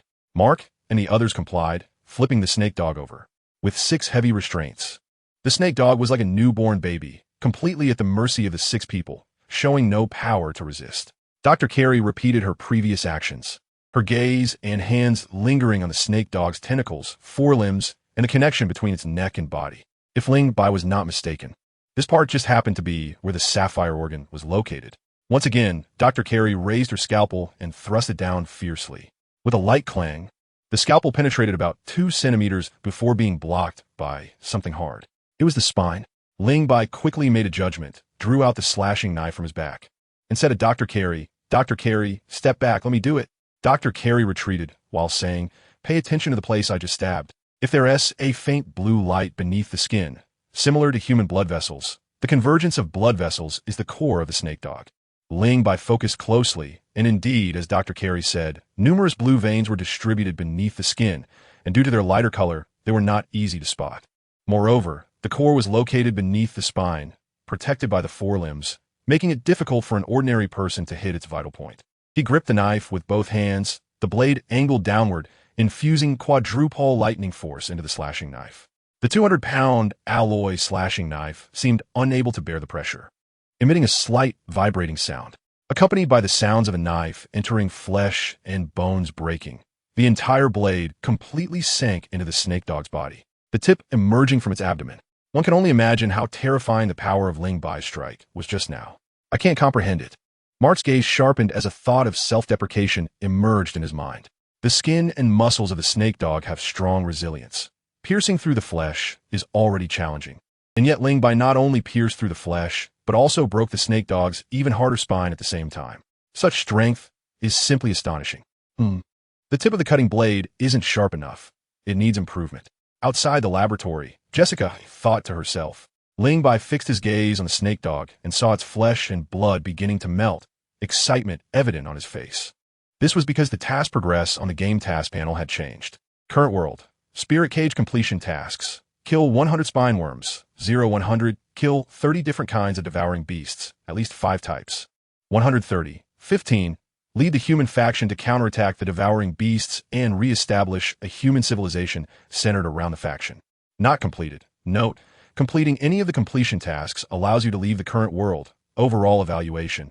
Pending evaluation task rewards. Pending settlement after completing the first game world. The game panel split into a player panel and a task panel, allowing players to view panel details at any time. At this moment, the second completion task showed that he had killed 1 devouring beast. There's a core inside the devouring beast, which should function similarly to a heart, storing and distributing life essence. The reason we cannot kill the devouring beasts is that the core can continuously supply life essence, helping the devouring beasts repair their damaged bodies. Destroying the core and cutting off the supply of life essence will allow us to kill the devouring beasts. Saying this, Dr. Carey looked at Ling Bai with intense eyes. "I need experimental subjects, the more the better, and the more varieties, the better to verify my hypothesis." Ling Bai readily agreed. "No problem. I'll take people to the surface to catch them shortly." Dr. Carey nodded and immediately issued an eviction order. "It's fine now. You can leave." After coming out of the biochemical laboratory, Ling Bai turned to Mark and said, "Mark, the number of devouring beast experimental subjects needed by the Ecological Research Institute is enormous, and the surface capture missions will become very frequent. I suggest forming a hunter squad specifically responsible for capturing devouring beasts."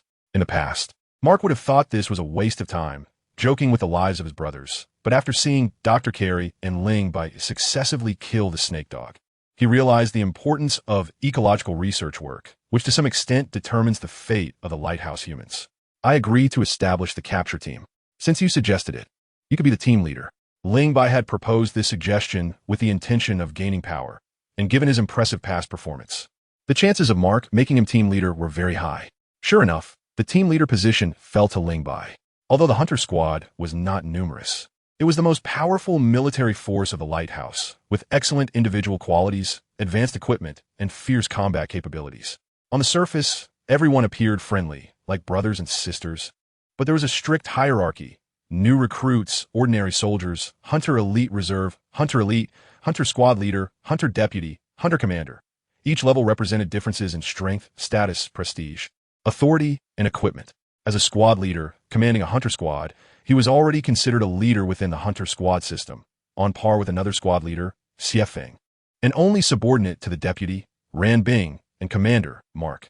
In other words, if Ran Bing, Mark, and Xiefeng all died, Ling Bai would become the commander of the hunters, the mainstay. In just 6 months, from a hunter recruit to a squad leader, Abu and Afu, who were older than Ling Bai, found it hard to accept, but upon recalling Ling Bai's extraordinary physical abilities and combat skills, they had nothing to say. As for Jeff, Erica, and Fei Xue, they had followed Ling Bai to the surface to carry out missions and had witnessed him kill devouring beasts, so they admired him too much to oppose. Strength commands respect. This applies in any world and era. Sure enough, the clever Erica couldn't wait to speak up. Ling Bai, what kind of people does the capture team need?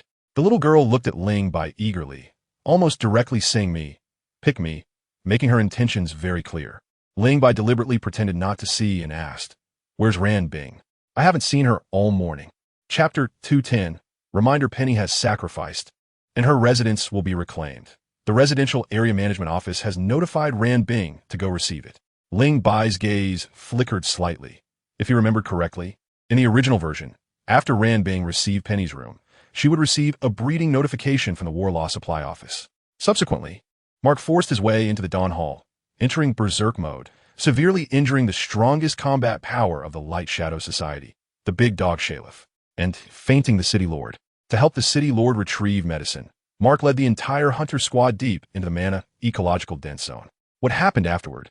Ling Bai did not know when he was chosen by the game. The Spirit Cage had just updated to the mid-chapter. It probably wasn't too good. A few days ago, when he went to the surface to collect supplies, that place didn't even count as the outskirts of the Mana Ecological Dense Zone, just an area with many devouring beasts, resulting in dozens of hunters and dust people sacrificing. Not to mention the tenfold more dangerous Mana Ecological Dense Zone. If Mark and his group returned safely, they would definitely have the protagonist's halo. There are two outstanding snipers in the Hunter squad. One is Ran Bing, and the other is Fei Xue. The capture team needs an excellent sniper, but since Ran Bing is already the Hunter deputy, it would be inappropriate for her to be under Ling Bai. Fei Xue? Ling Bai shot an inquiring glance.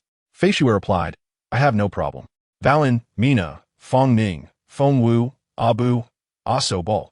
Ling Bai named 7 individuals in succession, glanced at Erica, who was pouting with an expression that screamed not happy, and added, plus Erica, a total of 10 people. Jeff was displeased. Hey Ling Bai, do you look down on me? Why am I not included in the capture team? Neither am I, Afu said gloomily. Mark responded, Ling Bai, most of the people you want are new recruits. It's too dangerous to take them to capture devouring beasts. Ling Bai explained, capture missions are different from collection missions. They are relatively flexible and close by. If we can catch them, we catch them. If we can't, we look for opportunities. The danger is comparatively low. I think we can treat capture missions as practical training for the new recruits, no matter how much is taught in the classroom. If it can't be applied in practice, it's futile. They need to adapt and advance to face more complex and harsh situations in the future. In the past, some new recruits performed well in class, but once they hit the ground and encountered devouring beasts, they were bewildered and forgot everything they had learned. It is indeed necessary to strengthen training in this area. Ling Bai, you can arrange it as you see fit. I only have one request. Keep them safe. Ling Bai nodded solemnly. I will do my best to bring them all back after each mission. Saying this, he turned to Jingnan and said, Commander Jingnan, I will need the navigation control room's assistance in the future. Jingnan smiled and said, no trouble at all. The navigation control room will fully support you. When I'm not around, you can contact Jessica and Martin. All right, I need to report to the City Lord about what happened at the Ecological Research Institute. I'll take my leave. Jingnan and Victor left with the city defense soldiers. Fei Xue, Erica, Abu, go notify the other team members of the capture team that after lunch, we will head to the surface to capture devouring beasts. Yes. Ling Bai stopped Mark and said, Mark, I have something to tell you. Upon hearing this, Jessica, Jeff, and Afu followed Fei Xue back to the armory. Only Ling Bai and Mark were left in the corridor. Ling Bai turned around, leaned on the railing, gazing into the distance, enjoying the warmth of the sun and the gentleness of the breeze. What do you want to tell me? Ling Bai asked. You mentioned Penny earlier. I heard she just completed her breeding task not long ago. The female members in the Hunter team make up a large proportion, and for women, the cost of the breeding task is too high. Once pregnant, they definitely cannot execute high-intensity, high-risk ground tasks before giving birth, and after childbirth, they need at least a year to recover. If not properly adjusted, they might no longer be able to serve as hunters. In 2 years, the skills mastered by hunters will become rusty, and retraining will take time. The Lighthouse invests so many resources in cultivating a hunter. They shouldn't be treated as consumables. Mark, I hope you can suggest to the Lord to appropriately delay the time for female hunters to execute breeding tasks. such as not allowing them to execute breeding tasks within 10 years of becoming a hunter or pushing the age to 30. Mark replied, "The breeding task is the first of the 3 survival laws. Stop talking about that. Do you really like the 3 survival laws? Penny is dead. Her breeding task must be taken over by someone else, like Ranbing. Mark, would you want to see Ranbing go to the Dawn Hall with another man to complete the breeding task?" Mark's face showed hesitation. The instructor Elon is away, and the war supply department he managed has been handed over to Charles. Charles has coveted the position of Lord for a long time and considers it already in his pocket, but the Lord chose you as the heir. What do you think Charles will do? Will he use Ranbing against you? Lingbai looked at Mark coldly and said, "If I were Charles, I would do everything possible to undermine you, making you lose your qualification to inherit the lordship. He will not only target you, but also those you care about and those who support you. The day for succeeding the Lord is just a few days away. He must have something planned. The suggestion I asked you to make to the Lord is just a precaution, also to protect those you care about. Additionally, cancel the Snow Peak team's mission and recall them. No matter what, first secure your seat as the Lord." Mark's expression changed, and he smiled bitterly, saying, "Actually, I don't want to be the Lord. I prefer killing the Devourers on the ground. Do you not know what kind of person Charles is? Will he give you a chance? If he becomes the Lord, do you think we will have a good end?" Lingbai patted Mark's white shark number 4 and said, "Mark, you are not alone. Even if you don't think for yourself, you should think of those who support you. It's mealtime. Let's go eat. By the way, tell Ranbing that if the War Supply Department notifies her to take over Penny's breeding task as a hunter's deputy and elite, she can refuse. The Lighthouse laws have relevant special regulations." Chapter 211. Charles is up to no good in the civilian residential area.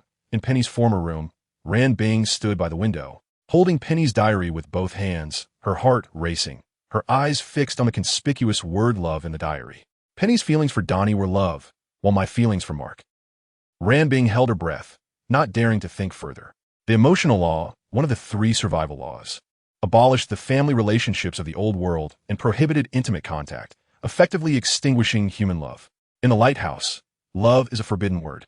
Since the promulgation of the 3 survival laws, many people have been sent to the pyre because of these 2 words, including the most outstanding student of the Lord.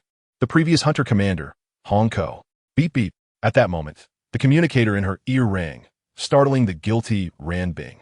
She loosened her grip, and Penny's diary slipped from her hands. Ranbing hurriedly reached out to catch it, but unfortunately, she grabbed nothing. With a soft sigh, she finally answered the communicator. "Hunter Ranbing, due to the death of Hunter Penny, the breeding task number 21449 that was supposed to be executed by her will now be completed by you. Report to the Dawn Hall at 9 p.m. sharp." Ranbing was completely stunned, her mind in disarray, unable to respond immediately. "Hunter Ranbing, the breeding task is the first of the 3 survival laws, and violating the breeding task will result in the death penalty." Understood. The communication was cut off, and Ranbing felt as if she had instantly lost her strength, leaning against the wall and collapsing to the ground, hugging her knees, burying her head deep in her arms. At that moment, she had the same thought as Penny in the diary. She did not wish to go to the Dawn Hall with any man other than Mark. However, the consequences of violating the breeding task were too severe. What should I do? While Ranbing was in a dilemma, Lingbai had already entered the hunter cafeteria, swiping his badge for a premium meal, ready to treat himself well. The food in the Lighthouse is divided into 4 levels. Of course, if the commoner's food like bug cakes and bug scraps is counted, it will be 5 levels. Commoner food, ordinary upper-class food, intermediate food, premium food, and the Lord's meal. The Lord's meal is the standard for the Lord, available for every meal. The core management has the authority to purchase the Lord's meal as long as they have enough contribution points. The steak and red wine that Charles had in the original version belonged to the Lord's meal. The aerial farm has limited space, and the output of livestock and poultry ingredients is limited, only supplying a small portion of people. As a high-ranking member of the Lighthouse, it is natural to have the privilege of tasting the extremely scarce and rare premium food in the apocalypse. Hunters enjoy good treatment. Not to mention the contribution points they earn every month. Just talking about food, the intermediate meal is standard with enough milk and bread for breakfast. And as long as contribution points are sufficient, no one will stop them from eating premium meals at every meal. However, in reality, no hunter has enough contribution points in their badge to afford premium meals every time. That's why Mo, Chung, and Jeff showed a pained expression after losing a bet for a few days of premium meals. Lingbai had joined the hunters for less than half a year and had not saved many contribution points. After buying a premium meal, his savings immediately shrank. If he gets injured on a mission in the future and doesn't have enough contribution points, with no one to transfer points to him, he would just have to wait to die. After taking a bite of the braised pork rice, he thought it was delicious. After the meal, he had an apple and a few grapes. Life in this apocalypse was really comfortable. Some might find it strange that food and supplies in the lighthouse are not very scarce. Why can some still drink milk and red wine and eat fruits and steak? The two situations are not contradictory. The food produced by the aerial farm and the hydroponic cultivation room can only feed a portion of the people. In terms of the entire lighthouse, food supply has always been tight. Resources tend to be concentrated in the hands of a few people, and this has been the case throughout history. The genetically superior upper class belongs to the small portion of people, while the hunters and management are the smaller portion of the small portion, so it is entirely normal for them to eat nutritious food. After lunch, Ling Bai went to the supply distribution room first.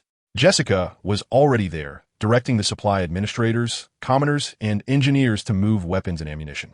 Jessica, Ling Bai. Jessica casually handed over a tablet and said, "The equipment you wanted is all on here. See if there's anything else you need." Ling Bai took it and was somewhat surprised, saying, "There are actually 2 modified heavy mechs. Your research department's efficiency is really high." Jessica said proudly, "Not just 2. Mark and Jeff's heavy mechs have also been modified. The time is too short. Otherwise, the research department could have modified a heavy mech for you to use. No need to rush. How can I not be anxious? No matter how strong you are just human. There's so many powerful extreme beasts. How many can you kill? The heavy mech is different. With sufficient energy and ammunition, it has almost limitless combat capability." Looking at Jessica's concerned gaze, Ling Bai felt warmth in his heart and asked, "What is the combat power of the modified heavy mech?" The modified heavy mech is equipped with thrusters, making it faster and more powerful. In terms of weaponry, we have implemented a standardized design. The heavy mech of Fei Xue is of the sniper type, equipped with an anti-armor sniper cannon, which has quite formidable attack power. Erica's heavy mech is equipped with reactive armor, an explosion-proof shield, and a double-barreled Gatling gun, which increases firepower output while also focusing on defense, making it very suitable for Erica's combat style. Its combat power has been greatly enhanced compared to ordinary heavy mechs. Ling Bai sighed. For small-scale battles, this level of firepower is fine, but when dealing with the numerous extreme beasts, the firepower of the modified heavy mech is still somewhat insufficient. Jessica replied helplessly, "There's nothing we can do. The conditions at the lighthouse are limited. We have done our best to achieve this level." Ling Bai nodded slightly, returned the tablet to Jessica, and said, "Equip each heavy mech with a chopping knife, plus a flamethrower and an anchor gun. We don't need anything else. I'll arrange it right away." Jessica hurriedly left. With insufficient firepower, we can only enhance the heavy mech's attack power in other ways. The heavy mech has high power, and heavy cold weapons also have the capability to kill extreme beasts. Ling Bai, squad leader. 9 people, including Erica, Fei Xue, Feng Wu, Valen, Mina, and Fong Ning, arrived at the supply distribution room. Ling Bai gathered them together for a briefing, repeatedly emphasizing that once on the ground, they must obey orders, not wander around, and report any problems immediately without acting on their own. They were to check their equipment and depart in 10 minutes. Yes. Chapter 212. Filial Piety. The capture squad has 3 vehicle drivers, Valen, Mina, and Fong Ning. Don't underestimate Mina's driving and shooting skills. Fong Ning is not to be outdone either. She is very familiar with various firearms equipped in the scavenger unit. So Ling Bai assigned her to be responsible for the machine gun turret of the airdropped armored vehicle. Valen is skilled in combat, firearms shooting, and vehicle driving, and his driving skills are the best among the 3, so he naturally became the main driver. Mina is the co-driver. Fei Xue is the sniper, while Erica, Ling Bai, and Abu are the main attackers, with Feng Wu, Aso, and Bal assisting to ensure the safety of the airdropped armored vehicle. Each of the 10 people has their own expertise and division of labor. Ling Bai did not choose randomly. Due to doubts about Valen's driving skills and safety considerations, Ling Bai rejected Valen's proposal to directly airdrop from the lighthouse to the ground, opting instead to take the elevator platform to the ground. Ling Bai, squad leader, you have to trust me. My driving skills are as good as my combat abilities. I guarantee a safe landing, Valen said in an expectant tone. Ling Bai pretended not to hear and closed his eyes to rest. Erica was talking to Fong Ning beside her, asking her with great enthusiasm how many extreme beasts she could take down this time. Feng Wu is a chatterbox, dragging the helpless Bal and Aso into endless conversation. The heavy mech driver, Abu, looked somewhat nervous, glancing around. Squad leader, Give me a chance. If you keep talking, you can get off. The communication channel fell silent instantly. Mina smiled maliciously at Valen, signaling him to hurry up and start the airdropped armored vehicle, driving it onto the elevator platform. Watching the elevator platform slowly descend, Mark turned to walk back, contacting Ran Bing through the communicator as he walked. Ran Bing. Mark? Are you okay? I'm fine. What's wrong? Mark explained what had happened at the Ecological Research Institute, which made the downcast Ran Bing overjoyed, excitedly saying, "That's great. We found a way to kill the extreme beasts. So dealing with them won't be as difficult as before. But the capture squad only has 10 people, most of whom are new recruits. Will it be dangerous?" "I trust Ling Bai," Mark replied, and then asked with concern, "I didn't see you in the cafeteria at noon. Haven't you handled the matters in the residential area?" "It's all sorted out." "That's good. Hurry to the cafeteria and eat something. Don't starve. Also, contact the CFang squad and tell them to return to the lighthouse as soon as possible. It's okay if they can't complete the mission." Ran Bing had partnered with Mark for so long that she knew him too well. From his words, she sensed something was off and lowered her voice to ask, "What happened?" Mark glanced around and whispered, "Ling Bai's suggestion is to take precautions." Being able to become the deputy officer of the scavengers, Ran Bing was not a fool. Remembering that Charles had accidentally mentioned his father a few days ago, she vaguely understood Ling Bai and Mark's worries and intentions. "I'll contact Xiefeng right away. Ran Bing, you need to be careful too. If the supply station arranges you to carry out breeding tasks, you can refuse. The scavengers are short-staffed right now. We can't do without a deputy officer." Ran Bing was in high spirits and asked with a silly smile, "Is this your idea?" Mark hesitated for a moment and replied, "It's my idea." Received. Ran Bing cheerfully asked, "Dear Commander Mark, are there any other instructions?" "Deputy Officer Ran Bing, please return to your post immediately." "Hee to say you can't do without me." After hanging up the call, Ran Bing instantly felt revitalized, excitedly jumping in Penny's room and leaving the residential area with a beaming smile. If the light bearer were here, they would know with their light and shadow device that Ran Bing's light and shadow value had already exceeded the limit. Unfortunately, the light bearer had no time to pay attention to her at that moment. With a crisp sound of footsteps, Charles knew without looking that the person coming was the light bearer Vanny. He continued to stand by the floor-to-ceiling window of the hall, leisurely savoring a glass of red wine. "Leader," the light bearer Vanny respectfully called out. Charles gently swirled the red wine in his glass and casually asked, "Is everything arranged?" Vanny nodded, saying that the supply station had already issued a breeding task notification to Ran Bing. "The personnel at the Dawn Hall have also been arranged. I have transferred the big dog over." "Well done." Vanny hesitated. "Leader, will Mark go to the Dawn Hall?" Charles confidently replied, "Trust my judgment. From the information I've gathered and what I've observed, the relationship between Mark and Ran Bing is definitely not simple. It could very well be another Hong Ko and Dawn. I'm worried about the City Lord." Charles's smile faded, and he snorted coldly. "I am the chosen human of the Lord of Light and Shadow. Only I can lead humanity to survive. The City Lord will soon realize this. That reckless Mark, what else can he do besides fighting? What the leader said is..." Before Vanny could finish, another set of footsteps was heard. The two turned their heads simultaneously to see a male cleric in a clerical uniform quickly walk in, bowing to Charles and Vanny, saying, "Leader, light bearer, Ran Bing has refused the breeding task." Charles's gaze turned cold. Why? According to Ran Bing, the Ecological Research Institute has made significant progress in the study of extreme beasts, and the scavengers will have a large number of ground missions soon, leaving no time to complete the breeding task. The Lighthouse Law stipulates that under special circumstances, a small number of elite scavenger hunters may be exempt from breeding tasks. Charles asked expressionlessly, "Is there anything else?" Just then, the scavenger commander Mark came out of the Lord's residence, and the Lord notified the supply department of battle losses that there was no emergency situation, and that female scavenger hunters should not be arranged for breeding tasks within the next 10 years. A small number of elite scavenger hunters could postpone the breeding age to 30. Charles suddenly shouted, "Get out." "Yes, Lord Chairman." Hearing the anger in the chairman's words, the law cleric hurriedly left the Hall of Light and Shadow. This old guy, who is really his biological son, Vanny said, "Lord Chairman, the day Mark succeeds as Lord is not far off. Since we can't make anything out of the breeding tasks, what should we do next?" Charles drained his glass of red wine, set it down, and smiled elegantly. "I remember at the last prayer meeting, a 1225 commoner wanted to give her heart to her husband, who is an upper-class citizen. Who doesn't know that Mark is the most friendly to commoners? She can go to Mark to plead her case." Vanny's pink lips curled slightly as she turned to leave. "Let's go together." The Lord needs his medicine. Chapter 213. Infection of the flesh-eating beast. Ling Bai was unaware of what was happening at the lighthouse. The capture team he led was encountering small troubles. Team leader. The target's signal suddenly moved southwest. Can we catch up?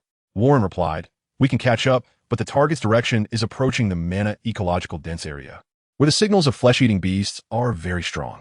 At our current speed, by the time we catch up to the target, it will have already merged with other flesh-eating beast groups. Are there many flesh-eating beasts closest to the target? Mina compared it with previous data and replied. The signal strength is about 5 times that of the target. There are scattered flesh-eating beasts around, with distances ranging from 2 to 5 kilometers. Flesh-eating beasts are living creatures, not dead ones, and it's not surprising that they move frequently. However, the movement of the capture target forced Ling Bai to change the original plan. With 5 times the signal strength, based on the last mission, that means over 200 flesh-eating beasts, plus the active ones around, the number is quite considerable. Ling Bai would be foolish to fall into a trap. Reconfirm the capture target. Follow 2 principles. First, the signal strength and coverage area of the flesh-eating beast cannot be too large, specifically comparing it with the last data. Second, the target distribution area must be relatively independent, with no or only a small number of flesh-eating beast groups within 10 kilometers, ensuring we can handle it without falling into danger. The lighthouse is 900 meters above ground, equipped with a flesh-eating beast signal detector that can probe signals within a radius of 30 kilometers, with a ground distance of nearly 30 kilometers. The vehicle-mounted detector has a probing radius of only 15 kilometers, and within this range, Mina and Warren have not found a suitable capture target. Warren, turn the vehicle around and head northeast. Yes, team leader. Lord Morgan's medicine was running low. Jing Nan adjusted the lighthouse's course to find a medical supply collection point. At this time, the lighthouse had already deviated from the last mission area. The northeast direction chosen by Ling Bai happened to be contrary to the lighthouse's course. On the desolate earth, the armored vehicle roared past, kicking up large clouds of dust. Gradually, the capture team moved out of the lighthouse's detection range, still without finding a suitable capture target. Ling Bai, Fei Shui, and Erica, these 3 veterans, remained calm, while Abu, Aso, Fong Ning, and Fengwu looked somewhat tense. Warren, Mina, pay attention to our distance from the lighthouse. Don't proceed if it exceeds 100 kilometers. Understood. A few minutes later, Mina's voice came through the communicator, slightly excited. Team leader, I found a target, but the signal strength and range are a bit large. Ling Bai perked up and asked urgently, how large? About twice. Twice. Ling Bai looked around at Fei Shui and Erica, asking steadily, are there any other flesh-eating beast signals nearby? None detected at the moment. Continue forward. Keep an eye on the surrounding flesh-eating beast signals. Yes. As the distance closed, the capture team was less than 2 kilometers from the target, with 3 flesh-eating beast signals appearing within a 15-kilometer radius. Spaced far apart and unable to encircle the capture team, Ling Bai decisively identified the flesh-eating beast less than 2 kilometers ahead as the capture target. Somewhat troubling was that this area was too flat. At a glance, there were no undulations. This meant that the capture team could not use the terrain advantages they had last time and would have to face the impact of the flesh-eating beast directly. Of course, the plane had its advantages. Visibility was excellent. 500 meters away, through the binoculars appeared a dilapidated and desolate city. It was about the size of a county town, with yellow earth covering the ground, and the dull-glossed buildings stood alone, bearing the ravages of 50 years of wind and rain, becoming relics of the old world. Putting down the binoculars, Ling Bai asked Fei Shui, who was on the roof of the vehicle. Fei Shui, do you see any traces of the flesh-eating beasts? No. Warren, Mina, confirm that there are flesh-eating beasts in that ruin ahead. If the detector is not malfunctioning, there must be. Is the signal stable? Very stable. Strange, I just looked, and I didn't see a single shadow. Ling Bai muttered, grabbing a Hellhound heavy rifle and slinging it over his shoulder, saying to the team members, you wait here. I'll go take a look. Contact me anytime if there's a situation. Fei Shui, keep a close watch on them. Don't let them mess around. Ling Bai, I'm going with you. Erica stepped forward. You stay behind. I'll go alone to avoid having to rescue you if we run into danger. Ling Bai said disdainfully. It wasn't that he was boasting. With his Xintian skill, Thunder Force, and Haotian 9 absolutes, his chances of survival far exceeded any of Erica, Fei Shui, or the others. If even he fell, it would be pointless for the capture team to have more members. Be careful, Fei Shui reminded. Ling Bai nodded lightly, donned his protective mask, and stepped forward toward the ruined city. The road had become indistinguishable under the cover of yellow earth and sand, and many dilapidated cars, with only their frames remaining, were parked around, rusted.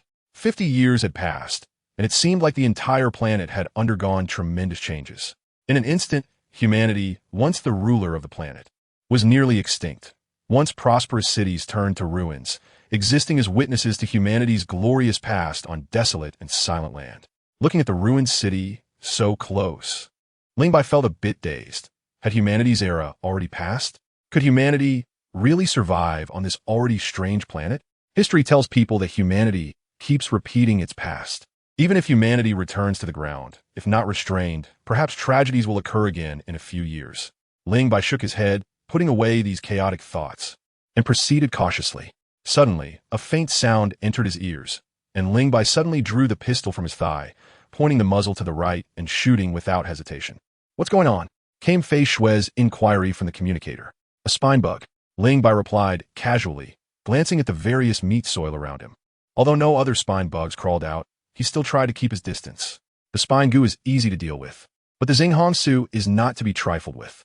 Passing through some abandoned cars, Lingbai walked into the desolate and empty wasteland city. The ground was a mess, with all kinds of garbage and waste scattered everywhere. Every so often, he could see graffiti opposing interstellar migration and propaganda slogans, encouraging it on the walls. At that moment, a scream echoed, and Lingbai abruptly turned around, only to find the place was empty. "Help me! Don't!" The cries for help, pleading voices, maniacal laughter, weeping, and prayers all surged into his ears, causing Lingbai to feel dizzy, as if the world was spinning. Vaguely, he seemed to see Hu Liena, Shui Binger, and Bai Bai Dong standing in front of him and waving. It was the Xinghongsu. Chapter 214. Inducing evolution after the cataclysm. The residual Xinghongsu released by the mana ecosystem lingered in the near-Earth atmosphere. With the evolution of the lighthouse human genes and the enforced breeding laws, most upper-class people had overcome the effects of low concentrations of Xinghongsu. However, if the concentration was too high, even the upper class would experience hallucinations. When Lingbai first arrived in the spirit cage world, the hunter Donnie was infected by Xinghongsu and fell into delusions, shooting and killing Penny. Hallucinations were not the worst. Being in an environment filled with high concentrations of Xinghongsu for a long time could lead to Xinghong disease. This was a terminal illness in the spirit cage world, with no effective prevention or treatment, and once contracted, the result would be turning into flesh and soil. Lingbai had been very careful, with double protection on his face and his Type 2 Tower B combat suit tightly wrapping his body, carefully avoiding the flesh and soil. Yet he still fell into the trap. The concentration of Xinghongsu in the wasteland city was a bit high. Lingbai shook his head vigorously to clear his mind. His mental strength was much stronger than that of ordinary upper-class people, and this level of hallucination was not enough to cloud his reason. Just as his consciousness cleared, Lingbai noticed something unusual about his body. A subtle, tearing sensation radiated from the skin and muscles of every part of his body, as if it was a cellular-level tearing. Strangely, the tearing sensation was not intense, nor was there any pain. It felt more like warm currents continuously gathering at his spine. A familiar feeling. Lingbai let out a comfortable groan, and almost instinctively, his body suddenly moved, effortlessly executing various high-difficulty postures. It was indeed the 9 movements of the 3rd level of body forging technique. Practicing the body forging technique consumes a lot of vital energy and blood, and must be complemented with food and medicinal supplements for safe practice. With the material shortage on the lighthouse, Lingbai had once thought he would not be able to continue practicing the body forging technique for a long time. Unexpectedly, a surprise had occurred. After being infected with Xinghongsu, a peculiar energy appeared within Lingbai, seemingly possessing miraculous effects of replenishing vital energy and promoting body forging practice. "What are you doing?" A slightly strange voice from Fei Xue came through the communicator. She saw Lingbai rolling on the ground through the sniper scope and couldn't help but ask. Lingbai flipped over and stood up, a look of excitement on his face, replying cheerfully, "I'm so happy to see the cities where humans used to live that I couldn't help but dance a bit. How about my dance moves?" Fei Xue's lips twitched slightly beneath her mask, and she mercilessly commented, "It's ugly as hell. Hey, do you know how to appreciate art? Stop playing around and hurry up to find the GG beast. I'm looking, but I haven't seen a single shadow of a GG beast. Are you watching them? I'm gonna walk further in. Be careful." Hearing the familiar voice from the communicator, The heavy stone in Fei Xue's heart finally settled. Earlier, she had been worried about Ling Bai's strange behavior, almost thinking he had been infected by Xing Hongsu. Although she usually didn't say much and was tough, she actually cared a lot about the safety of each teammate. Valen? Mina? Keep a close watch on the GGB signals. Got it. The brief conversation reached Ling Bai's ears, and he nodded slightly, secretly thinking he hadn't chosen the wrong person. Fei Xue was indeed an outstanding hunter. When watching the animations, he had admired Fei Xue for being calm, steady, professional, obedient, and having no hint of feminine weakness. She was clearly a tough character. The area of the wasteland city was not as large as it seemed from 500 meters away. The city center appeared to have undergone a fierce battle, with high-rise buildings collapsed, blocking the way forward. Ling Bai agilely leaped onto the broken walls and ruins. Looking out, he saw a rising hill at the other end of the wasteland city, with soil sliding down to reveal a black metal door. Was it a base or a spaceship? Ling Bai's curiosity piqued. He lightly tapped the ground with his toes and floated out like a piece of paper, leaping several meters away. As he approached the metal door, a warning voice suddenly came from the communicator. Squad leader, the target signal is moving. You need to be careful. Ling Bai sighed. You reminded me too late. Huh. Prepare for battle. Ling Bai shouted, turning and running. In the next second, over 100 snake dogs charged out from the right side of the hill, sweeping toward him like a tidal wave. Infusing his inner strength into his legs, he unleashed the 4th-level Thunder Strike, leaping high to narrowly avoid the snake dog's bites. Then, he lightly tapped on the exposed rebar, jumping down from the ruins and creating distance from the pack of snake dogs. Boom! The stampede of over 100 snake dogs caused the ground to tremble slightly, turning the desolate wasteland city into a brutal battlefield in an instant. Ling Bai abruptly turned around, grabbing the Hellhound heavy rifle slung over his shoulder, quickly retreating while firing. Tot-tot, boom-boom. Bullets and grenades were fired alternately, causing several snake dogs ahead to topple over. A scorching gust of air swept past Ling Bai, and with the sound of a violent explosion, dirt flew into the air, sending 2 or 3 snake dogs flying from the force of the blast. The heavy 3D sniper cannon was in action. Fei Xue had made her move. Are you okay? Very good. A total of 131 snake dogs. Leave a few for you to enjoy. Erica shouted. Ling Bai, you can't snatch them. Let them come to me. They're all mine. Erica, keep your voice down. You've deafened my ears. Ha! Erica piloted the heavy 3D and burst out, her right arm's double-barreled Gatling starting to spin, shouting excitedly, Ling Bai, get out of the way and watch me. Ling Bai hurriedly dodged to the side, and then 2 streams of scorching fire shot past his body, immediately causing him to break out in a cold sweat. Erica, do you want to kill me and take over as squad leader? Erica nonchalantly replied, don't worry, I won't hit you. Ling Bai was so angry, he gritted his teeth, scolding, Erica, don't charge so far. Fall back. Abu, are you an idiot? Don't be timid driving the heavy 3D. Push forward and assist Erica. Osh, bol, fenvol. You need to learn to cooperate. Do you understand? There was a gap on Erica's right, and a snake dog broke through. Take it down. Song Ning. Your timing with the machine gun shots is pretty good. Fei Xue remained as steady as ever. Valen, Mina, is it lively and exciting? Be careful of snake dogs suddenly coming from behind to eat your brains. Valen and Mina hurriedly shrank back into the cockpit, their eyes glued to the signal patterns displayed on the detector.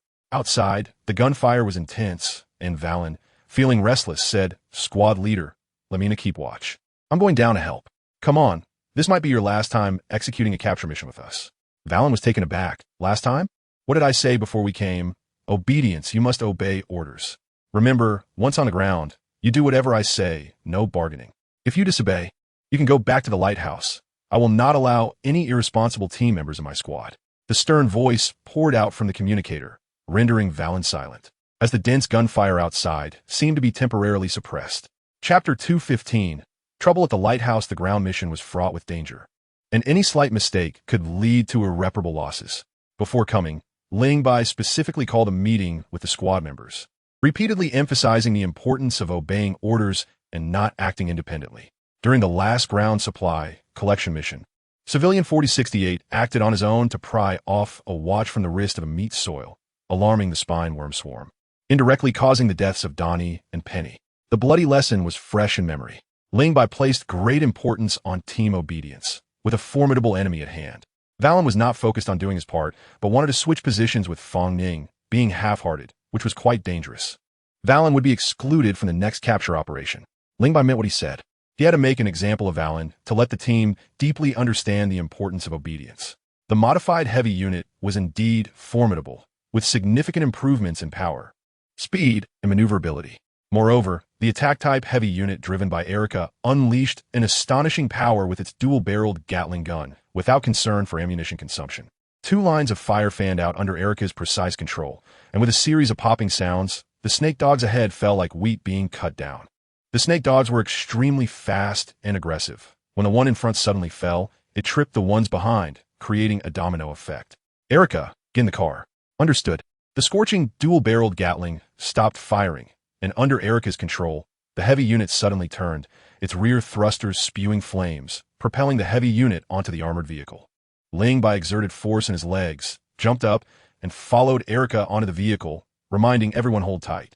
Valen drive. Received. Boom. The armored vehicle leaped out like a cheetah, causing the snake dogs to miss their target. One could say the timing was quite precise. Valen, don't go too fast. Keep them hanging. Everyone stand firm and shoot freely, damn them. Erika shouted, Ugly bastards. The not yet cooled dual-barreled Gatling spun up again, unleashing a torrent of bullets that rained down on the snake dogs. At the same time, the MG7 heavy machine gun on the roof, operated delicately by Fong Ning, fired a 3rd line of fire. With 1 high and 1 low, the 2 lines of fire created absolute suppression on the snake dog swarm. Ling Boi, Obu, Osh, Bol, Feng Wu, and Fei Shui successively opened fire, and the chasing snake dog swarm visibly diminished. This method was exhilarating, but the ammunition consumption was indeed too high. What was even more frustrating was that despite using so many bullets, they hadn't actually killed a single snake dog. The firepower of the capture squad was still insufficient. The plain area simply couldn't withstand a frontal assault of 131 snake dogs.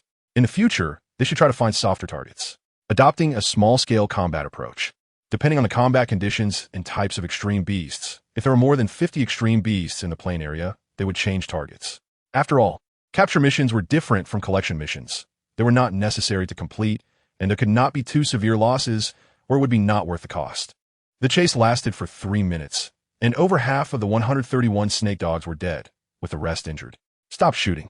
Ling Bai discarded the Hellhound heavy rifle, drew out the alloy blade from his back, and commanded Fei Shui, Abu, switch to close combat weapons, follow me to kill. Ling Bai was the first to act, leaping out from the fast-moving armored vehicle, soaring 5 to 6 meters, and with the exquisite control of the absolute power of Hao Yan 9. He landed steadily on the back of a snake dog. Crack, the sound of bones breaking echoed, and the snake dog's body softened, collapsing to the ground and kicking up a cloud of dust. Ling Bai jumped away before the snake dog fell. The snake dog swarm's momentum abruptly halted, all turning to charge at Ling Bai. Without showing weakness, Ling Bai charged out as well, using thunderous energy and internal force to move like a ghost, penetrating through the snake dog swarm. With a series of crashing sounds, 10 snake dog corpses fell apart. Fei Shui had seen Ling Bai's ferocity before, so she was not too surprised, but Abu was different. It was the first time he saw Ling Bai in battle, and the sight of him cutting down snake dogs like chopping vegetables left him dazzled. The strongest man in the lighthouse, terrifying indeed. Fei Shui was a sniper expert, and engaging in close combat with snake dogs was somewhat challenging for her. Abu had issues with his operation, continuously being knocked down by snake dogs and failing to unleash the combat power of the heavy unit. Fei Shui, Abu, you two need to learn to cooperate. Learn to observe and judge. In close combat with snake dogs, the focus is on one-hit kills. The best method is to decapitate them. If you aim well, you can solve one in a single strike. Having experienced numerous battles, Ling Bai found dealing with these snake dogs to be a piece of cake, killing while instructing the two. Soon, 126 of the 131 snake dogs fell, with the remaining 5 becoming the capture squad's captives, proudly wearing steel handcuffs, leg irons, and muzzles. 5 snake dogs counted as a big haul. Fei Shui asked, should we retreat? Valen, any changes in the surrounding extreme beast signals? Everything is normal. Stay alert. Ling Bai instructed, pointing at the ground covered with snake dog corpses. We've wasted so many bullets. We can't let them off easy. If we can't take them back, we'll kill them all. For every snake dog we lose, humanity's hope of returning to the ground increases. They cleaned up the battlefield. For any snake dog that was about to revive, they approached with a knife. This knife was deadly, directly damaging the snake dog's core and cutting off its life source. One must say, the Ecological Research Institute's work was indeed crucial. If it weren't for Dr. Carey's dissection experiments, Ling Bai would still be struggling with how to kill extreme beasts. Current world, spirit cage completion tasks. Kill 100 spine worms, 1100, kill 30 different types of extreme beasts, at least 5 types. 50-30. 15. Lead the human faction to counterattack extreme beasts and re-establish human civilization centered on the faction.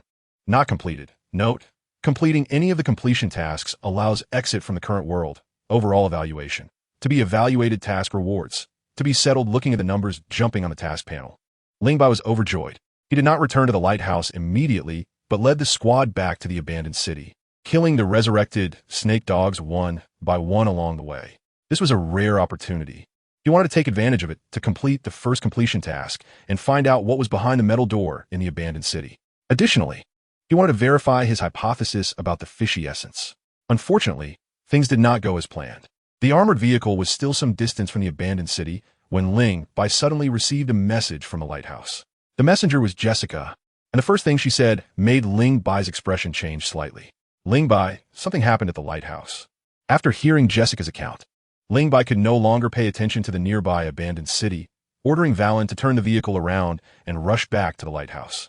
Chapter 2:16.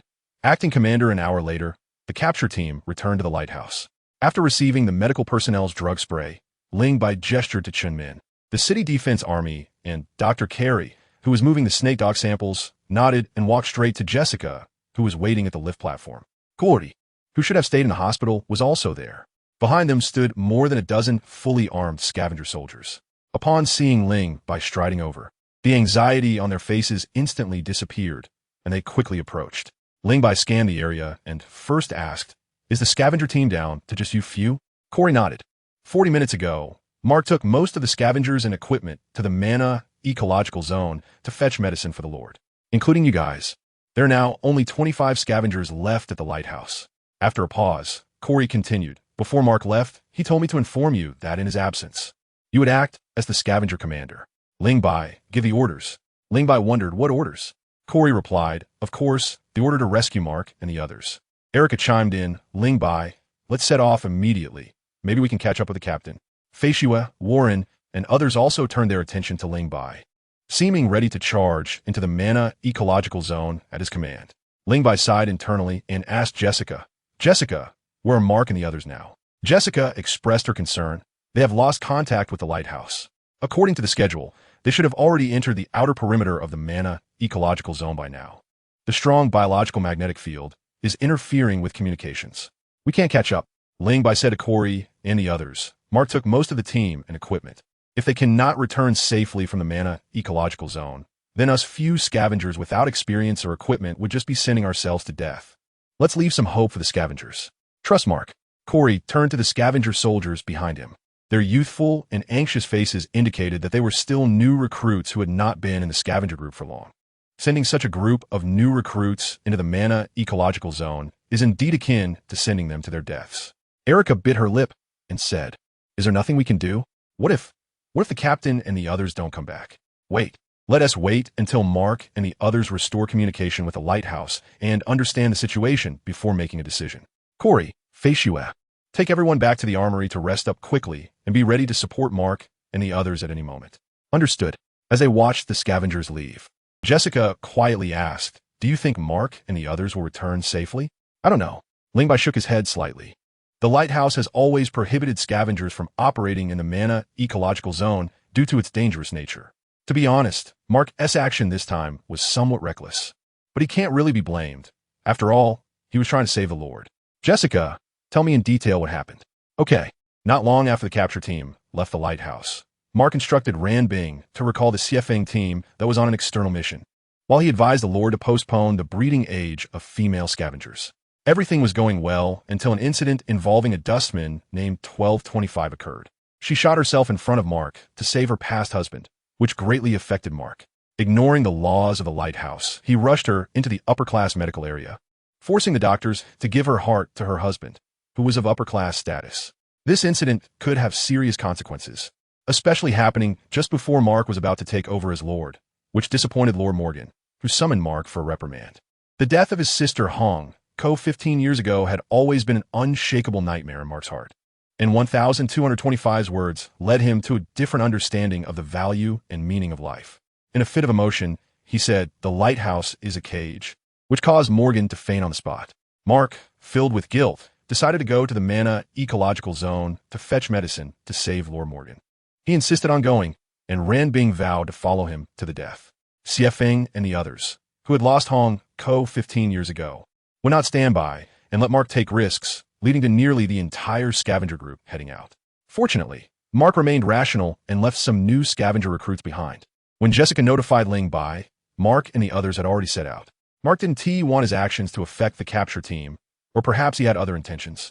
So he did not accept Ling Bai's communication request. He likely knew the dangers of this mission and didn't want to put the entire scavenger team at risk. Ling Bai thought to himself, hoping they would return safely. "Jessica, please go to the navigation control room and keep an eye out for news about Mark. Let me know immediately if there's any information. I'll go right away." Jessica hurried away. Ling Bai walked over to the busy Dr. Carey and said, "Dr. Carey, I'd like to ask you for a favor." The armory. Fei Xue, who is usually elusive, surprisingly stayed with everyone for over an hour. She leaned against the ring, her elbows resting on the ropes, her outer garment open, revealing a black leather armor underneath, similar to a bustier. Her curves were subtly visible, quite tempting. But at this moment, no one appreciated such a beautiful scene. Erica was absent-mindedly counting bullets, and the others were also not focused. Only Ling Bai seemed oblivious, diligently exercising and sweating profusely. Suddenly, a sound came from the communicator. Ling Bai jumped down from the parallel bars and answered, "Jessica, is there news?" As soon as he spoke, Erica abruptly threw down the bullets and ran over with her short legs, looking at Ling Bai with concern. "The lighthouse just contacted Mark. They have arrived at their destination and are setting up a communication booster, preparing to go in to fetch the medicine. Are there many casualties?" "So far, there are no reports of deaths." "Good. Please inform Mark that if they need help, I will bring people to support them. Also, tell them to be very careful. Keep the scavengers and dustmen in check. Don't touch anything and return immediately after getting the medicine. Do not linger in the Mana ecological zone." "Okay, I will inform Mark. Thank you." After the communication ended, Ling Bai shared the good news with everyone, and Erica cheered, instantly beaming with joy. "Great. Mark and the others are safe." Corey said with relief, "That's good." Ling Bai felt less optimistic, but didn't want to dampen everyone's spirits by saying so. Just as he was about to speak, the communicator rang again. "Ling Bai, come to the Ecological Research Institute. I found out what you wanted me to check. And it's just as you thought." Ling Bai's expression suddenly turned cold, and he said solemnly, "Dr. Carey, please notify Commander Jing Nan and General Victor to come to the Ecological Research Institute. I'll be there right away. Keep it confidential." "Understood." Fei Xue, who was about to sneak out of the armory, stopped and turned to look at Ling Bai. If she took off her mask, Ling Bai would surely see the bewildered and confused expression on her face. "Has my stealth skill failed? Do I no longer even have the qualification to leave quietly?" Chapter 217. Only the weak play mind games. Thud, thud, thud. Footsteps echoed in the corridor. Ling Bai, dressed in a black tight combat suit, walked in front, followed by Erica, who was driving a modified heavy mech, and 6 or 7 scavenger warriors behind her. "Erica, Fong Ning, you stay outside." "Understood." After giving the order, Ling Bai pushed the door and walked into the biochemical research room. Jing Nan, Victor, and Dr. Carey were already inside. "Is the leader not here yet?" Ling Bai asked. Dr. Carey replied, "I've notified him." Ling Bai casually said, "He's the main character. Without him, this scene can't go on. Let's wait a bit." Commander Jing Nan frowned and said, "Ling Bai, what kind of riddle are you and Dr. Carey playing? Didn't you say there was new progress in ecological research? What exactly is going on?" Commander Jing Nan was a bit impatient. If he said the leader had arrived, he'd have to repeat it again, which was really annoying.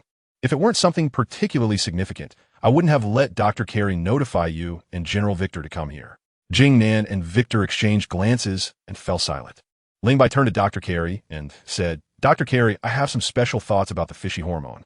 "What thoughts?" Ling Bai pondered his words and said, "Do you think the fishy hormone could possibly be a biological evolution inducer, evolving into meat soil?" Ling Bai was momentarily taken aback by Dr. Carey's response, secretly thinking that her personality was really terrible. "Have you ever considered that maybe meat soil is actually the product of failed human evolution?" Dr. Carey was momentarily stunned, but didn't mock Ling Bai. After thinking for a moment, she slowly said, The Ecological Research Institute once conducted research on the fishy hormone and performed human experiments. General Victor shot a cold look at Dr. Carey. Jing then glanced at Victor and then at Dr. Carey, his expression thoughtful. Dr. Carey ignored Victor's cold, angry gaze and continued. Without exception, they all turned into meat soil. Of course, due to our limited understanding of the fishy hormone, we cannot rule out the possibility you mentioned. However, the likelihood is quite low. Why? Because we can't verify it. Ling Bai fell silent. He reached the conclusion that the fishy hormone might be an evolution inducer based on the peculiar reactions his body had after absorbing it. If it were someone else, they might have already developed fishy disease. Even he experienced hallucinations and bodily dysfunction after absorbing a large amount of the fishy hormone. If he hadn't practiced body refining techniques in time to dissipate the energy, the outcome would have been unimaginable. You should spend less time on these unrealistic things and focus on catching the devouring beasts. That would be more beneficial for Mana's ecological research. Ling Bai replied, "We just caught 5 today." Dr. Carey shook her head. "Not enough, far from enough. Dissecting the snake dog gave me some insights, but I need a large number of experimental subjects to validate my ideas." While saying this, Dr. Carey cast a meaningful glance at Victor. Victor's heart stirred, and he blurted out, "Is there progress?" Dr. Carey nodded, "I have some ideas." Jing then looked confused and couldn't help but ask, "Dr. Carey, General Victor, what progress are you talking about?" It's too early to say there's progress when we're still in the early stages. Compared to Jing Nan's ignorance, Ling Bai vaguely guessed what General Victor meant by progress.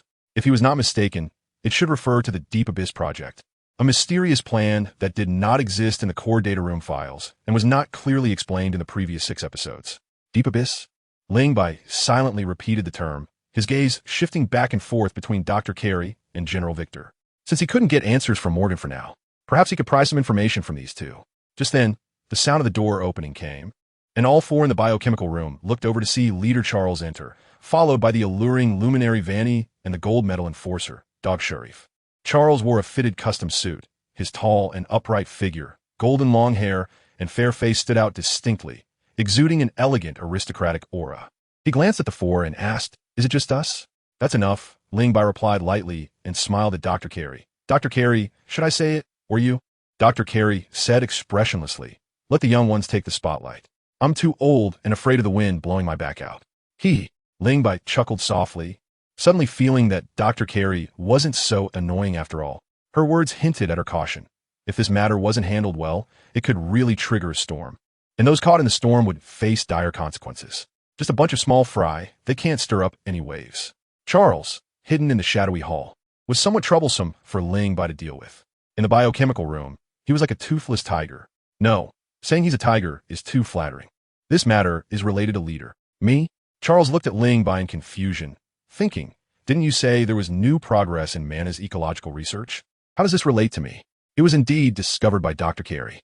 Dr. Carey rolled her eyes. "Don't throw dirt on me. You asked me to investigate." Ling Bai, "Just say it directly. What is it?" Jing Nin said. Ling Bai replied, "Not long ago, I asked Dr. Carey to help me investigate something. She is in charge of medical and ecological matters, making it easier to verify things over in the medical area. After investigation, we found that a potion was missing from the medical area's drug storage department. Upon hearing this, Charles's heart sank, and he suddenly had a bad premonition. Casting a questioning glance at Vanty, Vanty's face looked quite grim. She and Charles were thinking along the same lines, but still forced themselves to remain calm, hoping against hope that Ling Bai wasn't talking about that potion. Resources were scarce at the lighthouse, especially medicines, which were nearly impossible to produce on the lighthouse and relied entirely on collection from the ground. Therefore, whether in the resource distribution room or the medical area's drug storage department, the management of medicines was very strict. Even if there was a slip-up in the medical area, both the resource distribution room and the scavenger task records kept backup lists. A quick comparison would reveal what was missing. Jingnan asked, "What kind of potion is missing?" "A potion that can stimulate the human body and increase the burden on the heart. For example, if the Lord has heart issues and drinks this potion, he will soon fall ill." The faces of Jing Nan, Victor, Charles, and Vanty changed dramatically. Victor's face turned pale, and he asked with a murderous intent, "Who took the potion?" Ling Bai's gaze fell on Charles, our leader. Chapter 218. Evidence, do we need it? Charles? Jing then looked at Charles in disbelief. "How dare you?" General Victor said furiously, instinctively pressing his hand against the gun at his waist. Dog Sharif stepped forward, his imposing figure over 9 meters tall, stood like a tower, completely blocking Charles. As both parties were on the verge of confrontation, Luminary Vanny nervously shouted, "Leader." Charles took a deep breath and shouted at Sharif, "Fool, what are you doing? Get out of the way." Sharif hesitated for a moment and stepped aside with heavy steps, ignoring Jing Nan and Victor's angry, vigilant gazes. Charles looked at Ling Bai and suddenly asked with a smile, "Your name is Ling Bai, right?" Ling Bai nodded. "I am Ling Bai. What do you want to say?" "If I remember correctly, you're just an ordinary scavenger soldier. Seems like you're not qualified to participate in our kind of court discussions, right?" While speaking, Charles marveled. Today's young people are really impressive. They're so desperate to rise up that they even fabricate such ridiculous accusations. Ling Bai revealed a playful smile and retorted, "Your information is a bit outdated. Not long ago, the Hunter Corps established a special squad dedicated to capturing the Devourer beasts, and I am the squad leader. Before Captain Mark went to the surface to carry out his mission, considering the dangers involved, he appointed me as the acting commander of the Hunters." Charles said sternly, "Only the City Lord has the authority to appoint the commander of the Hunters. Even if it's an acting position, it still requires the City Lord's direct appointment. The City Lord is in a coma, and Mark, as the City Lord's designated heir, holds the highest authority in the lighthouse. He has violated lighthouse law and is unqualified to inherit the City Lord's position. It is up to the City Lord to determine qualifications. In terms of qualifications, you, Charles, are the least qualified. You." Charles glared at Ling Bai, his tone gradually calming down as he said, "Ling Bai, you just said that the potion was taken by me, who saw me go to the medical area to get the medicine. For the past few days, I've either been in the Hall of Light and Shadow or beside the City Lord. I've never been to the medical area, and many people can attest to that. Jingnan, if you don't believe me, you can check the surveillance." Jingnan asked, "Ling Bai, was the potion taken by Charles?" Ling Bai truthfully replied, "It was indeed not taken by Charles himself." Before Ling Bai could finish, Charles excitedly interrupted, "Did you hear that? It wasn't me who took it. Ling Bai is young and doesn't understand the relationship between me and the City Lord, but Jingnan, General Victor, and Dr. Carey all know very well. Do you think I would poison my own father, the City Lord? The City Lord Morgan already has poor health and could fall ill at any time. Charles is also Morgan's biological son, with double protection. It lacks persuasiveness to conclude that the City Lord's coma is related to Charles based solely on a potion taken by someone else. If Ling Bai hadn't brought it up, neither Jing, Nan, nor Victor would have suspected Charles. Ling Bai, do you have any other evidence? If not, it's slander." Victor said seriously, putting down his hands. "Evidence? What evidence is there?" Charles revealed a mocking smile, saying that the one who went to the medical area to get the medicine was a legalist from the Legal Institute. And the one who took the potion from a legalist was Big Dog, who is his confidant and would never betray him. The potion was consumed by Morgan. The bottle was destroyed by Charles, and Morgan fainted from anger due to Mark. How is that related to him, Charles? Dr. Carey, who was watching coldly, narrowed her eyes, looking at Ling Bai with some concern. Just as she was about to speak, she suddenly heard Ling Bai's laughter. He looked around and casually asked, "Do we need evidence?" It is a fact that the City Lord appointed Mark as his heir. At the court meeting that day, Charles expressed dissatisfaction with the City Lord passing the position to Mark and inadvertently shouted that his father was a fact. It is also a fact that the City Lord intends to hand over the Hall of Light and Shadow to Mark. Charles has a clear motive. I asked other hunters, and this incident was caused by Dust People 1225. A few days ago, 1225 sneaked into the Hall of Light and Shadow and begged Charles to exchange his heart for an upper citizen at a blessing ceremony, only to be beaten by the legalist. Before the argument between Mark and the City Lord, Charles visited the City Lord, and the guards saw Charles hand a potion to the City Lord, who drank it. Not long after, Mark was reprimanded by the City Lord for forcing the doctor to exchange Dust People's hearts for upper citizens, leading to a quarrel, and the City Lord fell into a coma. Then Mark led a team to the Mana Ecological Intensive Zone to get medicine. Don't you all think this series of events is too coincidental? Ling Bai clicked his tongue and said, "In my opinion, it is simply a meticulously planned trap aimed at Mark." Charles laughed. "Rich imagination. You've gone to great lengths to slander me. Do you know why the City Lord wanted you to hand over the Hall of Light and Shadow to Mark?"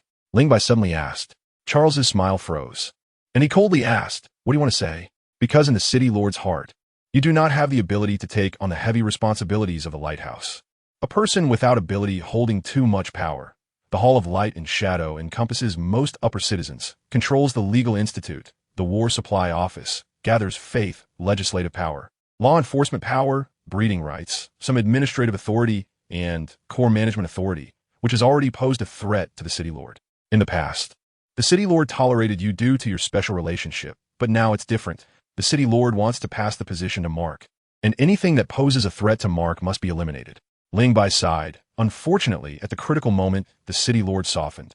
If he had forcibly stripped you of all your positions and acted decisively, perhaps today's events would not have happened. Sadly, his good intentions were met with a dose of poison from his son. Good intentions? Charles's chest heaved violently, a painful and agitated expression appearing on his face. When you need me, I'm your son. When you don't need me, I'm the head of the council. The light bearer, seeing Charles's emotions getting out of control, softly said, Head of the council, don't let him influence you. Ling Bai glanced at Vanny and said to Jing Nan and Victor, the hunters carry out high-risk surface missions, and sacrificing is inevitable when battling the devourer beasts. For the continuation of humanity in the lighthouse, the hunters can sacrifice themselves. But I will never allow the hunters to sacrifice themselves in vain, becoming pawns for those ambitious individuals fighting for power. If Mark and the others do not return, even 10 Charleses would not be enough. Maintaining the stability of the lighthouse is a responsibility we all must bear. I believe Charles is no longer suitable to continue serving as the head of the Hall of Light and Shadow. And the Legal Institute and War Supply Office should also be separated from the Hall of Light and Shadow.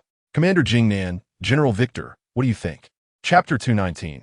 Taking down Charles, Victor glanced at Charles and said, Ling Bai, your words have no evidence. You cannot prove that the City Lord's coma is related to Charles. Your proposal is even more absurd. Removing Charles from the head position is the power of the City Lord. Charles laughed. Victor is the commander of the City Defense Army, controlling a well-equipped force maintaining order and has significant influence in the lighthouse. With his words, Ling Bai would definitely not dare to act recklessly. No, it's not just about whether he dares to act. It's about whether he wants to act. Charles was about to take advantage of the situation to accuse Ling Bai of overstepping his authority, falsely accusing a good person, and causing chaos when Jing Nan spoke. I agree to remove Charles from his position.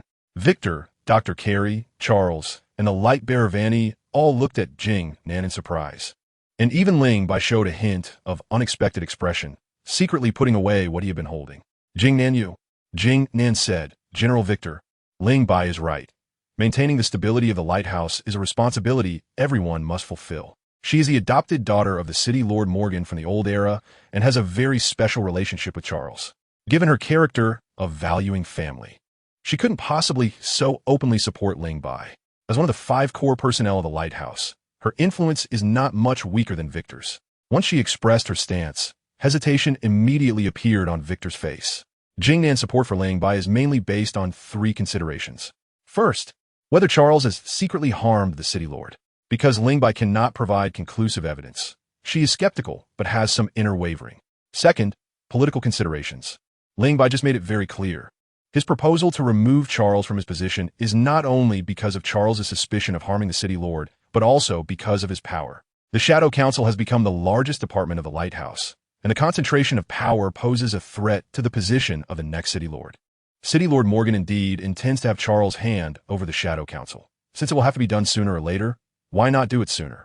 Thirdly, the situation demands it. Given Ling Bai's stance, he is determined to deal with Charles today, and it is predictable that there are definitely scavengers outside. Whether he agrees or not is not important. By actively seeking the opinions of himself and General Victor, he expresses a stance. In Jing Nan's view, this stance is positive. To avoid bloodshed and maintain the stability of the lighthouse, she decisively makes a decision. It must be said that as the only woman among the core personnel of the lighthouse, Jing Nan has her strengths. She acts decisively and has a sense of the bigger picture. Ling Bai nods at Jing Nan and shifts his gaze to Charles. At this moment, Charles looks quite bad, staring at Ling Bai and saying, the leader of the council is appointed by the City Lord, and only the City Lord has the power to dismiss me. You, a mere scavenger, are not worthy. Shalif, stop him. Saying this, Charles turns and runs outside. He does not fear Ling by reasoning with him, but he is afraid of him not being reasonable. Outside are all scavengers and city defense troops. Charles does not think that the 3 of them can defeat so many of them. He believes that quickly returning to his place in the ecological zone is the only way to turn the situation around. Ling Bai, Jing Nan, just wait for me. It's futile. Ling Bai steps forward, seemingly teleporting in front of the large dog Shalif. Shalif is startled and growls as he swings his fist towards Ling Bai. Be careful, Jing Nin shouts. Ling Bai's expression is calm. Instead of retreating, he advances, seemingly stumbling into Shalif's arms, slightly turning his body, and using a technique to slam against Shalif's chest. The fourfold thunder force erupts. A tremendous force of 2,700 pounds is unleashed, and with a loud thud, Shalif's robust body is knocked backward, crashing into the fleeing Charles, sending him to the ground. Master Leader, the light bearer Vanny exclaims and rushes over to help Charles. But at that moment, a hand grips her shoulder, as solid as iron, and no matter how she struggles, she cannot move an inch. Hearing Charles's scream, Jing Nan's expression changes slightly, and she quickly rushes over. When she sees Shalif pressing down on Charles, she can't help but gasp. Big Dog Shalif is Charles's loyal enforcer and is one of the most powerful existences in the Law Institute and the Shadow Council. His thick armor cannot be penetrated by bullets, but at this moment, the armor on his chest is caved in, and he keeps coughing up blood. Don't worry. I held back just now. He won't die, Ling Bai says. Jing Nin looks at him strangely and says seriously, Ling Bai, how do you plan to deal with Charles? How to deal with Charles is the City Lord's business. Jing Nin breathes a sigh of relief and says, then hand him over to me. I will send someone to watch over him. Okay, but you better keep a close eye on him. I don't want him stirring up trouble again, Ling Bai says. Jing Nin nods. The Shadow Council has many personnel in a large department, and Charles has served as the leader of the Shadow Council for many years. Suddenly dismissing him may cause unnecessary chaos. I have 3 suggestions, Jing Nan directs. General Victor, see if this is feasible. Go ahead.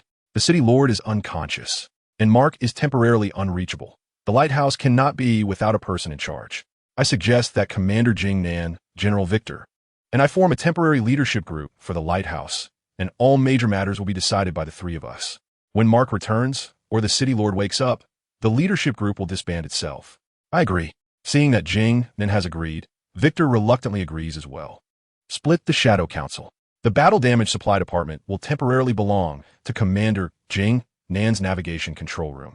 General Victor, please send someone to assist Commander Jing Nan. Ling Bai looks at Victor. Okay, Victor responds. The Law Institute will be independent of the Shadow Council and not subordinate to any department, directly led by the City Lord. For now, I will be responsible. I will go with the scavengers to take over shortly. All right, the Shadow Council will be temporarily managed by the 3 of us together. It will be handed over again when the City Lord wakes up or Mark returns. Agreed. Lastly, Ling Bai reminds General Victor, Charles dared to make a move against the City Lord, and he definitely relied on more than just those whip-wielding law clerics and unarmed common believers. There must be other backing as well. The military strength of the lighthouse and the scavenger troops he cannot command, and the only remaining force is the city defense army.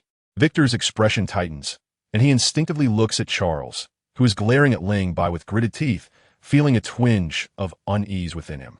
He coldly says, the city defense army will not be chaotic. If needed, notify me. Okay, then let's split up and act. Ling Bai instructs the light bearer Vanny, light bearer, take me to the Law Institute. Vanny looks at Charles, who is lying on the ground like a defeated chicken, and silently sighs, knowing that their side has lost the momentum. She opens the door and walks out. Outside the door, Erica sees Ling Bai and Vanny coming out together and calls out, Ling Bai, to the Law Institute. Yes. Chapter 220. Something happened. The light bearer Vanny follows behind Ling Bai, just as she used to follow Charles, but today, the cold and imposing aura she usually carries seems to be completely suppressed by the man ahead, appearing somewhat downcast and silent. Light bearer, do you believe in the existence of the Lord of Light and Shadow? Ling Bai suddenly asks. Vanny perks up and replies without hesitation, I believe.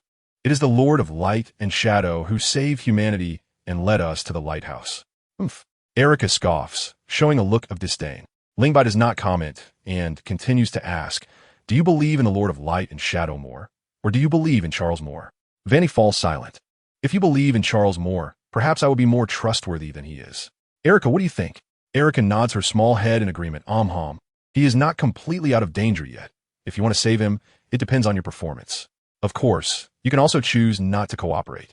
For me, it would just mean a bit more trouble and wasted effort.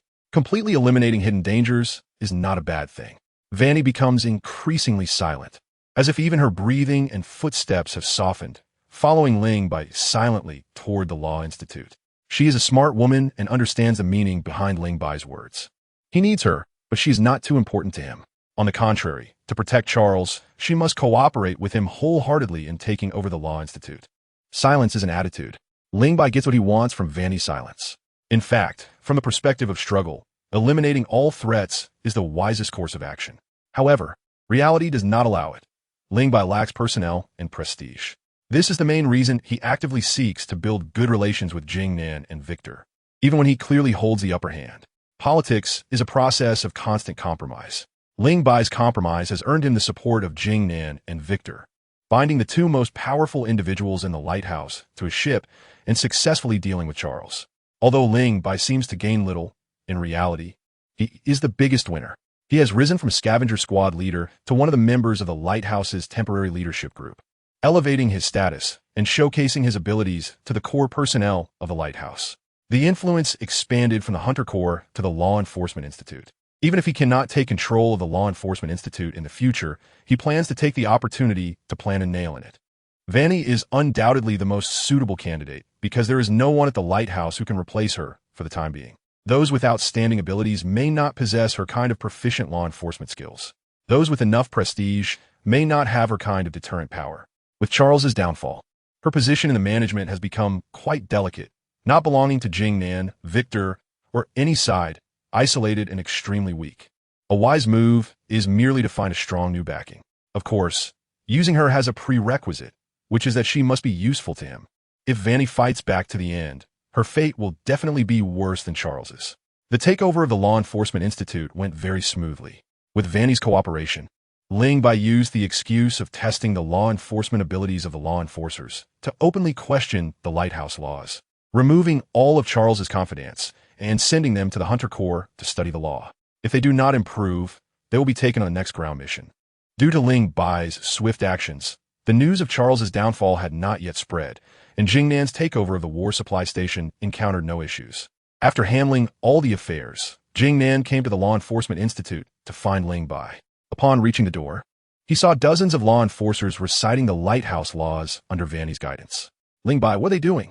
Ling Bai smiled and said, as law enforcers, if they can't even memorize the lighthouse laws, how can they enforce the law?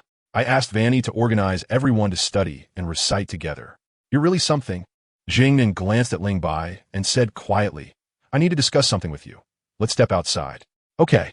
The two stepped out of the Law Enforcement Institute and stood in a quiet corridor. Jingnan asked directly, Ling Bai, do you think the lighthouse needs to change now? Ling Bai looked surprised. What kind of change are you referring to, Commander Jingnan? Just call me Jingnan. Jingnan smiled, staring intently into Ling Bai's eyes, and slowly said, I believe the 3 survival laws are no longer suitable for today's lighthouse and need to be changed. Perhaps now is an opportunity for change. With the city lord in a coma and Mark missing, she, Ling Bai, and Victor hold the highest power in the lighthouse and indeed have the ability to change the rules and systems of the lighthouse. Ling Bai examined Jingnan, whose serious expression indicated she was not joking, clearly having thought about this long ago. Is General Victor on the same page? Jingnan shook her head. I haven't discussed it with General Victor yet. I see. Ling Bai fell into deep thought. The 3 survival laws violate human nature, and from Ling Bai's perspective, there are indeed reasons to abolish them. However, he still had doubts. Jingnan, why do you think the city lord established the 3 survival laws? Jingnan looked confused. I don't know. Do you think the city lord loves the lighthouse? Of course, he loves it. He dedicated his life to it. As she spoke, Jingnan suddenly stopped, her face showing a thoughtful expression. I think I understand what you mean. The environment is changing, contradictions are intensifying, the current system of the lighthouse needs to change. But how exactly it changes needs careful consideration. We can't rush it, causing chaos will be bad. Jingnan smiled and said, you make a good point. This matter was something I didn't consider thoroughly. No one can be perfect. There will always be oversights. By the way, Jingnan, you surprised me. No one dares to say to abolish the 3 survival laws at the lighthouse. Jingnan's eyes showed a different expression. Compared to you, I'm nothing. What happened in the biochemical room really caught General Victor and me off guard. The matter has been resolved, hasn't it? Ling Bai asked with a smile. I have a question, and you don't have to answer it. Go ahead. If neither I nor General Victor supports you, what will you do? Ling Bai smiled lightly and said, the matter is already passed. Asking this question is meaningless. But since Jingnan is interested, I can tell you. You won't be in any danger. You'll just fall asleep for a while due to exhaustion. Jingnan looked at Ling Bai, her eyes particularly complex. After a long time, she sighed and said, "You are very special. You don't feel like a lighthouse person at all. Charles's defeat is not unjust. It doesn't matter who wins or loses. Charles was never my enemy. Not worthy?" Jing Nan laughed self-deprecatingly, realizing that she had indeed underestimated the guy in front of her. With powerful combat abilities, meticulous thinking, a calm personality, and a ruthless decisiveness, he is dozens of times more dangerous than Charles. Looking at it from another angle, it might not be a misfortune for the lighthouse. There is something else. Jing Nan's words were cut off when a sound suddenly came from the communicator. The deputy officer of the navigation control room, Martin, requested a call. At the same time, Ling Bai also received a message from Jessica. "Ling Bai, something happened to Mark." Chapter 221. Joyful Dragon Spine. Many people gathered in the lighthouse supply distribution room. Ling Bai, Jing Nan, Victor, Dr. Carey, Jessica, and other members of the lighthouse management, as well as hunter warriors and some medical staff. An hour had passed since they received Ran Bing's message from the lighthouse navigation control room. The long wait had made the atmosphere in the supply distribution room somewhat oppressive, and no one spoke. If it weren't for Deputy Officer Martin reporting Ran Bing's location from time to time, everyone's mood would have been worse. They're almost there. Hearing the shout from the lift platform operator, Ling Bai, Jing Nan, and Victor perked up, all looking toward the square opening of the cabin. Creak. The lift platform successfully docked with the cabin. The doors of 3 airdrop-type armored vehicles parked on the platform opened simultaneously, and Mo, Chung, and Jeff jumped out first, shouting, "Hurry over to save people. Save the captain. First, spray the injured." Dr. Carey put on a mask and began arranging tasks for the medical staff nearby. Then personally led several researchers from the institute toward Mark, who was being carried off the vehicle.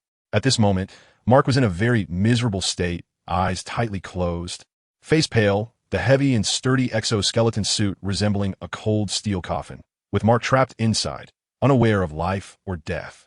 The exoskeleton was severely damaged, especially in the legs and chest, with armor dented and broken metal seemingly embedded in Mark's body, blood flowing from the gaps. Captain Mark's exoskeleton's energy was depleted, severely damaged. Unable to start normally, and only by violently cutting open the armor's surface could they rescue Captain Mark. "What are you waiting for? Cut it!" Dr. Carey shouted. "Cut quickly." Cutting tools. Several engineers carefully began to cut the exoskeleton armor, while medical staff sprayed the injured, and those who could help rushed to assist. Dr. Carey had nothing to do for the moment, but her eyes lit up when she saw the medical robots and white mice that Ran Bing and the others brought up from the ground. She exclaimed, "Finally, the hunters brought up something useful this time. You fools, hurry up and take them to the Biochemical Research Institute." The researchers, often scolded harshly, quickly busied themselves. At this moment, the medical personnel had finished spraying the hunters' medications, and Ran Bing, Mo, Chung, Jeff, and others hurried over, looking worriedly at Mark, who was lying in the exoskeleton. "Ran Bing, the captain won't have any problems." Erica comforted softly. Fei Xue said nothing, gently supporting the haggard-looking Ran Bing. With support, Ran Bing's strength seemed to be instantly drained. Leaning softly in Fei Xue's arms, tears that had been held back for a long time suddenly flowed out. "Trust him." Ran Bing slowly turned her head, looking at the calm-faced Ling Bai. Her worried and anxious feelings slightly eased. Soon, her gaze shifted back to Mark, staring unblinkingly, with nothing else in her sight but him. Gee. Sparks flew as the cutting machine sliced in from the right side, cutting around, and the upper armor became loose. The engineer hurriedly shut off the cutting machine and called the other 3 engineers to pry open the armor with their hands. With a sound of tearing flesh, the armor clattered to the ground, exposing Mark's upper body. "Slow down. There's metal embedded in Mark's body." Ling Bai couldn't help but shout. "These 4 guys are too rough. If a person is like steel with their method of torment, Mark would have been killed by them instead of the Devour Beast. Get out of the way. We'll do it." Dr. Carey pushed the engineer aside and bent down to check, saying to Ling Bai, "Ling Bai, you have great strength. Come help." Just as they finally dragged Mark out of the heavy structure and were about to lift him onto a stretcher, Ling Bai's hand seemed to touch a wriggling creature, and he instinctively flipped Mark's body over. It was shocking. A creature resembling a centipede was lying on Mark's back, its numerous legs tearing through the skin, deeply embedded in the flesh on both sides of Mark's spine, looking as if it had fused with him. Hiss the spine goo. Chapter 222. Neural fusion. It's the spine goo. Captain Mark is parasitized by the spine goo. Ka. Panicked scavenger warriors and city defense soldiers drew their handguns, chambered bullets, and pointed the dark muzzles at the spine goo on Mark's back. Ling Bai was suddenly surrounded by dozens of gun barrels, and he broke out in a cold sweat, fearing these guys would accidentally fire. He hurriedly yelled, "Look at you all. It's just a spine goo. What is there to be afraid of? The spine goo doesn't release pheromones after parasitizing the human body. Didn't you all take military training classes for nothing? Put away your guns. You're embarrassing yourselves." The scavengers and city defense soldiers looked embarrassed and put away their handguns. Ling Bai snorted coldly, his gaze returning to the spine goo. This was his first close-up observation of the spine goo. The pronunciation of spine goo was identical to that of the spine, and its structure was very similar to the human spine, connected segment by segment. It had dense legs on both sides that moved rhythmically. Timid people would surely be frightened at first glance. Ling Bai was different. He could absorb pheromones, so how could he fear just a spine goo? A cold light flashed in his eyes. One hand held Mark while the other quickly wiped his thigh, drawing out a dagger to cut the main nerve of the spine goo. "I advise you not to kill the spine goo," Dr. Carey said, her hands in her pockets, frowning as she stared at the spine goo, seemingly lost in thought. "Dr. Carey, is there a problem? A living spine goo parasitizing a human body is such a precious experimental subject. Captain Mark brought it up with his own body. It would be a shame to kill it." The corners of Ling Bai's mouth twitched slightly as he replied, "Dr. Carey, human life is at stake. Don't joke about this. Once the spine goo parasitizes a human, it won't leave voluntarily. If time drags on, I fear Mark will be controlled by the spine goo." Dr. Carey dismissed the concern. Several hours have passed since the spine goo parasitized. If it were going to control him, it would have done so by now. Mark being unconscious indicates that the spine goo has not fully taken over his body. A little more time won't matter. "All right, hand him over to me." Saying this, she waved her hand, signaling two researchers to take Mark from Ling Bai and place him on a stretcher. "We're leaving." Just as Dr. Carey turned around, a gun barrel was pointed directly at her forehead. Mo Chung said excitedly, "I know what kind of person you are. If you dare to conduct any messy experiments on the captain, I won't let you go." Mo Chung, put the gun down." Ran Bing, Ling Bai, Jingnan, and Jessica shouted simultaneously. Ling Bai stepped forward quickly, pushing Mo Cheng's gun down, his face serious as he said, "Remember, the scavengers' guns are not meant to be pointed at our own people. Can I leave now?" Dr. Carey asked calmly. Ling Bai said earnestly, "Dr. Carey, please." "I'll do my best." Dr. Carey nodded, leading the researchers out of the supply distribution room. "If there is anyone at the lighthouse who can save Mark, it must be Dr. Carey. If she gets angry, Mark might really be doomed." Mo Chung, "I know you care about Mark, but impulsiveness solves nothing." Ling Bai patted Mo Cheng's shoulder, glancing around, and asked, "Did you get the Lord's medicine?" Mo Chung replied, "Yes, it's in the car. Quickly take it to Commander Jing Nan to save the Lord." Corey, Erica, arrange for the soldiers staying at the lighthouse to take care of the injured, unload supplies and equipment, and tally the losses. "Yes." Fei Shui, Jeff, Mo Chung. Take Ran Bing and the brothers who just returned to the cafeteria to eat something and rest a bit. Ran Bing shook her head. "I'm not hungry." Ling Bai looked at her pale face and said, "Eat something. You need to regain your strength to take care of Mark. Don't let Mark wake up and you fall down instead." Fei Shui, take them away. "Yes." After arranging matters for the scavengers, Ling Bai went straight to the Biochemical Research Institute. General Victor had dispatched more than 20 city defense soldiers, armed and guarding outside the surgical room of the Biochemical Institute, looking as if they were facing a great enemy. Ling Bai entered the treatment room and found not only Victor inside, but also his right-hand man, City Defense Captain Sung Ge. "How is it going?" He walked up to Victor and asked softly, "Still in the rescue?" Through the glass observation window of the treatment room, he could see Dr. Carey in a white coat and mask, along with several researchers, performing surgery to save Mark. Suddenly, Sung Ge said, "Dr. Carey is wasting her efforts. I've never heard of anyone recovering after being parasitized by a spine goo. I think Mark is beyond saving." General Victor, "Leaving a parasitic entity at the lighthouse is extremely dangerous. We should take action." "Dangerous?" Ling Bai tilted his head and asked Sung Ge, "How dangerous?" "The duty of the city defense forces is to protect the lighthouse. Isn't that the scavenger unit's responsibility? Mark became like this to help the Lord get medicine. How much has he contributed to the lighthouse in the past? What actions do you plan to take against him? Don't say he hasn't fully lost control to the spine goo.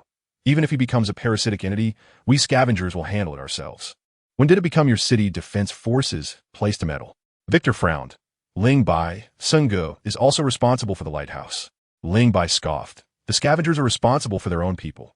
You city defense forces don't need to worry. Besides, is a parasitic entity more dangerous than the Devour Beast? I've killed at least 50 of those. A mere parasitic entity has you city defense forces all riled up. It seems you've lost confidence after not being to the surface for so many years. General Victor, next time, let Captain Singgu come with me to the surface for some training. Sung Ji's face turned pale, and he hurriedly said, General Victor, I'll go check outside.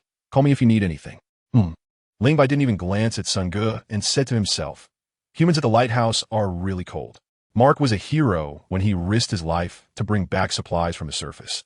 But as soon as the situation with the spine parasite was unclear, action had to be taken. It's disheartening. It's better to be disheartened than to be dead inside. If humanity is completely extinct, does it even matter if one is disheartened? Will humanity die out? Ling Bai said meaningfully, last time I executed a surface mission with Mark, I saw a white-haired woman standing on top of a devourer.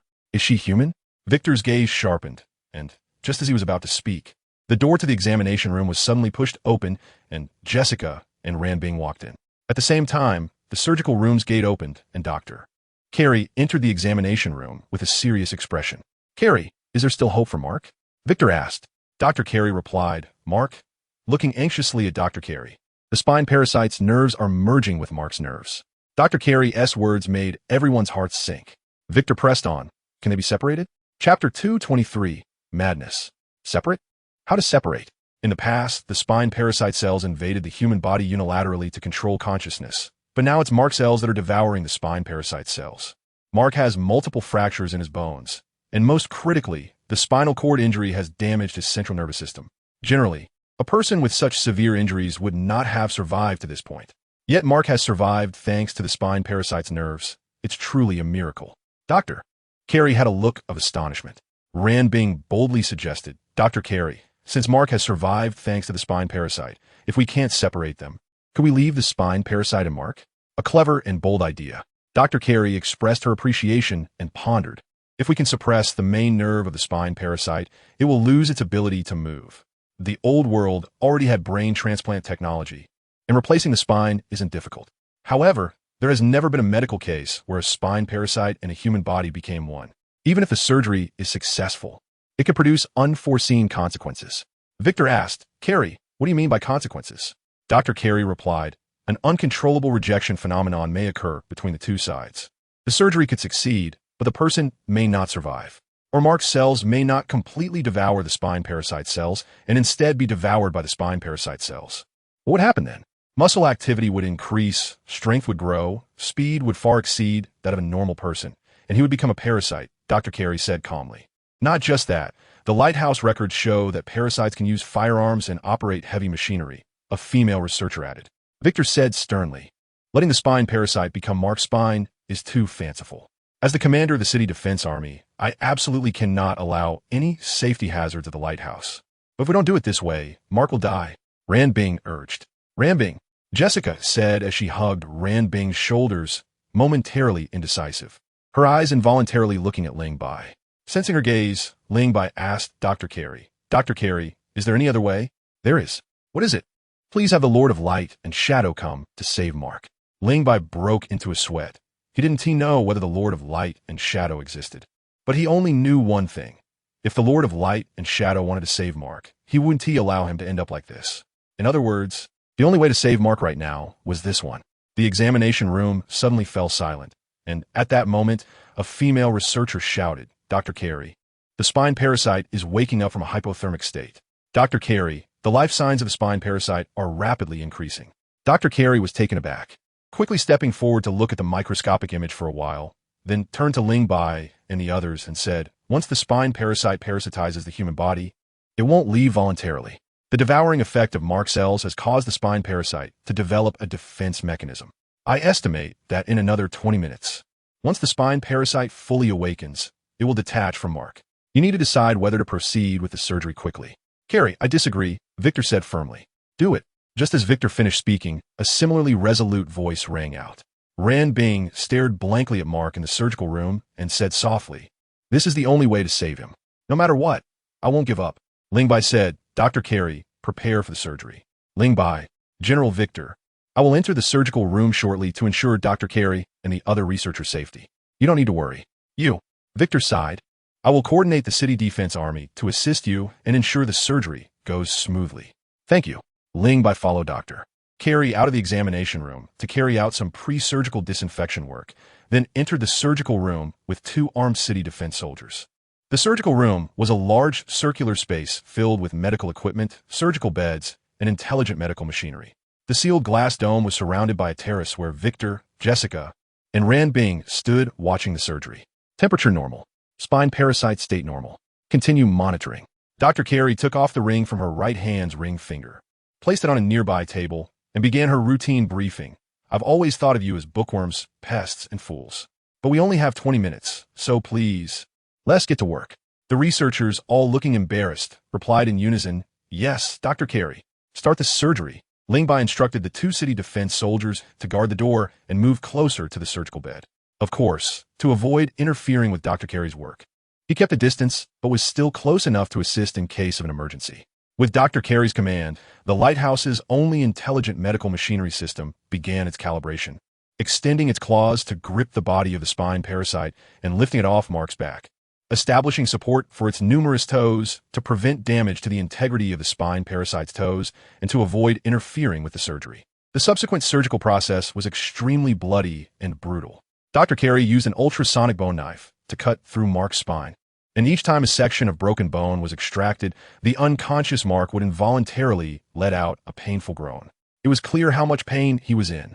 Ran Bing couldn't help but cry, unable to bear to watch, yet worried about the surgery going wrong, forcing herself to keep watching. Ling Bai's eyelids twitched a few times, but he didn't show any strong discomfort. In terms of bloodiness, the scene before him was nothing compared to the slaughter city of the Doluo world. A killing god who crawled out of a sea of corpses and blood would care about blood? He only felt a chill down his back, aching for Mark.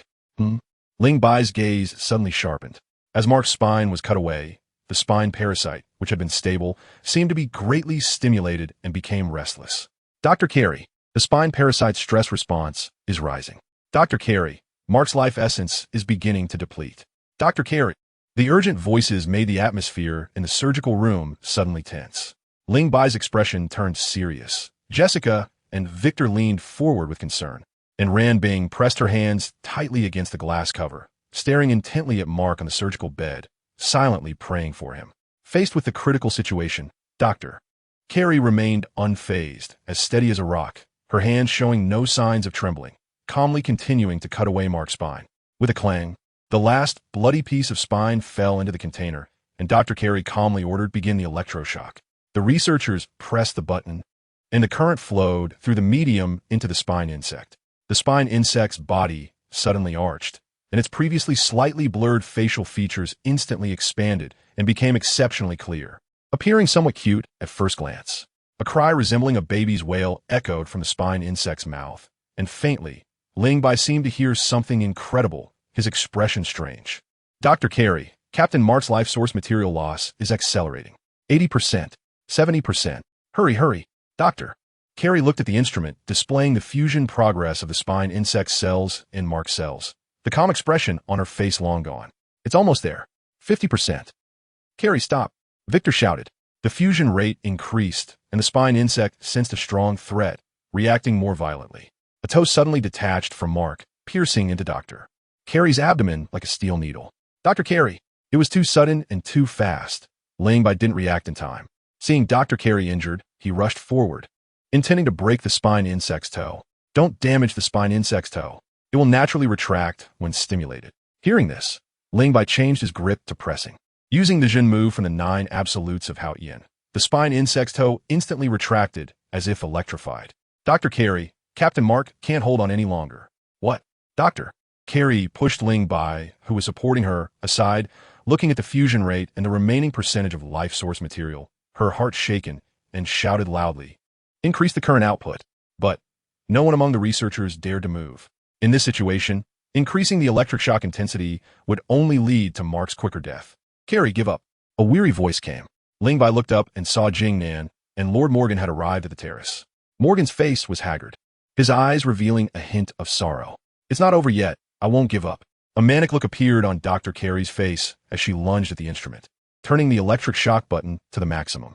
Chapter 224, Goldfinger arrives. ZZ, visible currents intertwined into a net wrapping around the spine insect. Its cries became extremely sharp, as if to pierce human eardrums. Its body twisted wildly, and suddenly, peculiar syllables emerged from its expanding mouth, sounding somewhat like human language. The spine insect is speaking human language? A researcher exclaimed in shock. Jessica, Jingnan, and Ran Bing, standing on the terrace, also showed expressions of surprise. While Victor's face darkened, only Lord Morgan remained unchanged, his eyes fixed on Mark on the operating table. With a crack, the support cables broke due to the overload of current. It seemed like a signal. The spine insect's head suddenly detached from its body, bouncing like a ball and rolling a few times on the ground. Then, most of the instruments in the operating room erupted with sparks, and more than 10 support cables connected to the spine insect's body all snapped. The headless spine insect's body undulated like waves, slowly descending and gradually embedding itself into Mark's back, replacing the spine that had been removed. Fusion rate 100, Mark's life source material has stopped depleting, and various vital signs are gradually recovering, a researcher said joyfully. Dr. Carey smiled and said lightly, the spine insect cells have fused with Mark's cells dominating.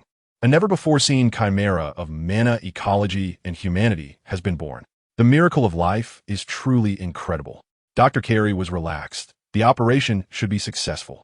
Jingnan patted Ran Bing's shoulder, smiling to comfort her. Ran Bing smiled. The heavy stone in her heart finally dropped. Mark is fine. Morgan, Victor, and Jessica all sighed in relief. Lingbai said, Dr. Carey, your injury needs to be treated immediately. It's a small injury, I won't die. Although she said so, Dr. Carey didn't pretend to be brave. After giving the researchers a few instructions, she removed her gloves, picked up a ring from the table, put on her right ring finger, and walked toward the operating room gate. Just then, a sudden change occurred.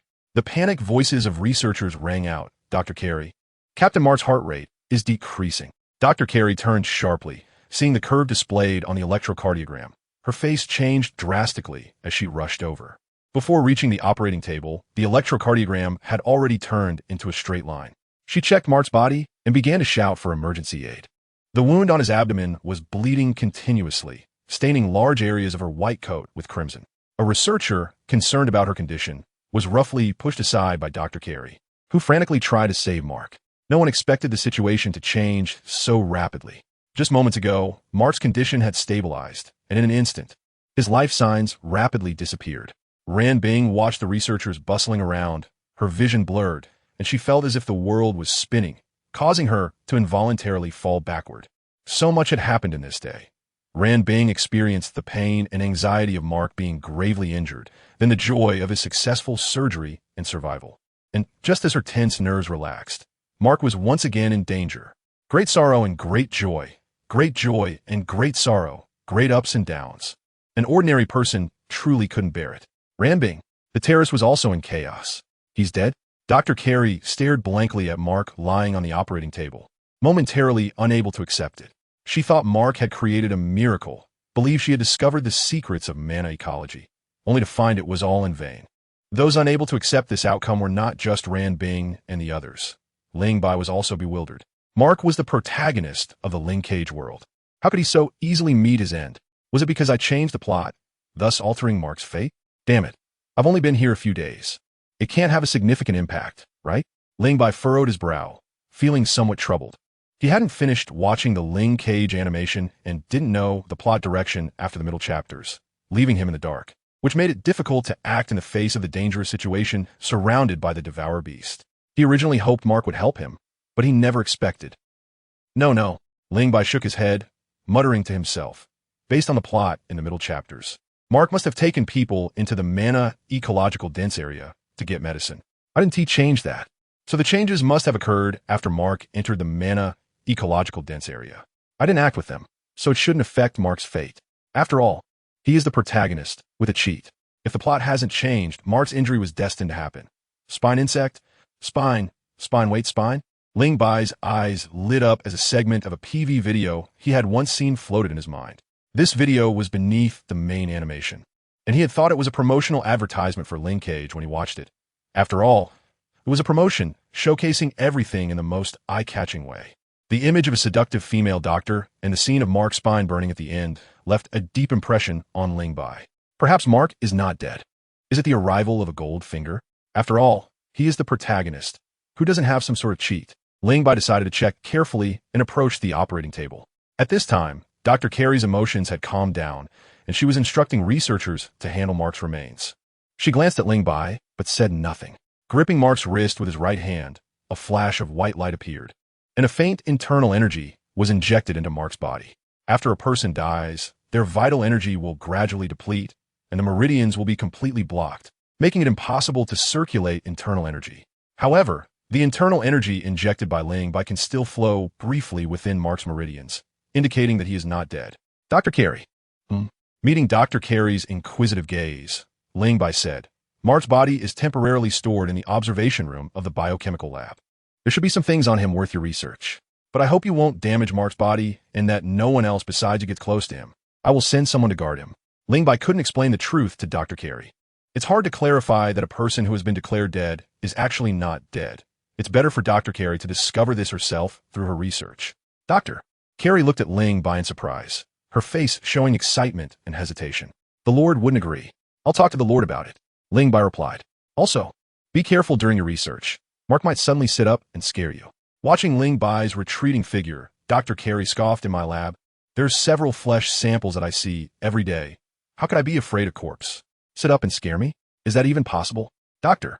Carey asked herself, pausing when her gaze fell on Mark, and then as if she thought of something, she shouted to a female researcher, "Give me the cellular images of Mark. This is simply unbelievable." Chapter 225. She is not human. You two stay here and assist Dr. Carey in moving Mark to the observation room.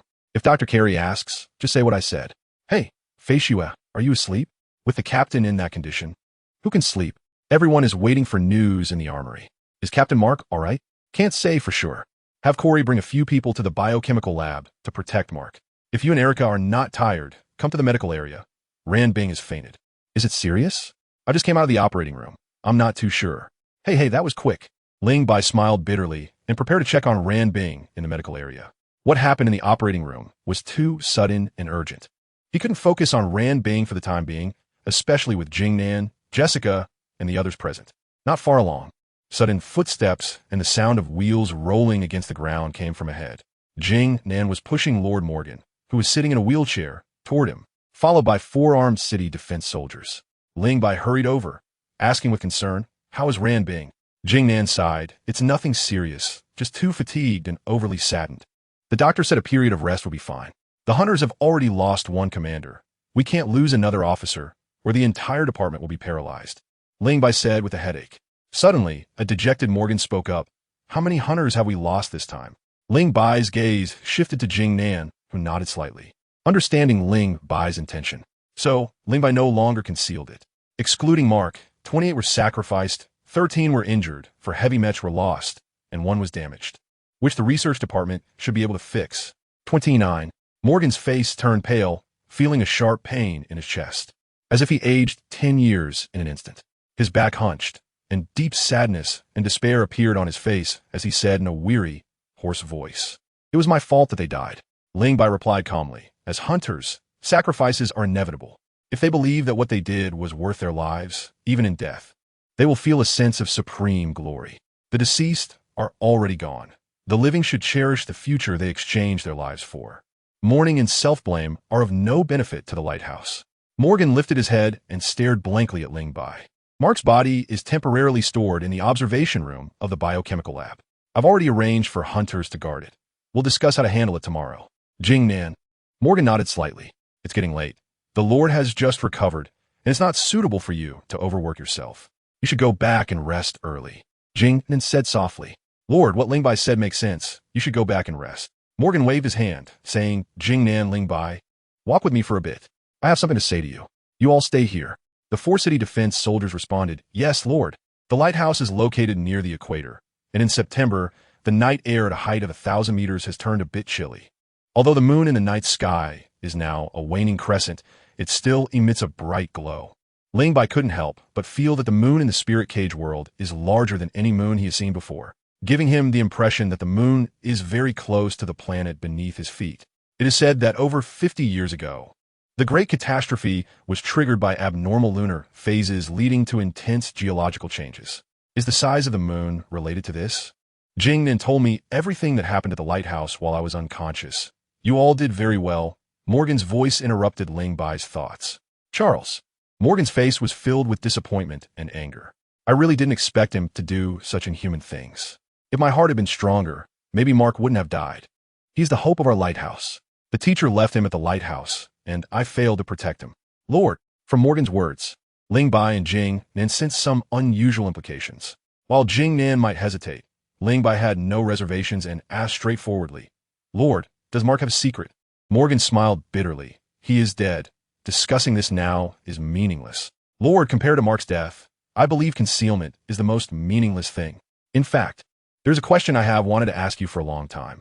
Mark also asked you, but you didn't answer. Morgan turned his head to look at Ling Bai and said, ask away. There are humans living on the surface. When he said this, his tone was not inquiring, but rather stating a fact. A few days ago, during the court meeting, Mark mentioned this, and Jing Nan remembered it. Hearing Ling Bai bring it up again, now, made her show a curious expression. Upon hearing Ling Bai's words, Morgan paused, seemingly surprised that he would bring up an old topic again, but his expression was unexpectedly calm as he said in a gentle voice, sometimes, what the eyes see is not necessarily real.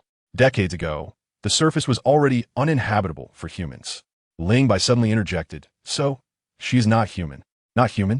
Jing Nan shivered, unable to believe it. If she is not human, then what is she? Lord, do you know her identity? Seeing Morgan remain silent, Ling Bai spoke solemnly. Lord, I don't know how you view the future of the lighthouse, but in my eyes, this lighthouse, which emits light to illuminate the darkness of the apocalypse, is gradually dimming. Many supplies at the lighthouse cannot be self-sufficient and rely entirely on surface collection. One day, when the resources on the surface are exhausted, what will the lighthouse do? A few days ago, when I saw her on the surface, I was shocked and delighted, as if I saw hope for humanity to return to life on the surface. In recent years, the lighthouse indeed has the capability to return to the surface, but I cannot guarantee that fragile humans can withstand the onslaught of the devourers, Morgan said cautiously. Ling Bai pointed out coldly that there were only two paths before the lighthouse. One was to leave the home planet and search for a new home in the vast universe, and the other was to return to the ground and rebuild human civilization. Staying trapped in the lighthouse, living in complacency, would eventually lead to destruction. My lord, if there are indeed humans surviving on the ground, we should unite and overcome difficulties together. Even if they are not human, but have human form, they must be related to humanity, and perhaps there's a possibility for cooperation between us. Cooperation? Morgan suddenly became agitated, abandoning such unrealistic thoughts and fantasies. Do you know what she is? She is not human. Not human. Ling Bai asked, what exactly is she? After a moment of silence, Morgan slowly uttered 3 words. Chimera. Chapter 226. By Yu Kuei and the Chimera. Jing Nan asked in confusion. Is it a kind of devouring beast? Ling Bai replied. It should be a divine beast from the myths of the old world, which does not exist in this world. Morgan looked at Ling Bai, her eyes showing surprise. Due to the lighthouse being suspended in the air, the living environment was relatively closed.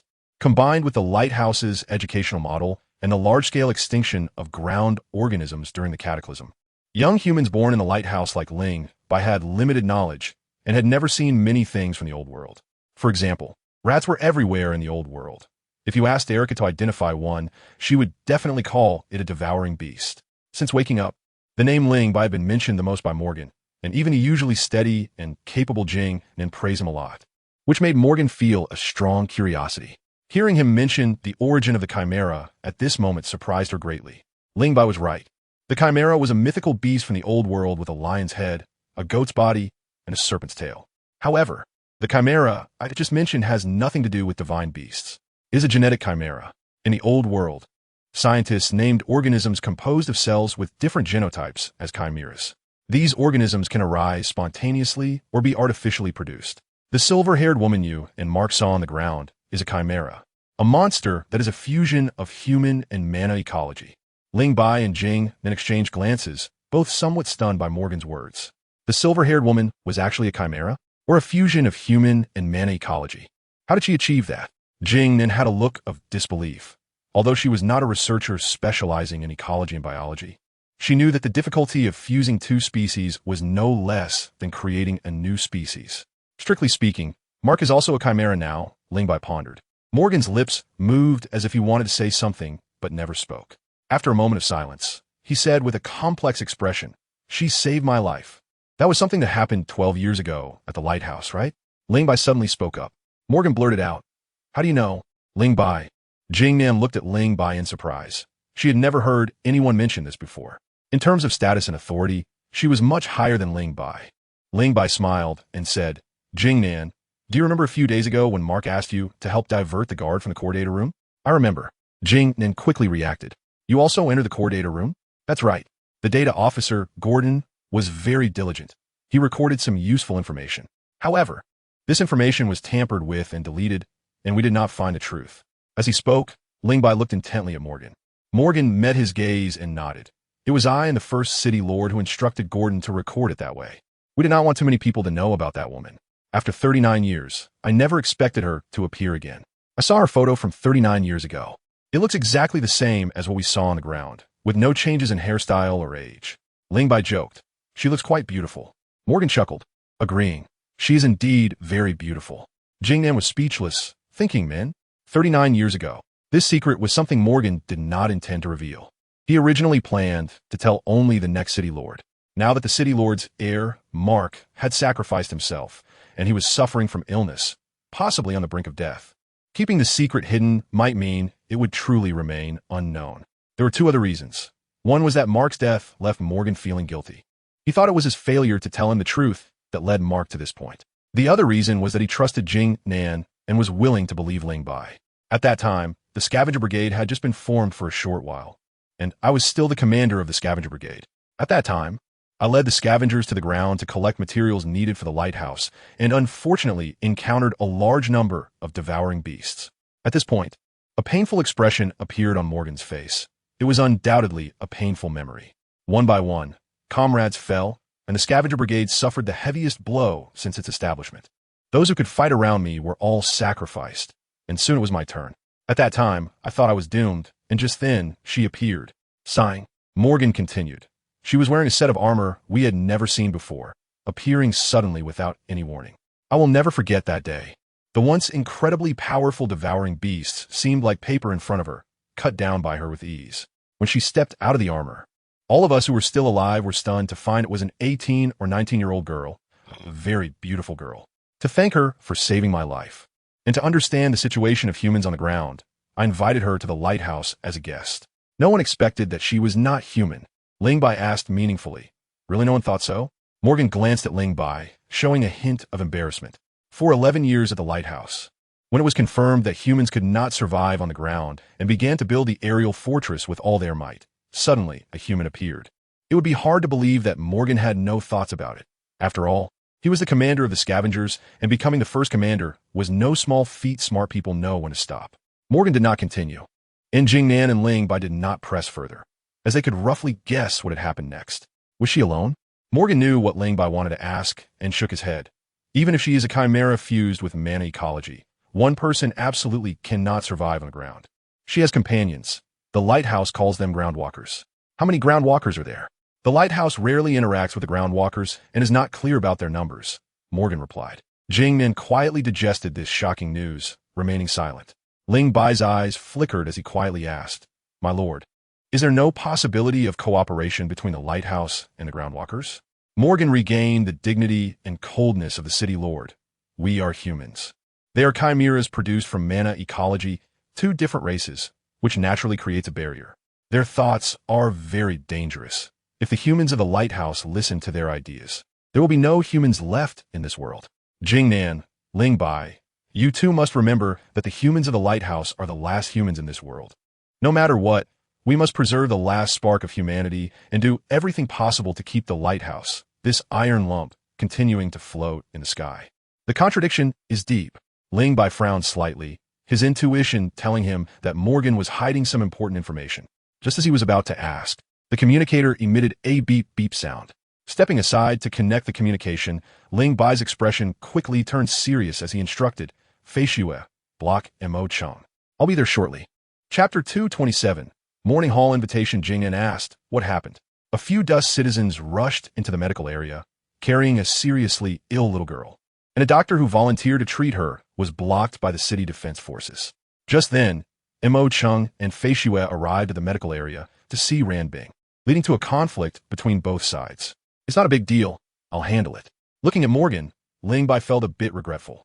It was rare for Morgan to be so engaged in conversation, and this was a good opportunity to dig deeper. He had many questions he wanted answers to from Morgan. I'll find another chance. The situation at the medical area was serious as the city defense forces fired shots.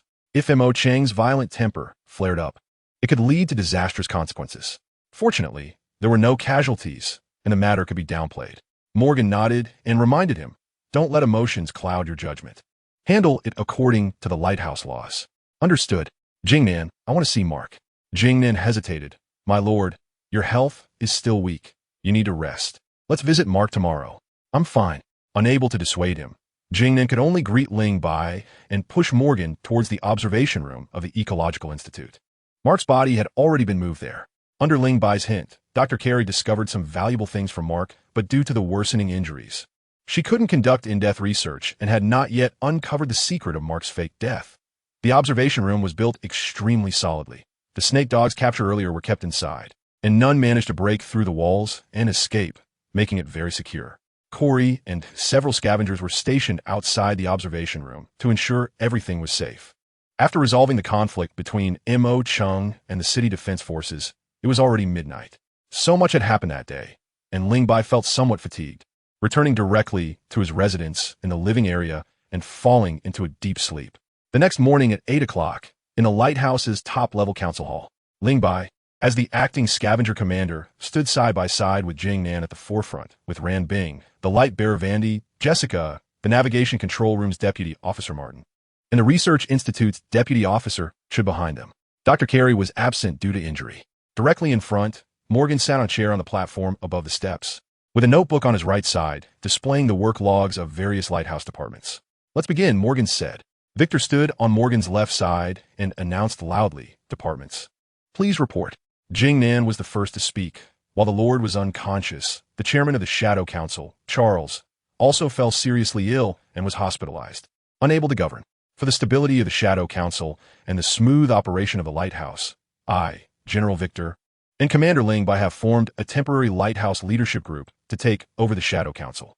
The Battle Damage Supply Department and the Morning Hall are temporarily assigned to the Navigation Control Room. The Legal Department will be temporarily managed by Commander Ling Bai. As she spoke, Jingnan glanced at Ling Bai. The council meeting this morning was very rushed. She didn't have time to discuss it with Ling Bai in advance, and her statements were entirely her own initiative. The goal was simple, to save Charles's life. After all, Charles was Morgan's biological son, and she was Morgan's adopted daughter. They were family. Hearing Jing Nan's words, Ling Bai's expression remained unchanged as he looked at Morgan's changing face and proactively offered, as long as the Lord is safe. The temporary leadership group should be disbanded, and the Shadow Council should be returned to the chairman's management. Morgan shook his head. Charles no longer has the ability to manage the Shadow Council.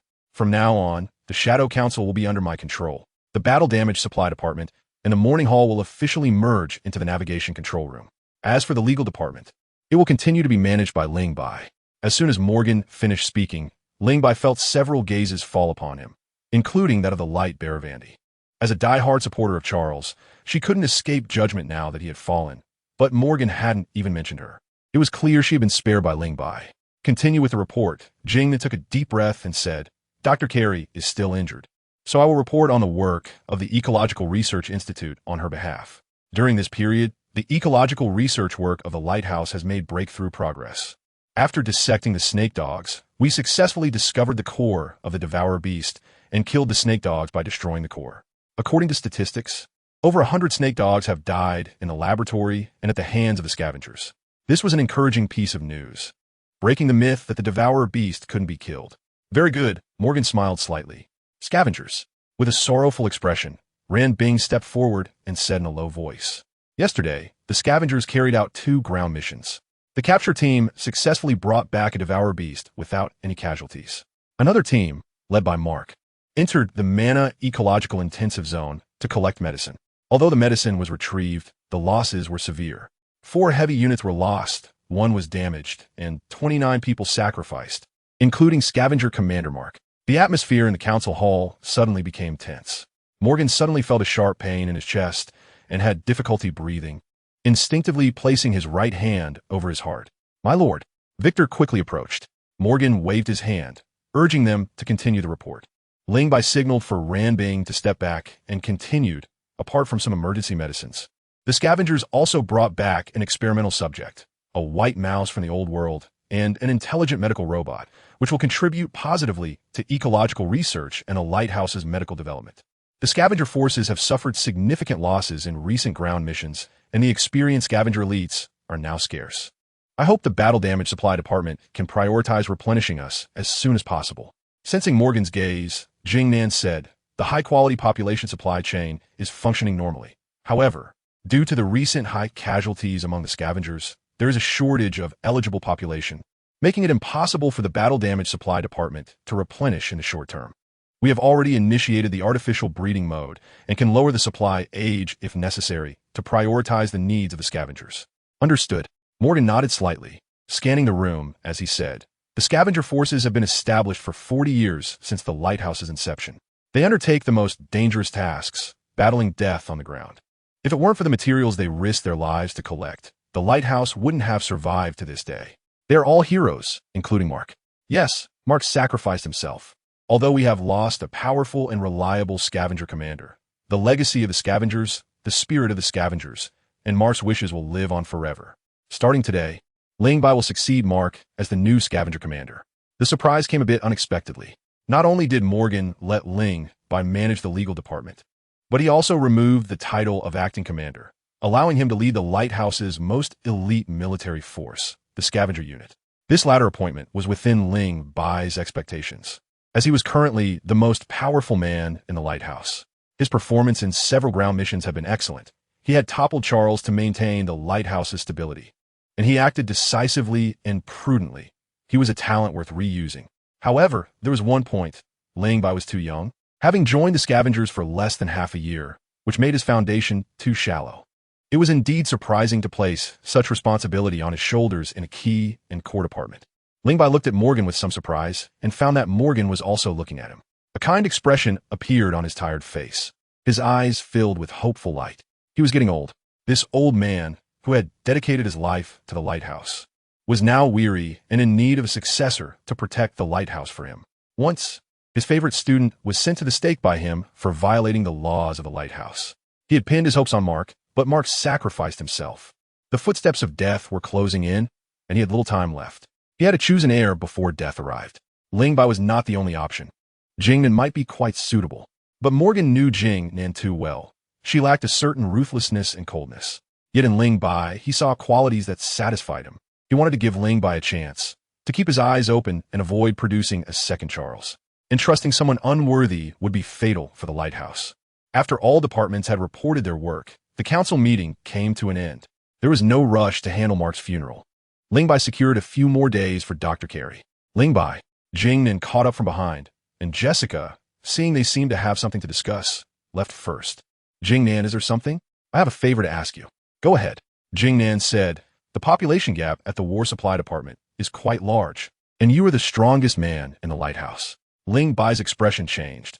He wouldn't go perform lewd acts for others in the Dawn Hall. "Jingnan, I'm still young. Find someone else."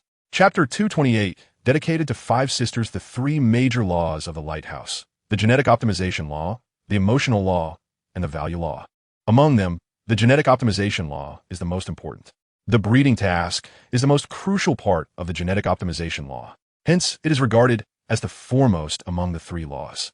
According to the laws of the lighthouse, refusing to fulfill the breeding task will result in the death penalty.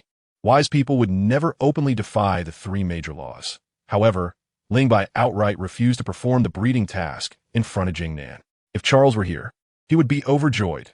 With this alone, he could condemn Ling Bai to the depths of hell, never to be reborn. Ling Bai was no fool.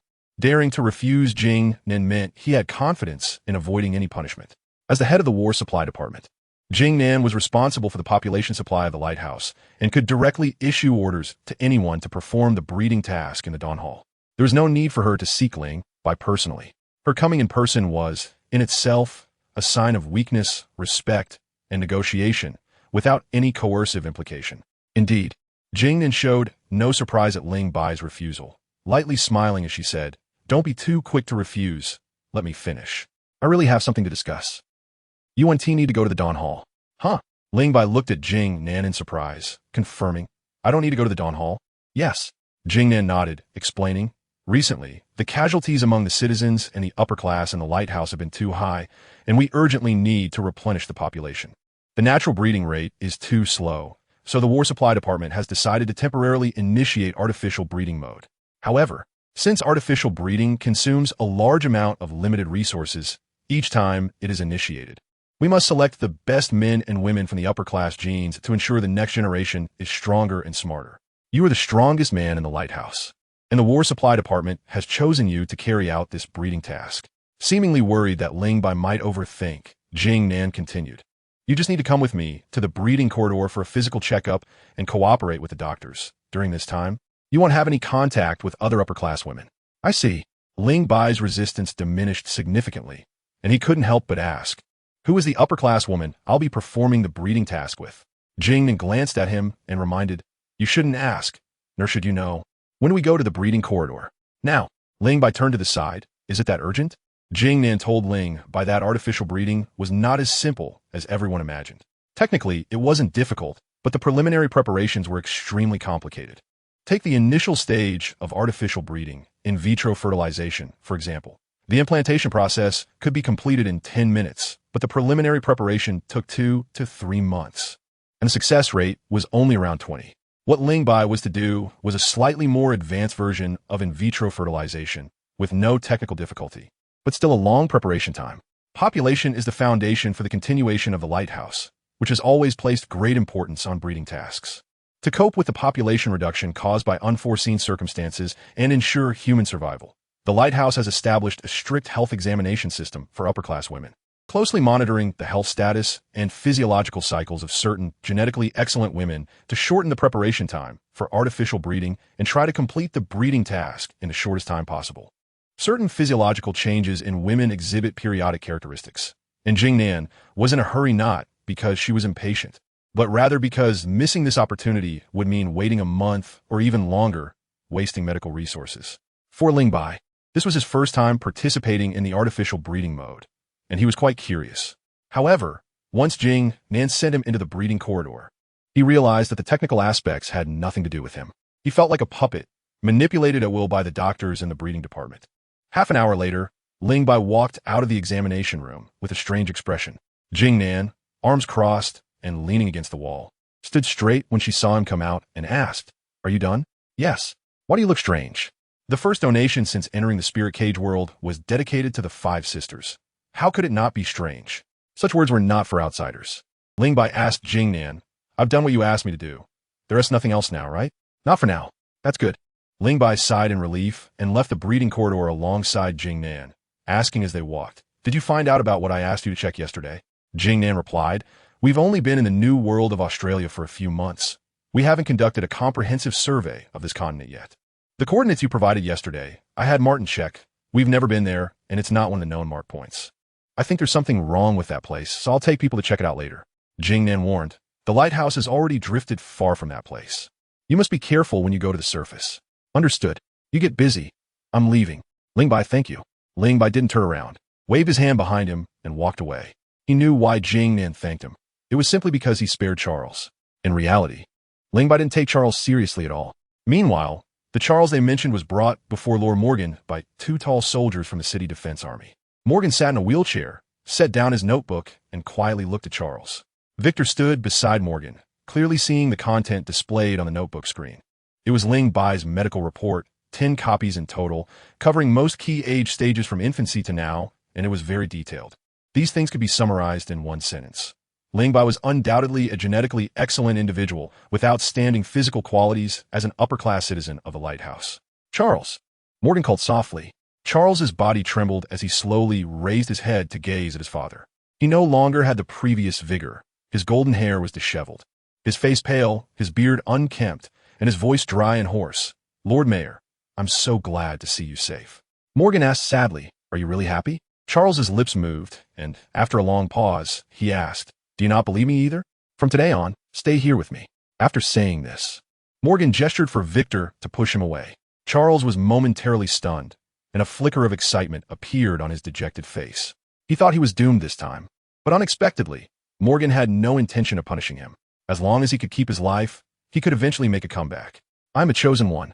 Charles is not allowed to leave this place for even half a step. Charles is not allowed to have contact with anyone other than me, General Victor, and Jingnan. If he violates this, the City Defense Army can open fire. Yes, Lord Mayor. Charles felt like he had been struck by lightning. As if a bucket of ice water had been poured over him, all his joy vanished. Looking at Morgan's departing figure, Charles shouted angrily, "You said you would compensate me. Is this your compensation? You are not worthy to be my father." Hearing the voice behind him, Morgan thought to himself, "Child, at least you are still alive." Chapter 229. Back to the ruined city, walking into the armory, Ling Bai keenly noticed that the atmosphere inside was a bit off. The hunters were either sitting on the horizontal bars or leaning against the arena ropes, each in various poses, not training at all, looking lifeless. Mark's incident had a significant impact on the hunters' unit. "The capture team is coming over. Their action," Ling Bai suddenly shouted. The hunters were startled, their eyes all fixed on Ling Bai. Fei Shue, Erica, and the other 9 quickly stood up and walked over. Ling Bai asked Mina, "Mina, is there any problem with you driving the airdrop armor vehicle alone?" Mina was taken aback for a moment and replied loudly, "No problem." "Good. You'll be the main driver for this ground mission, and I will assign you a co-driver later. The original main driver, Warren, will stay at the lighthouse." Warren panicked. "Captain, no need to go next time either." "Captain, I was wrong. No need to go next time either." Warren hurriedly covered his mouth, fearing that if he said another word, he would lose even the chance to go to the ground. "Everyone go to the supply room to collect weapons and equipment, and we will depart in 20 minutes. Ling Bai, what happened?" Ran Bing rushed over. "I think there was something unusual at the place where we captured the snake dogs yesterday, and I plan to investigate again." Ran Bing, call over any hunters who can proficiently use firearms but haven't been to the ground yet, and have them join us. Ran Bing expressed concern. They haven't trained enough and have no combat experience. Wouldn't it be too risky to take them to the ground? "Let me, Mo Chung, Jeff. And you go instead." Mo Chung and Jeff were walking over.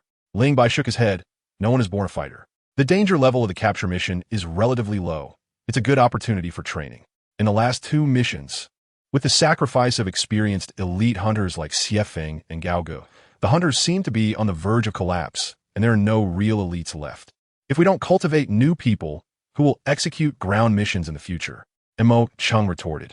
"Who says there are no elites among the hunters?" "We are." "Are you?" "Of course we are." "Then what were you doing just now?" "We." Montak Cheng hesitated. Jeff interjected. "Mark sacrificed himself, and everyone feels uncomfortable.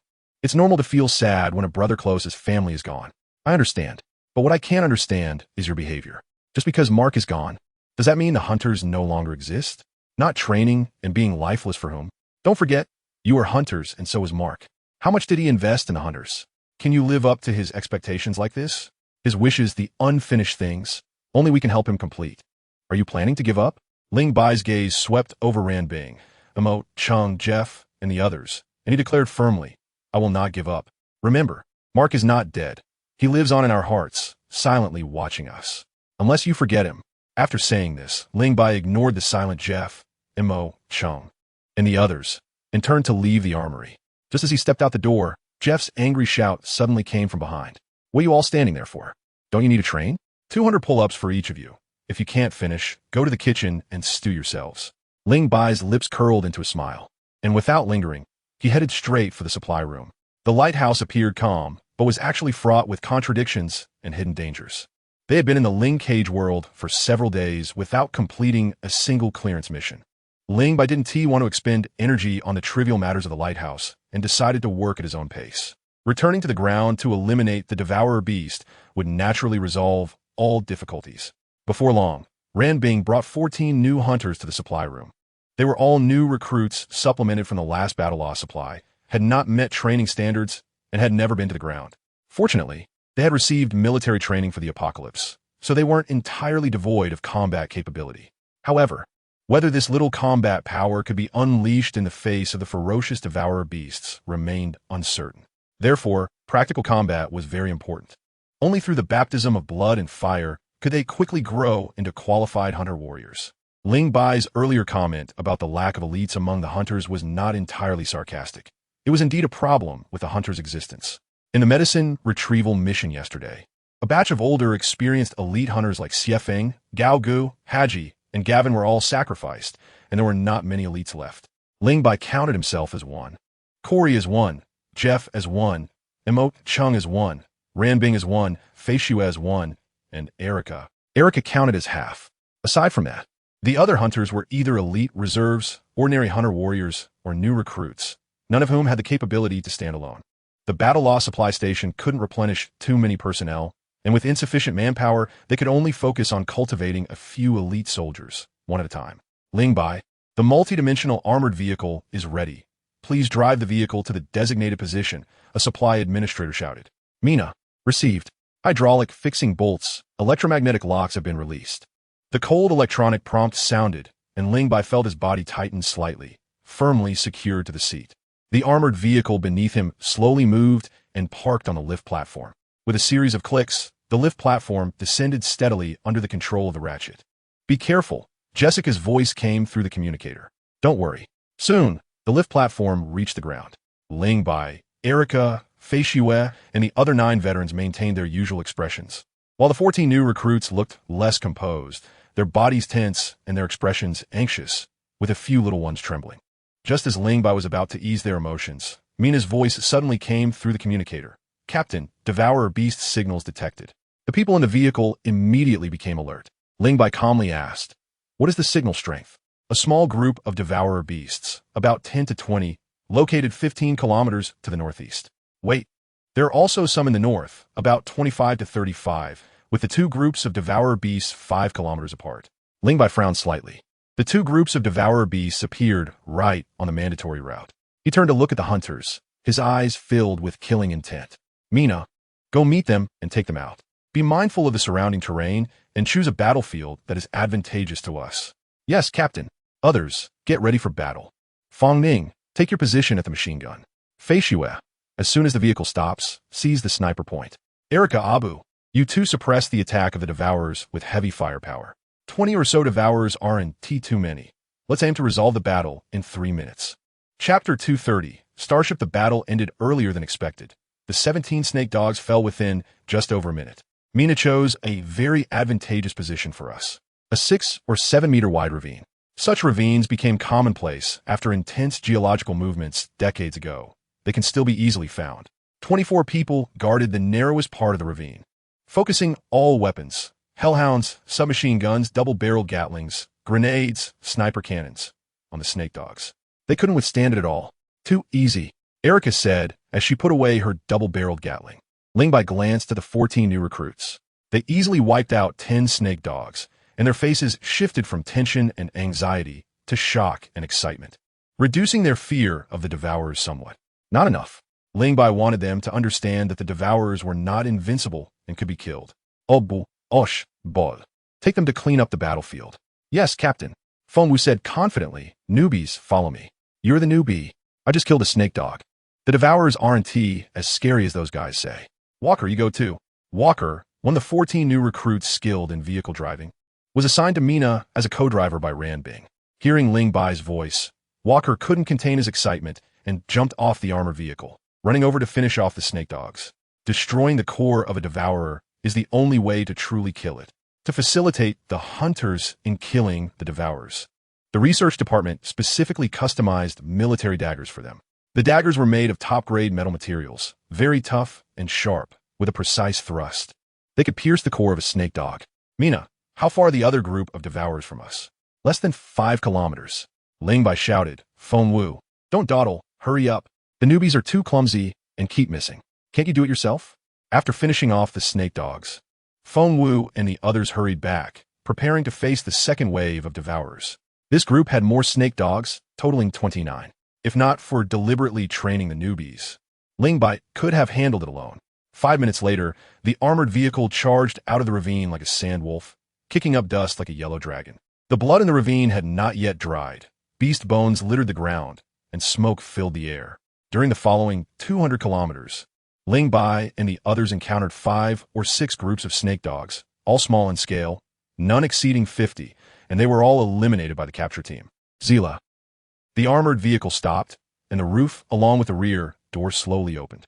100 meters away, a ruined city appeared before Ling Bai and the others.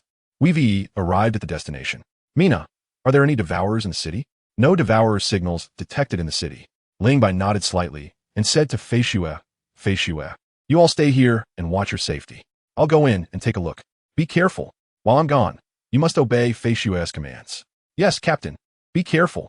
With a thud, Ling Bai jumped down from the vehicle, glanced at the ruined city not far away, and strode toward it. He had been there yesterday and nearly fell into a spine worm pit. This time, Ling Bai was smarter and actively avoided the oddly shaped flesh and soil. Heading toward the center of the ruined city, collapsed high-rises blocked the road, but they couldn't stop Ling Bai's steps. He gathered his energy and leaped, lightly tapping on the exposed rebar to bypass the obstacles and slowly approach a small hill. Surely no devourers will come out today. On the side of the small hill facing Ling Bai, there was a large black door, with another exit on the right side where the snake dogs had run out yesterday. Although the devourer signal detector didn't detect any signals, Ling Bai was always cautious. He drew the alloy slashing knife from his back and held it across his chest, stepping closer to the black door. The door was about 2 meters wide and tall, made of a black metal. Ling Bai pushed against the door with his left hand, but couldn't budge it. Instead of forcing it, he went around to the right side and saw a deformed black metal door on the ground, looking identical to the previous one. But this door had clearly been subjected to a strong impact from the inside, with a distinct dent on the surface. Needless to say, it had definitely been hit by a devourer. Ling Bai stood at the entrance and peered inside for a moment. It was dark, and he couldn't see anything clearly. It was backlit, and the nearby high-rises blocked the light, making it quite dim. He turned on his prepared flashlight, and a beam of strong light shot in, instantly illuminating the interior. It turned out to be a passage constructed of steel. A base or a starship? Ling Bai's curiosity was piqued. Regardless of whether it was a base or a starship, since it hadn't been marked by a lighthouse, it was an unknown territory with immense exploration value.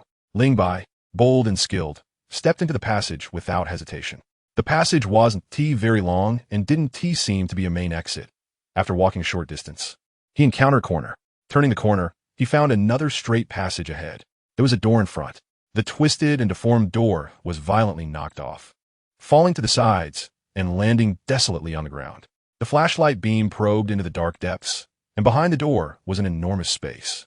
Flesh and soil maintained the postures and expressions they had in life. Some sitting, some running, some crawling, some kneeling, some screaming, some pleading, some praying, thickly standing in the space. Flesh and soil is a stable structure formed after humans lose their life essence. After 50 years, they were still well preserved, and each person's expression was incredibly vivid. The light dispelled the darkness, and for the first time in decades, these sealed flesh and soils welcomed light, seeming to awaken instantly, their expressions becoming even more animated. As if living people stood before Ling Bai. Ling Bai's face remained expressionless. He was not scared by the flesh and soil at all. He had seen much larger scenes, and this was nothing. It wasn't a base, it was a starship. From the outside, the ship's exit had already been closed, and humanity had boarded the ship, ready for takeoff at any moment. What had happened that made them unable to escape Earth, rapidly decaying into flesh and soil? Was it the foul essence? Where did the earliest foul essence come from? The Mana Ecological Research Report from the Lighthouse indicated that after the cataclysm, unknown ecologies released foul essence in the near-Earth atmosphere, and the spine worm was known to be the only natural carrier of foul essence. If early humans decayed into flesh and soil due to foul essence, and if foul essence had no other carriers or was artificially produced, then it must have been released by the spine worm. In other words, the spine worm existed before the cataclysm occurred. How did the spine worm come to be? Ling Bai stared at the flesh and soil before him, falling into deep thought. Now, he could confirm that foul essence was not purely a poison for humans. It was an evolutionary inducer. Only ordinary people couldn't withstand the evolutionary effects brought about by foul essence. I once speculated that the spine worm mutated from human spines. If this is the truth, then there must be a connection between the spine worm and foul essence, as one is a natural carrier of the other. Humans absorb the stench of the essence, and the failure of evolution leads to mutations in the spine, forming the spine worm. The spine worm naturally carries the essence of the stench, which seems plausible. However, this overturns the earlier hypothesis that the spine worm appeared before the essence. If the essence came before the spine worm, and the essence is an astonishing evolutionary inducer, who evolves? A chilling sensation suddenly surged in Ling Bai's heart. He wasn't frightened by the flesh and soil, but by his own wild thoughts. He recalled what the textbook from the lighthouse said. In the old world, human nature collapsed, and humanity's spiritual cultivation was insufficient to master the rapidly discovered technology, ultimately leading to the complete destruction of human civilization. Perhaps, maybe, possibly, this unprecedented disaster was indeed caused by humanity's own actions.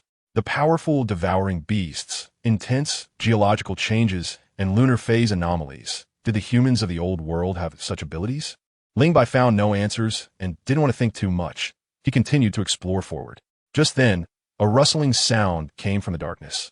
He quickly shone his flashlight, and the spine worms, having been in the dark for a long time, were stimulated by the light. Their numerous toes suddenly flared up, making squeaking sounds while releasing a mist-like essence of stench. One spine worm was not to be feared, but when sounds came from behind and on both sides, Lingbai's expression changed. Chapter 231. Breakthrough in Body Refinement Technique. The flashlight turned with his body, and, as the light passed, spine worms crawled out from the flesh and soil, hissing loudly, their front halves slightly raised, adopting a posture akin to a venomous snake ready to strike. The squeaking sounds merged into a chorus, coming from all directions, front, back, left, right, and even from above. Lingbai was surrounded by a tide of spine worms. Lingbai, that voice. Is it Fei Shui? There was a rush of footsteps from the passage, and then a very bright point of light appeared in the darkness. The light quickly enlarged as it swayed side to side, becoming a dazzling beam that shone on Lingbai's face. The light was too bright, and Lingbai couldn't help but close his eyes. He heard Fei Shui's voice calling, Lingbai, come over quickly. What are you doing here? It's dangerous. Hurry and leave. Lingbai, come quickly. She called my name? Lingbai felt a bit strange. In his impression, Fei Shui had never called him by name. When she was the squad leader, she called him squad leader. After he became a captain, she called him captain, always very polite. Well, they weren't really familiar. No, Fei Shui wasn't the type to recklessly enter a spaceship. Lingbai instantly became alert and hurriedly circulated his Xiantian Gong, running his calm and balanced internal force in a complete cycle, slowly becoming more aware.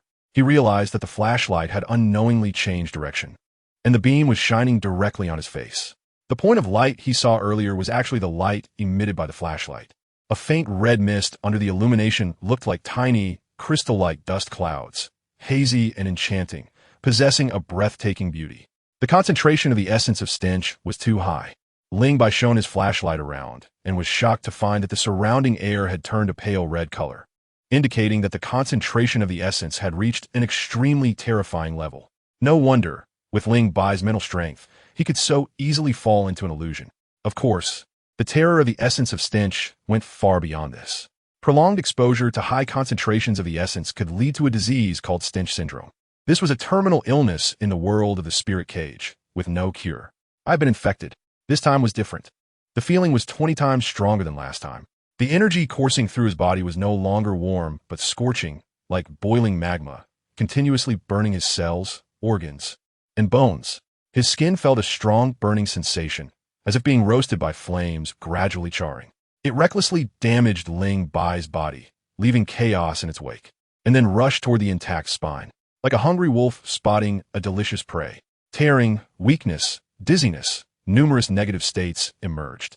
Lingbai knew that if he did not take action soon, he would become flesh and soil due to the loss of life essence. His still body suddenly moved. The 9 cultivation postures of the third layer of the body refinement technique emerged in his mind, and he naturally executed them. His body, flexible to the point of deformity, was enough to astonish and alarm the world.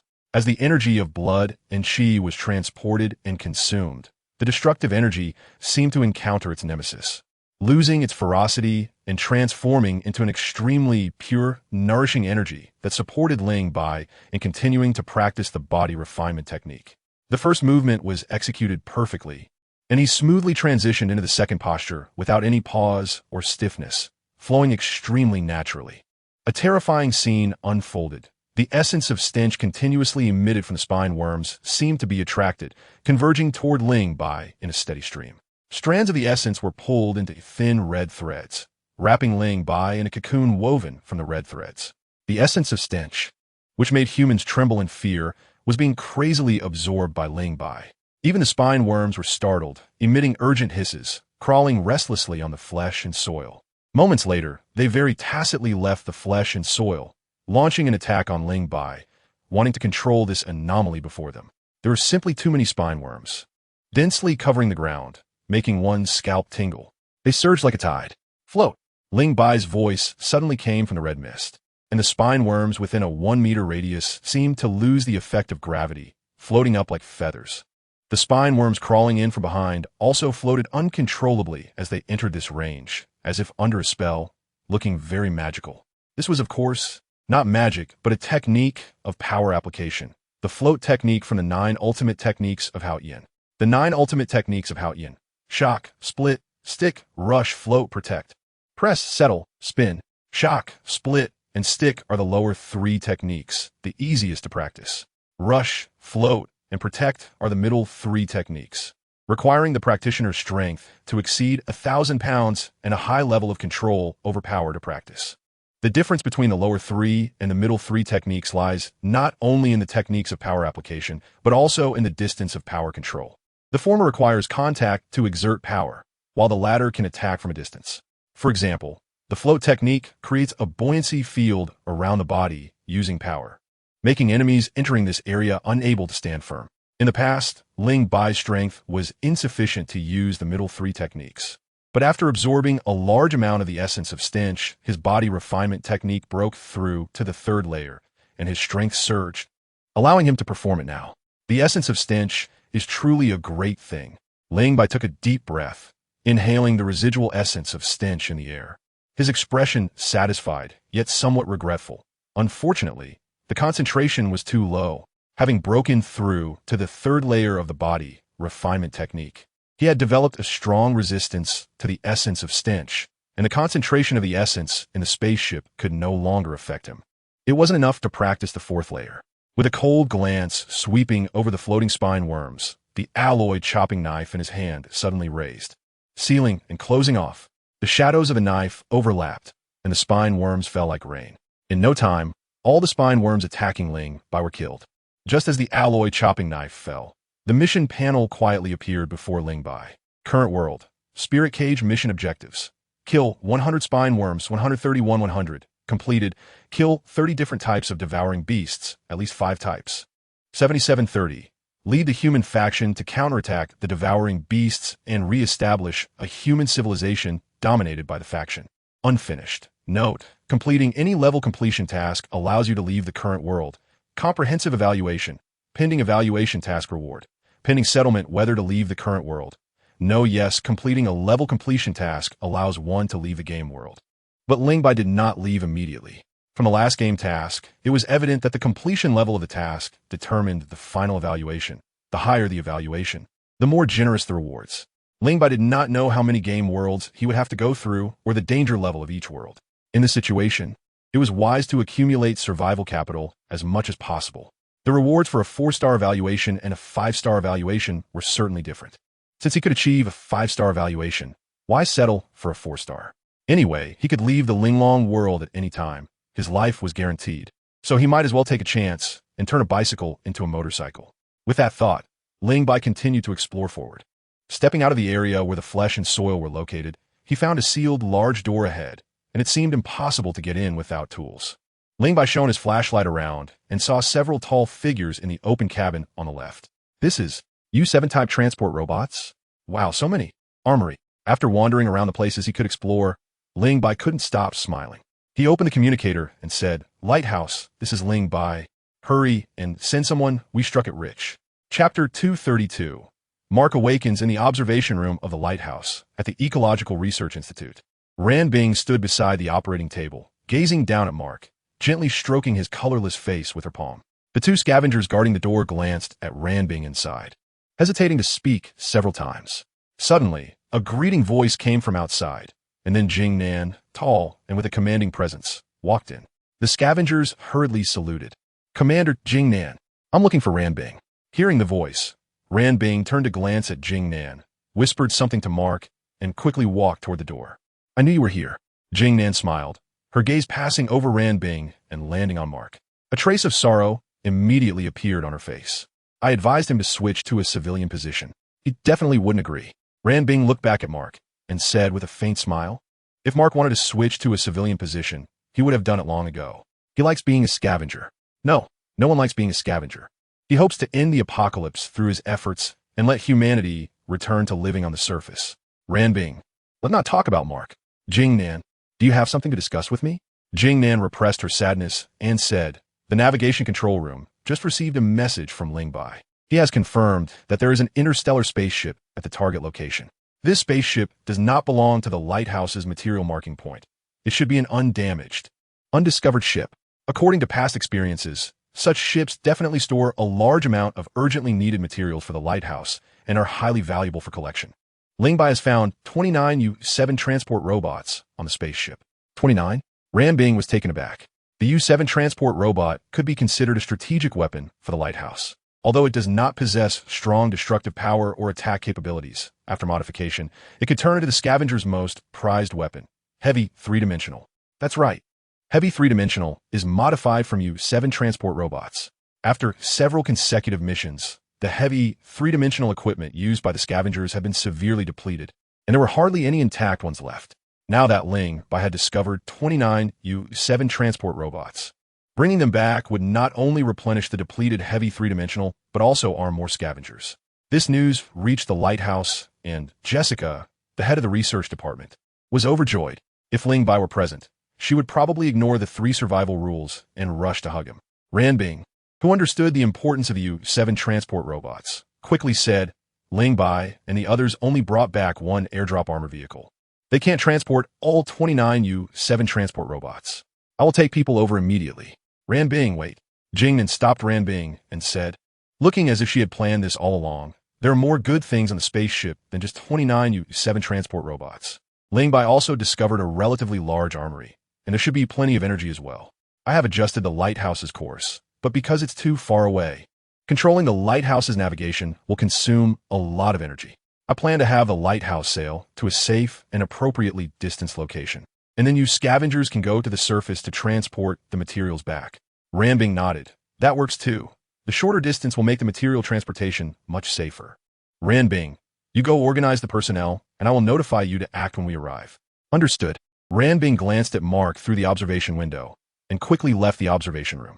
Jingnan watched Ranbing leave, turned, and walked toward the observation room, but was stopped by the scavenger guard at the door. Commander Jingnan. Jingnan calmly looked at them and said, I want to go in and see Mark. One scavenger replied stiffly, Commander Jingnan. The captain has instructed that no one except the researchers from the Ecological Institute is allowed to have close contact with Captain Mark's body. Lingbai said that? Yes. Jingnan frowned slightly and was about to speak when a voice from behind came from Dr. Carey. That is indeed what Lingbai said. My researchers can only stay in there for 5 minutes to collect samples, and if they exceed the time, they'll be kicked out. It's simply unreasonable. Hearing the strong resentment in Dr. Carey's tone, Jingnan felt balanced and smiled. He's doing this to protect Mark's body. I think he's just worried about me. Dr. Carey snorted coldly and asked the researchers operating the instruments nearby, is there any abnormality? A female researcher hesitated and said, the microscopic images show that Captain Mark's cell phagocytosis activity has started again.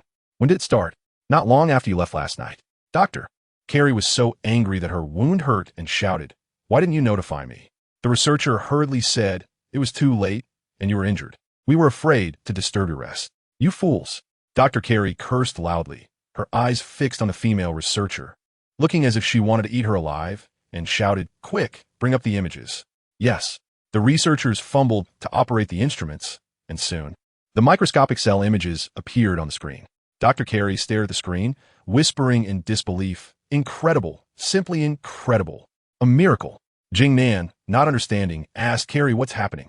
Mark's cells are still phagocytosing the spine worm cells. But Mark is. Yes, Mark has been dead for several hours. Yet his cells are still undergoing phagocytosis and fusion activities. Jingnan exclaimed in shock, are you saying? Mark is not dead. Suddenly, a researcher trembled and shouted, Dr. Kelly, Dr. Kelly. What? Dr. Carey, Jingnan, and the others followed his pointing direction and gasped, seeing that Mark, who had already been declared dead, moved his fingers lightly, and his eyelids fluttered as he suddenly sat up. Everyone took a step back in shock, their expressions dazed. He really sat up. Roar. It was as if a long-sleeping beast had awakened. A roar that did not resemble that of a human erupted from Mark's open mouth. And then, His body began to writhe, tear apart, and transform. After a series of dazzling and shocking changes, the mark that appeared before them was no longer human, but a particularly terrifying monster. A fierce and violent aura spread, and in his eyes, there was no trace of human emotions, only coldness and brutality. The humans within arm's reach were no longer companions, but enemies, prey. With a light sound, the opened airlock door closed. The rushing mark collided with the door, and the terrifying impact shook the entire observation room violently. Mark pounded the door with his fists, letting out another deafening roar. This sound seemed to be filled with an indescribable majesty and contained an inexplicable emotion, penetrating the steel barrier and spreading across mountains and rivers. At the same time, the extreme beasts within a radius of hundreds of kilometers raised their heads, all looking towards the lighthouse floating in the air. Roar! The roars echoed one after another, as if the extreme beast had been summoned, and they all began to run wildly towards the lighthouse. On the edge of a cliff, leaning against a sci-fi Audi, Bayuekue crossed her arms and stared blankly into the distance. The wind blew, lifting her silver hair. Boom! Below the cliff, it sounded like 1,000 troops charging, and the ground trembled, startling Bayuekue and the people on the car roof. Bayuekue walked to the edge of the cliff, gazing silently at the large group of extreme beasts charging forward. Boss, why did these ugly monsters suddenly go crazy? A pretty and cute little lowly jumped out of the car, looking surprised. Get in the car. Let's follow them and see. Chapter 233. Unforeseen Disaster After the Great Disaster. Spore parasites spread across the world, often residing in flesh and soil. When on a mission, if you discover a large amount of flesh and soil, do not approach it casually. Avoid it as much as possible. Do not panic upon seeing the spore parasites. Before parasitism, a spore parasite often releases a pheromone that causes humans to lose the ability to move and resist. However, in reality, the pheromone released by a single spore parasite is diluted by air, and its concentration is insufficient to cause illness or even hallucinations. We have ample time and ability to kill it. The method to kill a spore parasite should have been taught to you by Mo City. Cut off its main nerve. As he spoke, Ling Bai flipped his wrist and sliced the tortured spore parasite on the ground in half with his knife. All right, learning from the book is always limited. If you can't apply the knowledge you've learned in real combat, it's all in vain. In a moment, I will throw the spore parasites in front of you, one by one, and you must kill them in the shortest time possible. Yuan, the girl called, was a 16-year-old, tall, with smooth silver hair, delicate features, and skin as white as Snow White. It was unclear whether it was due to superior genes or other reasons, but most of the girls on the lighthouse were quite beautiful. Huiyin stepped out of the crowd, gripping her dagger tightly, nervously looking at Ling Bai. See, Captain. Ling Bai chuckled. Don't stutter when you speak. Haha. The new recruits behind them laughed. Huiyan's face turned red, taking a deep breath to encourage herself, preparing to say I'm ready, but Ling Bai didn't give her the chance to speak. With a snap, the alloy blade shattered a chunk of flesh and soil, and the spore parasite hiding inside was also affected by the shockwave, becoming numb and rigid as if electrocuted, losing its ability to move. Ling Bai flicked his wrist and sent the spore parasite flying with the tip of his alloy blade. Unprepared, the spore parasite landed directly on Huiyan's head, causing her to freeze like a startled child or a drenched frog. After a while, Huiyan let out a piercing scream, jumping up like a frightened deer, flailing her arms and legs. Ling Bai sighed and reminded her, it's at your feet. Quickly cut off its main nerve with your dagger. Before he could finish, Huiyan raised her foot and stomped down. The spore parasite, still unable to regain its ability to move, couldn't withstand Huiyan's furious kick and was smashed into a bloody pulp, dead beyond recovery. Unqualified, Ling Bai announced expressionlessly. Continue. Huiyan's face turned pale, her hands trembling as she gripped the dagger, staring intently at Ling Bai's movements. This time, Ling Bai didn't play tricks and simply presented another spore parasite. The spore parasite landed at her feet, and Huiyan instinctively prepared to stomp, but she managed to hold back her foot, losing her balance and appearing unsteady. In her panic, it took several attempts before she finally killed the spore parasite. Next, Walker.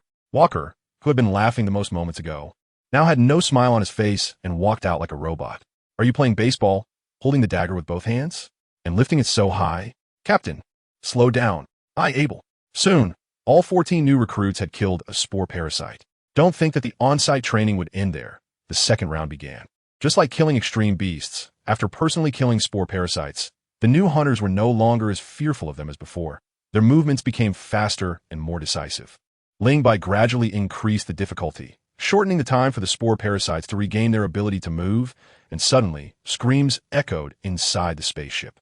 Outside the spaceship, Feng Wu and Elika patrolled back and forth, while the driver Mina sat in the armored vehicle's cockpit, diligently monitoring the extreme beast signal detector. Suddenly, a red dot appeared on the detector, followed by a second, third, fourth. Red dots kept appearing. Mina was taken aback, hurriedly opening the communicator to report to Ling Bai. "Captain, we detected a large number of extreme B signals." "How many?" "Roughly estimated to be over 500. 500? Ling Bai's tone instantly became serious. "Are they all coming for us?" Mina replied with confusion. "Not all of them. The extreme B signals mainly appeared in the south and north. The signals in the south disappeared quickly, while the ones in the north are moving south rapidly. At this rate, the extreme beasts coming from the north will pass 5 kilometers west of the spaceship." "Are there many extreme beasts coming from the north?" "A lot." "Be more specific." "The extreme beast signals keep appearing. It has already exceeded 600 and is still increasing." Mina's voice trembled slightly. Although the capture team had killed many extreme beasts, facing 600 at once had almost no chance of winning. Even Ling Bai felt immense pressure. "Everyone, evacuate the spaceship immediately. Hurry." Ling Bai issued the order through the communicator. He had lost the mood for teaching and contacted the lighthouse while walking. "Lighthouse. This is Ling Bai. Lighthouse." There was unexpectedly no response. Ling Bai's heart sank. The navigation control room was one of the most crucial departments of the lighthouse, controlling over 80% of its equipment, with personnel on duty 24 hours a day. There should be no reason for anyone to be unreachable. "Is something wrong? Jessica, are you there? Jessica?" "Mina, switch channels." At that moment, a man's voice came through the communicator. "Hey, Ling Bai, this is Martin." Ling Bai let out a sigh of relief. "What just happened?" "I called for the lighthouse, but no one responded. There was an accident." Jingnan and Jessica both left the navigation control room. "What accident?" Martin said hoarsely. "Mark has come back to life." It seems these guys were quite scared. Ling Bai felt secretly pleased and casually replied, "It's a good thing that Mark has come back to life." Martin shook his head. "Not necessarily a good thing. The situation is very complicated, and it's hard to explain in a short time." "How's it on your side?" "Not good. A group of over 600 devourers is approaching the ship, and we might run into them. I can't risk the lives of my team members. I'm preparing to return immediately." Martin blurted out, "You can't come back." He inhaled sharply. For some unknown reason, a large number of devourer signals suddenly appeared around the lighthouse, reaching about 1,500 and still increasing. "You all hurry to find a safe place to hide. I will have a navigation control room set the lighthouse to full speed to pick you up as soon as possible." Ling Bai was silent for a moment and replied, "I understand. You must hold on." Martin shouted loudly, 24 people, 600 devourers. The hope of survival is incredibly slim. Li 1, Pu Yu to 1. Turn on all propulsion units. Full speed ahead. Yes. Chapter 234. Earth Lizard Beast. The news of Mark's resurrection spread throughout the lighthouse. Ran Bing and others put down their work and rushed like crazy to the Ecological Research Institute. What they saw was not a human. "Mark?" Ran Bing looked at the agitated monster locked in the observation room, hardly believing her eyes. "Is he Mark?" The late-arriving Lord Morgan voiced the same question. "The change is too drastic. Cross-species genetic mutations have caused Mark's appearance to undergo a tremendous transformation, with few human characteristics left. To be honest, if it weren't for Dr. Carrie and Jing and witnessing Mark's transformation with their own eyes, they wouldn't dare believe that the monster in front of them is Mark." The observation window was installed with high-strength one-way glass. The outside could see Mark, but he couldn't see the people outside. However, he could sense their presence. And due to biological instinct, he became increasingly agitated and began to slam against and pound the observation room. Outside, it was deathly silent. No one spoke. And the quietness was somewhat oppressive as pairs of eyes stared blankly at the rampaging Mark. Until Jing Nan received a communication from his aide Martin. His words broke this uncomfortable atmosphere. "What? Turn on all propulsion units. Full speed ahead." "Is it already on?" "Great. I'll be right over just like that." Ending the communication, Jing Nan said to Lord Morgan, who was looking at him, "Lord, the navigation control room received a message from Ling Bai that over 600 devourers are approaching them, and they are likely to encounter them." 600? Jessica exclaimed. Morgan said solemnly, "Tell them to retreat immediately. The things in the ship can't escape. They will eventually be ours.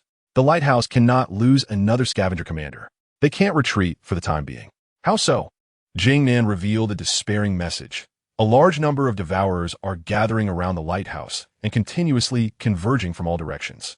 At this time, if we let Ling Bai and the others retreat, they will surely fall into the encirclement of the devourers. The only way is for us to go and support them. Victor asked, "Will he make it in time?" Jing Nan smiled wryly, comforting himself. "I believe in Ling Bai." Jessica wasn't as optimistic. She anxiously said, "They only have one armored vehicle, with limited food and weaponry.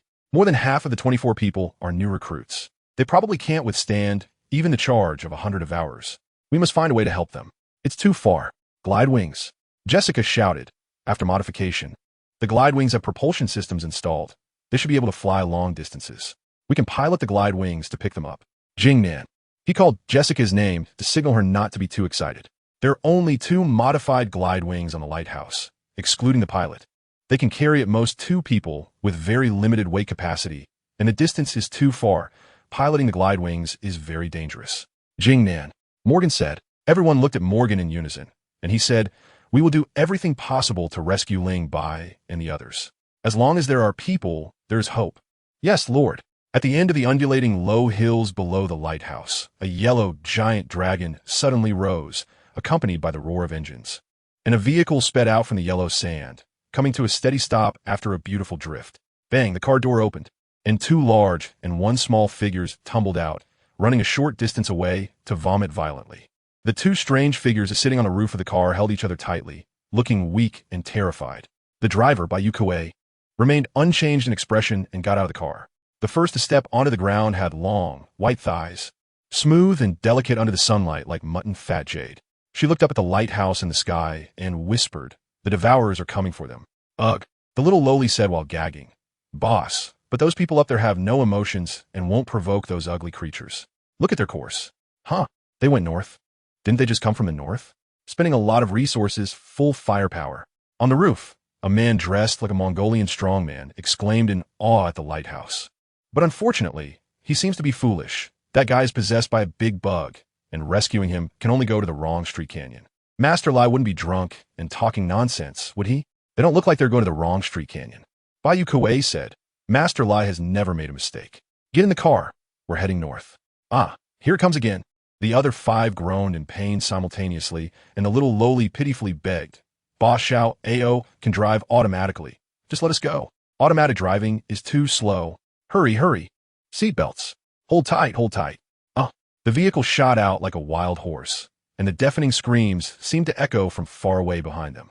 The lighthouse and the Earthwalker are both heading north, while Ling Bai in the north is facing a choice that concerns the life and death of his teammates. Stay or run. Strange. All the devourers are running south. Is there something calling them down south? Ling Bai muttered in confusion while holding a notebook. The south is the Mana ecological dense area. Could it be that something went wrong there? Erica speculated. There's not only the Mana ecological dense area to the south, but also the lighthouse. According to Martin, this large-scale anomaly of the devourers is likely triggered by the lighthouse. We can't go south. The north. What should we do now? Fei Shui quietly looked at Ling Bai. Ling Bai remained calm, reviewing the devourer's signal data transmitted by Mina while asking Fei Shui, "Did you find anything when you went to the weapon storage?" "I found something good." Ling Bai curiously asked, "What good thing?" 15 electromagnetic guns. Electromagnetic guns? The same kind of thing as Ran Bing's electromagnetic sniper rifle? Almost. They should be from the same series, but Ran Bing's is a sniper rifle, and what I found in the ship is an electromagnetic rifle. Without waiting for Ling Bai to ask, Fei Shui proactively spoke about the performance of the electromagnetic gun. "I tested it out. Each electromagnetic gun is equipped with a battery that can fire 15 rounds. The bullets are specially made large caliber rounds with great power. If they hit, one shot can easily take down a snake dog. Additionally, I found 30 spare batteries that can be used for replacement. The spaceship's energy system is still operational and can be recharged at any time." Ling Bai quickly asked, "How many special rounds do we have?" A rough glance showed over 1,000 rounds. "Fei Shui, you need to talk more in the future." "Huh?" Fei Shui looked at Ling Bai in confusion, wondering why it was such an urgent moment. "If your words are pleasant to hear, you should say more. You brought me good news." Ling Bai set aside his notebook, and with these 15 electromagnetic guns, we can definitely stay in place and engage in a hard battle with the extreme beasts.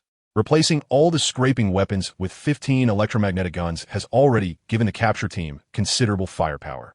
Moreover, Ling Bai had carefully studied the distribution and movement direction of the extreme beast signals and believed that the number of extreme beasts the capture team would face was not as many as imagined. Don't forget, the lighthouse came from the north and is relatively familiar with the density of extreme beasts in the north. I don't believe that all the extreme beasts from the north are running south. If that were the case, it would be dangerous no matter where they ran. Making a decision, Ling Bai no longer hesitated and quickly adjusted the combat deployment, using the ruins of the city to confront the impending extreme beasts. Judging by the signal strength, there were only about 20 extreme beasts in this group. If we act quickly, we will decisively deny them the chance to summon their companions. The first wave of over 20 extreme beasts was not taken seriously by everyone. Their fighting spirits soared, and they showed no fear. But when a slight tremor was felt on the ground and a massive creature appeared in sight, Ling Bai's expression changed slightly. Oh no, it's not a group of snake dogs. It's a land salamander. Chapter 235. This shot is really accurate. The Mana Ecological Research Report from the Lighthouse categorizes the universal type extreme beasts into 4 types. Type 1, close-range attack extreme beasts. The most common, ordinary, and abundant, with snake dogs as the most typical representatives. Type 2, long-range attack type. Less numerous than Type 1, but also more intelligent, possessing long-range attack capabilities. Land roars and electric eels belong to this category. Type 3, large extreme beasts. Huge in size and rare in number. As for whether there are supersized extreme beasts among the universal type, the Lighthouse has always been skeptical. Recently, the massive creature seen by Ling Bai and Mark was studied by the Lighthouse, which believed it might belong to a higher tier of existence. Type 4, aquatic and amphibious extreme beasts. The land salamander belongs to the universal type, Type 3 extreme beasts. One land salamander is more troublesome than 20 snake dogs. The land salamander charging towards the ruins is over 8 meters long and about 3 meters high, equivalent to the height of a floor. At first glance, it looks like a toad, but upon closer inspection, one can see its differences from a frog, subtly resembling a salamander. It is simply a hybrid of a frog and a salamander. Its massive size means super strong defense, power, endurance, and speed. If it enters the ruins, a single charge could destroy the tactical deployment of the capture team. It's not that Ling Bai underestimates Fei Shui and the others. The main issue is that there are too many new recruits, and neither Fei Shui nor Erica have experience dealing with land salamanders. So the casualties in team combat would likely be significant. The land salamander is extremely fast. It seems to have already detected the presence of the capture team and is moving directly towards them. There is no time to hesitate. Ling Bai suddenly jumps from the second-floor window. "Captain!" Mina exclaimed beside him. "Captain, what are you doing?" The floating technique from the 9 absolute heavens activated. Fine ripples appeared around Ling Bai, and the buoyancy created by this power reduced gravity, thereby diminishing the impact he would experience upon landing. "We can't let the land salamander enter the ruins. Fei Shui, cooperate with me. I'll lure the land salamander to extend its mouth part, and you look for a chance to strike that spot." Understood.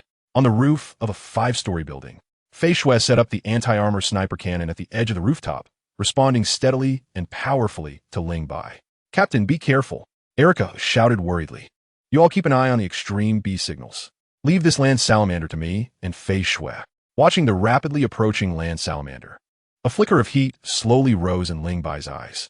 Since arriving in the spirit cage world, he had not truly showcased his strength. He drew out the alloy blade and leaned slightly forward, pushing off with his back legs, bursting forward like a cheetah hunting. Quick, too fast. Fei Shui could only see a blurry figure through the scope. She couldn't make out his face at all and had to concentrate fully to keep up with Ling Bai's speed. It was as if blinking for a moment would make him disappear. Not human. Fei Shui silently marveled, fully alert. The land salamander's 6 legs were almost glued to the ground. Its massive size was no burden at all, not affecting its speed in the slightest. It charged like an out-of-control truck, scattering abandoned cars and debris as if they were toys. A powerful gust of wind, mixed with a pungent smell, rushed towards them, and the land salamander suddenly loomed larger in their view, while Ling Bai appeared quite small. In terms of size, this was a completely unequal battle. Ling Bai was unafraid and resolutely accelerated.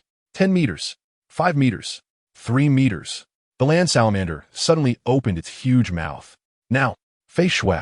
The volume of Shui rose sharply as Ling Bai, maintaining his high-speed charge, leapt into the air in a way that defied inertia.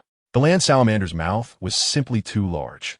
The distance between its upper and lower jaws exceeded 5 meters, enough to swallow a truck hole, and it seemed that no matter how Ling Bai jumped, He could not escape the fate of being swallowed. I'm not Sun Wukong, and you're not Buddha. If you want to eat me, you'd better have a good set of teeth. Charge! Power surged from Ling Bai's feet in an extremely peculiar and violent manner, forming a counter-thrust force. His body, which was originally sinking from exhaustion, suddenly paused, and then quickly rose, escaping the land salamander's gaping mouth.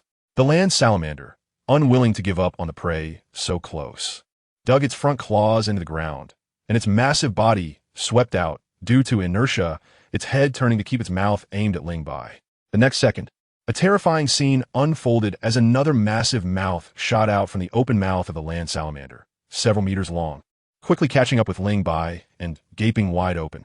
On the rooftop, Fei Shui decisively pulled the trigger. At the same time, Ling Bai, still in the air, made an astonishing move, suddenly shifting to the left just in time to dodge the land salamander's extending mouth part. Boom! An explosion occurred inside the land salamander's mouth. Its long mouth part was blown apart, chunks of flesh flying everywhere and liquid splattering. The mouth part was the weakness of the land salamander, discovered at the cost of countless sacrifices by the scavengers. A bullet alone couldn't kill the land salamander. One shell couldn't kill it either, at most. It would just wound it. Only the mouth part, fragile yet fatal, could be severely damaging with a single shell, no matter how large the land salamander is. But the mouth part is usually hidden inside the land salamander's mouth, and luring it to extend its mouth part is a very dangerous act. Fei Shui, well done. This shot was accurate. The timing was perfect. A single shot took down the earth lizard beast. Clean and neat. After several missions, every time I cooperated with Fei Shui, it felt very comfortable. However, there was no trace of joy in Fei Shui's tone. The earth lizard beast was not dead yet and would soon recover. In the world of the spirit cage, the devouring beast is a very overpowered creature with terrifying vitality, able to resurrect infinitely even after death. In fact, hunters had never truly killed a devouring beast before. As long as the core of the devouring beast is not destroyed, they won't die easily. Dr. Carrie dissected the snake dog and found its core, but she had never dissected the earth lizard beast, so Ling Bai didn't know where its core was either. Knocked down but not killed, Ling Bai looked at the earth lizard beast lying motionless on the ground and felt a bit of headache. This guy was too big. So big that it was hard to figure out how to deal with it. The alloy slashing knife was too small. One cut wouldn't be enough. Should I make several cuts? It had to be killed. Otherwise, it would be lively again in a while. Moreover, the mission required killing 5 types of devouring beasts, so it couldn't be let go from any angle. Captain, another devouring beast signal is approaching us. If it's an earth lizard beast, at least 5.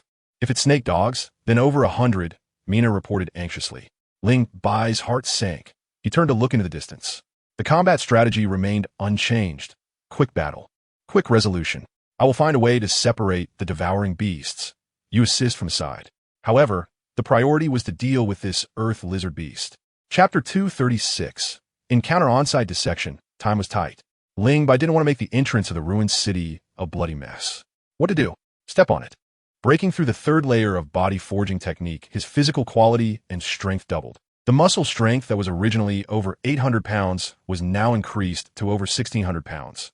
The amplification of the 4-fold thunderous energy meant that it was 4,800 pounds.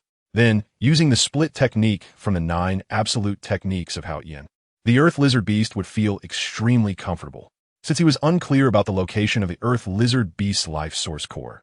To ensure maximum lethality, Ling Bai deliberately controlled the range of his power, stepping from head to tail and stepping several times before finally killing the earth lizard beast.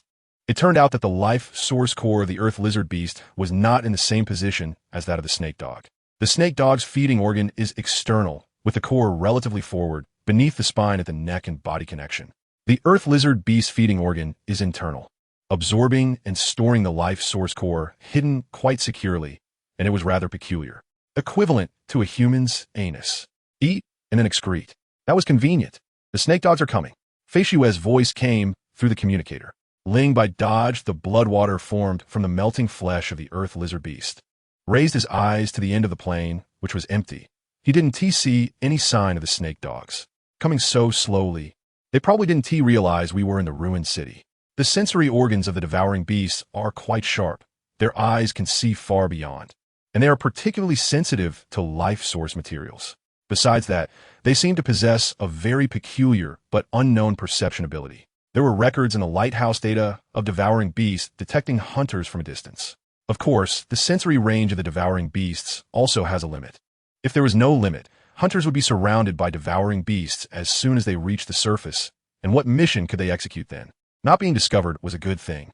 However, the previous combat plan needed to be adjusted. Stay hidden. After giving the order, Ling Bai turned and ran into the ruined city, hiding in a pre-selected small building. Fei Xue, Erica, and the others received the order and hid behind cover, trying not to let the devouring beasts see them. We can't hide. They're coming to the ruined city, Fei Xue said. Without her saying, Ling Bai and Mina had been closely monitoring the movement direction of the devouring beast signals on the notebook and seeing the snake dog pack approaching the ruined city. They knew that this battle was unavoidable. No matter how well humans hide, they would still be discovered by the snake dogs when they got close. These guys were practically canine. Fei Xue stood high, her shooting accuracy precise. She switched the anti-armor sniper cannon to an electromagnetic gun and fired the first shot.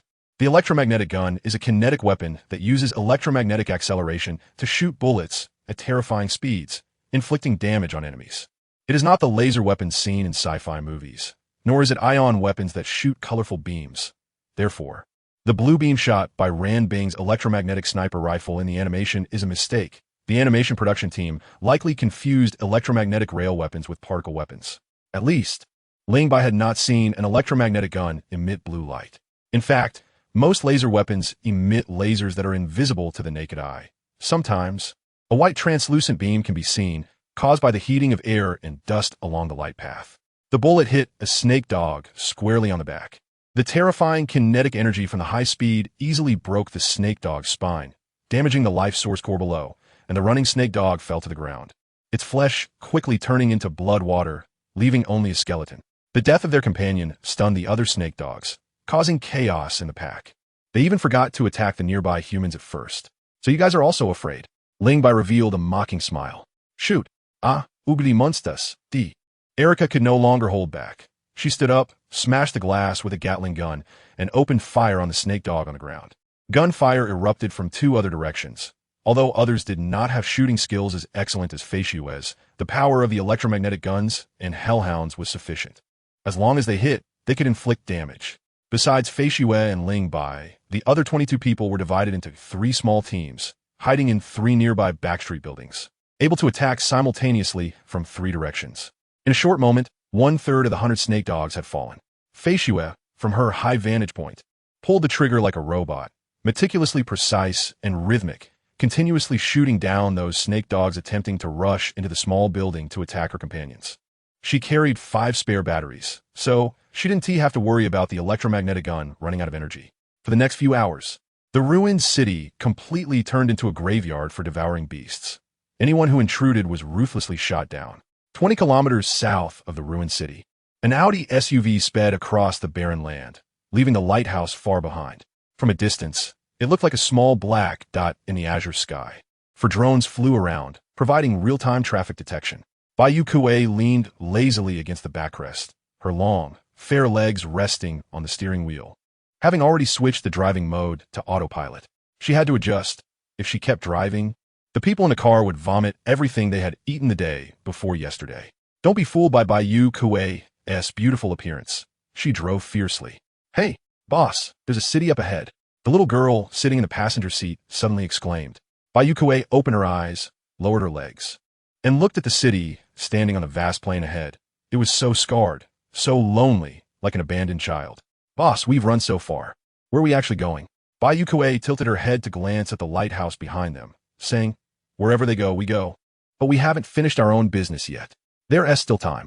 The car gradually slowed down, and the strong man sitting on the roof shouted, hope nothing goes wrong. I just got milked, and I'm feeling weak. The little girl complained, if you ask me, why care about those guys? Just floating in the sky makes them feel important. When they come to the ground, they still need us to save them. Exactly. Bai Yue listened to her companion's complaints in silence, and no one knew what she was thinking. Logically, she should be the least likely to help the lighthouse, as she had some friction with them over 30 years ago. Since then, she had never shown up again, and the lighthouse and the Earthwalkers had completely split into 2 factions. That day will come, Bai Yue suddenly said. Upon hearing this, the people in the car instantly fell silent, the quietness revealing a sense of heaviness and oppression. After that day, Everything will become history. He might be hope. On the rooftop of the abandoned city in the distance, Fei Xue retracted the anti-armor sniper rifle and electromagnetic gun, preparing to go downstairs. They had already received the message from the lighthouse that it was about to arrive. Finally, it's over. After several high-intensity battles, everyone's spirit had endured a huge test and felt quite exhausted.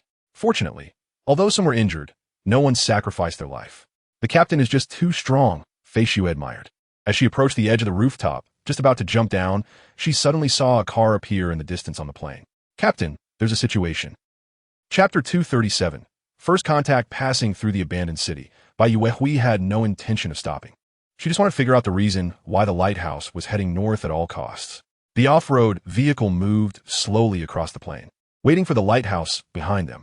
The little lowly lay bored on the car window, her bright eyes aimlessly scanning the surrounding scenery. Huh, what is that? She stretched out her delicate finger, pointing at something in the distance. A car? The muscular man on the roof confirmed, saying, "That's right, it's a car. I saw those guys' stuff yesterday."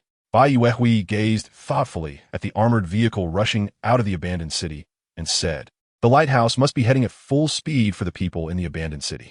I don't want to meet them. Let us go. I'll drive from here. Quick, quick, seatbelts. Tighten up, tighten up. It should be fine now." With a loud roar, the previously slow off-road vehicle charged out like an African bull, kicking up a cloud of dust.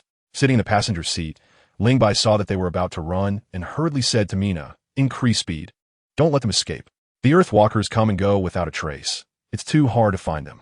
After finally bumping into them, Ling Bai didn't want them to slip away from under his nose. As fellow humans sharing the same fate, they should abandon prejudice and disputes. Join hands to face difficulties together. The premise is that they still consider themselves human and are willing to cooperate with the lighthouse. Morgan's words were mixed with too many subjective elements and concealed some important information, which cannot serve as a reason and basis for hostility or distancing from the Earthwalkers. In Ling Bai's view, both sides actually had a foundation for cooperation. In the animation, Bai Yuehui had helped the lighthouse more than once and boarded the lighthouse with Morgan. If she had ill intentions, why would she do that? The two vehicles chased each other, and with their strong driving capabilities, they traversed various treacherous terrains like hills, pits, and cliffs as if they were flat ground, gradually closing the distance between the armored vehicle and the off-road vehicle. "Boss, why did you stop?" Bai Yuehui's mouth twitched slightly, feeling somewhat helpless as she said, "Their vehicle is faster than ours. We can't shake them off." The airdropped armored vehicle is a strategic weapon of the lighthouse, with high defense, high speed, strong drive, and high mobility. It's equipped with rocket boosters underneath, which can adjust the nozzle direction in emergencies to fly at high speeds at low altitudes. But due to the size of the vehicle, the energy it can carry is limited, allowing only short-distance flight. Seeing the off-road vehicle stop, Mina also quickly slowed down, parking the armored vehicle 50 meters away. "Get a bit closer, it's too far," Mina said nervously. The lighthouse hasn't discovered survivors on the ground for many years. It's too strange for a few people to suddenly appear. We should be careful. "You're right. You stay in the car and keep an eye on them. I'll go take a look." Saying this, Ling Bai opened the car door and got out of the armored vehicle, walking towards the off-road vehicle not far away. Bai Yuehui and her group of 6 had already gotten out of their vehicle and were standing beside the off-road vehicle. Bai Yuehui appeared calm. The little lowly had a tense expression. The slender woman held a black bow in her hand, while the muscular man, the masked man, and another man closely watched Ling Bai, subtly shielding the 3 women. As Ling Bai approached, the hostility in the eyes of the 3 men quickly intensified. When they were 10 meters apart, the little lowly couldn't help but ask, "Who are you? What do you want? Why are you chasing us?" Ling Bai stopped, glanced at the little lowly, and was quite surprised. The ground was covered with extreme beasts. Bai Yuehui actually brought such a small girl to roam around without fear of danger? Or is this little girl, like her, not human? "My name is Ling Bai, the current commander of the Lighthouse's scavenger unit. I mean no harm. I just want to talk to you." Ling Bai put on a harmless demeanor. "Talk." The little lowly, the bow girl, and the muscular man exchanged glances, wondering when the lighthouse people became so friendly. "You were the scavenger commander?" The bow girl scrutinized Ling Bai, her face full of skepticism. "Yes. I remember the commander was a guy named Mark, right?" Ling Bai looked at her in surprise, secretly thinking that the Earthwalkers were indeed paying attention to the lighthouse. Otherwise, they wouldn't know Mark's identity. "Mark was injured a bit and is temporarily replaced by me as the scavenger commander." TSK. It seems it's more than just a minor injury. We saw a big face worm climb onto his spine yesterday. The muscular man said meaningfully. Yesterday? Ling Bai was taken aback for a moment and suddenly realized, Ran Bing told me that when they rescued Mark, that mutated extreme beast was nearby and was about to attack them when a blue light suddenly streaked across the sky. And then the extreme beast let them go and chased after the blue light. So it was you who saved them. As the scavenger commander, I am very grateful for your help. Ling Bai slightly bowed to thank the 5 people. The muscular man looked surprised and muttered. The new old guy said that the people above have no emotions. It's all a lie. The new old guy? Ling Bai's heart stirred. Could it be? Shanda. Bai Yuehui signaled the muscular man not to say too much, then turned her eyes to Ling Bai. We are not from the same side. There's nothing to talk about. According to the information Ling Bai had, Bai Yuehui was already quite old, a woman of ant level. Yet her appearance and figure were about the same as an 18 or 19-year-old girl. To his surprise, her voice sounded exceptionally young, delicate, and cold, very pleasant to hear.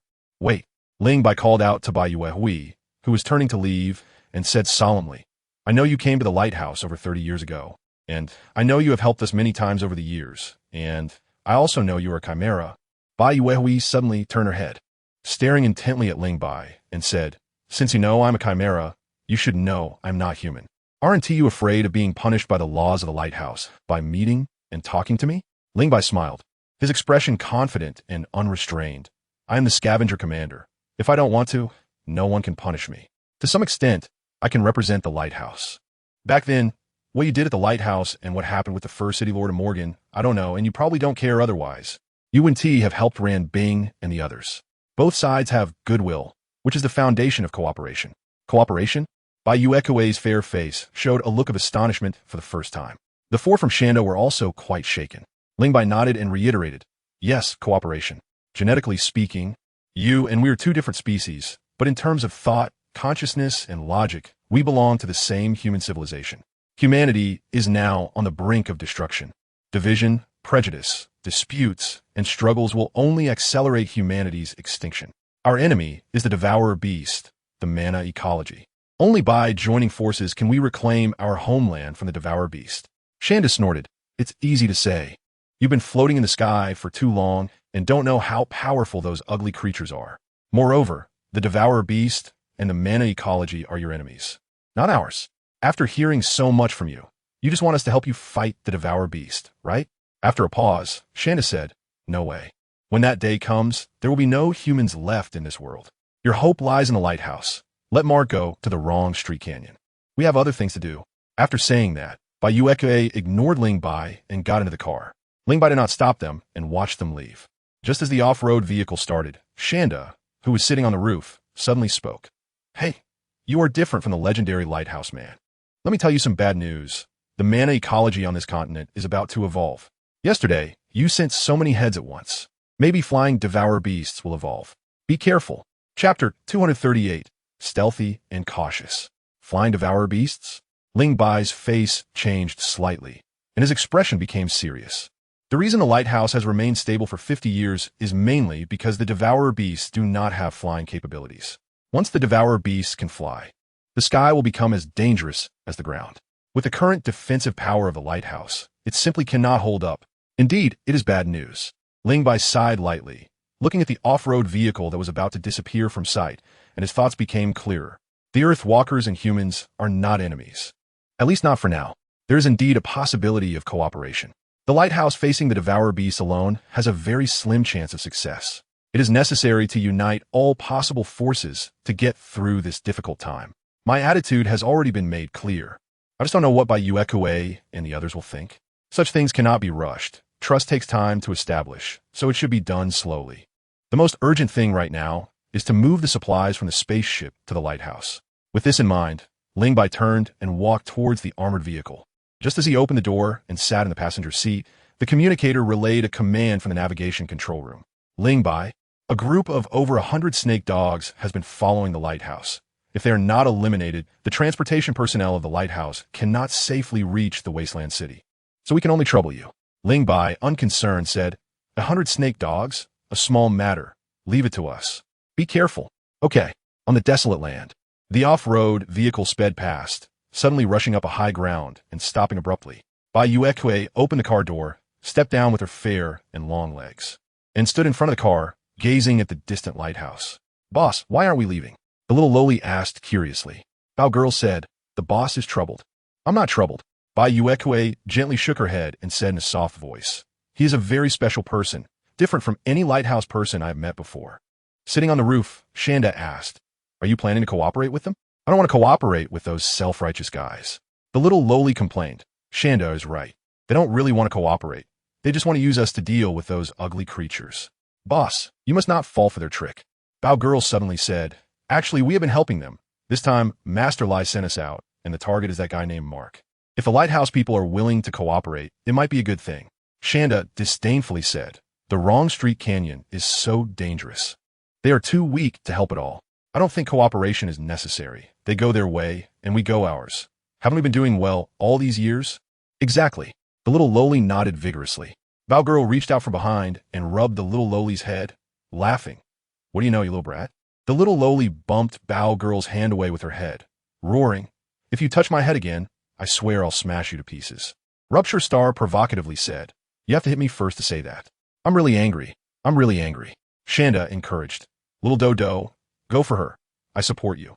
The masked man kept clapping his hands. "Stop making a fuss." A hint of helplessness and a smile appeared on Bai Yuekue's fair face as she glanced at the lighthouse, stretched her long legs to the car door, and bent down to sit inside.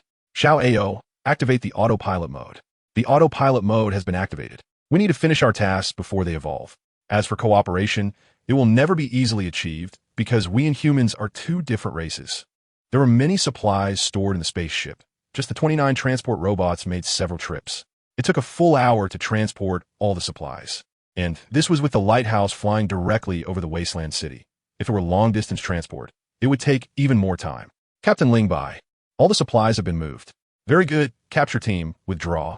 The capture team's equipment was well-equipped, responsible for covering the rear, and the last wave returned to the lighthouse. After undergoing medication spraying, Jessica, who was waiting on the side, hurried over. This girl had a fantastic figure, standing at 1.77 meters. With long legs and a slim waist, her clothes were tight-fitting, and she shook the ground when she walked. She was no less impressive than the cat girls in the Doluo world. "Lingbai, are you hurt?" Seeing the concern in Jessica's eyes, Lingbai smiled and said, "Who am I? The strongest man in the lighthouse. How could a few snake dogs possibly hurt me?" "Virtue." Jessica shot him a flirtatious glance. "We haven't been to the Dawn Hall. How do we know if you're truly strong or just pretending?" Lingbai was sweating. "Do you have to be so direct?" Jessica didn't care about that, staring at Ling Bai intently. "I was scared to death today. Hundreds of thousands of devourer beasts were lurking around the wasteland city. I was afraid something would happen to you." Jessica has never been a woman who dares to challenge the laws of the lighthouse. Although she often mentions the Dawn Hall, if she were really asked to face the pyre like Honko or Dawn, she wouldn't dare. But a few hours ago, when she heard that Ling Bai was surrounded by devourer beasts, her mind instantly exploded, and her emotions went out of control. If it weren't for Jing Nan's reminder, she really didn't know what she would do. At that moment, reason and fear were thrown to the back of her mind. The supply distribution room was bustling with people, and Ling Bai was really afraid that Jessica would impulsively say something shocking. So he quickly changed the subject. "Did something happen in the lighthouse today?" Jessica took a deep breath, forcibly suppressing her impulsiveness and irritability, and said, "It can't be explained in a sentence or two. You can check the Ecological Research Institute. Dr. Carey and Jing Nin are all there. Let's go to the Ecological Research Institute." Ling Bai instructed Fei Xue and Erica a few things and left the supply distribution room with Jessica. The sun set, and the lights in the main corridor of the lighthouse turned on. Most people had left the work area and returned to their homes, except for the duty personnel from certain departments. The corridor was empty and very quiet. After turning the corner of the fuel storage passage, Ling Bai grabbed Jessica's arm and pushed her into a small dark room. Jessica was startled and looked at the face so close to hers. The suppressed impulse erupted like a volcano, and she suddenly wrapped her arms around Ling Bai's neck and gave him a passionate kiss. After a long while, their lips finally parted. Jessica was completely moved, her body hot to the touch, her gaze dreamy and her eyes sparkling, holding on to Ling Bai's neck tightly, leaning in to peck at his face repeatedly. The warm breath and the soft, voluptuous body in her arms left Ling Bai in a daze, his mind clouded with desire. "Jessica, this is not the Dawn Hall." Jessica calmed down a bit and murmured as if in a dream. "I used to not understand those who would rather choose the pyre for love but now I understand. With you by my side, the pyre doesn't seem so scary anymore. Ling Bai, do you think we will die? Are you talking about dying at the hands of the devourer, or turning to ashes on the pyre? The pyre? Ling Bai chuckled lightly. This place has no surveillance. As long as you don't give yourself away in front of the light bearers and the lawgivers, nothing will happen. Of course, even if they find out, it doesn't matter. No one can send us to the pyre. You're really cunning and bold. Do you like it? Yes. Jessica smiled charmingly and nodded, as if a great weight had been lifted, and kissed Ling Bai once again. Chapter 239. Mark was never human. Ling Bai and Jessica had arrived at the Ecological Research Institute half an hour later. They walked into the observation room as if nothing was wrong. From the outside, there were no signs of an affair between them. But the observant Jing Nin noticed some clues. Previously, Jessica had rushed out in a state of urgency and worry, but now she entered smiling. Her brows carrying a charming allure, occasionally casting gentle glances at Ling Bai, her affection so thick it seemed ready to overflow. Jing Nin frowned slightly and decided to find an opportunity to have a serious talk with Ling Bai and Jessica. Their behavior was too dangerous. Reporting them or publicly exposing them would be foolish. One was the commander of the scavengers, the most powerful man in the lighthouse, and the other was the head of the research department, skilled in mechanical repairs and 3D design and modification. What benefit would sending them to the pyre bring to the lighthouse? It would only weaken its power. Ling Bai had actually noticed Jing Nan's unusual behavior long ago, but pretended not to see or notice, confident that Jing Nan would not speak out. Moreover, everyone's attention was completely drawn to the sudden roar of a beast. Ling Bai's gaze fell on the observation window. Looking through the one-way glass, he was instantly shocked. He was Mark. Jing Nan confirmed. Ling Bai was somewhat stunned by the fierce creature inside. How long had he been on the ground? And how had Mark changed so much? Even cosmetic surgery couldn't be this quick and thorough. Can anyone tell me what is going on? Incredible, right? Jessica said with a bitter smile. Not just you, we couldn't believe our eyes when we first saw it either. But the truth is before us. We have no choice but to believe it. Dr. Carey, what is Mark's current condition? Ling Bai asked Dr. Carey, who was engrossed in her experiment. It's just as you see, Ling Bai said solemnly. I need to know the details. Dr. Carey looked up and motioned for the researcher beside her to continue.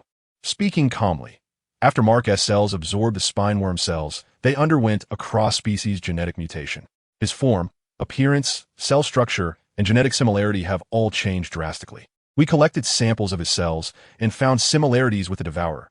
The cells have a structure similar to a cell wall, with hemoglobin concentrations dozens of times higher than normal humans, and the mitochondria inside have no genetic material, with supermitochondria numbering in the thousands. We also tested the neural responses of the experimental subject's prefrontal cortex and hippocampus, confirming that the subject has completely forgotten language and emotion, but retained some self-awareness and partial memories and emotions. Hearing that Mark retained self-awareness and memories, Ling Bai asked with concern, can Mark return to human form? Jing Nan, Jessica, and others all turned to look at Dr. Carey. Dr. Carey did not answer immediately. After a moment of contemplation, she said, the experimental subject is different from ordinary devourers. He retains some self-awareness, memories, and emotions. If he can form logic and intelligence, even if he cannot restore all of Mark's memories, he can still become an intelligent being. The possibility of regaining human form cannot be ruled out. Dr. Carey, are you saying that Mark can return to his original appearance? Ran Bing asked excitedly. Dr. Carey corrected, just a possibility. How great that possibility is needs further research from the Ecological Research Institute to conclude. However, based on my observations, the likelihood of the experimental subject returning to Mark is close to zero. Ran Bing exclaimed, how could this be? Dr. Carey, I don't understand. Since there is a possibility, why say the likelihood is close to zero? Ling Bai felt confused. Dr. Carey walked to the observation window, gazing at the restless monster inside, and said astonishingly, we just tested the cell samples from before Mark's surgery and found that his genetic similarity to normal humans was 94%. Ling Bai and Ran Bing were not sensitive to this number and had no reaction. Jing Nan and Jessica, however, were different. They understood very clearly what a 94% genetic similarity meant. Carey, you can't be wrong. Mark was never human? Jing Nan exclaimed. Ran Bing gasped, what? Mark isn't human? How is that possible? Jessica questioned. When the 3 laws were first enacted, everyone underwent genetic testing. If Mark's genetic similarity was 94%, it would have been impossible for him to become a citizen. Jing Nan seemed to think of something quickly walking to a machine to retrieve Mark's genetic information. When she placed her hand on it, it surprisingly showed that she had no access rights. After all, she was the commander of the navigation control room. And in terms of authority, she was higher than Ling Bai, Dr. Carey, and Jessica, second only to Lord Morgan. If she had no access to Mark's information, then there was only one person who set those permissions, Lord Morgan. Everyone fell silent, quietly digesting this shocking news. Dr. Carey seemed unfazed, continuing to speak. From a biological perspective, the previous Mark and humans belonged to two completely different species. However, he was able to maintain the human form and appearance, which indicates that the genes controlling form and appearance in his body were the same as humans. Now, after merging with the spineworm cells and undergoing genetic mutation, the genetic similarity has significantly decreased. I am unsure whether the genes controlling his form have also changed, which is why I said it is a possibility. However, his physical changes are too great, further reducing that possibility. Ling Bai fell silent, suddenly recalling Bai's words that if he wanted to save Mark, he should let him go to the wrong street canyon. Did she already know Mark would end up like this? Can Mark recover his original appearance? What is the wrong street canyon? Jingnan, Jessica, Ranbing, Dr. Carey. Ling Bai's gaze swept over the four of them, and he slowly said, I think we need to clarify the situation with the Lord of the City. Mark is not even a citizen. He is not even human. In this case, what is the point of the 3 survival laws? Jingnan's face turned pale. Ling Bai, don't act rashly. The Lord of the City must have his reasons for doing this. I want to know the truth, Ling Bai said calmly. Jingnan looked at Ling Bai and hesitated. The Lord of the City is not in good health. I hope you choose your words carefully. I'll take you to see the Lord. Let's all go together. All right. Jingnan asked Morgan for permission, and Morgan decided not to hold a court meeting, but to let Ling Bai and the others go directly to his residence. As the highest leader of the lighthouse, Morgan's residence was on the top floor, spacious and luxurious. The moment Ling Bai stepped through the door, he had a feeling. The truth would be revealed today. Chapter 240, Unveiling the Truth. Ling Bai. A low growl filled with hatred came from the back. As Ling Bai stepped inside, he looked up to see Charles standing next to Morgan, staring at him with a look that seemed to want to swallow him whole. Charles, Jingnan, Jessica, Dr. Carey, and Ranbing all froze for a moment, not expecting Charles to be in Morgan's lounge. Morgan had kept Charles by his side, and apart from Victor and a few city defense soldiers, no one else knew, including Jingnan, who was kept in the dark. Ling Bai narrowed his eyes slightly, a cold light glimmering within. He had never seen Charles as a rival. Sparing his life was purely because of Jingnan and Morgan. Given Morgan's wisdom, he should know how to handle Charles appropriately. The current situation was not what Ling Bai wanted to see. A person who had already played their part should not continue to appear on stage, as their presence could bring a series of unpredictable variables. Ling Bai was uncertain whether the aging and infected Morgan still had the same hard heart or if he had softened. After all, they were father and son. Blood is thicker than water. The unusual expression on his face disappeared in an instant, and Ling Bai bowed to Morgan along with everyone else. Lord of the City, take Charles away. The city defense soldier at the door stepped in, escorting Charles out, one on each side. Charles said nothing, twisting his head, his eyes fixed on Ling Bai. Ling Bai ignored him and seemingly casually remarked, Charles harbors deep hatred toward us. Lord of the City, it's too dangerous to keep him by your side. Morgan looked at Ling Bai and said, I'm old. Let Charles stay to take care of me. With me and the city defense soldiers watching, he won't do anything to harm the lighthouse again. Ling Bai did not press the matter further and began to address the main issue. Lord of the City, all the supplies from the ground spaceship have been moved to the lighthouse. I'm here to report our findings. Good. Morgan nodded slightly. This time, the ground mission yielded 29 U-7 type transport robots, 15 electromagnetic rifles, various other weapons and ammunition, compressed food, medicine, controllable energy, rare metals, some engineering and industrial units, and a large quantity of well-preserved plant seeds. Jingnan added, according to the controllable energy quantity reported by the supply distribution room, it's enough for the lighthouse to use for 6 months. Very good. A hint of a smile appeared on Morgan's face, and he said with satisfaction, the lighthouse hasn't received such a significant haul in a long time. The scavengers deserve great credit, especially Ling Bai. If he hadn't discovered the spaceship, we might have missed these supplies. Energy is too important for us. Jingnan praised. Ling Bai is indeed an outstanding scavenger commander. Under his leadership, all 24 members of the capture team returned without a single casualty. Very good. Ling Bai's expression remained calm, without a trace of self-satisfaction. This is not just my achievement. It's the achievement of the scavenger team and the entire lighthouse. Moreover, this is not a time for celebration. I encountered Bayou Kuei on the ground. The name Bayou Kuei caused Morgan's smile to vanish instantly. He turned his head to exchange a glance with Victor, both revealing an indescribable gleam in their eyes. Dr. Carey asked, "Who is Bayou Kuei?" "The ground humans." "She is not human." Morgan leaned forward, loudly correcting Ling Bai's statement. "Remember, she is not a person. Do not interact with her again." Morgan had been the lord of the city for decades and had a high reputation. Once he spoke, even Dr. Carey stopped asking further questions. Ling Bai smiled slightly and, facing Morgan's stern gaze, said, "She told me some bad news." Morgan asked, "What did she say?" "She said that the mana ecosystem beneath us is about to evolve and may give rise to flying devourers." Evolve? Jingnan, Jessica, Morgan, Victor, and others' expressions changed drastically. Victor asked in a deep voice, "What else did that woman say?"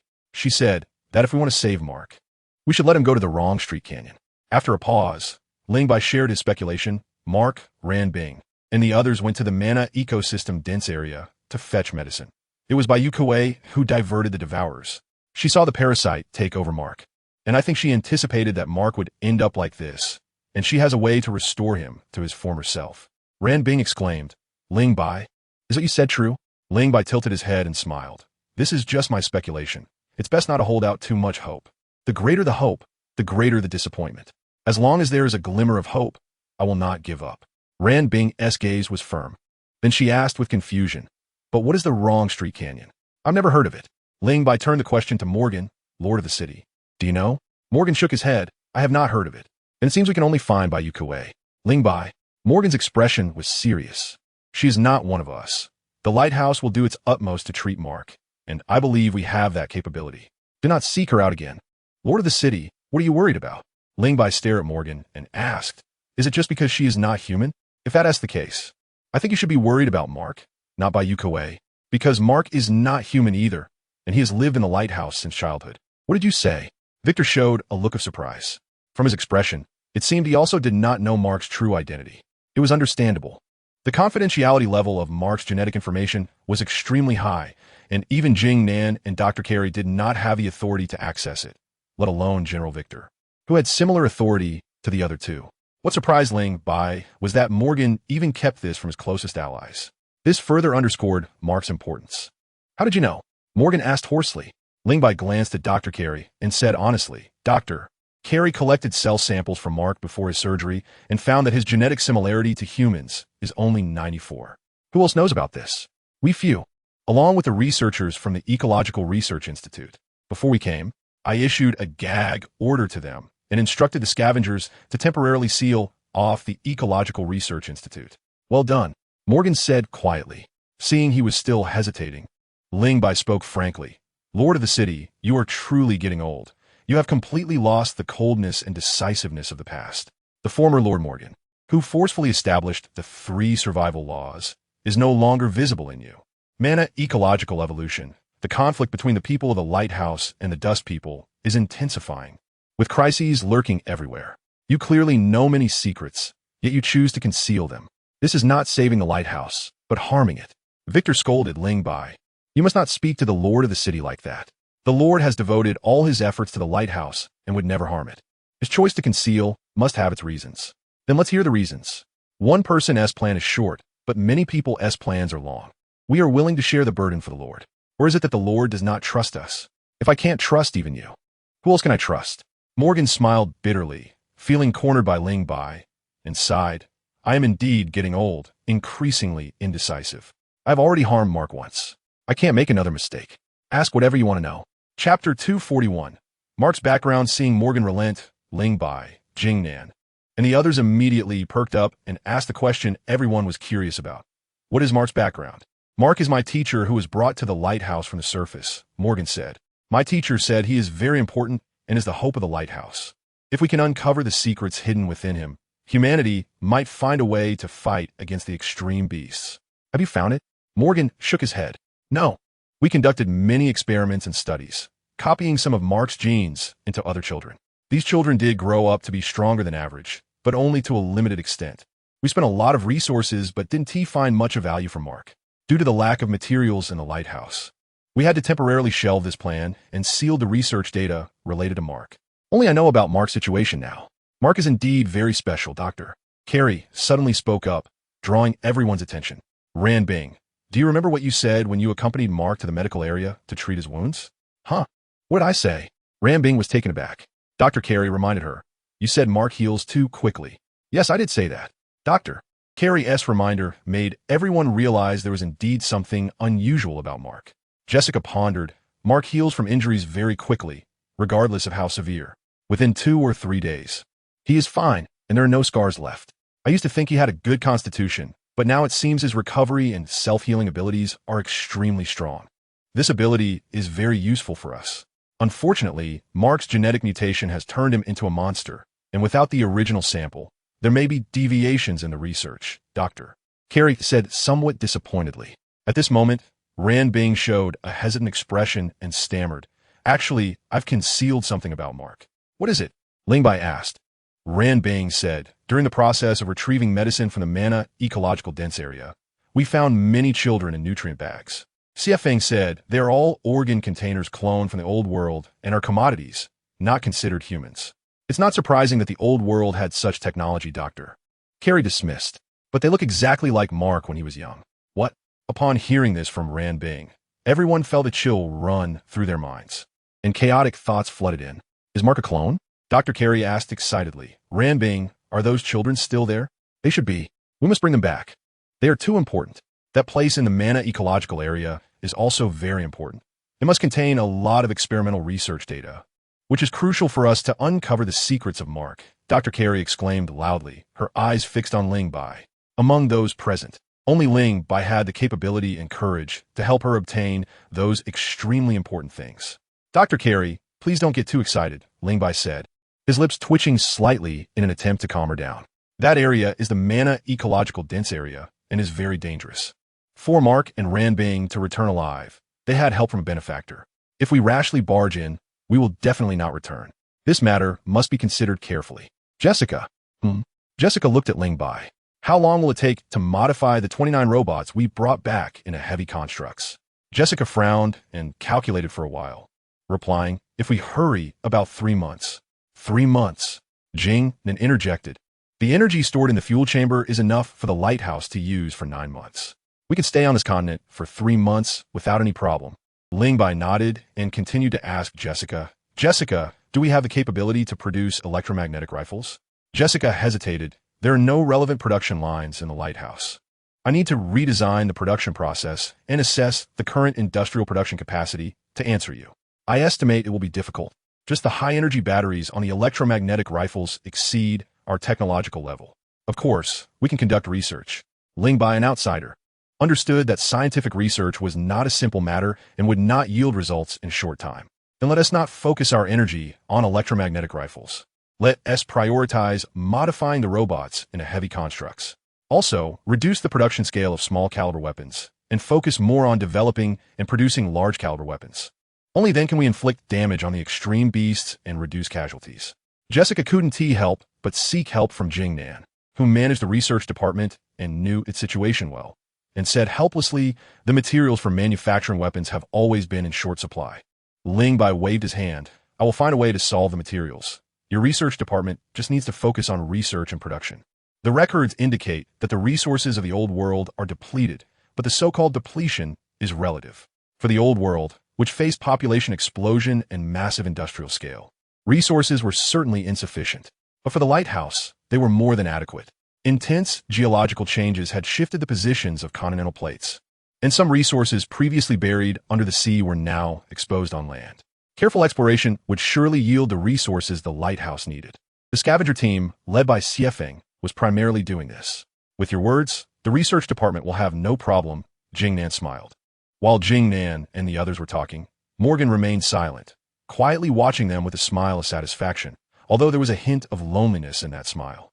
Compared to the vibrant and spirited Ling Bai, he truly felt old, his thoughts and ideas gradually unable to keep up with the younger generation. He once again realized that his era had passed. After the group roughly discussed the matter of delving into the Mana ecological dense area, they stopped there. The current focus was not on this. The second question, Ling Bai inquired about Morgan's reasons for implementing the three major survival rules. He could barely find reasonable explanations for the value rule and the gene optimization rule, but he was completely baffled by the emotional rule, which prohibited intimate contact and abolished family relationships. Upon hearing Ling Bai's question, Morgan smiled, and his eyes brightened a bit, clearly proud of his establishment of the three major survival rules. The space of the lighthouse is limited, and resources are scarce. Only by allocating resources to those who can contribute can we maintain the normal operation of the lighthouse. This is the original intention behind my value rule. Abandoning the useless is very cruel and heartless, but considering the lighthouse's situation, it is not an unreasonable strategy. Even if Ling Bai takes over the lighthouse, before he has the ability to confront the devourers and return to the surface, he will still implement the principle of value. As mentioned earlier, the lighthouse has limited space and resources, which cannot accommodate too many people or sustain too many lives. If breeding is not controlled, only two situations will arise: overcrowding or insufficient population. Neither of these is beneficial for the development of the lighthouse, so breeding must be strictly controlled. The population is divided into upper citizens and dust citizens to allocate limited resources and food. In the apocalypse, excellent genes mean a higher survival rate. I know this is unfair to the dust citizens, but at least they are still alive. Although Ling Bai does not agree with Morgan's remarks, he does not interrupt, as he is more interested in the principle of emotion. Speaking of the principle of emotion, the concept of light and shadow value must first be mentioned. Chapter 242, The Reveal. Light and shadow value is divided into 5 scales: normal, fluctuation, danger, fall, and abyss. It reflects a person's emotional state and level of chaos. Light and shadow value represents positive, optimistic emotional states, while shadow value represents negative, pessimistic, chaotic emotional states. The higher the light and shadow value, the more unstable a person's emotions are. This is something everyone in the lighthouse knows. They have become accustomed to it. But they truly cannot understand the connection between light and shadow value and the principle of emotion. Morgan does not intend to keep them in suspense and directly states, research has shown that among all human emotions, love and familial affection have the greatest impact on light and shadow value. When a person falls in love with another or misses a family member, the light and shadow value rises sharply. Upon hearing this, those with sharper minds already understand what Morgan is trying to convey. Human emotional fluctuations can easily attract the attention of the devourers. The higher the light and shadow value, the greater the likelihood of being perceived by the devourers. This conclusion has been reached at the cost of many human lives, and it is also the true reason why I established the principle of emotion, prohibiting intimate contact and abolishing family relationships. You have no idea how dangerous the surface is. Some dangers can be seen with the eyes, while others cannot. If everyone in the lighthouse has a light and shadow value that crosses the line into a dangerous state, then the lighthouse will truly be in danger, and all visible and invisible dangers will descend upon us. Can a lighthouse withstand that? Everyone fell silent. There was no joy in learning the truth. The more they understood the underlying truth, the more they could feel the dangerous predicament of the lighthouse, and the more they could understand Morgan's difficulties in establishing the 3 major survival principles. If they were in his position, they might do the same, perhaps even worse than Morgan. Ling Bai's mind was racing, continuously refining his thoughts. The 3 major survival principles need to be changed. He had this idea since he crossed over to the spirit cage world, but was unclear about the original intentions behind the establishment of the 3 major survival principles. So he did not act rashly. Now that he understands, he can make some appropriate adjustments. Lord City Master, was this apocalyptic disaster caused by natural calamity or man-made disaster? Ling Bai's question pulled everyone's thoughts back, and a pair of eyes turned to Morgan. Morgan remained silent, turning the wheels of his wheelchair with his hands. Victor and Jing then wanted to help him, but were stopped by a wave of his hand. The wheelchair stopped in front of a large floor-to-ceiling window, and sunlight filtered through the glass onto Morgan, the light not bright but somewhat hazy, making Morgan's face appear blurred. Just like the causes of the apocalypse, they cannot be seen clearly. We are also seeking the truth. After a long while, Morgan spoke. The predecessor of the lighthouse, Tartarus, was an aerial prison. It is not completely isolated from the world, but the connection with the outside world is indeed not close. The disaster happened too quickly and violently, catching everyone in the lighthouse off guard. By the time everyone reacted, the world had already changed. There are many speculations about the cause of this disaster. Some say it was the actions of humanity in the old world that incited the wrath of the deities deliberately bringing down calamities to annihilate the world. Many people believe this theory. Such intense and large-scale geological changes could not have been caused by human effort. Others say it was caused by aliens. That all technological advancements eventually become useless compared to magic, and aliens may have mastered this technology, similar to magic. Lingbai asked, "What is the lighthouse's stance?" "A coincidence caused by humans." "A coincidence?" "This coincidence is a bit terrifying. It almost led to human extinction." Morgan replied, "In the early days, the lighthouse began monitoring geological changes and sent people to the surface to rescue survivors. During this period, we discovered many plants that had never appeared before and learned detailed accounts of the disaster from the survivors. But these survivors were ordinary people and could not provide valuable clues.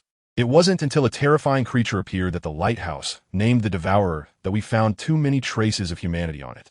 As the search radius expanded, some very secret laboratories and research bases were successively discovered by the lighthouse, leading the upper echelons of the lighthouse to feel that they were very close to the truth. Unfortunately, Morgan shook his head dejectedly. We still lack strong evidence. And the upper echelons of the lighthouse could only combine the information they had to reach a vague conclusion.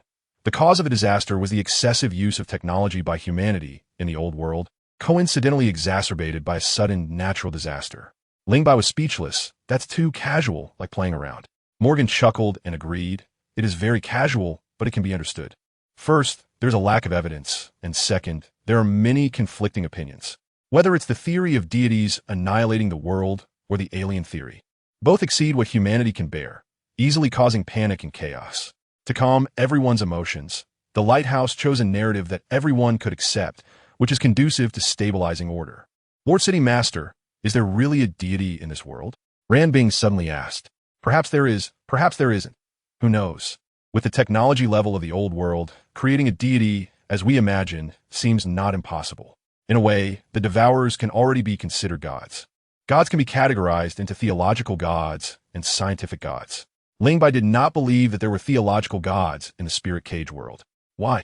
Because of religion and gods, it can't pass the review. Do you think the harmony god is vegetarian? Even if there are scientific gods, meaning high-tech civilizations or advanced life forms, they likely exceed the limits of the people in the lighthouse. This is getting more and more terrifying. Hopefully, it's not the worst-case scenario." Lingbai rubbed his temples, asking a more sensitive question. "Does the Lord City Master think the Wanderers know the cause of this disaster?" The mention of the Wanderers successfully triggered Morgan's sensitive nerves. The elderly man, who had appeared gloomy moments ago, instantly became sharp, leaning slightly forward and staring at Lingbai as he asked, "Haven't you given up yet? I think we can cooperate with the Wanderers." "Lingbai," Jing Nan exclaimed worriedly. "Jing Nan, General Victor, Carrie, Ranbing, Jessica, you all go out first. I need to talk to Lingbai alone. Lord City Master, you all go out first." As they passed by Lingbai, Jing Nan whispered, "The Lord City Master is not in good health. Don't provoke him too much." "Okay, close the door." Although everyone left, no one actually went far and remained outside the door. Since there was a precedent of Mark knocking Morgan unconscious, they couldn't let Lingbai repeat the tragedy. Inside, only Lingbai and Morgan remained, the two locked eyes, neither showing any signs of flinching or retreating. "You've been to the core archive room. You know the history of the lighthouse, right?" Morgan asked. "I have a general understanding," Lingbai replied. "Then tell me what happened in the lighthouse over the past 5 years." Chapter 243, The Secret Room. In the past 5 years, the lighthouse faced surface invasions, losing half of its population. The lighthouse began to modify its search and rescue rules, deciding not to shelter survivors in groups anymore. "Where are they?" Morgan shouted at Lingbai. "They are human. They are human," Lingbai retorted. "As fellow humans, they nearly wiped out everyone in the lighthouse. If we can't eliminate war among ourselves, how can we deal with another race?" "Lingbai, you must understand that Bai Yu Kuei can survive on the surface because she is not human. She is a chimera, a hybrid of mana ecology and humanity, a monster, different from us humans. We must remain vigilant towards them. If the humans of the lighthouse are influenced by them and make the same choices, humanity will truly face extinction. You think chimera are the future, but do you really understand them? Perhaps that leads to a grave with the words humanity inscribed on the tombstone." Lingbai, the lighthouse cannot endure any more depletion. Cough, cough. Lord Mayor, seeing Morgan coughing violently while covering his mouth, Lingbai rushed over, handing him a vial of medicine and gently patting Morgan's back, channeling his inner energy to help him recover. After drinking the potion, Morgan suddenly felt warmth spread through his body, and his spirits seemed to lift a bit. Lord Mayor, please don't get agitated. People are independent thinkers, and it's normal to have differences. We can argue, but please don't get angry. I can't afford to have you harm your health. Morgan firmly replied. When it comes to the survival of the lighthouse and humanity, there is no room for negotiation. I know, Lingbai quickly responded. Lord Mayor, you love the lighthouse so much, almost pouring your whole life into it. Who dares to shake the foundation of the lighthouse? You would fight to the death with them. Morgan's lips twitched. Stop with the flattery. It doesn't help. Lingbai breathed a sigh of relief, thinking that as long as he wasn't agitated, they could negotiate. Lord Mayor, you've experienced a lot. Your perspective is broader than mine, and your insight is deeper than mine. If there's anything wrong with my thoughts, please point it out and criticize me, but let me finish speaking first. How can I know where the problem lies if I can't express myself? How can I improve in the future? Morgan agreed with this sentiment. His concealment of the truth had caused Mark to get stuck in a dilemma, and he hadn't been able to resolve Mark's inner conflict in time, which led to the current situation. A lesson from the past. Share your thoughts. Lingbai stated directly. Lord Mayor has not entirely denied the path chosen by the wayfarers. Morgan fell silent for a moment. To leave the cave and seek the truth. This is the ideology promoted by the Light and Shadow Society. The wayfarers are the warriors who leave the cave to seek the truth. Deep down, you might still hold some hope that they can find the truth. It also leaves an escape route for the lighthouse. Instructor Elon is still alive. A glimmer of light flashed in Morgan's eyes, and he perked up. Our fear, doubt, and wariness towards the wayfarers stem from our lack of understanding of them, and our stubbornness in refusing to learn. When I proposed cooperation, it wasn't about recklessly opening our hearts to them. It was about breaking this ice to establish a channel for communication and gradually build trust. Vigilance will always be present until we completely understand each other, fully recognize each other, share common values, and are willing to work together to rebuild human civilization, to redefine humanity. Redefine humanity? Morgan looked at Lingbai in surprise. Lingbai nodded, yes, to redefine humanity. We will accept them with an inclusive mindset, and it depends on whether they are willing to accept us. If everyone agrees that they are part of human civilization, then we should discard prejudice and set aside genetic differences. What an enlightened idea, but in Morgan's mouth, it turned into 4 words, wishful thinking. Lingbai shrugged, unfazed. If you don't dare to even imagine, what can you accomplish? That's your idea. Yes, Morgan replied coldly. You haven't convinced me, and it seems I can't convince you either. Let the next mayor decide. He then suddenly asked Lingbai, who do you think is suitable to succeed my position as mayor? The leap in topic was significant, and Lingbai thought for a moment before replying.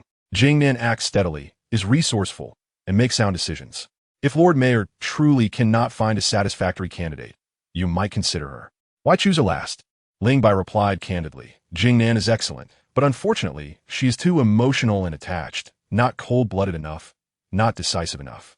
Moreover, I believe there is someone more suitable than her to be the mayor. Who? Lingbai pointed to himself and said me. You're quite bold. Morgan grinned, suddenly intrigued, and said something shocking. I already know about your affair with Jessica. According to lighthouse law, both of you would go to the pyre. Lingbai couldn't help but laugh. Lord Mayor, this probing game is not thrilling at all.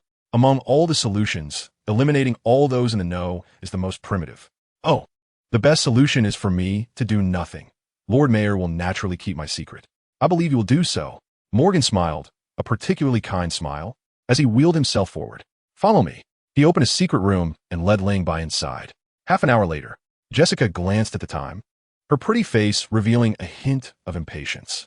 Anyone could see that Morgan was very opposed to the wayfarers, and Lingbai was not an easy one to compromise with. The two were at odds, and she was genuinely worried they would fall out. Jingnan crossed her arms, leaning against the wall, her expression calm and composed. Though her heart was not as peaceful as it appeared, her way of expressing herself was different from Jessica's. She tilted her head and asked Victor, General Victor, what do you think of Lingbai's proposal? Victor was a loyalist to Morgan, and his thoughts represented Morgan's, well, to some extent. What else is there to say? It's obvious. The wayfarers can thrive on the surface. They must be hiding secrets we don't know. Cooperation between both parties, each getting what they need. The benefits outweigh the drawbacks, Dr. Carey added. Victor shot a glance at Dr. Carey and coldly said, how many people has your experiment killed? Do you want to sacrifice all of Lighthouse for your experiments? Dr. Carey retorted, in battle, how can anyone not die? My laboratory is a battlefield. Without sacrifices, how can there be results? Victor angrily replied, "It's always the same rhetoric, Carrie. Tell me, where are your results? You wouldn't understand if I told you." "You, General Victor," Jing Nin interrupted the two, feeling a headache coming on. "Speaking of Ling Bai, how did you two end up arguing?" "The Lord Mayor's opinion is my opinion," Victor said coldly. Seeing this, Ran Bing, who had a different opinion, opened her mouth but swallowed her words. Jessica also dared not speak further, staring intently at the door. Suddenly, the door opened, and Ling Bai pushed Morgan out. Everyone quickly stood up straight. "My Lord Mayor." Morgan raised his hand and announced loudly, "From today onwards, Ling Bai will temporarily act as the mayor."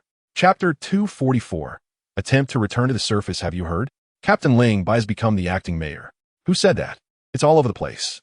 Captain Ling Bai is the strongest man in the lighthouse, and now he is the acting mayor. If only I could go to the Dawn Hall with him. Heh, don't dream. Shoo, Commander Jing Nan and Supervisor Jessica are coming.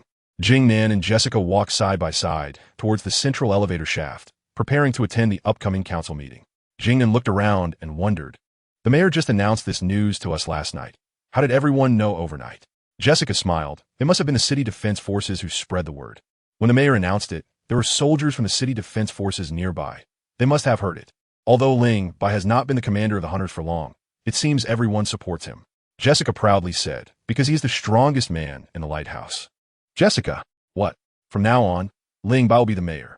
He is very important to the lighthouse. There must be no issues. Keep your distance. Jessica paused and glanced at Jing Nan, feeling that she was hinting at something. There's no need to hit the drum with a heavy hammer. After a reminder, Jing Nan said no more.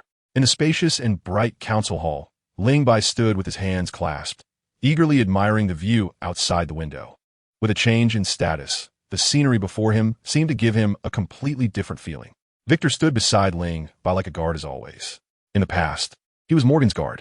In the future, he will be Ling Bai's guard. I don't quite agree with some of your thoughts.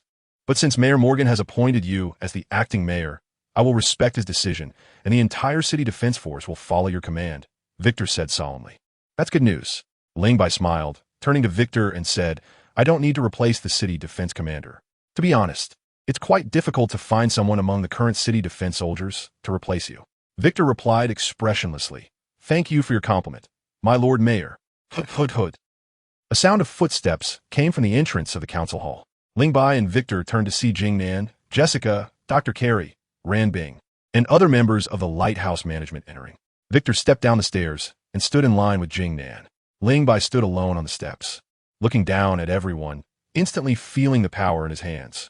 The lives of the countless people in the lighthouse rested on his thoughts. This feeling of dominating others truly intoxicates. No wonder so many people throughout history have become slaves to power. However, the mere position of mayor could not shake Ling Bai's true heart. He had once held a high position, being the creator of a vast empire with a population in the hundreds of millions, and had even slept with 2 empresses. I have called everyone here today for 5 main matters. First, to announce the appointments of 2 individuals. Mayor Morgan has appointed me as the acting mayor, and since I can't pay attention to the hunters' matters, I have decided to let Ran Bing take over as the commander of the hunters. Me? Ran Bing pointed to herself, blinking her eyes, hesitating. Ling, my Lord Mayor, I'm afraid I won't do well. Please let someone else be the commander. No confidence? Ling Bai asked with a smile. Ran Bing blushed. I have no confidence at all. Do you remember what I told you? What Mark wants to do. The wishes he wants to fulfill need others to help him complete. The future of the lighthouse needs everyone to create together. You are not fighting alone. You have me and everyone in the lighthouse behind you. Now tell me, do you have confidence to be a good commander of the hunters? Mentioning Mark instantly filled Ran Bing with strength, and she replied loudly, I have confidence. Very good. Ling Bai nodded in satisfaction. Corey will be the deputy commander of the hunters, assisting Ran Bing in managing the hunters' troops. Yes, my Lord Mayor. Clap, clap, clap. Jing Nan led the applause, congratulating Ran Bing and Corey on their promotions. Once the applause subsided, Ling Bai spoke. The second matter is to arrange the upcoming work for each department. Jing Nan. General Victor, please proceed according to the plan. All right, Jing Nan replied. The hunters can take a few days off to recuperate, but daily training cannot be neglected. Yes, the focus of the research department is still on modifying the 29 transport robots, followed by adjusting the weapon production line to produce ammunition suitable for electromagnetic rifles, and then developing large-caliber, high-power weapons. If you need any materials, just tell Jing Nan directly. Jessica's eyes sparkled as she smiled. Yes, my Lord Mayor. Dr. Carey, I'm not too familiar with the work at the Ecological Institute. What do you think the focus of the upcoming work should be? Dr. Carey replied, during this time, we have made many achievements in the study of the mana ecology, but due to insufficient manpower at the Ecological Institute, it is impossible to conduct in-depth research on every achievement. We must make choices. I believe the focus should be on the source of life. Ling Bai frowned slightly, wanting to remind Dr. Carey to research the fragrant substance, but recalling the high demands it places on human tolerance, he temporarily abandoned that thought. Additionally, I need more experimental samples. The more, the better. Ranbing, this task will be entrusted to you hunters. Yes. The third matter is that I have decided to attempt to establish a human base on the surface. Jingnan hesitated. My Lord Mayor, isn't this a bit too risky? Risks must be taken. Ling Bai said resolutely. What is the main factor restricting the development of the lighthouse? It is space. The lighthouse has reached its carrying limit. It can no longer suspend any buildings. Whether it's the sealed area or the dust people's area, there isn't too much usable space. Without enough space, industrial equipment cannot be spread out, food supply cannot be increased, population growth is limited, and we are rendered powerless. We can't go to space, and the current engineering capability and energy supply of a lighthouse cannot build a second lighthouse, so we can only turn our gaze to the surface. Some might say that our space is sufficient. We just need to control the population, so there's no need to take risks on the surface. Haven T, we've been doing this for the past few decades, but I want to ask everyone, how many more years can a lighthouse float in the sky? The mana ecology will evolve, possibly evolving flying predatory beasts, and by then, the advantage of the lighthouse floating in the sky will vanish completely. Moreover, our energy relies entirely on surface collection. So what will we do when the surface energy is depleted one day? Those who do not plan for the future will have worries in the present. I'm not saying that we need to build a city all at once. After all, one cannot eat a fat man in one bite. We can attempt to do some preliminary work and accumulate experience bit by bit. Ling Bai's words were irrefutable. Doing some work in advance was not a bad thing.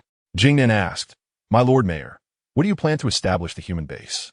Ling Bai pointed to the ground beneath him.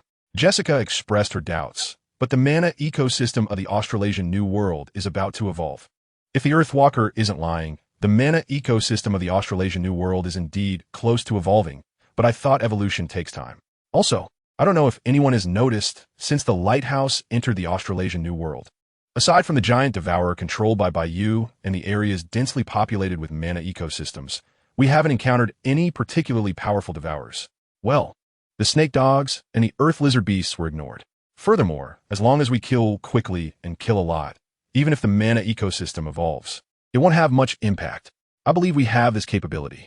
Everyone was taken aback by Ling Bai's crazy idea. This was about using the power of the lighthouse to sweep away the devourers in the Australasian New World.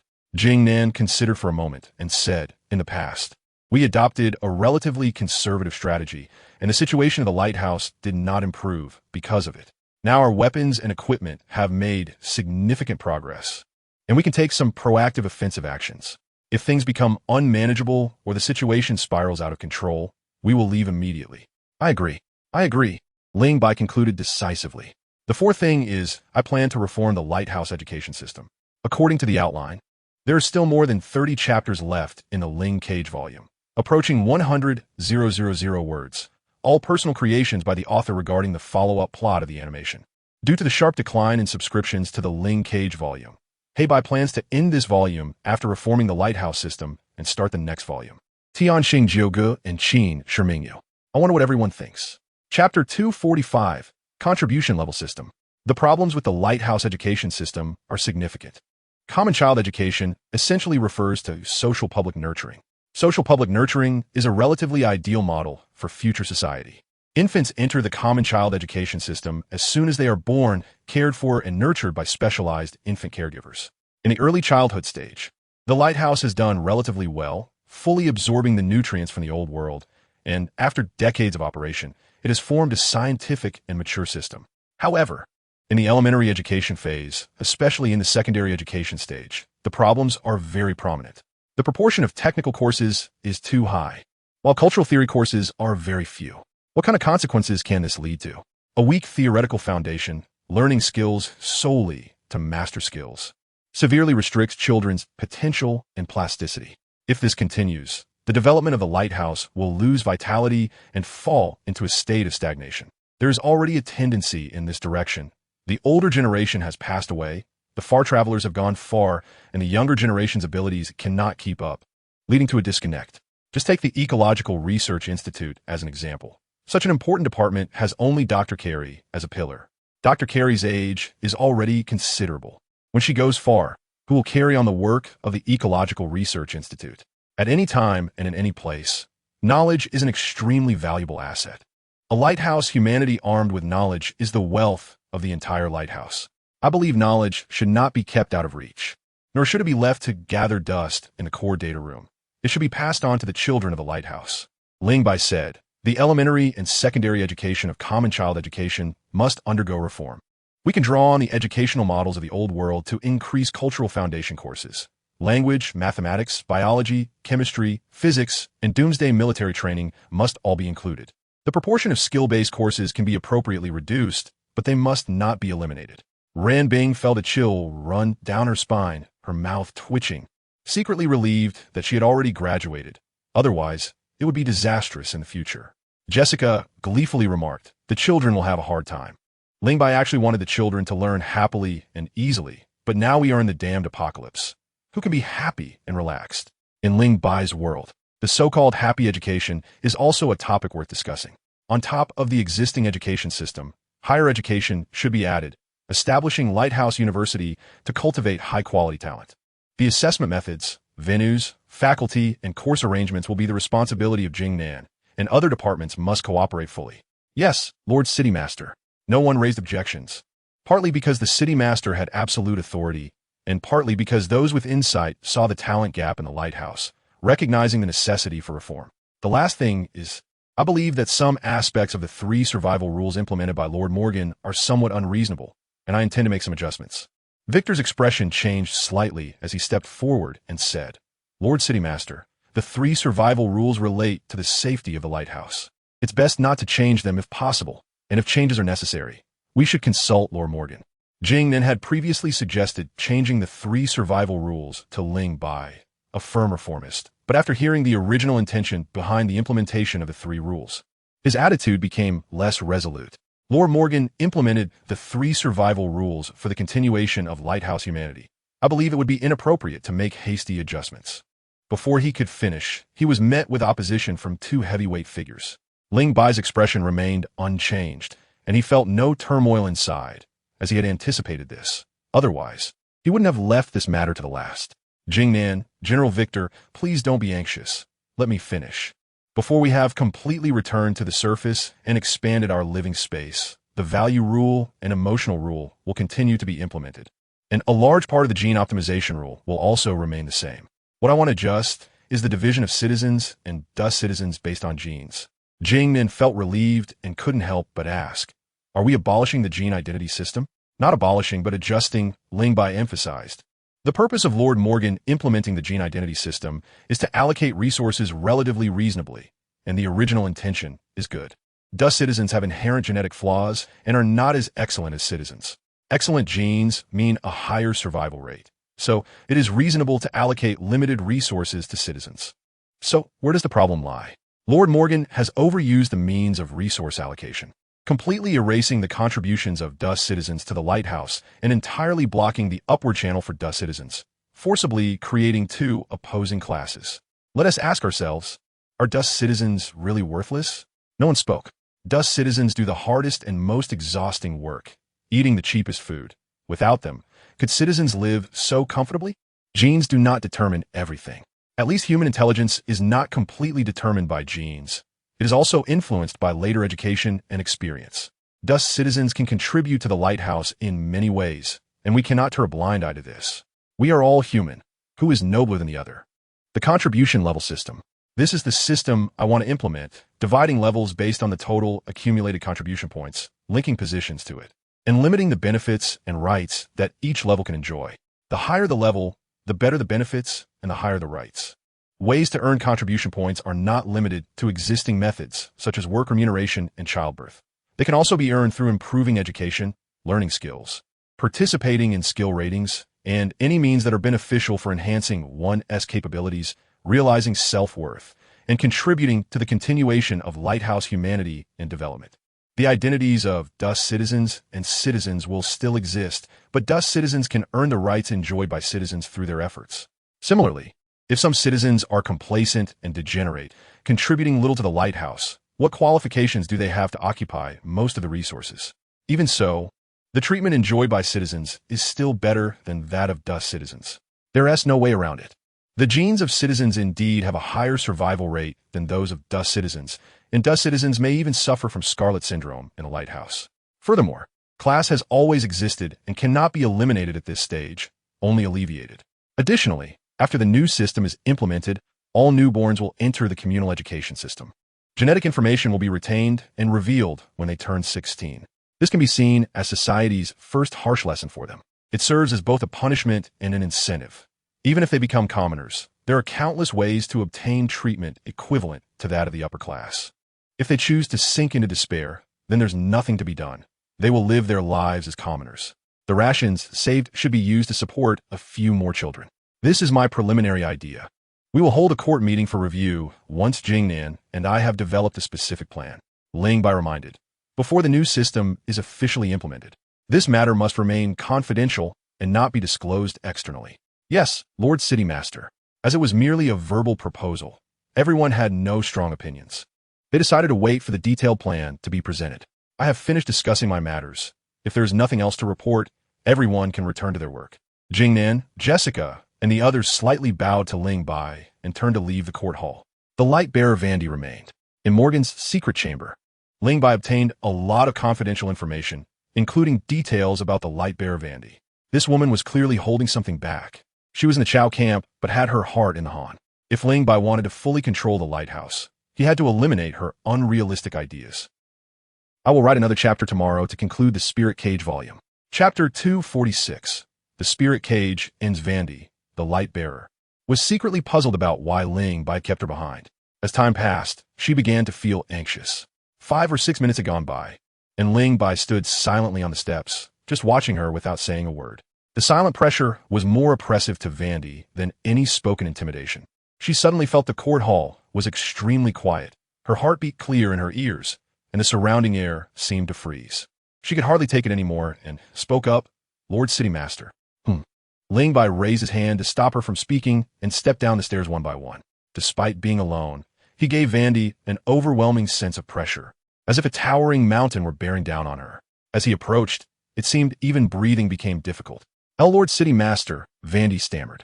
Ling Bai reached her side, lifted a finger, and somewhat playfully tilted Vandy's chin. Vandy was wearing a mask, with only the area below her nose visible. Her skin was smooth and white, her chin delicate, and her small mouth pink and beautifully shaped, evoking an impulse to lean in and taste her. Vandy was both startled and afraid, her breath quickening. Her pink lips slightly parted, and for a moment, her warm breath gently brushed against Ling Bai's face. Lord City Master. Vandy steadied her nerves and asked tremblingly, "What are you looking at?" "Looking at you." "Looking at me?" Vandy was somewhat confused. "I appreciate loyal women. You are very loyal. So, of course, I must appreciate you properly." After watching for a while, Ling Bai expressed disappointment. "Unfortunately, the mask is blocking your face. But I could take it off." "No need." Ling Bai withdrew his finger, walked past her, and said while moving away, "Loyalty is a precious quality. Beautiful things must be fulfilled. So I have decided to fulfill you. Go find Dr. Carey. She will arrange everything for you properly." "Go find Carey?" Vandy was almost scared out of her wits. She was not a fool and sensed danger from Ling Bai's unusual actions and tone. As the light bearer for many years, she was known for her ruthlessness, and sending fresh goods to Dr. Carey, falling into the hands of that madwoman, would be worse than death. Just because she was ruthless to others did not mean she could be ruthless to herself. As long as there were desires and regrets in her heart, no one was not afraid of death. Vandy was equally afraid of dying. Lord City Master, the captain of the city defense, Sung, is a subordinate of Charles. Vandy used all her strength to shout this, and then she felt as if she were drained, barely able to stand. "Sung is Charles's person?" Ling Bai suddenly stopped and turned back to Vandy, lightly wrapping his arm around her shoulders to support her, a look of delight on his face, unexpectedly pleased. "Don't be afraid. Tell me, who else in the lighthouse is Charles's person?"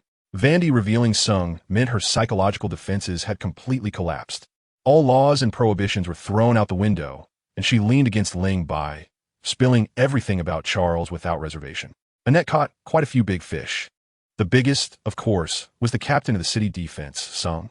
Sung was the right-hand man of Victor, the commander of the city defense army. And he had a long history, having arrested Hong Ko and Don 15 years ago, gaining considerable prestige in the city defense army. Besides the Hunter Brigade, the City Defense Army was the only military force in the lighthouse that was heavily armed and allowed to carry weapons. With Seng's support, Charles indeed had a chance for a comeback.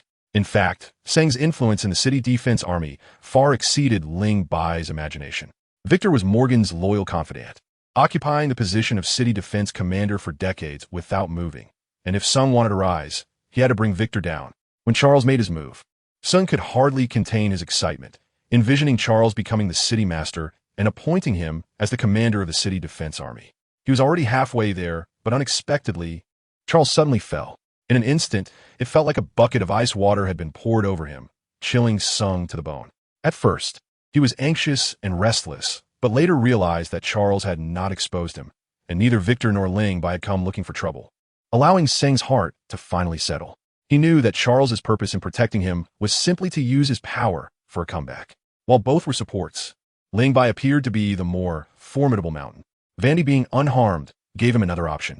Last night, a shocking piece of news broke. Morgan appointed Ling Bai as the acting city master, and Sung was stunned. The speed of developments was too fast, beyond his expectations. He could not wait any longer and had to express his stance early. I heard that Ling Bai and Victor are not on good terms. If I bring the City Defense Army to support him, I should be able to replace Victor, right? Sung thought eagerly, occasionally looking up at the court hall. Victor, Jingnan, and the others have been out for quite a while. What could Ling Bai and Vandy be discussing that took so long? Just then, a series of hurried footsteps sounded from the corridor. Singh turned to look and saw Victor approaching with 4 soldiers from the City Defense Army. Although he harbored resentment towards Victor, Singh did not show any outward signs. He always respected him, which was one reason he had gained Victor's trust. General Victor. Singh stood straight and saluted. Victor looked at him, a complex expression flashing quickly in his eyes, and said sharply, Sung, you have outstanding abilities. I have kept you as the captain of the city defense, which has been a bit of a burden for you. Sung was momentarily taken aback and replied apprehensively, General, what do you mean? The orders of the Lord City Master. You will take on an even more important mission. Come with me. 2 city defense soldiers approached, one on the left and one on the right, surrounding Singh. Singh felt something was wrong and swallowed hard, asking, where to? The Ecological Research Institute. The Ecological Institute? Singh gasped and turned to run. Help! Help! Bang! One of the city defense soldiers struck Singh hard on the back of the head with the butt of his rifle, and Singh collapsed to the ground. Take him away. Victor arrived at the Ecological Institute and found it bustling with activity. Several scavengers were dragging 2 masked individuals into Dr. Carey's lab. One of them, judging by his build, seemed to be the large dog, Sharif. Sharif's height was unmatched at the lighthouse, making him very recognizable. Today is unusual. Scavengers and city defense soldiers are both delivering goods to me. Dr. Carey directed the scavengers to secure the 2 individuals, and upon seeing Victor escorting Singh in, she couldn't help but tease. Who are they? They were sent by the Lord, said to be 2 die-hard supporters of Charles, and there's no saving them now. Wait, I advise you not to remove their masks, Dr. Carey said meaningfully. Victor paused slightly, gestured for the scavengers and city defense soldiers to leave, and then revealed one person's mask. Mark? Victor exclaimed. No, it's not Mark, he is. Dr. Carey sneered. 2 experimental subjects of Mark. The Lord mentioned it yesterday. What's there to be surprised about? Victor composed himself and asked, what are you going to do with them? Dr. Carey opened the nearby freezer, revealing a set of black armor wrapped in frost. The abyssal one. You succeeded? I got some inspiration while dissecting the devourer beast. It needs verification. Meanwhile, after calming Vandy, Ling Bai took the central elevator to Morgan's residence, but did not hold back, directly instructing Charles, get us 2 glasses of water. You. Before he could finish, Morgan asked, is the matter taken care of? General Victor is on it. There shouldn't be any issues, Ling Bai praised. Thanks to Vandy this time. If she hadn't identified Singh, we might still be in the dark. Singh dared to plot against the Lord. Crash. A glass shattered, and Charles's handsome face twisted in rage as he cursed, bitch, that bitch. Ling Bai didn't even glance at him and continued, besides Singh, Some city defense soldiers and members of the Shadow Society also have issues. I've dealt with them. Very well. Morgan glanced at the dazed Charles and sighed, saying to Ling Bai, I don't quite understand the dedication hierarchy you want to implement. Please, Lord. On October 17th of the 51st year of the lighthouse, after over half a month of brewing, revision, and deliberation, the dedication hierarchy was officially implemented. Among the departments of the lighthouse, the scavengers took action first. Thud, thud, thud. The hurried footsteps echoed in the Dust People's District as 4277 rushed into the residences of 4068 and 4079, excitedly shouting, Hurry, hurry, the scavengers are recruiting auxiliary soldiers. Just 3 months of training, and you can become a formal auxiliary soldier. 4068 remained seated, unbothered. Why are you so excited? What does scavenger recruitment have to do with us Dust People? Idiot. If you become an auxiliary soldier, you can become a scavenger. What? 4068 jumped up, hitting his head on the bed frame, nearly in tears from the pain, but he didn't care, grabbing 4277's hand excitedly and asking, 4277, you're not lying to us, right? Dust People can become scavengers? 4277 nodded seriously. It's true, right in the resource distribution room. The conditions are tough, and they're only recruiting 20 people. 20 people?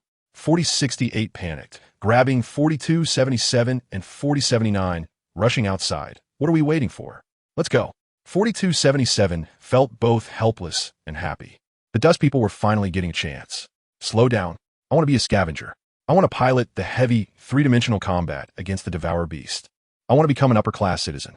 I want to eat milk and bread every day. 4277, 4079, we must become auxiliary soldiers. Crazy. Everyone's gone mad. Looking at the crowd of Dust People surrounding Ran Bing and Corey, and Mo Chen couldn't help but sigh. You two are terrible. Ran Bing and Corey are busy, and you're just here watching the fun. Erica bounced over, looking disdainful. Jeff retorted, You have a nerve to say that? Why don't you help? Erica smiled brightly. I'm still young. I can't do adult things. The lighthouse hadn't been this lively in a long time. The elusive Fei Xue appeared out of nowhere. And Mo Chung smiled. Ling Bai has only been the Lord for a few days, but it feels like the lighthouse has changed completely. It's getting more and more popular. If only Mark could recover, he would be so happy to see the lighthouse now. After a moment of silence, Fei Xue suddenly asked, This is none of our business. Shall we go hunt devourer beasts on the surface?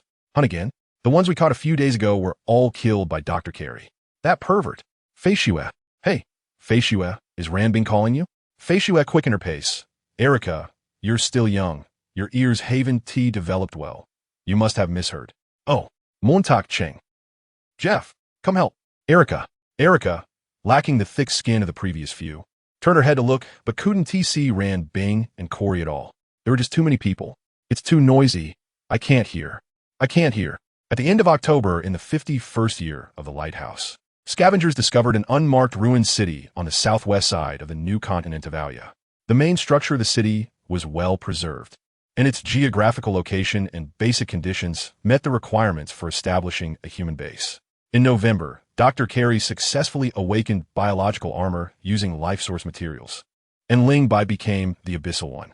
In mid-November, Ling Bai, piloting the biological armor, led the scavenger troops to attack the Mana Ecological Intensive Zone, taking half a month to kill the flower petal beast and obtain a large amount of life science data from the old world. Meanwhile, data hidden within the intelligent medical robot ship was read by the lighthouse. In early December, Ling Bai, Elon, and Mo Chung, Fei Xue, and Bai Yuekui's team delved deep into the Cross Street Canyon and seized a crystal from the Avatar, restoring Mark to human form. By the 55th year of the lighthouse, humanity had established a foothold on the new continent of Alia, and the connection with the Earthwalker faction grew ever closer. Under the promotion of Ling Bai, Mark Bai Yuekui, and others, both sides began to discuss redefining humanity and establishing a new community of shared human destiny. The war had not stopped, nor would it stop. They firmly believed that the day would come. United humanity was not afraid and would not fear war. They were prepared to fight, and humanity would stand firm until the end for survival and continuation. Chapter 247, New World, Heavenly 9 in the Qin Dynasty. Game space. The grass was lush, and vines reached the sky. The second fruit hanging from the vine burst forth with dazzling golden light, dropping a beam of golden radiance that enveloped Ling Bai. Moments later, the light disappeared, as if being absorbed by the fruit, and everything turned brilliantly golden. Under the vine, Ling Bai, who stood still for a long time, seemed to have just regained his senses. His stiff body moved slightly. He was back. His body was a bit stiff, but it was okay. The broken grass on the ground had not yet withered, indicating that the flow of time in the game space was different from that of the game world. Unfortunately, there was no watch, so he couldn't keep accurate time. Ling Bai looked around to find some valuable information. He had completed the clear tasks of 2 game worlds, but had yet to grasp all the details of this game. Suddenly, a beam of colorful light shot up into the sky, bursting with a bang, and a joyful red gift box descended from the sky, surrounded by colorful ribbons. The gift box floated in the air, and a line of small text appeared below. Accumulated 2 times to obtain a super 5-star rating. Reward Big Gift Pack X1. Another achievement reward? Ling Bai was taken aback and quickly pulled up the task panel. Current world. Spirit Cage clear tasks. Kill 100 spine goo. Completed. Kill 30 different kinds of devour beasts. At least 5 kinds. Completed. Lead the human faction to counterattack the devour beasts and re-establish a human civilization dominated by the faction. Completed. Note: completing any clear task allows you to leave the current world. Exceedingly completed all clear tasks. Significantly rewritten the fate and plot direction of the game world. Final evaluation. Super 5-star task rewards issued. Not seeing the task rewards on the task panel, Ling Bai opened the character panel, and the information displayed made him smile widely. Player: Ling Bai worlds cleared. Duh, continent, Spirit Cage game skills. Ling family body refining technique, 2nd layer. Shintian skill, 2nd layer. Thunder power level 5, wind thunderblade. Hao 9 absolute, chaotic cloak hammer technique, chaotic cloak thunderblade, like sealing like closing game items. Upgrade card X1, world card X1. 8 treasures wishful armor, male, stamina. 39 random draw card, times 2, big roulette lottery, times 2, 2 card draws and 2 big roulette lottery chances. The rewards for the super 5-star rating were indeed generous. Let's see what's inside the big gift pack. Open the big gift pack. The red gift box opened automatically, flying out 2 golden cards, 2 skill books, and 200 stamina. Wow, there are actually 2 upgrade cards. Ling Bai was completely stunned. Upgrade cards are one-time items used to upgrade skills and techniques. Regardless of the realm, using an upgrade card can elevate a skill or technique by 1 level, making it an essential item for quickly enhancing strength. The last time he received 2 achievement gift packs, he only got 2 upgrade cards, and this time he got 2 from 1 gift box. What great luck! It shouldn't all be luck. Ling Bai pondered secretly. 3 achievement gift packs, and all 3 yielded upgrade cards. This is definitely not a coincidence. If it's not a coincidence, it can only mean one thing. Achievement gift packs must yield upgrade cards. Moreover, as the number of achievements accumulated increases, the rewards will double. The first time he received a super 5-star rating, the gift pack only contained 1 upgrade card, 1 skill book, and 100 stamina. Now the quantity has doubled. Also, the conditions for achieving different achievements are different. Each time a super 5-star rating is obtained, corresponding achievement rewards are received. The achievement reward from the last clear task is not here this time, which may need to be accumulated. Task evaluation and other rewards are also linked. 2 super 5-star evaluations both rewarded 10 stamina, 2 card draws, and 2 big roulette lottery chances. According to the common patterns in games, the lower the evaluation, the fewer the rewards. Silently noting this information down, Ling Bai began to organize his gains. He took the upgrade cards, collected the stamina, and consumed the skill books. Purple Extreme Demon Eye, a supreme eye technique recorded in the Shintian treasure record from the otherworldly Tang sect, divided into 4 realms. Overview: minute observation, mustard seed, and vastness. Cultivating to the highest realm can counter all illusions, leading to a qualitative change in mental strength. This is going to be a way to exploit Tang San. Ling Bai chuckled to himself, feeling very satisfied. Having once cultivated to title de law, Ling Bai was well aware of the importance of mental strength. Although the Shintian skill had lost its soul rings and the amplification of soul power, it might not reach the heights of Tang San in the original work. But the utility of the Purple Extreme Demon Eye should not be underestimated. Whether enhancing vision, countering illusions, or strengthening mental power, the Purple Extreme Demon Eye can play a significant role. The skill books, like the upgrade cards, can upgrade skills and techniques. However, the effects differ. After consuming the 2 skill books, Ling Bai's Purple Extreme Demon Eye remained at the overview realm. If one had to be specific, it should be at the mid-stage of overview. The higher the skill level, the poorer the upgrade effect of the skill book, and the more skill books are required. Nonetheless, Having them is better than not having them. Ling Bai was full of energy and said, "Today, I'm on a roll. Let's use up the card draws and big roulette lottery. Card draw. Another upgrade card. Luck is unstoppable." Ling Bai was beaming with joy, rolling up his sleeves to continue drawing cards. Stamina card, which grants 10 stamina when used, a useless item. Just used it up. His gaze fell on the big roulette. The roulette was divided into 10 sections, each containing an item. Among them, 5 sections were fixed. Come back next time X3, stamina 5, stamina 10. The other 5 sections displayed randomly. Ghost Shadow Mysterious Steps, Chaotic Cloak Hammer Technique, Cold Silver Blade, Xiantian Iron, Angelic Holy Sword. Draw. Damn, so many good items. And I ended up with the worst, Xiantian Iron. Ling Bai's expression darkened, and he couldn't be bothered to look at the Xiantian Iron, starting the second draw. The big roulette quickly refreshed with 5 items, each of which made Ling Bai's heart race, wishing he could pack them all. Let's see what they are. Biological Armor. Blood Swirl Crystal, Exceptional Mushroom, Heavy 3D, High Power Dawn, Wishful Hunter Treasure Pouch. The biological armor was left by Yu Kuei at the lighthouse, and the plan of the Abyss Walker revolved around it. In the Spirit Cage world, Ling Bai used it to sweep through the mana ecological dense area, killing the transformed Devour Beasts such as the Flower Petal Beast and the Skull Bat Snake, and withstood the attacks of the Incarnation.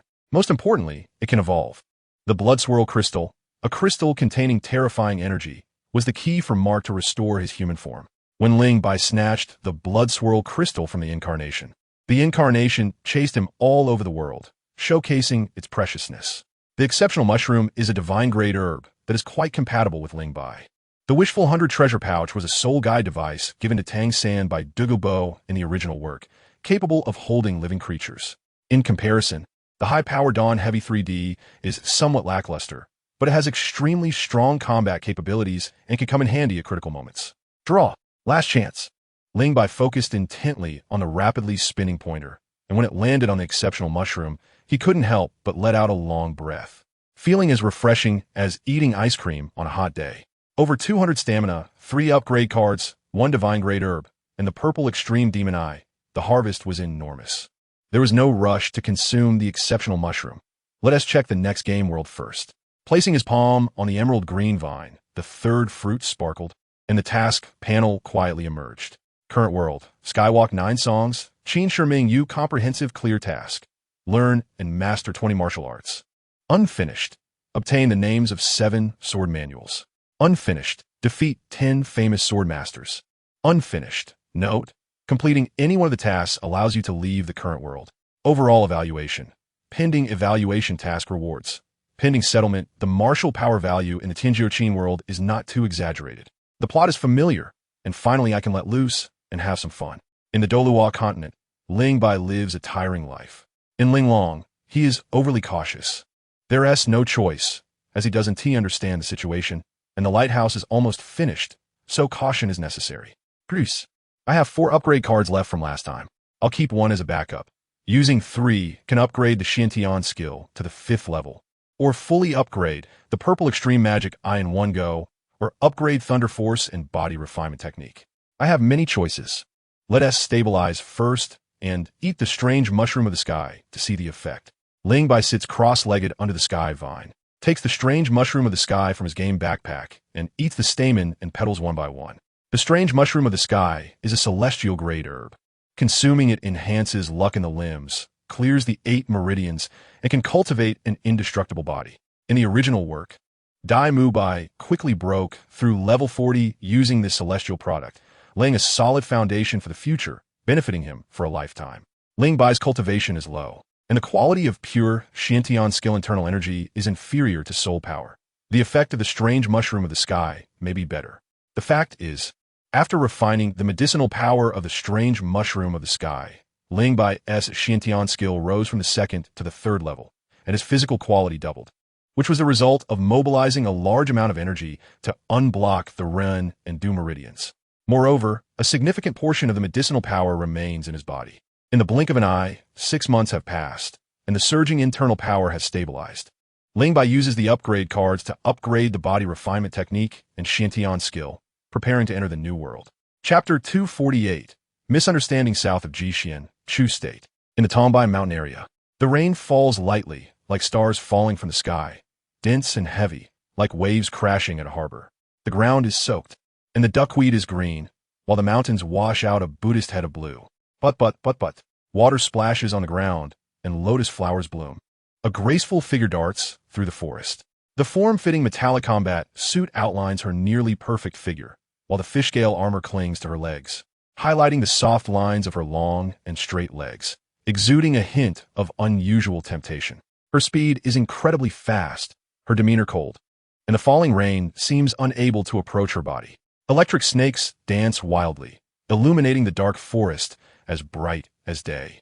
With a thunderous clap, the ground shakes, and the world is moved. The rain seems to be intimidated by this terrifying force of nature, its descent momentarily stalled. A suppressed aura quietly spreads out, killing intent. The darting figure suddenly stops. Several astonishing killing intents converge from all directions, accompanied by rustling sounds as their owners quickly close in, surrounding the figure. They are all dressed similarly, in black clothing, wearing bamboo hats, black veils covering their faces, and holding cold long swords, exuding a fierce aura. The rain drenches the hair of the figure, soaking her clothes. She remains expressionless, indifferent, as cold as a sculpture. Yet, her heart feels a bit cold. Pat, a footstep approaches. The surrounding web of assassins parts to make way for another assassin. He differs from the others. Instead of a black veil, he wears a red mask, indicating his unique status. A top-tier assassin. The figure's deadpan gaze slightly shifts. Why? She asks. The red-masked assassin replies. You are a deadly weapon carefully cultivated by the web. You must obey the orders of the web. The figure, slightly angered, responds, I have completed the task. The other party responds nonchalantly. Then you can start the next task. The next task? The figure tightens her grip on the sword, suddenly recalling her master's words. The path of an assassin has no end. Indeed, the path of an assassin has no end. It only ends with death. I can't die. I must live for her. The figure gently touches her slightly protruding belly with one hand, her eyes filled with killing intent to live and to fight for myself. It's hard to tell whether it's the flash of lightning or the sword light of the sword. The figure suddenly disappears from her original spot and reappears in front of the red-masked assassin. The sword is drawn, but the bamboo hat and red mask split in two and fall to the ground, revealing an extremely ordinary middle-aged face. Immediately, a scarlet line of blood spreads from his forehead, between his eyebrows, the tip of his nose, and his lips down to his chin, splitting his face in half. The net of heaven and earth, you cannot escape. He is dead. The corpse crashes to the ground, splashing red water.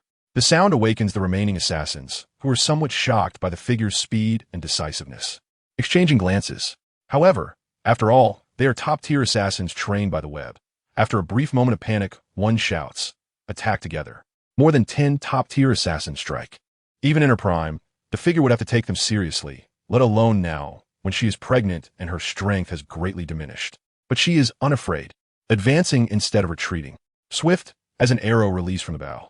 The sword flashes with a brilliant light. A blood flower blooms amidst the screams, only to be shattered by the rain, merging with the world. After killing one, the figure's momentum surges, and another sword strikes across the chest of the third assassin. This sword could have taken his life, but to evade the attacks of others, she holds back a bit. Zizizizi. Two swords create dazzling sparks as the figure twists her wrist. The sword coils like a spiritual snake, sealing the throat in one stroke. Clean and decisive, ruthless and merciless. She has turned killing into a form of art with great aesthetic appeal. In the blink of an eye, for half-fallen one after another. The goal is to fight to the death. To achieve the goal, all means can be used. This is the creed of the web's assassins. Ambush, surround, and use every means possible. The figure, pregnant, feels her strength waning, and it becomes increasingly strenuous. One assassin seizes the opportunity and actually forces the figure back. Another strikes from the side, and the figure hurriedly raises her sword to block. Kill. Seeing the figure's sword being restrained by a comrade. The other web assassins shout in unison and pounce from all directions. The figure has nowhere to escape. The overwhelming killing intent causes the rain to freeze in midair. However, facing this deadly crisis, the figure shows not a hint of change in her expression. Her internal energy surges out without reservation, pouring entirely into the sword. It can be seen that the sword trembles slightly from the immense internal energy, making the figure almost unable to hold it. Without warning, several fierce sword energies erupt from the figure, and with a series of sounds, several assassins flying toward her are sent flying back, their bodies twitching a few times before going still. With one sword, she kills several top-tier assassins. The figure's strength is terrifying. It's over. This earth-shattering sword resolved the crisis, but also brought considerable trouble to the powerful figure. The little one in her belly is not pleased, kicking and punching inside, causing her to cry out in pain, completely losing the fierce momentum she had just displayed. Trouble comes in waves.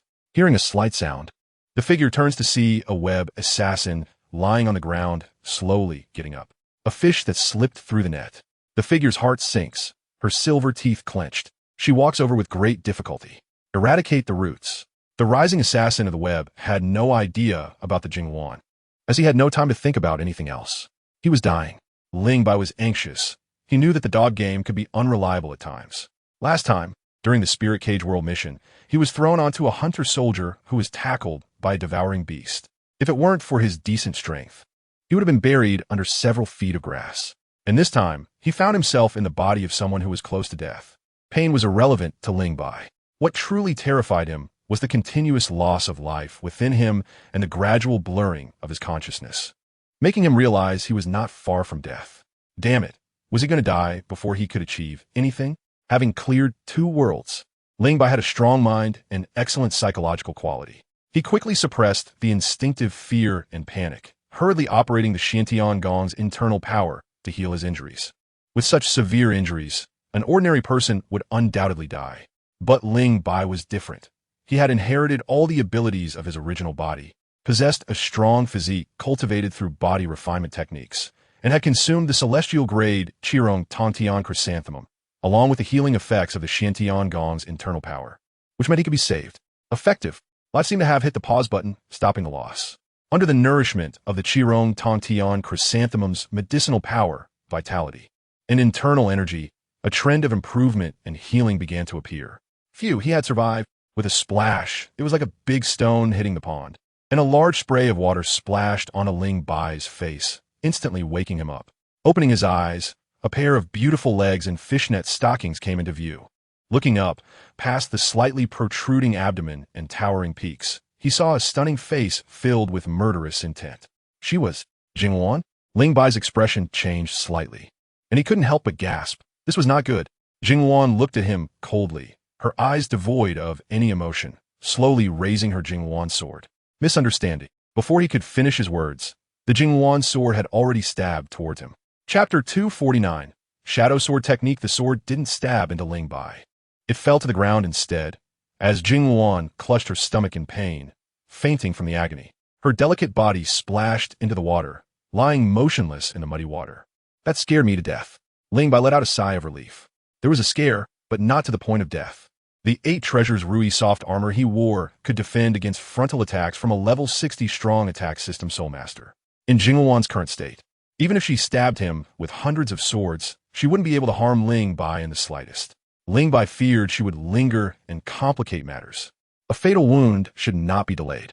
Every minute he delayed, his life was lingering at the gates of hell for another minute. Raindrops hit the ground, and Jingwan's beautiful face was splattered with muddy water, looking both pitiful and disheveled. Ling Bai couldn't care about her for now.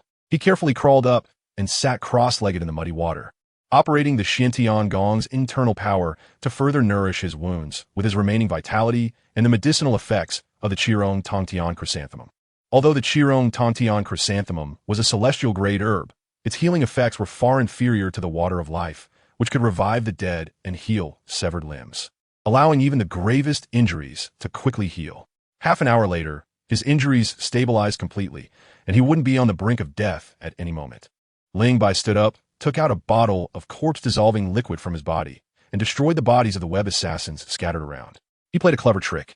As one of the corpses decayed, it shifted position, leaving traces of 2 people on the ground, thus concealing the truth that he was still alive. Ling Bai didn't know if the rain could completely wash away the traces. He only knew that the web would definitely find a way to locate this place and find clues from the slightest hints. Don't ask why such advanced investigative techniques existed during the Warring States period. Just think of it as the Qin dynasty's bright moon. After dealing with the bodies, Ling Bai picked up the cold Jingwan and walked towards Jixin County. On the way, he intentionally left some false clues. following the thought patterns of the web assassins to confuse their tracking direction. Jixian was a small town located in the upper reaches of the Huai River, surrounded by mountains, with earthen walls for its city, which were neither high nor thick. Scattered around the outskirts of the town were a few small villages. Ling Bai spent a large sum of money buying a small house from a young couple, who happily returned to their parents' home to prepare to build a bigger new house. Money was the least of the assassin's worries. With a sword in hand, one could find banks everywhere. The house was a common rural style with one courtyard and two inner areas, divided into front and backyards, with yellow walls and black tiles, considered a small, prosperous household. It was a distance from the village, backed by a mountain, making it very quiet. In the house, there was one large inner room and one small one. At this moment, in the large inner room, Jingwan lay on the bed, her face pale as paper. Her originally rosy lips also lost their luster, and she looked extremely weak. Beside her lay a small, swaddled bundle, a baby girl sleeping soundly. The little one had just been born, her tiny face wrinkled, and the fine hair on her head was wet and sticking to her forehead, not looking good at all, completely lacking any resemblance to the future farmer's daughter, Guanzhong. Rest well. Ling Bai picked up a clay basin, ready to leave. Why don't you kill me? Jingwan suddenly asked. You should thank this little one beside you. You can die, but she is innocent. Jingwan's lips curled slightly, revealing a mocking cold smile. Kindness was the last thing an assassin should possess. You and I both come from the web. I won't be fooled by your words. Besides, the child has nothing to do with you. What makes her worth such a huge sacrifice? What is your purpose? Ling Bai was speechless. Was there really no one who would believe the truth? This woman before him was ruthless. Just as he was about to go out to find someone to help her give birth, he heard her cry of pain as he stepped outside. And upon returning, he saw that the child had already been born. She had been in a terrible state, having been harmed during the fight with the web assassins, soaked in the rain, and lying in muddy water. If things went wrong, it could easily end with 2 lives lost. If he didn't clarify things, she would never let it go. In fact, you don't need to harbor such great hostility towards me. If I don't complete the mission, the web won't let me go. Not killing you and your daughter is equivalent to betraying the web. You know better than anyone what happens to those who betray the web. We are now like grasshoppers on the same rope. Only by joining forces do we have a chance to survive. Why? Jingwan stubbornly asked. 100,000 whys. If you need a reason, just think of it as being for you. Jingwan stared at Ling Bai for a while, unsure if she believed him or concluded that she couldn't get anything more from him, then lowered her eyelids, gently patting the swaddled baby. Is that all right? I'll go make you something to eat. Lifting the curtain, Ling Bai turned his head to ask, have you thought a name for the child? Jingwan replied, Yen. Begin in vowel. No surname? None, nor is it needed. Ling Bai kindly said, in this era, those without surnames are often servants or commoners. If she doesn't want others to look down on her in the future, it's best to have a surname. The original owners of the small house, that young couple, the wife was called Sang, and everyone called her Songyang. The husband was called Ling, named after the big carp his father caught in the river on the day he was born. They had no surname. Jingwan fell silent. Perhaps Ling Bai's maze was taking effect. The next 3 days passed unusually peacefully, with no one disturbing Ling Bai and Jingwan mother and daughter. One morning, Ling Bai sat cross-legged on the roof, watching the sun rise slowly on the horizon, a strange purple aura flashing quickly from his eyes. If others weren't paying attention, they wouldn't notice at all. This world also had the presence of purple aura, which was indeed an unexpected joy. He wouldn't have to worry about cultivating the purple extreme demonic eye in the future. Unlike body refinement techniques, the ingredients needed for food supplements and medicinal meals were very difficult to gather, essentially cutting off the path of cultivation. Injuries have mostly healed, and the assassins from the web are pursuing me. I don't know if they will kill me, or I will kill them. Naturally, it's the latter. Ling Bai smiled confidently and leaped down from the rooftop. His right palm slightly curved, and with a sound, the long sword outside the range flew into his hand, drawn by his inner strength. In his original body's memory, he had learned a sword technique called Shadow Sword Technique, which is an assassination skill, strange and ruthless, with every move meant to kill. Almost every assassin from the web knows it. There was a mission in the game to learn and master 20 martial arts, and having nothing to do, he decided to practice the Shadow Sword Technique and treat it as completing the task. Jing and I had already awakened. Hearing the commotion outside, she got out of bed quietly, took the Jing and I sword, and walked out. Standing at the door for a while, she couldn't help but frown. She had also learned the introductory sword technique Shadow Sword Technique, and had already mastered it to perfection, every move ingrained in her mind. In her eyes, the shadow sword technique that Ling Bai was practicing was completely unwatchable, not because it was slow, but because it was awkward. Jing and I couldn't help but ask, "You don't know how to use a sword? Did I wake you?" Ling Bai smiled apologetically at her and candidly admitted, "I use another kind of weapon more, not much with the sword." "Really?" Jing Ni's expression changed. The assassins from the web who had chased her a few days ago were all sword experts. How could someone who doesn't know how to use a sword be telling the truth? Concealing one's skills seems a bit too deliberate, doesn't it? After watching for a while longer, Jing and I was completely puzzled, realizing that Ling Bai really couldn't use a sword. Were the assassins chasing her that day actually fake? There's a difference between sword techniques and knife techniques. The original body was accustomed to using swords, and the body had formed muscle memory. Ling Bai was skilled with knives, and the conflict between his consciousness and physical responses made the shadow sword technique a mess, lacking any artistic conception. After the second round, Ling Bai's swordsmanship changed drastically, fast as lightning, with angles that were bizarre and tricky, and the killing intent was so strong that it made Jing Ni's heart race. What profound inner strength! Such a powerful individual is merely an ordinary assassin from the web. What secrets is he hiding? Jing and I looked at Ling Bai deeply and said, "It's too close here. The people from the web will find us soon." "Leave?" Ling Bai stopped. "We must go." Ling Bai disagreed, saying, "You and I are not high profile." "What about Yen? Can she withstand a long journey?" "If you're worried about the people from the web coming after us, there's no need. The terror of the web does not lie in the assassins they have trained. Aside from a few top-tier assassins, the others pose no threat to us. What we should really worry about is the web's network of connections throughout the Seven Kingdoms." Chapter 250, Warmth and Winter in the Qin Kingdom. The stronghold of the web is deeply entrenched, no need to elaborate. Just look at the 6 kingdoms of Shandong. In nearby Han, the powerful General Ji Wuyi and his organization, Nightfall, are allies of the web. In Zhao, their the favored minister Guokai of King Zhao. In Yan, their Lord Yin Chun. In Qi, their Ho Sheng. And in Wei Yong leads. They are intertwined with the web, creating a vast net that encompasses the world. In Chu, the web's power is relatively weak. Jing and I said, "We are in Jixian, within the territory of Chu. This means the Chu government will not participate in encircling us. With just a few assassins from the web, do you think they can kill us?" Jing and I shook her head, saying, "You underestimate the web too much." "I know what you want to say," Ling Bai interrupted. He came from the web and knew from his memories that their influence was quite enormous, spanning the 7 kingdoms. But this was not even the peak period for the web. It would only be when Qin conquers the 6 kingdoms and the web expands alongside the imperial army, truly rooting itself in the lands of the 7 kingdoms, that it would become most terrifying. What we would be facing then would not just be an assassin organization, but a unified empire. 2 years ago, Jun Xinling commanded the Wei Wu troops and repeatedly thwarted the Qin army, making him a thorn in the web's side. Last year, you successfully assassinated Jun Xinling, causing turmoil in Wei's political landscape. The web saw an opportunity and secretly dispatched top-tier assassins to infiltrate Wei. He surely cannot spare any attention for us now.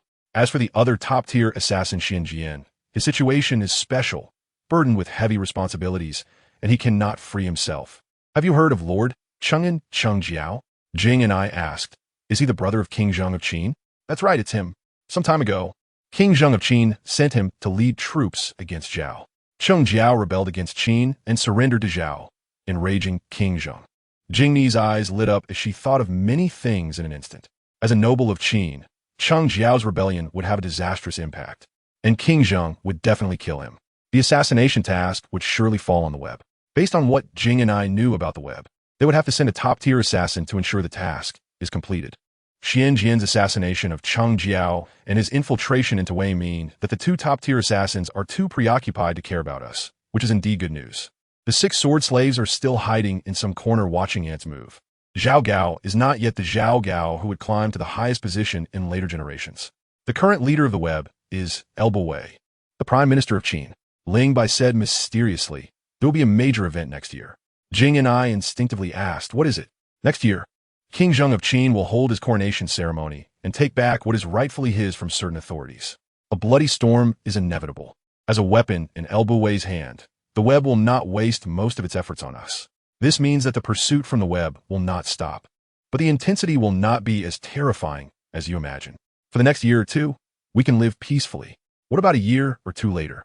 Top tier, killer tier, ordinary tier. A powerful and unending stream of assassins from a web will come after us until we die. After Ling Bai analyzed the situation, Jing Ni's worries diminished somewhat, but the pressure and vigilance never disappeared. Ling Bai felt the same. He did not slack off in practicing the purple extreme demon eye, Shintian Gong, Shadow, Sword Technique, Thunder Force, and Haoyan 9 ultimate skills. As time flew by, the seasons changed, and before they knew it, several months had passed. The cold wind from the north howled across the rivers and mountains, a few dry leaves swirling in the wind. And the trees in the suburbs of Jixian were all stripped bare, looking desolate, wrapped in thick clothing and carrying large and small bundles of items. Ling Bai had just returned from the county town, hurrying home against the biting cold wind. Seeing the small house not far away, he quickened his pace. With a clang, he pushed open the door, and a wave of warm air rushed towards him, dispelling the chill he brought inside. A graceful woman was kneeling in the main room, with a simple cradle made of wood in front of her, gently rocking the bamboo basket with her jade-like hands, soothing the child inside to sleep. Not far away, a thin bronze cauldron was burning red with charcoal. Back. Jing and I looked up and asked, Back, is Ian asleep? She just fell asleep. It's cold now, so I brought winter clothes for you and Ian. When Ian wakes up, you can help her change. The clothes might be a bit long. Ling Bai handed over 2 cotton robes, one big and one small, to Jing and I. The cotton robe was not made of cotton. Cotton had not yet been introduced to the Central Plains at this time. The inside of the cotton robe was stuffed with silk wadding, and the bedding used for warmth was also filled with this material, making it the most common and universal cold-resistant item of this era. Jing and I stood up, and as her bright yellow dress tightened, enticing curves were revealed. The dress was not made of silk but of rough cloth. However, Jing and I wore it in a way that was stunning, her beauty undiminished. She took the cotton robe and asked, What about yours? I have them all. I bought 3 pieces. As she spoke, Ling Bai proudly handed over another cloth bag, saying, Someone in the market is selling sweet treats, including kulla, candy, and egg rice. I tried a bit, and it tastes pretty good. You should try it. Jing and I felt puzzled. She wasn't a child anymore. Why would she eat sweet treats? Unable to resist Ling Bai's kindness, she picked up a kulla and gently took a small bite. Kulla is a type of dessert made from syrup mixed with wheat flour, rolled into thin strips, twisted into rings, and fried in oil, making it crispy and sweet. Is it good? Ling Bai asked. Jing and I nodded. Yeah, it's very sweet. You can have all of it. Jing and I was surprised. Aren't you going to eat? I don't like sweet things. Then why did you buy so many? They are for you. Looking at Ling Bai's gentle smile, despite the cold wind blowing in through the cracks, Jing and I felt warm inside. It was a warmth she had never experienced before. The egg rice is also very tasty. You should try it. Are you going out? I bought a big grass carp. It's getting late. I need to prepare it for dinner. Ling Bai pushed the door open and went out. Jing and I sat on the floor and picked up an egg rice. Egg means egg, and rice means rice cake. The egg rice doesn't have a sweet taste. But for some reason, Jing and I sensed a sweetness in it. In the kitchen, Ling Bai was busy. For the past few months, cooking had been his responsibility. Jing and I was good at killing, but a disaster in the kitchen. If they relied on her to cook, both Ling Bai and Ayin would probably starve to death. Well, Ayin wouldn't starve. Jing and I still had a good foundation. Eating only fish could get monotonous, and there weren't many seasonings in this era.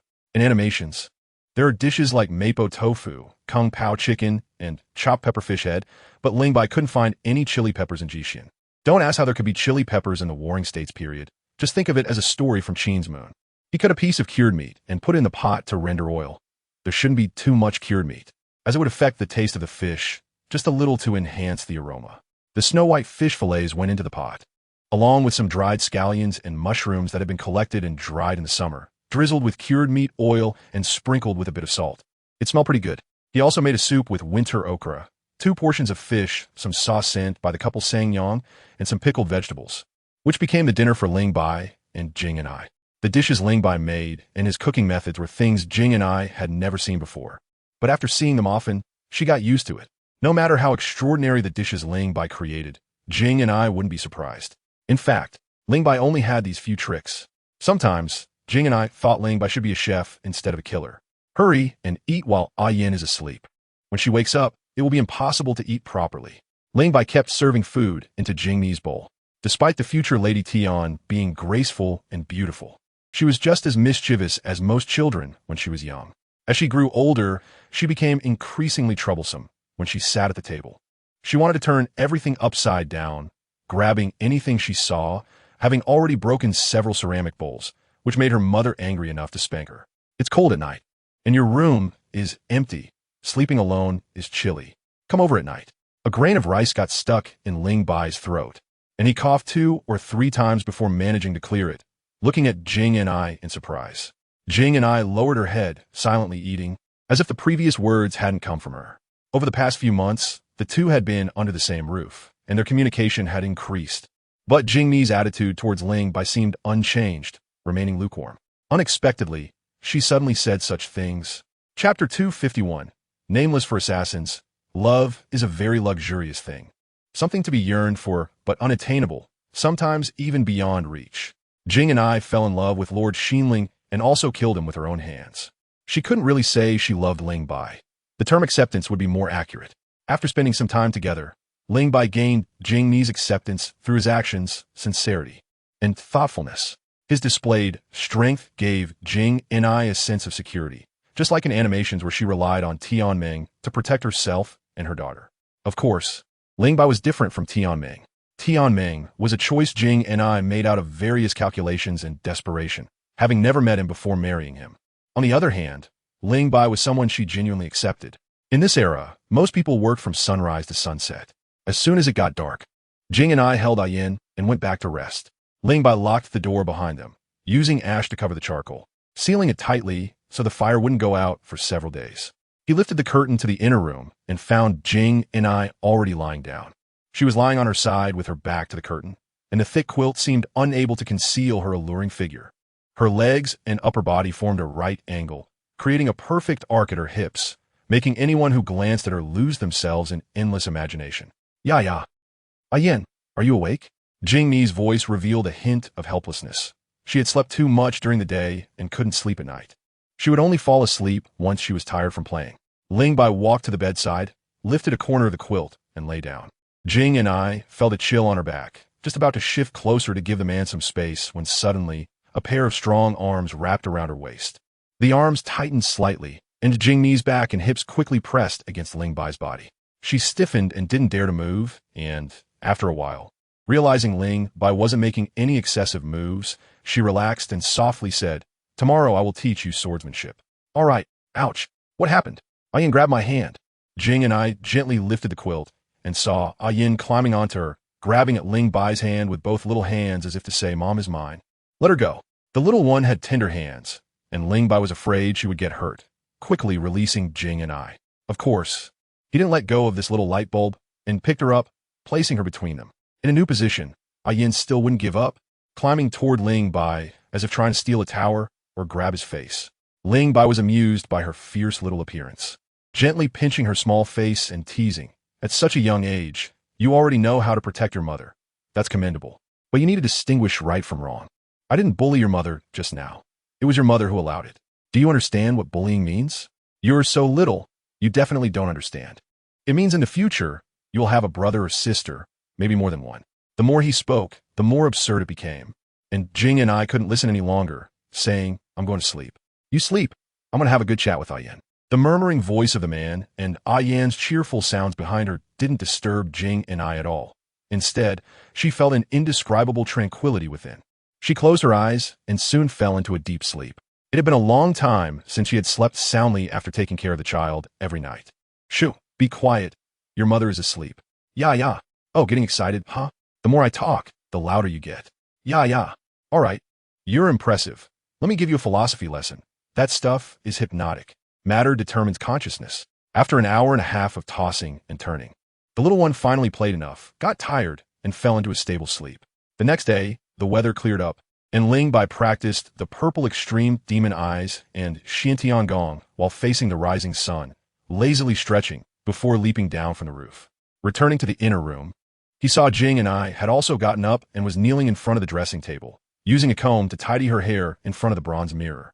Her long hair draped over her shoulders, and the hem of her dress tightly accentuated her beautiful figure, making her silhouette from the back quicken anyone's heartbeat. As she approached, the stunningly beautiful face in the mirror suddenly became clear, seeming different from usual. The past Jingyu was like a mud-carved beauty, beautiful but lifeless. Now, the person in the mirror seemed to have been infused with a trace of spirit by the Earth Mother and Enhua. Her facial expression softened significantly, becoming more beautiful the longer one looked. Ling Bai knelt behind her, reaching out to pinch her chin, turning her delicate face to face him, and exclaimed, "The quiet lady is truly beautiful and unique. Jingyu, you're truly beautiful." Jingyu was already a name of the past. "What should I call you now?" Jingyu's gaze drifted, her thoughts wandering. In the distance, she seemed to hear a wonderful melody, with peach blossoms blooming in the garden, petals falling like rain, covering the ground in red. From afar came a simple and heartfelt singing, harmonizing with the melody, while the river flowed, clear and rippling. "Let's call you Chingy." Kinkin cutting the sandalwood, placing it by the riverbank. "The river flows clear and rippling. Is that from the way wind?" Ling Bai shook his head, dissatisfied, and said, "Chingy doesn't sound good. Let's call you N.I.R." Jingyu came back to her senses, looking at the slightly sour expression on the man's face, her dark brows arched. A hint of a smile flickering at the corners of her lips, and obediently said, "Call me whatever you want." "Good, come let your husband kiss you." Jingyu supported herself on Ling Bai's chest. "Ian is almost awake. That girl loves to sleep. She won't wake up so early." Just as he touched Jingyu's soft lips, a loud cry suddenly came from behind. Jingyu gently pushed Ling Bai away and got up to comfort their daughter. The little girl had woken up from hunger, grabbing at Jingyu's clothes. Jingyu didn't avoid Ling Bai, unbuttoning her clothing to breastfeed Ian. Ling Bai stood up and walked outside. "I'll go make breakfast. How about some lean meat porridge?" In ordinary families, 2 meals a day might not be enough, but for Ling Bai and Jingyu, there were 3 meals a day, all with meat. No choice, they had to raise a little one. After breakfast, Jingyu and Ling Bai took Ian to the backyard. The backyard originally had a small vegetable patch, but in the cold winter, very few vegetables could survive in this era, and it was bare with nothing planted. Jingyu handed their daughter to Ling Bai, took the Jingyu sword from his hand, and lightly moved to the center of the vegetable patch, turning to Ling Bai and saying, "The sword technique I taught you was passed down to me by my master. I'll demonstrate it for you first. Pay attention." "Okay." With a swish, the Jingyu sword was drawn from its sheath. The blade glimmered like autumn water, reflecting a cold light that shone in the sky. With Jingyu's internal power infused, the Jingyu sword emitted a strange pink light, which followed the sword's movement, lingering and spreading wide, creating a hazy and enchanting screen of light. Jingyu moved within it, her movements graceful, her figure as elegant as a lotus in the wind, which was indeed beautiful. But unfortunately, her sword technique was too aggressive, completely ruining the aesthetic. With a flash of purple light in his eyes, Ling Bai fully activated the purple extreme demon eye, closely watching Jingyu's figure to remember more details and techniques. At first glance, this set of sword techniques seemed ordinary and stable, while containing a hint of grandeur and righteousness. But its power didn't seem very great. Moreover, Jingyu practiced it awkwardly. "Oh, this is interesting." Ling Bai's eyes lit up as he watched the sword technique progress to the end, where stability hid an astonishing killing intent. The accumulated power suddenly erupted, and several sword energies shot out from Jingyu's body. Thud, thud, thud, the ground, wood shed, and grain storage door were all marked with sword scars. As the purple light faded, Ling Bai walked towards Jingyu, holding Ian. Jingyu sheathed the Jingyu sword and said to Ling Bai, "My master committed suicide shortly after teaching me this set of sword techniques. I've practiced for a few months, but still can't master it completely. What I just practiced wasn't good. Its power is not comparable to my master's."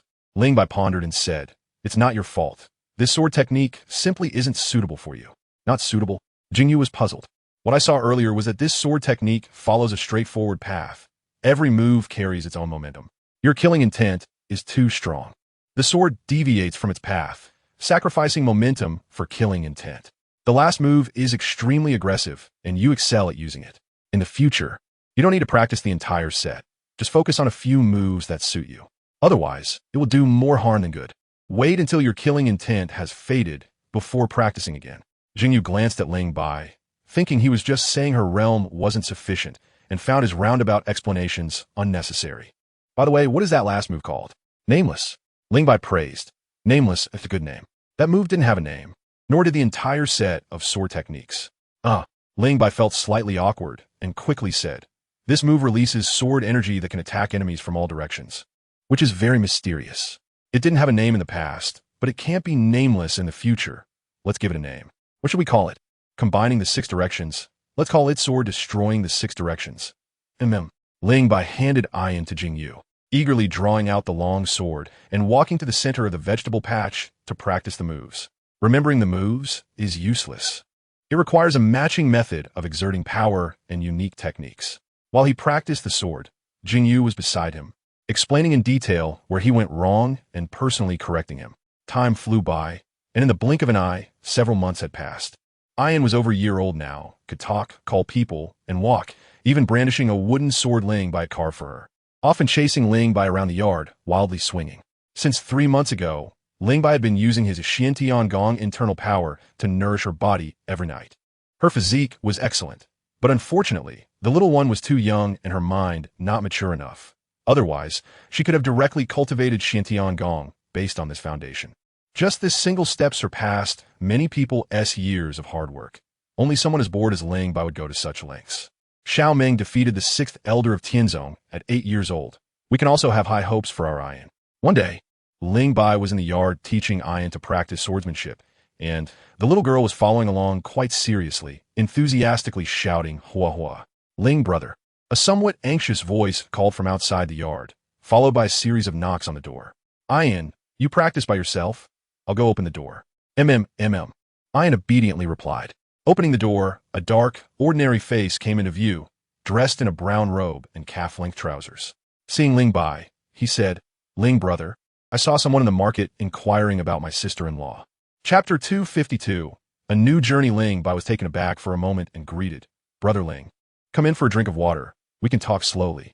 "No, I'll leave after I finish talking." Brother Ling said someone was asking about an ayur in the market. "That's right." Brother Ling nodded and recounted what he had seen at the market. "I just went to the market to buy salt, and as soon as I stepped out of the shop, I saw 2 men in black asking everyone if they had seen a woman, and they even asked me.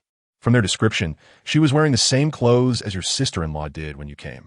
Those 2 men looked like bad people. I sensed they were looking for you and your sister-in-law, so I lied and said I hadn't seen her, hurrying back to inform you." In the entire Jixian, only Ling and Songyang had seen Jingyu in that fitted combat outfit.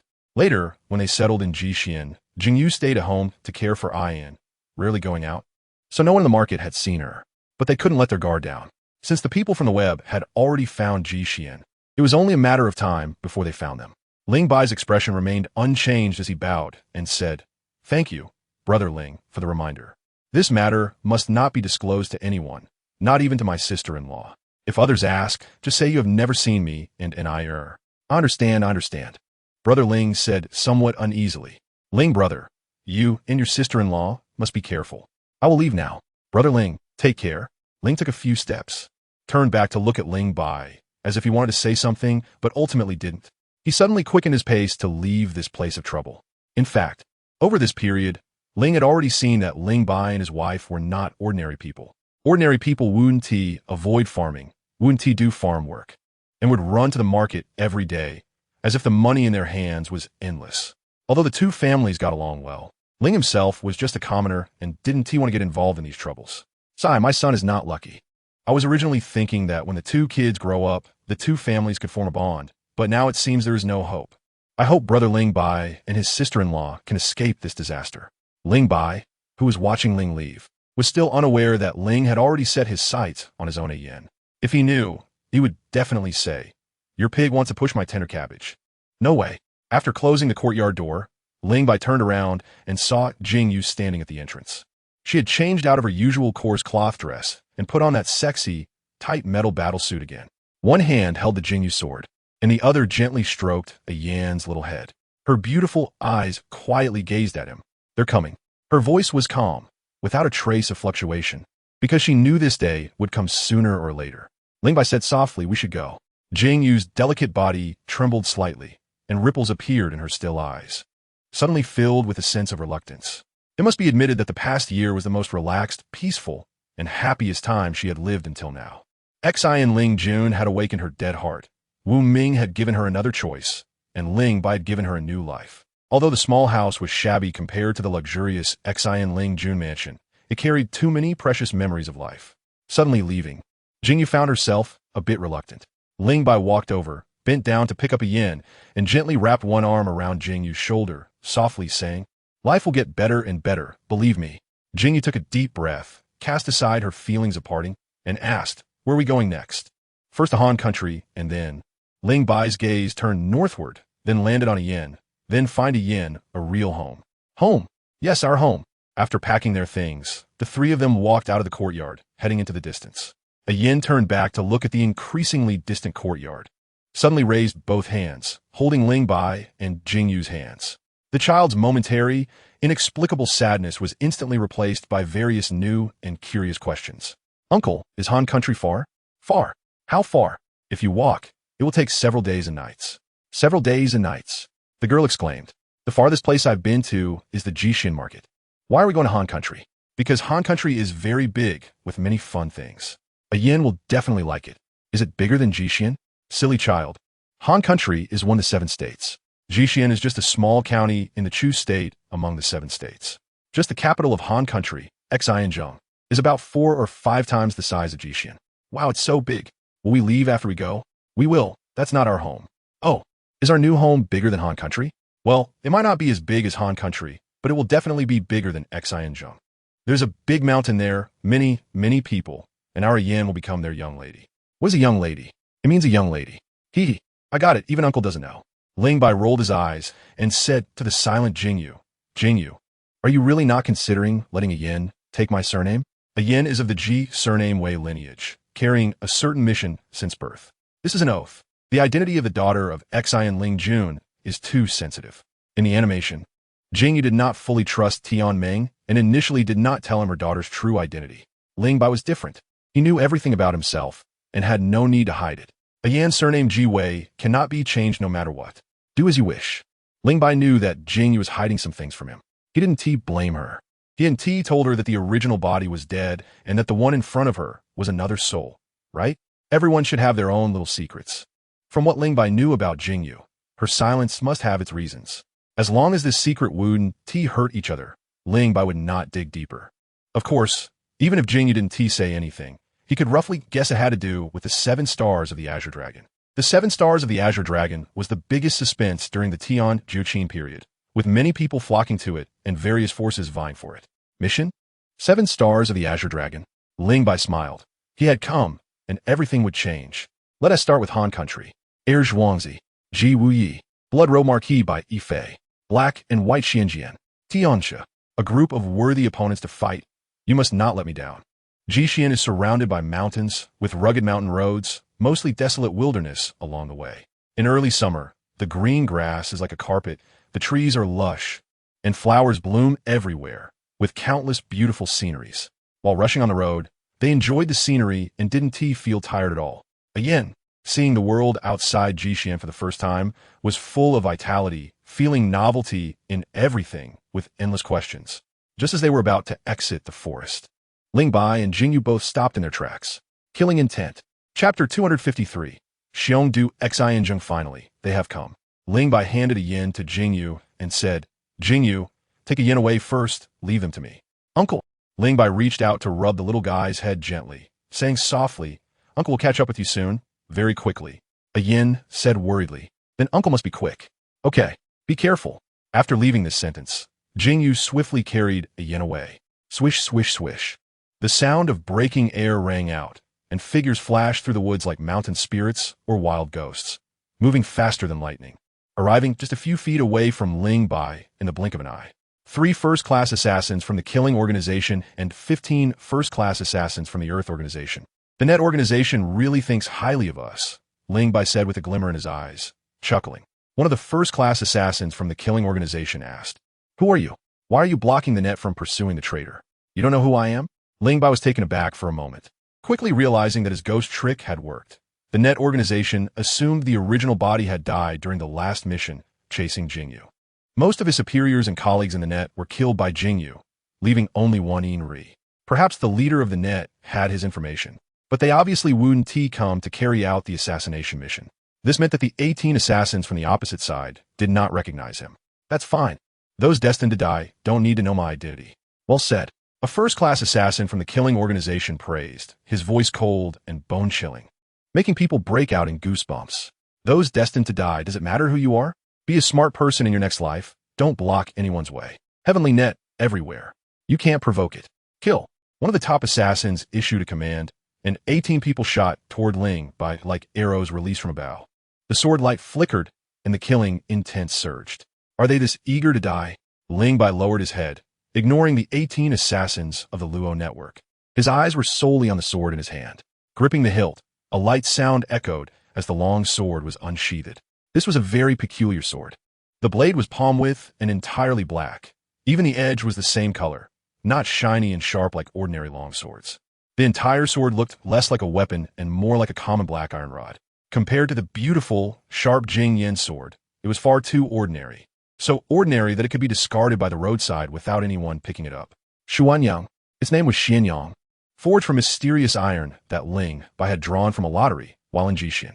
He never expected that the garbage mysterious iron he had raided would turn out to be an extremely precious metal in this world. He vividly remembered the ecstatic expression of the old swordsmith from the Ganyu region when he saw the mysterious iron. Ganyu was one of the tribes in the southern Jiang, roughly located in what is now Yunnan, Jiangxi, and was skilled in sword forging. It is said that the famous swordsmith Gan Jiang and Mo Xia originated from Ganyu. During the spring and autumn period, the famous swords were referred to as Wu, Yu swords by the Central Plain states.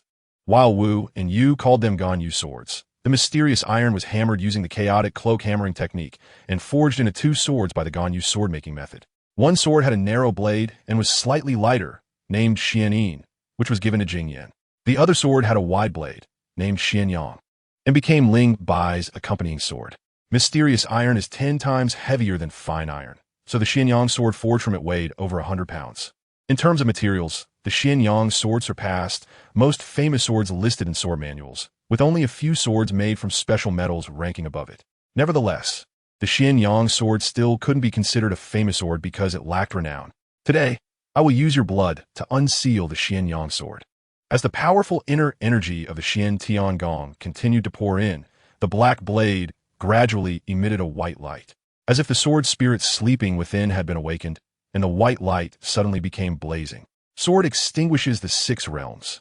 Several streams of milky white sword energy burst forth in all directions, and with a series of soft sounds, the encircling Luo network assassins were sent flying.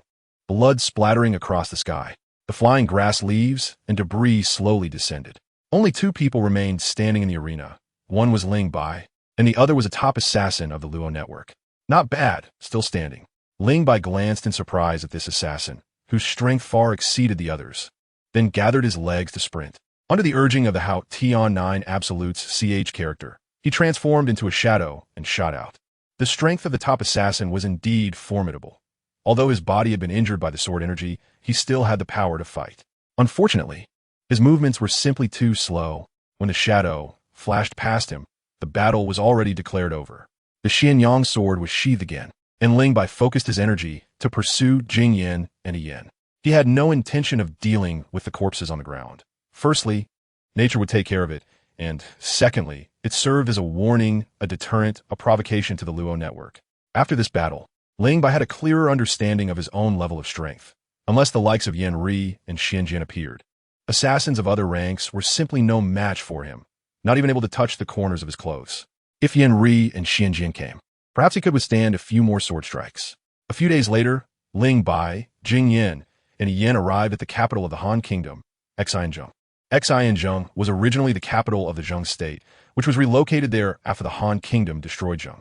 Zheng was located in the center of the world, historically a wealthy area of the Central Plains with a large population. Xianzhong had been expanded by several generations of Han kings and had become one of the largest and most prosperous cities of the era. The outer city walls extended over 40 miles, and the inner city walls were over 10 miles long, with a grand layout of a large city enclosing a smaller one. The people outside the city claimed there were 50,000 households and nearly 250,000 people within Xianzhong. After arranging for Jing Yin and Yen to stay outside the city, Ling Bai disguised himself and entered Xianzhong alone. As expected of the capital of this era, the main roads in the city were incredibly wide, paved with blue stones, allowing several cars to travel side by side. Buildings lined both sides of the streets, bustling with pedestrians and quite lively. Inside the inner city, palaces stood tall, with flying eaves stacked upon one another, creating a magnificent sight. Ling Bai, being a person from a later time, was accustomed to grand spectacles and was not dazzled by the splendor of Xianzhong. After watching the Zilong Pavilion for a while, he went about his business. For the time being, They would stay in Xianzhong, so he needed to secure their accommodation. With money, this was no problem. Ling Bai set his sights on a 2-entry courtyard and spent lavishly to buy it directly from the owner. He then changed his appearance and purchased a second small courtyard nearby. Next, he went to the market to buy 2 maidservants, settled them in properly, and then left the city to bring Jing Yin and a yen into the city. Ling Bai was very cautious in all his actions and disguised himself. After all, Xianzhong was the territory of the Night Curtain, and the Night Curtain had connections with the Luo network, so he had to be careful. Chapter 254. The seductive melody. The nights in Xianzhong were much more boisterous than in Jixian. Nightfall did not signify the end of the day, but the beginning of nightlife. As soon as it got dark, colorful lanterns were hung above the Zilong Pavilion, and the dazzling lights adorned it beautifully. The sound of the qin and the laughter of men and women intertwined, weaving a decadent nocturne. The seductive melody spread across most of Xianzhong, and even Ling Bai, who lived far from the Zilong Pavilion, could faintly hear it. He tiptoed out of Yan's room, gently closed the door, and turned to enter the room he shared with Jing Yin next door. Is Yan asleep? Jing Yin had not yet fallen asleep, and upon seeing Ling Bai enter, she couldn't help but ask. She is asleep. Ling Bai lifted the quilt and lay down, reaching out to pull Jing Yin into his embrace, sighing, this little one is too hard to coax. She just won't sleep. There's no other way. I can only use my trump card and help her nurture her body with my inner energy so she can have a good night's sleep tonight. A yin is still young, and it doesn't matter if she sleeps with us. How can it not matter? Ling Bai exclaimed, rolling over and pinning Jing Yin beneath him, leaning close to her ear, saying, this little one has occupied you for a whole year. Tonight, it's my turn to occupy you. Such explicit words entered her ears, but Jing Yin did not show the slightest hint of shyness or panic on her face. Instead, she looked at Ling Bai with a gentle and calm gaze and then made a surprising move that astonished Ling Bai. She raised her arms and embraced the man. Jing Yin was somewhat reserved. Her way of expressing emotions was neither passionate nor subtle. Except for the day she accepted Ling Bai. She passively accepted his affection at all other times. She did not resist, oppose, or proactively respond to Ling Bai's intimate gestures. She simply endured silently. Conversely, Ling Bai, out of consideration for the little one's presence, maintained a certain restraint and did not engage in a substantial relationship with Jing Yin. The first time, she was taking the initiative for the first time. After a brief moment of astonishment, Ling Bai did not disappoint Jing Yan's deep affection. He lowered his head and kissed her cherry lips heavily. The seductive melody played on both ends, and dark clouds floated past, hiding the moon. Perhaps due to not yet adapting to their new home, Ling Bai and Jing Yin woke up quite early. As his palm caressed Jing Yan's smooth and soft back, Ling Bai couldn't help but reminisce about the ecstasy of last night. Not only did Jing Yin have a good figure, but her compliance also gave Ling Bai a strong sense of satisfaction. This kind of obedience is not ordinary, no matter what you say or how you instruct her. She will execute it without hesitation. This may be related to her background. She is a weapon meticulously cultivated by the organization, instilled with the belief that commands come first from a young age, so she always completes the tasks assigned to her without fail. Even when it meant sacrificing her appearance to seduce Lord Xinling, she did not hesitate for a moment. Of course, her obedience has a premise. She only listens to those she accepts and trusts. In other words, her obedience last night was only towards Ling Bai. Every time she thinks of this, the satisfaction in Ling Bai's heart multiplies. What are you thinking about? Jing and I asked. Thinking about last night, Ling Bai replied.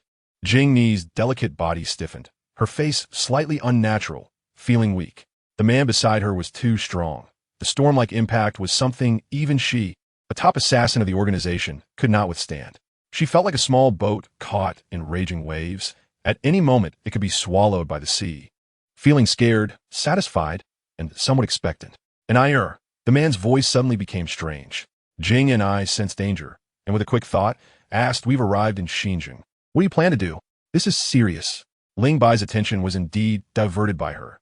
Xinjiang is a den of danger, but if used properly, it could become a den that swallows all incoming assassins from the organization. However, to achieve this, we need to build a solid foundation in Xinjiang City. I plan to start with the 7 Absolute Hall. Jing and I asked, 7 Absolute Hall? Is it a martial arts sect? A small gang that doesn't stand on the stage. The 7 Absolute Hall is not my target. My target is the person behind the 7 Absolute Hall. What kind of person? Ling Bai did not answer, but instead asked, have you heard of the Ghost Valley sect? Jing and I nodded. There is information about the Ghost Valley sect in the organization. It is said that each generation of Ghost Valley disciples only takes two people, one for vertical and one for horizontal, and they are born as enemies, destined for a confrontation. The winner becomes the next Ghost Valley master. Although there are few members in this sect, each generation produces extraordinary talent. In anger, all lords fear. In peace, the world rests, refers to them. This generation's vertical has allied with the Qin state and is revered as the #1 swordsman in the Qin state by King Zheng. The horizontal is lurking in South Korea's Xinjiang, seemingly with ulterior motives. Jing and I suddenly realized, is he the one behind the 7 Absolute Hall? That's right. Ling Bai tightened his embrace around Jing and I, enjoying the soft touch of her jade-like body, and said meaningfully, this generation's vertical and horizontal have gone astray. Instead of learning their proud vertical and horizontal strategies, they rely solely on their own strength to stir up the winds and clouds of the 7 states. And their future achievements are likely to surpass those of past Ghost Valley disciples. Are you going to subdue him? Subdue? Ling Bai chuckled softly. Nia? Ghost Valley disciples are not easy to subdue, especially this horizontal. Do you believe that if I appeared in front of him without saying a word, he would draw his sword? Jingni's expression turned cold. Let's go find him together. Slap. Ling Bai gave her a light smack on her perky backside and instructed, your task is to hide, protect yourself and Ian, and do nothing else. By yourself. It's more convenient for me to act alone. To put it a bit arrogantly, in this Xinjiang city, if I want to leave, no one can stop me. Ling Bai declared proudly. By the way, I might not be home often in the future. I'll go to the market to buy 2 maidservants to attend to you and a yen. Jing and I properly stowed her sword, not showing it easily, if needed. She would use the Xianin sword. Also, I've left the 8 treasure Rui soft armor for you.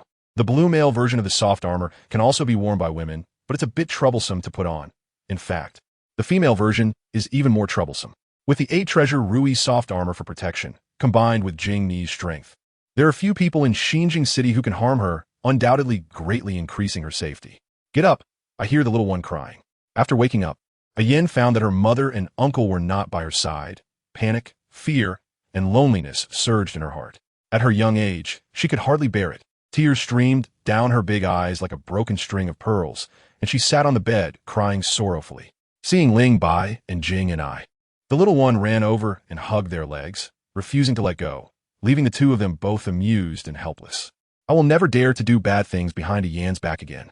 Chapter 255. Overpowering the 7 absolutes in Xinjiang City.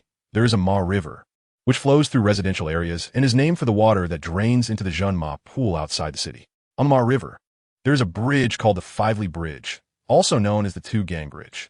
The two gangs refer to the 7 Absolute Hall and the Scorpion Gate, which are the 2 gangs in the city. The 7 Absolute Hall occupies one side of the Ma River, while the Scorpion Gate occupies the other side, with their areas of influence divided by the river, facing each other across it. Though it seems peaceful, both sides want to cross the Fively Bridge and swallow the other's territory. Today, the stalemate was first broken by the Scorpion Gate. The people of the Scorpion Gate attacked the carriage of the 7 Absolute Hall's leader, Tang Chi, attempting to assassinate him. Fortunately, Tang Chi was not in the carriage, and the Scorpion Gate only killed 3 disciples of the 7 Absolute Hall. Afterward, upon receiving the news, Tang Chi was drenched in cold sweat. Every time he thought of this incident, he felt a lingering fear and hated the Scorpion Gate to the core. Revenge. We must take revenge. Annihilate the Scorpion Gate. Let those gangs in the city with their eyes on us see the strength of our 7 Absolute Hall and know that we are not to be trifled with. Right? Let us go over. Cross the bridge. In the main hall of the 7 Absolute Hall, a dozen elite members were filled with anger, shouting in unison towards Tang Chi at the top. The deputy leader, Tang Feng, poured cold water on their enthusiasm, stating that reliable information indicated that the Scorpion Gate had allied with the General Ji Wuye. As soon as the 6 characters General Ji Wuye were mentioned, the previously shouting elites fell silent, and the hall became so quiet that a needle drop could be heard. Tang Chi clenched his fists, the corners of his eyes twitching fiercely for a moment. Then he said dejectedly, "We cannot provoke the General's mansion, but the Scorpion Gate." He gritted his teeth and said, "If this revenge is not taken, I swear I will not be human. Dang Feng, send someone to keep an eye on the Scorpion Gate. As soon as there's an opportunity, eliminate them." "Yes, Hall Master." TSK. No wonder the 7 Absolute Hall can't stand on the stage. It turns out they're also a bunch of bullies.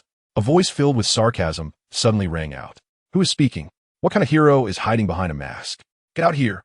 All right, you come out for me to see.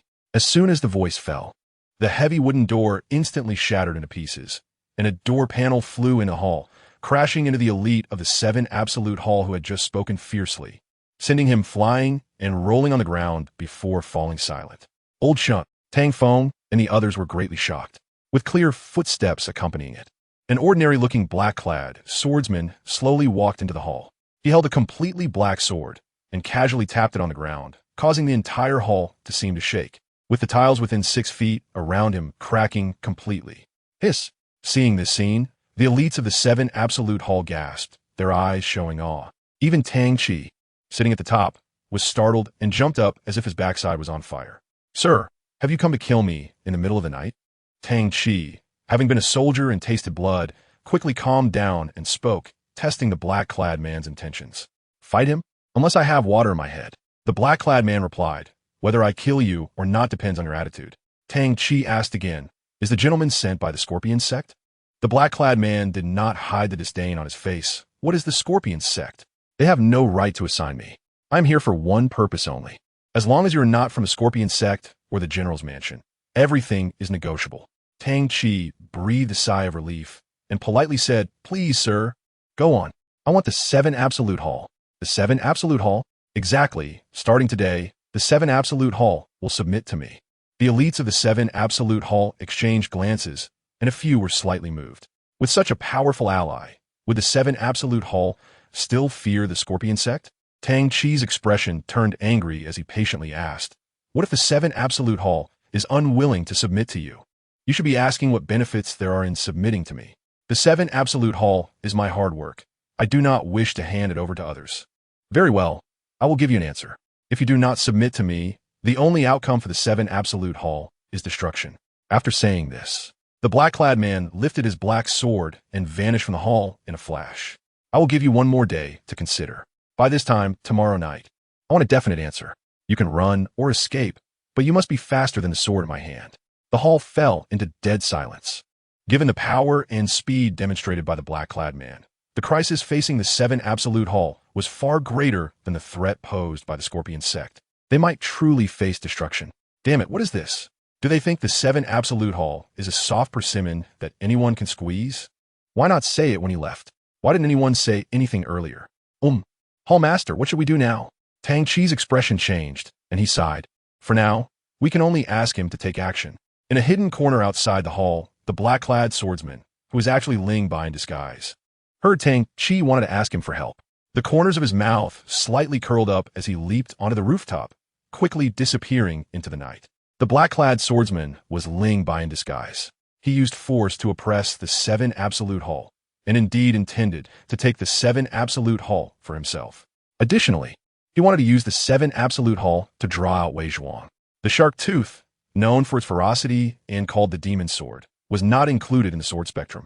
But as a renowned sword of the time, defeating its owner would certainly meet the task's requirements. Even without the task's requirements, Ling Bai was eager to confront Zongheng. Not just Zongheng, but he wanted to challenge all the top masters of the Qin era. Perfect. He flew across rooftops, avoiding everyone's notice, and quietly returned to his residence. Jingyu, a yin, and the 2 maidservants bought during the day were already asleep.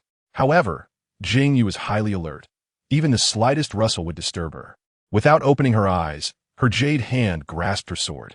In the next moment, a figure slipped under the covers, and strong arms embraced her tightly. Jingyu released her Xianyin sword, already knowing who had entered the room. His lightness skill and concealment abilities have improved again. I only felt it when he got this close, Jingyu thought in surprise.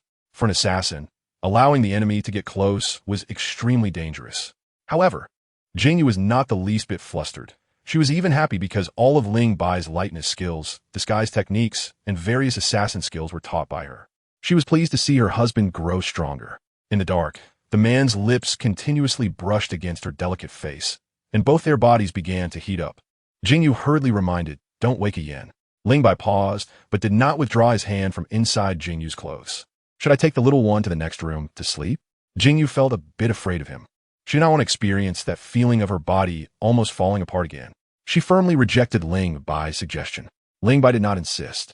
Although Jingyu fascinated him, he was not someone who could not survive without a woman. Desire was always within his control. Have you resolved the 7 absolute hall? Jingyu asked softly. A bunch of small ruffians. They were intimidated as soon as they appeared. Tomorrow night, there will likely be a fierce battle. Wei Zhuang, my. Ling Bai's palm tightened slightly. Don't even think about it. Just stay at home and wait for me to return. Jingyu, if possible. I hope your hands will no longer be stained with blood. I will protect you. Jingyu was momentarily speechless. She was not a cold-blooded and heartless woman, and Ling Bai's words made her feel a mix of emotions. It was too difficult to stop a weapon born for killing for being stained with blood, requiring the resistance against the entire web of chaos and disorder in this era. Take a yen over, she said. The sleeping yen wrinkled her little nose, suddenly sensing a strong malice approaching. Chapter 256. Zongheng's horizontal position. A hint of fish belly white appeared on the horizon. Gradually, white was tinged with a layer of gorgeous red clouds. As the crimson arc emerged from the ground, the red clouds suddenly expanded, filling half the sky. The bright red sun leaped out, and the clouds instantly boiled, resembling a sea of fire floating in the air, emitting high temperatures that distorted space and time. In a moment unseen by ordinary people, a purple aura appeared alongside the rising sun, quickly vanishing like a fleeting moment. Ling Bai fully activated the purple extreme demon eye, just in time to capture a trace of the extremely thin purple aura of heaven and earth. The purple aura merged into his eyes, making the purple intent in his gaze grow stronger, as if it were about to flow out of his eyes. He could see further and clearer, capturing richer details. For a moment, Ling Bai had a peculiar illusion that this world seemed to have no secrets in his eyes. Enlightened, he suddenly operated the Xiantian skill, allowing the vast and gentle inner strength of the Xiantian skill to circulate through his meridians once, twice, tirelessly, over and over again, until the inner strength of the Xiantian skill suddenly surged and returned to his Dantian. The Xiantian skill actually broke through it this time. What a good omen. Ling Bai opened his eyes, a hint of a smile appearing at the corners of his mouth. Anyone could tell he was in a very good mood. According to the ranking method of soul power levels in Dolua continent, the Xiantian skill has 9 layers, each with 10 levels. Ling Bai should now be at the 2nd level of the 5th layer. Having been in the Qin era for over a year, the Xiantian skill had only broken through a small level. It must be said that Ling Bai's cultivation speed was quite slow. This was still the result of having consumed the celestial grade Qihong Tongtian chrysanthemum, with medicinal power still lingering in his body. If relying solely on Ling Bai's diligent practice, it would likely take him a few more months to break through. It's not my issue. It's this world's problem. The energy in this world is not on the same level as the Dolua world. Cultivation is far less smooth than for soul masters. Moreover, the deeper the power, the harder it is to break through.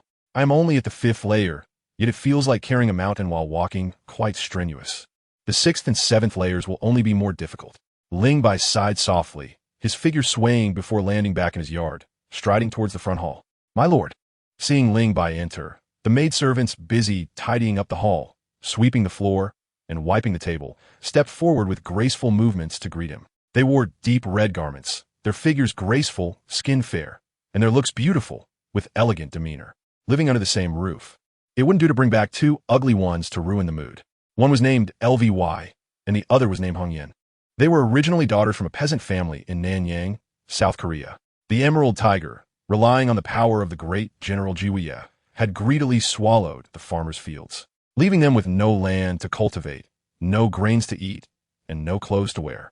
To survive, the farmers had no choice but to sell their wives and daughters. Green clothes and Hong Yen were first sold into a brothel, but business was not good these days. Wealthy customers all went to Xylan Pavilion and could not afford to keep too many idle people. To raise the girls' value, the brothel taught Green Clothes and Hong Yen to dance, play the piano, and sing, so the 2 girls were skilled in song and dance. The target was originally high-ranking officials and nobles, but they were bought by the foolish Ling Bai to be maids. The mistress was unwell, and breakfast was prepared and brought to her room. Yes, my lord, you all can be busy. After saying this, Ling Bai went straight to the backyard. After the lord left, Green Clothes and Hong Yen finally breathed a sigh of relief. They had been anxious since being bought back yesterday, fearing that their master would be difficult and harsh. Now they found that their master seemed quite approachable. Passing through the front hall, Ling Bai first went to a Yan's room, carrying the little one back before she woke up to avoid her crying.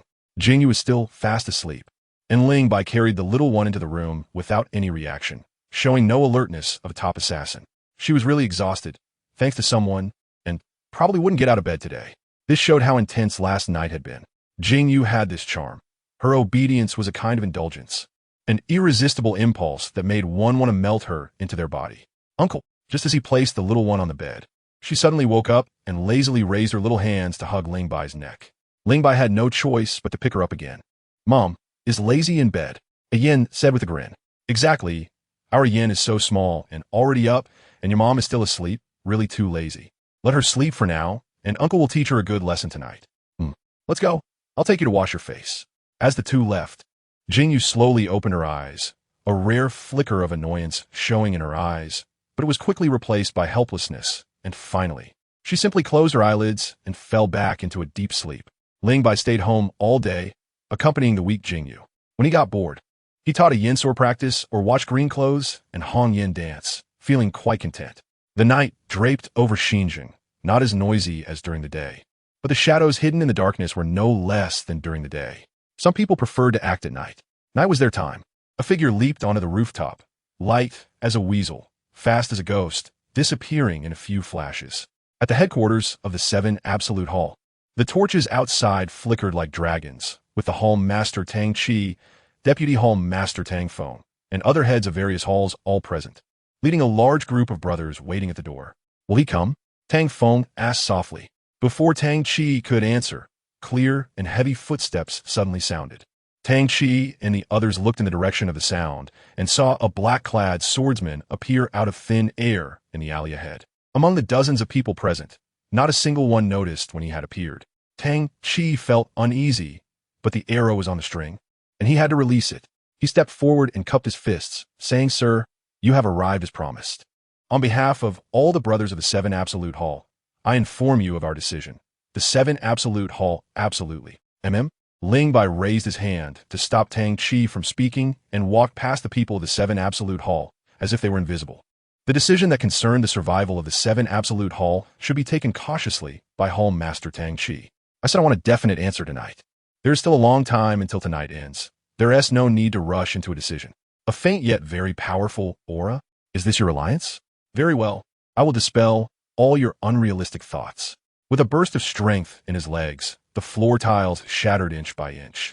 And then Lingbai vanished before Tang Chi and the others.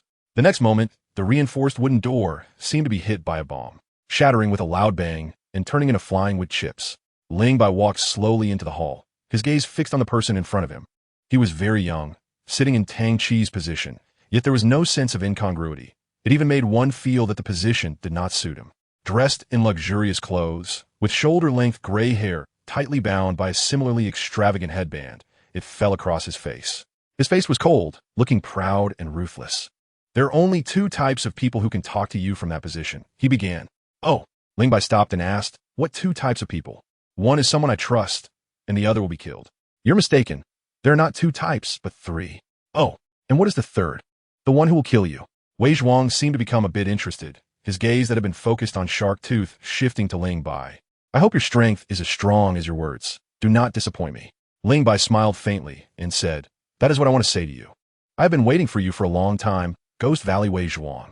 Chapter 257, 6 Harmonies and 8 Directions. Hearing Lingbai call out his name, Wei Zhuang's pupils slightly contracted, a hint of killing intent spilling from his body. So that is how it is. Your target is not the 7 Absolute Hall. It's me. Lingbai's eyes turned cold, realizing it was too late now. Since you have come, then do not leave. With a swish, the Xianyang sword suddenly unsheathed, and a milky white arc of sword energy sliced out, splitting the low table in front of Wei Zhuang in half with a very smooth cut. The sword energy did not diminish and struck towards Wei Zhuang. Just as the words left his mouth, Wei Zhuang leaped up, brushing the edge of the sword energy, resembling a great rock spreading its wings, a hawk hunting. Pouncing from the sky, the killing intent surged like a tide. Fast and fierce, the shark tooth sword was enveloped in mighty internal energy, radiating a golden brilliance. Slashing down with the force of thunder, Lingbai raised his sword to block, and with a crisp clang, his body suddenly sank, the floor tiles beneath him shattered, and then the fragments were sent flying by the overwhelming force. One white, one gold, the 2 swords clashed together. One was gentle, the other domineering. The two forces of internal energy used their swords as the battlefield, engaging in the most dangerous collision. Visible ripples spread out in circles, like the wind blowing across the land, sweeping away all dust. Such profound internal energy. Tang Chi and the others rushed to the door, the incoming force lifting their clothes and blowing their beards, giving them a feeling of struggling against the wind. If you don't want to die, then get far away, Ling Bai shouted. Tang Chi's face changed. Quick, back out. You, such a person, have a heart of mercy? I'm quite surprised. Wei Zhuang stared into Ling Bai's eyes, his internal energy like a rushing river pressing down on his opponent.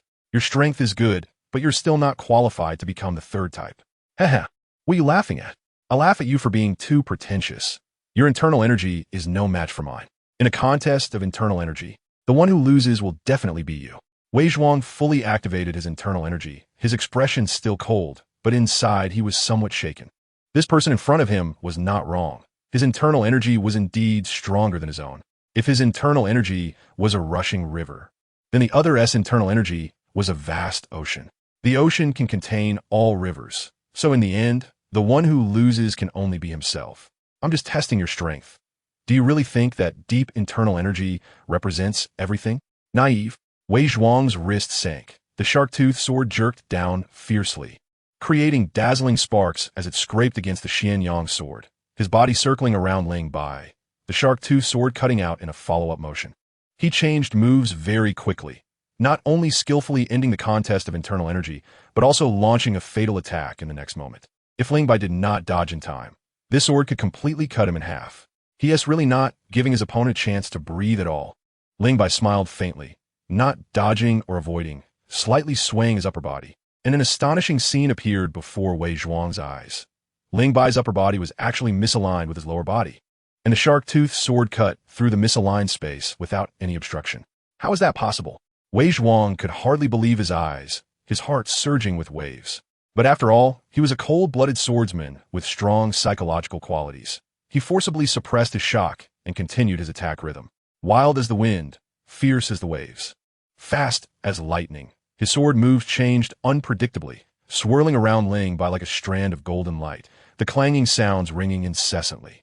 In the blink of an eye, the two had exchanged blows for more than a dozen rounds. An ordinary person would have long been battered and bruised, perhaps already dead under Wei Zhuang's sword. Yet Ling Bai stood still, not moving an inch, and not a single wound on him. His expression was calm, and the Xianyang sword in his hand seemed to become a part of his body. The sword moved with his heart, appearing to lack structure, but in reality, every move dissolved Wei Zhuang's lethal attacks into nothingness, the overlapping sword shadows continuously flowing, creating a sense of seamless beauty. His swordsmanship was like a turtle shell, protecting himself too well. It was impossible to break through his defense. For the first time, Wei Zhuang encountered such a formidable opponent, feeling extremely difficult. If this continued, it might be him who would be defeated. The situation had to change. A mocking curve appeared at the corner of Wei Zhuang's mouth as he attacked and spoke. A swordsman skilled in defense. Interesting, truly interesting. Ling Bai teased back. Zhuang. Can't hit me. Feeling flustered, huh? Talking more nonsense now. Wei Zhuang remained unmoved, continuing to taunt. You are not a true swordsman. What is a true swordsman? To view life and death lightly, to duel with the sword. You're too afraid of death, hiding in your turtle shell like a coward. This will only tarnish the sword in your hand. Haha, Zhuang, you're too amusing. Such a low-level tactic to provoke me? I've eaten more salt than you've eaten rice. Trying to play mind games with me is too naive. Saying this, Ling Bai's sword momentum suddenly changed drastically, abandoning defense to choose offense, forcing Wei Zhuang back with one sword, coldly laughing. Though provoking tactics are low level, I decide to fulfill you. This past year, you're the first swordsman to make me feel some pressure. Very good, truly good. A duel of true swordsmen? I'll give it to you. Just afraid you can't handle it. Crack, the floor tiles shattered. With the word charge, Ling Bai suddenly dashed out, his speed so fast that it left behind a series of lingering shadows, one sword cleaving towards Wei Zhuang. Wei Zhuang swung his sword to block, feeling a peculiar shockwave force from the opponent's sword, causing his internal energy to surge and become chaotic. Immediately after, another overwhelming force surged from his sword, making his body feel completely out of control, pushed back 3 or 4 steps. After stopping, his entire arm trembled slightly, abandoning life and death dueling with the sword. That felt good just now, right? Ling Bai stepped forward, cleaving again. Wei Zhuang gritted his teeth, urging his internal energy, and was once again forced back several steps by Ling Bai's strike. Second sword, Air Zhuang. Well done, bring it on. Third sword, Clang. Wei Zhuang's whole body shook violently, staggering back as he spat out a mouthful of blood mist, a look of shock finally appearing on his stern face. How could he be this strong? Since I started taking him seriously, I seem to have been completely suppressed. His swordsmanship lacks technique. It is purely strength and speed, along with that peculiar shockwave force. Is there no way out? Am I going to be defeated? The last time I faced such a powerful opponent was 3 years ago. The black and white Xianjian of the Luo network. No, my only opponent is my senior brother. Apart from him, no one else is a true opponent. If I can't even defeat an unknown person who suddenly appeared, how can I compete with my senior brother in the future? A fire seemed to ignite in Wei Zhuang's eyes, his momentum rising steadily, the killing intent around him continuously strengthening, as his internal energy flowed in. The golden glow emitted by the shark tooth sword became somewhat dazzling. You are a worthy opponent. The sense of defeat from Gainye, whom Wei Zhuang regarded as a lifelong rival, made him feel frustrated. This person before him made him feel powerless and fearful. The mental barrier belonging to himself must be broken through. But let us end this. Across the 8 directions. End? Ling Bai gently shook his head, slowly raising the Xianyang sword. It wasn't over yet. Sword extinguishes the 6 directions. Chapter 258. Wind, moon, and sheen sound across the 8 directions. The pinnacle of the Ghost Valley Cross sword technique. It seems to be just one move, but it actually contains 8 variations. Internal energy, sword chi, killing intent, momentum, and power are unleashed to the extreme in an instant, coalescing into a fierce black dragon. This was Wei Zhuang's strongest sword, the culmination of his elevation, erupting with astonishing power beyond the past under the pressure of a formidable opponent. Ling Bai raised the Xianyang sword, pointing at the black dragon. Fearless like a dragon-slaying warrior, his internal energy from 5 layers of Xiantian Gong pouring out without reservation, the pitch-black Xianyang sword transformed into a jade-like milky white. Visible ripples appeared around Ling Bai, firmly binding the incredibly violent power within the Xianyang sword. Sword extinguishes the 6 directions is a group attack sword technique. Yet at this moment, it was forcibly suppressed by Ling by using the power technique of the Haoyan 9 absolutes. This suppression has its limits. The light on the sword suddenly erupted, and the bound power seemed to have found an outlet, surging out from the sword tip. A beam of sword light, dazzling like a meteor, fiercely pierced into the body of the black dragon. In an instant, 2 streams of extremely strong sword chi displayed an unstable tremor, and then exploded with a bang. The sword chi rained down, shooting out in all directions. The ground, walls, wooden windows, and everything in the hall suffered ruthless torment and abuse, covered in scars. Poo, poo, poo. The invisible sword chi tore through the clothes on Wei Zhuang's body. And after a while, blood finally flowed from the torn openings, dripping onto the ground. The hall fell into a dead silence, the ticking sound clearly audible. Dead? Wei Zhuang let out a slight breath, feeling a kind of indescribable sadness. Killing a swordsman worth fighting with all one's might didn't seem as joyful as he imagined. He even hoped for a miracle, hoping the other party was still alive. The chaotic, entangled sword chi storm dissipated, and as the dust settled, the hall suddenly became clear. Huh? Wei Zhuang's pupils suddenly constricted, looking in shock at the opposite side. He saw that person slowly raise his head, a look of excitement and delight on his face. Was there even a hint of expectation? What was he expecting? Expecting me to explode once again? Wei Zhuang fell silent, instinctively tightening his grip on the shark-tooth sword. He had exerted all his strength and could not erupt like before. What a pity, he said. Wei Zhuang spoke with a complicated tone. You win. Want to beg for mercy? Beg for mercy? The corner of Wei Zhuang's mouth curved slightly, revealing a mocking smile. There is no begging for mercy here. Raising the shark tooth, he pointed at Ling Bai and said, You still don't have a third option. Leave the sword, and I'll let you go. No. Before Wei Zhuang could finish his sentence, he saw a figure flash by. In the past, he would have 100 ways to dodge, but now, his battered body could barely react.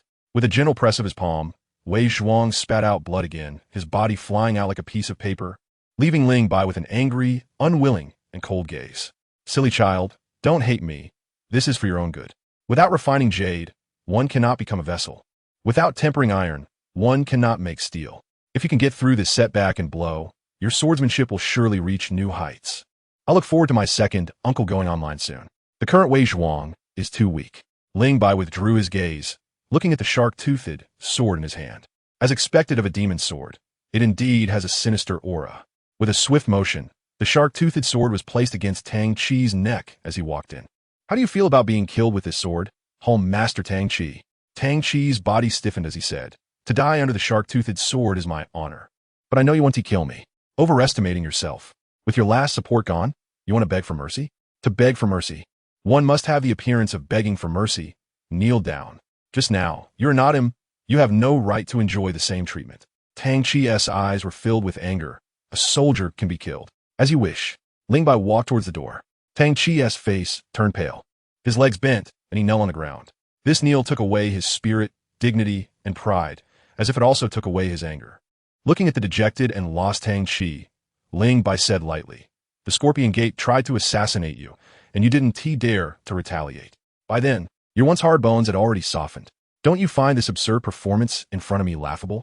Stand up, harden your bones. I will satisfy your humble wish and let you cross that bridge in your lifetime." Tang Chi's eyes gradually gathered light, and he took a deep breath, saying, "The Seven Absolutes Hall is willing to listen to the Master's orders." "Huh!"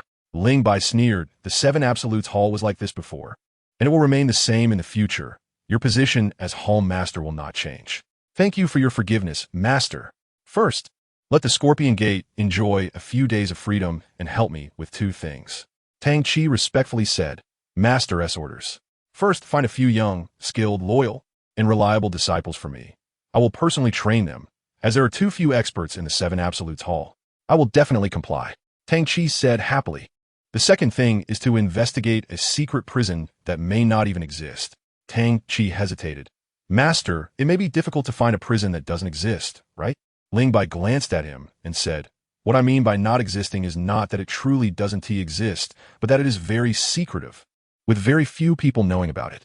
As far as I know, it should be on the outskirts of the city, guarded by soldiers, and perhaps even visited by nobles. You can send someone to the city gate and the market to keep an eye out and inform me immediately if there are any clues. Instruct your subordinates to be smart. Don't reveal any clues and don't spread it widely." "Understood." Seeing Ling Bai about to leave, Tang Chi hurriedly asked, "Master, how do I contact you if there is news?" "No need to contact. We will meet often in the future." The voice was still in the air, but the person had already disappeared. After leaving the Seven Absolutes Hall, Ling Bai did not immediately go home, but instead headed towards the brightly lit Xylem Pavilion, where the sound of the qin was faint. Wei Zhuang has been lured out, and the fight has been fought. It's time to visit that mysterious and graceful Miss Ziyu. For a top expert like Ling Bai, infiltrating Xylem Pavilion posed no difficulty at all. He traversed through the luxuriously decorated Xylem Pavilion as if it were uninhabited. Wow, Xylem Pavilion doesn't look big on the outside, but there are so many rooms inside. And there are also many beautiful girls. Let us find a girl to ask for directions. At that moment, a faint qin sound drifted from a nearby room, blending with the noisy and indulgent laughter, making it seem so out of place. Ling Bai pondered slightly and suddenly walked towards that room. Inside Xylem Pavilion, there was a girl playing the qin. In a place filled with wind and moon, she was like a pure blue lotus emerging from the mud, standing alone, leisurely playing the qin.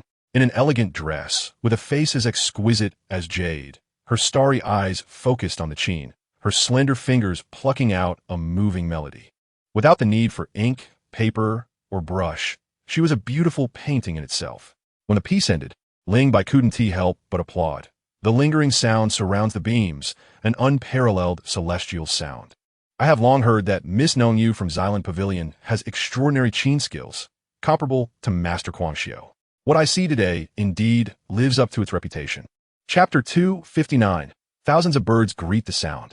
The suddenly raised voice startled Nongyu, who was immersed in her music. She lifted her head slightly, looking in the direction of the sound. Her gaze was gentle like the wind, her starry eyes calm like rippling autumn waters, quietly revealing a hint of surprise. Unbeknownst to her, a listener had appeared in the room.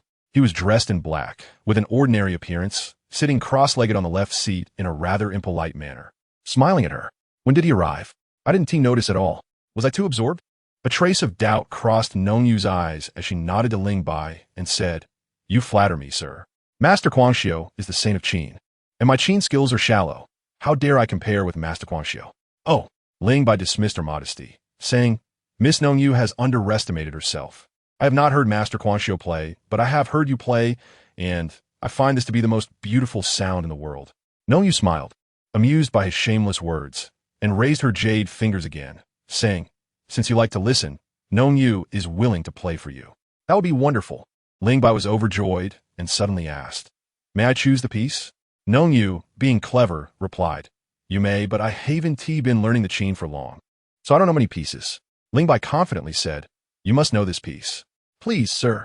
The sound of birds in the empty mountains. Nong Yu's expression slightly froze, shaking her head. I'm afraid I'll disappoint you, With a crash, Ling Bai grabbed the shark-toothed sword from the side and casually threw it on the low table in front of her, smiling. You will definitely play it. The shark-toothed sword? Nong Yu was startled, almost standing up.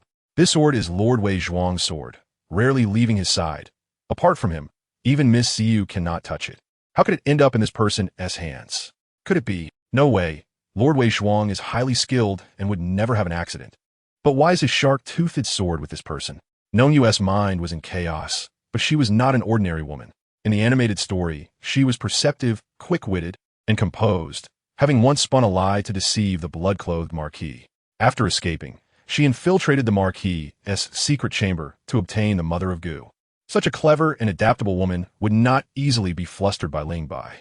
A flash of surprise crossed her eyes, and her beautiful face appropriately displayed a look of astonishment. This sword, do you recognize it, Miss Nong Yu? Nong Yu shook her head. I have never seen it before. I just find its shape unusual and quite rare. I wonder where you obtained it, sir. Want to act? Ling Bai secretly laughed and casually said, An hour ago. This sword did not belong to me. On my way to Xylem Pavilion, I saw a dazed young man with this sword. I liked the sword, but not him. So I just took it. If Miss Nong Yu likes it, after I listen to the sound of birds in the empty mountains, I will give this sword to you. Saying this, Ling Bai lightly waved his hand, a gentle force lifting the shark-toothed sword to float in front of Nong Yu, within reach. Nong Yu instead dared not move. This person was able to snatch the shark-toothed sword from Lord Wei Zhuang, and quietly entered here, without alarming the sisters of Zilan Xian or me, indicating that his martial arts must be unfathomable. He directly presented the sword before me, which shows such confidence. Is he certain I wouldn't dare to take it? What would happen if I did?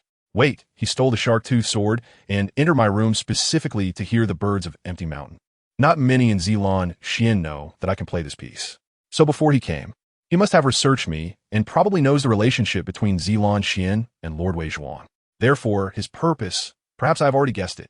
However, Nong Yu was unsure if her guess was indeed the true intention of the man in black, and for a moment, she dared not act recklessly. She decided to feign ignorance and use the piece The Birds of Empty Mountain to alert her sister, Xinu. Once this piece began, Xinu would surely come. I hope he has no malicious intent, otherwise. Nong Yu lowered her eyelids, a hint of determination flashing in her eyes. To not hide anything from you. I did learn a piece called The Birds of Empty Mountain when I was young, but I do not know if this piece is what you wish to hear. If it can attract 1,000 birds, then it is the Birds of Empty Mountain I want to hear. Indeed, Nong Yu felt about 80% sure in her heart, no longer pretending and risking embarrassment. Her jade fingers gently plucked the strings, and beautiful, melodious sounds floated out. Ling Bai had no extra thoughts.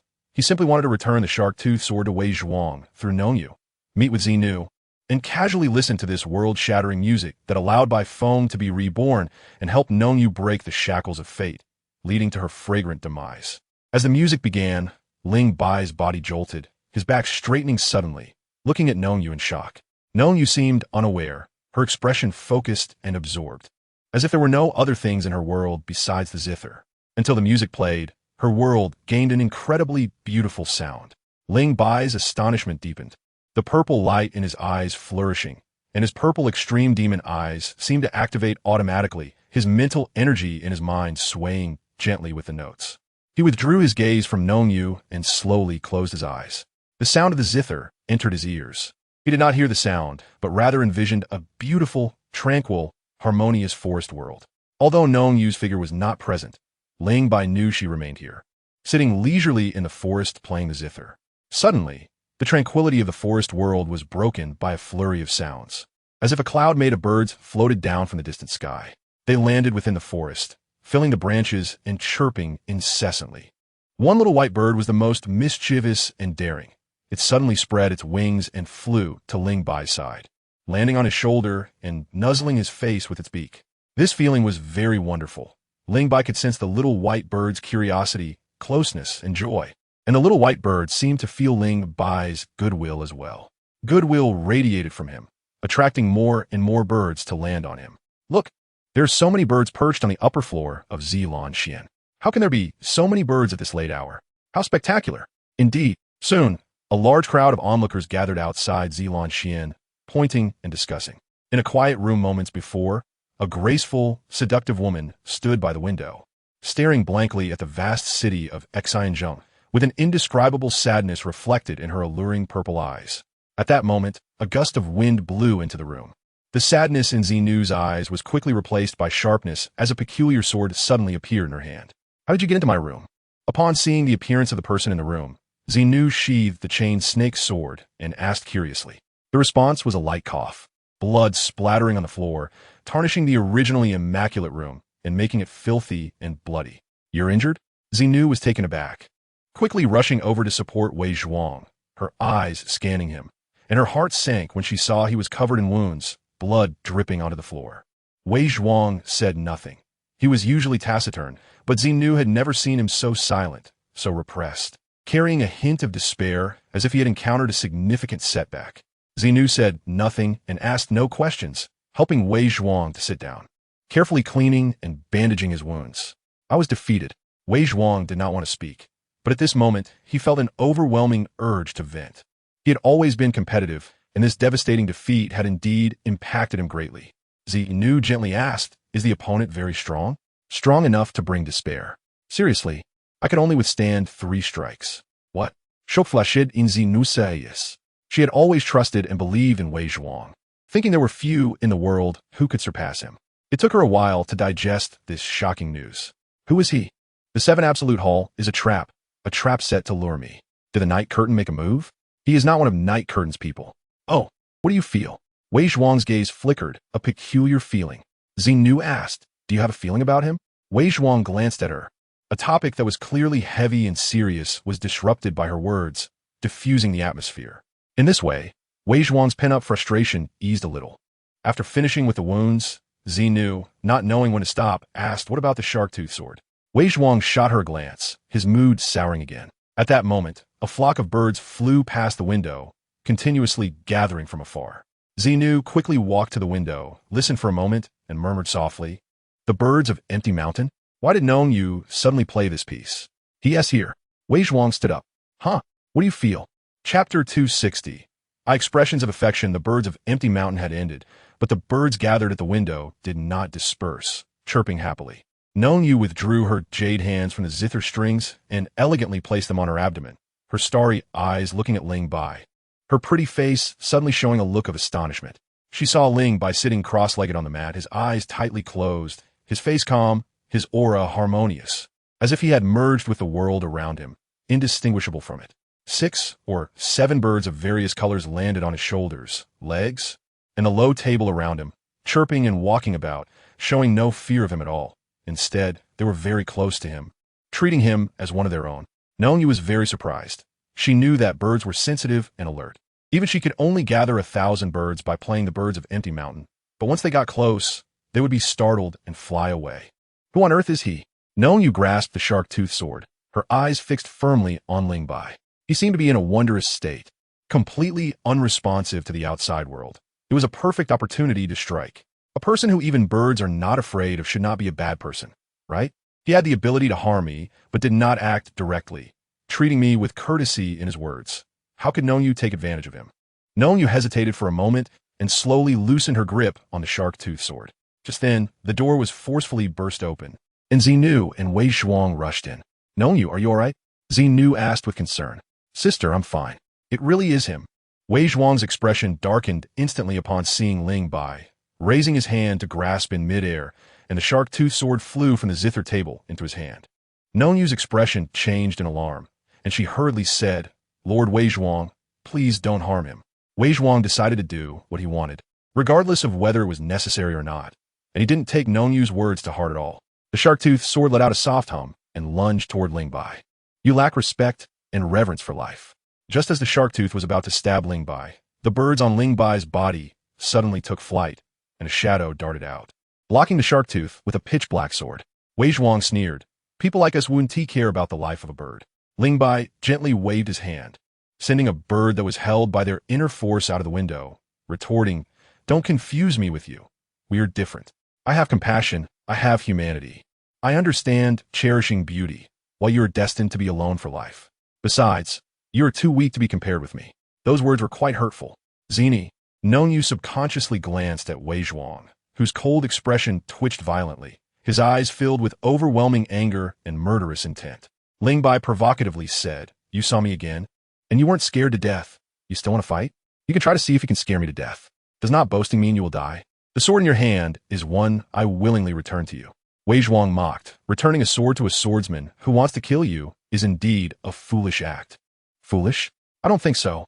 Ling Bai shrugged. The shark tooth is a good sword, a sword that can kill, but if the one wielding it is trash, what is the harm in returning it to him? You think I wouldn't dare to kill you? Trash only knows how to rage ineffectively. Why don't you make a move? Cough, cough. Zini lightly coughed and said, "Gentlemen, if you want to fight, please change places. My Xylan Pavilion is not a place for fighting. If you don't want to fight, you can sit down and talk slowly, standing ISN, tiring." Zini understands how to care for others. Nongyu knows how to care for others even more, Ling Bai joked. Nongyu lowered her head and called out, "Sir." Ling Bai smiled and said, "A gentle bow is like a water lily unable to withstand the cool breeze's shyness." Zini looked at the blushing Nongyu and laughed.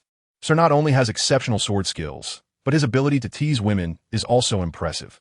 He has almost stolen my Nongyu's soul. "Sister," Nongyu called out softly. Nongyu blushed, feeling shy. How could she compete with Ling Bai and Zini, both seasoned flirts? Ling Bai, understanding her feelings, said, "Nongyu has been playing the zither all night. She must be tired, so she should go rest." "Nongyu, it's rare for the sir to cherish you. You should thank him." Nongyu ignored her, gracefully bowing to Ling Bai and Wei Zhuang before elegantly walking out of the zither room. "Second Zhuangzi, Miss Zini, please sit." "Second Zhuangzi?" Zini asked, slightly surprised, and smiled as she asked Wei Zhuang, "Is this your new title?" Wei Zhuang stared at Ling Bai expressionlessly, with murderous intent surging in his eyes. Ling Bai, unfazed, said, "All right, if you want to stand, stand." "Miss Zini, I came to visit rather boldly tonight because I have a request." "A request?" Zini sat down on the floor, hinting, "Sir's way of asking for help is quite special. If I didn't show some strength, how could I sit here now, exchanging glances with Miss Zini? I probably wouldn't even get to see you." Zini's charming eyes stared at Ling Bai as she lightly laughed. "Sir is joking. Your eyes are clearly devoid of emotion. How can you exchange glances? Feelings take time to cultivate. After a few days, months, or years, Miss Zini will feel my deep affection."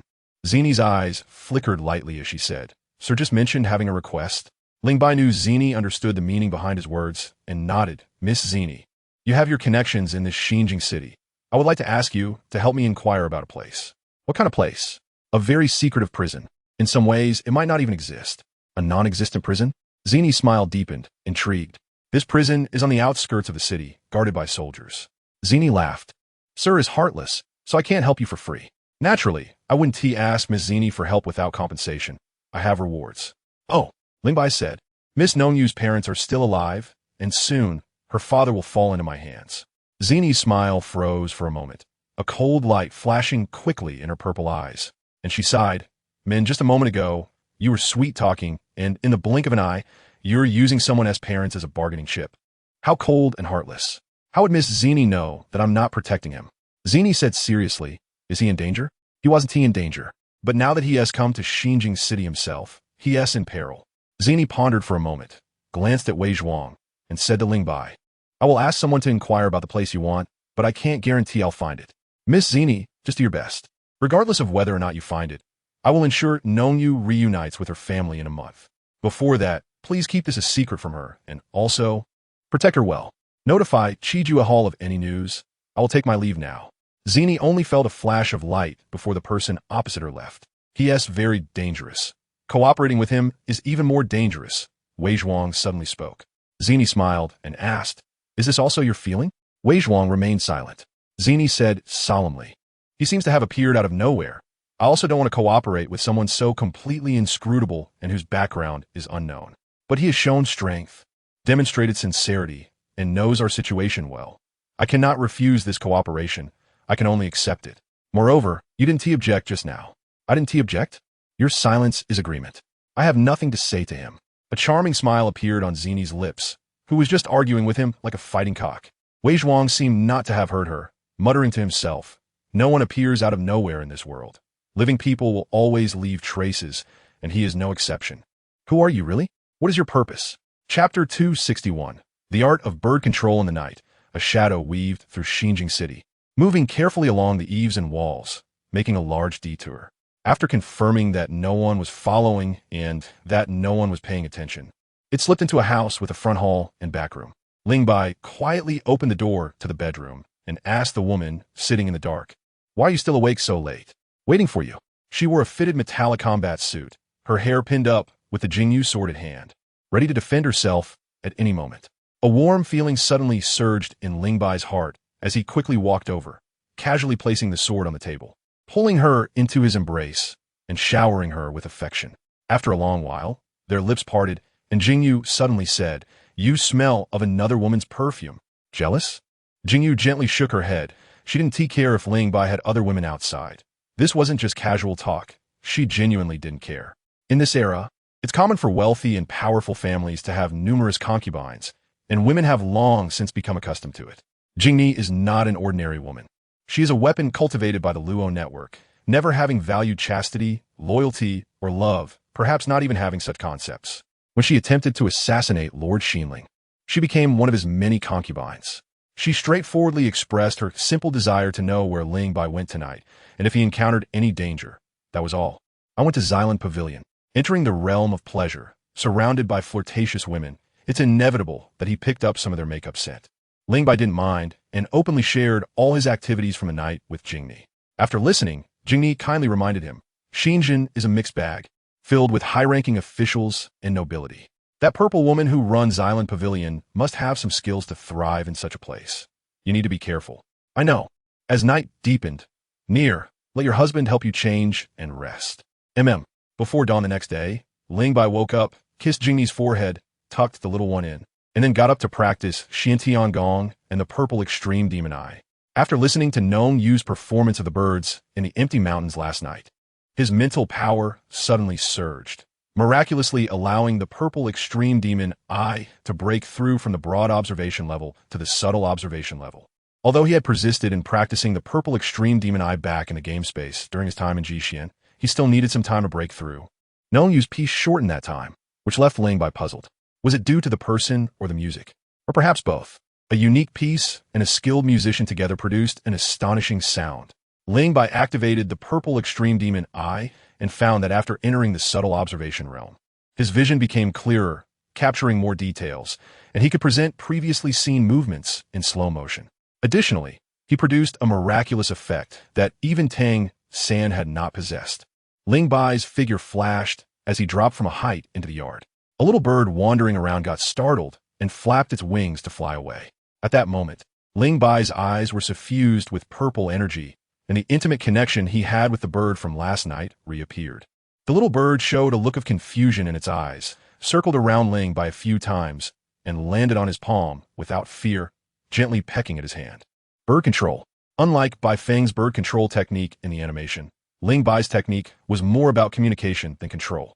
The mutated Purple Extreme Demon Eye in the subtle observation realm significantly enhanced Ling Bai's mental power, allowing him to project his mental energy outward, albeit very weakly, only able to convey goodwill to simple living beings.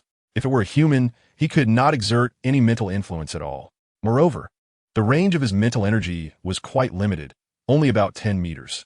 To lead a flock of birds to attack enemies like Bai Feng in the animation would likely take a long time to establish an intimate connection with them. He decided to start with this little bird in his palm. "How did you do that?" A surprised voice came from behind him. Ling Bai turned to see Jingni, dressed in a gorgeous gold and blue spliced long dress, her exquisite waist cincture perfectly accentuating her slender figure. The front design, with an open collar and strapless style, revealed a large expanse of snowy skin, and the gently rising snowy slope was partially concealed by the blue strapless top. making her look majestic and inspiring an urge to climb mountains. What are you looking at? Looking at a beauty. Jingni's expression was calm, seemingly unresponsive to Ling Bai's compliment. Ling Bai felt somewhat dissatisfied, walked over, and gently pinched her delicate chin, softly saying from now on, "When I praise you, show your happiness, like smiling. Come on, beauty, give me a smile." Her smile, like her emotional expression, was restrained and very subtle. Her dark brows curved slightly, lips turned up gently, and her cold, stunning face instantly softened into breathtaking beauty. "See, you look so beautiful when you smile. You should smile more in the future," Jingni said softly. "That's already a lot." "Not enough." Jingni gazed at Ling Bai, suddenly stepped forward, wrapped her arms around his waist, and pressed her pretty face against his chest. This made Ling Bai feel a bit gratified. Jingni's emotions were slowly becoming richer, and she was beginning to learn to express them actively. In other words, this female assassin was no longer so cold. "Why is it not afraid of you?" Jingni asked again. "It's not afraid of you either." Ling Bai held the little bird close to Jingni, who looked at her warily. Under Ling Bai's soothing, it gradually calmed down. All things in heaven and earth have spirits. As long as a person harbors goodwill, they will feel it. A bird? A crisp and surprised shout rang out as a yin broke free from the grip of a person in green and rushed over. The little one's momentum was so intimidating, looking as if it wanted to eat the little bird, that even Ling Bai couldn't calm it down, causing the little bird to panic and flap its wings to fly high.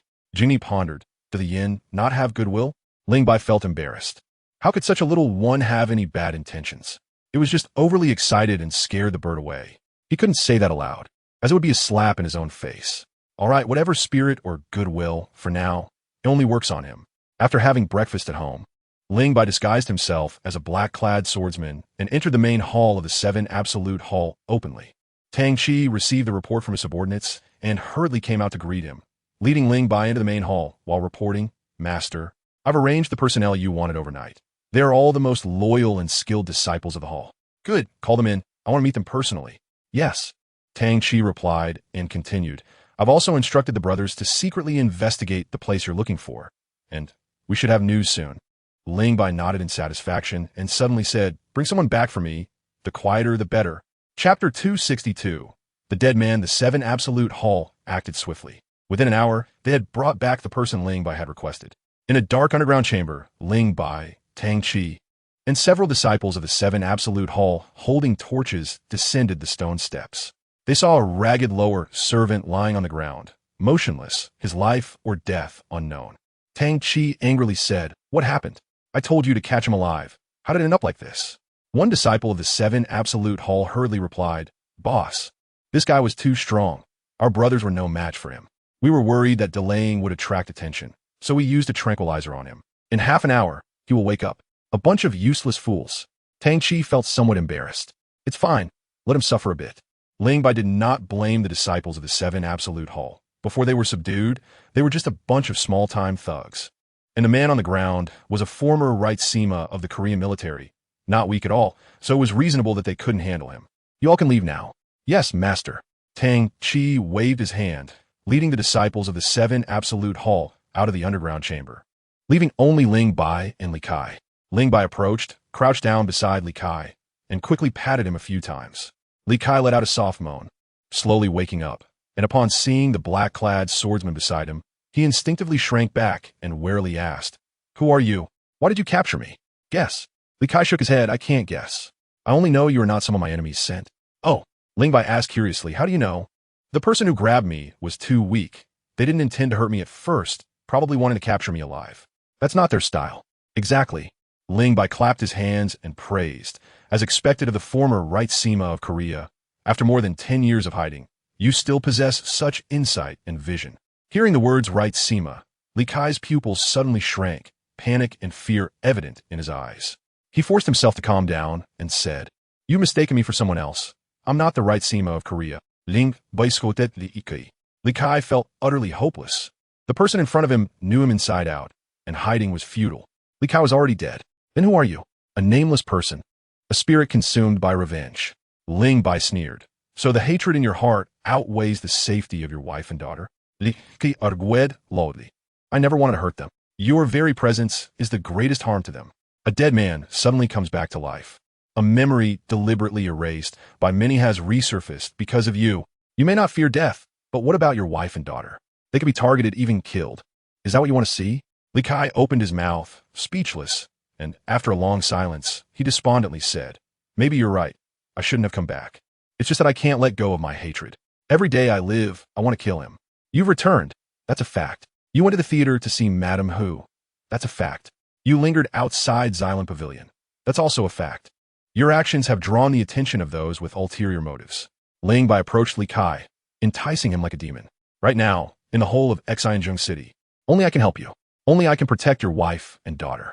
Even if it means killing Lu Yi for revenge, I can help you do it." Li Kai stared fiercely at Ling Bai and asked, "What do you want from me? I don't understand. What value do you see in someone like me? Everyone has their own value.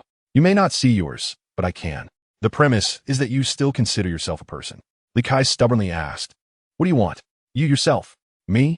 Ling Bai stood up and walked towards the basement exit. "From today on, your life no longer belongs to you, but to me.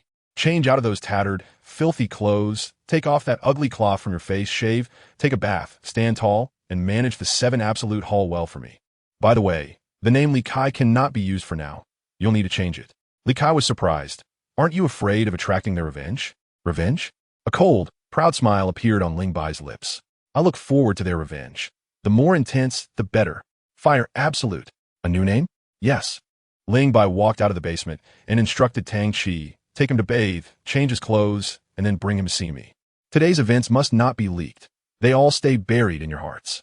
If you can't do it, I'll help you." Tang Chi felt a chill in his heart. "Yes. Master, have you found the bird I wanted? I bought some from the market. They're all in the main hall. Go ahead." Ling Bai entered the main hall alone, looking at the various birds chirping in cages, and directly activated the purple extreme demon eye to establish a connection with them. In the following days, Ling Bai's life was very routine. During the day, he stayed at the headquarters of the 7 Absolute Hall, training the disciples and discussing the events of Nanyue with Li Kai while trying to establish a close connection with the birds. In the evenings, he returned home to accompany Jing Ni and Yen. After a few days, he experimented with dozens of bird species, including swallows, magpies, geese, pigeons, eagles, hawks, and owls, discovering that the larger and fiercer the bird, the harder it was to establish a close connection. Conversely, pigeons and a small unnamed bird were much easier to communicate with. This small bird had sharper eyesight than eagles and made no sound when flying. Sound familiar? Ling Bai suspected it was the spy-winged bird trained by Feng in the animation for tracking and locating, and he was too lazy to name it. So he continued using spy-winged bird. The spy-winged bird was very simple. To what extent? First, it easily accepted Ling Bai's kindness. Second, it was loyal. Once it accepted Ling Bai, it became particularly attached to him, completely unguarded in its spiritual world, allowing Ling Bai's extremely weak spiritual power to probe its partial memories. It was simply the perfect scout. No wonder Bai Feng loved the spy-winged bird so much in the animation. Besides the spy-winged bird, Ling Bai focused his main energy on pigeons, planning to train a batch of carrier pigeons for sending messages. Carrier pigeons needed to be trained from a young age to develop their homing instincts. Ling Bai took a shortcut, using kindness to influence them, barely managing to get them to deliver messages over short distances. Beyond that, it was ineffective. After training you for so many days, it's time to see what you've got. Go on, carrier pigeon number 1. Ling Bai released a carrier pigeon.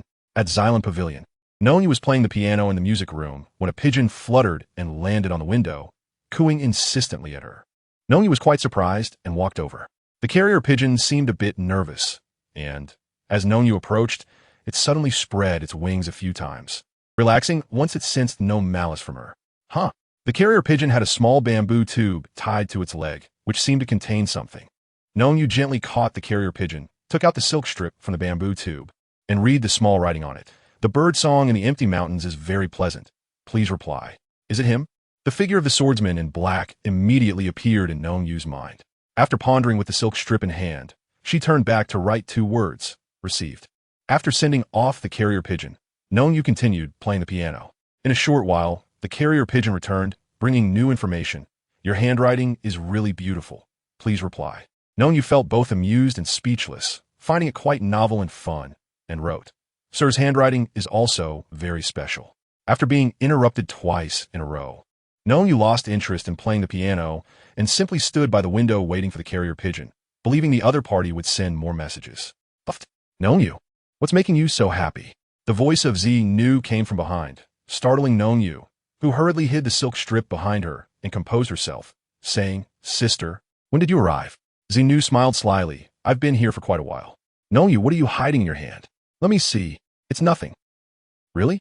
Facing Z Nu's enchanting purple eyes, Known you felt as if she was being seen through. Her pretty face flushed. She honestly handed over the silk strip to Z Nu, who opened it and couldn't help but twitch her mouth, asking, Did he send this? This time, I'll reply to him. Known you worriedly said, Sister. Z Nu ignored her, took a brush, and wrote a few lines, skillfully stuffing the silk strip back into the bamboo tube, clearly having seen Known you's previous actions. At the headquarters of the 7 Absolute Hall, Ling Bai opened the silk strip, and the content made his smile stiffen. There's South news about the place you inquired about. Come quickly. Let the pigeon fly to Xylan Pavilion again. I've stewed it. Chapter 261, Flame Spirit Demon Princess. Ling Bai arrived at Xylan Pavilion, avoiding everyone's notice, and stealthily entered Known you's music room, finding both Known you and Z Nu inside. The two women sat facing each other, one gentle as jade, the other sexy and charming, both stunning beauties. However, the atmosphere felt a bit off, as if they hadn't saved a seat for him. Ling Bai cast a questioning glance at Known you. How did the purple girl discover the carrier pigeon? Known you, being intelligent and perceptive, instantly understood the implication in Ling Bai's eyes and showed an apologetic expression. These two, watching the two of them, exchanged glances. The purple girl felt a surge of anger, thinking, Am I invisible? This is too much. She cleared her throat and said, Known you, Sister will borrow your piano room to discuss something with him. You can go down first. Okay. Known you stood up gracefully, glanced at Ling Bai, and lowered her head as she exited the piano room. Ling Bai watched her leave, and before the purple girl could speak, he boldly sat down in the spot where Known you had just been. The beautiful woman had left, yet her warmth lingered, a faint fragrance still in the air, reminiscent of Known you's refreshing demeanor, intoxicating to behold. A sentimental swordsman is also a heartless one.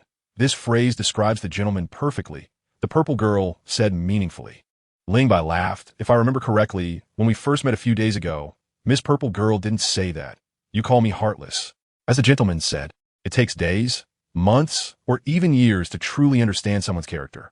The gentleman is indeed sentimental, a sentimental yet heartless swordsman, which can easily harm a kind woman. The purple girl advised gently. Ling Bai pointed at the purple girl and laughed heartily, nearly in tears. The purple girl frowned slightly, wondering why the gentleman was laughing. The typically mature and composed purple girl probably only shows lapses when it comes to those she cares about, right? Feeling confused, the purple girl asked, Lapses? Why do you think I would harm a kind woman? On the contrary, I believe the one who would harm her is you. I wouldn't. Ling Bai raised his hand to interrupt. This is a chaotic time, where many people's fates rise and fall, while some can avoid the troubles of the world. In my eyes, Miss Purple Girl and Miss Known you are both such people. The difference between you two is that Miss Purple Girl willingly immerses herself in the chaotic current, while Miss Known you follows in your footsteps. A kind and affectionate woman. Even if Miss Purple Girl told her to die right now, she would probably do it without hesitation, right? The Purple Girl was momentarily stunned, a thoughtful expression appearing on her delicate face. I'll give you a kind reminder. What you're doing is very dangerous. Don't lay all your cards on the table at once. Xylan Pavilion is just a place of pleasure. It serves no other purpose. Next time you find me, it's best to choose another place. You may not care about the girls on this floor, but I do. The Purple Girl smiled charmingly and teased. If this word reaches the ears of my younger sisters, they might be so moved they would die and come back to life. And they would certainly treat the gentleman as a distinguished guest. Ling Bai quickly said, Please don't. There are many rivers in the world, but I only take a few scoops. Too many and I can't handle them. A few scoops? The Purple Girl's voice suddenly rose, her gaze unfriendly. From the sound of it, one Known you isn't enough. The gentleman's appetite is too big. Xylan Pavilion can't satisfy you. Ling Bai replied, Miss Purple Girl, since you are worried about Miss Known you might as well worry about yourself. Worry about myself? Perhaps you are among my few scoops. The Purple Girl's expression turned strange, thinking, wow, looking at the bowl while eyeing the pot, even the landlady wants to take something home. Enough small talk. Let's get to business. Where are the people from the Air Zhuangzi? Aren't they at Xylan Pavilion? Ling Bai looked around and asked. The Purple Girl replied irritably. Thanks to a certain expert, his injuries are severe and he's still resting in his room. As long as he's at Xylan Pavilion, Ling Bai said knowingly. I'm worried he might cause trouble at Shijua Hall while I'm away. To be honest, Miss Purple Girl, that person is too hot to handle. King Han wants him. Jiwea wants him. And Yimu wants him too. Shijua Hall has been bustling these past few days. To protect that person, I've set up numerous traps and mechanisms. Even if I charge in, I won't come out unscathed. If Heir Zhuangzi accidentally falls into it, TSK. The jade hand under the low table suddenly clenched tightly, and the purple girl felt a heavy heart, secretly worrying for Wei Zhuang. She knew nothing about Ling Bai, so how could she completely trust him? When she brought him over, Wei Zhuang also moved. She steadied herself and pretended to be nonchalant, asking, "From what you said, Nonyu's father is already in your hands?" "That's right." The purple girl sighed in relief and smiled. "Then I can rest assured. For Nonyu's sake, I believe you'll protect him well. I hope you truly feel at ease." Ling Bai gave her a meaningful glance. "He is safer by my side than anywhere else. At this time, it's better to remain still. The more you do, the bigger the commotion and the more danger he faces. You should be able to understand this reasoning, Miss Purple Girl." The purple girl forced a smile, of course. "Have you found news of the place I was looking for? Xylan Pavilion is a place of pleasure, and many high-ranking officials and nobles come here. Some guests get drunk and can't control their mouths." Ling Bai asked directly, "Where is it?" The purple girl slightly parted her red lips and gently uttered a place name. A gleam flashed in Ling Bai's eyes as he stood up and bowed to the purple girl, saying, "Thank you, Miss Purple Girl, for your assistance. You've helped me a great deal." The purple girl sidestepped and shook her head. "You're too courteous. Helping you is helping Nonyu. Nonyu is my treasured pearl. However, the place you're inquiring about is quite secretive and heavily guarded. You should be extra careful." Ling Bai nodded with a smile. "I will remember your reminder, Miss Purple Girl. I have other matters to attend to, so I will take my leave." As he reached the door, he seemed to remember something, turned his head, and said, "A warning, if you dare to stew my pigeon, I will definitely smack your bottom." The purple girl was taken aback, about to speak, but he had already vanished. "Do you think I wouldn't dare?" After leaving Xylan Pavilion, Ling Bai blended into the crowd and headed toward the city outskirts. Yanling Ji should be making her appearance now. Chapter 264. Water Phantom in a hidden and tightly secured forbidden chamber of the 7 Absolute Hall. Wei Zhuang looked at the man who was slowly standing up in the iron cage, his expression dark enough to drip water. "If I'm not mistaken, you are not the person I am looking for. Who are you?" The man was dressed in tattered clothing, resembling a lowly servant, with cloth strips wrapped around his face. Strikingly similar to Li Kai's appearance before. "Lord Wei Zhuang, we have been waiting for you for a long time."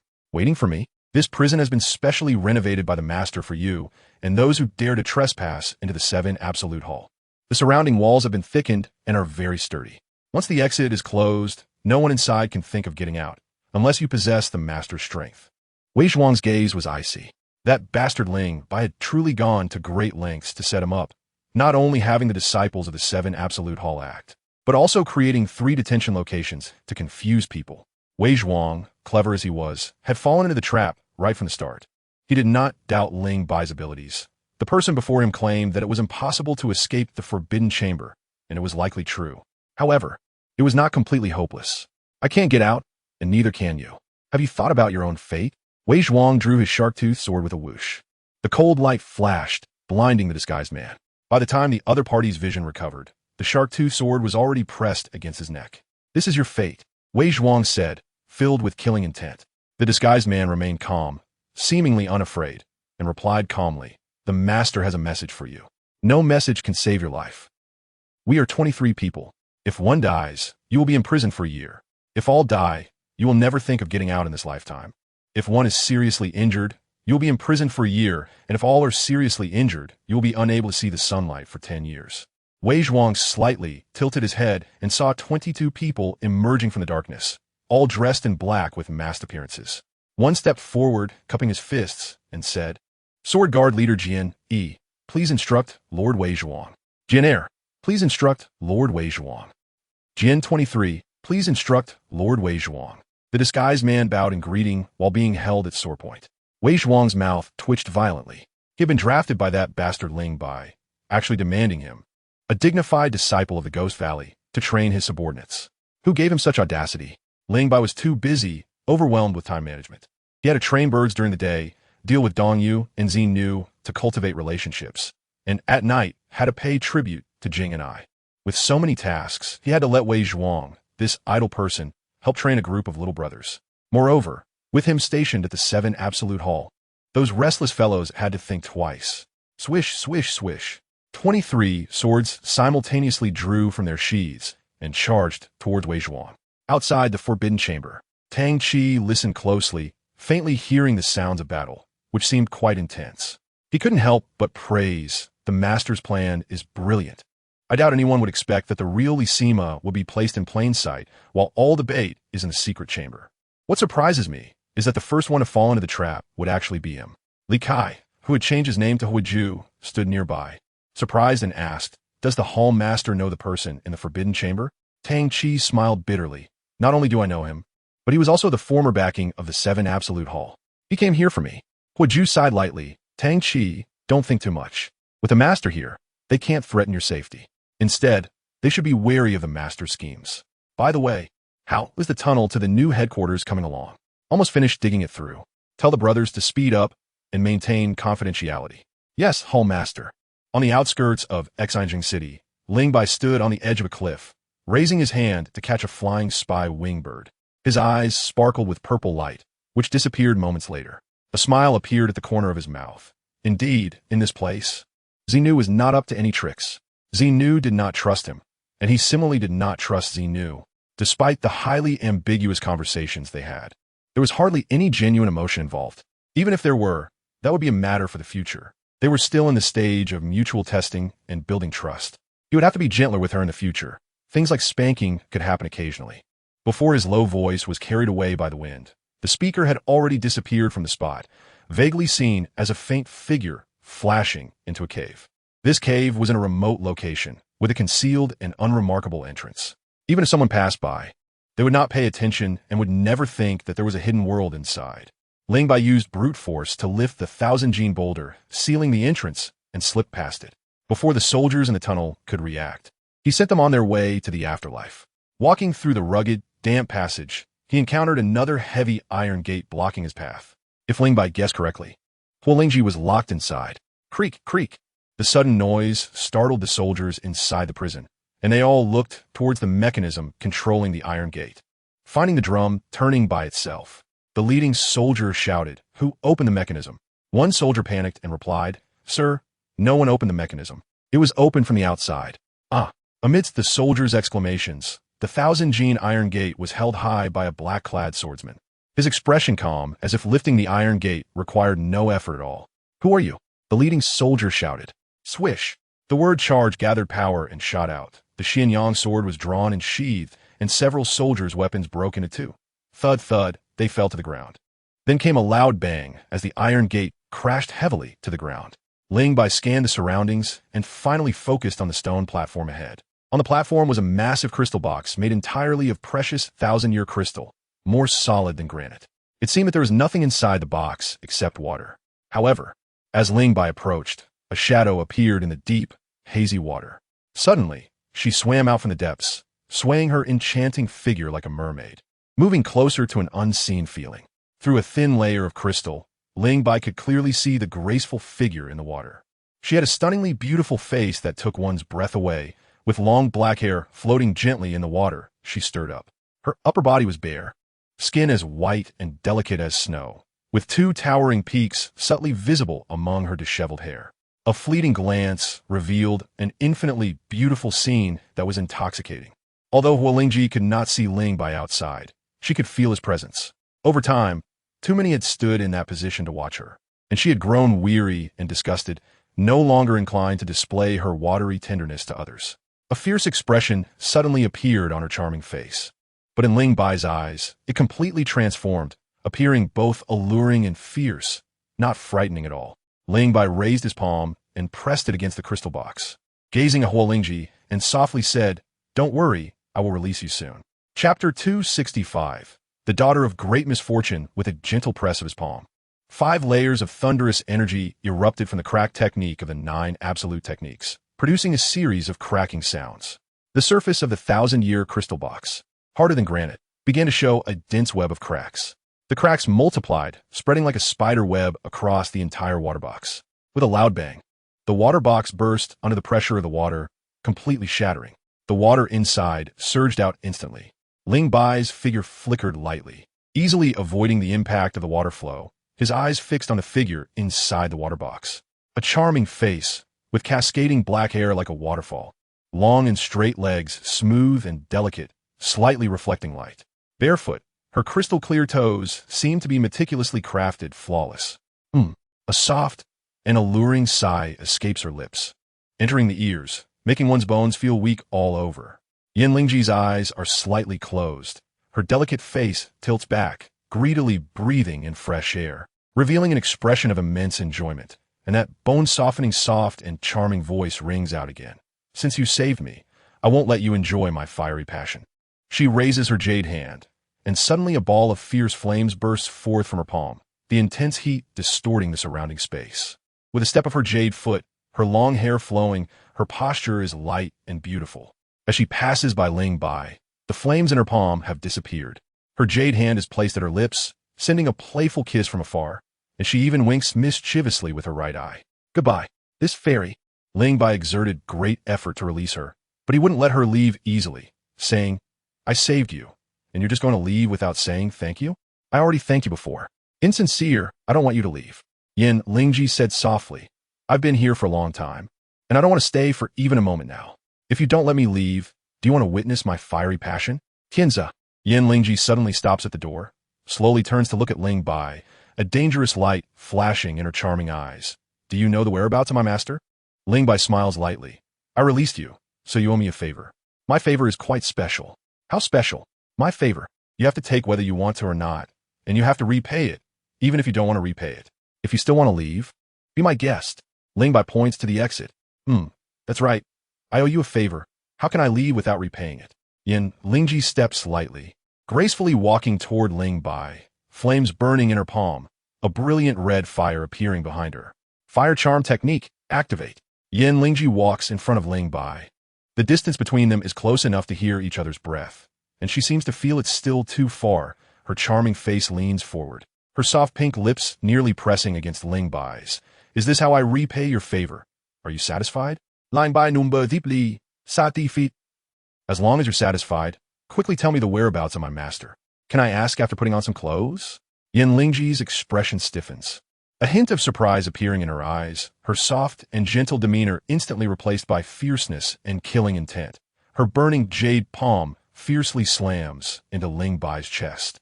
She is born with the ability to control fire, and the temperature of the flame she wields is extremely high, capable of easily turning a human body to ashes and melting metal into liquid. This attack on Ling Bai shows no mercy whatsoever, making one imagine how she had just been saved by him. A pretty girl shouldn't play with fire randomly. Playing with fire can easily hurt others and oneself. Your clothes are outside. Let's talk after you get dressed. Ling Bai leaves a sentence and quickly retreats, causing Yin Lingji's attack to miss. Yin Lingji's expression darkens, softly saying, Interesting, I find you quite to my liking. She finds her own clothes in this secret prison, dresses up neatly, and gracefully comes outside, standing beside Ling Bai overlooking the prosperous Xinjiang city. You can leave now, Ling Bai suddenly says. Yin Lingji curiously asks, Don't you want me to repay your favor? My favor is always valid, and you don't have to repay it immediately. But if you want to continue owing me a favor, you must repay the previous one for me to allow you to owe a new favor. Yin Lingji says, How troublesome. Can't we make an exception? We can. Oh, after making an exception, perhaps Tianzi's grave grass will already be 3 feet high. A cold light flashes in Yin Lingji's eyes. Unbothered, she says, You're lying to me. They won't kill my master. Being a slave and being humiliated and whipped is indeed much more interesting than killing. Yin Lingji coldly asks, Where's my master? Do you want to owe a new favor? Can I not owe? Yin Lingji says somewhat resentfully, You are so hard-hearted, and your martial arts are very high. Using my master to threaten a weak woman, I can't do anything about it. Ling Bai secretly chuckles. How can such a fierce woman call herself a weak woman? Wouldn't she feel embarrassed? He no longer beats around the bush, stating directly, I want the cultivation method for the fire charm technique, counted as half a favor. The fire charm technique? Yin Lingji is taken aback. Ling Bai's condition surprises her a bit, and she shakes her head. Your favor isn't worth that much. If I tell you the cultivation method for the fire charm technique, you tell me the whereabouts of my master. Ling Bai interrupts. You just used the fire charm technique on me, and it had no effect, indicating that the value of the fire charm technique isn't as high as I imagined. Half a favor is already a high price. Unless you think your freedom is worth nothing. Yin Lingji, being unreasonable, says, I really didn't ask you to save me. And I don't trust you either. No rush. Think it over slowly. I have plenty of time. Ling Bai chuckles, suddenly leaps off the cliff. If you have nowhere to go, you can follow me. But don't cause trouble. Otherwise, the consequences will be serious. They won't need to act. I'll deal with your master first. A man who is soft-hearted yet hard on the outside is truly charming. Yin Lingji softly mutters, chasing after Ling Bai's figure. All the way racing. No matter how hard she tries, she remains 10 feet behind Ling Bai, neither more nor less. Master, back at the headquarters of the 7 Absolute Hall, the disciples guarding the headquarters see Ling Bai and all bow respectfully. Yin Lingji is surprised. I didn't expect you to still be their leader. You didn't expect many things. Master, Tang Chi, who is handling guild affairs in the main hall, stands up to salute, and upon seeing Yin Lingji's attire beside him, exclaims, A Baiwa person? Yin Lingji gently asks, Have you seen a Baiwa person? Tang Chi, arrange a place for her to stay. Let her do whatever she wants. No need to stop, interfere, or help. Yes, master. Is there any major event happening in the headquarters today? Tang Chi glances at Yin Lingji, and seeing Ling Bai's lack of intention to avoid her, whispers, Big Brother Wei has come. Ling Bai's eyes brighten. He really came. Where is he? In the confinement room. Upon hearing this, Ling Bai can't help but laugh. He really chose a place. How long has he been here? Has he eaten lunch? Not yet. Prepare the meal. I will personally deliver it to him. Yes. Ling Bai heads straight to the confinement room, while Yin Lingji follows him closely, acting as if she is at home. Bang, bang, bang. Opening the dark window of the confinement room, Ling Bai shouts to Wei Zhuang, who is resting in the middle of the room. Second Zhuangzi, are you doing well today? Did they hurt you? Wei Zhuang leans against the wall, sneering. A bunch of small minions, can they hurt me? Did you hear that? He said you are small minions. Hurry up and thank him for his guidance. Yes, master. 23 sword guards suddenly rise up, surrounding Wei Zhuang once again. Learn well. Such an opportunity is rare. Yin Lingji asks. He seems very strong. Who is he? The strongest among this generation of Giga disciples. Giga disciple? Yin Lingji was taken aback and became even more curious about Ling Bai's identity, as he was able to imprison the disciples of Ghost Valley. Chapter 266. Young Master Han Fei. Yin Lingji was not one to stay put. As soon as it got dark, she transformed into a shadow and disappeared into the night. Ling Bai quietly watched her leave, not speaking to keep her or try and stop her. He knew that some people could not be held back, and her departure might mean she would never return. You will come back. You definitely will, Ling Bai said to himself with great certainty. Without experiencing repeated failures in searching, how could you willingly hand over the fire charm technique? Ling Bai frowned slightly, suddenly seeing a flock of birds startled to take flight from the south side of the 7 Absolute Hall. A spy-winged bird flew over and landed on his hand, bringing him new information. It's quite lively tonight. Even you are here, infusing internal power from the Xiantian technique into his legs. He became as light as a swallow and suddenly floated down from the high platform, flying south. A shadow rushed along the alley wall, and upon seeing the birds startled by him, the figure suddenly realized something was wrong, abruptly stopping and retreating without hesitation. Since you're here, why not sit down and have a cup of tea? A calm voice came from behind, and the shadow instinctively drew a uniquely shaped sword from their body. The sword's blade was made up of countless thin, serrated plates linked together, resembling a snake. The strange sword stabbed into the ground, its blade twisted and elongated, piercing underground, then suddenly bursting forth from the earth at Ling Bai's feet like a python. Ling Bai stepped with a mysterious footwork, dodging the attack while rushing towards the shadow. The shadow flicked their wrist, and the sword spun and danced like silk, encircling Ling Bai, seemingly without any length limitation, instantly sealing off the space around him. Swish! The Xianyang sword was drawn, deep and understated like its blade, but infused with the internal power of the Xiantian technique, it emitted a striking white light. One slash to the left, one chop to the right, the snake-like blade let out a mournful cry, shaken by the powerful impact, creating numerous openings. Ling Bai gathered his energy and leaped, stepping on the sword's body to escape and lunging toward the shadow. The shadow retreated repeatedly, their posture graceful and beautiful as if dancing. With a twist of the wrist, the seemingly endless blade suddenly retracted, bizarrely attacking Ling Bai's back. Ling Bai appeared unaware, persistently rushing towards the shadow, pinning her firmly against the wall. Why don't you make a move? The tip of the sword hovered at Ling Bai's back, just an inch away from piercing his body, but the shadow could not shorten that tiny distance. An invisible barrier blocked the sword, preventing it from advancing. The shadow retracted the chain snake's soft sword, speaking in a resigned tone. I can't beat you. You win. Is there a reward for winning? What do you want? Ling Bai gazed at the alluring face so close before him. Her breath carried a dizzying fragrance, warm and ambiguous, stirring his heart. Slap. You, I said. If you dare to stew my pigeon, I will hit your backside. You, shameless. I didn't stew your pigeon. Her voice was filled with unutterable indignation and frustration. I said you stewed it, so you stewed it. Fine, I'll stew it when I get back. Was it enjoyable just now? So eager? Her tones sounded off, overly calm, and Ling Bai was afraid of overstepping, quickly letting her go. Zhuangzi is doing well here. You don't need to worry about him. If you want it back sooner, help me keep an eye on someone. She remained silent. Ling Bai smiled wryly. Ninth young Master Han Fei. If he returns to Korea, he will notify me immediately. I will take Zhuangzi over. Are you done? Stay for tea? The other party said resentfully, I'm going back to stew pigeons. After saying that, she lightly leaped onto the high wall. Thank you. Finally, Ling Bai added, the feel is really good. The chain snake's soft sword fell from the sky, carrying its owner's immense anger, dancing wildly in the air, leaving the alley scarred. Ling Bai's face turned pale with fright, and he hurriedly fled. What a scoundrel!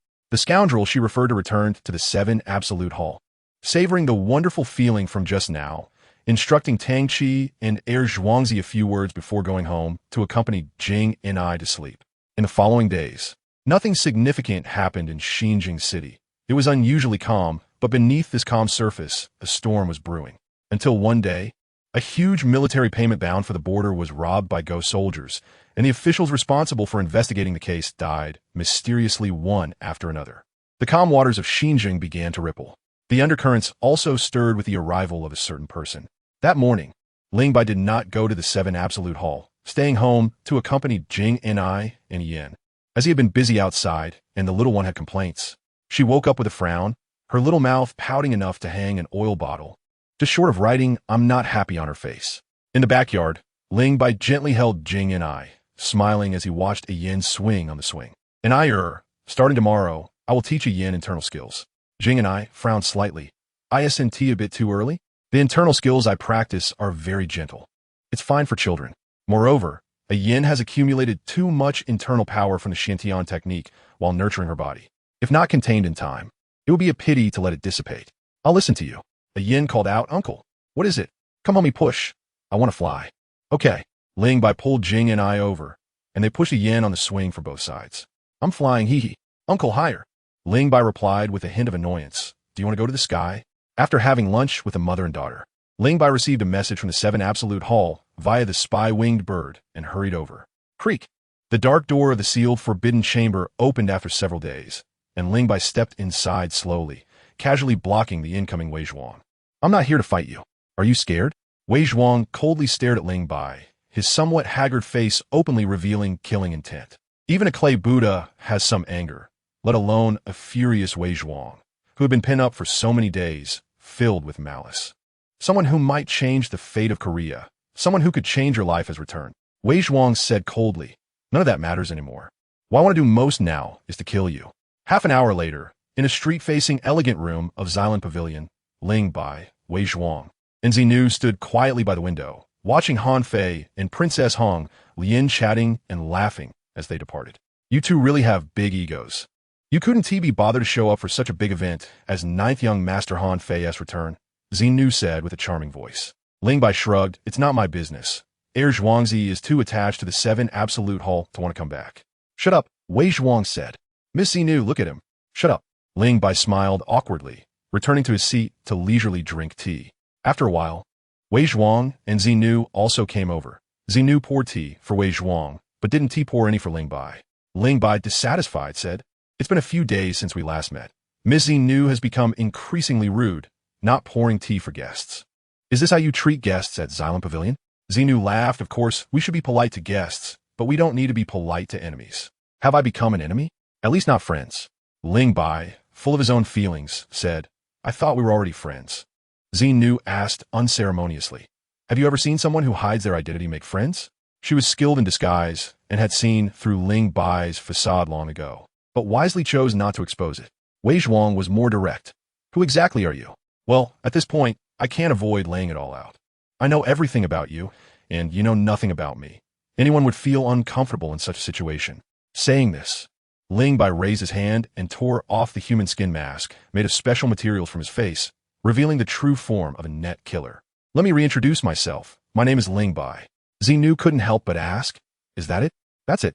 Xinu looked at Aruizwan, who calmly said, identity is sometimes not important. Enemies can become friends, and friends can become enemies. What matters most is what this person wants. The purpose and interest that drive them to do these things. So what is your purpose? Guess. If you keep being evasive, I'll ask you to leave. Xinu scolded. What else with the hostility? It's just, Ling Bai sat upright and said seriously, I have two purposes. One is to seek battle, and the other is to seek change. Xinu asked in confusion. What does that mean? To seek battle means to seek opponents. In Xin Zheng City, there are 5 people I am particularly interested in. One is the second Zhuangzi, who has already been taken down. One is imprisoned. One is the great General Ji Wuyi, who is said to have extremely high martial arts skills. I would like to meet him. The fourth is the blood-clad Marquis by Yi Fei, who, like General Ji Wuyi, holds power and has many guards. It's not an exciting fight if there are always people getting in the way.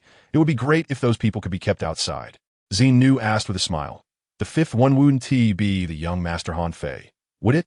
Miss Xinu is indeed exceptionally clever. And guessed it right away. Stop flattering me.